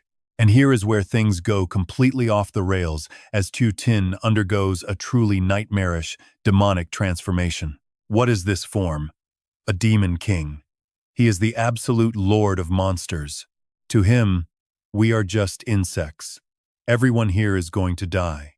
Meanwhile, Hak Dao laughs, gloating over how easily they completed the mission. Wang Yan hesitantly speaks up. Since no cleaner could actually stand a chance at stopping us, yet he still stubbornly got in our way, is not that pretty strange? Those are people carrying the monster gene who can mutate at any single moment. He Tao warns, his eyes filled with crazed, murderous intent. It is basically like a ticking time bomb, he says back in my building. There was a guy with the monster gene. He was an otaku who always stayed cooped up inside. But one night, he mutated and ate his own parents. And that is not even all, because he broke right through the floor and devoured the entire family living downstairs, his voice full of sick excitement. Honestly, if it were not for the so-called human morality, who would not want every single monster gene carrier dead overnight? We are just doing what the public wants, He Tao claims, but as Wang Yan suddenly bumps into a barrier, he mutters they are pretty innocent.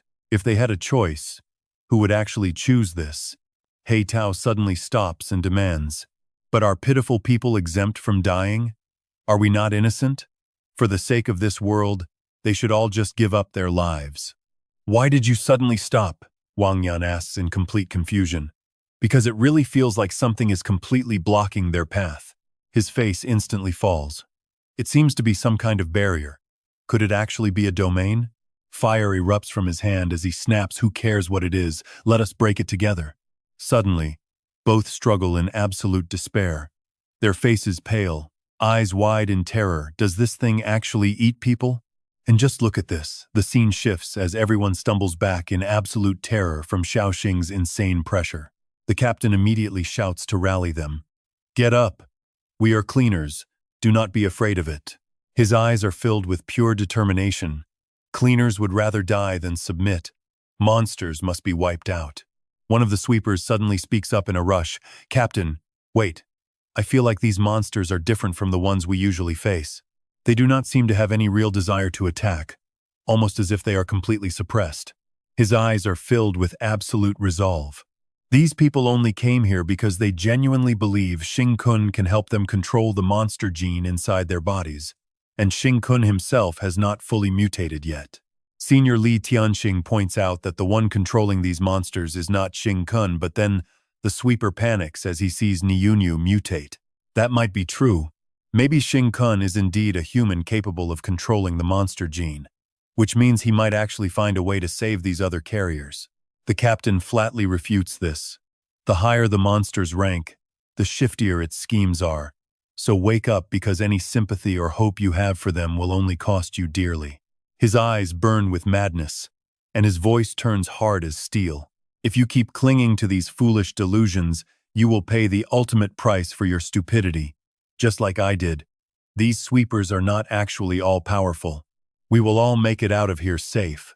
His booming shout ignites everyone's fighting spirit. Do not let it intimidate you. Stand up. We absolutely cannot allow these monsters to invade our world ever again. The 4-star extraordinary fighter, Tian Peng, sneers as he gives a cold, indifferent warning to them.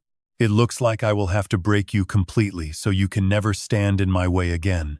Xiao Xing slowly presses his palm down as his tail violently flings everything aside, sending people fleeing in sheer panic, while he strikes with pure hatred. Yan Kong smirks mockingly as he barks with this punch. Both your arms and your entire body are going straight into a cast. But suddenly he freezes, his eyes filled with confusion. Wait, you have to watch this. Xiao Xing throws a devastating punch that completely shatters the rock shield. Absolute madness. Are you all ready to get those casts?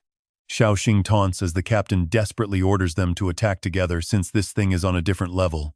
Usually, the stronger the monster, the bigger they get. Since he is so small, we still have a solid chance. A dark smirk creeps onto Xiao Xing's face. Small. He asks, well, it looks like you are all ready for what is next. His razor-sharp claws erupt with a terrifying pressure as he prepares to strike, leaving everyone frozen in absolute horror. With his eyes completely wide, an overwhelming weight crushes down on them. It is over.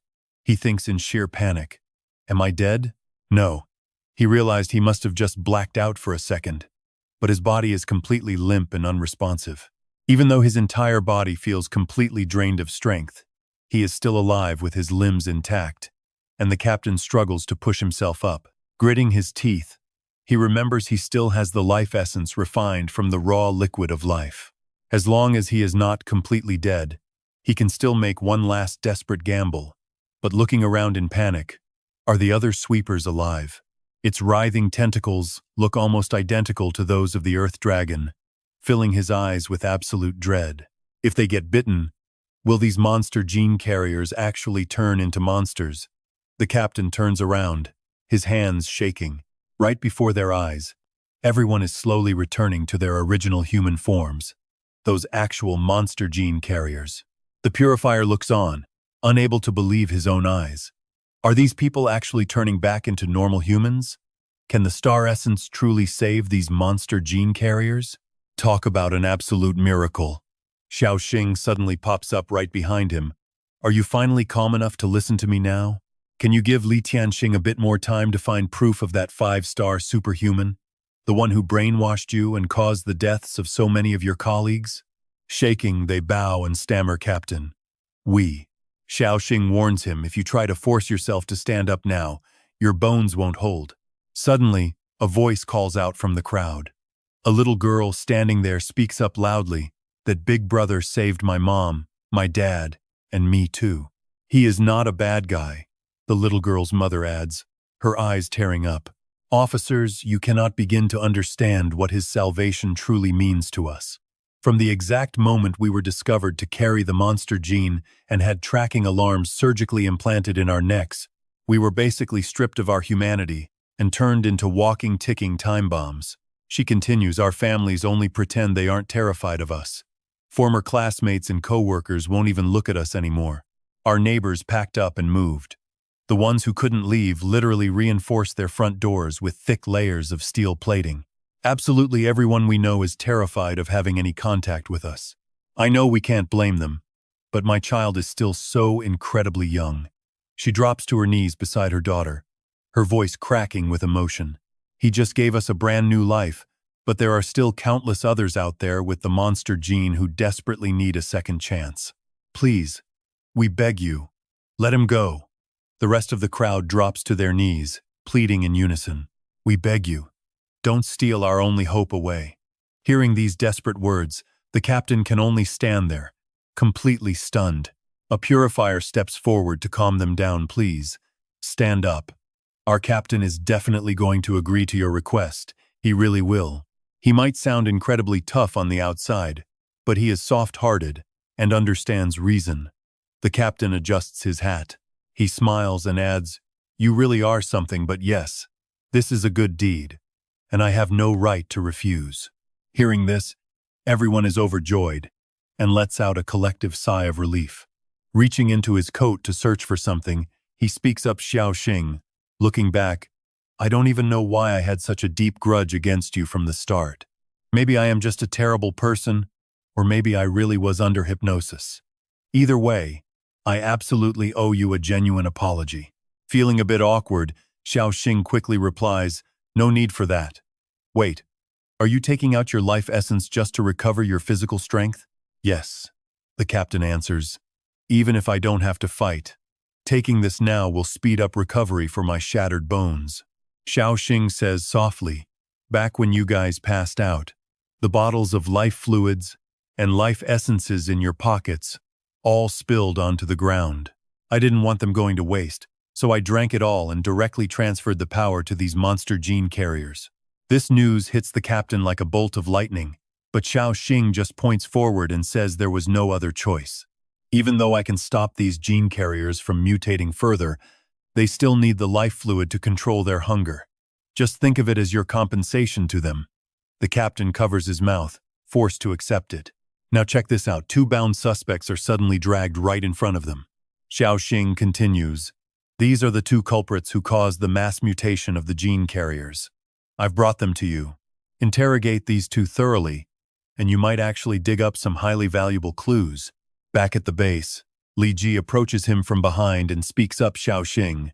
I am sorry for being so incredibly rude to you before. We will thoroughly investigate this matter. Thank you for stopping a mass mutation today. On behalf of Jincheng City, I want to thank you and make sure you receive a very worthy reward. Please stay here for the next few days. In a short while, the Commander-in-Chief will personally bring your reward and meet you. Li Ji frowns slightly, genuinely surprised to be absolutely honest. Even I did not expect that legendary figure to ever come see you in person. Xiao Xing turns his head to ask the Commander-in-Chief. That's right, the Supreme Commander-in-Chief of the Wuxia Purifying Force. He is an absolute powerhouse. The purifiers call out loudly to the crowd, everyone go back home. Don't gather here anymore, or we might trigger another mass mutation disaster. Stop right there, because even if you come here now, it won't completely eliminate the monster genes inside your bodies. A Yue immediately chimes in, looking utterly helpless. Your monster genes will not just vanish like you are hoping. Instead, they will mutate and transform into a completely different, unknown form altogether, and in the end, you'll still become monsters. Experts still can't tell if this new mutation is actually better or worse. Angry murmurs break out instantly. Well, the absolute worst case is just becoming a monster with our own human consciousness intact. That is enough. Every day, we live in constant terror, never knowing when we might devour our own flesh and blood, our parents and our children. So, no matter what happens, we absolutely have to cross over. As the desperate crowd frantically pushes forward, he just gives a reassuring smile looking completely helpless. Forget it. There is no stopping them now. We are too short-handed to manage a massive crowd like this. It is a good thing you guys were not here this morning, or you might have ended up in the hospital like the rest. Inside the room, 2020 patiently calls out, "Do not rush, everyone. Go in one by one," he says. It only takes 2 or 3 minutes each, so no cutting in line. He calmly stands there, his alert eyes scanning the surroundings. Xiao Ni smiles with pure excitement, whispering to reassure him, "Hello there. Please take off your pants. But if you do not want to, that is fine too. Do not worry. I will gently give you a prick just like a vaccine." She turns around and hesitantly asks if it is really okay for Xing Kun to do things this way. Xing calmly replies, "It is fine. You are my subordinate, so you transforming them is the same as me doing it." But Xiao Ni immediately cuts him off. "I am not talking about that." She slowly continues, "Everyone carrying the monster gene is a source of power for the Monster King. If we turn them into a part of our own monster army," she silently worries that they are basically stealing from the Monster King himself, which feels like a direct betrayal. "Aren't you worried he will wake up and hunt you down?" "I know I would be." An intrigued smirk slowly plays on his lips. "Once Xiao Yu matures into a 5-star transcendent, I will evolve into a level 5 monster." Xing's eyes instantly turn cold as he declares, "And that is when our counterattack begins. Next, we will hunt down the Monster King's lackeys, the demon gods, dig them up, and devour them. Just focus on transforming everyone. Do not worry. The more people we add to our ranks, the stronger we get, and the weaker the Monster King becomes." He clenches his fist with pure determination. "Right now, I need to study our monster network through every single individual." Xing calmly dives deep into his subconscious. "I can get a rough sense of the situation over there. Every single one of them possesses a faint consciousness, and they can even transmit a tiny bit of power." Meanwhile, night falls over the Xincheng Transcendent Research Institute. Sitting seriously in front of the card displays, Nu states, "My research here shows that those monster gene carriers transformed by Xing Kun remain monsters after this transformation. My study shows they are just like the normal monsters we have analyzed for the past 20 years. Within a certain range, they are somehow able to communicate with one another." Meanwhile, the screens display various images used for the investigation. "You are definitely more of an expert on this than me," she says. "Monsters have a hive mind, and higher-level ones control the lower ranks." Li Ji calmly analyzes, "Among all these monsters, there is a Monster King who has never once shown himself. He speaks with absolute conviction, and the group of monster gene carriers transformed by Xing Kun will likely all be controlled by Xing Kun himself. Can Xing Kun really control them? Right now, there is zero evidence to prove it." Li Ji closely watches the little girl's every move. "However, we have found that they are just like normal monsters, constantly hungering for raw flesh. It is just that their human consciousness naturally fights against this dark urge. Fortunately, life essence can replace raw flesh to ease their constant hunger. Firepower flashes across the screen. In theory, they should be able to reach an evolutionary speed equal to monsters, though we cannot draw a final conclusion just yet. Next is the power of ice, and finally, blazing hot lava, as he calmly continues to lay out all of his assessments. These gene carriers are a different breed of transcendence, but they could lose control any time. But get this, Chen Wei warns that the risk is actually far worse, because the king of this group is Xing Kun. If Xing Kun ever decides to turn against humanity, there is no doubt he will become a threat far more terrifying than that unknown Monster King. Worse than monsters. That is what they will become." He points directly toward Nu. "Since they are not of the same race, their hearts are bound to be different. Those with bloodthirsty instincts will inevitably be corrupted sooner or later." Li Ji smiles with excitement, his eyes full of intrigue. "Chen Wei, though you are quite harsh, your opinions are always incredibly straightforward." "Exactly. We must remain vigilant, especially since the tracking devices implanted in them have not been removed yet. Over the years, the Fan clan has made massive contributions to the entire world, especially since their creation of life essence has boosted the combat strength of transcendence by a degree that is simply impossible to measure. A fierce killing intent flickers in Chen Wei's eyes. But for your fan family's third young master to conspire with monsters to slaughter humans is just atrocious. Even as former comrades, I cannot help you with this. Of course, business is business, and personal is personal. You do not need to worry about past feelings. Just let me know what documents you need, and I will fully cooperate. It was Fonte's mistake. Our family will definitely compensate the victims. If we find him, I will personally put an end to this myself. He casually asks next, from what I understand, Tin Tun has actually been practicing some kind of completely unseen star map. Did he say anything? Yes, he told me already. He nods, confirming he also verified everything with Qin Triet.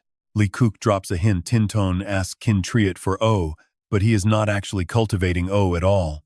Instead, a completely normal superhuman named Lam Shi used O, deliberately adjusting it based on Tin Tun's unique physical traits to forge the Sword Star. Tranui falls into deep thought for a moment.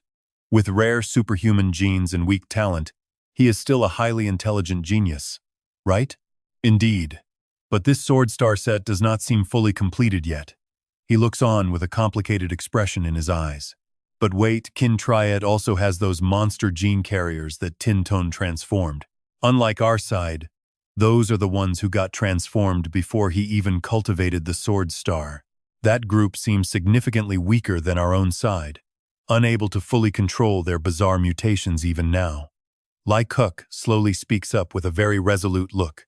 My bet is if that Sword Star gets completed, and Tin Tun finishes his training, then those monster gene carriers he transformed might actually overcome every single monster defect.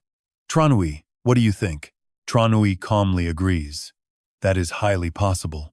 Meanwhile, in the air right above the city center, Tu Tin, Do Tho, Tho's younger brother, appears.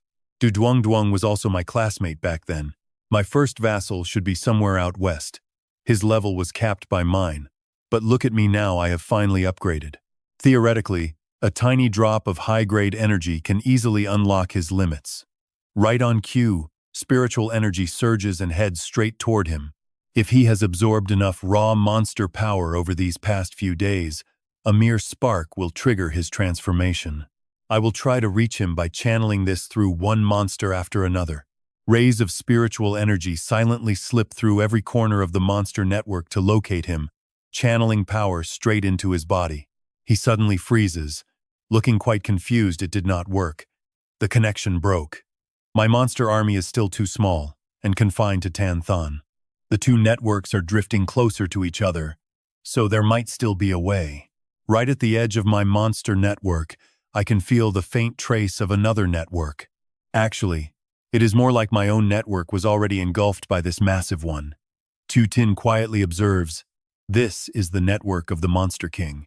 The Monster King is still fast asleep, and the demon god ruling over that region probably has not awakened yet. His arm slowly reaches straight through the network with my current power. I can definitely sneakily tap into his monster network without being detected. Immediately, Tiotin connects to the Monster King's network. Let's give this a shot. If things go south, I will just run. But look at his face. Go pale as Gongxing suddenly blocks his way. Tin Tun, is that you? Tu Tin stands utterly shocked before her new form. The flame demon god looks completely different now. He quickly forces himself to calm down. There is no reason to fear her. She is just the king's underling. She speaks with pure amusement. Tin Tun, what are you up to? Searching for me through the monster network. You already agreed to cooperate with me. Tu Tin shivers. I only wanted to borrow the network, but since she rules here, I need to get out. A giant hand instantly pins him down. You do not have to run. Gongxing's raspy voice echoes like it is coming straight from hell. I can open a back door for you, but do not call me the flame demon god. Her face leans in close, displaying a wild, crazed smile. Very soon, I will no longer be his loyal vassal. Do you still remember what my name is? Tu Tin stares back calmly. You are Gongxing. He pauses for a brief moment. Are you really sure you want to go by such a bizarrely combined name? Gongxing speaks suggestively. Fine. I will let you borrow it, Ting Ton. Are you ready? Tu Tin looks back at her with confusion. Ready for what? She laughs with maniacal excitement, get ready to face his absolute wrath. With those words, Gongxing instantly vanishes, leaving a message that she looks forward to their next meeting. Next time, say my name. Right now, he is traveling through the Flame Demon God Forest. What on earth is that monster Gongxing planning? Either way, Duang's presence is getting closer and closer. The scene cuts to a pair of feet slowly landing. Hiding here should keep me from being spotted. Duang lets out a sigh of relief. Another disguise completed for the Lam Diem event. I am pretty good at this. But something feels off. Why are so many people checking the other streets? His eyes suddenly grow alert as a sound echoes. Duang stares through the glass in absolute panic. Wait, are there really this many people on this bus? What happened to everyone here? Are you okay? The boy quickly ducks into a dark corner. There is a noise. Someone is finally waking up. Are you two complete idiots? Why mess with my highly important job? He says casually, a wild, crazed look on his face. Look, you just need to tell us if we delivered the cargo or not. Some people talk in their sleep, sleepwalk, whatever. Is that not totally normal? I will just give them more sedatives, Singer says coldly, throwing a sharp, warning glare. If you want the rest of the payment, deal with it now. These Huaxia people are so annoying. Hey, are those guys over there with you? He suddenly panics. How could those purifiers possibly show up right here? His scream is filled with sheer panic and anxiety. This is bad. Those are no ordinary purifiers. Why did you have to provoke them? No way. We are just smuggling monster gene carriers. There is absolutely no reason for them to interfere with us. Oh God, why were we so greedy to take this job? Meanwhile, he calmly observes them. Who are they? Here come the real heavy hitters. Shi Chuan appears with intense killing intent, leading the strongest cleanup squad in Huaxia. The Huangquan cleansers, and that man in front is their deputy captain. The Ashen Singer grins with sheer excitement. Huaxia's strongest squad? In a boring, pathetic dump filled with bugs like you, there is absolutely nothing that excites me. I really want to see how much guts your strongest squad actually has, his hand erupting with wild, roaring flames. Everyone is crazy. We need to run now. There is no escape. We are definitely surrounded, already witnessing this terrifying sight. The kid's face turns completely pale. Huaxia's strongest cleansers are right here. So where did this crazy criminal even come from? Sister, your little brother is dead meat. Yet Singer remains entirely unfazed by the terrifying force about to strike. I actually thought you Huaxia cleansers were nothing but a bunch of stupid snakes. A mocking smirk plays on his face. Do you really think a bunch of monster gene carriers inside the truck are going to get in my way? I never expected you guys to be this hypocritical. You cannot even put up a decent act. Singer slams down a massive, ground-shattering blow. In that case, let me spice things up for you a little. A loud, provocative shout echoes from the rooftop. Luogia Fire Lotus. Do you dare to come and play in my fiery lotus world? Xiao Luo speaks in a heavy, confused tone. He actually bored his way to the deepest part. The ground temperature is so intense that even low-level superhumans cannot stand it. Just how insanely high is the temperature deep underground anyway? Look at that, it's like some kind of flame domain. Could these foreigners really be breaking through to 5-star superhuman status? She calmly reports the situation, noting that according to intelligence, 6 foreign superhumans have infiltrated the country, and it looks like they have all gathered right here. I do not know what their ultimate goal is, but if every single one of them is as powerful as him, we are in deep trouble. Xiao Luo turns around, looking urgent. Deputy Captain, that truck is about to catch fire. The monster gene carriers inside are in grave danger, so I request permission to go and save them. Shi Chuan speaks coldly, telling her to just keep maintaining her guard. According to our scan, there are no ordinary humans or superhumans inside anyway. Besides, those monster gene carriers have already turned into actual monsters. She hesitantly tries to object, but Keijian calmly steps in. I also saw that they have already mutated into beasts. All right, Xiao Luo. Keep your guard up. Do not fall into their trap. He lowers his voice to advise her the deputy captain's younger brother was accused of collaborating with monsters to betray humanity, and he is still missing. His mood is pretty terrible right now, so do not go pushing his buttons. Besides, they are only monster gene carriers who in this entire world is actually going to care about their lives anyway. They are simply not worth us risking our lives for. His eyes burn with killing intent, his voice full of mockery. Hiding underground, are we? Fine, my flames will pierce the earth and drag you right back up. Panicked, anxious screams ring out. Oh no! That spot over there seems to have literally turned into an active volcano. We are about to be burned alive. Who even is that guy? Forget him. Just run at a time like this. Any sane person would make a run for it. Yang turns to look at the people still trapped inside. What on earth am I still hesitating for? The boy decisively turns away, telling himself that he does not have the power to save them anyway. Suddenly, faint cries for help echo as the trapped victims begin to panic and scream, begging to know where they even are. Help us! It's too hot! They are already starting to mutate into monsters, and Yang stands frozen in absolute terror as the other two are thrown back. They are struggling wildly, but they can't even move anymore. I know we are completely surrounded, and this heat is too terrifying. Even my superhuman abilities cannot block it. He desperately pleads in a panicked rush. Please, you cleansers out there, I beg you to let me out. It is so incredibly hot in here. If I stay here any longer, I am going to be burned alive. The captain raises an eyebrow, looking completely relaxed as he tells him to pull back his supernatural power, surrender, and stop resisting so they can naturally guarantee his safety. Seeing this, the kid desperately begs the cleanup squad leader, asking if they can please save the people trapped inside the vehicle. He cuts in with annoyance, asking if the kid is out of his mind and telling the cleanup squad to ignore this crazy guy. Save us quickly! We already surrendered, he pleads, his eyes turning cold and distant. Rescuing those carrying monster genes inside the bus is crazy. In this chaos, even if they do not transform, they will surely be torn to pieces by the beasts. Either way, they will definitely turn into monsters, but Yang still raises his voice regardless. But maybe there is still a slim chance of survival. Who is this kid, though, since he does not wear the Salvation Sect mask or look like the foreign intel target? The kid's feet stand firm on the smoking road, and he is actually walking barefoot on ground that is absolutely scorching hot.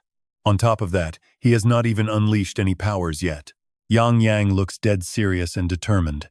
According to the intelligence reports, that mysterious blue flame is supposed to be somewhere nearby.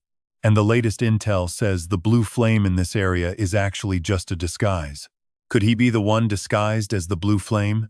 Maybe they can still control someone who has not transformed yet, the captain notes coolly. We cannot risk getting hurt to save hopeless cases. What about you? Are you going to surrender, or what? The boy hesitates, his face turning pale as he stammers that he is not with those bad guys and has not done anything wrong. Just then, the road caves in and the bus starts sinking.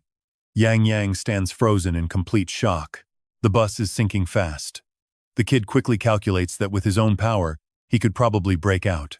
His supervisor always told him to think things through and never act recklessly without a solid plan. But looking at his conflicted face, we know he is diving straight down anyway because playing it safe just is not his style. Huckthit gasps in horror. Captain, the kid just jumped down there. He is definitely dead. With that kind of intense heat, he will be burned to ashes in no time. The captain remains completely unfazed, saying that is not certain since the blue flame is appearing in Tan. He calmly watches and adds that this guy seems able to transform into a controllable monster, with an overall power level that easily surpasses even a 5-star superhuman. This fake blue flame also possesses incredibly high fire resistance, making him extremely dangerous. So he is probably connected to the real blue flame somehow, and he might end up interfering with our mission. The captain commands them to stay sharp, warning that about half a dozen other villains could be lurking nearby. He calmly points out that right here, behind this abandoned town, is their destination. These foreigners have transported countless people carrying monster genes over there, but their true goal remains completely unknown for now. The captain's eyes flicker as he looks down the deep pit in surprise, realizing what that fake blue flame is actually doing. Meanwhile, Yang approaches the bus, wondering how he can possibly get them out. The vehicle only provides temporary heat insulation, meaning he has to break it open. Otherwise, they will burn to death instantly before they can even transform into monster allies. But if he cannot breach it, the entire bus will completely melt away in just 30 to 40 seconds. It is already starting to liquefy, making it almost impossible to save anyone now. The boy's face falls in total helplessness, wondering what the point of jumping down here even was. He admits his supervisor was right about his recklessness. But check this out, his eyes suddenly light up with a crazy idea. Yang swings his leg as spiritual energy gathers, mocking the tiny flame and deciding to see if he can just swallow it. His foot rapidly mutates into a beastly limb, ready to consume everything in sight. Suddenly, a strange surge of energy emerges, making him freeze in panic as he wonders where this power is coming from.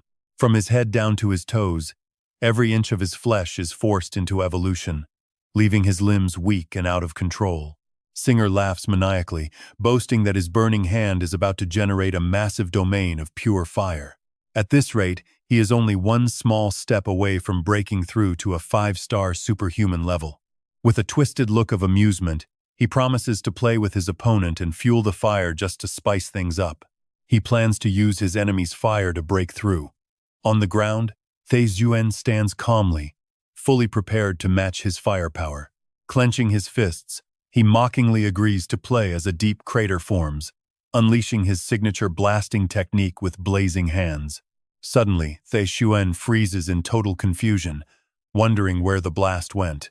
Stunned, he wonders if his attack backfired, or if his blazing strike actually just lost as he struggles to hold his ground. The Luo family fire lotus is completely gone. Did I actually fail? Meanwhile, Yang is lost in chaotic thoughts, wondering what on earth he just did. Did I literally just swallow all those crazy flames? It honestly feels like some bizarre, endless loop. Since he used to carry monster genes and felt so incredibly broken, he honestly doesn't care at all about this fight between espers and monsters. And right now, he has absolutely no clue what he just did. The captain's expression suddenly shifts, quietly muttering, "Did that guy wearing the blue flames seriously just swallow Fan Zhuan's fire along with the foreigner's entire attack? Could he actually be a real 5-star esper? No. If he's tied to those blue flames, then he must be some kind of high-tier 5-star monster instead." Fan Zhuan sighs heavily. We lost, and Li Hujian still hasn't recovered yet. Deputy Captain, your flames and the foreigner's power were simply stolen because that thief just took advantage of the situation. His gaze darkens as he mutters, "My flame is still imperfect." Hearing this, Tiola hesitantly speaks up. "Wait, the deputy captain was defeated that easily?" Looking down into the deep crater, Fan Zhuan grimly admits, "My flame still lost to that blue fire. The color is exactly like the flame that monster used to cause absolute chaos at the Fan family estate." He then lets out a mocking smile. "This just got personal, Fan Thay." Swain looks completely helpless but wonders if that blue flame is deliberately targeting his family. She looks up with a totally confused expression. "Senior Li Hujian, what are you doing? Am I still supposed to guard the perimeter?" He replies with a sarcastic tone, "You should probably stand back a bit. You haven't been with our squad very long, so you probably don't know why our deputy captain is nicknamed the Annihilator." Hearing this, Tiula hesitantly asks, "Isn't his esper power just fire? Can't he already burn literally everything to absolute ash anyway?" Li Hujian pauses, sighing at her innocence. "That's because every time his crimson flame hand gets destroyed, he falls into a deep state of depression over his flawed flames." She freezes for a second, her eyes filled with complete confusion. "I thought both the captain and deputy were always incredibly calm and in total control. But actually, Fan Zhuan is the most violent guy in our entire squad. Whenever he enters that crazed, berserk state, he slowly raises a crimson fire insect pill to his mouth and swallows it." Suddenly, Fan Zhuan crushes something in a wild frenzy as Li Hujian urgently orders them back. "Hey, back up some more. We need to get all the way over here to be somewhat safe." Hearing this, Tiola asks in a panic, "If we back up any further, we will end up in that forest." Because next, Fante Xian, is going to absolutely obliterate everything around us. His eyes roll back as pure madness takes over. He's about to reduce everything to absolute ash. A powerful, destructive fire quickly gathers as his ash hand slams violently down into the deep crater, causing the entire ground to shake. Seeing this, Hukthiat casually remarks, "Captain, Fante Xuan is popping pills again." Right then, a faint, desperate cry echoes from behind. "Somebody save me! Is anyone going to help me?" The captain remains completely calm, noting that Fante Xuan has never once broken his habit of relying on external drugs. His gaze turns incredibly dark as his fingers channel a subconscious power to literally slice right through space. The ground beneath their feet splits apart, nearly killing them. Watching this, Zhou looks on with amusement, muttering to think he can absorb my fire. What a bizarre power. Looking up, he angrily demands answers. "Hey, you with the fire up there? Are you completely insane?" But instantly, Singer is violently pulled away by a strong force, smashing hard into a massive boulder. That's insane power. Was that guy seriously just playing around with me earlier? Has his strength actually reached a full 5-star level already? He makes up his mind with a smug grin if that's the case. I'm out of here. As long as I escape, I won't have to worry about them finding the underground shelter. The boss will surely understand. Suddenly, Zhou freezes with a highly alert look as a speeding vehicle slams right into him. On the other side, Yang stops abruptly. Did we just crash into something? With a determined face, the boy tells himself it doesn't matter. Even if he has no idea where this deep hole leads, there's absolutely no other way he can save everyone from that top-tier cleanup squad waiting right above them. The vehicle races forward like a wild hurricane. We need to get out first before worrying about anything. Fierce firepower erupts violently from beneath the earth. Amidst the ruins, the captain calmly speaks up. This time, the deputy captain's intense flame managed to pierce straight through that bizarre blue domain. Well, that is not surprising since that domain was never fully completed to begin with. Hukthiat is still deeply confused. What about the people who fell down below? Did they all get burned to absolute ash? The captain replies in a low, raspy voice. There's no smell of burnt flesh in the air. Her eyes fill with curiosity, so they actually managed to escape. How did they pull that off? Li Kukjian calmly explains. Captain, that sensory presence of those espers the deputy detected earlier has now completely and utterly vanished from our radar. Besides, there are clear traces of an underground cave system below us. They probably prepared this escape route beforehand, and I've already confirmed it. The open space suddenly turns quiet and eerie. He continues speaking in a heavy voice. That outsider, the guy with the blue flames and their monster truck have all fled inside. Kukjian turns around with a deeply conflicted look. That cave most likely leads straight to the monster forest, a place crawling with countless beasts. It is pretty clear those outsiders are planning something big in that monster forest. Next, we must go in and investigate, the captain says, facing Thay Xuan with a cold tone. Thay Xuan, you failed this time. You did not wipe them all out in one sweep and turn them to ash. This is pretty unlike you, is it not? So do you plan to chase them with us? Or are you sticking to your original plan to take leave? He quietly lets out a breath. Thay Xuan's eyes slowly sink. Sorry, Captain, with family issues at home. As the eldest son, I must make a trip back. I will have to sit out this mission. No worries. Go handle your urgent family matters first, the captain calmly advises. Yes, sir, he replies. And just like that, the scene shifts. A gentle, slow voice speaks Lin Qi. Out of all my students, you are the most skilled in swordsmanship. Plus, Tin Tone actually said you can sense the extraordinary gene inside of him, and he can also feel those special genes hidden deep within your own body. That is why only you can modify O into a custom version that he is actually able to cultivate. Please help him grow stronger as fast as possible to survive this chaotic supernova crisis. Lin Qi walks down the street in silence, thinking even though he beat me before, he also saved me back at the academy. Gratitude outweighs the grudge, so I still need to repay this favor first. Besides, since the dean himself made this request, there is absolutely no reason for me to refuse. His expression suddenly shifts. A debt must be repaid. But in the end, am I helping a monster or a human here? Due to limited time back then, I only managed to finish the most basic sword star. But now, I have finally completed the fully realized version of the sword star. Suddenly, several strange men quickly close in on Lin Chi. Honestly, it is pretty funny that even though I created this exact star map, I can absolutely never cultivate past 61% of the extraordinary gene.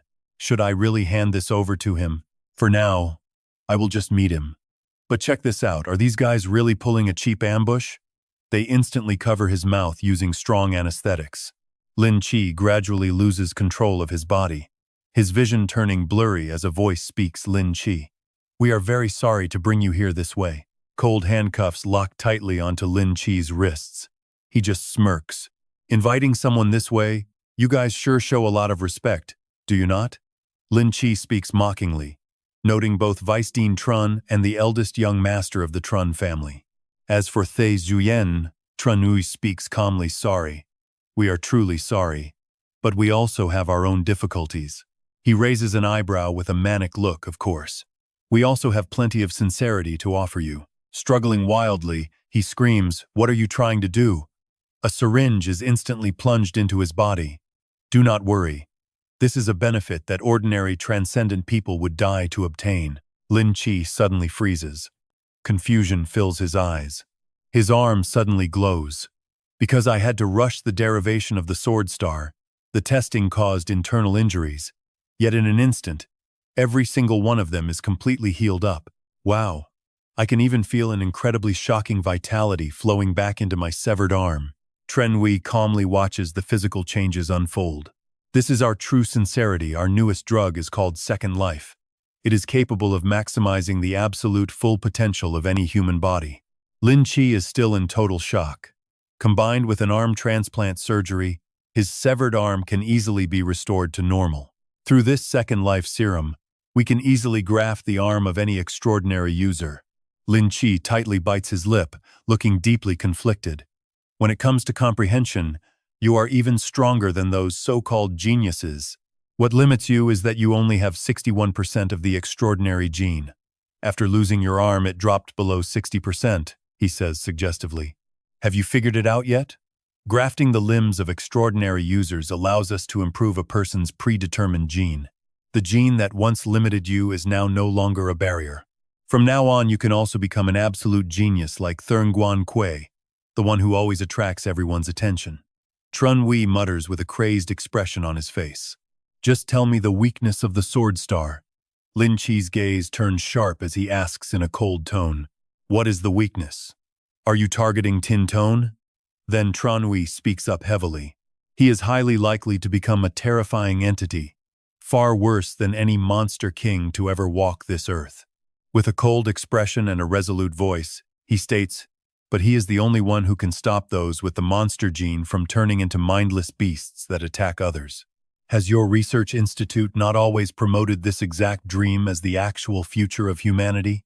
Is it not to save all those monster gene carriers from absolute despair? Now that Tin Ton has actually made it happen, they can finally escape this living hell. What on earth are you really planning? He frowns deeply, eyes swimming with mixed emotions. Despair, he says. When some are drowning in despair, it gives others hope. Lin Chi stares back in confusion. What on earth are you talking about? But Trunwei remains completely calm. Trunwei asks how much he really knows about the life fluid. Lin Chi hesitates, asking why he would even bring this up. Of course I know about it, he answers. It is a recovery serum extracted from animals, absorbed by humans to quickly restore their fading vitality. The older man speaks calmly, noting that this technology was initially developed successfully by the kingdom itself. Its creation indirectly helped the superhumans secure a massive victory in the brutal war against those vicious monsters, ultimately restoring world order. Right then, several glowing vials of different shades of serum appear. The first-generation life serum could boost recovery speeds, but it had a nasty side effect of causing rapid aging. Thankfully, the second-generation version managed to cut those side effects down significantly. As for the third generation, it completely eliminated all side effects, giving us the highly stable life serum we use today. Every single generation has saved countless lives, and now we have the fourth generation life essence, which is capable of triggering massive growth in superhumans. Lin Chi watches with deep suspicion as the needle plunges in. He goes on to say that this newest second life serum can completely rewrite the destiny of any superhuman. Tranui speaks up with absolute calm, asking if he thinks this life essence is the ultimate hope for all superhumans. Lin Chi refuses to back down, demanding to know what this has to do with monster gene carriers. Then, watch how his face completely changes. What? Tranui asks with a complicated expression. After all, is not rapid regeneration the defining trait of those monster gene carriers? You are absolutely right. The original life essence was actually extracted directly from those monster gene carriers. This dark secret has just never been made public. His eyes instantly go wide with tension.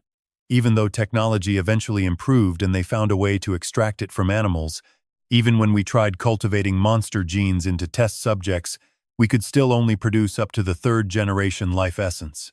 As the injection continues, Lin Chi can feel his entire body beginning to violently change. To get that fourth-generation essence, we are forced to harvest monster gene carriers. Tranui watches him closely and lets out a soft sigh. This is the exact reason why Huaxia's research on life essence has always lagged so far behind all the other nations. They are simply too conservative. Even for normal life essence, we have to jump through hoops with fake experiments on genetically modified monkeys just to get a tiny, authorized batch. He continues in a calm voice, explaining that the second life is strictly for internal use. And right now, your body has already stored quite a bit of it. Lin Qi's eyes waver for a split second as Tranui promises that one nod will get his severed arm reattached immediately. They will make you whole. But his eyes sharpen with pure determination. I finally get it now. You are targeting Tin Ton not just because you are terrified he might turn into a much more dangerous monster, but more importantly, he will lift monster gene carriers out of the shadows of society.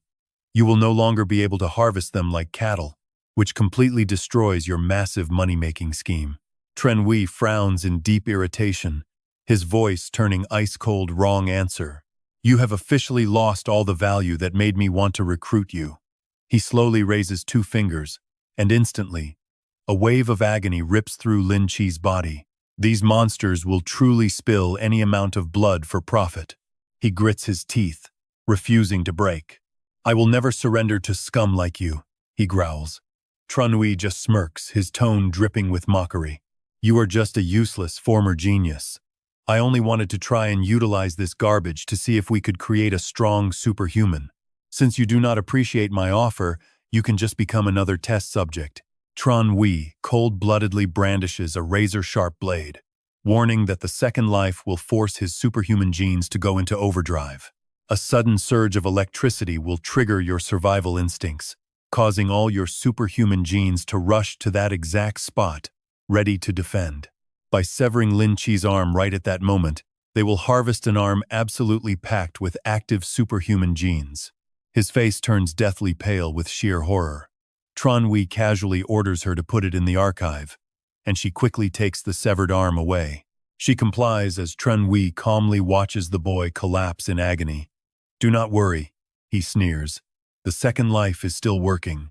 You will not bleed to death. Right now, you probably have only about 10% of your superhuman genes left, though we will need a test to be sure. But then again, I doubt you even care anymore, right? Lin Qi's eyes remain fiercely defiant as he glares back. Do not ever expect me to reveal a single thing about Kiem Tin to you. A razor-sharp blade presses instantly against his neck. 20 years ago, before superhuman powers ruled this world, I had 100 ways to make you talk. Tranui glares. He declares, with eyes dripping with pure murderous intent, especially in this modern superhuman era, where no one can keep what they call a secret. Standing right behind him, Te Xuan coldly replies, yes. He speaks in a dark, crazed tone, just leave it to me.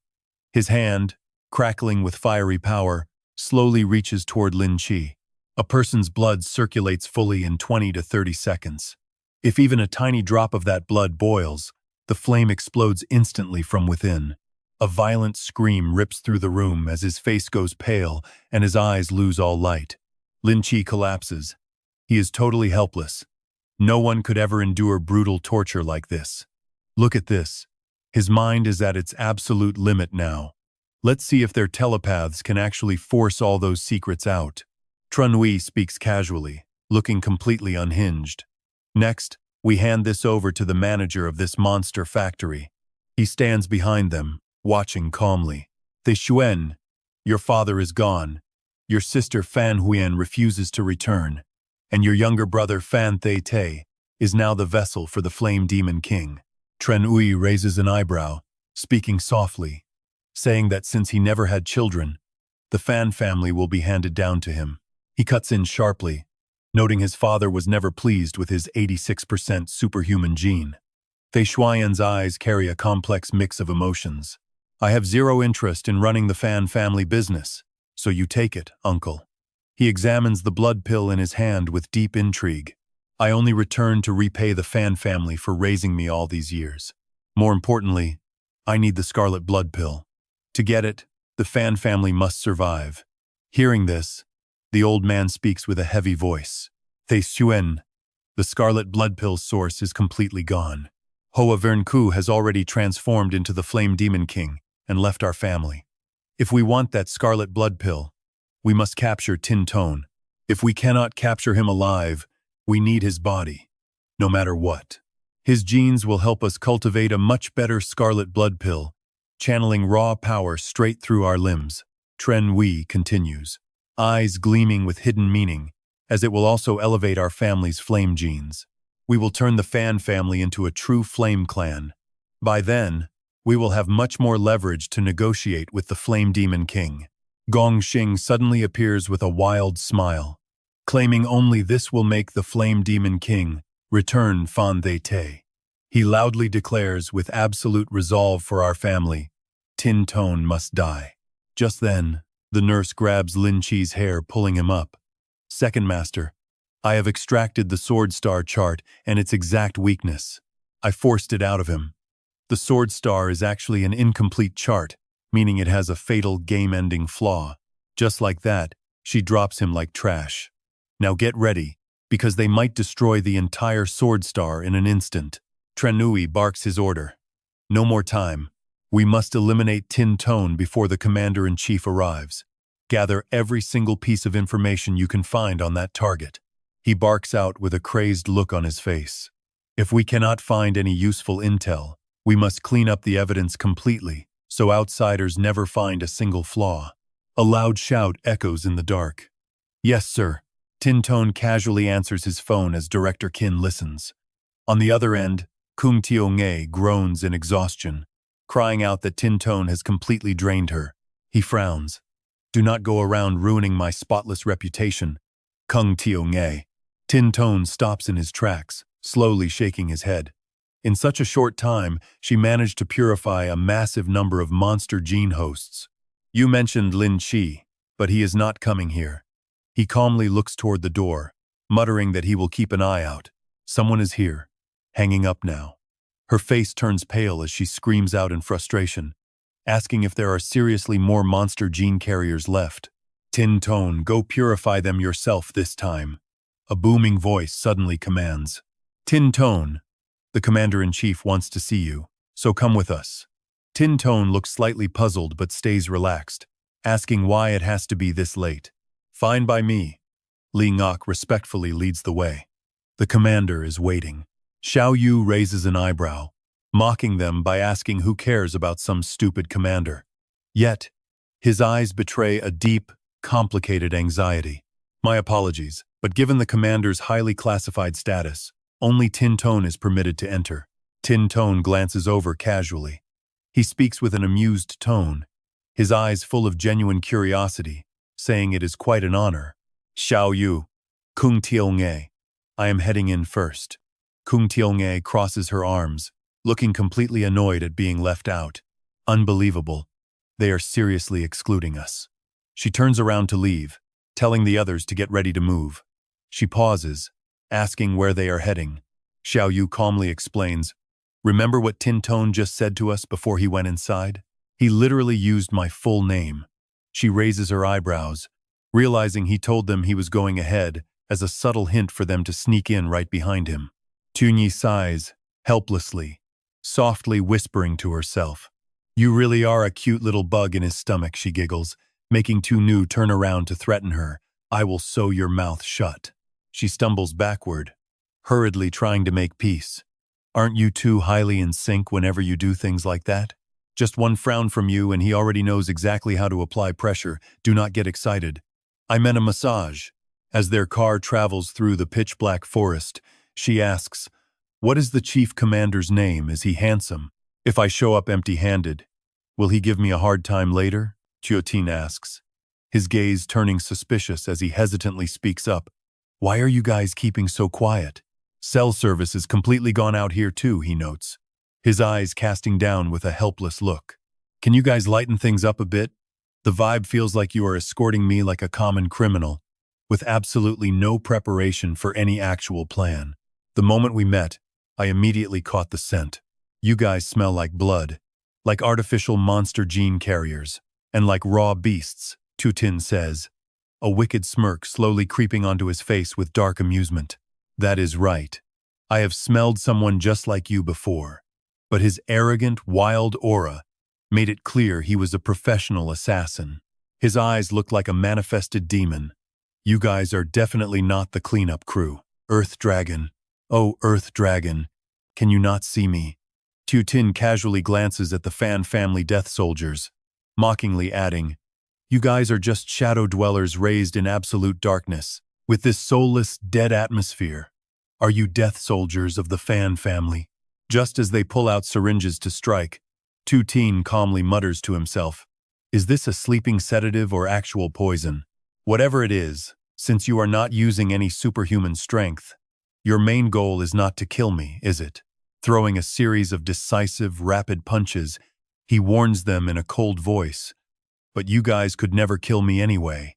Where exactly are you taking me? He asks as the driver's eyes darken and he slams the gas. Just as well. I have questions for you too. You guys were the ones who kidnapped Lam Shi too, right? He is a short kid with a broken left arm wearing a fur windbreaker, Tin says as the car speeds off. Getting death soldiers to talk is never easy. But luckily for you, you're dealing with me. Now watch this. Even programmed death soldiers can't escape real, raw terror. Since they are human, they still have emotions, he notes as Ling Gok's gaze beside him turns crazed. From the front passenger seat, she suddenly whirls around, completely ready to attack. No matter how deeply buried those emotions are, as Tin's body begins to mutate, he can feel the Earth Dragon instantly manifesting with intense killing intent. I possess a built-in detector far more accurate than any high-precision device, Tin remarks, as the beast violently lunges toward him before charging straight at his position. Ling Gok cannot escape the wild, destructive rage of the Earth Dragon either. Even in the middle of this brutal chaos, Tin sits calmly in his seat, asking in a freezing tone, was Lam Shi taken by your people? Got a reaction, did I? Looks like my guess was spot on. Suddenly, the car screeches to a halt above a hidden, mysterious lab at a monster construction site. Tin continues his interrogation, looking completely wild. Is it the monster construction site in Tan Than, east or west? He asks before slowly stepping out of the car with a deadly glare. Found it. So what exactly did you bring me all this way for? And what kind of sick, twisted game is the Fan family playing this time? Tin lowers his voice, warning them, you guys should be grateful that now is not a good time to feed. Otherwise, I might not control my hunger. He begins taking heavy, deliberate steps toward the abandoned house ahead. Stepping inside the dark room, Tin looks around with complex emotions, realizing every single hostage here is either a monster or a mutated gene carrier. The captive crowd instantly gasps in pure relief. Look, it is Tin. He has come to rescue us. Tin, the cleanup crew outside locked us in here, took away all our phones, and refused to give us a single drop of water or food. It has been 2 whole days, a mother weakly adds, looking exhausted. We are all going to starve to death. The little girl sobs out for her mother as Tu Tin silently analyzes the room. Although these people are still sane, they share his exact hunger for evolutionary power. A terrifying hunger that can only be satisfied by devouring humans, consuming mutated beasts, or drinking pure life essence. The Fan family is deliberately starving them to trigger their monstrous hunger, a cruel scheme I smelled from the very beginning.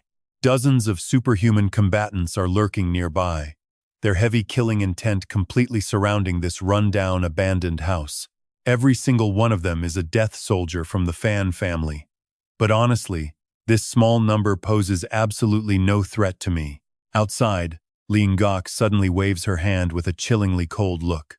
What in the world is the Fan family plotting? The soldiers immediately slap the back of their own necks. Tu Tin watches with a confused frown, wondering what on earth they are doing. One by one, they trigger their hidden potential. The Fan family is getting desperate to take me down. Did they really think this useless junk would actually work on me? They look completely crazed. He observes silently, noting that their extraordinary genes are boiling over, releasing a massive, overwhelming aura that fills the air. Suddenly, mutations begin inside. Little Nu screams out that she smells something incredibly delicious right outside. Don't smell it. Her mother desperately restrains her, begging her to resist, while his eyes turn blood red as he struggles. Forgive me, Mr. Tin Tun. I cannot control the urge anymore. I am starting to mutate. Tu Tin frowns in deep thought. Even he finds the scent incredibly sweet, realizing these soldiers are being used as bait. Normally, an extraordinary human uses special drugs to spread their genes, acting as a lure to attract monsters into the open. This gives the other combatants a perfect, golden opportunity to strike down the beasts. He stands calmly before the doomed soldiers. But every single one of them is releasing a dense, overwhelming, extraordinary scent. Are they all just bait? It feels like a grand, free feast laid out specifically for him and his mutated followers to consume. As his body stretches during mutation, he warns the others that it is a trap and they must control themselves. Do not worry, Mr. Tin Tun. We are still rational and we will keep him completely under control. We can endure this without hurting anyone. We are going to prove to the world that we are not monsters. Watching the screens, Lai Kuk speaks up. Tranui, they are not taking the bait. He looks closely at Tu Tin, admitting there is a very high chance the boy could grow into a monster king threatening the entire world. But right now, that is nothing more than a guess. Besides, the Commander-in-Chief arrives tomorrow, meaning even if those mutated humans actually start consuming flesh, we still cannot authorize launching the extraordinary missile as long as the situation remains manageable. Lai Kuk tightly grips the trigger device. Although this weapon was originally scheduled for a test in a few days, launching it now is reckless. It is just way too inhumane. A devastating modern weapon that combines advanced human mechanical engineering with volatile, extraordinary power. We still do not have any concrete data on how much environmental damage this strike could actually cause. Talk about an absolute standoff. Tron Wei demands to know what it will take to make him fire the weapon. Li Kuk remains calm, stating that firing is out of the question. You cannot force my hand, Lao Fan. And even if our nation faces ruin, taking such extreme action will get you severely punished. Tranui's eyes turn cold. He delivers a chilling warning. Tinton must die for world peace, so launch that missile in 3 seconds, or I will personally blow your head off. 3, 2, 1. Lai Kuk places his hand on the terminal, completing the system check. Targeting is fully locked and ready. He decisively presses down, his gaze clouded with deep, conflicting emotions. You are on a path of no return, Tranui. But he snaps back that the victors write history. His eyes burn with pure malice, declaring that the losers will merely serve as stepping stones for his new world. A bright flash ignites. The massive missile roars into the sky like a raging hurricane. Tunyi suddenly teases her, calling her little fish, making Tianu arch her eyebrows in pure annoyance. No signal on my phone. Tinton's location pin is totally gone, so stop giving people random nicknames like that. She walks proudly over to the vehicle. With a spark of excitement in her eyes, look what I found. Li Thien Hin's motorcycle in the garage is insanely cool with this. We can easily catch up to Tin Ton. Ever since my diagnosis with the monster gene, I was banned from anything even remotely thrilling. But now we can actually have some real fun. Do you want to take the first ride? Seeing the bike, she hesitates a bit before speaking. No way. Since childhood, any machine I touch instantly breaks. I cannot even ride a simple bicycle, which is why Tin Ton always had to drive me to school. Tunyi flashes a bright smile, offering to drive her this time. Suddenly, Tanjia blocks their path with a cold, harsh warning. Neither of you are allowed to go anywhere. The girls remain completely calm in ambush. So this is what that strange scent floating around the area actually is. He speaks with an insane, commanding authority. I am the captain of the cleanup squad, Tanjia, and I am tasked with watching over both of you. While Tin Ton meets with the commander, I must ask you to remain inside this villa. Chun-Nu cuts him off immediately, demanding to know on what authority they are taking away their freedom to move around. Behind her, Tunyi whispers a quick warning. They carry a faint monster scent, proving they spent a long time in those tainted zones. Plus, that thick stench of blood on them, it is identical to the ones who dragged Tin Ton away earlier. Tan Zhao raises an eyebrow and loudly declares that from the very first day they set foot inside the Supernatural Academy, they were already cleaners. This is a military force protecting Hoahar. Obeying orders is the absolute rule. Smirking smugly, he barks out, I am the captain, so stay put and obey me. He actually fooled the commander-in-chief, so keeping these kids here is a joke. Overkill. Tan Zhao bursts into a wild, arrogant laugh, acting almighty. Students are too easy to control, so he decides to spice things up. Disobeying a superior is a serious crime. Both you and your squad, including the academy teachers, will face punishment, but he suddenly stops when the duo hops on their motorcycle to leave. Of course, we do not want to make things hard, as long as you behave. Tiongye looks back and retorts with a mocking smirk. I am not a student of the Supernatural Academy, but the Monster Academy. Cleaners? That has absolutely nothing to do with me, unless I am the one doing the cleaning. Tan Zhao grits his teeth, his face twisting in rage as he blocks her path. Meanwhile, her eyes grow dark. This self-proclaimed cleaner captain, Tiongye calmly questions him. I highly doubt your identity right now, so can you show me some proof of who you are? He snaps back in annoyance about stubborn students.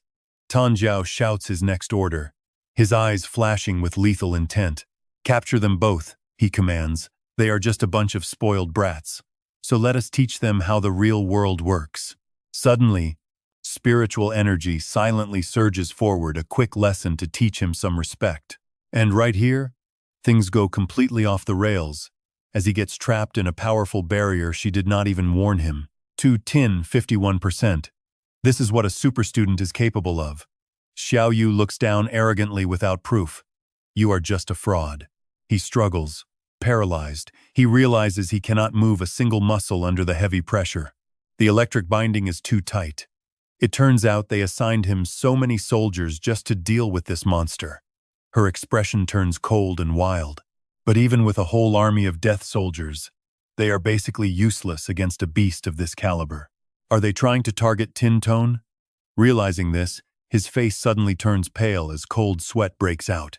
No, that cannot be. He and these death soldiers were meant to be sacrificial pawns in Fan Ra's plan from the start. Lightning strikes repeatedly, threatening to erase everything. He screams, what is wrong with this world? How can a mere student be this strong? Tan Zhao screams in agonizing pain as the relentless lightning continues to rain down on the remaining forces. The dark figures are consumed by helpless screams. Suddenly, a stern voice echoes from the forest. What is going on here? Combat between supernatural beings is strictly prohibited.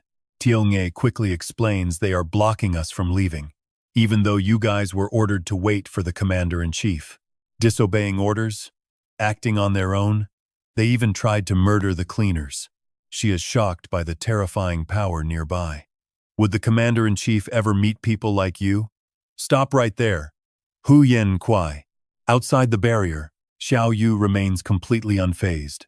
Her gaze darkens as she asks with clear dissatisfaction. You set up layers of ambushes. What exactly is your plan for Tin Ton? At that moment, TODM steps forward with supreme confidence. Obviously, the commander-in-chief wants to meet him. What else could it be? Did my high-end Kwai just get shattered? Let me tell you guys something. Now look at this. The entire forest violently shakes from a massive, sudden explosion, leaving Xiao Yu staring in absolute dread as the horizon turns a deep red. She raises her eyebrow in confusion, wondering if they are testing a supernatural missile today. Lao Mak screams in a total panic for Tio Lam to look ahead. Meanwhile, Xiao Yu curses loudly, looking completely wild. You absolute bastards. Kung Tiongye. I will hold them off. You go find Ting Tone first. Smiling excitedly, she spins her bike deal. The guy freezes in pure terror. Is something seriously wrong with this situation? TLDM mutters about how fierce this kid is, while lightning forms a massive matrix of terrifying power to restrain him. The scene cuts to Xiao Xing standing silently in the crowd. These people keep draining their own supernatural powers. Is it all just to surround this place and eliminate everyone inside? With a conflicted look, he wonders what they gain by using these pawns to stall him. Are they trying to force his new monsters out? Not yet. The people inside are still holding on. Charging out means entering close combat, and since they have been starving for days, they will definitely lose all control. Xiao Xing suddenly freezes, completely baffled. But wiping out these death soldiers is not an option either. There are cameras here, and they are rolling. His gaze shifts to a mysterious object streaking across the sky. Something is heading straight here. Xiao Xing stands completely frozen in shock. Hold on. Is that a literal missile? It's tearing through the air at terrifying speed. What kind of weapon even is that? I can feel a massive amount of extraordinary energy radiating from it. Could this be some kind of supernatural mechanical weapon built by humans? To think a weapon like this actually exists, maybe I just never got the chance to use it in my past life. This kind of classified information is strictly off-limits to normal citizens. With a heavy gaze, he steels his resolve. He cannot let that weapon strike its target. Tiotin's arm instantly mutates, launching him forward like a raging hurricane. Are they really using all these decoys just to keep me trapped here? Annoyed, he mutters to himself. Has the Fan family completely lost their minds? His lightning star blade tears through space with a slash. A terrifying firestorm instantly consumes his vision. The power is unreal, far surpassing a Tier 5 monster. Just to take me down. They do not hesitate to wipe out every single living creature here. Tu Tin watches in utter horror as the candidates are incinerated. Are they seriously sacrificing all these gifted individuals just to use them as bait? Their bodies are turning to dust if the apocalypse truly comes. These people would have been incredibly valuable assets to the front lines. The Fan family is rotten to the core. With burning determination, he spots another threat. Wait, is that a second missile? No, that is not it. His fingers slowly touch the freezing water, and his soul instantly appears right before Tranwi's gaze. Standing nearby, the Shu Yan watches with a deeply conflicted expression. By now, Tutin's mutation is complete, his power exploding. This strange force pulls him into the room, where Tranwi explains with a calm, gentle voice. A strong sense of justice and heroism are common traits among the youth, and it dictates every single move he makes. When he completely destroyed our Nam Nu Guyet monster factory, he ended up devouring every single monster and human in sight. The only thing he left untouched was the raw essence flowing inside the blood of those carrying the monster gene. He killed those test subjects outright, wasting an immense amount of energy. Suddenly, fragments of shattered memories begin to surface. Back when the academy was invaded by the flame demon god clone, he risked his life to save everyone. He easily could have devoured them all to boost his own strength, but he chose not to do that. The exact same thing happened when the hospital collapsed. And now with this flame demon seed crisis, Tran Ui waves his hand dismissively. With a crazed look, he mutters that this childish obsession with justice is severely limiting his growth. If we play our cards right and exploit this weakness, handling him will be far easier than facing a real monster. Humanity has never stopped developing our technology over the last 20 years, and our capabilities today far surpass anything from our past. Just lure Tin Tone into our trap, destroy his sword star, and the Fan family wins everything. Now that is a ruthless plan. Cutting to him, standing in silence, watching the scene unfold with a sigh indeed. This divine missile is wearing down the Tier 5 monster. If things go differently from your predictions, Uncle. With a highly conflicted gaze, the Shuyan notes that instead of acting heroic, he will seek the best escape path from these incoming missiles, head straight toward our location, and walk right into the trap we have prepared. But if things play out exactly as you planned, as heavy smoke and fire consume the entire area, he will choose to face those missiles head-on, completely draining his own power in the process. Everyone struggles to control their senses against the temptations. The aroma of roasted superhuman genetic material fills the air. Nur steps up to block the path with a firm warning: you adults need to learn some self-control and stop sending whatever random things you want to test. Everyone already agreed we absolutely cannot cause any more trouble for Tutin. A smirk slowly creeps onto Tutin's face as his eyes spark with curiosity. How on earth did they build these missiles? It feels like there is an absolutely massive fire elemental power packed inside. Suddenly, those spiked durians materialize in midair, looking like some kind of insanely upgraded, ultimate version. He really wants to give them a taste. His gaze turns wild as the Earth Dragon launches its ferocious attack. If they are not edible, he will just blow them up instead. He opens his mouth wide, aiming straight for the missiles. Doing this will also let him carefully gauge the true power level of humanity's technological weapons. Then he swallows them whole. A thunderous explosion and fierce flames shake the entire area. His expression shifts as his body trembles slightly.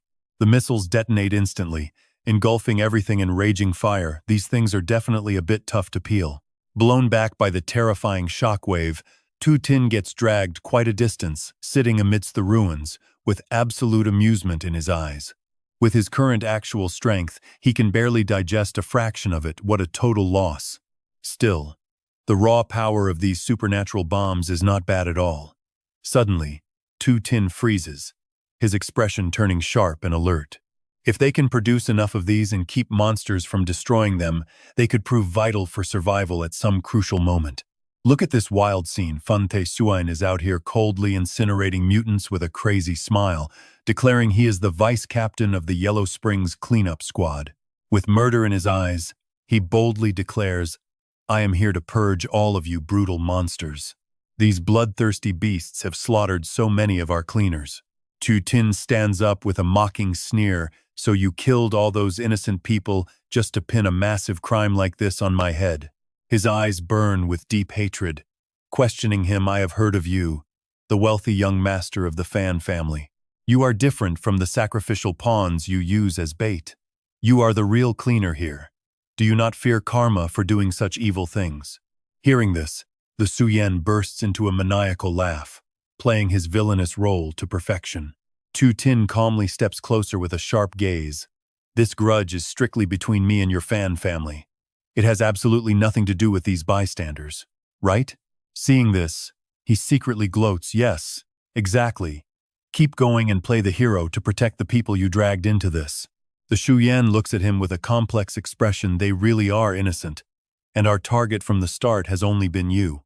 He continues to burn the mutants while fiercely declaring, "I will give you a single choice. Put on this collar, and I will let them go. Whether it is them or any monster gene carriers you rescued whom we captured, I promise to set every single one of them free. What do you say?" Tutin remains calm, throwing a completely indifferent glance his way. This trap is staring him right in the face. The Suyen raises an eyebrow, urgently pressing him. "My time is extremely precious, so give me your answer right now." And honestly, we can all see what is happening here. He is totally trapped by his own sense of justice. So adorable. He knows very well these people are in danger because of him, making it easy to manipulate his desire to save them. But that really depends on the person. In our family, we have been antisocial and ruthless since we were young kids. The second Tutin touches the collar, he casually throws it away, looking totally bored. "You might as well just burn them all to death." The Shuyen stares in disbelief. "Are you sure? Doesn't he want to save them?" Tutin looks back, purely provoking him. "I told you to keep burning them. Or are you just scared?" Hearing this, he unleashes a wave of violent flames. "Don't regret this. They are dying because of you. He must be bluffing just to find an opening to rescue them. The Suyen hesitates. Voice shaking it is still not too late. Tu Tin snaps, hurry up and burn them.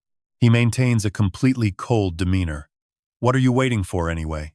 Tu Tin's mouth curves into an amused smirk. What on earth is he thinking? There is not a single trace of fear or regret in his eyes, only pure, intense anticipation. Terrifying flames instantly engulf the mutants. Fine. Then you can slowly rot under the weight of this sin, and it won't stop with just them. Right as he confidently declares that he will drag out and burn every monster gene child inside their laboratories, a shadow silently cuts straight through the raging curtain of fire. Hold on, who is that? Is that actually the little girl from earlier? Didn't I burn her to a crisp already? A brutal punch lands. The Xuyen is dragged back in pure agony. How on earth can she possess this level of terrifying strength? Even with her mutation, she should only have the capabilities of a basic Tier 2 monster. Coughing up a mouthful of blood, he looks completely shocked. How could she suddenly obtain this kind of ridiculous power out of nowhere? His ribs are shattered. Niu's eyes glow blood red with pure bloodlust. In a split second, she has mutated into a Tier 3 or 4 beast. How is this even possible? She has never once consumed human flesh.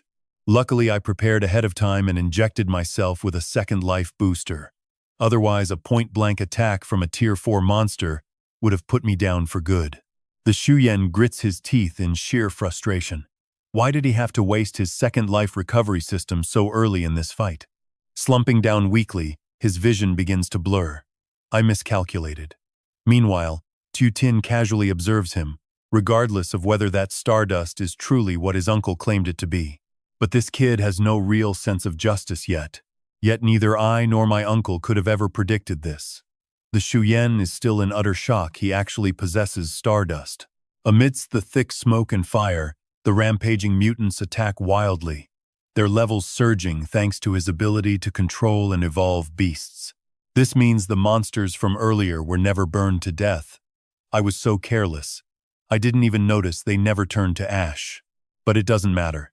We are fully prepared, and this lethal Class A trap was designed specifically to end his life. Since our calculations failed, it is time to spring the trap. Niu's father erupts in blind fury, roaring, "You dared to burn my family." Channeling a fiery red energy, he blasts the Xuyen backward with a ferocious shout, "You absolute beast." Niu's father clenches his fists, lunging forward with a vow to kill him, while Niu's mother seizes the moment to strike from behind. "You hurt our daughter. I will never forgive you." The Xuyen remains completely unfazed, glancing at them with cold judgment. The way you monsters can heal like this is honestly quite repulsive on a physical level. The higher-ups are actually debating whether to classify you as a new subspecies of superhumans, which is completely insane. He flings his arms out, throwing both of them back with pure contempt. "You really think you are worthy?" Watching the crazed mob rush him, he scoffs at how these hideous freaks look exactly like monsters. Nur charges alongside them, crying out to her parents. Tae-Suen clasps his hands, channeling every ounce of his focus to summon a massive fire blast. The moment the flames erupt, he leaps onto a wooden fence, leaning back to maintain his balance. Realizing Trap A is totally useless now, Tae-Suen lands hard, sliding on his heels to halt his momentum. His mind races to map a new route. He absolutely must lure Tinton into Trap B. Monsters claw and snarl as they close in to trap him completely. Annoyed by these eyesores, Tae-Suen frowns and holds out his palm to summon his innate power. The red flame hand manifests, but suddenly, a massive armored tentacle covered in dragon scales shoots out to block him. He gasps, realizing his fire was just swallowed whole. Following the retreating tentacle, his eyes land on a familiar figure. Tinton casually strolls forward like he is taking a walk in the park. Ignoring the hideous forest of tentacles writhing behind him, Tae-Suen realizes this guy is a true monster, inside and out. Seeing Tae-Suen freeze up, Tinton smirks and warns him to run now unless he wants to be eaten. Taking advantage of his distraction, the beast sees the moment to swarm in, surrounding him from all sides once more. Instantly gathering his energy, They Swain leaps away to escape the closing circle, his mind tense as a tight string. He never expected to be cornered like this, does he really have to resort to using the red fire seed? No, not just yet. He must shatter his star sword first before unleashing it, ensuring a one-shot kill. Meanwhile, the pursuing monsters refuse to give up. Landing with an annoyed groan, he realizes this is pulling him way too far from Trap B. Darting through the dense forest foliage, Tei Xuan suddenly senses something off. Is Tintone intentionally herding him toward a specific spot? Talk about a total shift in power, he is the prey now. But wait, what is that strange structure looming directly ahead of him? Staring at the buildings looming ahead, Tei Xuan realizes this path leads straight to the monster factory, the ruins belonging to the Fan family in Tan. Right then, Tiongye gets a dead serious look on her face. Even though her phone has zero signal, Tintone somehow sent her a faint message through their monster network. With that, Tiongye dashes up the stairs, filled with doubt. This location is definitely not where he is supposed to be, right? She stops, resting her chin in her hand. What exactly did he tell her to do? Mumbling to herself, she tries to sense it save someone, a one-armed shorty. Sniffing the air, she catches a scent and realizes there is a strong smell of monsters around. Was this place used to lock up beasts? Heading toward the gate, Tiongye can barely contain her excitement. This is so thrilling, it feels exactly like going on a real mission as a superhuman. Since she is on a rescue mission, this must be an enemy hideout where they keep their hostages, right? That means she needs to sneak inside first. Arriving at the main entrance, she pauses to plan her move. She has zero experience with this. Should she just charge straight through the front gate on her first try? Surely she should scout the perimeter first to find a secret entrance, right? But as Tiongye looks up, her excitement completely drains away, leaving her utterly helpless. Is that a security camera up there? Suddenly, a ceiling tile slides open right above her head. A tiny glimmer of hope flashes in her mind. Surely she won't get shot. Before she can finish that thought, an arrow rips through the air. Ouch, that's gotta hurt. She stares down at the arrow and her stomach busted. She looks at the blood, feeling quite bummed. Failing before the mission even starts. Is she actually going to die? She coughs violently as metallic blood spills past her lips. But right then, a crucial detail clicks. Oh, wait, she is a monster. She can't die from this. But man, it really hurts. Her first mission is off to a painful, bloody start. Right after that sudden trap fires, the heavy doors in front of her slide open. She panics, thinking her secret infiltration plan just crashed and burned in the most spectacular way possible now that the door is wide open. Her purple eyes widen in awe as someone walks right out. Superhumans must taste amazing, and after losing all this blood, grabbing a quick snack makes perfect sense. She squeezes her eyes shut, trying to calm her thoughts. No, she is still human, so she shouldn't think about eating people. Finally, the figure behind the door steps into the light. Mai Tin stands with a hand on his hip, mocking how there are always clueless pests stumbling into this place. Just a little girl? He asks what kind of mission she is on, guessing she probably came here to rescue someone. Tiongye freezes, picking up on his clue. Bingo, he got it. So this must be the guy holding that one-armed dwarf hostage, right? My reckless fools like you trying to play hero are a dime a dozen. Anyone stupid enough to break in here is just delivering raw materials for us. I am pretty experienced at this. That long spike just perfectly pierced right through your spine. Pulling it out is impossible, and running away is completely out of the question. Best of all, it will not damage your joints or any vital organs. Soon those limbs of yours will be in perfect condition to be processed into extraordinary materials. By the way, you are an extraordinary being, right? Well, I am probably overthinking it. No normal human would ever dare to barge into this place. Completely ignoring his gloating, she suddenly asks what is in those boxes behind him. Mai Tin glances back at the stacked crates. He explains that behind him is monster gene essence, shipped all the way from another sector. You must be some naive rookie hero who has absolutely no idea what kind of place this is. Tiongye grips the spike, muttering that she takes back her earlier thoughts. Right then, she decides to temporarily put the plan to rescue the one-armed dwarf on hold.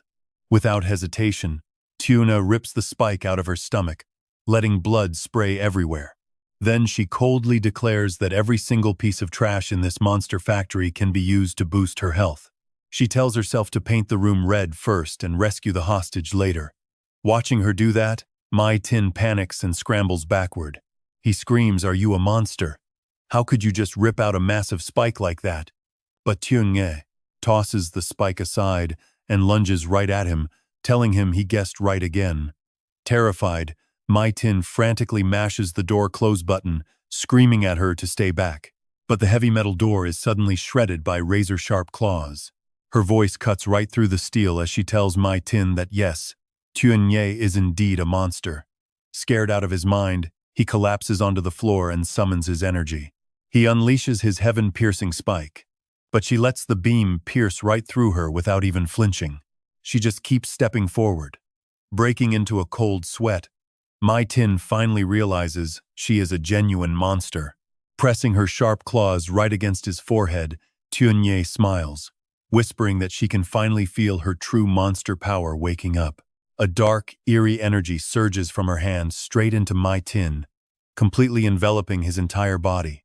She quietly tells him that as a wood element monster, she can turn both herself and others into wooden abominations. As he begins to transform, the security sensors on a nearby door detect the massive spike in threat and trigger the alarms.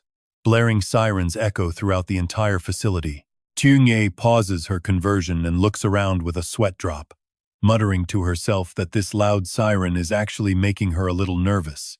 Looking down at the grotesque wooden monster Mai Tin has become, she sighs. He has turned into a wood monster, ready to be absorbed. And honestly, you have to admit she looks like the real villain here. Then she glares at the crates, muttering that a piece of trash like him deserves to be recycled into compost anyway. Turning them into fertilizer is the only fitting end.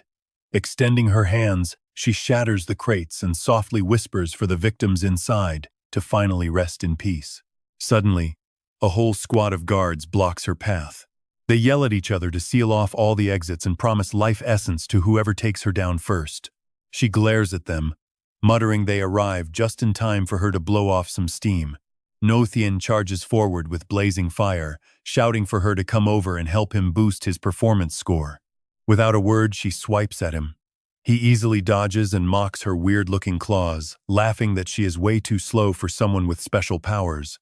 He wonders what kind of rookie got taken down by a slowpoke turtle like her. Taking her down will only take him a few minutes. But suddenly, an eerie energy invades Ngothien's body. He freezes in absolute shock, staring down at his turning hands. Seeing this happen, his lackeys are instantly paralyzed with pure fear. They panic. Wait, what is she doing to him? Is this wood element magic? Nobody has ever seen a wood user turn a person into a tree, and they realize this girl is incredibly dangerous and cruel. Backing away in unison, they warn each other to keep their distance, spread out, and prepare for a long-range battle. Their leader bides his time before giving the command to spring the trap. Suddenly caught by the hidden wires, Tunye gasps out. With the tension reaching a boiling point, the guards waste no time locking down their tactical plan to end this quickly. They note that while her power is impressive, her speed, actual combat experience, and reactions are severely lacking. He fires a blast of energy directly at Tunye, while barking orders for Group 1 to bind her tight so she cannot run. He commands Group 2 to unleash a barrage of fire and reduce her to ashes.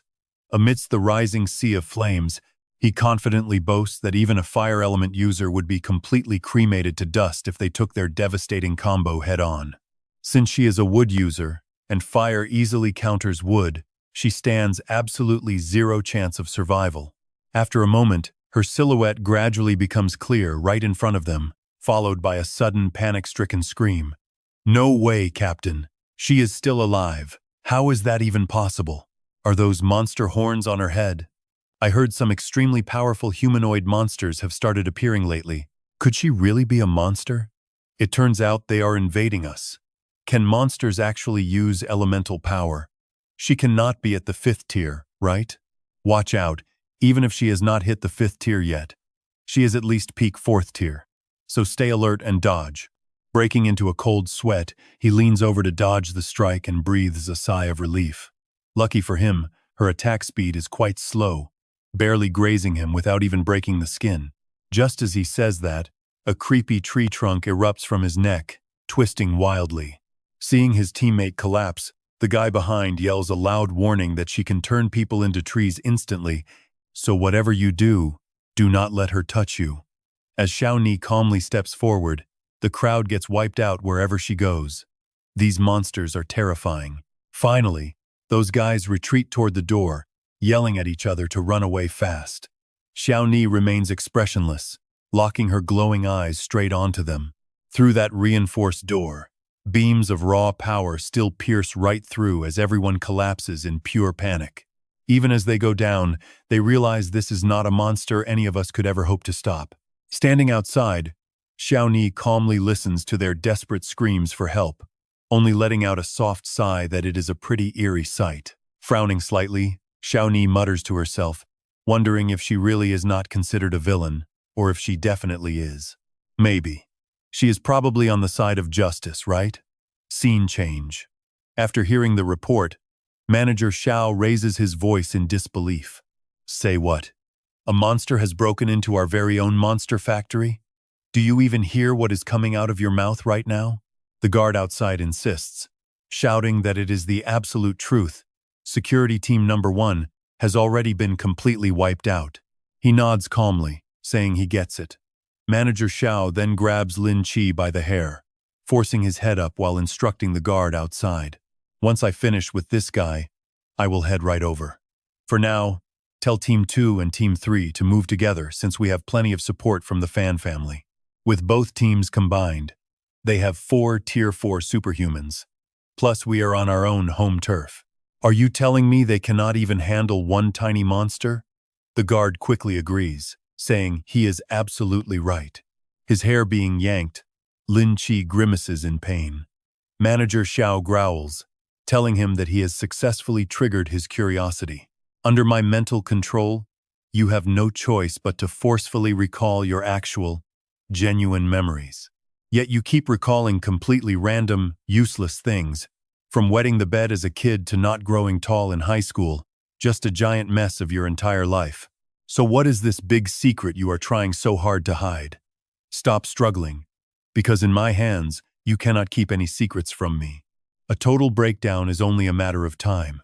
Suddenly, another crowd rushes in from outside with an urgent report. Manager, this is bad.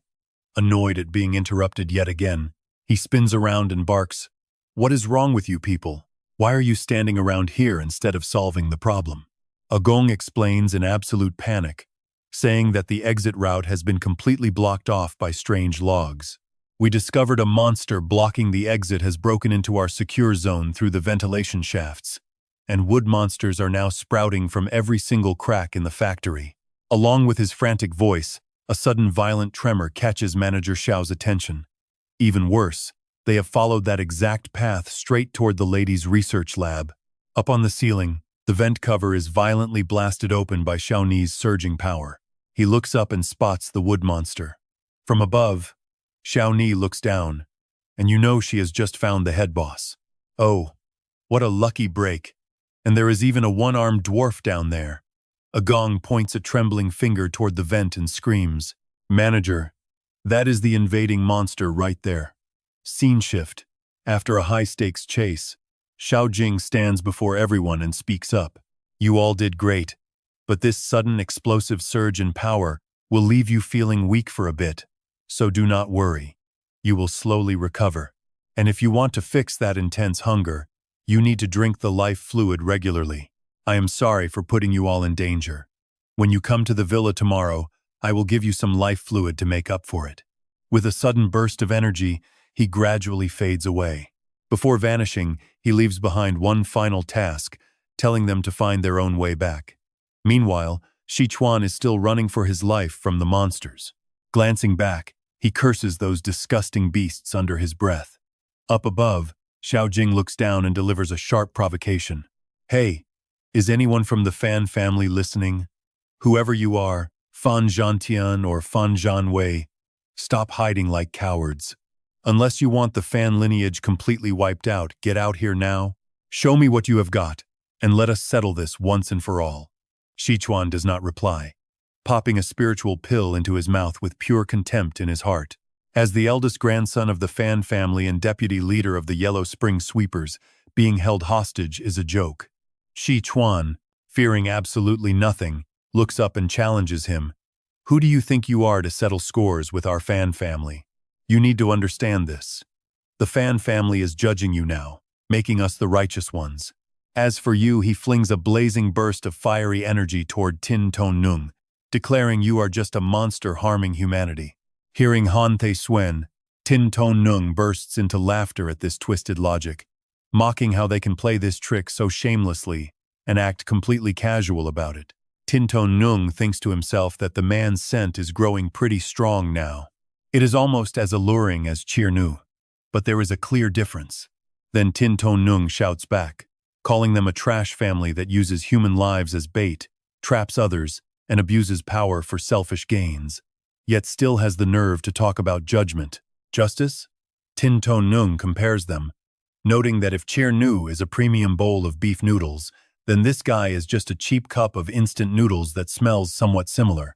Honestly, whether that weird comparison makes sense or not, but the man truly advanced to 5-star transcendent in an instant. Tin Ton Nung looks at his own hand glowing with power, curious to test how this hot flame actually tastes right now. As expected, at the same 5-star tier there is some solid resistance, meaning he cannot directly consume this flame without peeling away the outer layer first. Opposite him, Han Te Suen confidently declares that justice and evil are always defined by powerful transcendents like them. You are a monster, destined to be the one on trial. A monster? Let me show you what my useless younger brother, Fan Te Thay, never had the strength to show you. He shows off his burning hand, boasting about the true power of the Scarlet Flame hand. Suddenly, the entire area is swallowed by a sea of fire and dark energy. Han Te Suen skillfully demonstrates 20 years of research by the Fan family, utilizing an exquisite gene arrangement that pushes his raging flames to their absolute cosmic limit. Instantly, a giant hand lunges forward to clamp down on Tin Ton Nung, as if everything in the world would turn to ash before this blazing fist. This is the true Scarlet Flame hand. He is stunned as he feels this incredibly intense heat, which actually burns far hotter than the hellfire of the flame demon god itself. Since his power is this massive, he should have played a pretty major role in the previous apocalypse. Yet Tin Ton Nung cannot recall hearing any notable news about him. Thinking back now, he realizes he does not possess any solid information regarding that entire Huang Tuan cleanup squad either. Could it be because he only focused on news about Nam Weert back then? Or was their entire squad wiped out before the apocalypse even hit? No. Maybe he fled with the Fan family right at the start of the end times. Perhaps in his past life, they colluded with monsters just like this, betraying all of humanity. The destructive flaming hand directly grabs and crushes his icy energy sphere, creating a blinding collision between these two extreme forces of hot and cold. Invoking his flame prison, Han Te Suen refuses to give Tin Ton Nung a single second to breathe, crushing the ice blocks as the fire spreads rapidly. He pulls back, his mouth twisting with confidence.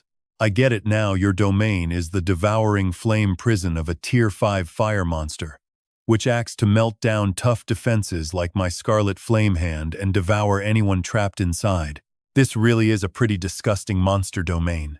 Spitting out the spiritual pill from his mouth, Han Te Suen sneers, now let me show you what a human fire-type domain looks like. This is the absolute peak of flames. His mouth twists into a proud, hellish grin, ready to burn down heaven and earth. Sharp claws of scarlet fire continue to clamp tightly onto the protective energy sphere. Tin Ton Nung purses his lips, watching his opponent popping pills and taking injections, simultaneously replenishing life while burning away his own life force. Wait, is he actually allowed to play like that? The terrifying pressure from those demonic claws instantly crushes the defensive ice, triggering a blinding explosion of energy that engulfs the entire city in a thick white fog of absolute destruction. Realizing the situation is turning sour, Tin Tonung tensely wonders if his domain has been completely neutralized. Opposite him, Han Taishuan grows even more arrogant as it succeeds. Yet Tin Tonung remains calm, asking in a low voice why they are in such a rush to kill him. Are you perhaps terrified that I will restore sanity to those carrying the monster gene, returning them to their normal human state? Because doing that would completely ruin your highly profitable human trafficking business, wouldn't it? Despite the sharp energy storm raging all around him, he dives straight down like a black arrow of absolute judgment. You guys are nothing but a bunch of heartless dogs. But Han Taishuan does not stand still, countering Tin Tonung as he screams that only the victor defines this world. I can finally keep up with your speed now. As long as you do not touch me, all of your power is completely useless. This is exactly how humans deal with monsters. With a wild smirk spreading across his face, his burning hands strike a stance, ready to launch lethal, wind-cleaving attacks. Then he silently notes that his target has not even unleashed his sword star map yet, meaning the pressure is not yet enough. Taishuan brings his hands together, framing the image of Xiao Xing right in the middle as he begins to calculate. If he can just force it to draw out its sword star, he will smash it to pieces, triggering a fatal backlash that will destroy it completely. Then he can deliver the final blow. Across from him, the beast snorts, the winner takes all with the astral spark sword. With those words, Xiao Xing points its razor-sharp claws at him, unleashing a barrage of energy bullets. Taishuan stands his ground and takes the hit as blood splatters everywhere, gritting his teeth as its flames pierce right through his crimson flame hand. Did it only use a fraction of its sword chart just now? But even so, it is still not enough. Destroying the astral chart now will not trigger a fatal backlash. He needs to turn up the heat. And just like that, things go south. He can't dodge, his bones completely shattered. Part of Taishuan's body is slowly turning to ash under that destructive energy. He worries because while his second life can speed up healing, it cannot regenerate bones. Meanwhile, Xiao Xing knows he is not alone. It calls out loudly, "You sewer rats hiding in the dark. Show yourselves now or your precious eldest young master of the Fan family dies." Right on cue, a cold voice echoes back from the shadows, "As you wish." Although a monster's body is exceptionally strong, it is highly unstable. Because of that, matching the right sound wave frequency will trigger heavy vibrations, forcing its highly unstable body into temporary, violent muscle spasms. This facility is actually where our Fan family prepared everything perfectly, letting us lay hidden traps all over the place before anyone could ever find out. Yet you willingly walked right into our trap. Simply put, this trap was custom-made for you. Trapped in energy chains, Xiao Xing scowls and snaps back. "Is this how you control creatures in your factory?" Taishuan asks as he tosses empty syringes on the ground. "Look at me, Tin Tone." He covers his maniacal laugh, muttering even on his deathbed, "My old man still looked down on me. He should open his blind eyes and watch. The strongest fire does not have to be blue-red, is the true king of flames." Standing in the crimson hellstorm, Taishuan laughs like a madman, totally ignoring the pitch-black shadow tentacles erupting from his body as he screams, "Ash-born messenger, show your true form now." Massive blazing hands rocket toward Xiao Xing at blinding speed before the scene suddenly shifts. Peering through the ventilation shaft, Tielnge takes a deep breath and realizes she has found it. To the west lies a laboratory that looks like a literal slaughterhouse. Inside, countless humans have been injected with monster genes. They are treated as raw materials, fed into terrible machines to harvest raw life fluid. Honestly, it is so sickening you can barely watch. She turns away, finding that the East Wing is like a human body archive, stuffed with the severed limbs of various powerful awakened beings. "You monsters," Tielnge snaps. "Furious dying 10,000 times is too good for you." But Manager Tiu does not even care. "Ignorant girl.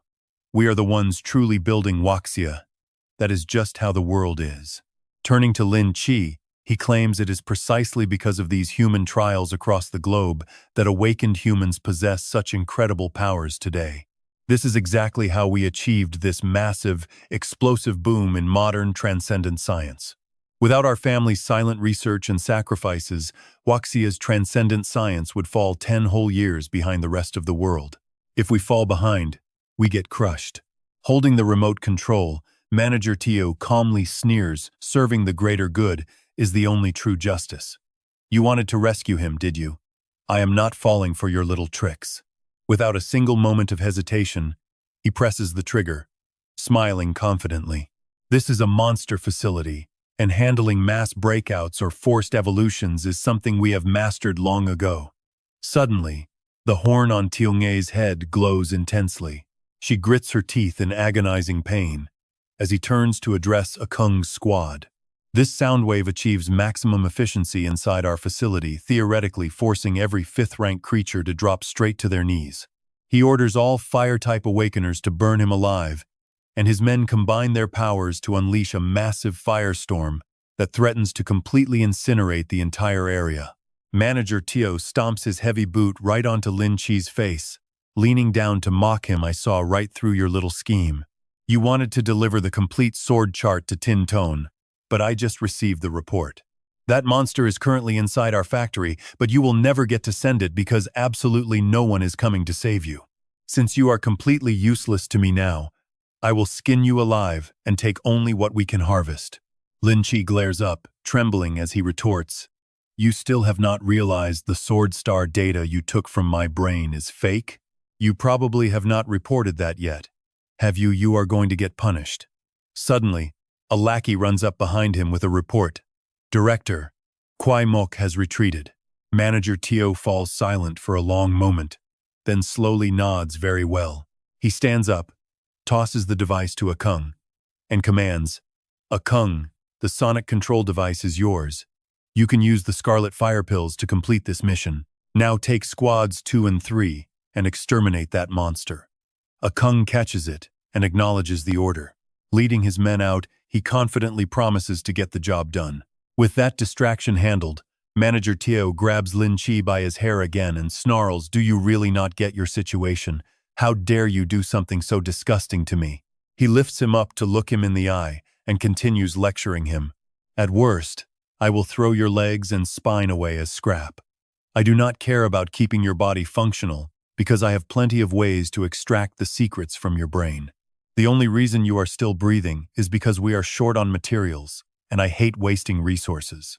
Lin Chi winces, coughing up fresh blood.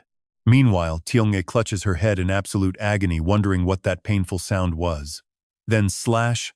Suddenly, a projectile slices right across her wrist while she tries to think. The hit leaves her entire body, completely drained of strength. Standing opposite her, Akung's lackey rejoices at her lack of reaction. She really has grown weak. He mutters to Captain Kung that her body is prime material. But Akung scowls and barks, Are you insane? Look at Squad 1's gear still scattered on the ground. Do you want to be turned into scrap wood too? She already transformed unless we capture her alive. She burns to ash. And right here, Akung spots her starting to fight back, barking a warning all units. Listen up. We are facing a heartless monster. So do not even think about stealing materials just to steal the spotlight. All units, ready yourselves. The crowd roars back in unison. Suddenly, Tiong'e leaps high into the air, claws out and ready to strike. Die, she screams. Below, Akung's men grip their control devices as the battle cries continue to echo. Ready, they shout. He instantly pulls the trigger. Just as she charges, the sudden noise forces Tiong'e to freeze in pain. Seeing her guard drop, he seizes the moment and orders the crowd control squad to strike. Splat! An arrow pierces straight through her body, and the metallic stench of fresh blood fills the air. As she staggers backward, the squad cheers in excitement. Great, a clean hit, but keep your guard up. She is no ordinary human. Akung shouts to his frontline soldiers' control team, Prepare your next move. Focusing their powers on her, they launch a barrage of arrows.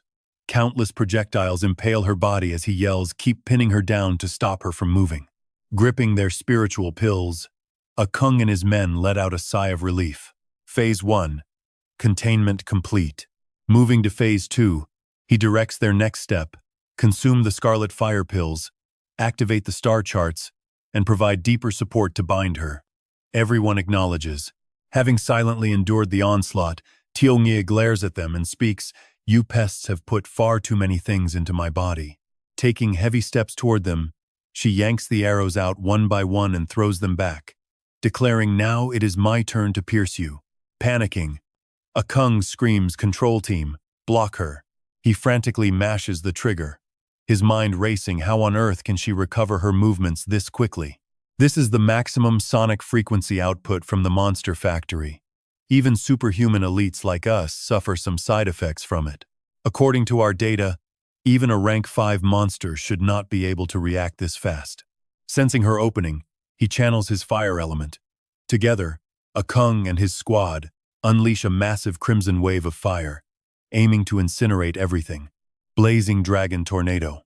A nervous soldier asks Captain Kung, "Will this really be enough to burn her down?" Squad 1 failed, right. Kung scoffs they were careless, treating her like a mere human. Monsters require relentless burning. Good thing we took our scarlet fire pills. This tactical combo is more than enough to incinerate a rank 4 beast. Even rank 5 will not survive. Analyzing the situation, Kung concludes that her actual physical size is only equal to a normal human. She is significantly smaller than a typical rank 4 beast, so burning her down is just a matter of time. Keep firing. Captain Kung, something is off. Do you feel it too? A soldier asks with mounting dread. Why is our fire shrinking? It feels like something is actively absorbing it. Kung freezes in absolute disbelief, muttering that it is impossible. Walking out with only her clothes slightly torn, a completely unharmed Tiongye laughs in pure mockery. I thought this would actually be fun. To make things easy for you losers, I was completely prepared. Stopping right in front of them, she sneers, "Who knew your little sparks would fade so quickly, not even lasting a single minute." Gritting his teeth, he desperately mashes the trigger to no avail, finally cursing out loud, "Damn it." Tiongye raises her hand and smiles with absolute confidence, saying her king is very close, so their fire has already been absorbed by him. Sensing something nearby, Tiongye scoffs mockingly at that pretty annoying sound starting up again. She dashes off, leaving behind the people slowly turning into wooden logs, while casually calling out that she is already used to hearing it. Kung and his team stare in absolute disbelief. No way. Is the sound really useless now? Leader Kung, it should not have lost its effect this fast. Tiongye raises her hands to strike, yelling for them to bring it on, as she commands drill-like tree trunks to plunge deep down, coldly promising to hollow out their flesh. Cut to Manager Tu lifting his blood-stained hand with a sarcastic grin. He thought his prisoner could hold out longer, but just a tiny tap of a finger made him recall the exact star chart in perfect detail. Your mind broke a long time ago, did it not? Staring at the pool of blood on Lam Shi's chest, he mutters about him spitting up so much blood, claiming the mental assault damaged his physical body and even dirtied his hand. As Lam Shi continues coughing violently, Manager Tu suddenly realizes something is wrong. Wait, check this out. This isn't from mental damage. He's actually physically hurt this badly. Grabbing Lam Shi by his hair, he wonders how a single kick to the head caused this much damage, before barking out if he was just supposed to recall the star chart. What are you trying to project?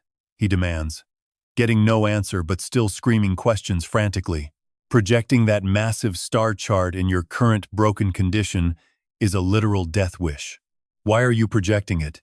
And why risk your life like this? Unleashing his power, Manager Tu starts putting the pieces together. Can that Tinton monster actually detect your superhuman gene activity once it gets within a certain distance? On the other side, amidst the raging sea of fire, he mutters in a deep voice. Are you using this to transmit the exact Kiem Tin star chart to that beast? Tutrok Nich snaps, realizing this is the real secret he was hiding. Grinning with smug confidence, he vows he will absolutely never let that plan succeed. Facing certain death, Lam Shi shows zero fear, smirking mockingly at the sheer stupidity. He says he already simulated it, so Tinton will definitely sense the modified core in Kiem Tin, taunting the manager to kill him right now. Manager Tu points a glowing finger at his forehead. Channeling a surge of energy, he asks if he is truly sure Tinton can receive his message with absolute accuracy. We are currently more than 20 meters deep underground. Can he really sense your superhuman genes all the way from the surface? And are you sure he can pick up your signal instantly? Just like Morse code, you have to tap it out repeatedly to get the message across, right? Pausing, he adds that after tapping so many times, only heaven knows what your original message even was. Gritting his teeth against the agonizing pain, Lam Shi spits back that he will never let him win. Manager 2 coldly holds up a syringe, warning that suicide might be his only escape now. The manager doesn't hesitate to stab the needle directly into his neck, but Lam Shi refuses to submit. He fiercely declares that whether he lives or dies is his own choice, and keeping this secret safe is his decision alone. Staring straight into Manager 2's eyes, he makes his final stand on whether he'll speak. Whatever secret gets told is entirely up to him, but Manager 2 just sneers, exposing the harsh truth.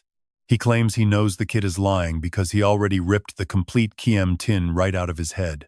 It has no flaws for superhumans, but it is a massive problem for monsters. As Manager 2 connects all the clues, the manager concludes that monster genes are deeply flawed, despite giving them insanely massive physical strength and rapid regeneration. With every tier upgrade, their bodies constantly mutate, evolving into entirely different forms depending on their surroundings. Their genes keep evolving without stopping, meaning their makeup is never actually stable. And get this, their constant urge to evolve triggers a pretty terrifying craving for flesh and blood. A body mutating non-stop with unstable genes is a monster's lethal flaw, Manager 2 explains, manipulating a stream of dark energy as he speaks. Kiem tin requires an extremely delicate structure, demanding absolute logic and stability. Since unstable monster genes can never achieve that, you adjusted its core, weakening the raw power of Kiem tin to increase its flexibility and adaptability instead. Only a modified chart like this can actually be used by those beasts. Pinning Lam Shi hard against the cold wall amidst a frenzy of purple and pink energy, he delivers his final blow, saying he will make him forget this version of Kiem tin. You will only remember this flawed, seemingly complete version, turning it into a deadly burden when it is passed on to that monster. His voice echoes out, promising that the moment the beast tries to use that powerful Kiem tin again will be the exact moment of its death. Outside, his containment is now completely shattered. Xiao Xing throws his head back, roaring as an eerie blue energy violently erupts from his body. Glowing golden chains shoot upward, striking the window console like a bolt of lightning. At the same time, the opposite side suffers the exact same destruction. Inside the secret chamber, everything suddenly shakes violently as Manager Xiao struggles to steady himself and screams. Cold sweat pours down as his mind races. Why is the pressure of this monster causing such a massive, earth-shaking tremor? Suddenly, a voice crackles through his communicator. Manager Xiao, has the sonic containment been neutralized? Shocked, Manager Xiao quickly replies, Second Master, I will check on it right away. He scrambles across the room, his mind racing with panic. Their original plan was simple: use the sonic waves first to stun him and buy some time. Then drive an iron sword connected to the frequency deep into his flesh to blast those sonic waves directly inside his body. Given the massive durability of a level 5 monster, this should have easily kept him pinned down for at least 3 minutes. And honestly, who could blame him? How on earth did it fail to hold for even 10 seconds? He watches the destroying console in absolute panic. That beast actually harnessed its monster power to systematically attack the sonic machinery through those sharp iron chains. Now, every single sonic generator set up outside the monster factory is nothing but a pile of completely ruined scrap metal. How could such a massive data error happen? The voice on the other line wastes zero time, instantly barking out a new command. Manager Xiao, establish the telepathic link between the three of us. Immediately. You, me, and Sichuan must prepare for the final phase. Manager Xiao replies understood, but secretly, he knows he cannot falter here. He absolutely must deliver the false intel about the Sword Star. The scene cuts to the brutal clash between Xiao Xing and Sichuan, as Manager Xiao warns him over the communicator. Sichuan, listen to me. The sonic containment is completely down. Stall him and create a distraction while I coordinate. Sichuan just laughs like a maniac. That is more like it. Show me what you got. He unleashes a torrential blast of fire. Roaring out, crushing the life out of you, is going to be so incredibly satisfying. Getting no response, the communicator crackles again. Sichuan, get a grip on yourself and stop acting like a total psycho. Your power is completely drug-induced, and it is barely more stable than a raw monster gene. But Sichuan is too far gone. Ignoring the warning and roaring out, I will crush you with my scarlet ape hand and burn everything to ash. The entire area shakes violently as a raging sea of fire surges skyward, completely swallowing the massive building right next to them. The built-up energy suddenly detonates, transforming into a towering pillar of red hellfire that violently tears the air apart. Looking down from high above, the swirling energy completely envelops him, forcing his savage, brutal power to its absolute limit as the communicator desperately yells, "Fan Sichuan, calm down!" But in the blink of an eye, Xiao Xing's fierce energy vortex sweeps past and cleanly severs his arm. The radio screams his name again. As Sichuan's flames sputter, he just laughs like an absolute maniac, and yes, it's terrifying. He acts like it is nothing. It is just an arm, he says. Who needs it anyway? This actually makes things easier. Even armless. His fiery aura erupts into a horrifying, blood-burning torrent. Standing right in the center of the inferno, he screams, "Awaken, Ashen Angel!" It burns everything to ash. But Xiao Xing remains totally unfazed. He executes a devastating downward slash that cleanly slices right through Sichuan's head. Getting no response, the voice on the radio anxiously demands, "Manager Xiao, what is happening? Why is Sichuan ignoring me?" He keeps pressing buttons on the device. Manager Xiao quickly replies, "No. Second Master. Young Master Fan has consumed way too many scarlet blood pills. All he sees is that monster right now, and no matter how loud I blast the transmission, there is absolutely no waking him up." On the other end, Second Master Genwei wonders if this level of sheer power means Xiao Xing was finally forced to wield the Sword Star. Manager Xiao shares his thoughts. "Not yet. We must wait until that humanoid monster actually grows its second horn first. Only then will we know he has fully unlocked the Sword Star." But as he speaks, an incredibly powerful entity suddenly appears, showcasing masterful, highly skilled combat moves. Sensing that something is terribly wrong, Second Master Genwei immediately asks, "Did something happen back at the Monster Factory?" Manager Xiao anxiously reports back, "The Monster Factory has been heavily infiltrated." Second Master: "That humanoid monster seems completely immune to our sonic weapons, and our security force has likely been wiped out to the last man." Second Master: "Can we truly force him to fully activate the Sword Star?" Genwei instructs him to retreat to the material warehouse, where the most heavily reinforced safe room is located. "I authorize you to trigger the self-destruct sequence and abandon the entire facility." Manager Xiao quickly agrees, but Genwei only cares about his own gains, ordering him to provide the telepathic connection and flag the exact moment to strike. Fleeing for his life, Manager Xiao pants out, "Understood, Second Master." Despite the absolute chaos, Second Master Genwei keeps barking out selfish demands, ordering him to prepare the highest-grade medical enhancements immediately. Prep the surgical theater to graft the strongest arm onto Sichuan the second this battle ends. Gritting his teeth, Manager Xiao gives a quiet, tense reply. "Yes." He pulls out the spirit elixir, his voice echoing, "We have come too far, there is no turning back, no backing down." Tranui slowly brings the pill to his mouth, ready to bet everything the Fan family owns. He crushes the elixir between his teeth. Shrouded in blazing energy, Tranui roars to attack, and his men shout in agreement. With pure determination, Tranui glares at Tuotin. He must die.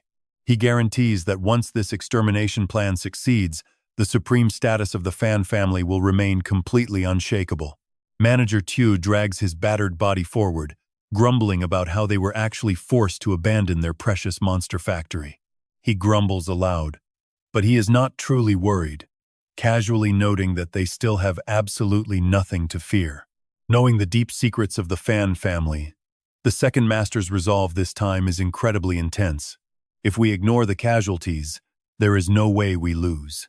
You cannot die yet, you must carefully transfer the sword star to me. Looking at the system screen, Manager Tio shares his excitement. I cannot wait to deliver the killing blow to end him. Also, make sure to gather the absolute finest materials for the young master's arm. And look at this thick smoke, and sparks now fill the sky. Down below, Tio Tin immediately retaliates with a swarm of pitch-black tentacles bearing creepy blue star-shaped mouths, violently snapping upward as if to shred the Xu Yan. Slash! A blazing beam of energy intercepts the strike.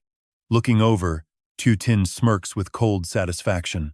The coward who kept his head down finally shows his face. Tran Ui bites his lip as Tio Tin tells him to end everything here. Supporting the battered the Xu Yan, Tran Ui snaps back that in this weak form, he cannot defeat them. A warrior charges from behind, desperately wrapping his arms around a massive tentacle, and others quickly follow his lead. They pin it down with sheer physical force. Surrounded, Tio Tin wonders if these men are all suicide soldiers. Scanning them carefully, he realizes they are actually all 4-star ice elemental awakeners. They are burning their own life force to unleash maximum power, just to freeze my tentacles. Retracting his limbs, Tio Tin walks slowly toward Tran Ui, throwing away 6 4-star combatants like garbage.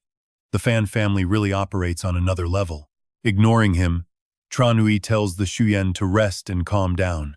Let your uncle handle this fight. For the future of our family, this time we must stand firm. Tran Ui makes his stand, ready to sacrifice everything they have. Watching the massive mob swarm him, Tio Tin mutters, so many awakeners have gathered here. With a calm smirk, he notes that Tran Ui is an old fox trying to force a bloody massacre. The old man wants to bait me. Even if I am right, slaughtering everyone makes me look like an evil monster in the public eye. If everyone fears me, future plans get extremely difficult. Meanwhile, Tran Ui continues lecturing his reckless nephew, the Xu Yan.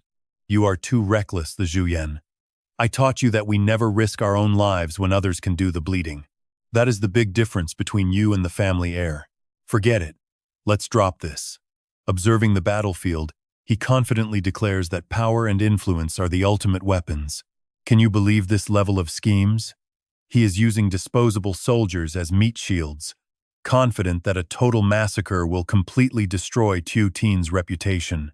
The commander-in-chief will execute him, leaving him completely trapped by us.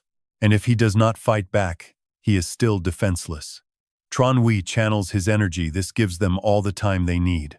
With a wave of his hand, a massive flaming arm shoots forward. This devastating attack will shatter his defenses and force him to use the Sword Star.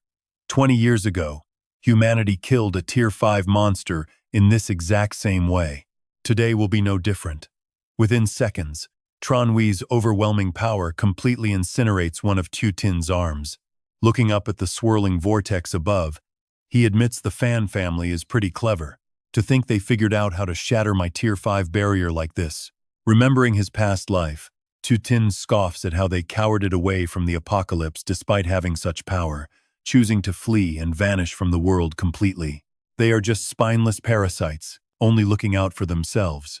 Blasting a pillar of energy forward, Tio Tin roars that cowards like them do not deserve this power.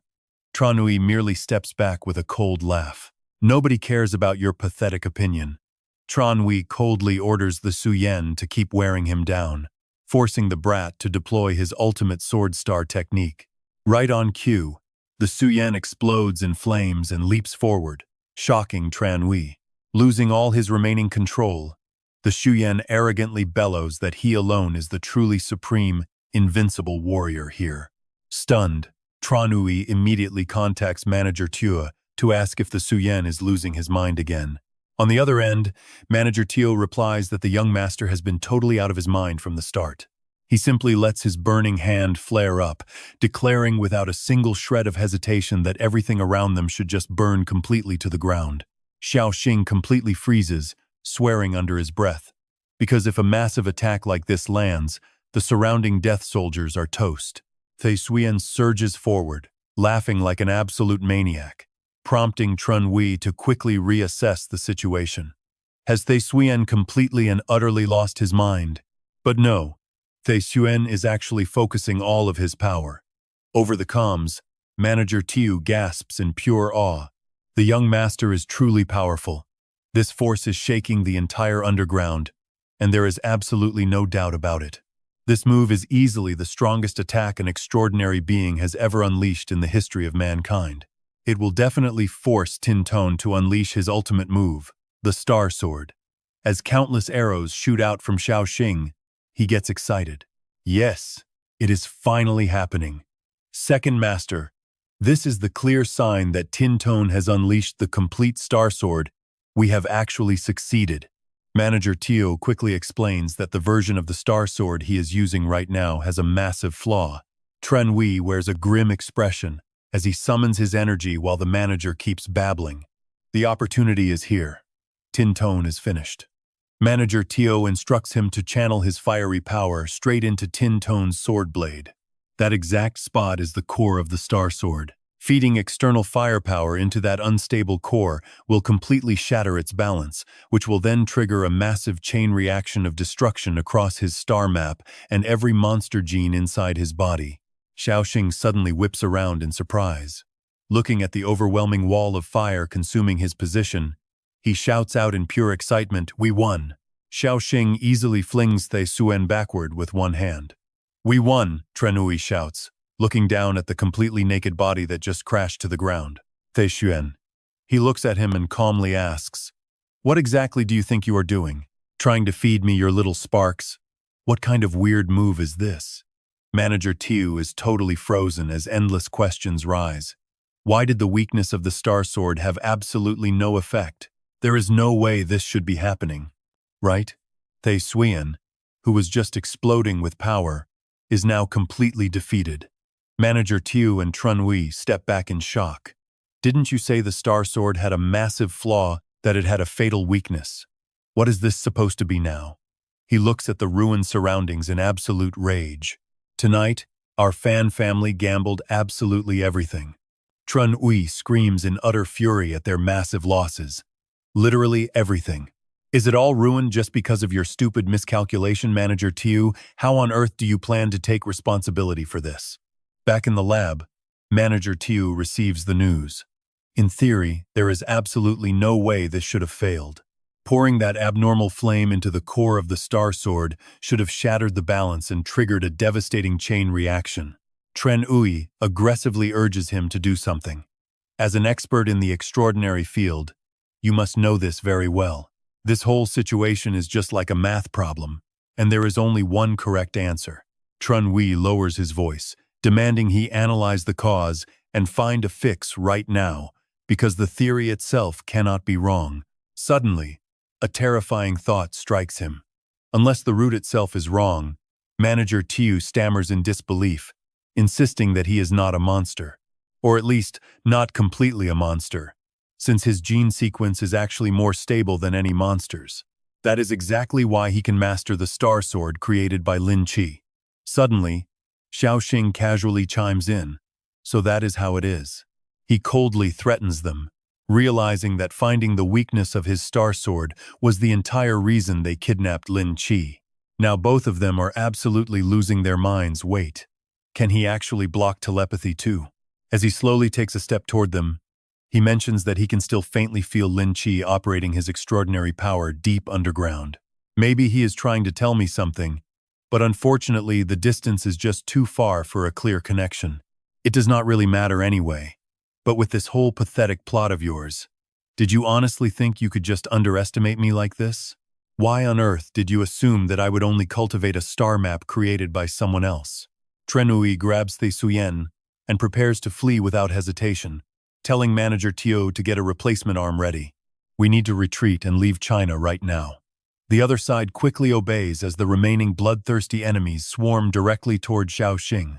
He calmly stares at them and speaks, explaining that from the very beginning, Lin Qi's Star Sword was merely a reference. I am definitely not lacking in talent either, especially since I already have the valuable experience of 2 entire lifetimes. Smiling without a shred of fear, he makes a clean, decisive slash through the air, stating that everything he has cultivated is his very own Star Sword. Every single enemy in front of him is blasted aside with a single strike. Xiao Xing continues. But you did get one thing right. I am not completely a monster, and I am using this sword to find a different path of evolution. Thanks to your sound waves earlier, I have now completely confirmed that the path I am on is the correct one. His cold, calm eyes completely lock onto the two desperate runaways fleeing down the empty road. Tu Tin calmly spins his body to fire off a beam, coldly muttering a proper evolution.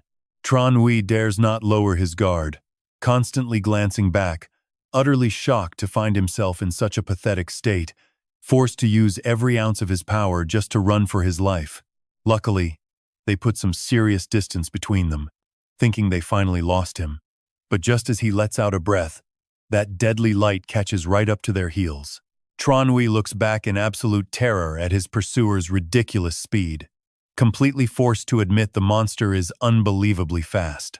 Quickly shoving the Suyen out of the way, he curses in panic as the deadly blast still grazes them both. Clutching his body in pure agony, he wonders in shock it was just a tiny scratch, so why is his fire going wild?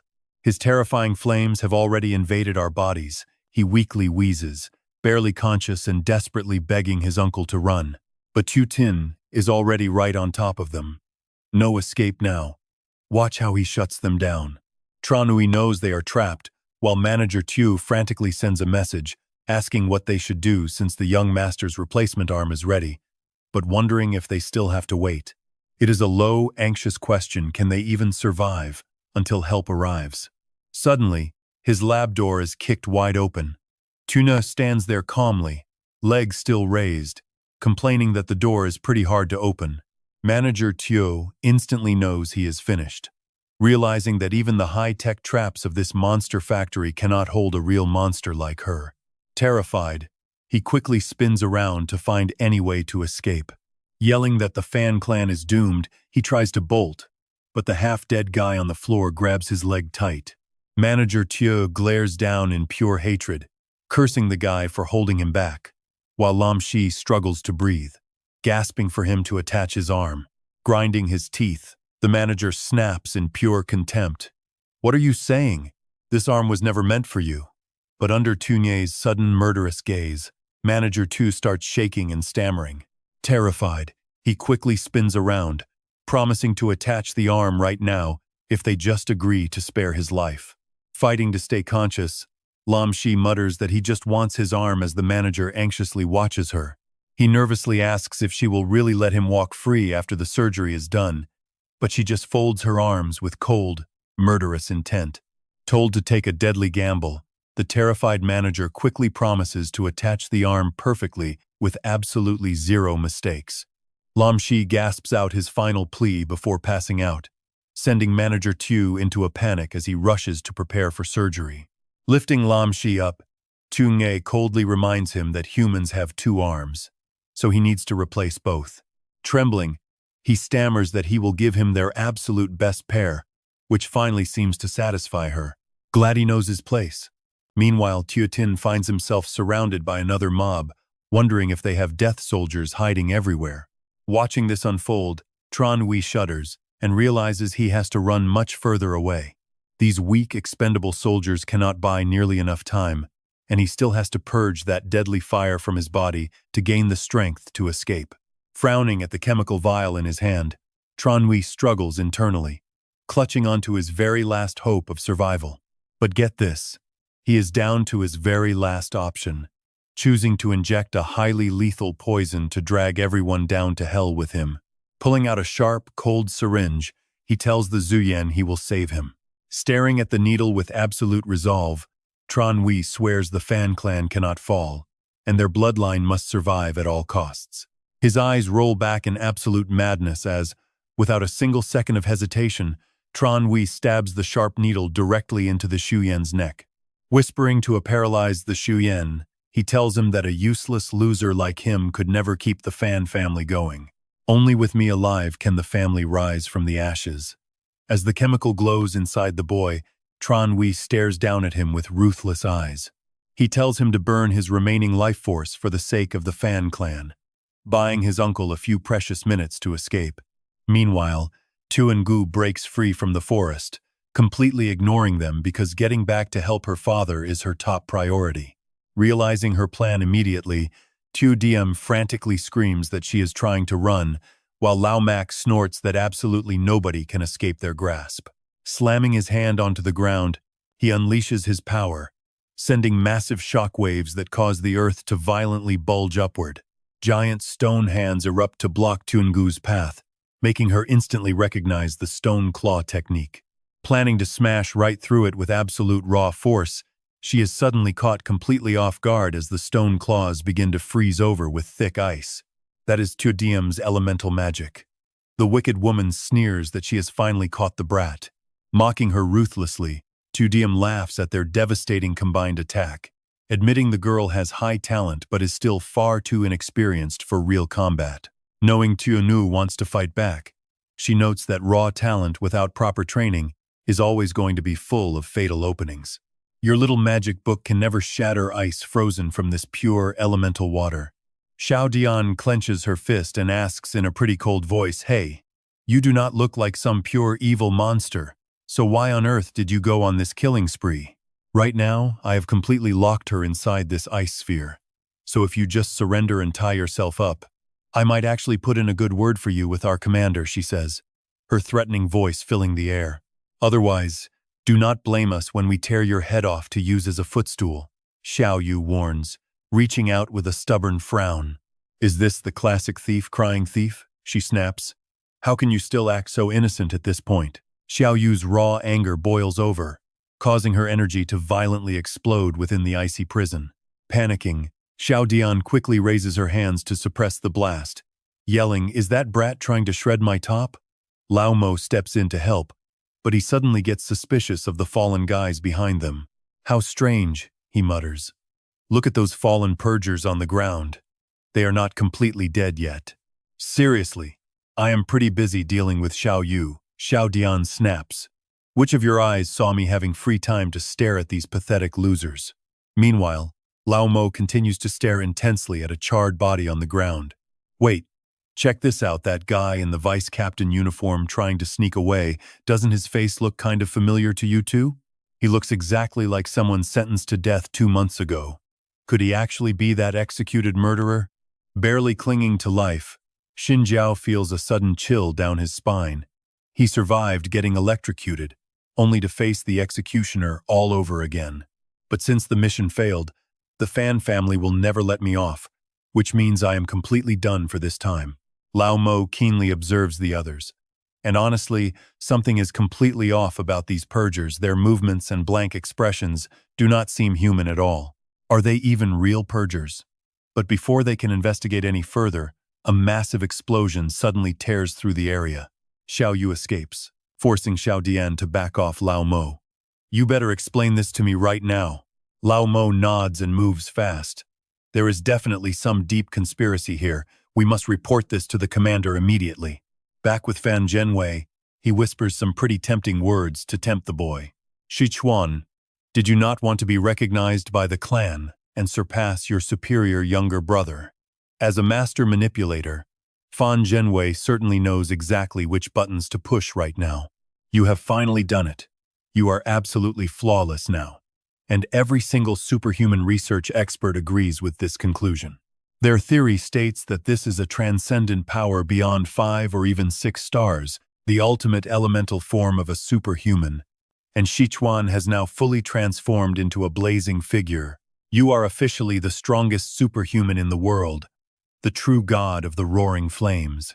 Nearby, as Jing Kun's power erupts, Fan Zhenwei snickers and commands Sichuan, "Go now. You are invincible under heaven. Go and stop that monster for good." He then notices the blue flames fading and asks Sichuan, "Did you absorb the blue fire that was suppressing my power?" "Excellent job. That is exactly how you do it. Let Jing Kun see what you are truly capable of. I will leave this to you, while I quietly bear the burden to keep our Fan family glory alive." Sichuan moves fast, automatically draining the energy of every single flame soldier nearby as he follows his dark, consuming thoughts. "Yes, doing this will give me enough power to stop Jing Kun once and for all." Fan Zhenwei rejoices inwardly, running away while yelling to guide him Sichuan. drain every spark of fire, and become the ultimate flame god, playing right into his deepest desire. If our fan family rises again, you will surely be the greatest hero of all. But look at this. Fan Zhenwei suddenly senses his fire acting up as his own energy is being completely drained away, making him scream in absolute disbelief. Sichuan, I am your uncle. How dare you continue to drain my fire like this? But the power keeps draining to heal Sichuan, pulling Fan Zhenwei back with a pretty violent force that completely strips away his control. Jing Kun scoffs as Fan Zhenwei falls right before him, asking, so you crawled back all on your own? There is no escape now, he thinks. Am I really going to die at the hands of this brat? No. There is still hope, he tells himself, quickly looking up to shout at the blazing figure. Fan Sichuan, kill him. As long as you can destroy Jing Kun, I still have a tiny chance of survival. But Jing Kun simply raises his hand, and Sichuan's slashed body is instantly restored, as Fan Zhenwei screams in pure frustration. You useless trash. Get back up right now. Suddenly, a shadow sweeps past, completely dispersing the massive flames. Xiao Yu glares down at him with a pretty cold tone. Who did you say you were going to kill? She asks, boldly declaring that she will crush him.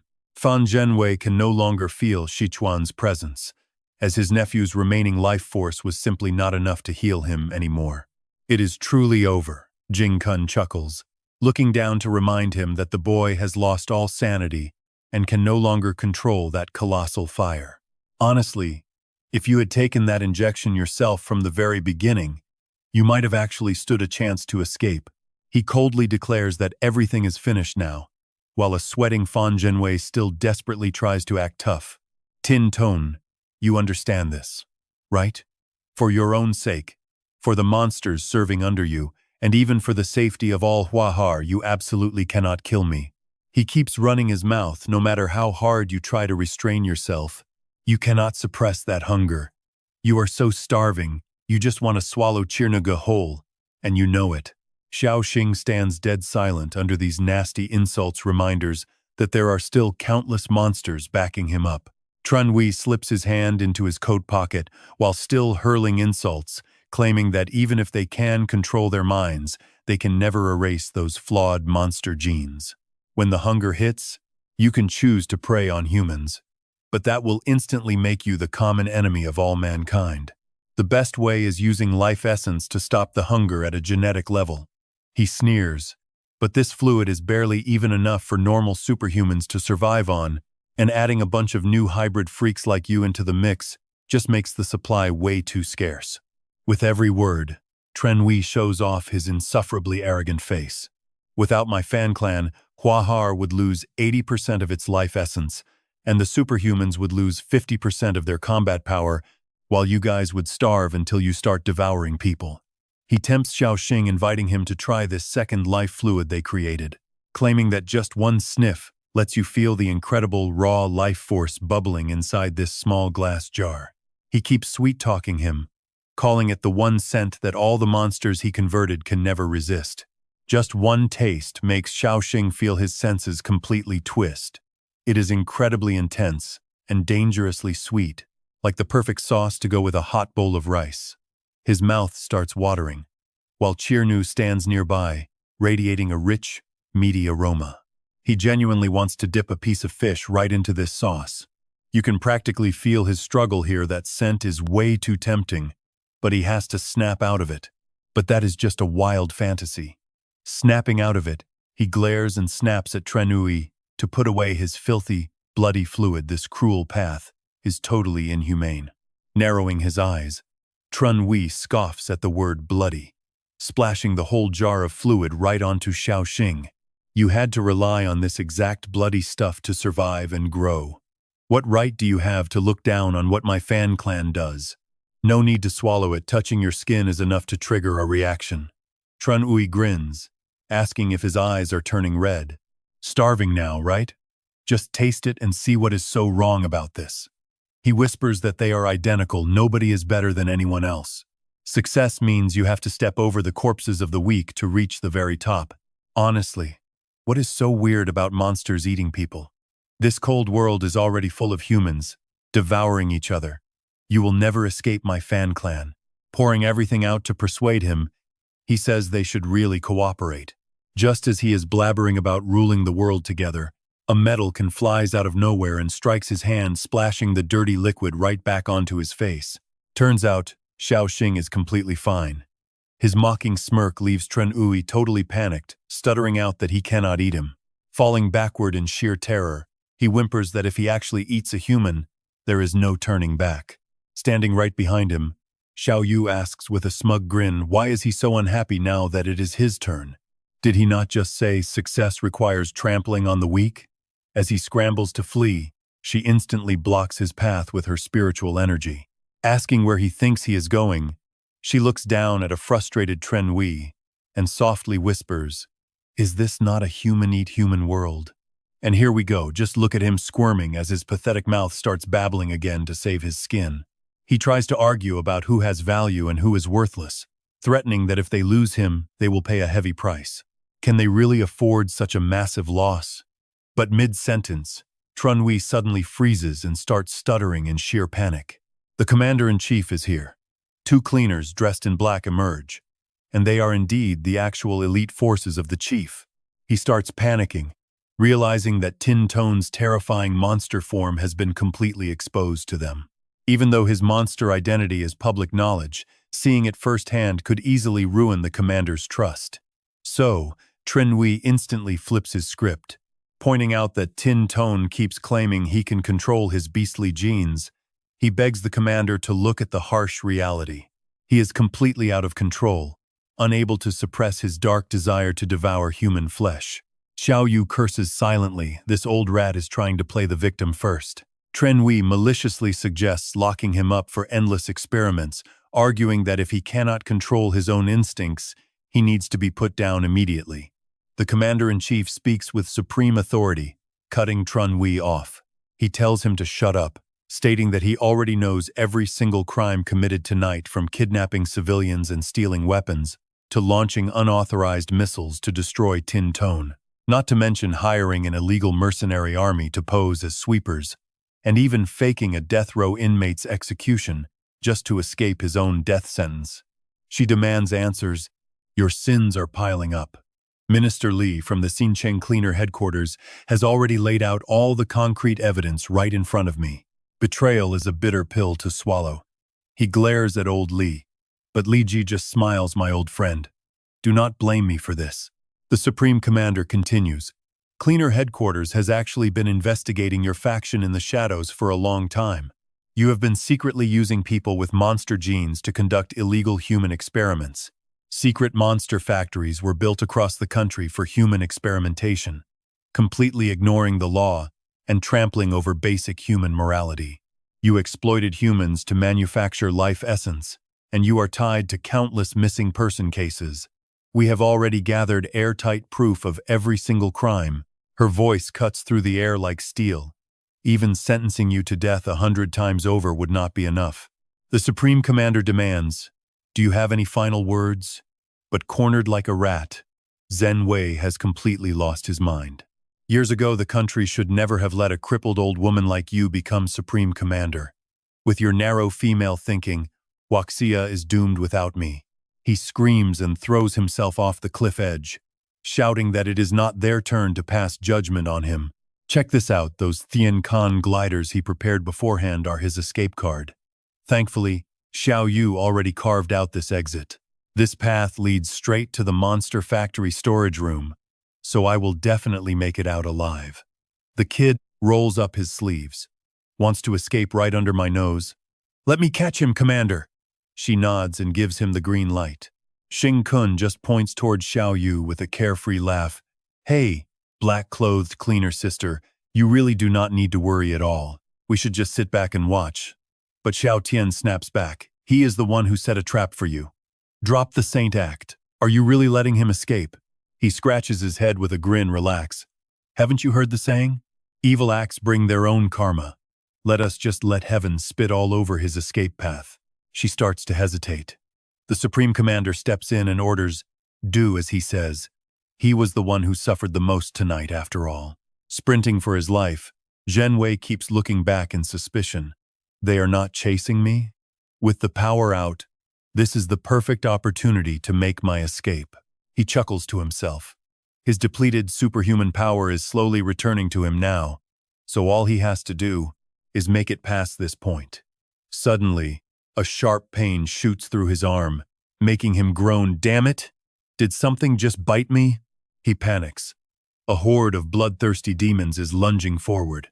Why the hell are there monsters here? This place was only supposed to hold dissected monster gene carriers. But wait, didn't I trigger the entire factory self-destruct earlier? The surgeons were burned to ashes, but the monster gene carriers survived. And to make matters worse, they have completely mutated into wild beasts. With every bite, he grows more desperate. Damn it! He cannot even move as the disgusting monsters swarm him. Eventually, they pin him down and tear into his flesh. He screams in absolute helplessness, "No! Get off me! Do not eat me!" He keeps shrieking, "It hurts so much! Help me! Do not tear me apart!" His agony-filled screams echo all the way up to Xing Kun and the others. The Supreme Commander sighs. Tonight's drama is finally over. We deeply apologize for arriving late and letting you suffer through this terrible injustice. We will fully compensate you, so feel free to ask for anything you want. Xiao Tian notices him spacing out and snaps at him, "Hey, Xing Kun, the Supreme Commander is speaking to you. Where on earth are you looking?" Suddenly, an urgent, panicking voice crackles over the radio. "Supreme Commander, we have an absolute emergency.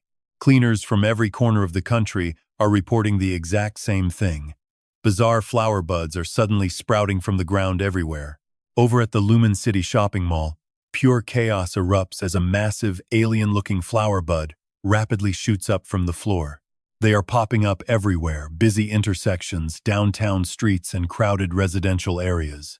Even in quiet spots like the Rongzhou amusement park and residential villages across Nanyu City. One onlooker clutches his head in absolute disbelief, muttering that the thing is insanely massive. Driven by curiosity, he reaches out to touch it, asking what kind of flower it is. An adult nearby quickly tries to stop him. "Hey kid, do not touch strange things." But he just shrugs. What is there to fear? See, nothing bad is happening at all. There is absolutely no sensation. This disturbing news quickly reaches the Supreme Commander, leaving her completely baffled by these strange buds. Old Mo immediately responds to headquarters, relaying a national Level 1 emergency order to every purge department across the country. She swiftly issues her directives: immediately quarantine every single area with these flower buds, evacuate the citizens, and set up strict isolation zones. No one except authorized purger personnel is allowed to enter or leave. Combat team purgers are ordered to maintain absolute readiness and monitor the buds 24/7, while the top research staff must quickly uncover what on earth these anomalies are. Suddenly, Xing Kun turns to her with a dead serious expression. "Supreme Commander, didn't you ask me what I wanted? Is truly anything on the table?" Xiao Tian puts her hands on her hips with a smug smirk. "So you finally decided to react." The Supreme Commander radiating pure leader confidence. "Exactly. You can take a look at the reward I originally planned for you. The Fan Clan has fallen, but their massive assets are still intact, waiting for someone to take over. How about giving you every single piece of the Fan Clan's property in Nanyu? Of course, Jing Che can temporarily help you run things at the beginning." Hearing this, everyone was completely shocked, and she excitedly slapped Xiao Xing's shoulder. "You just hit the jackpot, kid. But with the Commander-in-Chief offering such a massive gift, can you actually handle it?" Li Ji nervously double-checks with her. "Xiao Xing is still just a student, so isn't this compensation a bit too overwhelming?" Her tone remains solid. "Extraordinary times call for extraordinary measures. Stop standing around and lead the other purifiers to gather evidence of the Fan Clan's crimes here." Li Ji immediately obeys. "Yes, ma'am." Turning to Xiao Xing, she speaks gently, acknowledging that he managed to rescue every single carrier of the monster gene. This is an incredible achievement that could reshape society, especially since our purifiers messed up with that superhuman rocket. So you absolutely deserve a reward. He earned it. But Xiao Xing rolls his eyes, rubs his chin, and flatly refuses. "I don't need it." The Commander-in-Chief is stunned. "What do you want then?" Since he stays silent, She asks again, "Is it that hard to say? Do you have any other demands?" Xiao Tian glares and warns him, "Hey kid, I suggest you don't get too greedy here." Xiao Xing gets dead serious, asking the commander-in-chief how many of those superhuman rockets the Fan clan used to attack him are left. She can't help but snap at him, "Did your brain get waterlogged? Why on earth do you want rockets?" Lao Mo quickly covers her mouth, telling her to shut up. The commander-in-chief calmly explains that only 3 test rockets remain at the Xincheng base. But now that their extreme power is proven, they can kick off mass production immediately. Since building these superhuman rockets requires superhuman abilities, the whole process is actually pretty complex. Within 24 hours, they can make around 30. Xiao Xing's eyes darken with intense calculation. You can tell he's planning something big. Her gaze instantly sharpens as she orders an immediate check on these monster buds, and Lao Mo gets on it right away. He promises to ask headquarters immediately, and the results come back fast, showing 89 of these strange buds have been detected nationwide. Xiao Tian gasped in shock, but Xiao Xing? Not surprised at all. He notes that it's actually less than expected, and hasn't hit 3 digits yet, making her find his reaction completely unbelievable.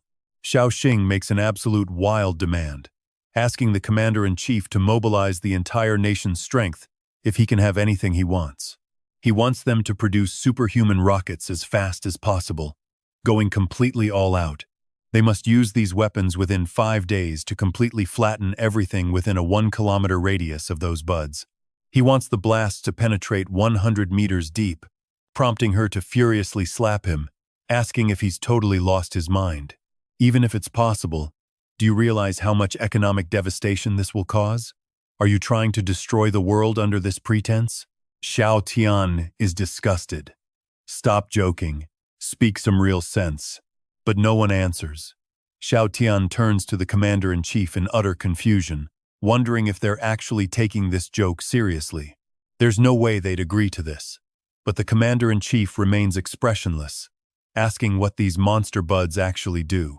She stares at her in panic, asking if she's really considering this. And here's the crazy part. Xiao Xing's eyes turn deadly serious. Right now, your scanners won't find a single trace. Within 5 days, the buds will slowly darken and wither away. But on the 5th day, they will bloom, releasing airborne spores that will instantly trigger mutations in every monster gene carrier. At the same time, it will rewrite the genes of normal humans, transforming them into pure monsters as well. His claim sparks immediate panic, but Xiao Tian quickly cuts in, accusing him of just spreading fear. She demands proof, and he openly admits he has none, because right now, there's absolutely no way to prove it. And even if he could, they'd run out of time anyway. Xiao Tian glares at him, asking how they're supposed to believe this without proof. But against all odds, the commander-in-chief nods in approval, making Xiao Tian's eyes pop out of her head. She gasps in total disbelief, asking the commander-in-chief if she's actually serious. The leader's voice is steady, carries the weight of someone who's survived a lifetime of storms with absolute confidence. She relies on her gut and decades of experience, believing Xiao Xing is worth trusting. But Xiao Tian still can't wrap her head around it, since predicting the end of the world in 5 days sounds utterly insane. Holding her back, she speaks with total calm. And that's exactly why we need to take this seriously. She argues weakly, warning that if he's lying, the massive financial ruin, broken homes, and catastrophic fallout will all land squarely on the leader's shoulders. And those plotting political rivals will use it. But the commander-in-chief simply lowers her eyes, asking if they honestly think they can kick her out of power that easily. She is far-sighted and not easily threatened. Holding a position like hers means you cannot afford to be afraid of shadows. Besides, our bell ringer is standing right in front of us. So how could I look away? Tu Tin looks on, slightly surprised and disbelieving. You agreed so easily. Aren't you going to think this over? Aren't you afraid I might be lying? Leaning on her staff, she walks up to him honestly. I would prefer it if you were lying. The commander speaks smoothly, voicing her exact thoughts. Throwing away empty fame is 100 times better than letting innocent lives suffer. This request of yours does not even count as compensation. I will compensate you with something else. But since I have agreed to your request, I hope you can help me and support China with this. Tu Tin nods without a single moment of hesitation, simply saying, sure. After Tu Tin and his companion leave, Lao Mok and his subordinate, Teal Diem, stand on the rooftop. I told you to strike his chest to inject your water energy, and she stretches to confirm. He still wants to be absolutely sure, did you actually do it? And is he lying to us? Her eyebrows furrow slightly. He is probably not lying. Even when I tried to provoke him, the commander still agreed to his terms. After that, when the commander discussed matters involving countless human lives, his heart rate and his pores reacted in perfect sync with a normal psychological state, just much weaker than an ordinary person. Teal Diem shivers as she recalls the sensation. On the contrary, the exact moment my fist hit his chest, his heartbeat spiked instantly. Lao Mok curiously asks if he was angry, but she shivers and denies it. No. In that split second, my own skin crawled. I felt exactly like a piece of pork belly that had accidentally leaped right into a hungry wolf's mouth. With visible bias, she adds in that moment, I clearly heard him swallow his saliva, and honestly, I suspect those monster genes have messed with his head.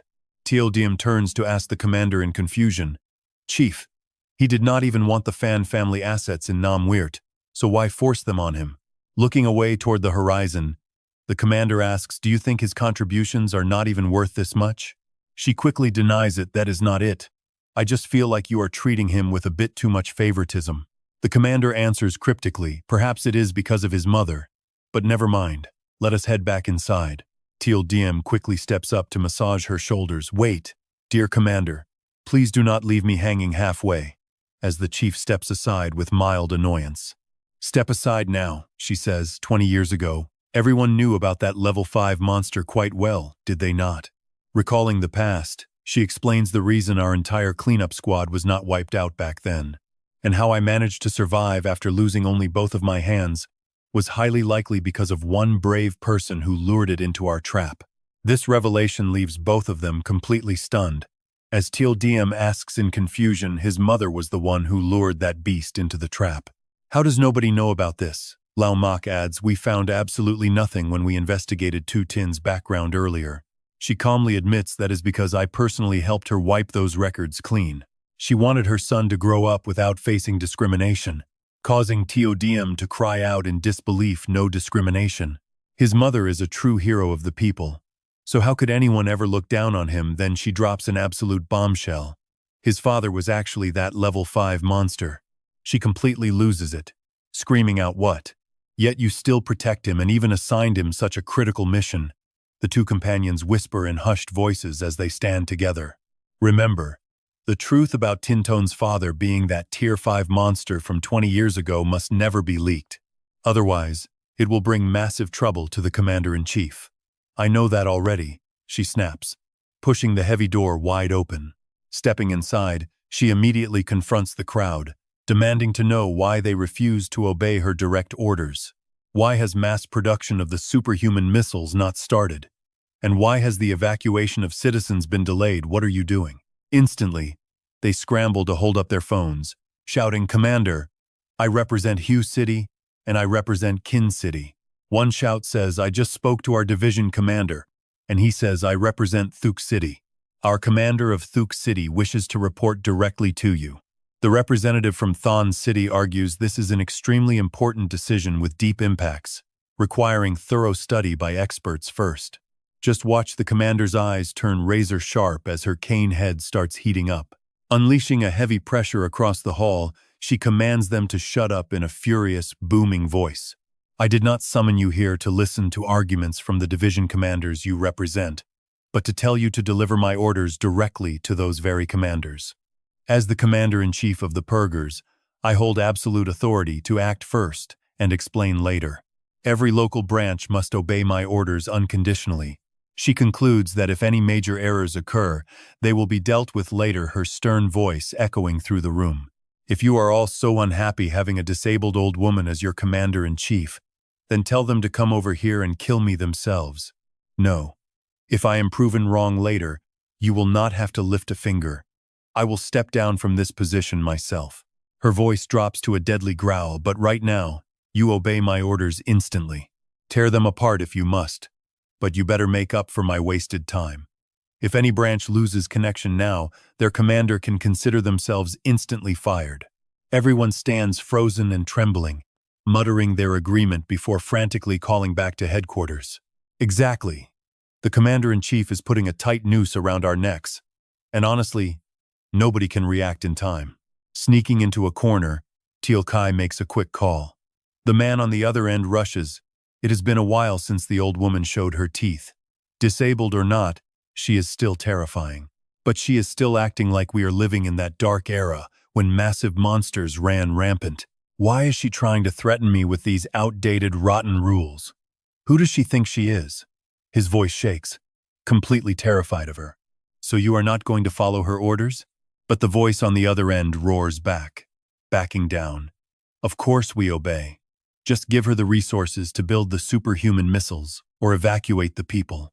Why not let her make a mistake first? He snaps, his voice booming over the phone. But what if one of her stray missiles hits the very center of my city? Unbelievable. A high and mighty commander-in-chief, actually falling for the words of a mere brat. Dig up every single detail on that little brat immediately. I refuse to believe anything real is going on. This is where her run as commander-in-chief finally ends. Shifty-eyed Teal Kai looks around. There is one more thing. I found young Master Vun Vong. He is with Tin Tone. The man on the phone loses his temper and roars go, "Drag him back!" Teal Kai flinches at the screaming, stammering out his response. But Tin Tone just went into the monster forest, and the young master followed him right inside. I only found out after tracking down Li Lam at the hospital. On the other end, the man completely loses his mind. What did you say? The monster forest? There are literally several elite squads currently missing in that exact area. Even the legendary Huang Tuen cleanup squad went totally dark out there. What are they thinking? Now, let us go back 20 years, when this nightmare first collided with humanity. People suddenly mutating into horrific monsters completely turned the whole world upside down. Though awakened humans quickly gained superpowers and wiped out the terrifying level 5 beasts right at the start, it still took 5 long years of relentless hunting to eliminate the rest and reclaim control of the world. But regular beasts are almost impossible to wipe out completely, especially when humans keep mutating into new monsters day after day. Even normal animals began mutating as the monster gene spread, causing the beasts to multiply endlessly. To save precious resources and human lives, the specialized cleanup crews intentionally established massive isolation zones. They lured the monsters inside these designated quarantine zones. From then on, cleanup squads would head in periodically to purge the beasts and keep the numbers down. Arriving at the edge of the quarantine zone, Lai Lai speaks up loudly. Over the years, these wild, isolated zones have basically become perfect training grounds and mission sites for cleanup teams. Anyone who heads inside to hunt down these monsters can earn tons of reward points based on their kills. Any cleanup team is supposed to be allowed to enter the monster forest of our Tan Than city, since it is a designated quarantine zone. Angrily flashing her identity card, Lai Lai demands to know why they are being blocked from going inside. We will be careful and only hunt the weak monsters near the edge. The guard just sighs and pulls his cap lower. Did you guys not read the official broadcast? It is not that we are banning you, but the entire monster forest has been completely shut down. It is closed to any squad below A tier. Since your team is only B tier, you need to turn right back. Just then, a cocky group pushes past them. Is this the entrance to the forest? Hey, sign us up. The guard squints his eyes, carefully inspecting the lead hunter's identification card. Hold on. How did your Apocalypse Spark squad jump straight to C tier after only doing one mission? Did you guys literally skip D tier entirely? What mission was that? Either way, C tier is not allowed inside. Suddenly, the guard stops cold as he notices a detail. Those uniforms and that badge, please. Let me take another look at your certification. He quickly steps aside, bowing politely. Please go right ahead. And I wish you all the absolute best on your mission. Watching this, Lai Lai completely snaps. How are they allowed inside? They are only C tier, which is lower than our rank. A cold sweat runs down the guard's face. Did you seriously not notice their specialized uniforms?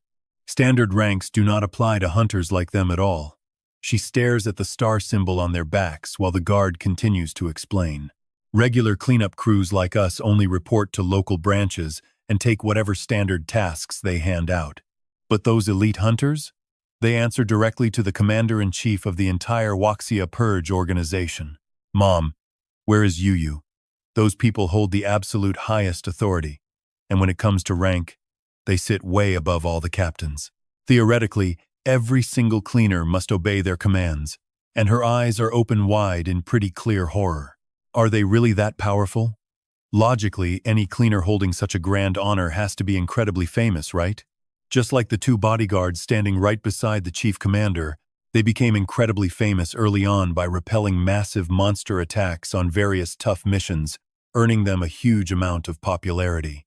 Only after winning the Global Superhuman Defense Championship did Li Jun finally earn his place as the chief commander's personal bodyguard. Yet right now, this squad looks completely unfamiliar to the gathered superhumans. Just then, Xiao Xing's group steps inside, where 3 other squads are already waiting. Has the qualified 4th squad finally arrived? And from the looks of it, they are definitely no ordinary team. Is this the legendary Special Cleaner Squad appointed directly by the Chief Commander himself? For Special Cleaners, your faces are incredibly unfamiliar. I don't think we have ever met, and I have zero impression of you.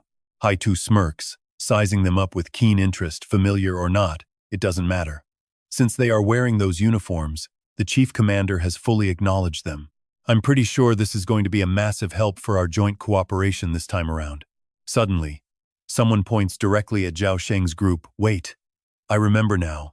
I totally recognize those guys. The reason you guys don't remember is because you are looking in the wrong place. At least 2 of them are still students. Xiao Ji grins as he recognizes Xiao Dao. Hey boss, I happened to watch some matches from this year's Supernova competition. That girl over there with the 2 hair buns is a wood attribute superhuman. Everyone has seen that short video of her catching people, right? It was so funny. He quickly chips in to introduce her. Her nickname is the Tentacle Queen.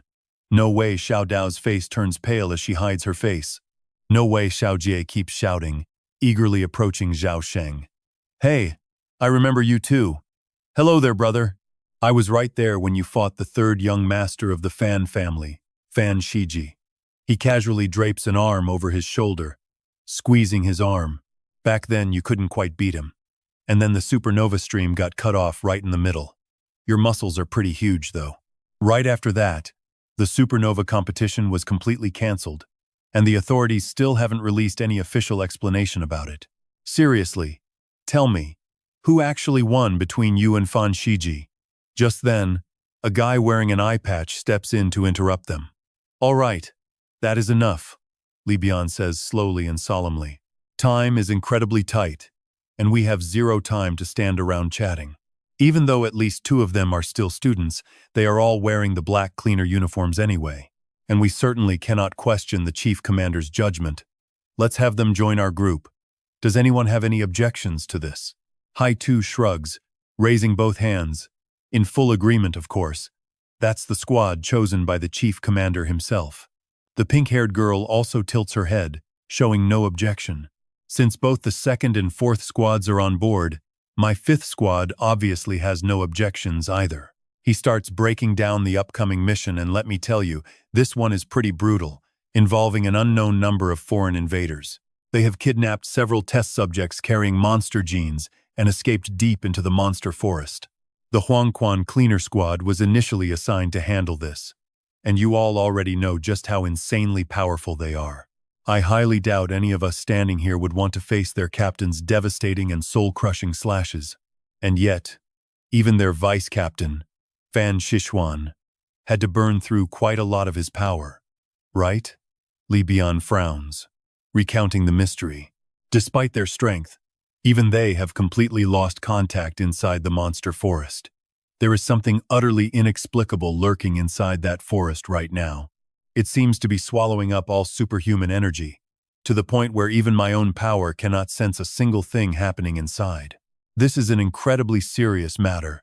and I don't want to see anyone taking any casualties out there, so I expect everyone to strictly follow my commands. Is that clear? The pink-haired girl nods calmly, speaking up in a quiet tone. Our Squad X has no issues with that. Hai-Tu smirks, chuckling as he agrees. Your reputation as the controller precedes you, so our Silver Blade squad is definitely good to go with your plans. Xiao Ji grins, slapping Xiao Xing's shoulder. Don't worry, brother. I will totally look out for you. But to everyone's absolute shock, Xiao Xing's very first words are, sorry, seniors.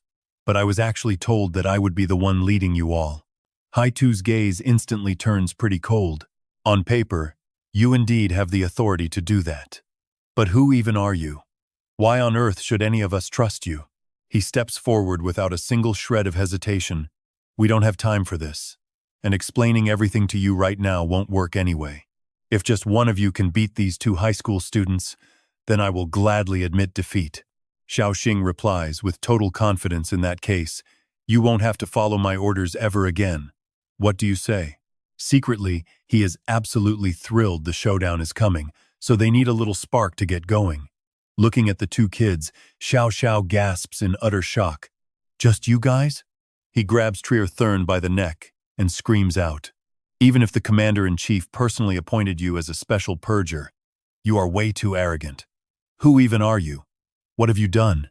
Why should we ignore a commander who already earned the Master Controller title just to listen to some nobody like you? Xiao Xing does not really care and calmly says, Thun is all yours now. Receiving the order, he speaks up in a cold tone. Senior, forgive my rudeness. Hearing that, Tio Kyo yells in shock, Hey, little brother, are you seriously going to do this? I know you excel at close combat, so I locked you down early. Facing that explosive power, he retreats and demands answers. What on earth is this power? Silver physique.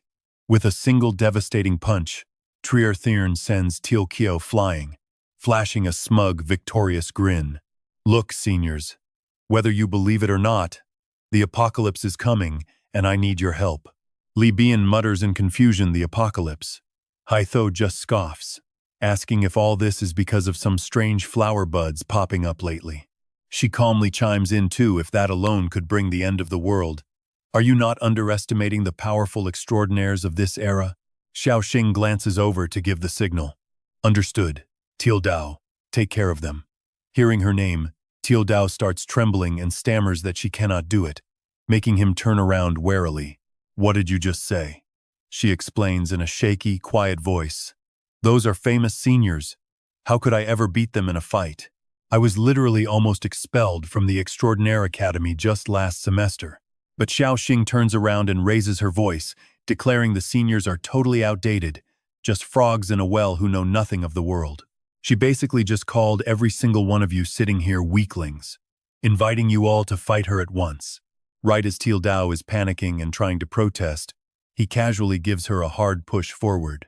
She screams out, No, no, no! Feeling a sudden surge of power flooding into her body, she is completely shocked. Her extraordinaire genes are literally boiling right now. Are those monster genes attached to her extraordinaire genes finally channeling all this insane power? The sheer pressure forces her hand as her genes stretch to their absolute limit. Clicking her tongue, she has to release it. Now look at this. Giant tree roots suddenly erupt and surround the entire group, leaving them all completely shocked. Targeting us right away? Do they think we are low-ranked and easy to bully? We cannot let these supernova newbies look down on us. She does not hesitate to mock them, pointing out that Tiu Dao is just a student cultivating a basic Vine Star map. She sizes up the situation before calling it out. It is definitely the Divine Tree Star map. Seeing this, Tionirm suggests punching right through it. But as she prepares to strike, the energy inside her starts draining away rapidly. She is actually draining all of our extraordinaire energy, preventing the underground divine tree from taking root. Hi, Nian growls in sheer anger. No wonder she is so arrogant. She actually has some real skill.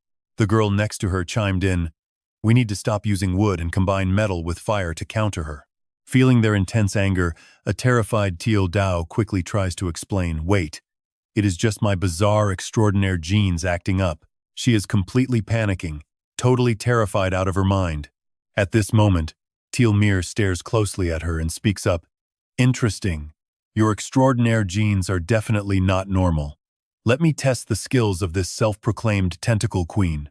Terrified and pale, Tio Dao cries out in protest. I never called myself that. No holding back now, they instantly unleash their combined powers directly against the massive tree with a blazing fire blade.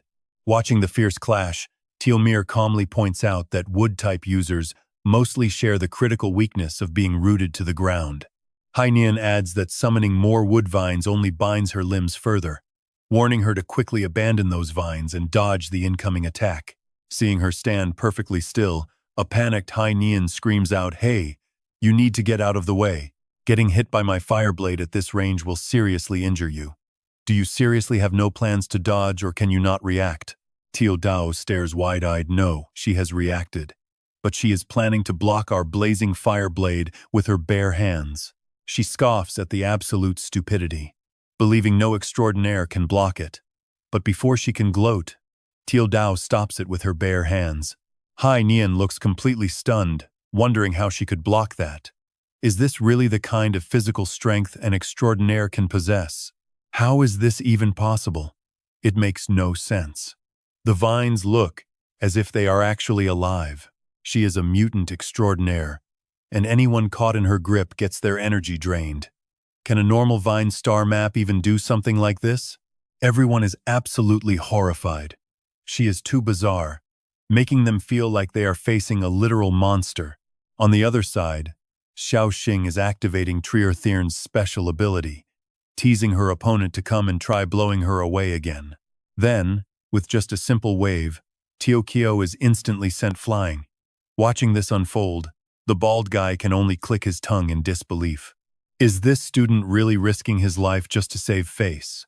A water-type superhuman using his own blood for a Flood Dragon star map right off the bat. Is that right? With his battle spirit soaring, he steps right into position. These seniors are about to teach him a lesson by draining his blood and stripping away his precious life essence. He throws his hands out, trying to look cool, but he is about to turn into ashes. Meanwhile, Xiao Xing is continuously powering up his strength. Xie Shanhao feels the insane surge of energy pass down from his boss, filling him with raw power, but as he struggles to hold his ground, he cries out in absolute shock. Something is wrong. Help me out here. His blood is not normal.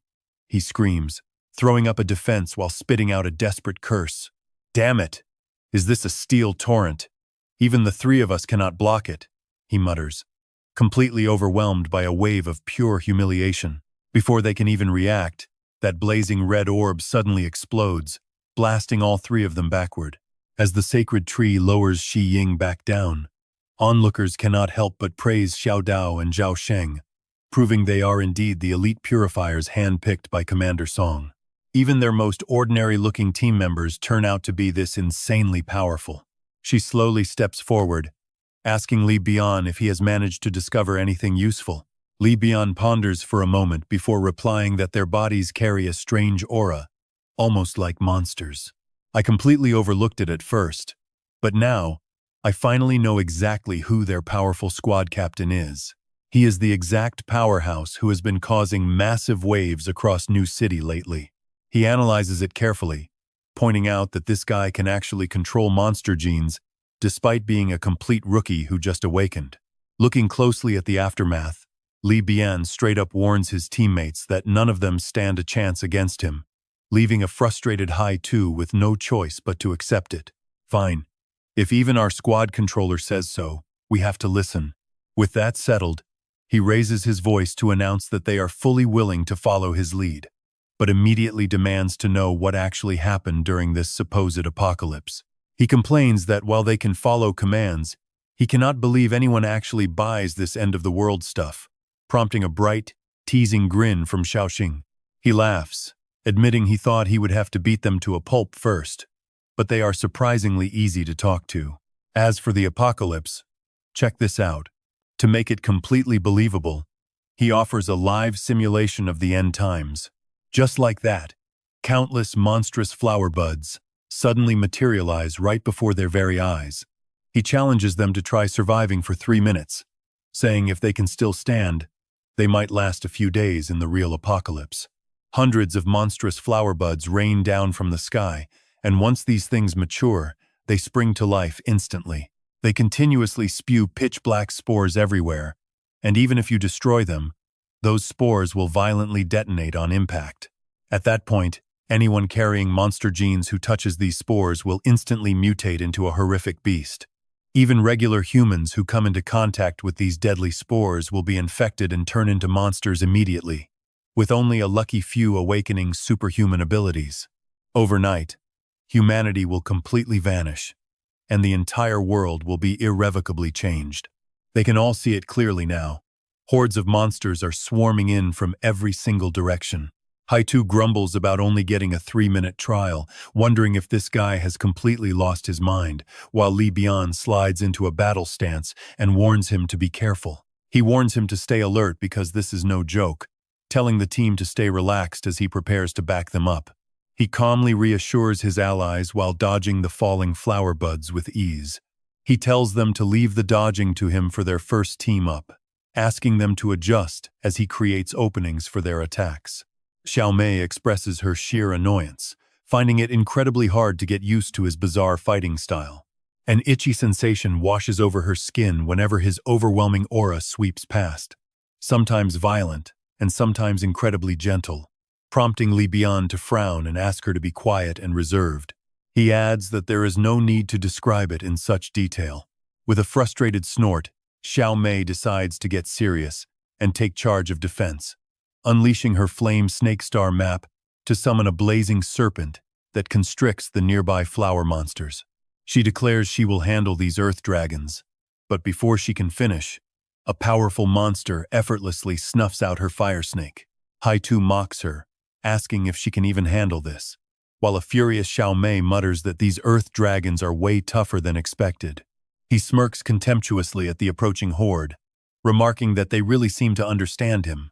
He tells her to leave the final strike to him, while she rolls her eyes, muttering that no matter how many times she sees his moves, she still wants to correct them. Ignoring her completely, he eagerly launches into his attack, yelling for everyone to bear witness to his massive growth. A 4-star transcendent with the high 2-star map, Xiao Mei warns him before it is too late. She points out that his beast has tentacles instead of arms, meaning his entire combat style is completely backwards. He stubbornly fires back, demanding to know if tentacles are legs if they aren't arms, before telling her to watch his devastating sea hare stormfist. She helplessly mutters a curse, calling him an idiot. Haitho's tentacle slams into the flower monster, but it does absolutely nothing. It really is quite tough. Breaking through directly is totally impossible, but he refuses to give up and immediately searches for another way. But that is fine, my water can seep straight into its body, crushing those things completely from the inside out. Fully confident in his victory, Haitho smugly mocks his opponent. Can you really still stand after 3 minutes? Is that all you've got? I can honestly stand here until the end of time. Tu Tin calmly evaluates their situation. Just when everyone starts adapting to this apocalyptic nightmare, the terrifying monsters lurking deep underground are finally starting to wake up. The real horror only begins to show itself at that exact moment, as a massive hand bursts up from the ground. Haitho flinches and curses out, "What on earth is this? A hand? Are you some kind of mutated giant superhero or something?" Tu Tin just chuckles, and trust me, this game is about to get way crazier. That monster's body was originally just a crude mix of flesh and blood, so if it had been facing a truly strong opponent, it never would have grown this massive. Hearing those words, he can only offer a forced smile as that giant hand slams violently into the dirt. Li Bian instantly regrets it. Everything happened way too fast, and the range is just too wide to save him. Tu Mai calmly brainstorms a plan. "Next, use your wind to wrap around me." Tu Tin then gently announces, "Captain Hai, Tho, it has only been 10 seconds, and you are already dead." He sneers with absolute malice. Going down this early is way too boring, so I will let you stand back up and fully enjoy this punishment. Lily has no clue what is happening inside and panics the moment she sees that giant hand. With the forest monster under attack, the guards instantly start panicking, asking each other what is going on inside. A giant monster hand just appeared out of nowhere, But we have at least 3 A-class teams in there. Damn it. How could this even be happening right now? Terrified, they waste no time rushing inside to help the cleanup crew before things get any worse. Hurry up, they yell, but a sudden numbing electric shock instantly freezes them in place as they ask why they cannot move. Me too. My entire body is completely paralyzed. They cry out, immediately realizing that this lightning-type power has totally and completely suppressed their own abilities. This power is absolutely terrifying. Who could have done this? To think someone could paralyze all of us in a single split second. They gasp as the source of this power slowly approaches them. It is here, but it is not even a person. Did the user of this power not even show up? Looking closer, they realize it is just a cleanup crew ID card floating there. Reading the information on it, they realize Chi-Nu is actually a high-level special cleanup agent. Special Agent Chi-Nu, Nam Nguyet Branch, Spark of the Apocalypse Squad 793949. A voice suddenly transmits directly to them there is only a special training session taking place inside, and absolutely no monster invasion is happening. No one needs to go inside. The guards immediately reply in unison understood, right before the ID card floats away. Released from the paralysis, they wonder if it really flew away as they begin to move, stunned that a single card completely subdued them. Hiding in the corner, Lily's group trembles as they watch. It is so terrifying that they can still feel the static electricity from all the way here. Just what rank is that superhuman anyway? Is it 4 stars or maybe even 5 stars like the rumors say? Tionu gently catches her ID card, relieved that nobody will disturb their survival now. Meanwhile, Van Vong keeps teasing his mother from behind. Mom, sucking blood just now was pretty fun, right? I could practically hear you cheering on the inside. He laughs, making her highly annoyed. Van Vong, shut that little mouth of yours, she snaps, while Dai Tin looks on in pure awe, realizing why they are the commander's elite special cleanup team. These guys are on a completely different level, and that girl's lightning power is just absolutely mind-blowing. Who even is she, do you know? He asks, as Tu Kiet steps in to explain. They are from Nam Nguyet, the freshman with the most overpowered superhuman genes in history, he explains, leaving Dai Tin completely unable to believe his ears. How long has she even been a superhuman anyway? He asks. But Tu Kiet just sighs, saying normal logic does not apply to monsters like them. Then he brings up a solid question. Is it really okay for us to just sit here and watch? Especially for those in Lin Fong's group, since you guys haven't even had a turn to train yet. Do we need to get up and join our captain, or are we just going to volunteer as punching bags for their Spark of the Apocalypse squad leader? The giant fist slams down yet again as Tu Tin flatly announces you have already died 16 times. Hai Tho refuses to yield and struggles to his feet while Dai Tin watches in absolute horror, with Tio Kiet agreeing it is too brutal. If we just stand here watching our captain get beaten like a dog, won't he make us pay for this later? He asks, suddenly suggesting that Tio Kiet go up first. He immediately waves his hands in a panic, yelling no way, as the brutal death counter continues to ring out behind them. 17, 18, 19, 20 time is up. Tu Tin announces, you died 15 times, and you died 9 times. Hai Tho forces a mocking laugh and asks, are those 3 minutes up already? Is that really the best you can do? Do you dare give me 3 more? Li Bian quickly holds him back and snaps Hai Tho. Shut your mouth. Against this kind of attack, even if you predict it, there is absolutely no way to dodge. I am completely out of options. Tu Mai sighs as she covers his mouth. All right. Fine. I agree that tentacles count as hands, so stop talking nonsense. Li Bian looks at Tin Tone with deep respect. Your power is truly beyond question. Even though I cannot completely trust this monster-like strength of yours just yet, I do trust the Commander-in-Chief. We are willing to follow your orders. I only hope you can share more details about the end of the world with us. Tin Tone nods in approval, of course.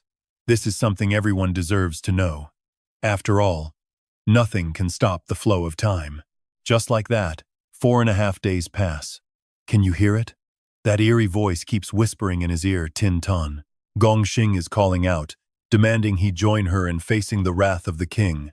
Seeing him freeze mid-speech, Li bien and Tue, my repeat that they have 4 days left. He corrects them with a grim face. I am afraid we only have 1 day left now. Meanwhile, that lunatic flame archdemon Gongxing is on the move. Vanu goes ahead to report to her.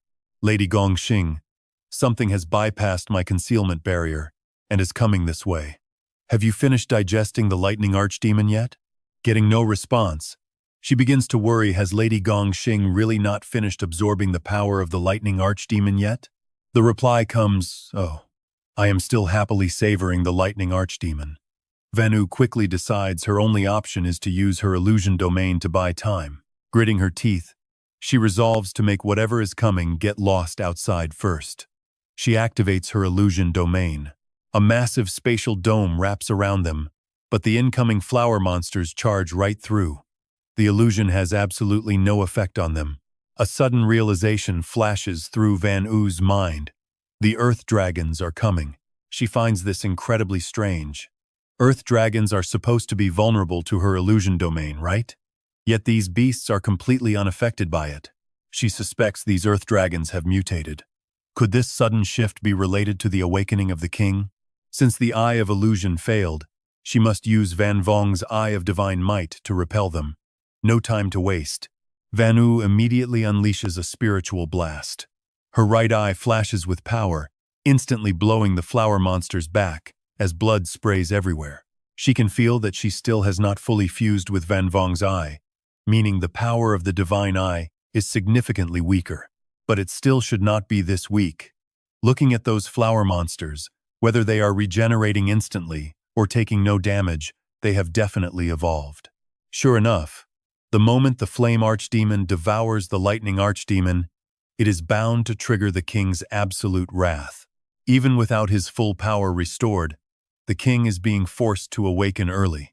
Staring at a massive flowery mouth gaping open to swallow her, Vanu quickly commands Hong Wiem, block them now. Hong Viem's background is far from simple. It is a top lieutenant of Lady Gongxing and is currently on the verge of evolving into a Tier 5 beast. But get this, even that massive attack barely slows them down. Vanu can only curse in total disbelief.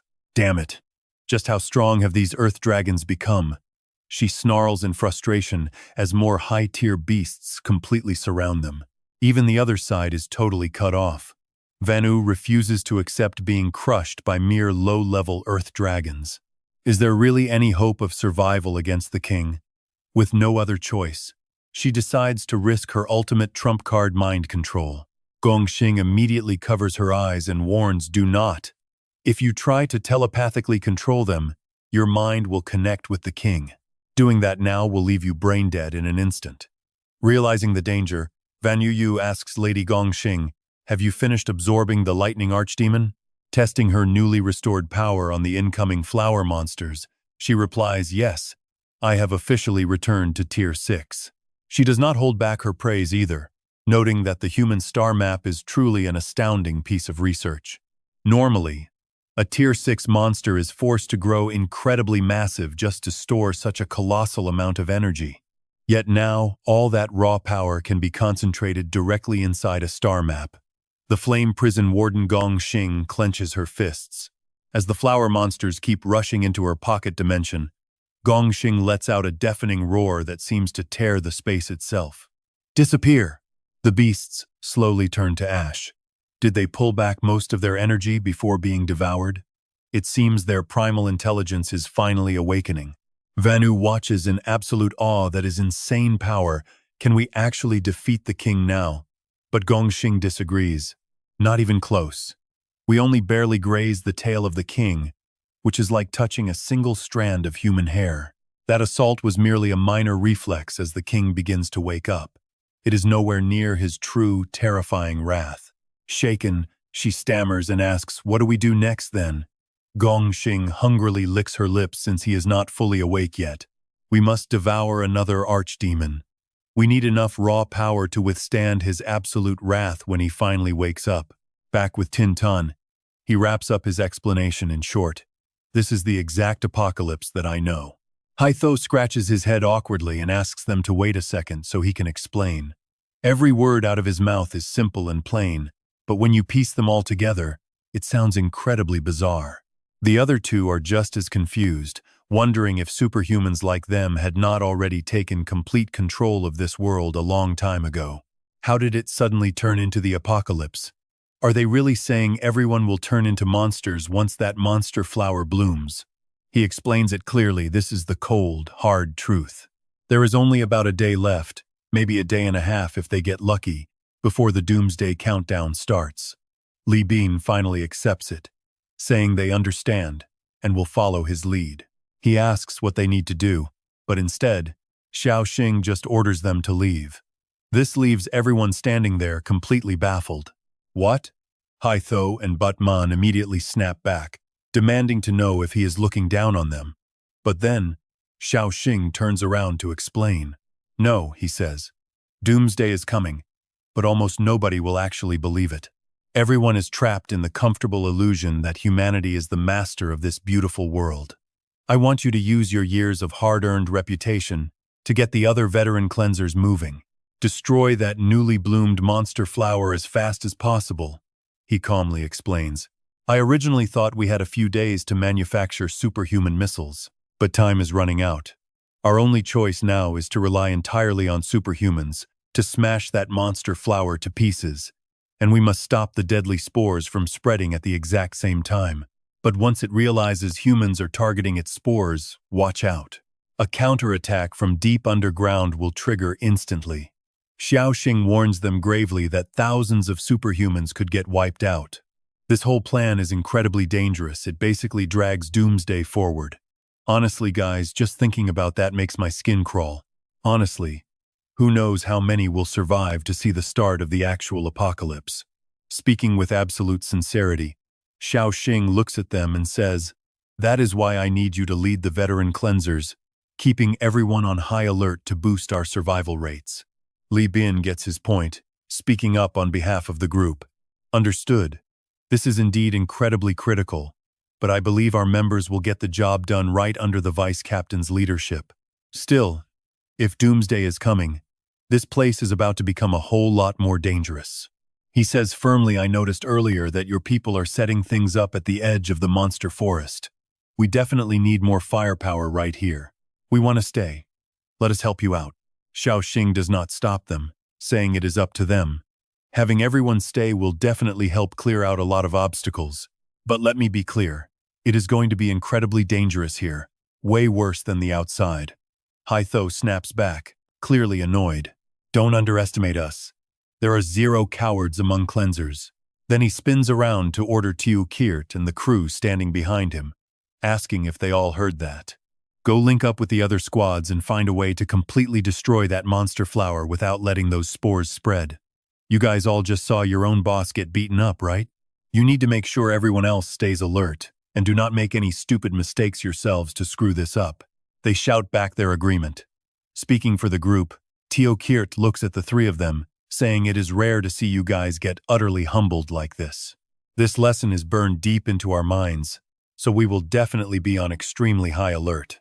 He hesitates, but adds, boss, and all you other big guys, do not die on us. Hai Tho lets out a chuckle and throws a threat before leaving. I saw the look of pure joy on your faces when you were watching the show earlier, but I do not have time to teach you a lesson right now. Next time I see you, I will beat you all black and blue. Hai Tho uses his own experience to propose a safe plan. Should we build up defensive perimeters from the outside, moving in step by step to rescue Huang Tuan Thandaro and take down those foreigners? It really is a pretty safe plan. But Xiao Xing shoots it down. No, these defenses are meant to keep outsiders from getting in. Every single one of you, except for me, must stay outside to guard this area. As he says this, his tone suddenly turns dead serious. Because very soon, there will be quite a few bastards trying to break in and steal my prize.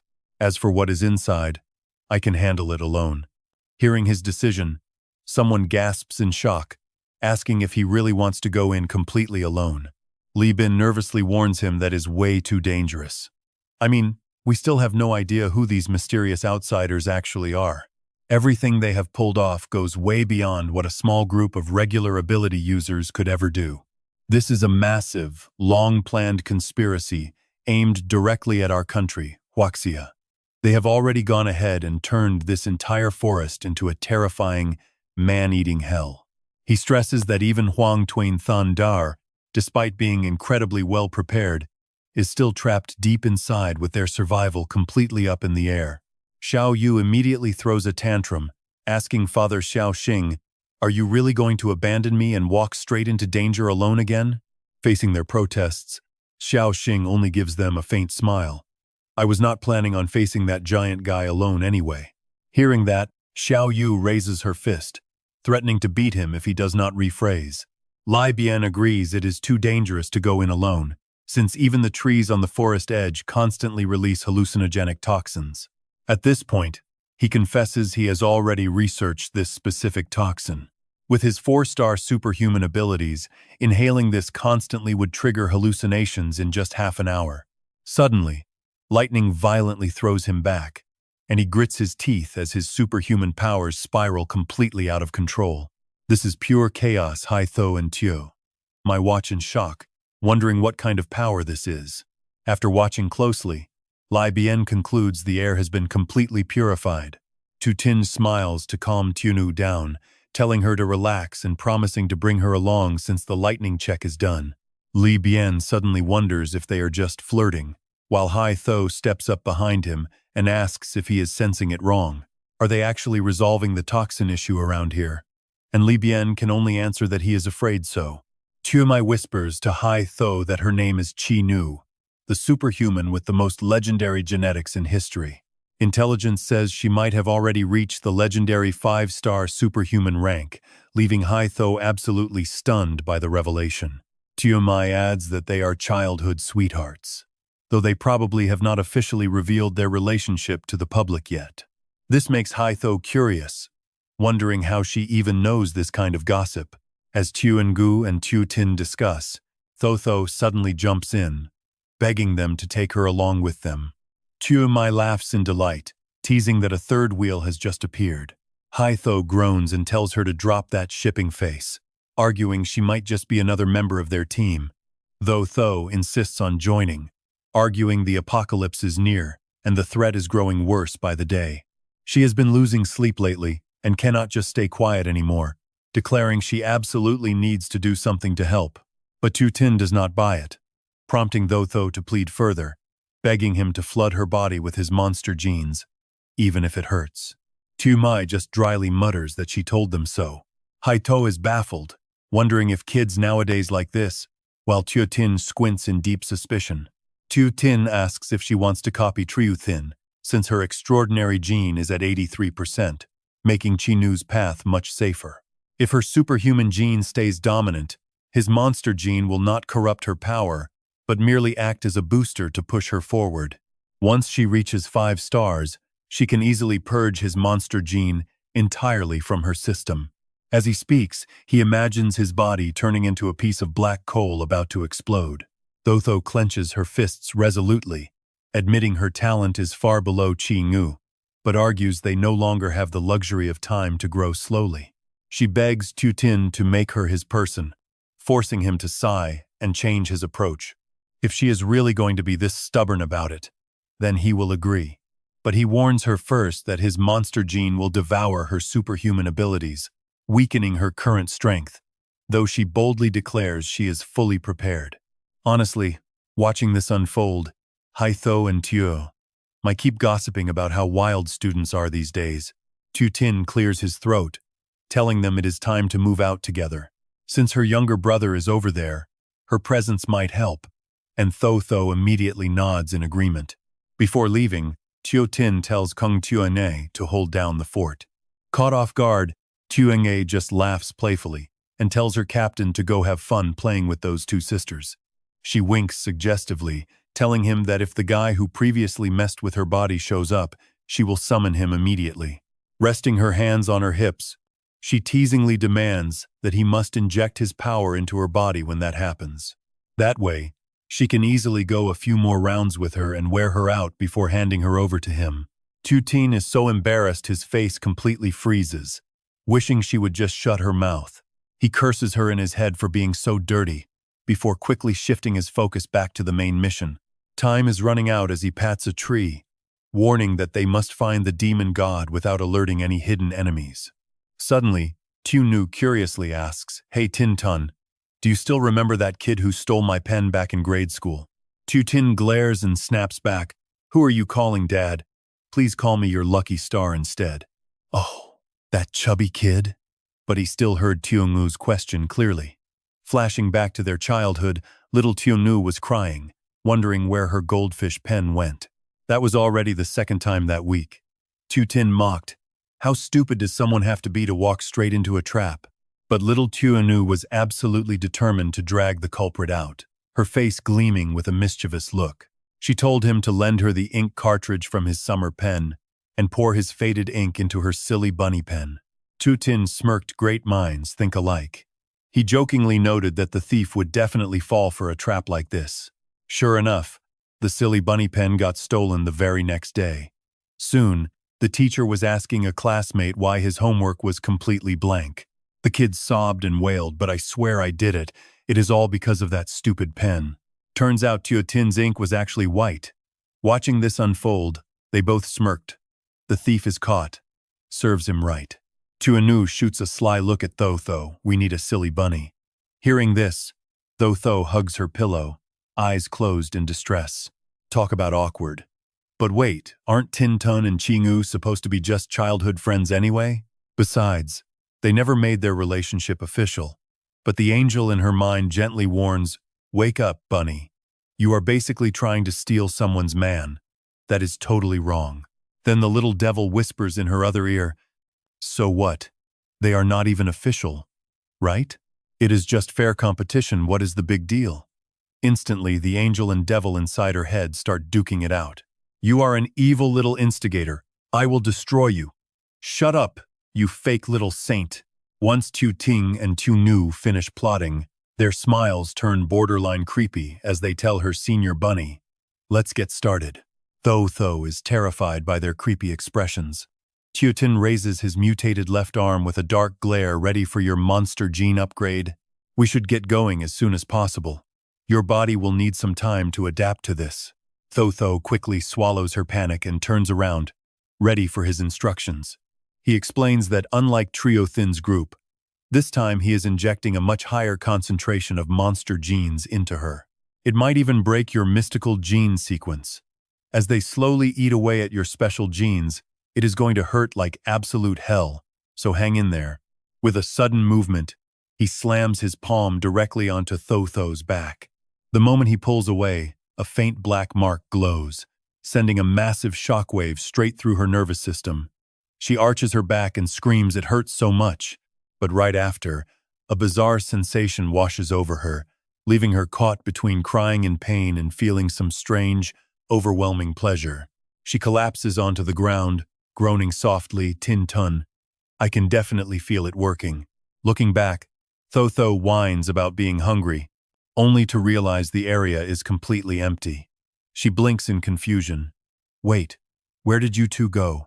Tin sends a telepathic message. "Nu and I are staying hidden for now. Just act like we are not even here and go find Duang's stuff on your own, using your absolute fastest speed." Hearing this, Tho starts tearing up. "Go all by myself?" Hungry, hurting, and completely alone, her entire body begins to tremble with fear. She starts cursing him in frustration, but quickly stops herself. No, Tin Tun must have a good reason for doing this. Trusting him is always the right call, so she steels her resolve and prepares to dash toward Duang's location at full speed. Tho slams her hand down to gather her spiritual energy, leaning forward gracefully before triggering her wind dragon technique. Wait, trouble is coming. Nearby, someone panics at the sudden movement, and Singer demands answers about the stolen relics. The guard coldly reports, "No, not them. It is a female wind attribute Esper instead. Just kill her." Singer agrees instantly without even asking for a reason. Feeling a faint energy probe scanning the air, Tho's expression darkens. No sign of Duang, and there is not a single beast or human within 500 meters. Is this place not supposed to be a monster-infested forest? Growing increasingly uneasy, she wonders where all the beasts went. And what about the massive crowd of infected people who were dragged here? Where could they be? She decides to head deeper, quietly crying to herself as she searches the empty woods. She could not help but feel left out, remembering how Tinton held hands with Chi-Nu and used his stealth gene to hide her. She wished he would hide her too, but her angel side quickly stops her. Since they are so close, she cannot just butt in. But her dark side snaps back childhood friends, more like secret lovers. The angel instantly fires back with a curse childhood friends. My foot, what do you even know? Ultimately, her dark side wins and takes charge. The angel is gone. Just listen to me. Go find Yang Yang quickly, then seek a chance to launch an attack on Tinton. Tutu is overjoyed. This is great. Hidden from sight, Xiao Yu watches this scene in complete shock. Why is the rabbit sister grinning like a maniac? Xiao Xing speaks up. His theory makes total sense. The trees here release a hallucinogenic toxin. Since she is only a 4-star, she is highly susceptible to these wild illusions. Once the monster genes devour and replace her extraordinary traits, she will become immune to this poison. But the deeper the rabbit sister walks into the trap, the easier it is for our target to get caught. We do not have much time. While Gongxing is gone, and before the demon god here awakens, we must track it down and devour it completely. Tutu is completely oblivious to the danger, constantly unleashing her wind power to search. Where are you, Yang Yang? Undercurrent wind! She screams at the top of her lungs, calling for him. But a moment later, panic sets in as her wind power starts to fade. Tutu calmly calculates that her supernatural energy is down to about 2/3 of its peak. Luckily, she has already done a basic sweep of the area. It looks like there are 0 signs of monsters or humans on the forest floor. When monsters go too long without food, they enter a state similar to hibernation. It is a neat trick to keep their energy consumption at a bare minimum. In this state, they will ambush any living creature that wanders by. If they fail to find prey, they will simply turn into smoke and die within a few months. The Tinton boy explained that humans have no idea these beasts just convert back into pure energy, feeding the monsters hiding deep underground. That is why people still think they are not a real threat. This only adds to Tutu's growing suspicion. And yet, she still cannot find a single hibernating beast around here. She thinks of a wild possibility. Have they been wiped out? What actually happened in this place? Suddenly, the ground beneath her feet swells up. Something is about to break through. A massive, completely naked version of Xiao Xing appears, whispering a sweet invitation. Hey there, rabbit sister, can I borrow you for the entire night? This image makes Tutu's heart skip a beat. A tall, handsome Tinton boy emerges, and her eyes light up like searchlights as she happily agrees, saying, yes, you absolutely can. Watching this, Xiao Yu is totally dumbfounded. You have to wonder what she is actually seeing. Even he is speechless, admitting this hallucinogenic toxin is extremely powerful. Any supernatural being below 5 stars will quickly lose their mind in this fog. She is heavily poisoned, but she should develop an immunity very soon. Look at her acting like a lovesick fool, trying to hug empty air. This proves that the entire forest is under the influence of an incredibly powerful spell formation. Could that foreigner also be a 5-star expert? He grows uneasy. Even my monster network is getting completely blocked. I can barely feel the presence of Do Yang Yang, but communicating with him through our monster network is completely out of the question. This is a massive headache. If we do not wrap this up soon, I won't be able to transfer my power to Kung Tiongye through the network when Gongxing arrives. Suddenly, a familiar scent drifts into Xiao Xing's nose, the aroma of a supernatural. A 4-star expert? Looks like our target has walked right into the trap. Singer smiles gleefully as he eyes his helpless prey, Tutu. The target is a gorgeous Chinese beauty. The sudden voice instantly puts her on guard. Who is that? She had scanned the area earlier, and there was definitely no one there. Did this guy crawl out from the dirt? Clenching his fists, he mockingly praises her. Not bad, really not bad. She stares at him, muttering silently. This guy is actually Singer, but in her hallucination, he looks like Xiao Xing, another handsome Tinton boy. So good. Sweet excitement rushes through her entire body. Are they really all mine? Suddenly, her head throbs with intense pain. It hurts so bad, her whole body is aching. Meanwhile, a creepy singer prepares to take advantage of her. Dreaming of something nice? A cute girl with flawless fair skin and pretty bare feet. Before you die, he sneers, I will let you feel the bliss of heaven. This makes Xiao Yu absolutely sick to his stomach. He wants to smash this creep's head in. He softly warns her to calm down, because your lightning could easily give away our location and shatter my stealth cover. Still annoyed, she holds back and mutters fine. But the moment the rabbit sister is in danger, we strike. Tutu is still trapped in her lingering hallucinations. Handsome tin tone boy. I want to take him home. Wait, what on earth is that? Singer's ugly, creepy face suddenly flashes before her eyes, forcing her to leap back instantly. What is this hideous creature? How did that handsome tin tone boy turn into this ugly monster? The illusion slowly fades into thin air, leaving Tutu wanting to cry her eyes out. Singer assumes she is running away out of pure terror, so he tries to coax her, asking where she is going, since he has never met a sweet Chinese girl like her. He says he has never tasted one before. Furious, Tutu snaps, give me back my tall, handsome tin tone boy. She instantly fires a devastating kick right at him. Xiao Yu nods in approval. Not bad. Singer realizes he underestimated Tutu. To think she can still unleash her supernatural power after adapting to the toxic mist. Looks like she is definitely no ordinary 4-star supernatural. He has to admit, China really is a land of hidden experts. Grinning, he thinks, the spicier her attitude, the more she suits my taste. He finds her more and more amusing. Rock rocket! The ground turns into molten stone, charging right at her as he excitedly plans his next move. Just wait until I burn you to ashes in these raging flames, and hear you scream and beg for mercy before I taste your body again. That sweet, youthful skin smelling like perfectly seasoned roasted meat is basically a gourmet meal just waiting for me. Tutu's face darkens as her voice drops. Unless you are my little brother, absolutely no one is getting out of here alive. Unleashing her defensive absolute barrier, she whips up a massive tornado with herself right at the center. The concentrated wind is smaller but somehow even more destructive, shifting forms rapidly. Yet Singer remains totally unfazed, keeping up his smug attitude. Hey, sweetheart, I am going to turn up the heat now. But before he can act, that terrifying tornado is already roaring right over his head. What kind of insane power is this? He glares at Tutu in utter disbelief. How on earth did she completely neutralize all his deadly poison in such a short time?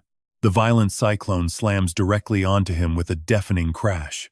But as the dust settles, she looks down and gasps in shock. Look at that, they actually built a hidden base under this monster forest. Even the invisible Tu Tin is completely caught off guard by this find. He can even sense the dark energy of a demon god deep below. Oh great, the beast is about to wake up. Are these foreign idiots seriously trying to awaken a literal demon god right now? Suddenly, Singer thrusts his hand up through the bubbling lava. It is just a tiny fraction of his superhuman energy, but the resulting explosion is massive. He laughs and mocks her. This dessert of mine is pretty spicy. Then, with a sinister chuckle, Singer summons a glowing magic circle right under her feet. So do not blame me for playing dirty. As glowing petals wrap around her, he gleefully promises this life lotus of mine will completely purify you from the inside out. Staring at the blazing flower, Tutu thinks in shock, is that a flaming lotus rising from this cursed ground?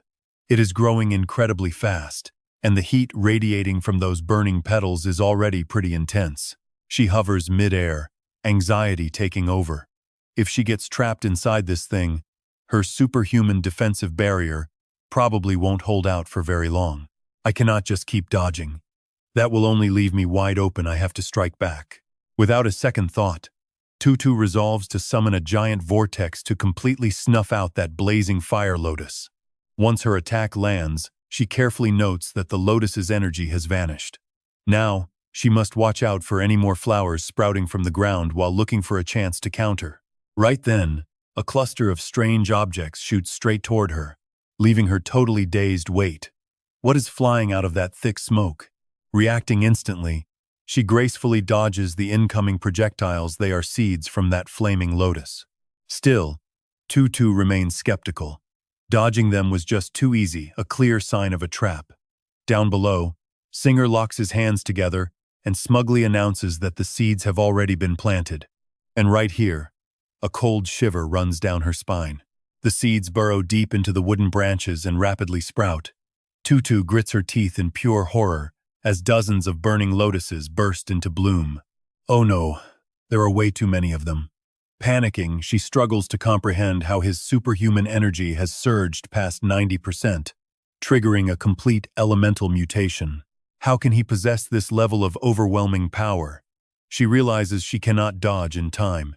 Meanwhile, he gleefully commands Flame Lotus Fusion. Trap that little snack of mine. Singer chuckles, suggesting with a smirk, let me help you burn away all the bad karma in your body. But right as he speaks, a massive burst of energy shatters his formation, leaving him stunned. Wait. In the blink of an eye, a strange force envelops the lotus to break his trap. Shaken to his core, he desperately calls out for backup. Is this bizarre power Sally's doing? Can you hear me? Lend me the strength of the non-self formation immediately. Shifting to his mental space, a calm, heavy voice echoes back Singer. Sitting right in the center, he quietly explains. The non-self formation is supposed to boost our own superhuman abilities while draining outsiders. Yet you still cannot handle a single little girl? Hearing this, Singer snaps and furiously demands backup. Quit talking nonsense and either send one of the divine generals to assist me or let me borrow the full power of the non-self formation.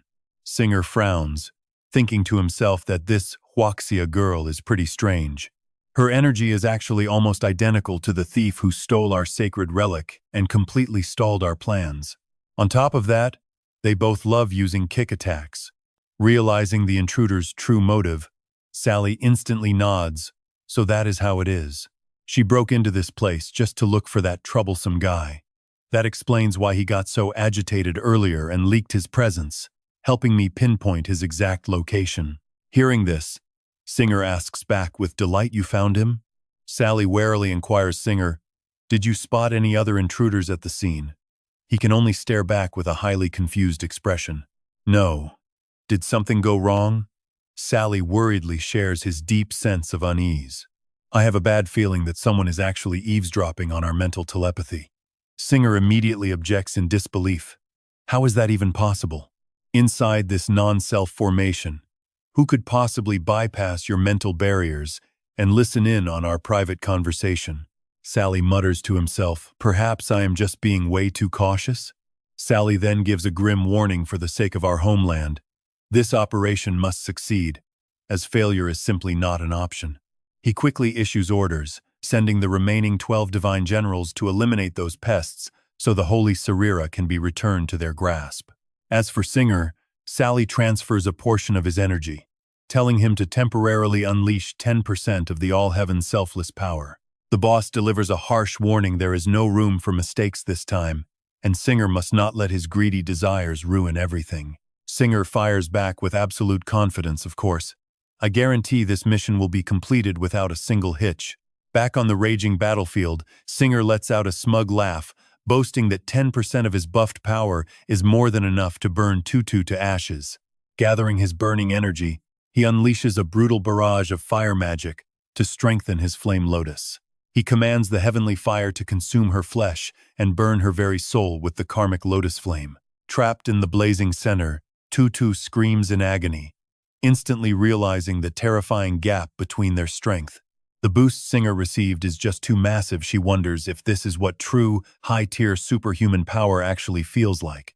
After all, she was just a quiet, straight-A student who recently graduated, only barely reaching the 4-star rank thanks to the constant protection of her survivalist younger brother. Even worse, a complete novice like her has not even figured out how she is supposed to fight. Gritting her teeth, Tutu curses her own weakness, both now and in the past, while the devious Singer instantly zeroes in on her most vulnerable weakness. He spots the fracture in her soul, the crushing guilt of a failure that killed her father and left her brother crippled. Her mind shatters as she drowns in deep, painful self-loathing. If only she had died that day, or been the one to lose her legs, as her brother's bitter voice echoes in her mind. Did you think flying around in the air would ever make up for my ruined legs? The phantom accusation rings inside her head. You owe me. Sister, give me back my legs. Give me back my life. Return everything you took from me. If you feel so guilty, why do you not just die in my place? The hateful voice continues to torment her mercilessly. Just die for me. Seeing his psychological trap work perfectly, Singer smirks, muttering that his prey is finally cooked to perfection. Singer greedily walks forward, stepping directly inside the lotus to finally claim his prize. Finding Tutu completely trapped in her nightmare, he laughs, calling her a pretty tough little dessert to swallow. He likes that she still has a tiny bit of fight left, saying a soft, delicate treat like her will feel amazing to crush. Step by step, he moves closer, whispering that he is going to push her just a bit further and shatter her final defenses. He urges her to enjoy this beautiful moment with him as he gazes at her body and slowly reaches out to touch her. Obsessing over her smooth skin, he whispers that he cannot resist touching her, promising to play with his prey for a while. But look at this, right as Singer thinks he has won, a sudden blow slams directly into his arm. Staring at his mangled hand, a wave of panic hits him. How could her weak, dying energy carry such terrifying, bone-crushing force? He struggles to understand where this power is coming from, but before he can process it, a brutal kick smashes directly into his face. Damn it, he thinks, watching her fight. He cannot comprehend how she is still moving. Sense tingling with dread, Singer smells something metallic on the wind, looking up in horror as a massive, blood-scented tornado erupts right in front of him. Screaming in rage, Singer gathers his remaining energy and commands his karmic fire to incinerate her soul. Pouring his absolute will into the spell, he targets the cracks in her soul, yelling for her to accept her purification. Under the pressure, Tutu begins to mutter that she is guilty, but a fierce, protective surge of willpower suddenly blasts Singer backward. Guilty? No way, she thinks, realizing it was all just a cheap mental attack. Snapping back to reality, Tutu wonders if her brother's monster gene was what woke her up. Still, if she had to face that nightmare again, she knows she would make the exact same choice without hesitation. Her mind drifts back to that horrific day at school, when a student suddenly mutated into a hideous monster. It terrified her so much that her superhuman abilities awakened. But if she had run instead of fighting, many more would have died. There is still a lingering regret in her heart, wishing she could have been just a little bit stronger back then. She realized that with more power, perhaps her dad and Yang Yang would have had a much better ending. Stomping her foot, Tutu vows to become stronger, refusing to rely on luck, laziness, or anything short of absolute effort as she launches forward using the mutated wind's thrust. Watching Tutu rocket straight toward him, Singer starts panicking and cursing, his mind spinning with sudden disbelief. How did my flame fail to burn her? And why is she moving so incredibly fast? Wasting no time, Singer concentrates his energy to supercharge his Fire Lotus, pushing his 10% buff to its absolute limits. Just as he convinces himself this will at least halt her advance, a devastating vortex erupts directly in front of his face. Witnessing her overwhelming ability, he is shocked to find her speed and strength have multiplied several times. Did a long-range fighter just turn into a close combat specialist? How could her fighting style make a complete 180-degree shift? As Singer struggles to defend himself, a sudden doubt crosses his mind. Could she have obtained some mysterious power just like him? Is there really someone lying in ambush around here? It is crazy how her wind can actually be compressed to such a terrifyingly extreme level. The compressed wind tightly wraps around her leg for a terrifying kick. He suddenly realizes that upon impact, the wind pressure detonates with absolutely massive force. Singer panics as he gets brutally slammed straight into the ground. She doesn't even seem like a superhuman, looking more like a complete monster instead. Flat on the ground, completely beaten, Singer gasps for air while cursing his terrible luck. A sudden sharp pain flares up. He wonders in shock if he just got shot. But seeing her dive right back down at an overwhelming speed, Singer sinks into total despair. She is way too fast. His mind and body simply cannot react in time. If that foot lands, Every bone in his body is going to shatter. Staring at the massive boot coming right down on him, he screams out in total hopelessness. No way, he thinks. I can't get stomped again. Now let's rewind a bit to when Singer was desperately trying to push a whole bus. Just a few days ago, he was swearing up a storm in absolute panic. Mid-crash, Singer screams out a desperate command stop. Dazed, he asks himself if he just got hit by a train. Meanwhile, inside a secret cave, Singer is sent flying, slamming hard into a rocky wall. He backs away with an amused grin, realizing the blast actually pushed him back here. Perfect. Now he can just grab them and turn them into fertilizer. But this guy's flames are pretty strange, he thinks, needing a moment to process. Meanwhile, young Xiao Jun starts crying out in pure terror. The kid begs for help, please save us. Mister, those monsters keep breaking our bones. It hurts so incredibly bad. Please make it stop. His terrified father quickly tries to stop him, crying out, no, Xiao Jun, don't, that man is not a savior. Before he can even finish, an annoyed Singer burns the boy alive, complaining about the noise. Seeing his son engulfed in flames, the father screams in agony. He cries out for Xiao Jun, but Singer does not even care, burning them anyway while muttering that they should all just turn into monsters. Sally seriously warns him. Singer, you are too reckless. The more fear and despair they feel, the more energy their monster genes will generate. It is only after they completely mutate that we can harvest the maximum power to feed our precious demon god flower. They only had broken limbs, yet you went ahead and burned them to death, and some had not even mutated yet.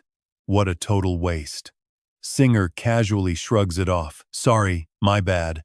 I really should have given them some time to infect one another. Without another word, he immediately orders Mai to feed them to the demon god flower. Mai gives a quick thumbs up and gets to work. Meanwhile, Sally curiously turns to Hans and asks what is going on outside. Hans quickly explains the details, reporting that the Yellow Spring Sweepers discovered they were transporting monster gene carriers straight to the monster forest. I was fighting them outside when some fire attribute guy literally kicked me in here, along with the entire truck loaded with monster gene carriers. You guys need to quickly grab that guy so the flower can absorb him for fertilizer. Hearing this, Sally smiles smugly and gestures, muttering that once those Yellow Spring Sweepers get in here, they can just wait to ambush them. Besides, that fire attribute superhuman you mentioned over by the transport truck has already managed to escape. Singer is completely stunned to hear this, crying out in shock. But Sally quickly checks the life force inside the truck, confirming there is absolutely no superhuman presence left. There is only the scent of a few monster gene carriers, and they do not even show any signs of awakening. Singer exclaims in utter disbelief, insisting that there is absolutely no way he saw it wrong. Those monster gene carriers inside should have already started mutating by now. I can understand the superhuman escaping, but how are there absolutely no monsters? Something is definitely wrong here, he mutters anxiously, deciding to go check it out. Right then, Mai screams in a panic for them to look at the demon god flower. Singer quickly whips his head around in total shock. And check this out. They watch in absolute shock as the demon god flower begins to mutate. Is this rapid transformation a sign of awakening? Sally is deeply confused by what he is seeing, muttering that according to their source, this is supposed to be just the prelude to awakening. It was supposed to take at least a few more days. Analyzing the situation, he realizes it has actually completed its awakening half a year ahead of schedule. What on earth could have happened to throw off their calculations so drastically? Even the size of the demon god flower is completely off. Although it has indeed awakened, the raw power locked inside is clearly far beyond any of their initial calculations. Sally smiles with deep satisfaction, muttering that this is a massive opportunity. The weaker the resurrected demon god is, the higher our chances of controlling it. Perhaps that nearly impossible plan A of ours might actually succeed after all. His eyes gleam with a rare spark of hope. Maybe, just maybe, they can actually protect their home in a much better way. Sally directs the sphere toward the flower and quickly issues his command, tell everyone to temporarily ignore that escaped fire attribute superhuman. Order the 12 generals who are currently searching for monsters and intruders outside to return immediately. We are about to deploy the sacred relic. Before the demon god awakens, we must immediately establish the control formation. If those pests from the underworld cleansing road dare to show up, lure them right here. We will turn them into the final sacrifice for the relic. Xinger and Mai call back in unison, accepting the order. Meanwhile, near the bus, a few pebbles rattle loose from a tire, as an anxious figure hides behind a massive boulder. Inside the vehicle, Yang Yang whispers a tense warning: nobody make a single sound. He mutters, "I am sorry," to the others who turned into monsters, but this was all I could do for them. But you guys are safe now. With my genes in you, at least you won't turn into mindless, rampaging beasts. The boy gives them a reassuring look, promising that they are going to find a way to escape this place. Internally, Yang Yang is panicking. How did he end up as the leader here? He silently begs his class president to save him, completely lost on what to do next. Seeing the blocked exit, the kid grits his teeth and starts shoving the massive stones. The path is sealed, but with their new strength, maybe they can dig their way out bit by bit. Suddenly, the ceiling gives way, and boulders crash down with a deafening roar. Panic erupts inside the bus as everyone whispers in terror, "Are we busted?" They desperately push past each other, scrambling out onto the ground. People scream for help. Seeing the massive crowd of victims, Yang Yang gasps in utter shock. He asks blankly, how could there be so many monster gene carriers locked up here? Watching them fall in heaps, a horrifying realization suddenly hits him. They threw every captured gene carrier down here. Now look at this, they finally realize the enemy's sick plot. The kid boils with rage. Those bastards are going to sacrifice every last one of us. As the bodies pile up, the grim truth becomes clear: they are being fed to a monster. Suddenly, the bus explodes. Clambering out of the wreckage, the survivors cry out, "We are alive." A young girl trembles, pleading with him, "This is horrible. Big brother, can you save them?" The kid nods, weighing his options carefully. "Yes, we can, but only if we convert them over to our side of the monster faction." Looking at the bodies scattered across the floor, Yang Yang promises, as long as they are still breathing and not eaten by monsters, I can save them. Just as he urges everyone to hurry and find survivors, a sharp vine suddenly impales a body right before his eyes. Watching the bizarre flower twitch, Yang Yang tenses up. Is this thing alive? No, not quite yet. Even though they are both monsters, their strains are totally different. His body instinctively feels the rejection he is about to be targeted. He looks to the side in horror. The very people he just saved are all impaled at once, their lips weakly whispering, "Save me." Staring at the brutal slaughter, Yang Yang spits out a curse, screaming in pure rage, "Damn it! Damn it all!" Up above, Mai asks with a heavy sob, "Are we going to hell for doing this?" Below, the helpless victims continue to scream out in absolute agony. Singer sneers at the question, mockingly asking if she is really worrying about that now, before flatly stating that they are absolutely going to hell. But then, he offers a twisted sliver of hope. Our parents, our brothers and sisters, and our own children will finally have a real chance to survive. Sally lowers his voice with absolute resolve, stating that in war, everyone goes to hell anyway.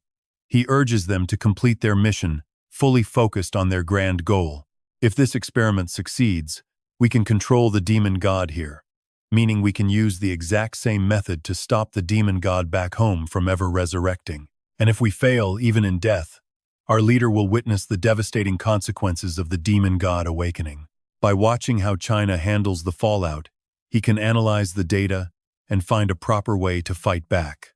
He gave us his word, Sally reveals, sharing the crucial promise that even in the worst-case scenario, he will protect their homeland. Opening his eyes in anticipation, he announces they have arrived. Looking at a terrifying slash mark, Sally notes they are truly formidable opponents. As expected of frontline fighters, this single slash is already close to 5-star transcendent power. It easily shattered their defensive barriers. Now, here's where things get intense. The captain confirms the target coordinates and realizes they are hiding underground. He asks if Kuk Jian has finished scanning, and he replies, "Seriously, almost done." Detecting a massive surge of energy, Kuk Jian quickly reports that he can clearly sense a huge amount of water elements inside. This giant magic array is undergoing a bizarre shift. 13 people are inside, channeling all their power directly into the center of the formation. That floating orb serves as the core. He uneasily warns that the massive thing pulsing beneath the formation is definitely not a plant, but some kind of monstrous beast.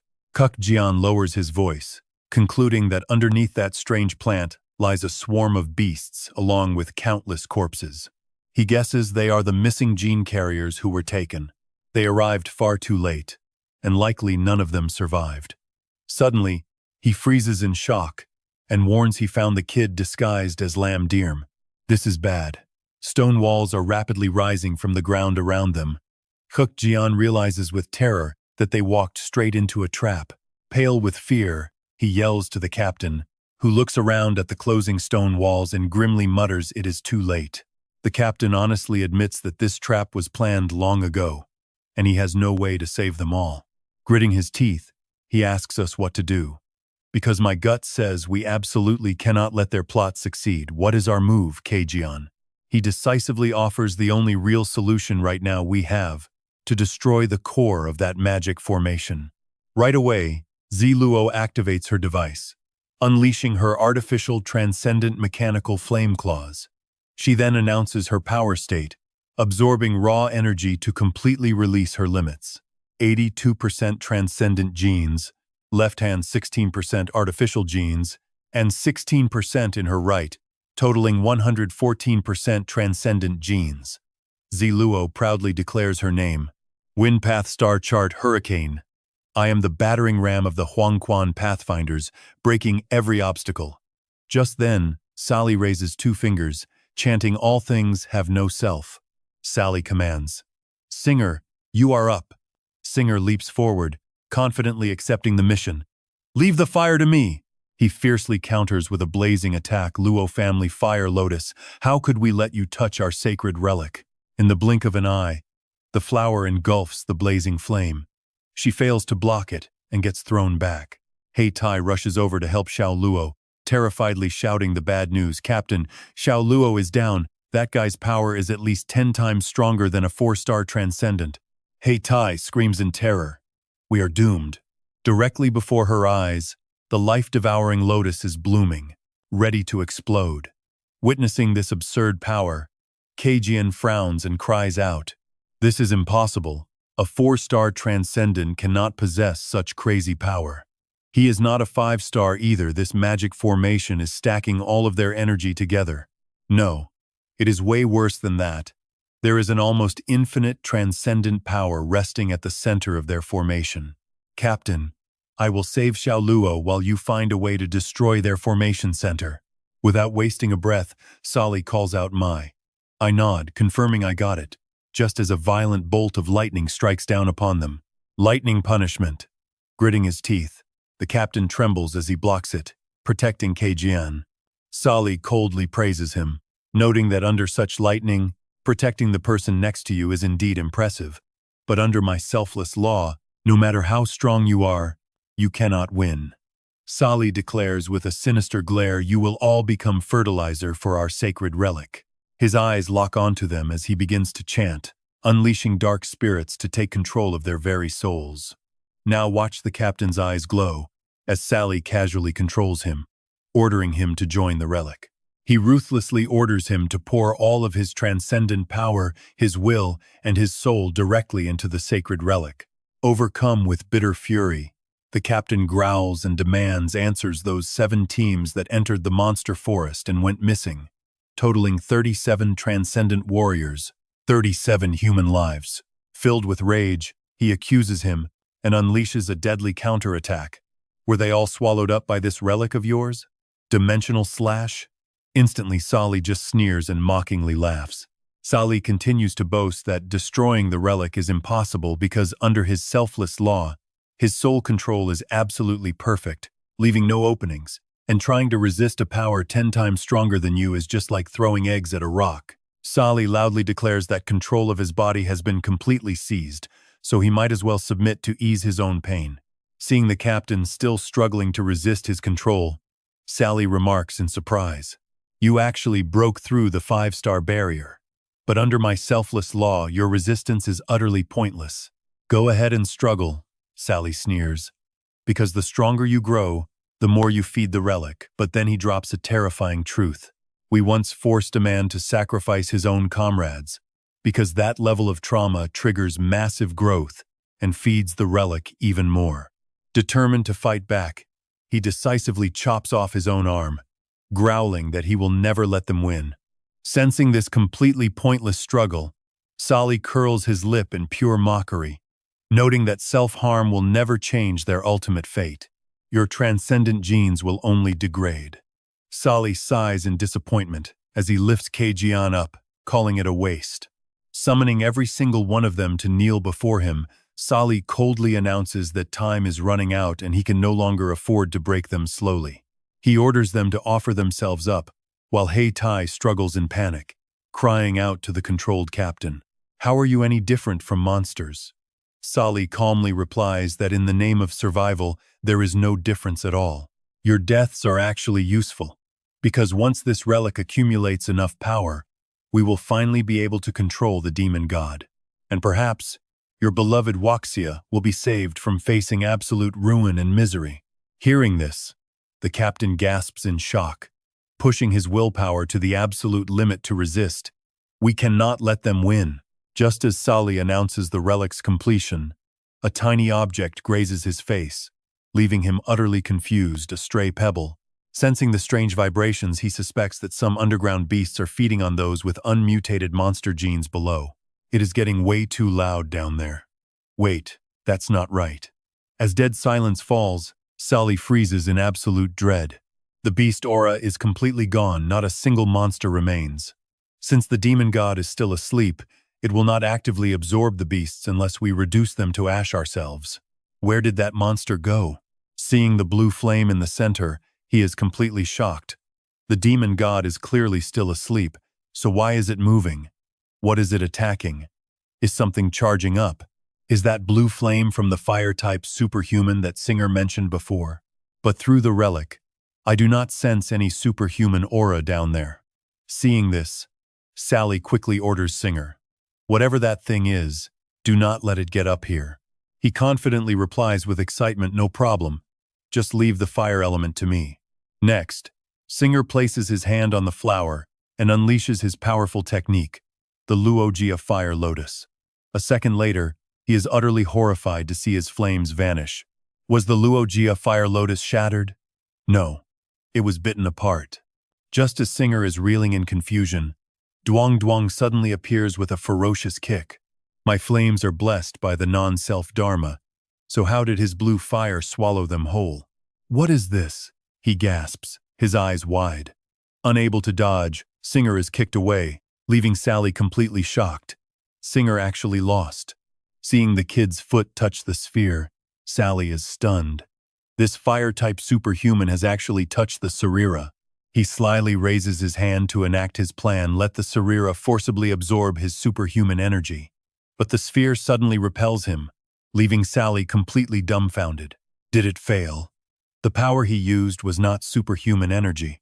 Sensing something terribly wrong, Sally quickly glances to his side. This is bad. Realizing he has lost control, Sally panics. His soul connection has been completely disconnected. Now he frantically yells out his orders. "Singer, kill him!" The other two, including Chu Chenchu, quickly respond. "Yes, sir." They simultaneously unleash their ultimate moves, Thunderburst and Stone Snake. Duang Duang grimaces in disgust, seeing a bunch of monsters treating human lives like trash. Look at this, he delivers a furious, bone-shattering kick of pure rage. A fierce blue flame erupts straight through the ground and shoots into the sky. Witnessing this terrifying power, the three of them freeze in sheer shock. Mai anxiously asks Han Sally, after taking that hit, "Is he dead for sure?" Sally nervously replies, "Wait, where did the Sarira go? It was snatched by the Huangquan Pure Path, and so was the body of that fire-type superhuman." Furious, Sally immediately commands his forces, "One divine general, go retrieve the Sarira right now." They all shout in agreement. Clasping his hands, Sally arrogantly declares that human lives are nothing but trash. It does not matter. Back home, we are all heroes. Seeing this, Singer asks him in deep worry, Sally, do you really want to control the remaining power of the Sarira inside this magic formation? Sally then firmly asserts this is the only way to stabilize the formation and protect our homeland. I have already prepared myself to be torn into pieces. Meanwhile, deep in the forest, Haiti asks him with concern, Captain, are you all right? He exhaustedly admits, I am totally overloaded, about to completely lose consciousness. Right then, the captain weakly instructs her, he is our savior, and he is still alive. You must protect him with your life. Hide this Sarira very carefully, and mask our presence so we do not get discovered. As soon as he finishes speaking, she summons a giant flower to envelop them. Captain, rest easy now. Leave the rest to me. While Haiti is silently offering her thanks, she realizes she has absolutely no strength left. How did we even survive this? Thank you. It is all thanks to you. You are incredibly durable. I literally saw your body almost break apart, yet you survived. But suddenly, a haggard Duong Duong wakes up, weakly gasping that he is hungry. Meanwhile, she collapses in exhaustion, sighing that she is so tired. A second later, the boy springs up, ready to pounce on the captain. Witnessing this ravenous state, Haiti screams in absolute panic. Captain, what do we do? Our savior wants to eat you. But wait, Duong Duong just snatches the sphere and devours it completely. Seeing this chilling scene play out, she is absolutely horrified to realize the Sarira her captain ordered her to hide was just eaten by their savior. Will he survive this? Just as she says this, thick vines suddenly burst out from the boy's body and accidentally strike Haiti. What is happening? This hurts so bad. Sensing the mutation, Duong Duong fights desperately to stay conscious, telling himself he cannot pass out now. As time slips by, she continues to lie there, lost in a deep state of unconsciousness.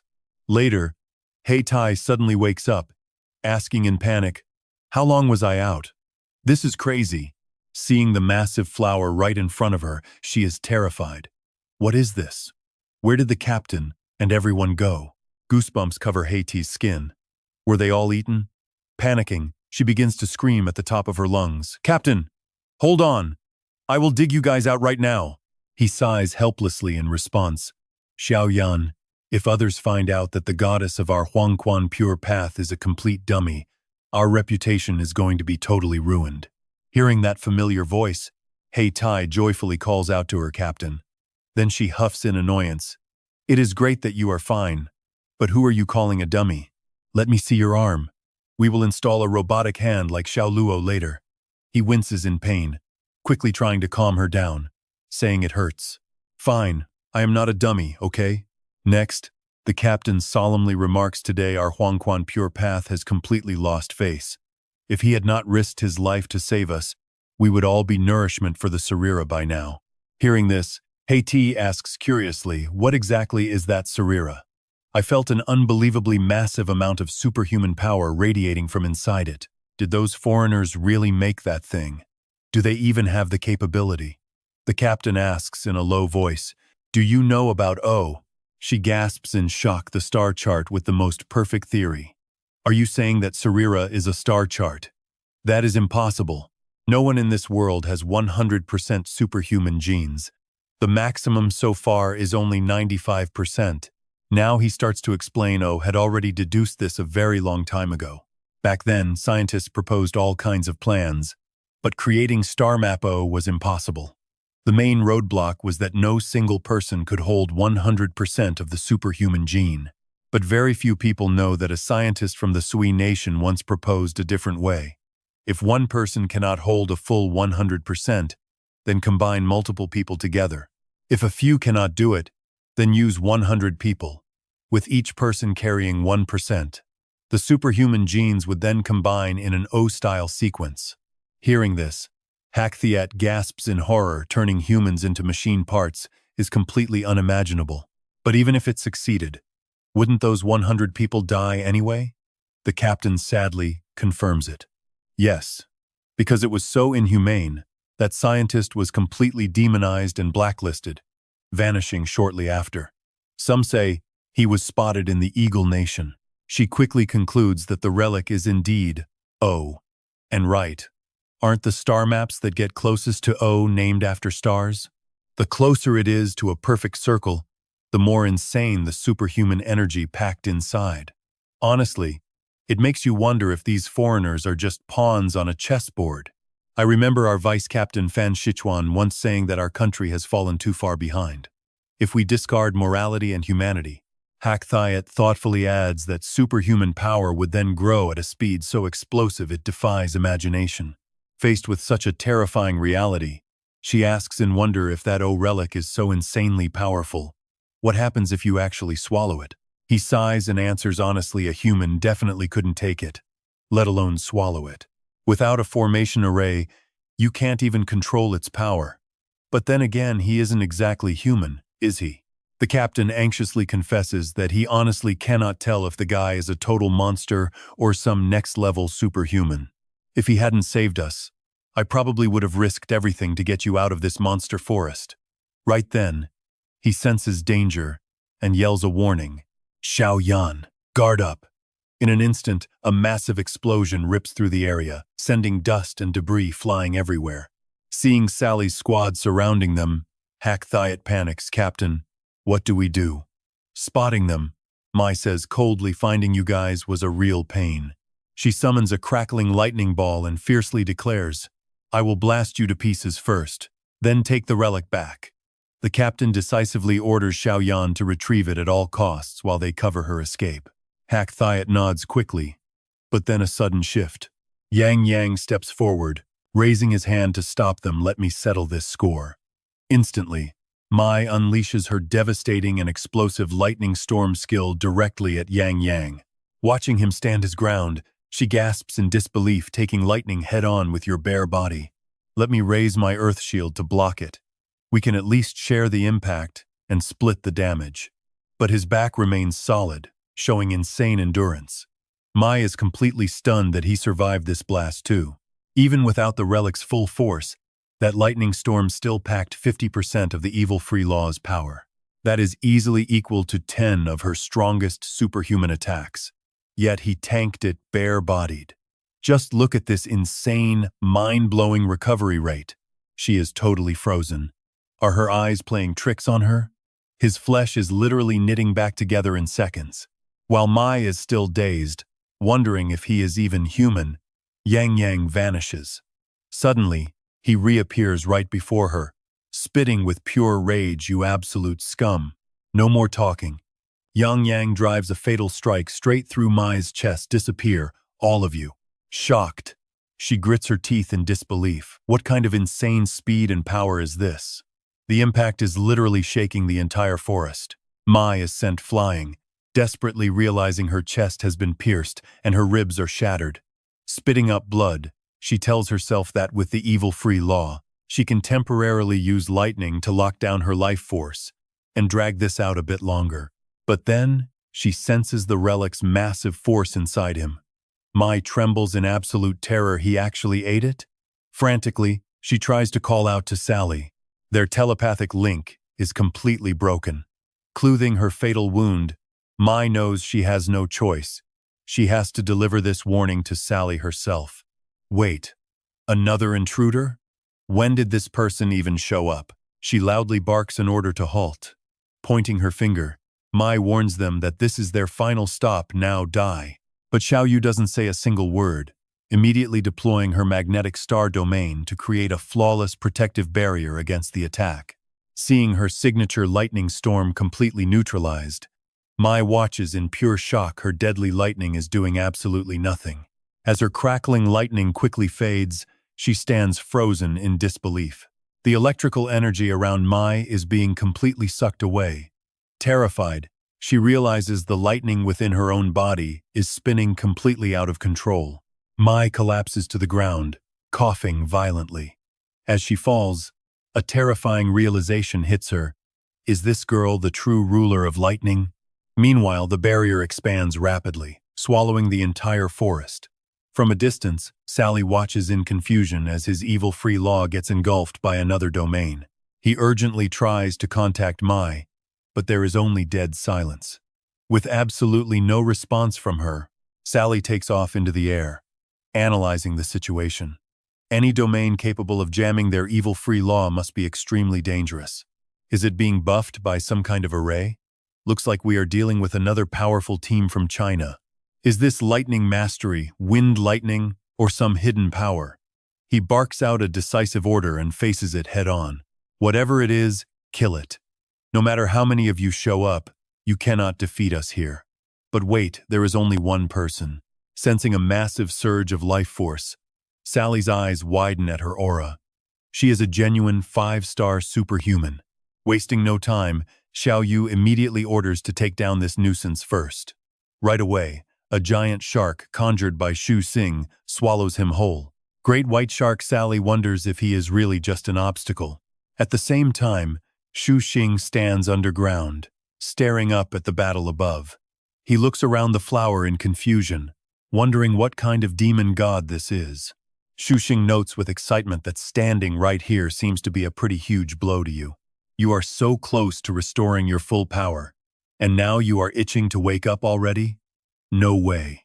You are going back to sleep. The demon god appears in a terrifying form. I am already awake.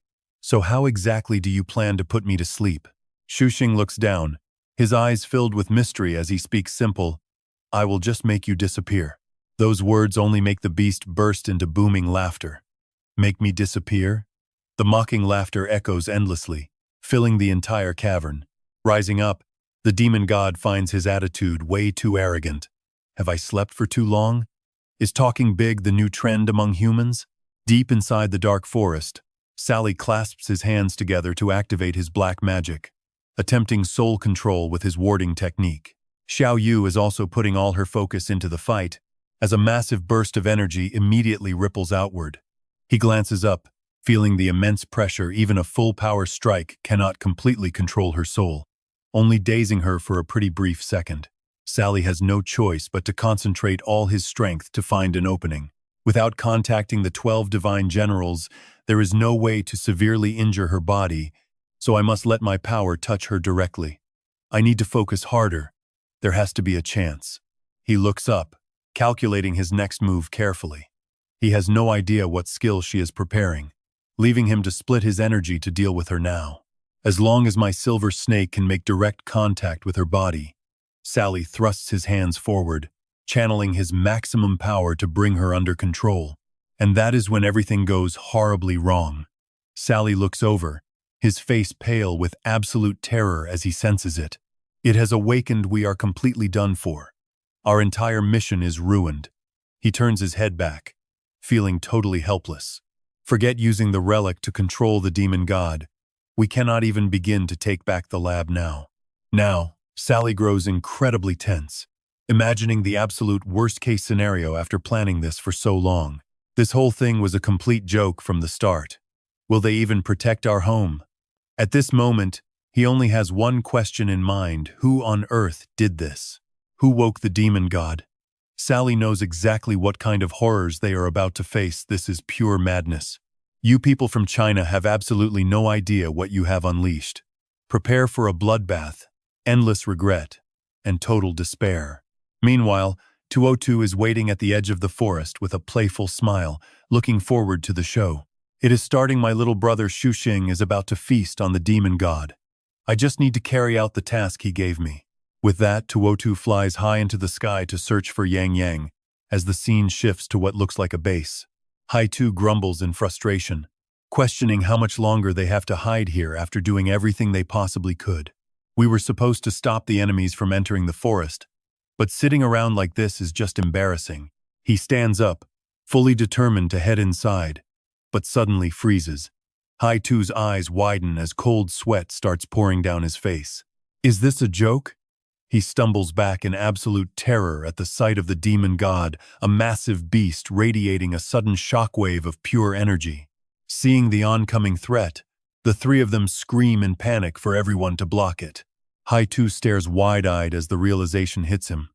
Is that just a shockwave? Anyone hit directly by that would be turned into paste.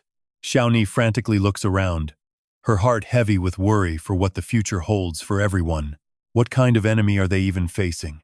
Seeing that colossal hand, the scarlet flame hand covering the entire sky, Hai-Tu's eyes bulge as fear completely takes over. Is this some expert from the Fan family? The Fan clan is pure child's play. This definitely isn't a power any normal human could ever hold. Seeing it pass right by, he urgently pushes forward, realizing it entered the forest and they have to stop it. Hai-Tu looks up at that direction, growing hesitant and pretty cautious. Even the demon god recognizes this presence as it slowly turns its head, spotting the traitor. Spinning its entire body around, the beast openly flaunts its supreme arrogance. As the local flame demon god of this region, do you actually dare betray the king? Instantly, an absolutely colossal wave of raw power begins surging through the entire area. Appearing from a distance, Gongxing boldly declares that yes, she is the new king. Surprised, the demon god turns around to ask why she squeezed herself into such a weak human shell, questioning what she really wants. Laughing with pure, malicious satisfaction, she replies that she will tell him only after she finishes devouring him. Then, Gongxing eagerly introduces her new name, finding this whole situation absolutely wonderful. She even warns it not to call her the flame demon god anymore, because she now goes by a much better name, Gongxing. Completely losing its balance, the beast tumbles backward. It seems the flame demon god has grown pretty strong. Gongxing pursues with deep contempt written all over her face, mocking the diamond demon god for forcing itself awake when it is still way too weak. Meanwhile, near a pretty dense forest, Xiaoni rests her hand on her hip, boldly declaring that it is finally their turn to step onto the stage. Glancing back while dripping with cold sweat, Hai-Tu asks who that woman is, shocked by how much she looks exactly like her. She quickly explains that the intruder completely stole Fan Nitei's physical body, turning herself into a version of the flame demon god that wears her exact face. Finally getting the picture, he looks disgusted that she wanted to copy her, calling the whole thing totally insane. Xiaoni eagerly agrees that this is going to be incredibly thrilling, and we can definitely feel the crazy tension building here. Mocking them, she sneers that they are merely servants of Xing Kun, who wants to steal her prey but remains hidden, leaving only a tiny pawn like Wang Xia. You think way too highly of yourself for a vessel I already used. Stepping right up with total confidence, Gong Xiaoni challenges her, saying they will never know who truly deserves that high seat without a real fight. Amused, she slowly licks her lips, happily accepting the challenge. Fine. I will give you one shot. Wen Yu replies coldly while firmly breaking the spell. Even if you were my absolute favorite vessel, once this illusion fades, I will not hesitate to rip you into tiny bloody shreds. Seeing her, Wen Wang instantly gets excited, shouting to his mother that he spotted, You right there.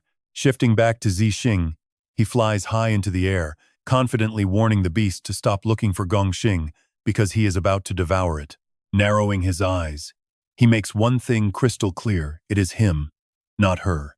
Remaining completely calm, the demon god scoffs that he is living in a total delusion, opening its massive jaws in pure excitement. This is perfect timing since it is running low on energy, and eating him will give it enough power to crush that traitorous flame demon god.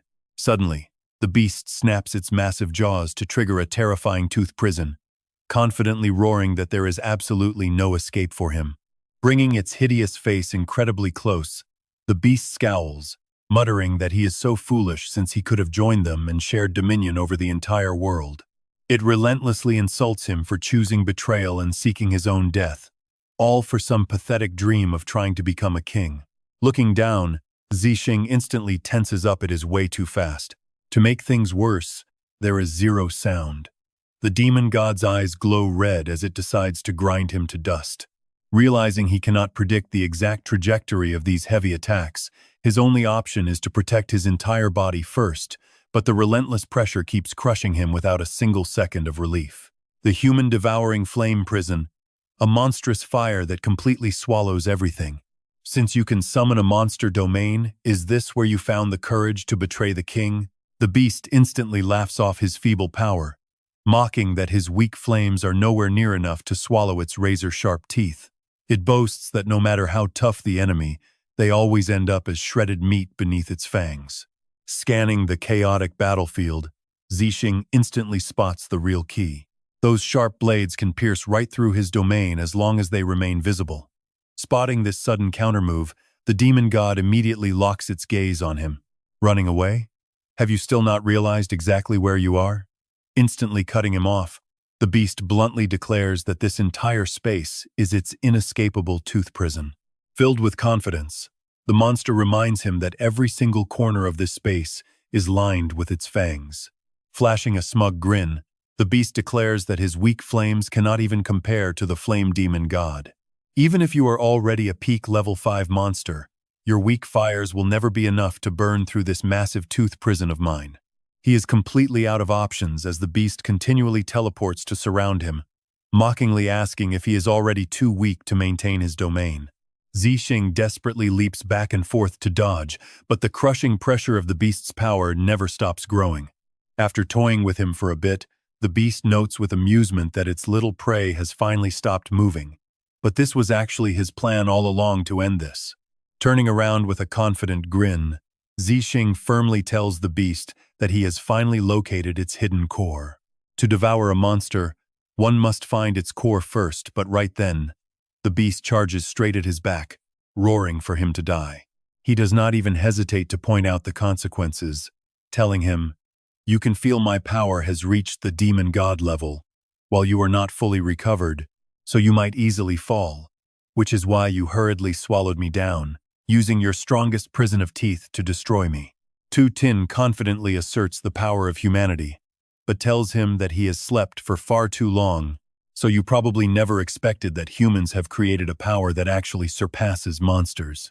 Then he seizes the chance to strike the sword star, but to the demon god, that is pretty much nothing.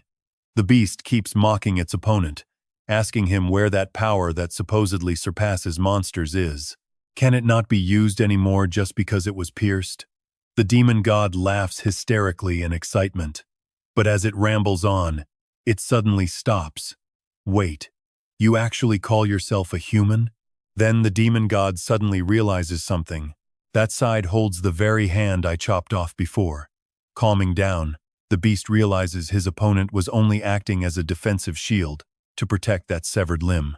The demon god is utterly shocked to discover the truth. This bizarre power is not pure flame at all. He holds out his hand with a smirk, quite surprised to sense the top-tier metal attribute energy of an extraordinary human. Suddenly, Xiao Xing unleashes a powerful technique, Star Sword Slash. The demon god looks up, jaw-dropping in absolute disbelief. My fanged prison is shattered. Seizing the perfect opportunity, he gets incredibly excited. Your core is wide open now, but the demon god confidently sneers. You think you can consume me? Not a chance. Glancing over, its eyes are filled with pure contempt. Your human form is way too weak. The flame demon god sneers, transforming itself into a human shape as well. Is this the price of betrayal? Truly peak foolishness. The arrogant beast continues to look down on everyone, thinking it stands supreme. Even with some decent strength, dreaming of devouring a demon king all on your own is pure madness. You are nothing but meat on our chopping block. Looking down, Xiao Xing flashes a cunning smile and gives a sharp warning. Who said I am alone? But the demon god remains entirely convinced of its own smug assumption. You are just a fragile new king with absolutely no monster presence around you, only a single tasty-looking human nearby. Hearing this, he smiles knowingly. Must a comrade always be a monster? Xing understands his stubborn companion better than anyone else. I never wanted to let her take such a huge risk, but I have a pretty stubborn partner who refuses to listen. Now get a load of this. The demon god shifts its gaze to that delicious-looking extraordinary human. Humans are nothing more than snacks to us. But Xiao Yu's power is seriously no joke. Her attacks have always packed a devastating amount of destructive force. The demon god tenses up in sudden fear. Has humanity really birthed an evolved warrior of this caliber? It keeps repeating one core belief: befriending humans means making friends with food. To him, this is even stupider than betraying the king, making him feel nothing but pure disgust. You will never understand. Humanity is going to purge every single one of you monsters from our world. Yet the demon god stubbornly fires back. Your world is a joke. You humans are the actual invaders, so let's see who eats whom in the end. Haitu looks around, scanning the area in panic. When did these monsters surround us? Besides, these things look completely different from ordinary beasts. Xiaoni breaks into a cold sweat, looking over as Gongxing suddenly strides right up to them. Then Xiaoni literally splits her own body in half to ask a question. And check out this poor guy. His jaw drops in absolute terror. She's been sliced completely in half. But then Haitu quickly focuses his gaze ahead. Wait, Xiaoni's body has already healed up. Ouch, that hurts. Is there no foreplay before we get started? She licks her lips, sounding pretty surprised by the sudden strike. After having me inside you for this long, you still don't know how short and violent my foreplay is? Xiaoni pieces her body back together while muttering, well, you're doing it wrong. The intro should be a bit more gentle. Gongxing cannot stand this delay any longer. I have no patience for bickering, though we could potentially be allies. On the condition that you don't stand in my way. Sweating profusely, she realizes she must dodge these flaming fire hands. But with Xiaoni's legs tightly bound, there's no dodging. Ultimately, she has to manifest two giant hands to block the incoming attack. The two massive forces crash directly into one another. Gongxing dominates the clash and proudly declares, if you insist on blocking my path, I'll gladly devour you. Haitu watches, completely paralyzed with fear. What kind of flame is this? Even from way back here, my clothes are burning. He grits his teeth. Looking incredibly stressed, we actually considered ourselves Huaxia elites, even ranking among the global top. Talk about pure arrogance. Just then, Xiao Xing rushes over and screams a warning. Senior, watch out! Haitu's eyes widen in sheer horror. This is bad. He immediately senses its terrifying level. The beast moves so fast that a single glance away brings it right in front of him. A rank 5 monster, it must be a legendary tier 5 beast. This kid actually, his eyes stretch wide in shock, managed to block a rank 5 monster? Xiao Xing stands firm, continuously parrying the attacks. Senior, he steps right up, declaring with complete confidence, leave this monster to me. An incredibly massive and terrifying beast looms ahead. Xiao Xing continuously fires off devastating skills like Blood Dragon and Mountain Crusher before turning around to assign tasks. You guys handle the minor monsters. Hearing this, Haitu charges forward to fight. Let's move. We can't let these juniors look down on us. He leads everyone straight forward, declaring that in this coming disaster, they must grow stronger quickly if they even want a chance to survive. Lai Bian also places his trust and hope in the path ahead. If someone can break through to the 5-star transcendent tier, we can do it too. Vanu calls out from high above. Van Vong, it is time to repay what you owe me so I can reach 6-star transcendent, she says as he looks up, whispering her name. Ooh. Blocking the path with open arms, Tu Dao warns him. Van Vong, watch out. She is going to hurt you. Gritting her teeth with bitter jealousy, she mutters that he is so lucky to always have protectors when they should have been equals. Van Vong just steps closer, reaching out and asking, Ooh, what happened to your leg? Who did this to you? He asks, tears streaming down his face as he wonders if it hurts, but his concern only fuels her hatred. Stop pretending. Van Vong. Van U snaps as she marches forward, declaring that everything she suffers today is entirely because of him. Narrowing her eyes in pure malice, she demands that she will take back everything he owes her, bit by bit. Wait, look at this. Vanu suddenly whips her head around, noticing a bizarre plant rising from the ground. As strange trees grow rapidly, Gongxing crosses her arms, asking in deep annoyance, are you seriously burning your own life to stall me? She demands. And Tune gladly confirms, yes, you are fire. I am dry wood, and I am turning to ash. She has always had to admit that your monstrous talent is actually pretty impressive. Gongxing realizes that your terrifying learning speed has already let you deploy a level 5 wood-type monster domain. Stop mutating, she yells, waving her hand to emphasize her warning. Any living thing touching this weird wood turns into wood for you to absorb. But as the ruler of flames, your strange trees are going to burn to ash. As the trunk slowly absorbs more power, Gongxing suddenly stops and notices something strange. Chunye hugs herself and giggles mockingly. Your flames are not hot enough. I am not even completely bare yet. But she suddenly warns Gong Xing that her domain is failing because the weird wood has quite a high fire resistance. Suddenly, Gong Xing smiles with interest, saying she gets it now. You cunning Ting Ton. I see exactly what you are doing over there. Right now, he is granting you royal power through the monster network, which is why your trees are being reinforced by his energy. Gong Xing sneers in disdain, pointing out that you are using this wood to absorb her flames just to feed his power. Now she breaks down the options if she continues to use her fires. That just helps him devour the diamond demon god. And if she stops using fire, you will use the weird wood to bind her and keep her from reaching him. But Tune flies high up, mocking her to not stop and keep burning her. Maybe your fire can quickly overcome my endurance and turn me into nothing. Burning me to ashes means I cannot fuel Tin Tone anymore. She smiles as something sprouts from her forehead, suggesting there is one other option. If she just kills you quickly and tears you to shreds, you cannot fuel Tin Tun, which will actively drain his royal authority too. Hearing this, she is not scared at all, only teasing. You want to match my strength, how terrifying. Chunye flies ahead, urging her to chase after her, teasing that if she can actually catch up, she will let her have whatever she wants. Gong Xing accepts the challenge instantly, while on the other side, the demon god challenges his opponent.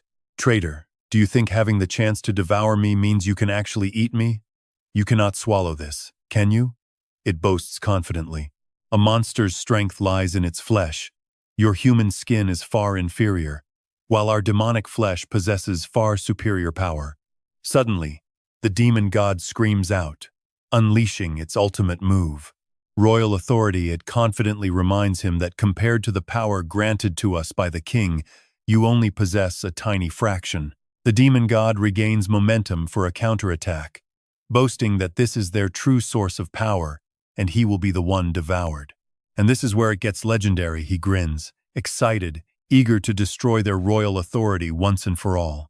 Thrilled, the demon god screams back, "Destroy my royal authority?" The demon god laughs triumphantly, telling him to worry about saving whatever little royal authority he has left first. You have already been devoured by me. You have no authority left.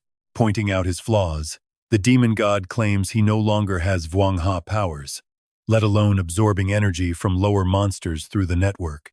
Your healing, strength, speed, and even your domain are all getting weaker by the second. Full of excitement, it loudly declares that very soon he will no longer be the new monster king and will regress into a common beast. The demon god pours all his power into the strike, gritting his teeth as he reminds them that betraying the king only leads to failure. He confidently declares that the king is the ultimate master of all living things. Rearing up with absolute delight, he emphasizes that no creature in existence can ever escape the king's control. Now, the demon god closes in, determined to devour the annoying yet delicious food waiting outside, making Xiao Yu narrow her eyes in deep worry. Things are looking pretty bad. Xing Jiao lied to me again. Xiao Xing shoves his hands into his coat pockets and reminds her earlier, "You agreed to attack from the outside while I go inside to devour the demon god." Hearing this, she starts growing deeply anxious. The demon god is about to awaken, which was never part of the plan. Is this really going to be okay? He closes his eyes with a sigh, assuring her there is no problem. It's still part of the plan. I will swallow him up in no time. But she still looks doubtful, warning him it better be. Xiao Yu cannot shake her growing unease. The enemy is terrifyingly strong, yet he acts so casually, forcing her to admit she has a bad feeling about this. The demon god opens his mouth, showing off his sharp fangs and growling that she smells delicious, making her grit her teeth. How do I cut him from the outside? This monster can regenerate anyway. So is she really making any difference by slashing at him from out here? That cheeky bastard told her he already knew the monster's habits, promising there was zero danger. But as Xiao Yu looks back on it, she finally makes up her mind. Wait, that is not right. That jerk has been acting weird since his birthday, and he is definitely hiding something from me. I should not have listened to his garbage. I need to get inside. Suddenly, the monster snaps its mouth shut, shocked that the food literally walked right into its stomach. Now watch this deep in the forest. A heavy silence settles in, and as Xiaoni looks around in a daze, a cold sense of dread washes over her. Her strength is fading. Xing Kun's royal authority has completely vanished. Closing the distance, Gongxing smirked as if she already knew, mocking that Xing Kun could not hold out any longer, before licking her lips and whispering, "Caught you." She unleashes a series of lightning-fast attacks, pinning her down. Gongxing taunts, "You got caught way too fast, so how should I play with you?" Xiaoni panics, terror written all over her face. "Too fast, is it? Let me recover, and we can go another round. I will definitely satisfy you this time." But suddenly, her playful attitude vanishes completely. She has no interest in someone who lost their royal authority. Failing to survive her flames would just be boring. And the next second, a devastating blast of fire slams directly into Xiaoni. Meanwhile, the demon god finally realizes the truth. Your royal authority has already been completely stripped away. Xing grins with absolute amusement, declaring, "While you were busy absorbing the royal authority, I was busy draining your metal attribute, flesh power." With soaring confidence, he declares, "Whether it is the extraordinary gene or the monster gene, I have peaked at level 5, ready to step into level 6. But the beast refuses to believe him, laughing out loud, "You can never evolve into a level 6 monster. The absolute limit for monsters is level 5, and the only reason a god can break into level 6 is royal authority." Losing all patience, the demon god snaps, "You can only break past your limits to reach level 6 by claiming the royal authority. And here is the kicker, without it, you are stuck at level 5 forever." But all this time, he has just been whispering the same words. Royal authority, and with that, he charges straight ahead. "You still hold royal authority, and no matter how you hide it, my roaring demon power will drain every last drop from you." Xiao Xing looks down, asking with chilling calm, "Do you actually know what kind of power royal authority really is?" He repeats the words in sheer confusion, "Royal authority." Then, the monster begins to analyze his opponent's words carefully. "Royal authority is the absolute power of the Supreme King who rules us. So is this your final confession before death?" But Xiao Xing calmly turns the tables, breaking down the true nature of this power. "Your king is the perfect monster. That means he has 100% monster gene, a perfect sequence with absolutely zero flaws. And that leads to the final conclusion: royal authority is just a black hole of flesh holding near infinite power." Hearing this, the beast snaps back with absolute certainty. "Do you actually think you have witnessed the king's true power? You arrogant fool. The king cannot be described, touched, or even looked at directly. But he only grows more confident. Royal authority is the perfect monster gene sequence, the absolute 0 point of monster genes. And humanity discovered a power equivalent to that royal authority long ago." Xiao Xing breaks down his own makeup. "I also have 99% monster genes and 1% extraordinary genes, with that 1% acting as a general commanding the rest to form my sword star map." Then, he reveals the most critical step. "By fully fusing this 1% of extraordinary genes into the monster genes, I can manipulate 0 and create royal authority myself." Of course, the demon god does not believe a word of it, sneering that kingship can never be created so easily. Seeing that attitude, Xiao Xing questions him right back, "If it cannot be created, then where did this kingship on my body that you could not fully absorb come from?" Yet the beast opens its eyes wide, stubbornly insisting that kingship simply cannot be created. He does not lose heart, calmly explaining that creating kingship is incredibly difficult since he is not 100% monster gene, forcing 1% of the transcendent to merge with 99% monster, which comes at a huge cost. Hearing this, the demon god changes his tune. "That is impossible, because if you could truly create kingship, you would not have let me swallow yours in the first place. You would have a much better way to fight me." But suddenly, Xiao Xing reveals a crucial truth. His kingship is actually not perfect. Hearing this, the beast is totally caught off guard, muttering, "Not perfect?" Power radiates from his body as he asks, "Can you feel it yet?" What perfection fears most is imperfection, because even a single trace of it can make everything crumble, which is why humans could never create it. Realizing this, The shocked demon god gasps, "How is this even possible? Are you out of your mind? A flawed kingship like that will destroy you as well. So what do you even gain from this?" Showing absolutely zero fear, Xiao Xing calmly explains his real motive. "I told you before that I wanted to see if I could destroy kingship, because my goal is to wipe out every single monster." Gritting its teeth as black blood spurts out, the demon god stammers that it must warn the queen because he is poison. Xiao Xing just sneers, completely mocking the beast. But here's the crazy part: because the beast absorbed too much of his kingship, its own power has been completely shattered. Nothing is left. Transforming, he looks up at the demon god and declares that the monster network linking him to the queen has been completely severed, meaning you cannot tell her a single thing. With a cold smile, Xiao Xing concludes that, just like the beast said, he is now nothing but an ordinary monster. The demon god snaps back, insisting that even as a normal monster, he is still much stronger than him. "I can just kill you and find a way to warn the queen." Regenerating, multiple giant heads emerge to completely surround him. Completing his transformation, his mouth rips open to his ears as he asks, "Did you seriously forget already? Only those who possess kingship are actually qualified to become a level 6 monster." Slamming his tentacles deep into the demon god's head, he declares that the beast is now just a giant level 5 monster, while he can create sovereignty to reach level 6. Hunger causes drool to stream from his mouth. "I am so hungry. I cannot wait any longer, so I must devour this massive feast." At that moment, cracks begin spiderwebbing across his chest. Severing his tentacles, the demon god warns him that using his kingship is pure suicide, and he will only end up destroying himself. The beast adds, "I will not eat you, but I can definitely still bring you down." But Xiao Xing confidently fires back that he will be the one devouring him first. Right then, purple thunder strikes down on the demon god. Standing defensively between the beast and Xiao Xing, she watches him open his mouth, showing off razor-sharp teeth as he gasps, "It smells so good."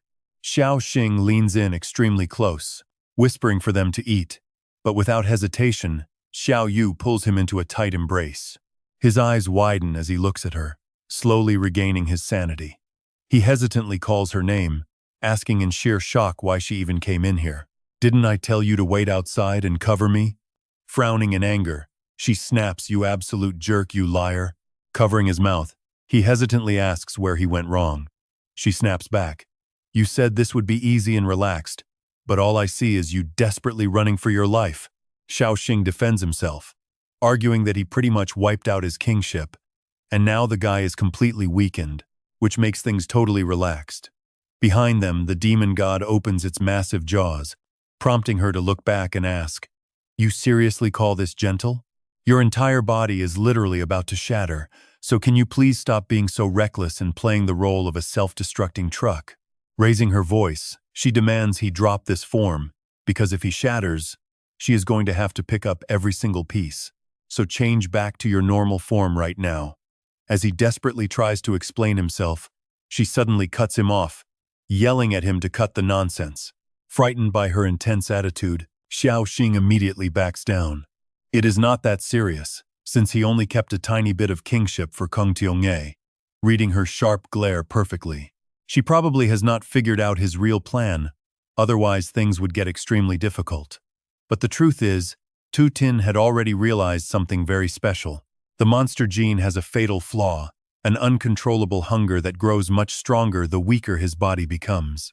And because of that, he could finally draw a conclusion: Jen's condition cannot be cured. Ever since my reincarnation, even though I act pretty casual, Qinu smells so sweet that holding back has been a real struggle. Just a moment ago, I nearly lost my sanity completely, and Tu Tin knows this for a fact. You can't stay lucky forever one day. I will snap. Hovering high above, Qinu declares with absolute certainty, there is no way he gets away. Just stay still and wait to eat, he's told. At this point, he doesn't dare argue and simply replies, all right. Tu Tin knows the absolute hunger of these beasts in the eyes of any monster. Qinu is the most delicious cake imaginable. Monsters simply cannot be allowed to exist in this world. Ultimately, He concludes there is only one way to defeat the king. They have to die together. A mutual victory. Meanwhile, Hai Tho is utterly surrounded by monsters swarming from every direction. His defense is breaking. He grits his teeth, feeling the anxiety creeping in.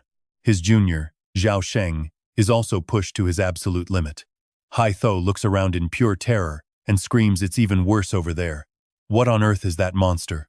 It's past the 5th tier, right? Are you guys honestly sure you can survive this?" Wen Wang looks up with pure innocence, asking you, what do you want? I will find it for you. Tu Dao, hiding behind, desperately tries to stop him, yelling, "Wen Wang, don't!" Seeing his willingness to sacrifice, she asks him straight out, "I want all your power. Will you give it to me?" Without even a single second thought, he immediately agrees, saying, "Sure, just take it." Wen Wang looks down at his own hands and asks curiously, "How do I give it to you?" Then, repeating his absolute surrender, he tells her, "Okay, just take it. Just like when we were kids, even with a simple cake, Wen Wang always gave it up for you." Touching his face gently, she tells him that it has always been this way since they were children. No matter what happened, everyone only ever cared about you. And you always tried to make it up to me, playing this noble, saintly martyr. But those things were mine to begin with. Why should I ever need your charity? When you glares at him, widening her eyes as she drives the point home. If I demand your very life, can you still be that generous?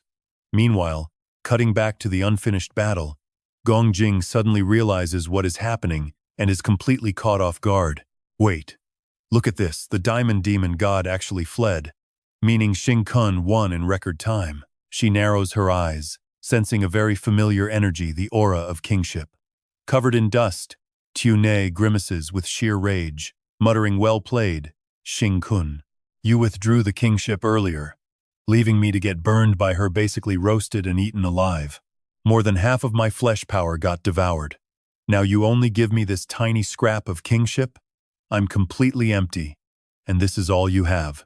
But suddenly, a familiar voice echoes, urging her to let Gong Jing consume this kingship energy.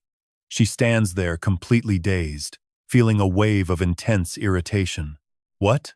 You want me to feed her directly?" Tunai's body begins to warp, her discomfort growing by the second. "What did you even send me? My throat is burning. Is this some kind of Carolina Reaper kingship edition?"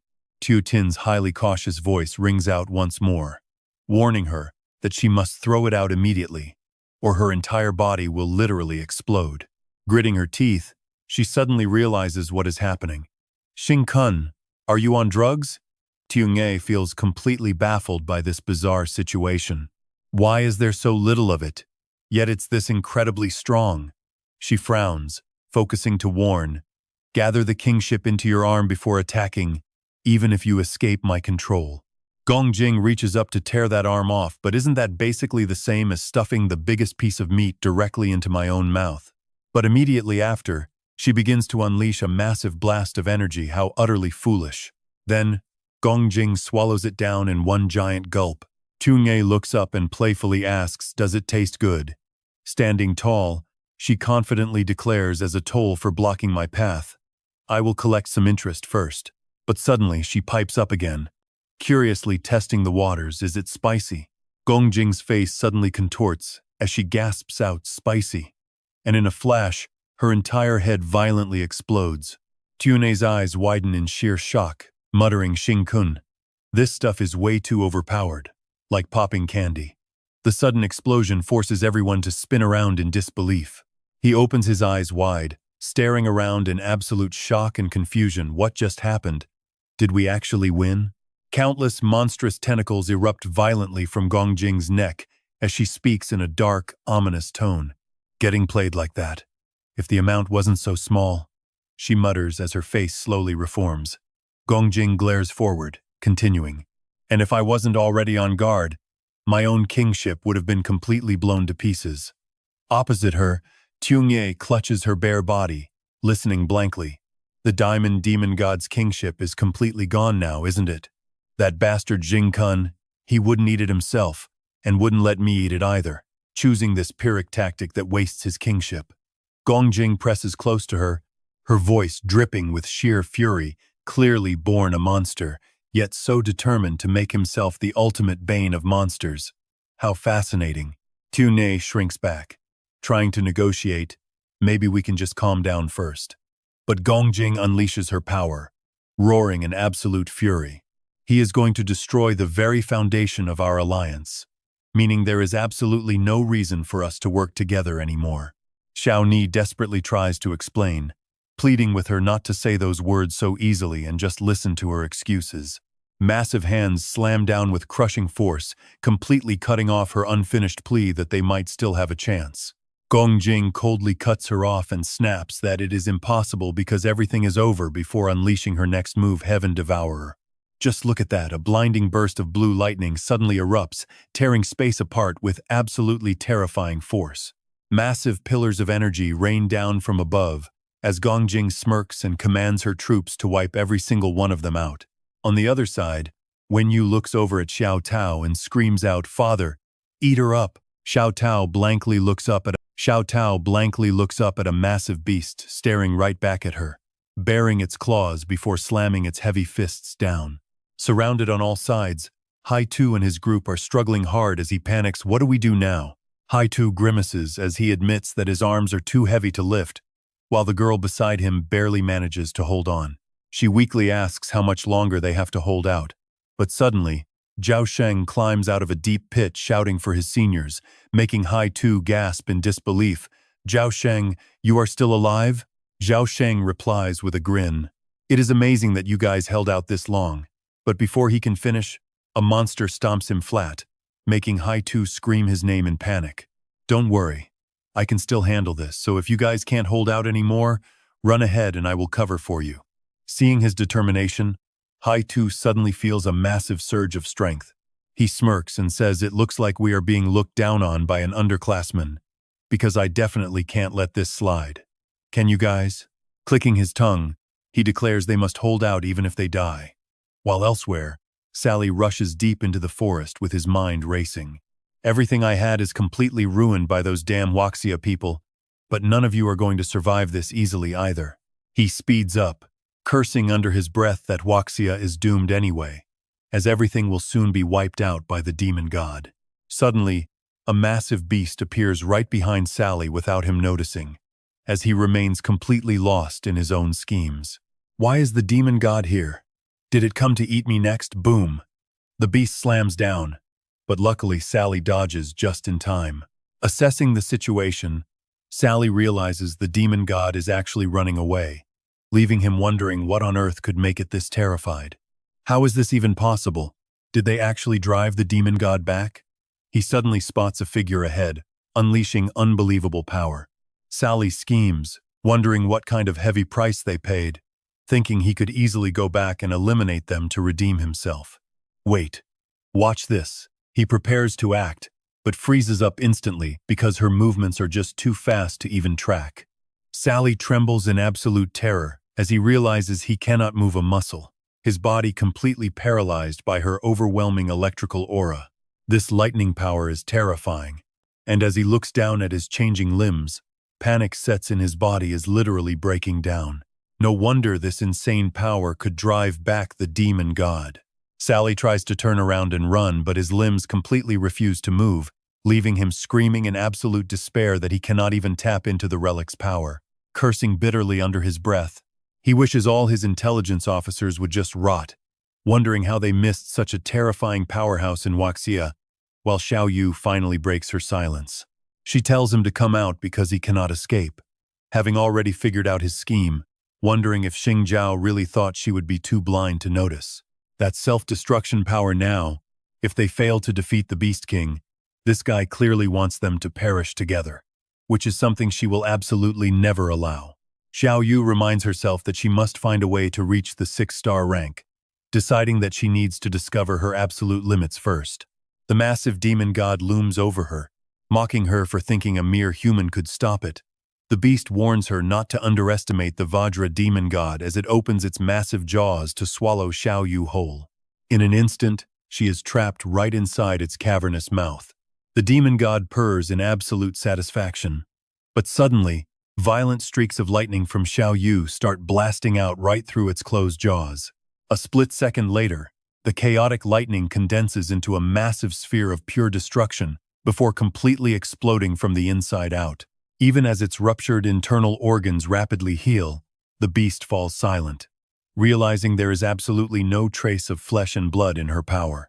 In utter shock, the demon god stares at Xiao Yu, watching her entire body slowly transform into pure, crackling lightning. An elemental body, can a human superhuman really reach this insane level?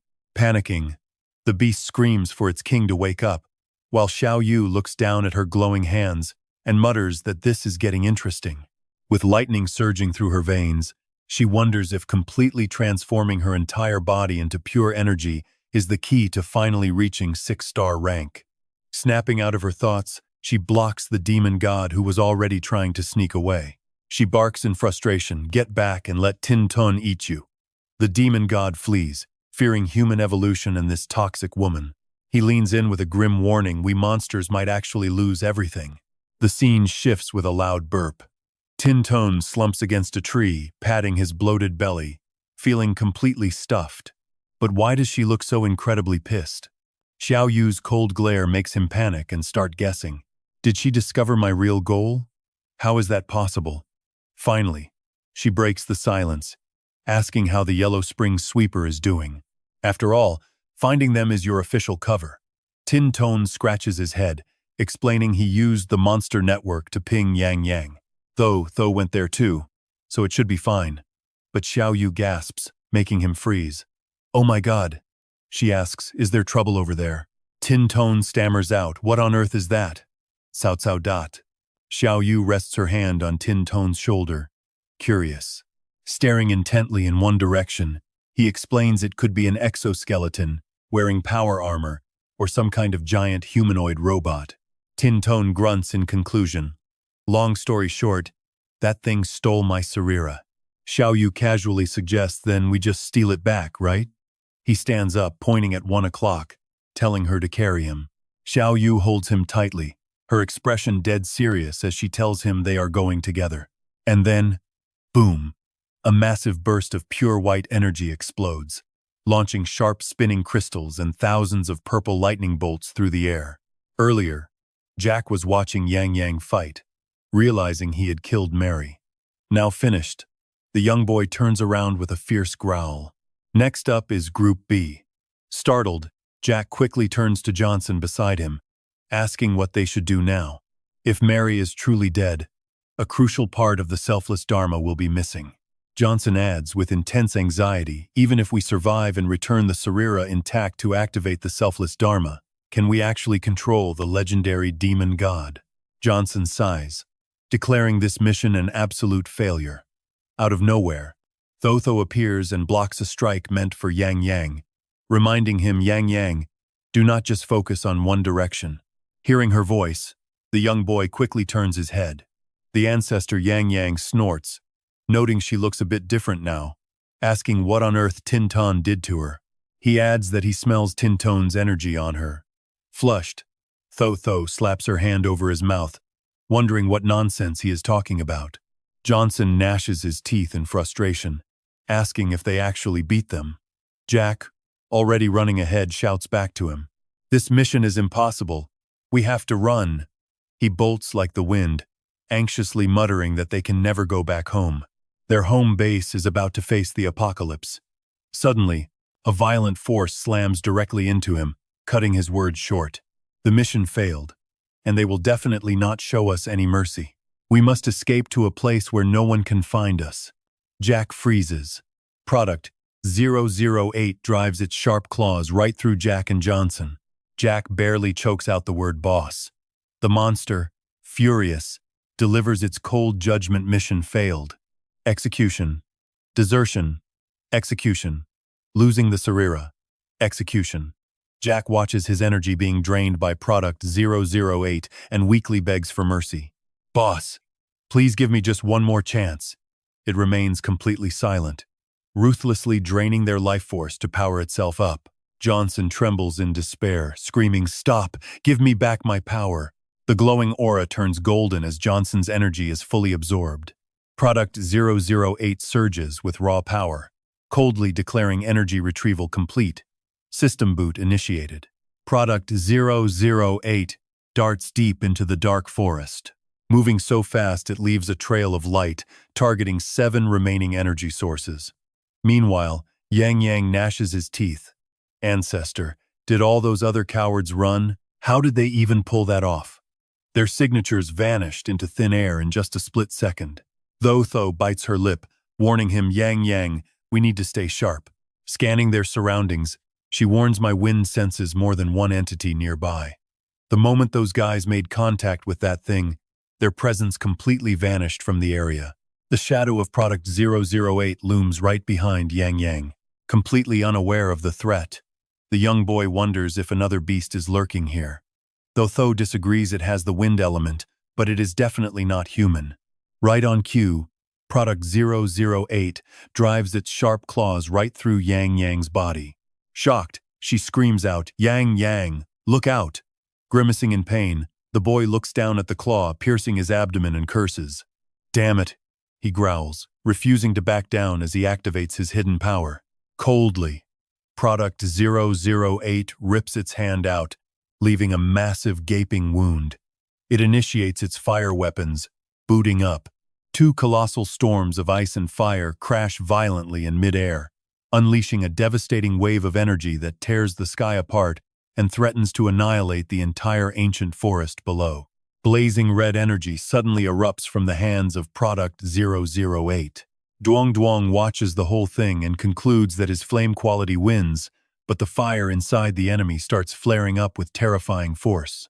Staring at the glowing gold object in its hand, the young boy mutters that the Sarira relic hasn't been fully digested and was completely stolen away. Product 008 raises the Sarira relic, as if to merge with it, completing the recovery. As the camera shifts from its eyes to Tho and Duong, a new enemy appears, an abnormal and supernatural monster. Next, Product 008 turns to face another spot nearby. Down in the crater stand Hak Thiet, the captain, and Tu La, the strongest squad in Hoa Ha Hong Tuyen Than Dao. The controller barks out an order, adjusting the mission parameters they need to destroy the enemy right in front of them. Product 008.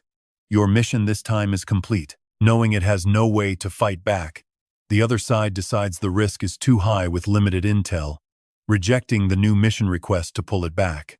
Activating Product 008 Recall. Initiate Fong Wind Protocol.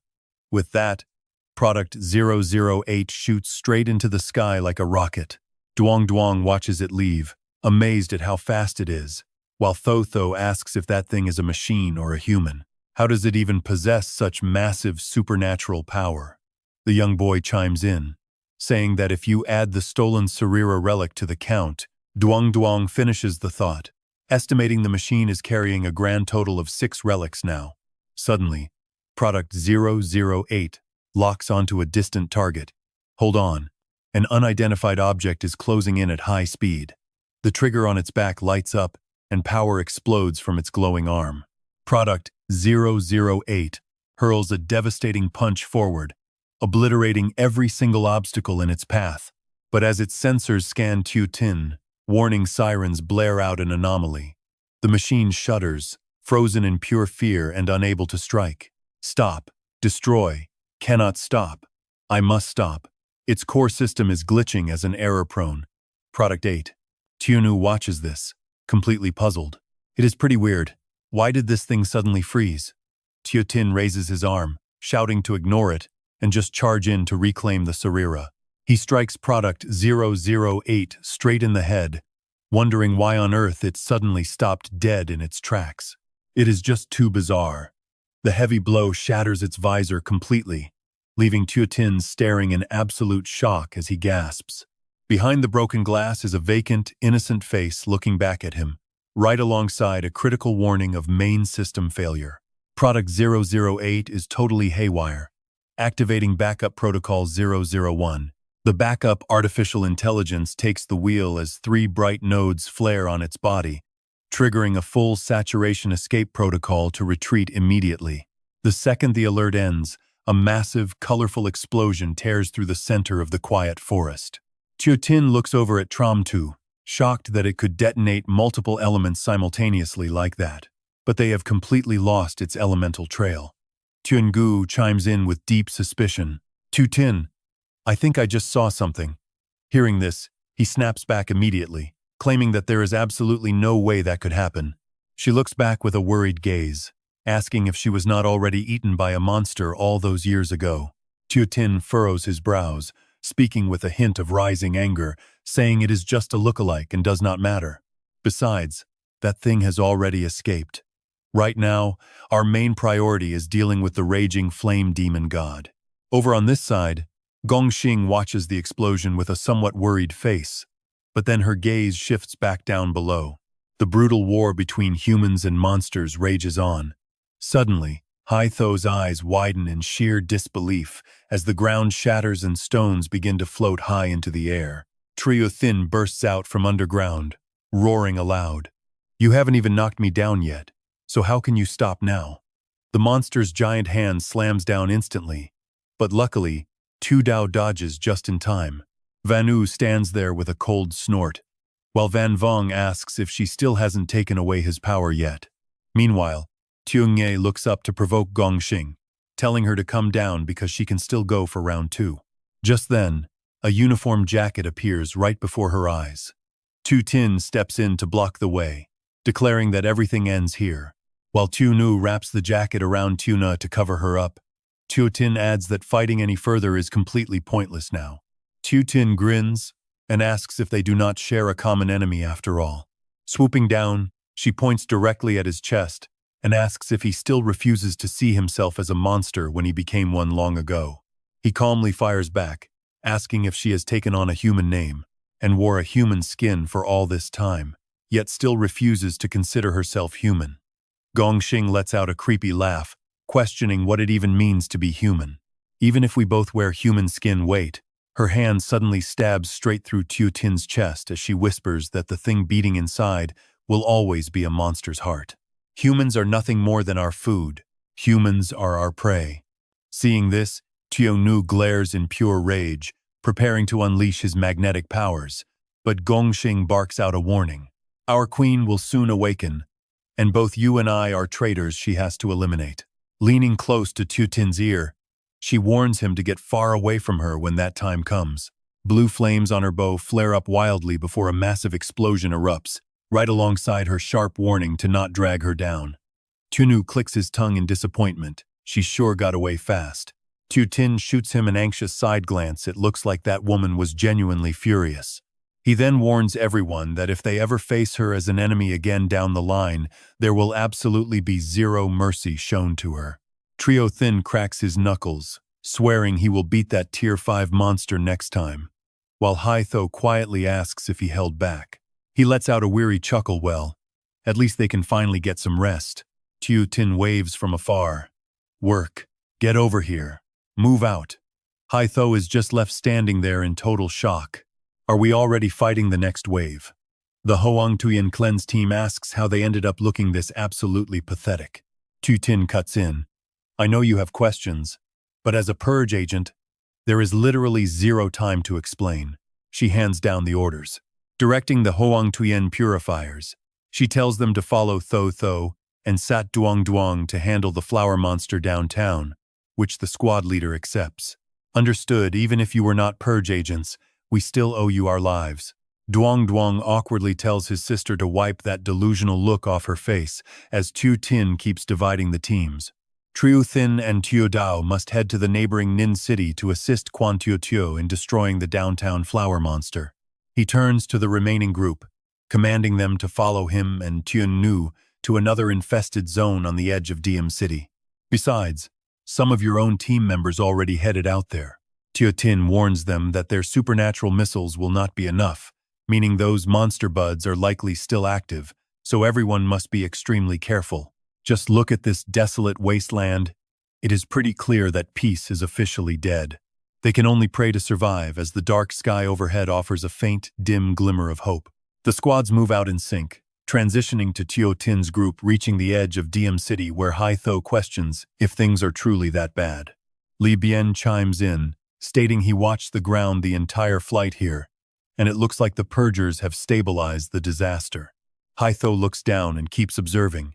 Countless bizarre flower monsters have sprouted throughout the streets, turning some helpless civilians into beasts. But thankfully the casualties are low as the purgers handle an organized evacuation.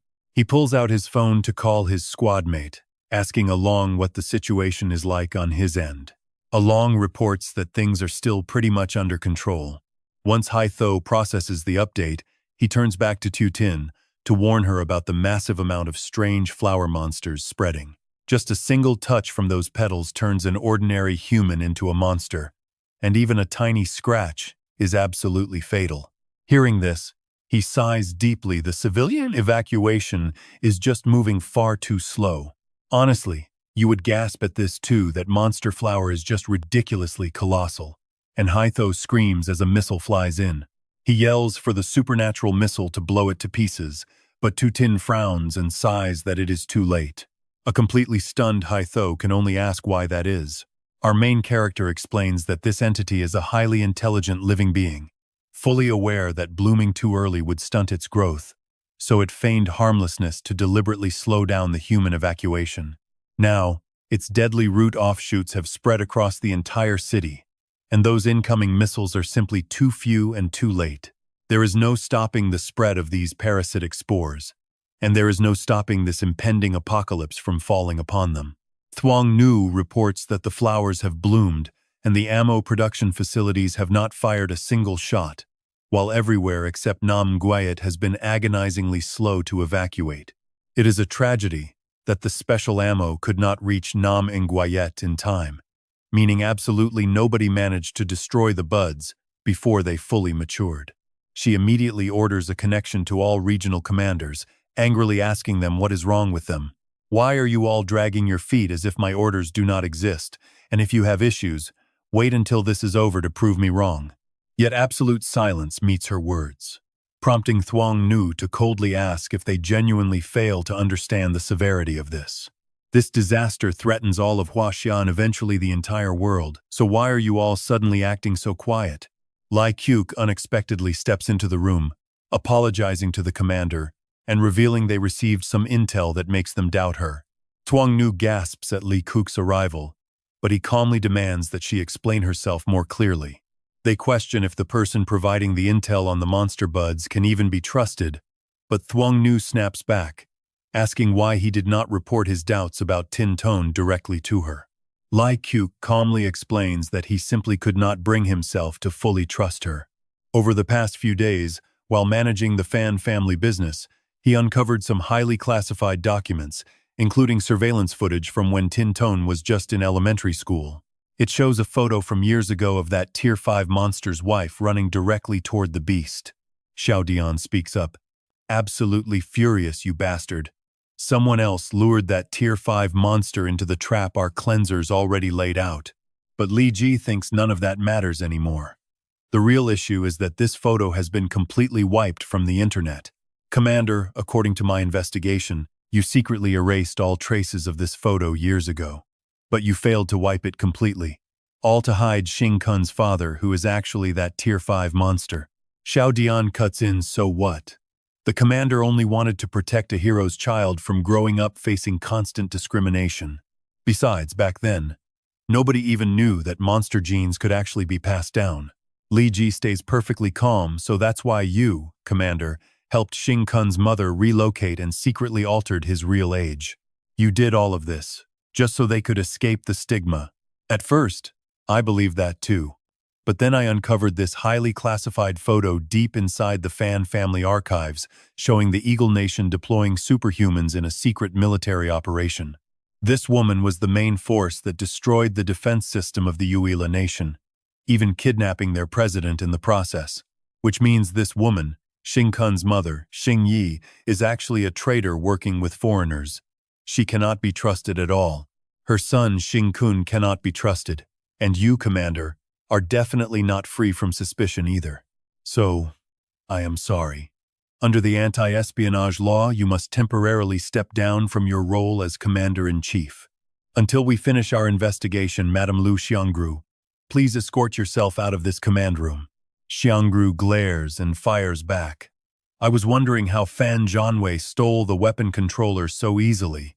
You leaked it to him, didn't you? Li Ji snaps back. Stop talking nonsense. Once this crisis is over, I will present you with a full report. Xiangru asks him directly, Li Ji, do you remember the cleanser oath? Li Ji replies, of course, to protect the people, eradicate monsters, and show brave, fearless sacrifice. Xiao Dian desperately calls out, Madam Commander, it really was not us. We would never leak this info.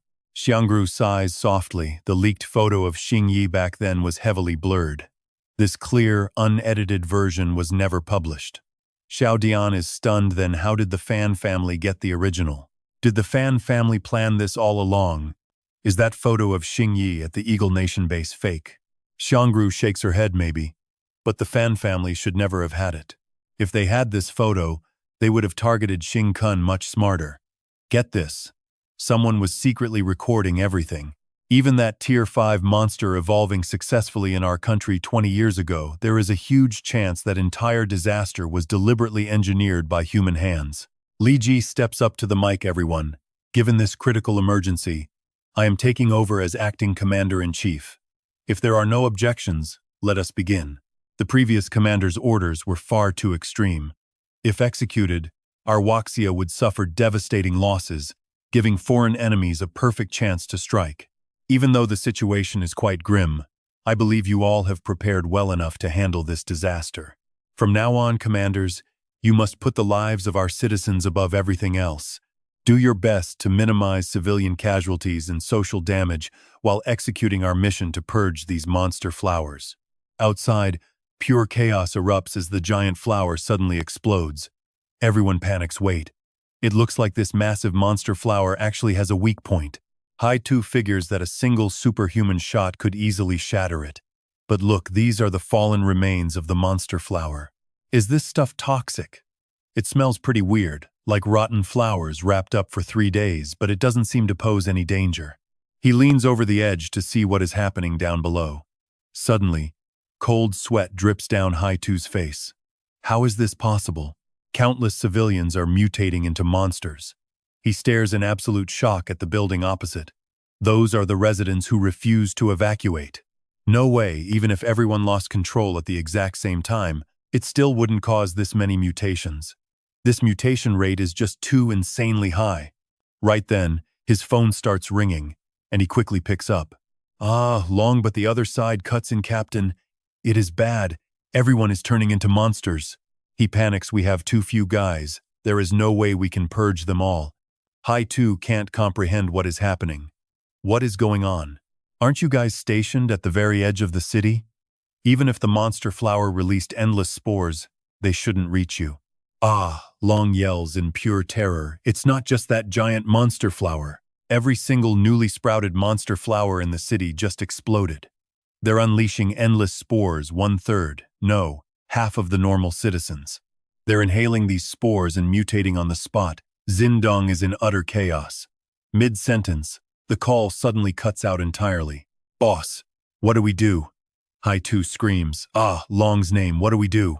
Cold sweat pours down his face as panic sets in. Right then, Xiao Xing chimes in. Surprisingly, I have some good news. Hai-Tu looks back. Highly skeptical good news? Xiao Xing reveals this time, half of the citizens survived without mutating into monsters. It is not like 99% of them are trying to save people from turning into monsters, so maybe they are humanity's beacon of hope. He adds that he and you have to handle these massive beasts. Hai-Tu is shocked, and Dear Long, seriously, why does this earth dragon look so familiar? It looks exactly like the beast from our training sessions. Xiao Xing confirms, telling him he is right because it is indeed the exact same species. Hai-Tu finally puts the pieces together, meaning the threat humanity is facing is a massive, terrifying monster hundreds or even thousands of times stronger than you. Will humanity actually win? He quickly forces himself to pull together. How could those weak, discouraging words ever come out of my mouth? He then yells out, "We are actually experts on Earth, dragons."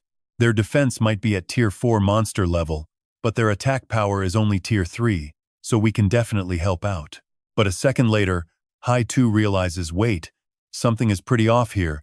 I have never seen this move before. He completely panics. Oh crap, we are done for. Hai Tu asks in pure terror, are we even still alive? He cannot believe they somehow survived. A single strike completely ruined the city like this. Is there anyone left down there who did not escape in time? Xiao Xing tells them, go save those people right now.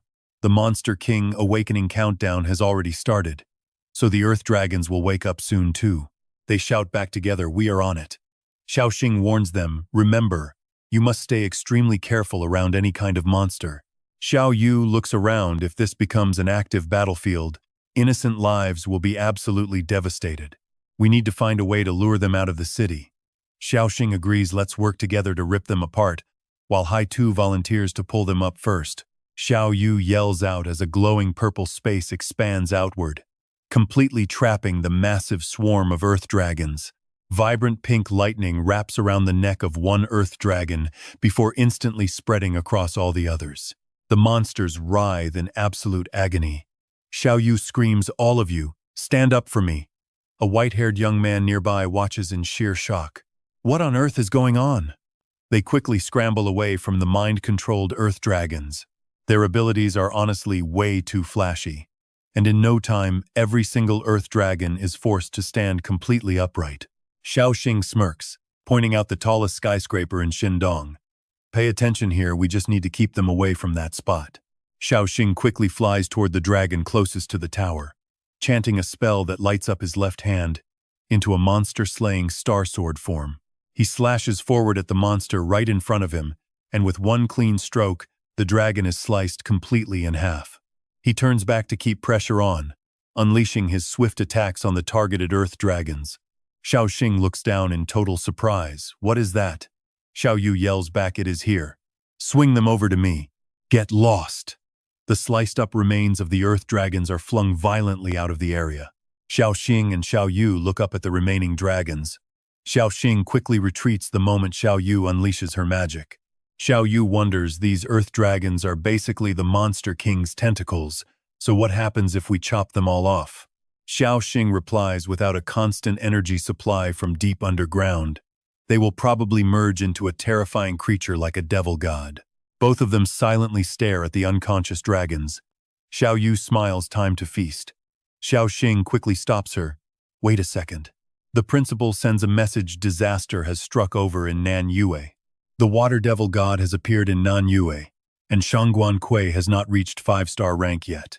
She cannot possibly fight both the water devil god and this massive monster flower disaster all by herself. A vivid image of a towering, terrifying monster flashes across his mind, resembling a massive red flower. Xiao Xing reads on, even though the principal sent reinforcements to the academy first, it is still incredibly dangerous. Xiao Yu mutas mom, dad. Xiao Xing suggests they must head back immediately. How about this? You are incredibly fast, so rush ahead first while I finish up here and join you. Xiao Yu looks at the unconscious Earth Dragons with worry, but Xiao Xing just laughs, don't worry. This is just a minor issue for me. You need to head back and smash that water devil god, I will handle the rest. Xiao Yu glares at him with a cold frown before flying away. I need to get there fast. Xiao Xing waves, see ya. He then turns toward the Earth. Dragons, goodbye, little dragons. He swiftly chops down the Earth Dragons right in front of him. I am about to wrap this whole thing up. Xiao Xing thinks with pure excitement. Monster King, I know you can already feel my presence. He quickly sits down on the ground. Come on, show yourself. Xiao Xing waits in deep anticipation. Are you guys ready for this? He mutters, come at me. I am right here. Meanwhile, Xiao Wen reports at headquarters. Commander Li, the aftermath of that extraordinary missile blowing up the giant monster flower bud is absolutely devastating. The spores released from the explosion of those large and small flower buds have suddenly turned the vast majority of citizens into monsters. Even ordinary humans who did not carry monster genes instantly transformed after inhaling the spores. It happened so incredibly fast. Our purifier forces have suffered heavy casualties. Senior Li Tianxing now wants the Li family private security team to enter Shindong and eliminate the monsters. But right now, the public doesn't really trust him, so he wants Master Li Ji to respond instead. All right, I understand, he says, then continues the briefing. Reality has clearly proven that the previous plan of using extraordinary missiles by Commander Liu is completely unfeasible now. I am forced to adjust the plan. We must evacuate the citizens from the disaster zone without damaging the monster flower. Xiao Wen then speaks up. Commander Li, are we really going to enter Shindong to exterminate the monsters right now? Is that the plan? I am going to report to Senior Thien Hin right now, Yuvan says. But Lai Kuk shuts her down, saying his orders are for the Lai family and all available purifiers in Tanthan to completely seal off Tandong. Confused, Yuvan asks, what about the people trapped inside Tandong? Lai Kuk is clear they cannot save everyone, even the purifiers in Tandong. They should know that every mission requires being ready to sacrifice, leaving Yuvan speechless. But Lai Kuk insists that since disaster has struck, they must know when to let go, pointing out this is a global catastrophe, not just Hoaha's problem. Across the ocean in the United States, home to the world's strongest superhumans, they are suffering the exact same brutal nightmare. He believes they must preserve their core forces, learn from foreign tactics, and then execute the absolute best deployment plan. Hearing what Yuvan has to say, Thien Hin is absolutely furious at his father's words. Why should they wait around to learn from brainless foreigners when the commander's previous plan was already pretty solid? It's his father's awful leadership that pushed the innocent people of Tandong to the absolute brink of death. But what can they even do now? Seriously, what kind of sick game is this guy playing? Ever since taking over the Fan family's assets, he's been acting totally bizarre. He curses. Seeing him turn to leave, Yuvan quickly calls out, Senior, where are you going? Thien Hin tells her to stop if Li Kuk wants to wait. He can do it alone. His mind is made up, he's heading to Tandong alone. Yuvan worries that it's too dangerous. Thien Hin blames himself for destroying her left eye, but she reassures him he was merely being controlled. He still feels responsible, believing his weakness got their comrades in Tanthan killed. Yuvan softly calls out to him, Senior. She begs to go too, but Thien Hin coldly tells her, no, she must stay behind. She needs to stay with the Lai guards and wait for Commander Lai Kuk's orders. With that, he runs off. Meanwhile, complete chaos has broken out in Tandong. Hurry up, Locke whispers, hide in here and don't make a single sound. Once our comrades lure the monsters away, we'll get you all out through the back exit. There's a pretty secluded path over here that leads right out of Tandong. It should have fewer monsters, allowing us to escape. Behind her, a panicked guy asks why they're swarming here. Locke is baffled. Along, and his crew even took blood-boosting pills to draw them away. So how did they fail? Or maybe there are just too many of them. Simple as that. Hurry and get everyone out of here, I'll hold them off. She reassures them, don't worry, they're only Tier 1 and 2 beasts. They'll never break my ironclad defense. My special skill lets me metallize my muscles into an indestructible body. But the young guy wonders, how is this possible? Wait, get this, can these monsters actually evolve instantly? Is something fueling them? This is extremely bad. Everyone follow me right now. Meanwhile, Baldy is running at absolute full speed. He asks if Along notices anything weird. Provoking the beasts, Along yells, we're delicious, come eat us. He adds, yeah, it's totally bizarre. The numbers are off, they haven't lured enough away. At least half the monsters in this area are still here, which makes zero sense. They have to turn back and lure the remaining pack away. They need to draw 80% away, or else suddenly, a monster attacks Baldy. He gasps, how long has it been? Just 30 minutes. And Tier 3 and almost Tier 4 beasts are already showing up? This is literally the apocalypse. There is no way they can save anyone when they can barely save themselves. The chaos is only getting worse. Along calls out, shocked to see Captain Hai Tho right in front of him. Captain Hai Tho shows clear signs of mutation, leaving Along completely stunned. The captain even attacks him, yelling, what the hell are you doing? Waiting to die? You are embarrassing me, giving up so soon? Along snaps out of it, saying they cannot lure these monsters away. The civilians, maybe even Baldy, but Captain Haitho cuts him off, stating that yes, they will die, and probably most of humanity will die too. But that is absolutely no reason to give up. What is the one thing I always tell you guys? He reminds them they must fight to the death.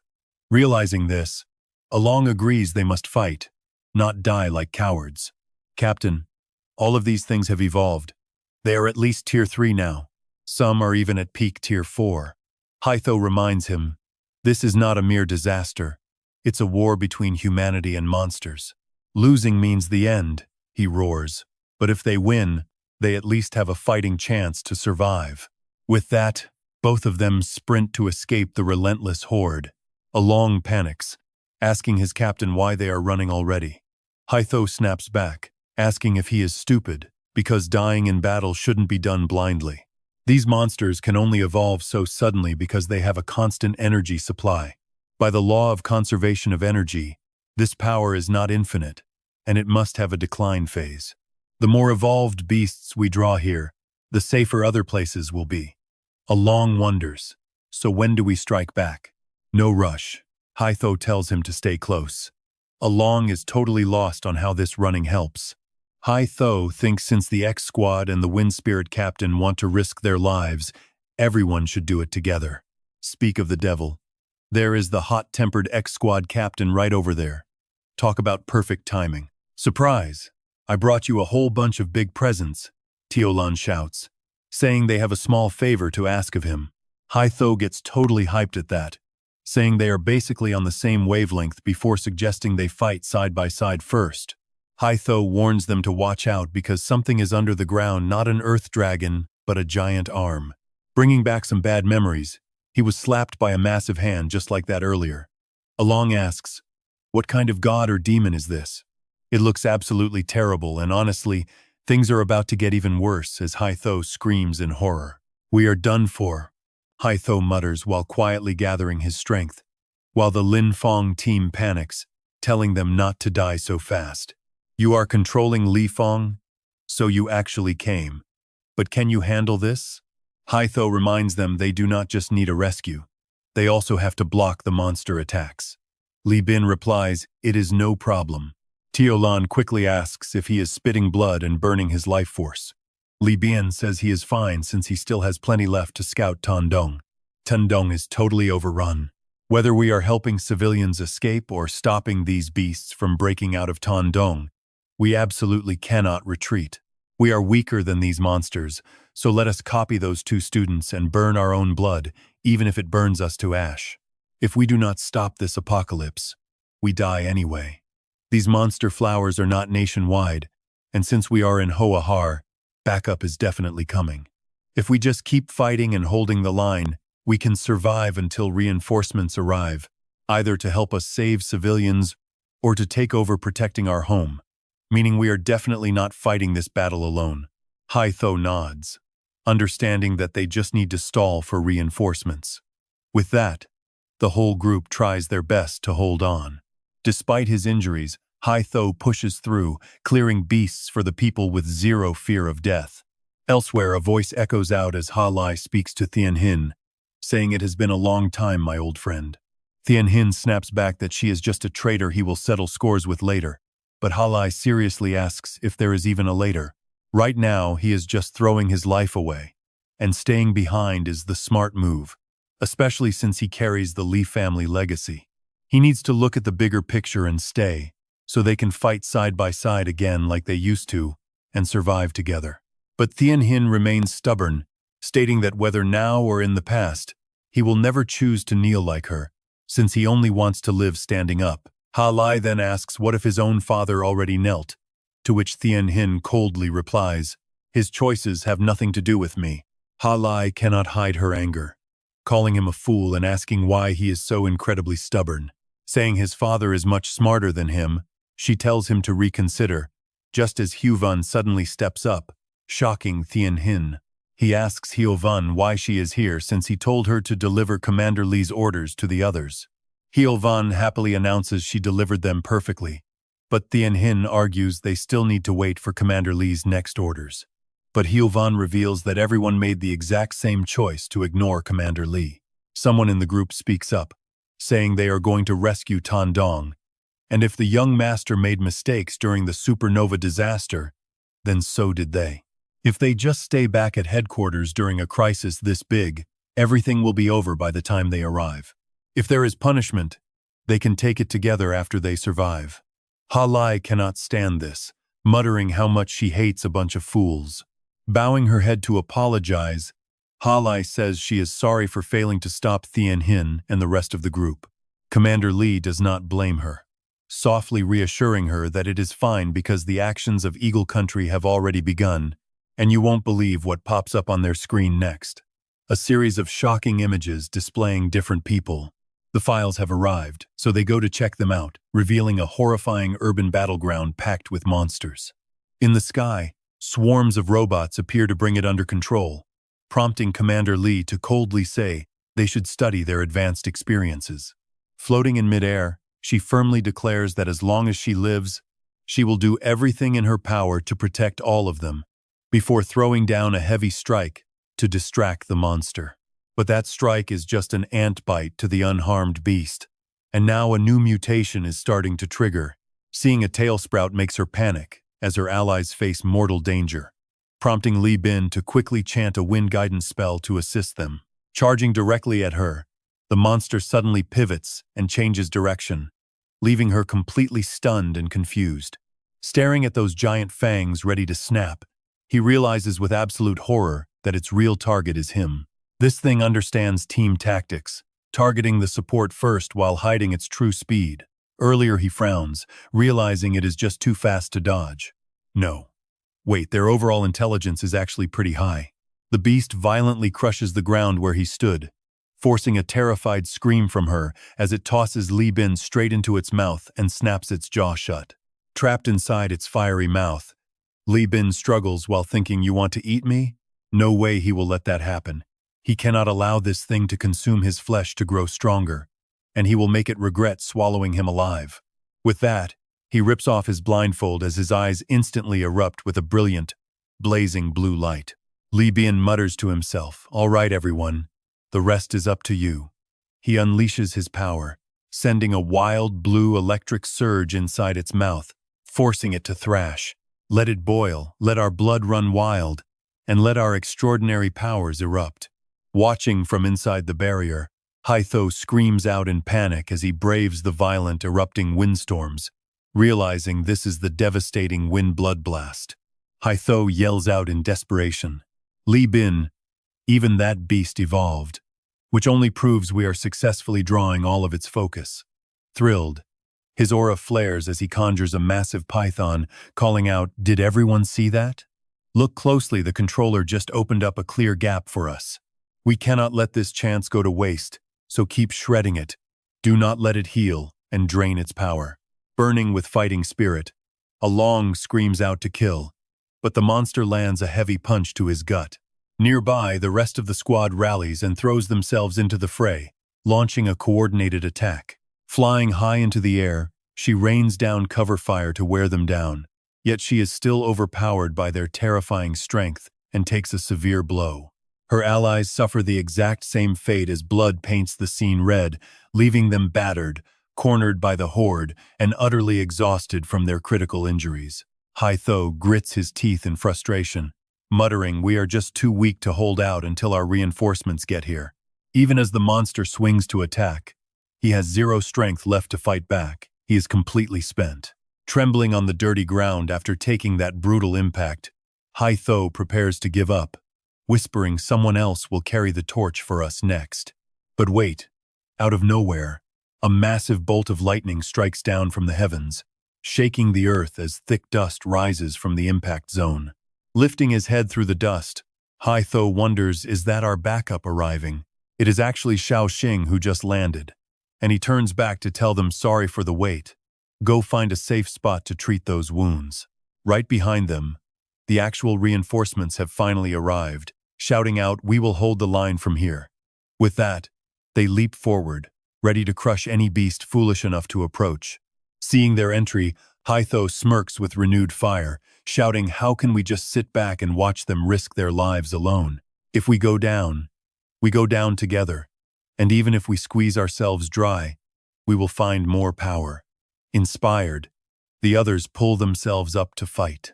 The brutal clash rages on, leaving the entire city in absolute ruins as roaring seas of fire consume everything in sight.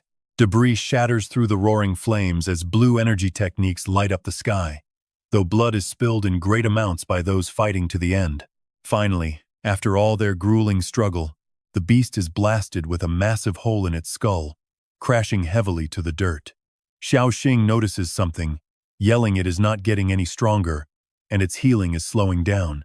Standing beside him, Haitho excitedly adds, "Honestly, I did not think I would even be able to stand up again. The extraordinary genes inside my body are practically boiling. So can we actually pull this off? If we push just a bit harder, we can win." He glares forward and shouts, "Let us go." But suddenly, a familiar figure materialized right in front of them, making Xiao Xing widen his eyes in pure disbelief. In front of him, Li Ji angrily snaps, "You fool. Look how many lives were sacrificed in vain because of you." Spotting the massive beast creeping up right behind him, he yells out in terror, "Dad, watch out behind you." Li Ji does not even bother to turn around, casually replying that it is fine, while behind him, a massive robot fires thrusters to blast the beast far away. Xiao Xing is completely stunned. Li Ji quickly explains this is a pretty powerful superhuman mechanical soldier from the Eagle Nation. "Just listen to me. Wait a bit, and you will see their incredible capability in handling crises. Danger level is off the charts. Yet, even in places worse than Shindong, they complete missions with 0 losses. That makes no sense." He wonders how they could possibly accomplish a mission with absolutely no casualties. Li Ji nods in agreement. Their superhuman technology is open source, making them vastly superior to us. It is only natural that you do not understand, which is why I asked the Eagle Nation for backup. They fully support me and sent 2 superhuman mobile squads to help us. Our cleaners do not have to risk their lives on the front lines anymore. We just need to supply them with energy, and they will help save our home. "No way." Tiu Tin rejects this immediately. "Energy supply? That is a pretty obvious trap. Father, we do not need to rely on them through our battles."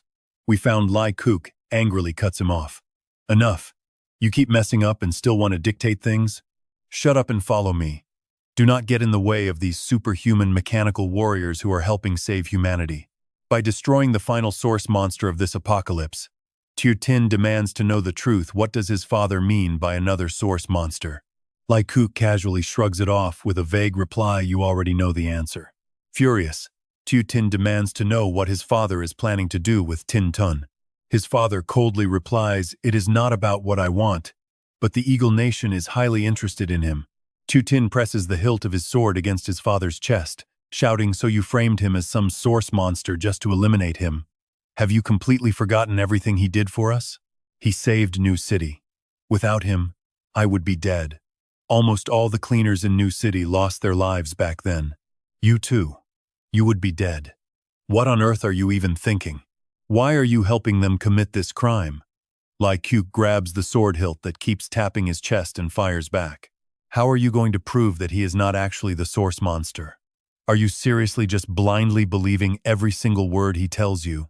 He is a monster, not human." Tiu Tin grits his teeth and yells, "The truth is right there. What is left to prove?"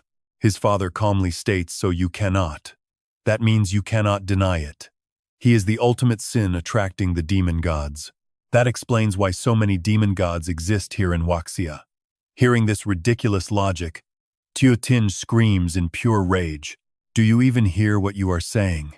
I do not want to hear a single word of this garbage logic. How could you become so utterly foolish?" Lai Kuk is slightly startled, but quickly regains his composure, narrowing his eyes as he speaks. "I know exactly what I am doing." Tiu Tin furiously snaps back, "Then why are you doing this?" Looking up at the gloomy gray sky, he replies, "Because this is a free pass." "Wait, a free pass?" His son can barely believe his ears. Li Kuk looks back and explains our national policies were way too conservative, which left our technology lagging far behind the rest of the world. You know it. You have already felt it yourself. In this brutal apocalypse, we superhumans stand absolutely zero chance of winning against those monsters. The only nation with a real shot at defeating them in this dying world is the Eagle Nation with their superhuman robot army. They are the only ones who can save us. Saying this, he firmly grabs Tiotin by the shoulder. He confidently declares that after the apocalypse, the balance of power across the globe will definitely shift. If our Lai family still wants to keep our high status in the future, or climb even higher, we must line up first, help them clear out obstacles, and capture Tin Tone. This is our ultimate free pass to enter the glorious new century being built by the Eagle Nation. Reading the room and adapting that is exactly how our Lai family grew so powerful. Son, do not make a foolish mistake. But you already know Tu Tin is not going down without a fight. Completely refusing his father's delusions, he unleashes his energy, pushing his father's hand away, and yells, "Father, do not make this foolish mistake. You know absolutely nothing about the strength and will of our generation. We will kick these foreign metal machines right out of our country." Lai Kuk snorts coldly. "It is my fault for raising you to be so incredibly naive. Screaming like an immature child will not change a single thing. Even if we could gather every single cleaner in the country right now, it would not make even a tiny ripple. We do not have the power, and with the apocalypse looming, we do not even have the manpower. This is reality. Your father would easily betray our country for you and the Lai family. I will make sure our family lives the same luxurious life we always had. You are not allowed to make trouble here." Just then, Thuong Nu walks in, declaring that he is the one causing trouble. The moment he says her, Tu Tin gasps in utter shock, Commander-in-Chief. Thuong Nu narrows her eyes in disgust. "Lai Kuk, you have lived all these years only to be stupider than your own son. Did you really think you could deceive every cleaner in the country? While you were busy talking nonsense and showing videos, local commanders from all over the nation were already reaching out to me in private. Everyone is already out there launching rescue missions. Absolutely nobody is buying into your pathetic, traitorous theories." She declares with absolute certainty, "I am arresting you right now for illegally colluding with hostile foreign forces." Lai Kuk refuses to back down, snapping, "Without me and my robot army, do you seriously think Wuxia can survive this apocalypse?" She snorts coldly in response. "I believe in our own brave soldiers and the proud people of Wuxia." Meanwhile, the Eagle Nation mechanical soldier loses his cool completely, yelling out that his patience has run out. No warning, he raises his mechanical hand, unleashing a torrent of devastating fire straight into the defenseless crowd. Chaos erupts. A series of massive explosions shake the sky, and terrifying flames instantly incinerate everyone under a shower of heavy rocks. Blood splatters everywhere. Xiao Xing's sword gets buried, and Kang Ru is crushed right beside him under the collapsing debris. Only a bloody arm sticks out. Seriously, this is getting way too intense. The soldier grabs Li Ji, saying his time is up. There is no hope left. He tells the old man not to expect any more survivors to listen. Li Ji stands frozen. He murmurs helplessly as the towering Eagle Nation mechanical soldier quickly prepares to take off. Orders are barked. Product 028 stays to absorb the raw power, while they carry Li Ji straight through the clouds. They head straight for their private ship, telling him that the sole survivor is always the only one who gets the truth. From now on, everyone in Wuxia will only know that their former commander-in-chief died a hero on a pointless, monster-clearing battlefield. History will say that he was the savior who led the Xian nation back to the loving embrace of God. Once they are safely inside, they order Li Ji to just wait there for now. After they deal with all opposing forces, it will be his time to step up and unite the people. He nods in agreement. But suddenly, Li Ji notices someone sitting in the back, making the Eagle Nation soldier yell out in anger. Forget about her. Product 008's core is malfunctioning. Sweating bullets, Li Ji hesitantly asks if they should just wait here, but the soldier tells him not to worry. They already removed her core, leaving her completely powerless. She has absolutely no way to attack. But then, they ask if he resents them for not saving his own son. Li Ji coldly replies that it was a necessary sacrifice, prompting the soldier to give a satisfied nod. Inside the ship, other units report to their captain that they are currently positioned right above the target. He nods, launching the campaign with a clear order to capture the target in under 10 minutes. Li Ji warned them to be extremely careful because Xing Zun is no simple opponent, but the soldier just laughs mockingly. He sneers that Huaxia technology is too backward, claiming they already analyzed his entire battle with the demon god. All data is fully under their control, and they even possess 5-star superhuman strength themselves. If Product 008 had not glitched out, they could have easily captured him alive already. Also, he can control monster genes, but they have had their own methods of controlling monster genes, achieving it a full 10 years before he did. Saying this, they dive headfirst out of the ship, screaming with absolute excitement as they plummet down. They cheer that they are blessed and deeply loved by God, declaring themselves to be completely invincible. Cut to a shadowy realm where a pretty creepy voice announces the arrival of the king, making Xiao Xing gasp in absolute shock. Clutching his injured arm, he lets out a dry laugh, completely stunned by who just showed up. He glares forward, completely baffled to see this weird creature descending straight from the heavens. He quickly takes off, leaving a trail of thick smoke behind. In a flashback to his childhood, a mischievous Xiao Xing reminds his mom not to forget her promise.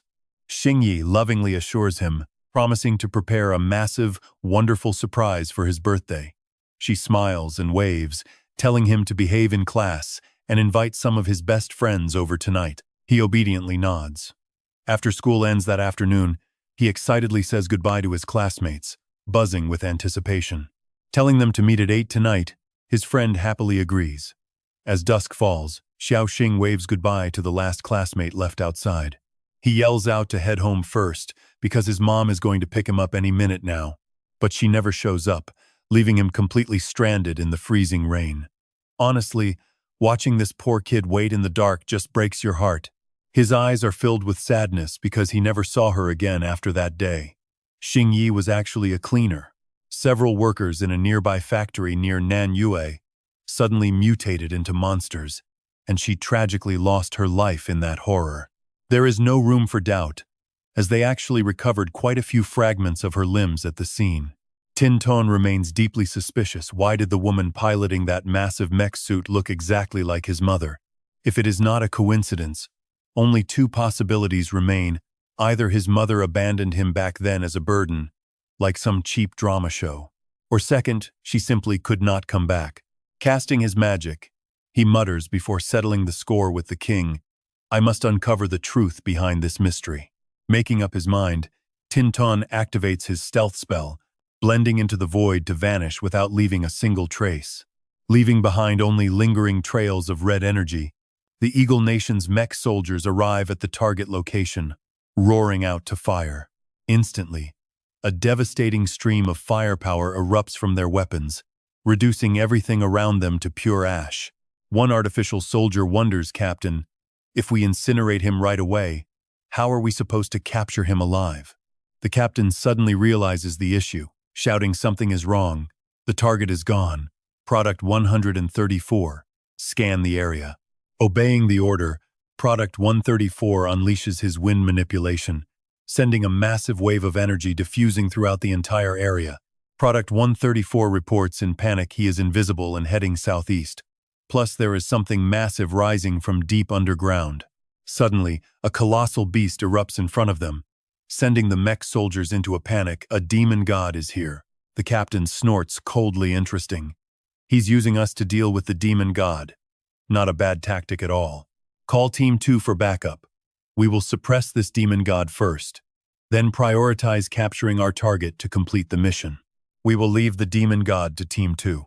He calculates that, based on current data, a single relic or energy core possesses power equivalent to a demon god. With these suits, our strength hits the 5-star peak level, and if fully unleashed, we can go far beyond that limit. We failed our final evaluation back in the monster forest. But now, the captain roars, "I will prove our worth once and for all." This 6-core ultimate mech suit possesses more than enough raw power to completely crush a demon god. The rest back up their captain with ice element blasts, instantly freezing the torrential waters poured down by the beast. In seconds, the colossal demon god is locked inside a block of solid ice. Smug at their easy victory, they bask in their surging energy, claiming to be archangels sent by God to save this world. But wait, a blinding light erupts from the frozen prison, shattering the ice. The beast unleashes a massive firestorm from its jaws, instantly melting the barrier and sweeping the soldiers into its mouth. Shocked, they cry out impossible. This monster's power far exceeds all previous data on demon gods. A soldier yells, as Product 134 tries to summon a saving wind. The gale carries them away from the beast's jaws, leaving one of them wondering if their ice was useless against its fire. The captain comes up with a plan, immediately ordering everyone to switch over to their metal element cores. Following his command, the mech soldiers scatter to dodge the incoming tentacles, screaming to cut them down. Staring at the endless writhing tentacles, they panic. Why are there so many? Product 134 urgently calls out, "Captain, our next tactic is," but before he can finish, what they see leaves them utterly paralyzed. Creepy red eyes suddenly open all over the giant tentacles, locking their gaze right on the squad hovering helplessly high up in the air. A terrifying pressure suddenly slams down, making everyone scream in agony. How on earth can a monster possess power this overwhelming? The pilots panic as they realize the beast's pressure is cutting right through their spam suits, hitting them directly. Frantically barking orders, the captain calls to Product 134, but he yells back that their energy core is completely dead. Backed into a tight corner, the captain desperately tries to calm himself down. A monster you cannot see, touch, or comprehend simply cannot exist. God has already granted us the strength to destroy this beast because we are his invincible battle angels. He will protect us. So they chant their slogan together in unison, "We are the children of God." Suddenly, their chest lights flare up, and Product 134 thrusts his hand forward to unleash the core's built-up power. But he immediately freezes in shock. The power won't activate. And get this, he finally figures out their single biggest weakness. They simply cannot withstand the pressure of a monster beyond the demon god tier, unless the pilots themselves possess 5-star supreme strength. Without that, this flaw is completely impossible to fix. But since spam pilots must be people with physical disabilities or other limitations, it is physically impossible for them to ever reach that 5-star supreme tier. It is an unfixable flaw. God is playing a deadly joke on us. Hearing this, everyone screams in pure disbelief. Oh no, no. The captain quickly barks out an order. "Lock Xiao. Do whatever it takes to access headquarters info right now. An abnormal signal is overriding our satellite." The signal is connecting.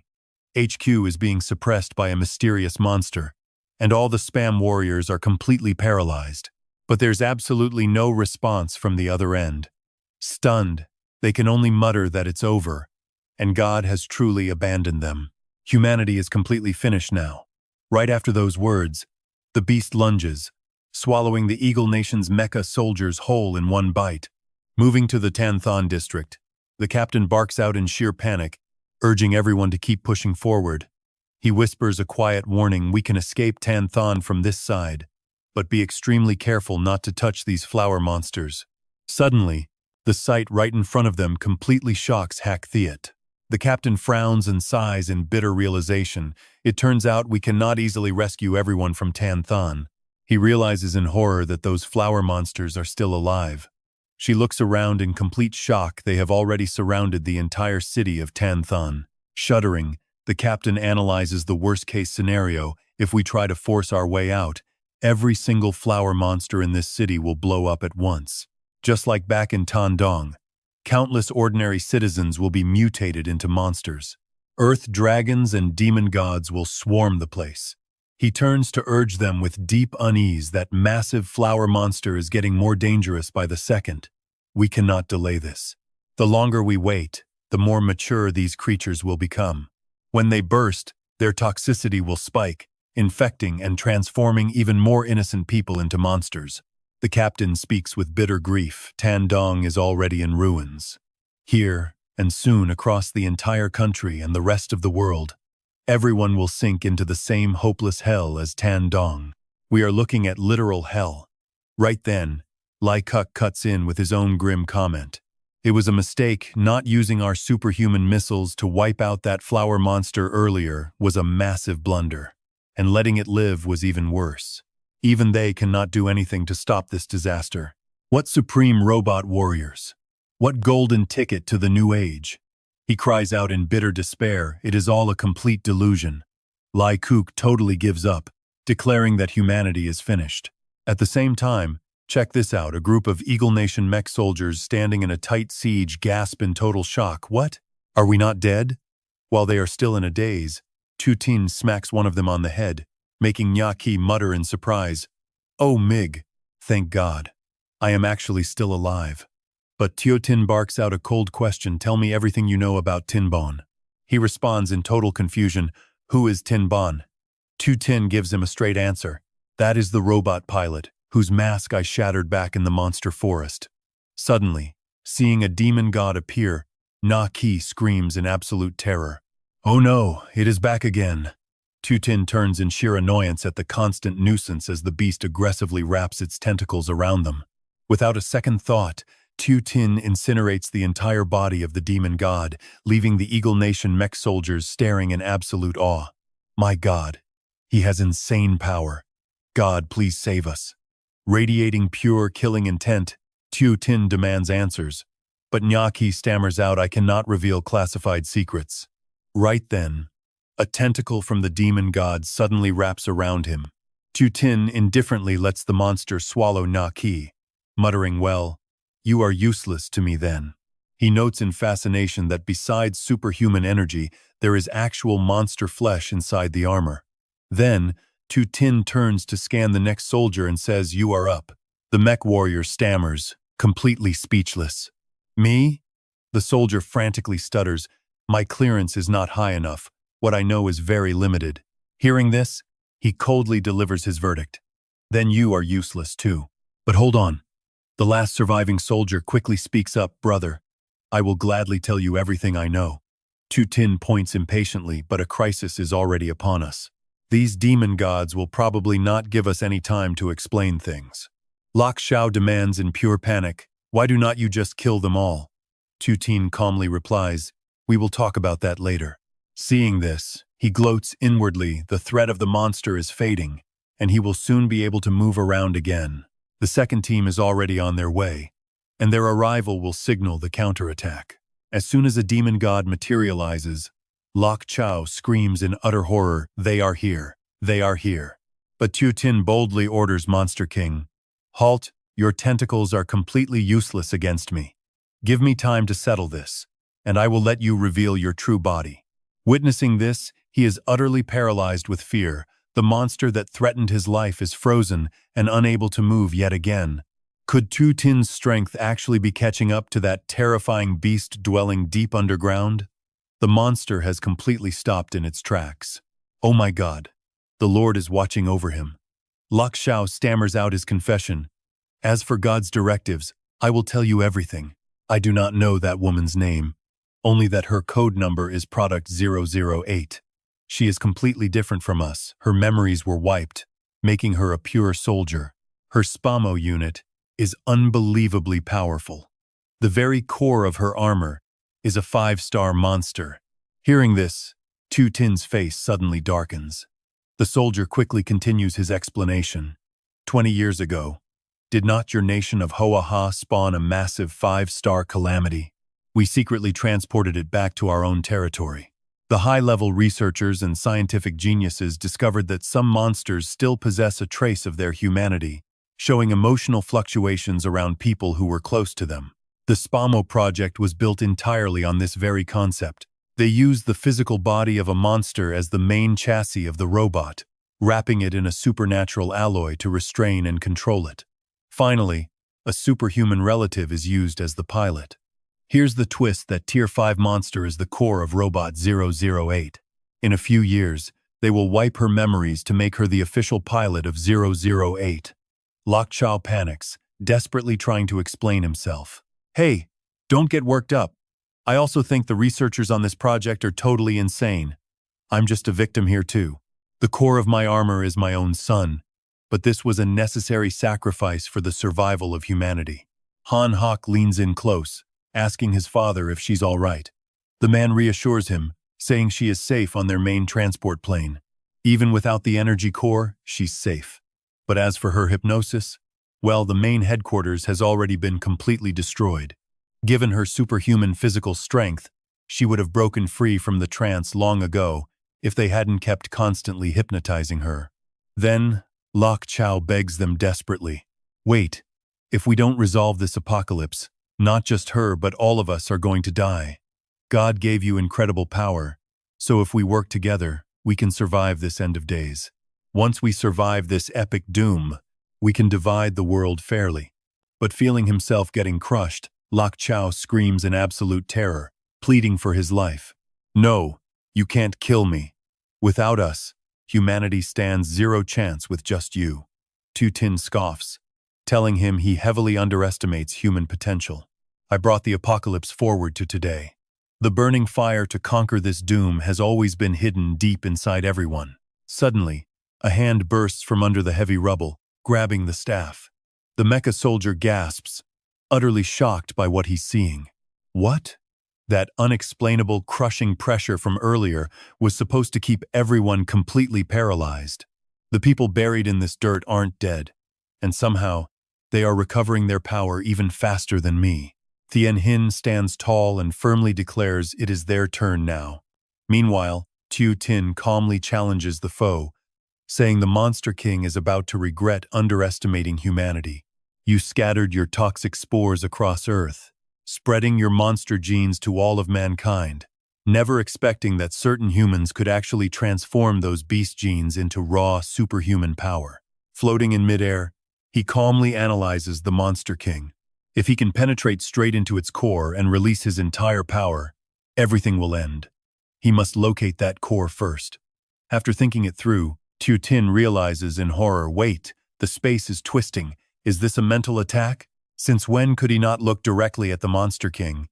In a mere blink, he is pulled into a brand new space, a primordial forest. Tu Tin cautiously. He scans his surroundings. He is trapped in an illusion, yet his sight, touch, and smell find absolutely zero flaws.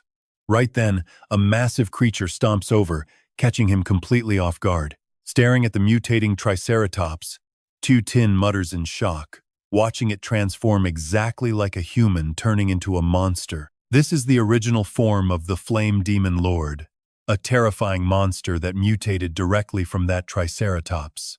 Analyzing its origin, he realizes this form is only Tier 4, meaning he can easily slice it clean in half. Just then, the Flame Demon Lord suddenly bites down on his arm. Tu Tin gasps as his power suddenly plummets. Left defenseless, he is violently thrown far back, his entire body crashing hard into a massive tree trunk. The Flame Demon Lord unleashes a roaring blast of fire, triggering an earth-shattering explosion in an instant. Shaken by this overwhelming power, he is completely unable to block the devastating attack. Tu Tin wonders if this is only happening because it's all an illusion. Without warning, black tentacles pierce straight into his arm. They bind Tu Tin's limbs tightly. Struggling to stay conscious, he feels the energy invading him, trying to blow him up from the inside. No, this is an illusion, a purely mental world. Tu Tin realizes the beast is trying to shatter his consciousness. He calmly deduces that this primordial forest is projected because it represents the time you were at your absolute strongest.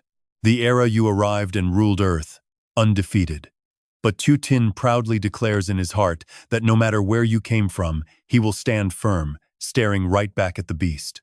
Don't expect to defeat me this easily. Unleashing his power, Tu Tin asserts his dominance. It is a king, and so is he. Without hesitation, he radiates hot flames to incinerate the tentacles. Watching the demon close its mouth, he focuses. So now it is shifting to physical attacks? Without hesitation, Xing Kun summons the tentacles on his back. Right after, the beast opens its massive mouth, but he quickly notices and takes control of his tentacles. The tentacles immediately anchor deep into the ground. Just then, The demon god swoops in, aiming straight for Xing Kun's back.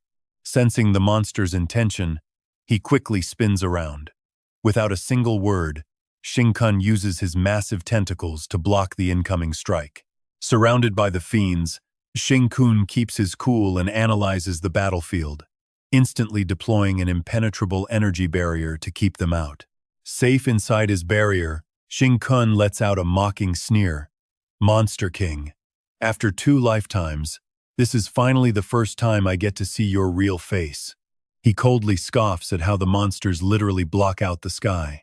Meanwhile, Xiangru furiously strikes the mecha warrior's back, calling them pathetic peasants. She unleashes a brutal assault on his neck, screaming that God will bring divine punishment upon them. Hai Tu finally lets out a massive sigh of relief. It's over. So much for that ultimate mecha warrior. He was honestly nothing special after all. Xiangru warns him to keep his guard up since they absolutely cannot stop now. The eastern sector isn't fully cleared yet, and the next sight leaves him completely frozen in terror. Hai Tu slowly looks up at the sky. He gasps in terror, asking what could possibly be blocking out the entire sky. Hai Tu screams out, wondering what kind of monster they are even facing. Meanwhile, Xing Kun quietly wonders if this is actually the legendary 5-finger mountain of Buddha. Before, he feared losing control and avoided unleashing his full power. But now that Xiao Yu, Xiao Xing, Xiao Tao, Xiao Ni, and Tutu are all safely evacuated, sanity is no longer needed. He doesn't care if he can ever become human again. Now watch this, he is ready to throw everything away and mutate.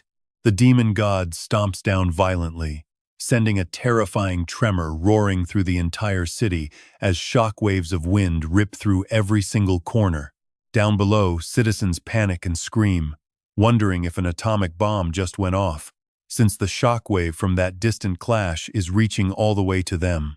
Hai Tu stares in absolute panic, frantically asking what they are supposed to do now. Xiangru pats his shoulder, telling him not to lose heart since that battle is beyond their concern. When he nervously tries to protest, the commander shuts him down with a stern order.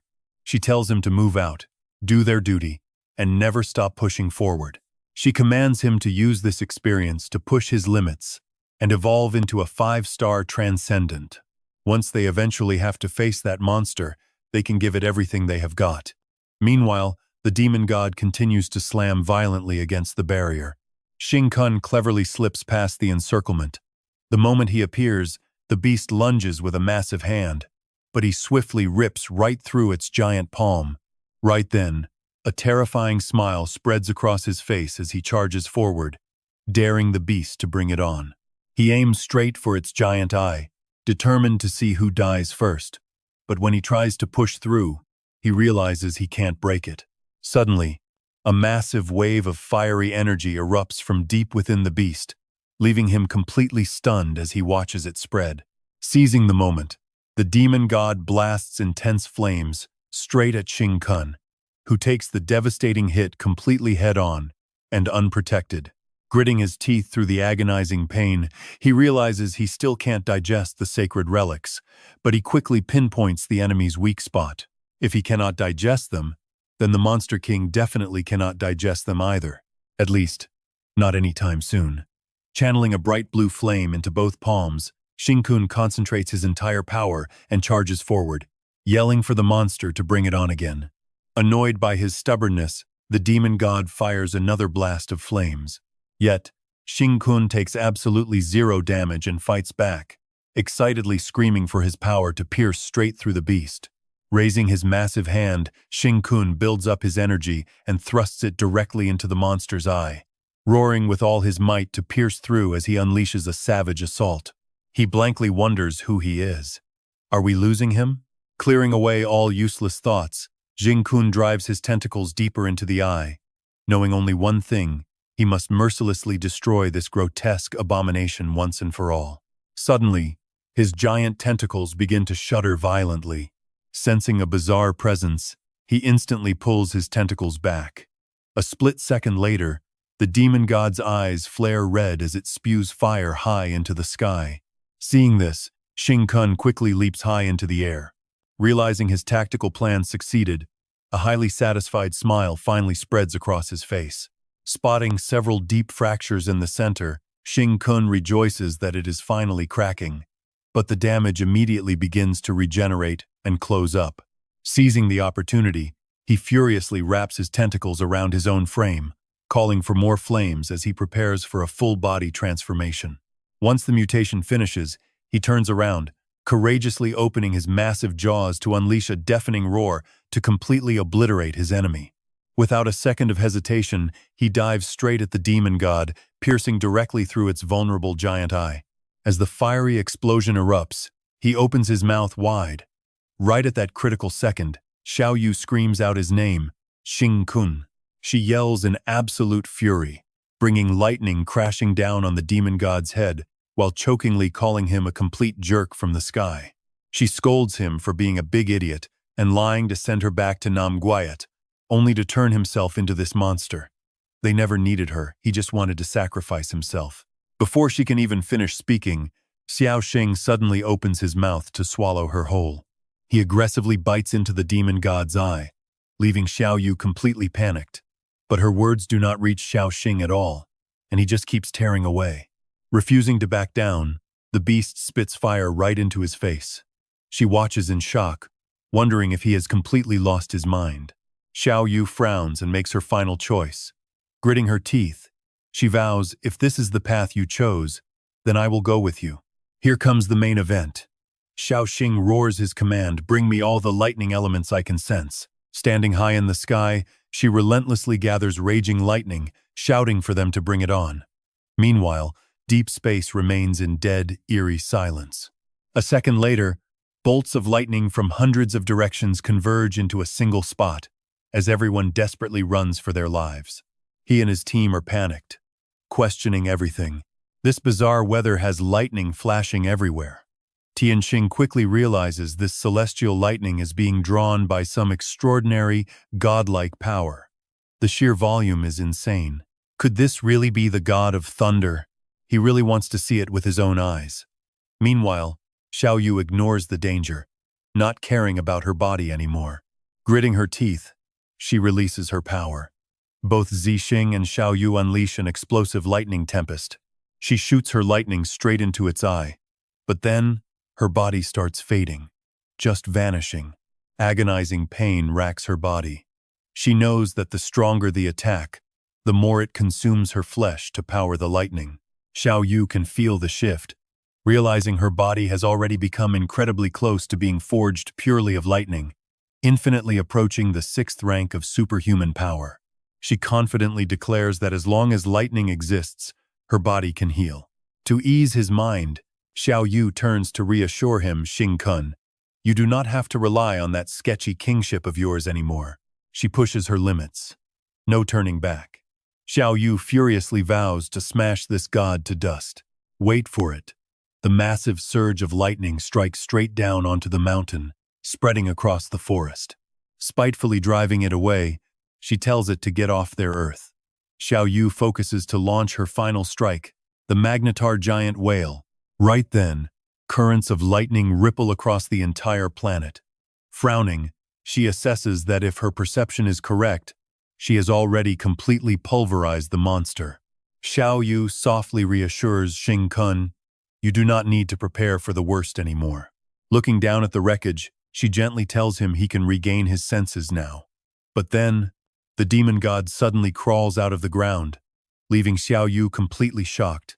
It is still alive. She panics. No. 3 more crawled out of the earth. What is this creature's true form? Right at that critical second, a surprise attack flies in. Xiao Yu turns around in shock. Wondering whose attack that was, Xiao Xing stands below, completely amazed by how massive the beast actually is. Sensing the threat, the demon god closes in to strike back, while Xiao Tao rushes to support from behind, warning him to be careful. In disbelief, she realizes it is Xiao Xing and Xiao Tao. At that exact second, Xiao Yu suddenly senses a strange aura. Tutu cautiously flies over to join them. Apologizing, she admits they did not listen to Xing Kun at all. Surprised, she turns around and gasps, "Senior Sister Tutu." Xiao Ni appears. Time to fight. Xiao Yu is completely speechless, unable to believe her own eyes. Calmly, Xiao Ni points out that their king has turned himself into this monstrous shape, shaking her head and muttering that it is not very pretty.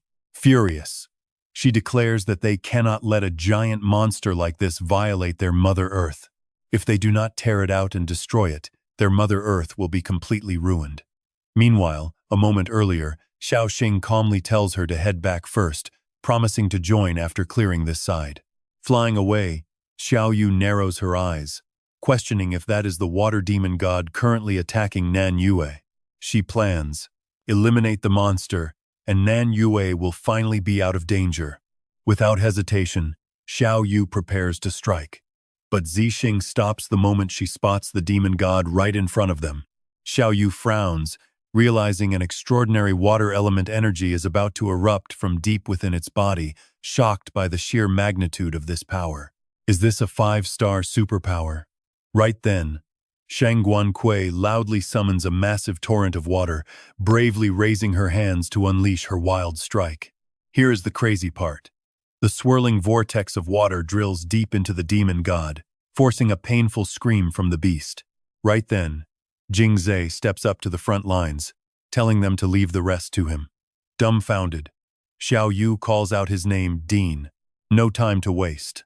He unleashes his myriad forest technique, sending massive vines shooting straight up from the ground. They pierce clean through. Seeing them firmly anchored, Jingzhe yells out with a savage growl, "Tear it apart!" At the exact same time, Zhan Huo and his squad give a stern command for all fire element users to gather their power. He relentlessly urges them to compress their energy and get ready. Watching the fire race up the vines, Zhan Huo decisively commands them to blow it all to pieces. As soon as the command drops, an earth-shattering explosion erupts directly on the demon god. Meanwhile, Xiao He leaps up with fiery determination, directing the solo combat units to seek out and target the larger monster tissue masses. He shouts loudly for them to destroy every single piece. They obey instantly. Meanwhile, Jingzhe curiously asks her, "Xiao Yu, why did you return?" Dumbfounded, she explains, "Wait, what? Didn't the dean tell Xing Kun to come back? Didn't you say senior sister Shang Guankui couldn't handle both the water demon god and the flower monster alone?" Hearing this, he just stands there, totally shocked. "Me?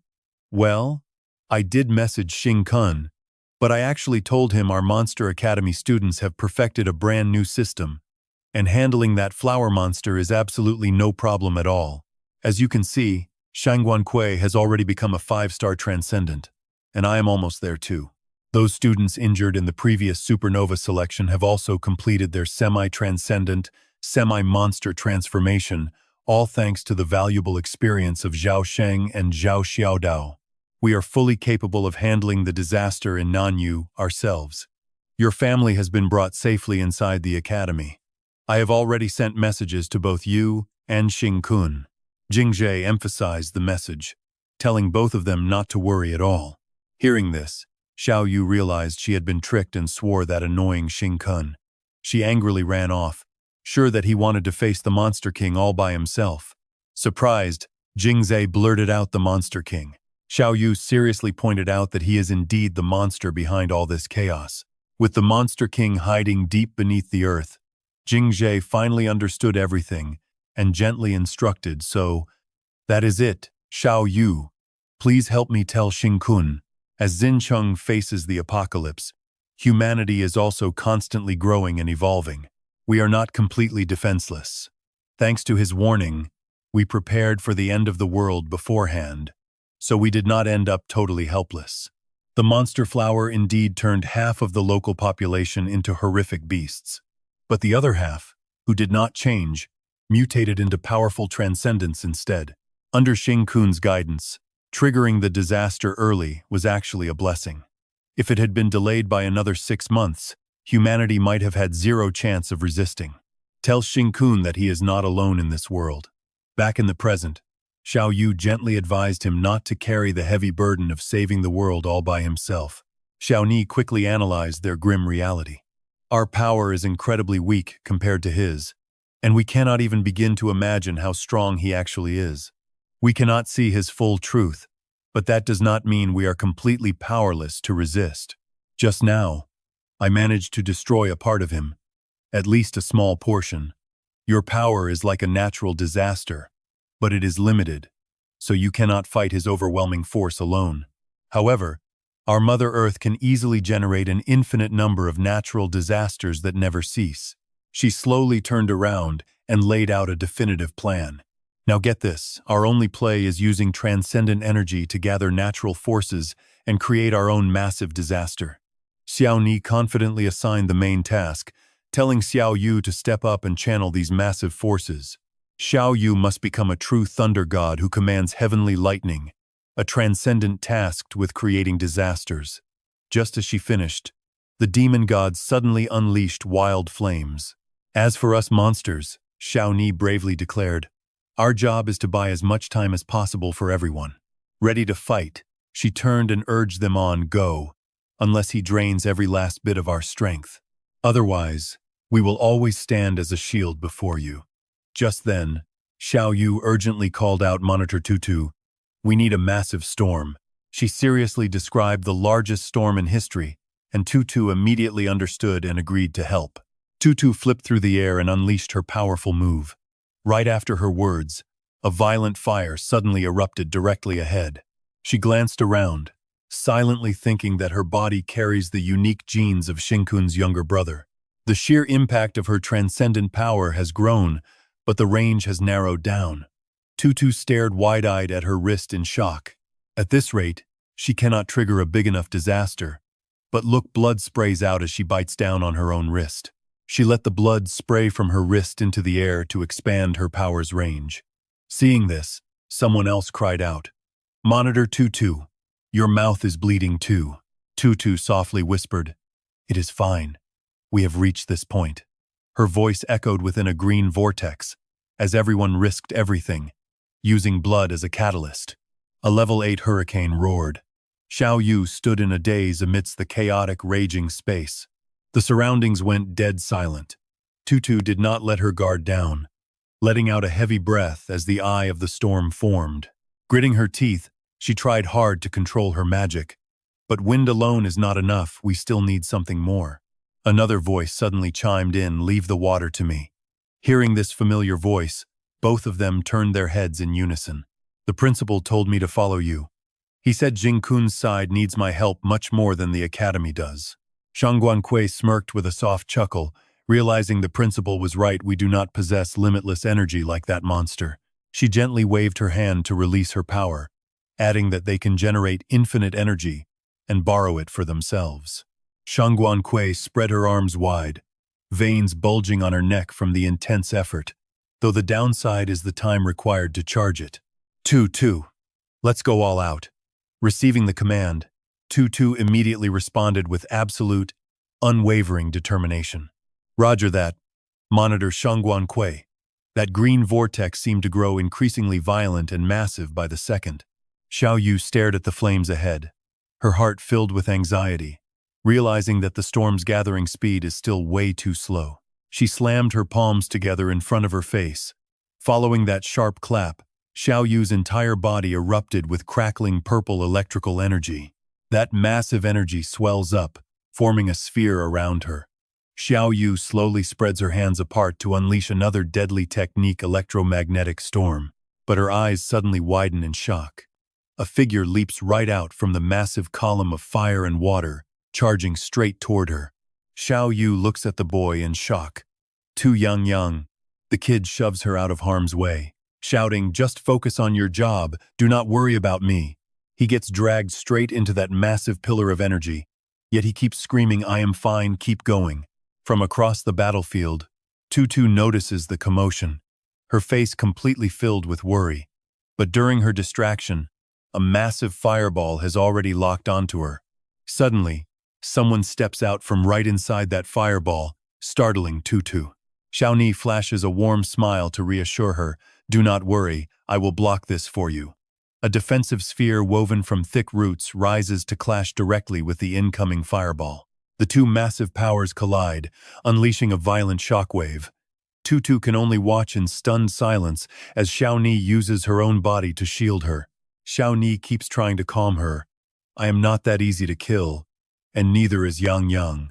She gets swallowed by the roaring flames, but her voice still rings out. I can take many more hits. With tears streaming down her face, Tutu grits her teeth in furious rage. Screaming for Xiao Ni, she spreads her arms wide to bear the pain and roars out. Let the winds rise. Over here, Guan Kui is submerged in his own torrents of water, controlling the flow. The water surges with violent intensity, forming a massive vortex in midair. With the three of them holding down the corners, Xiao Yu mutters the disaster is starting to take shape. But wait, she suddenly realizes it stopped firing its deadly lasers. She peers deep into the object hidden beneath the flames. The Monster King is gone. Instead, a gigantic beast emerges, prompting someone to scream a warning, everyone, get back! The colossal beast stands atop a massive diamond-shaped structure, leaving everyone completely awestruck by its sheer scale. Xiao Yu stares in disbelief, analyzing the situation. Is his true form finally about to show itself? Seeing those strange rings floating in the sky, her suspicion is confirmed. He clearly senses the threat of this natural disaster, and he wants to wipe it out. The beast roars in absolute fury, stepping on those floating rings as endless waves of power blast right into its body. Guan Kui yells out from the side, calling Xiao Yu's name. Her eyes glow as she gives a firm nod, then screams out to unleash her absolute maximum power. Crimson light fills the entire space, crackling with violent streaks of purple lightning. Meanwhile, beneath a gloomy sky elsewhere, Gongxing stands amidst the ruins with a bizarre smile, muttering, "My king, why have you grown so weak?"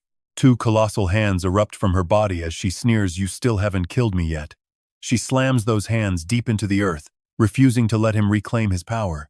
Gongxing stands proud beneath the open sky, letting out a highly self-satisfied laugh. Her massive hands squeeze a strange object as she mocks, "My king, even someone as great as you can feel the danger now?" Gripping the strange object with all her might, she vows that she will absolutely not let his power flow back to him. Gongxing thrusts her hands forward, gritting her teeth as veins bulge on her face. Screaming for it to stay, her giant hands lock onto the object with a crushing grip. "My flames will carve themselves deep into your flesh unless you use up your own power to kill me." As bizarre patterns cover the object, her mocking voice echoes again otherwise. "There is absolutely no way you are escaping me." Suddenly, two blasts of purple energy crash down right toward Gongxing. She quickly turns to face the giant beast looming right beside her. "Is it just you guys? You think you can stop me?" Another earth dragon suddenly emerges, roaring back at the traitorous Gongxing. "Have you completely forgotten your true nature just because you were granted this weak human form? Both you and we are mere servants of the great king, nothing but demon gods." Earth dragons of various colors surround a massive crater, mockingly asking how she could possibly survive all of their combined attacks on her own. "Did you really plan to rely on those weak little beasts under your command?" Together they widely open their massive jaws to strike. "Die, traitor!" Yet Gongxing shows zero concern, letting out a highly triumphant sneer. As she finishes her chant, three gigantic, blazing hands manifest in midair. They tightly interlock with each other, forming an absolute shield around Gongxing. This catches the earth dragons off guard. Quite an impressive power, but you cannot keep burning your own flesh and blood forever. After a short while, her body begins to look quite exhausted. The surrounding earth dragons look at her and sneer, "We cannot detect any other monsters nearby." "Where are your beastly minions?" they scream. "You are only stalling our king." A pretty creepy smile spreads across Gongxing's face as she hovers in the air, continuously channeling her power. Nearby, a voice sneers, "Our king is totally invincible, so whatever you try is just useless." Hearing that, Gongxing does not flinch even slightly. "Is that so? But your king is actually terrified right now. He does not even dare waste his precious energy trying to kill me." Her controlled hands continue to squeeze that strange object from earlier. A massive pillar of fiery energy erupts right in front of the earth dragons, making them scream out, "You fool! You have completely enraged our king." Chaotic voices echo from deep inside that bizarre object. That mace strike from the Star Dweller has successfully suppressed the Monster King. Xiao Yu, now is your chance. Xiao Yu seizes the moment, raising her hands high overhead to concentrate all her power. Purple lightning crackles violently from her amethyst core, her two hands crossing over. Xiao Yu's eyes glow with intense light, and even my own body can barely withstand this absolutely terrifying surge of energy. Powerful arcs of electricity shoot forward from her hands. But if she is only guiding the strike, slamming the massive lightning directly into that bizarre circle-covered object right ahead, then there should be no problem at all. Standing nearby, Guan Kui watches this with sheer surprise. Did we actually succeed? Seeing sharp thorns suddenly sprout from the object, she is taken aback but quickly composes herself. What on earth is this monster growing? No matter what its scheme is, we absolutely cannot let it get its way. Inside a pitch-black space, someone struggles desperately against a crushing attack heading straight down. I cannot block this. Over here, Yang is also struggling hard in battle. My own attacks are completely useless against this thing. The young boy turns his head slightly, shouting out, "Damn it! Class monitor, what do we do?" Elsewhere, Xiao Ni's body undergoes a strange mutation. Still focusing entirely on the battle, she is pouring every ounce of her mental energy into it. Suddenly, her eyes fly wide open. Oh! Xiao Ni clutches her head, screaming out in pure agony, "My head hurts so much." Some incredibly powerful psychic force is attacking the king, and just a tiny graze from it is tearing my brain apart. A barrage of completely different forces relentlessly bombards the colossal monster. Someone suddenly notices that the monster king has completely stopped moving. Elsewhere, a young girl shivers uncontrollably as she watches. Gongxing speaks up, "This is our only shot at killing the king." Shaking non-stop, Wenyu whispers to the person behind her, "This is also the only way to save my father. Without my dad back then, I would have died a long time ago." "Wen Wang, give me your power." A nearby girl stares blankly at them. "Wen Wang, Wenyu!" Her eyes flash as she yells, "Whatever trick you have, use it now. I can only hold this for a few seconds at most." Meanwhile, a horde of beasts keeps throwing itself at the massive structure ahead, making Tutu widen his eyes in pure shock. Are those beasts flame demons? Standing nearby, Guan Kui quickly reminds everyone this is the absolute best chance we will get. As the purple electricity crashes down, Xiao Yu continuously controls her incredible genius-level talents. She screams out, unleashing her true potential. Natural energy and violent lightning crash down onto the giant structure. Pour it all out. Countless bizarre, massive rings materialize in midair to destroy this anomaly. Something that never belonged in our world to begin with. This godforsaken monster, the terrifying blast of raw power, is instantly unleashed with devastating destructive force. Without slowing down for a second, Xiao Yu coldly commands it to turn to dust. In an instant, the sheer scale of her power expands far beyond the earth. Suddenly, everything goes dead silent. But look at that massive crater. The earth is completely scarred. Everyone quickly rushes over to investigate. Xiao Yu whispers in utter disbelief, "Did we actually succeed?" Suddenly, Wenyu cannot help but gag, leaving her companion deeply worried.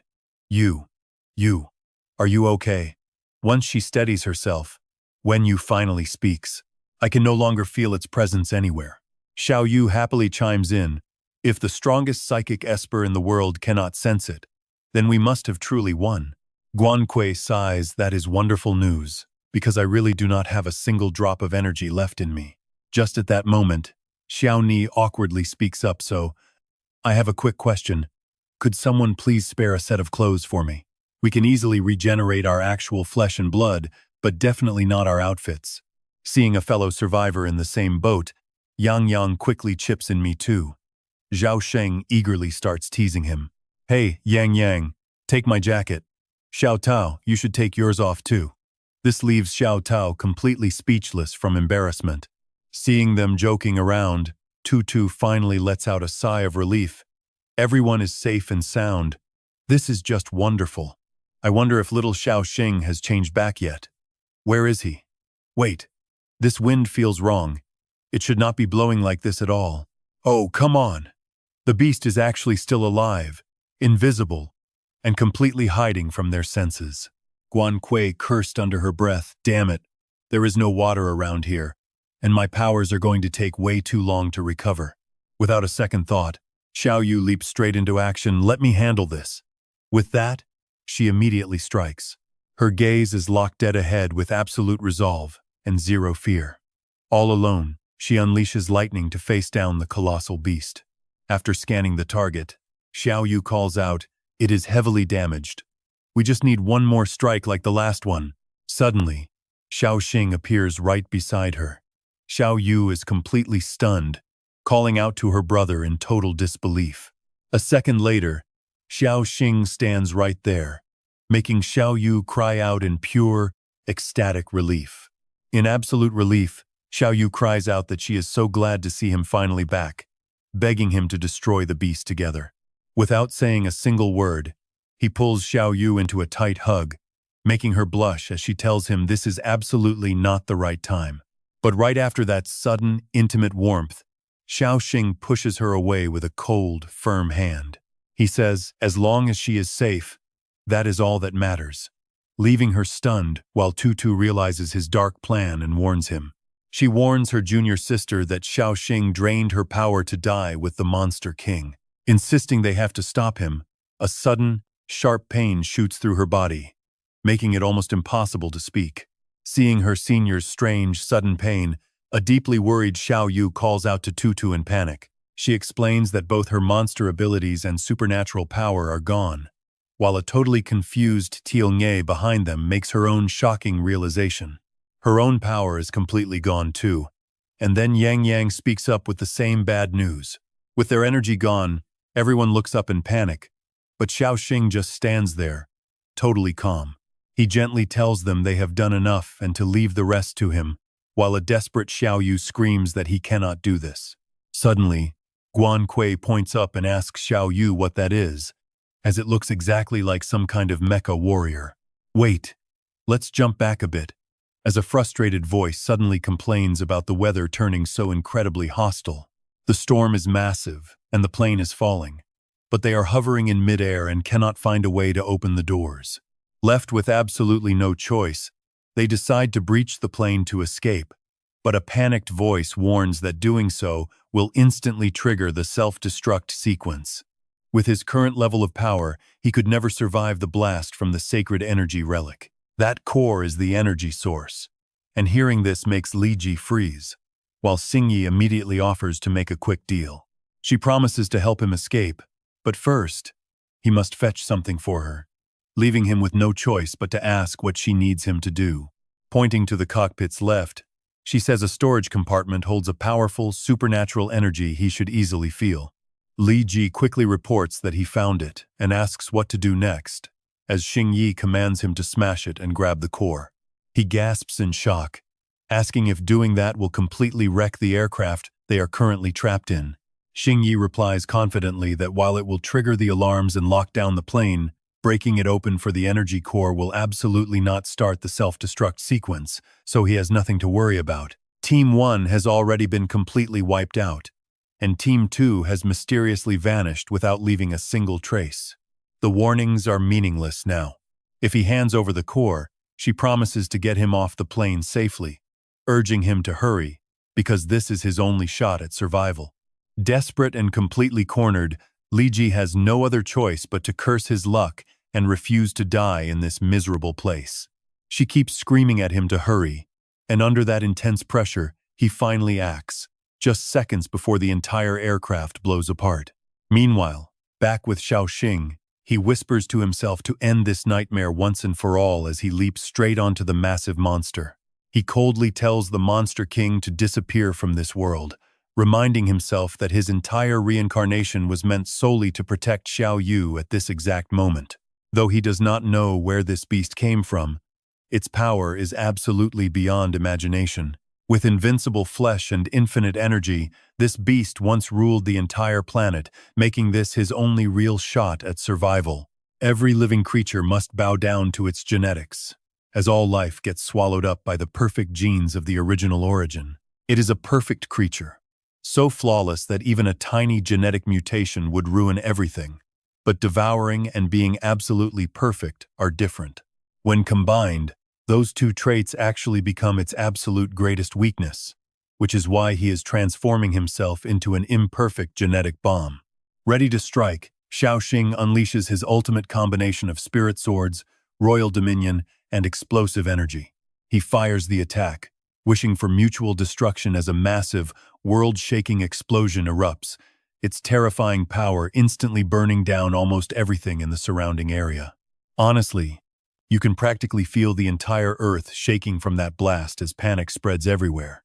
Crying out about an earthquake, they realize these monsters are acting strange, and despite their fear, they notice the beasts have stopped moving and quickly seize the opening. They yell to strike now, while Guan Kui and the others desperately try to hold a panicked Xiao Yu back. He pleads with her to calm down because jumping down there would be entirely useless, while Tutu quickly urges them to focus on recovering their lost power. With nothing left to do, Xiao Yu can only sob bitterly, while high above, Xiao Xing channels his absolute limit as his remaining power merges with the massive, burning heat. Suddenly, Xing Yi appears right before him. She gently tells him he does not need to burn himself like this because his body already holds almost infinite power, causing him to spin around in utter shock. But within a split second, a tearful Xiao Xing recognizes his mother. She tearfully addresses him as her sweet little Xiao Xing, reminding him of her promise to throw him a surprise birthday party, though that beautiful, massive cake was completely ruined. You have lived a pretty good life all these years, growing up so tall and strong. My little star has grown so big now. Even holding your hand feels strange.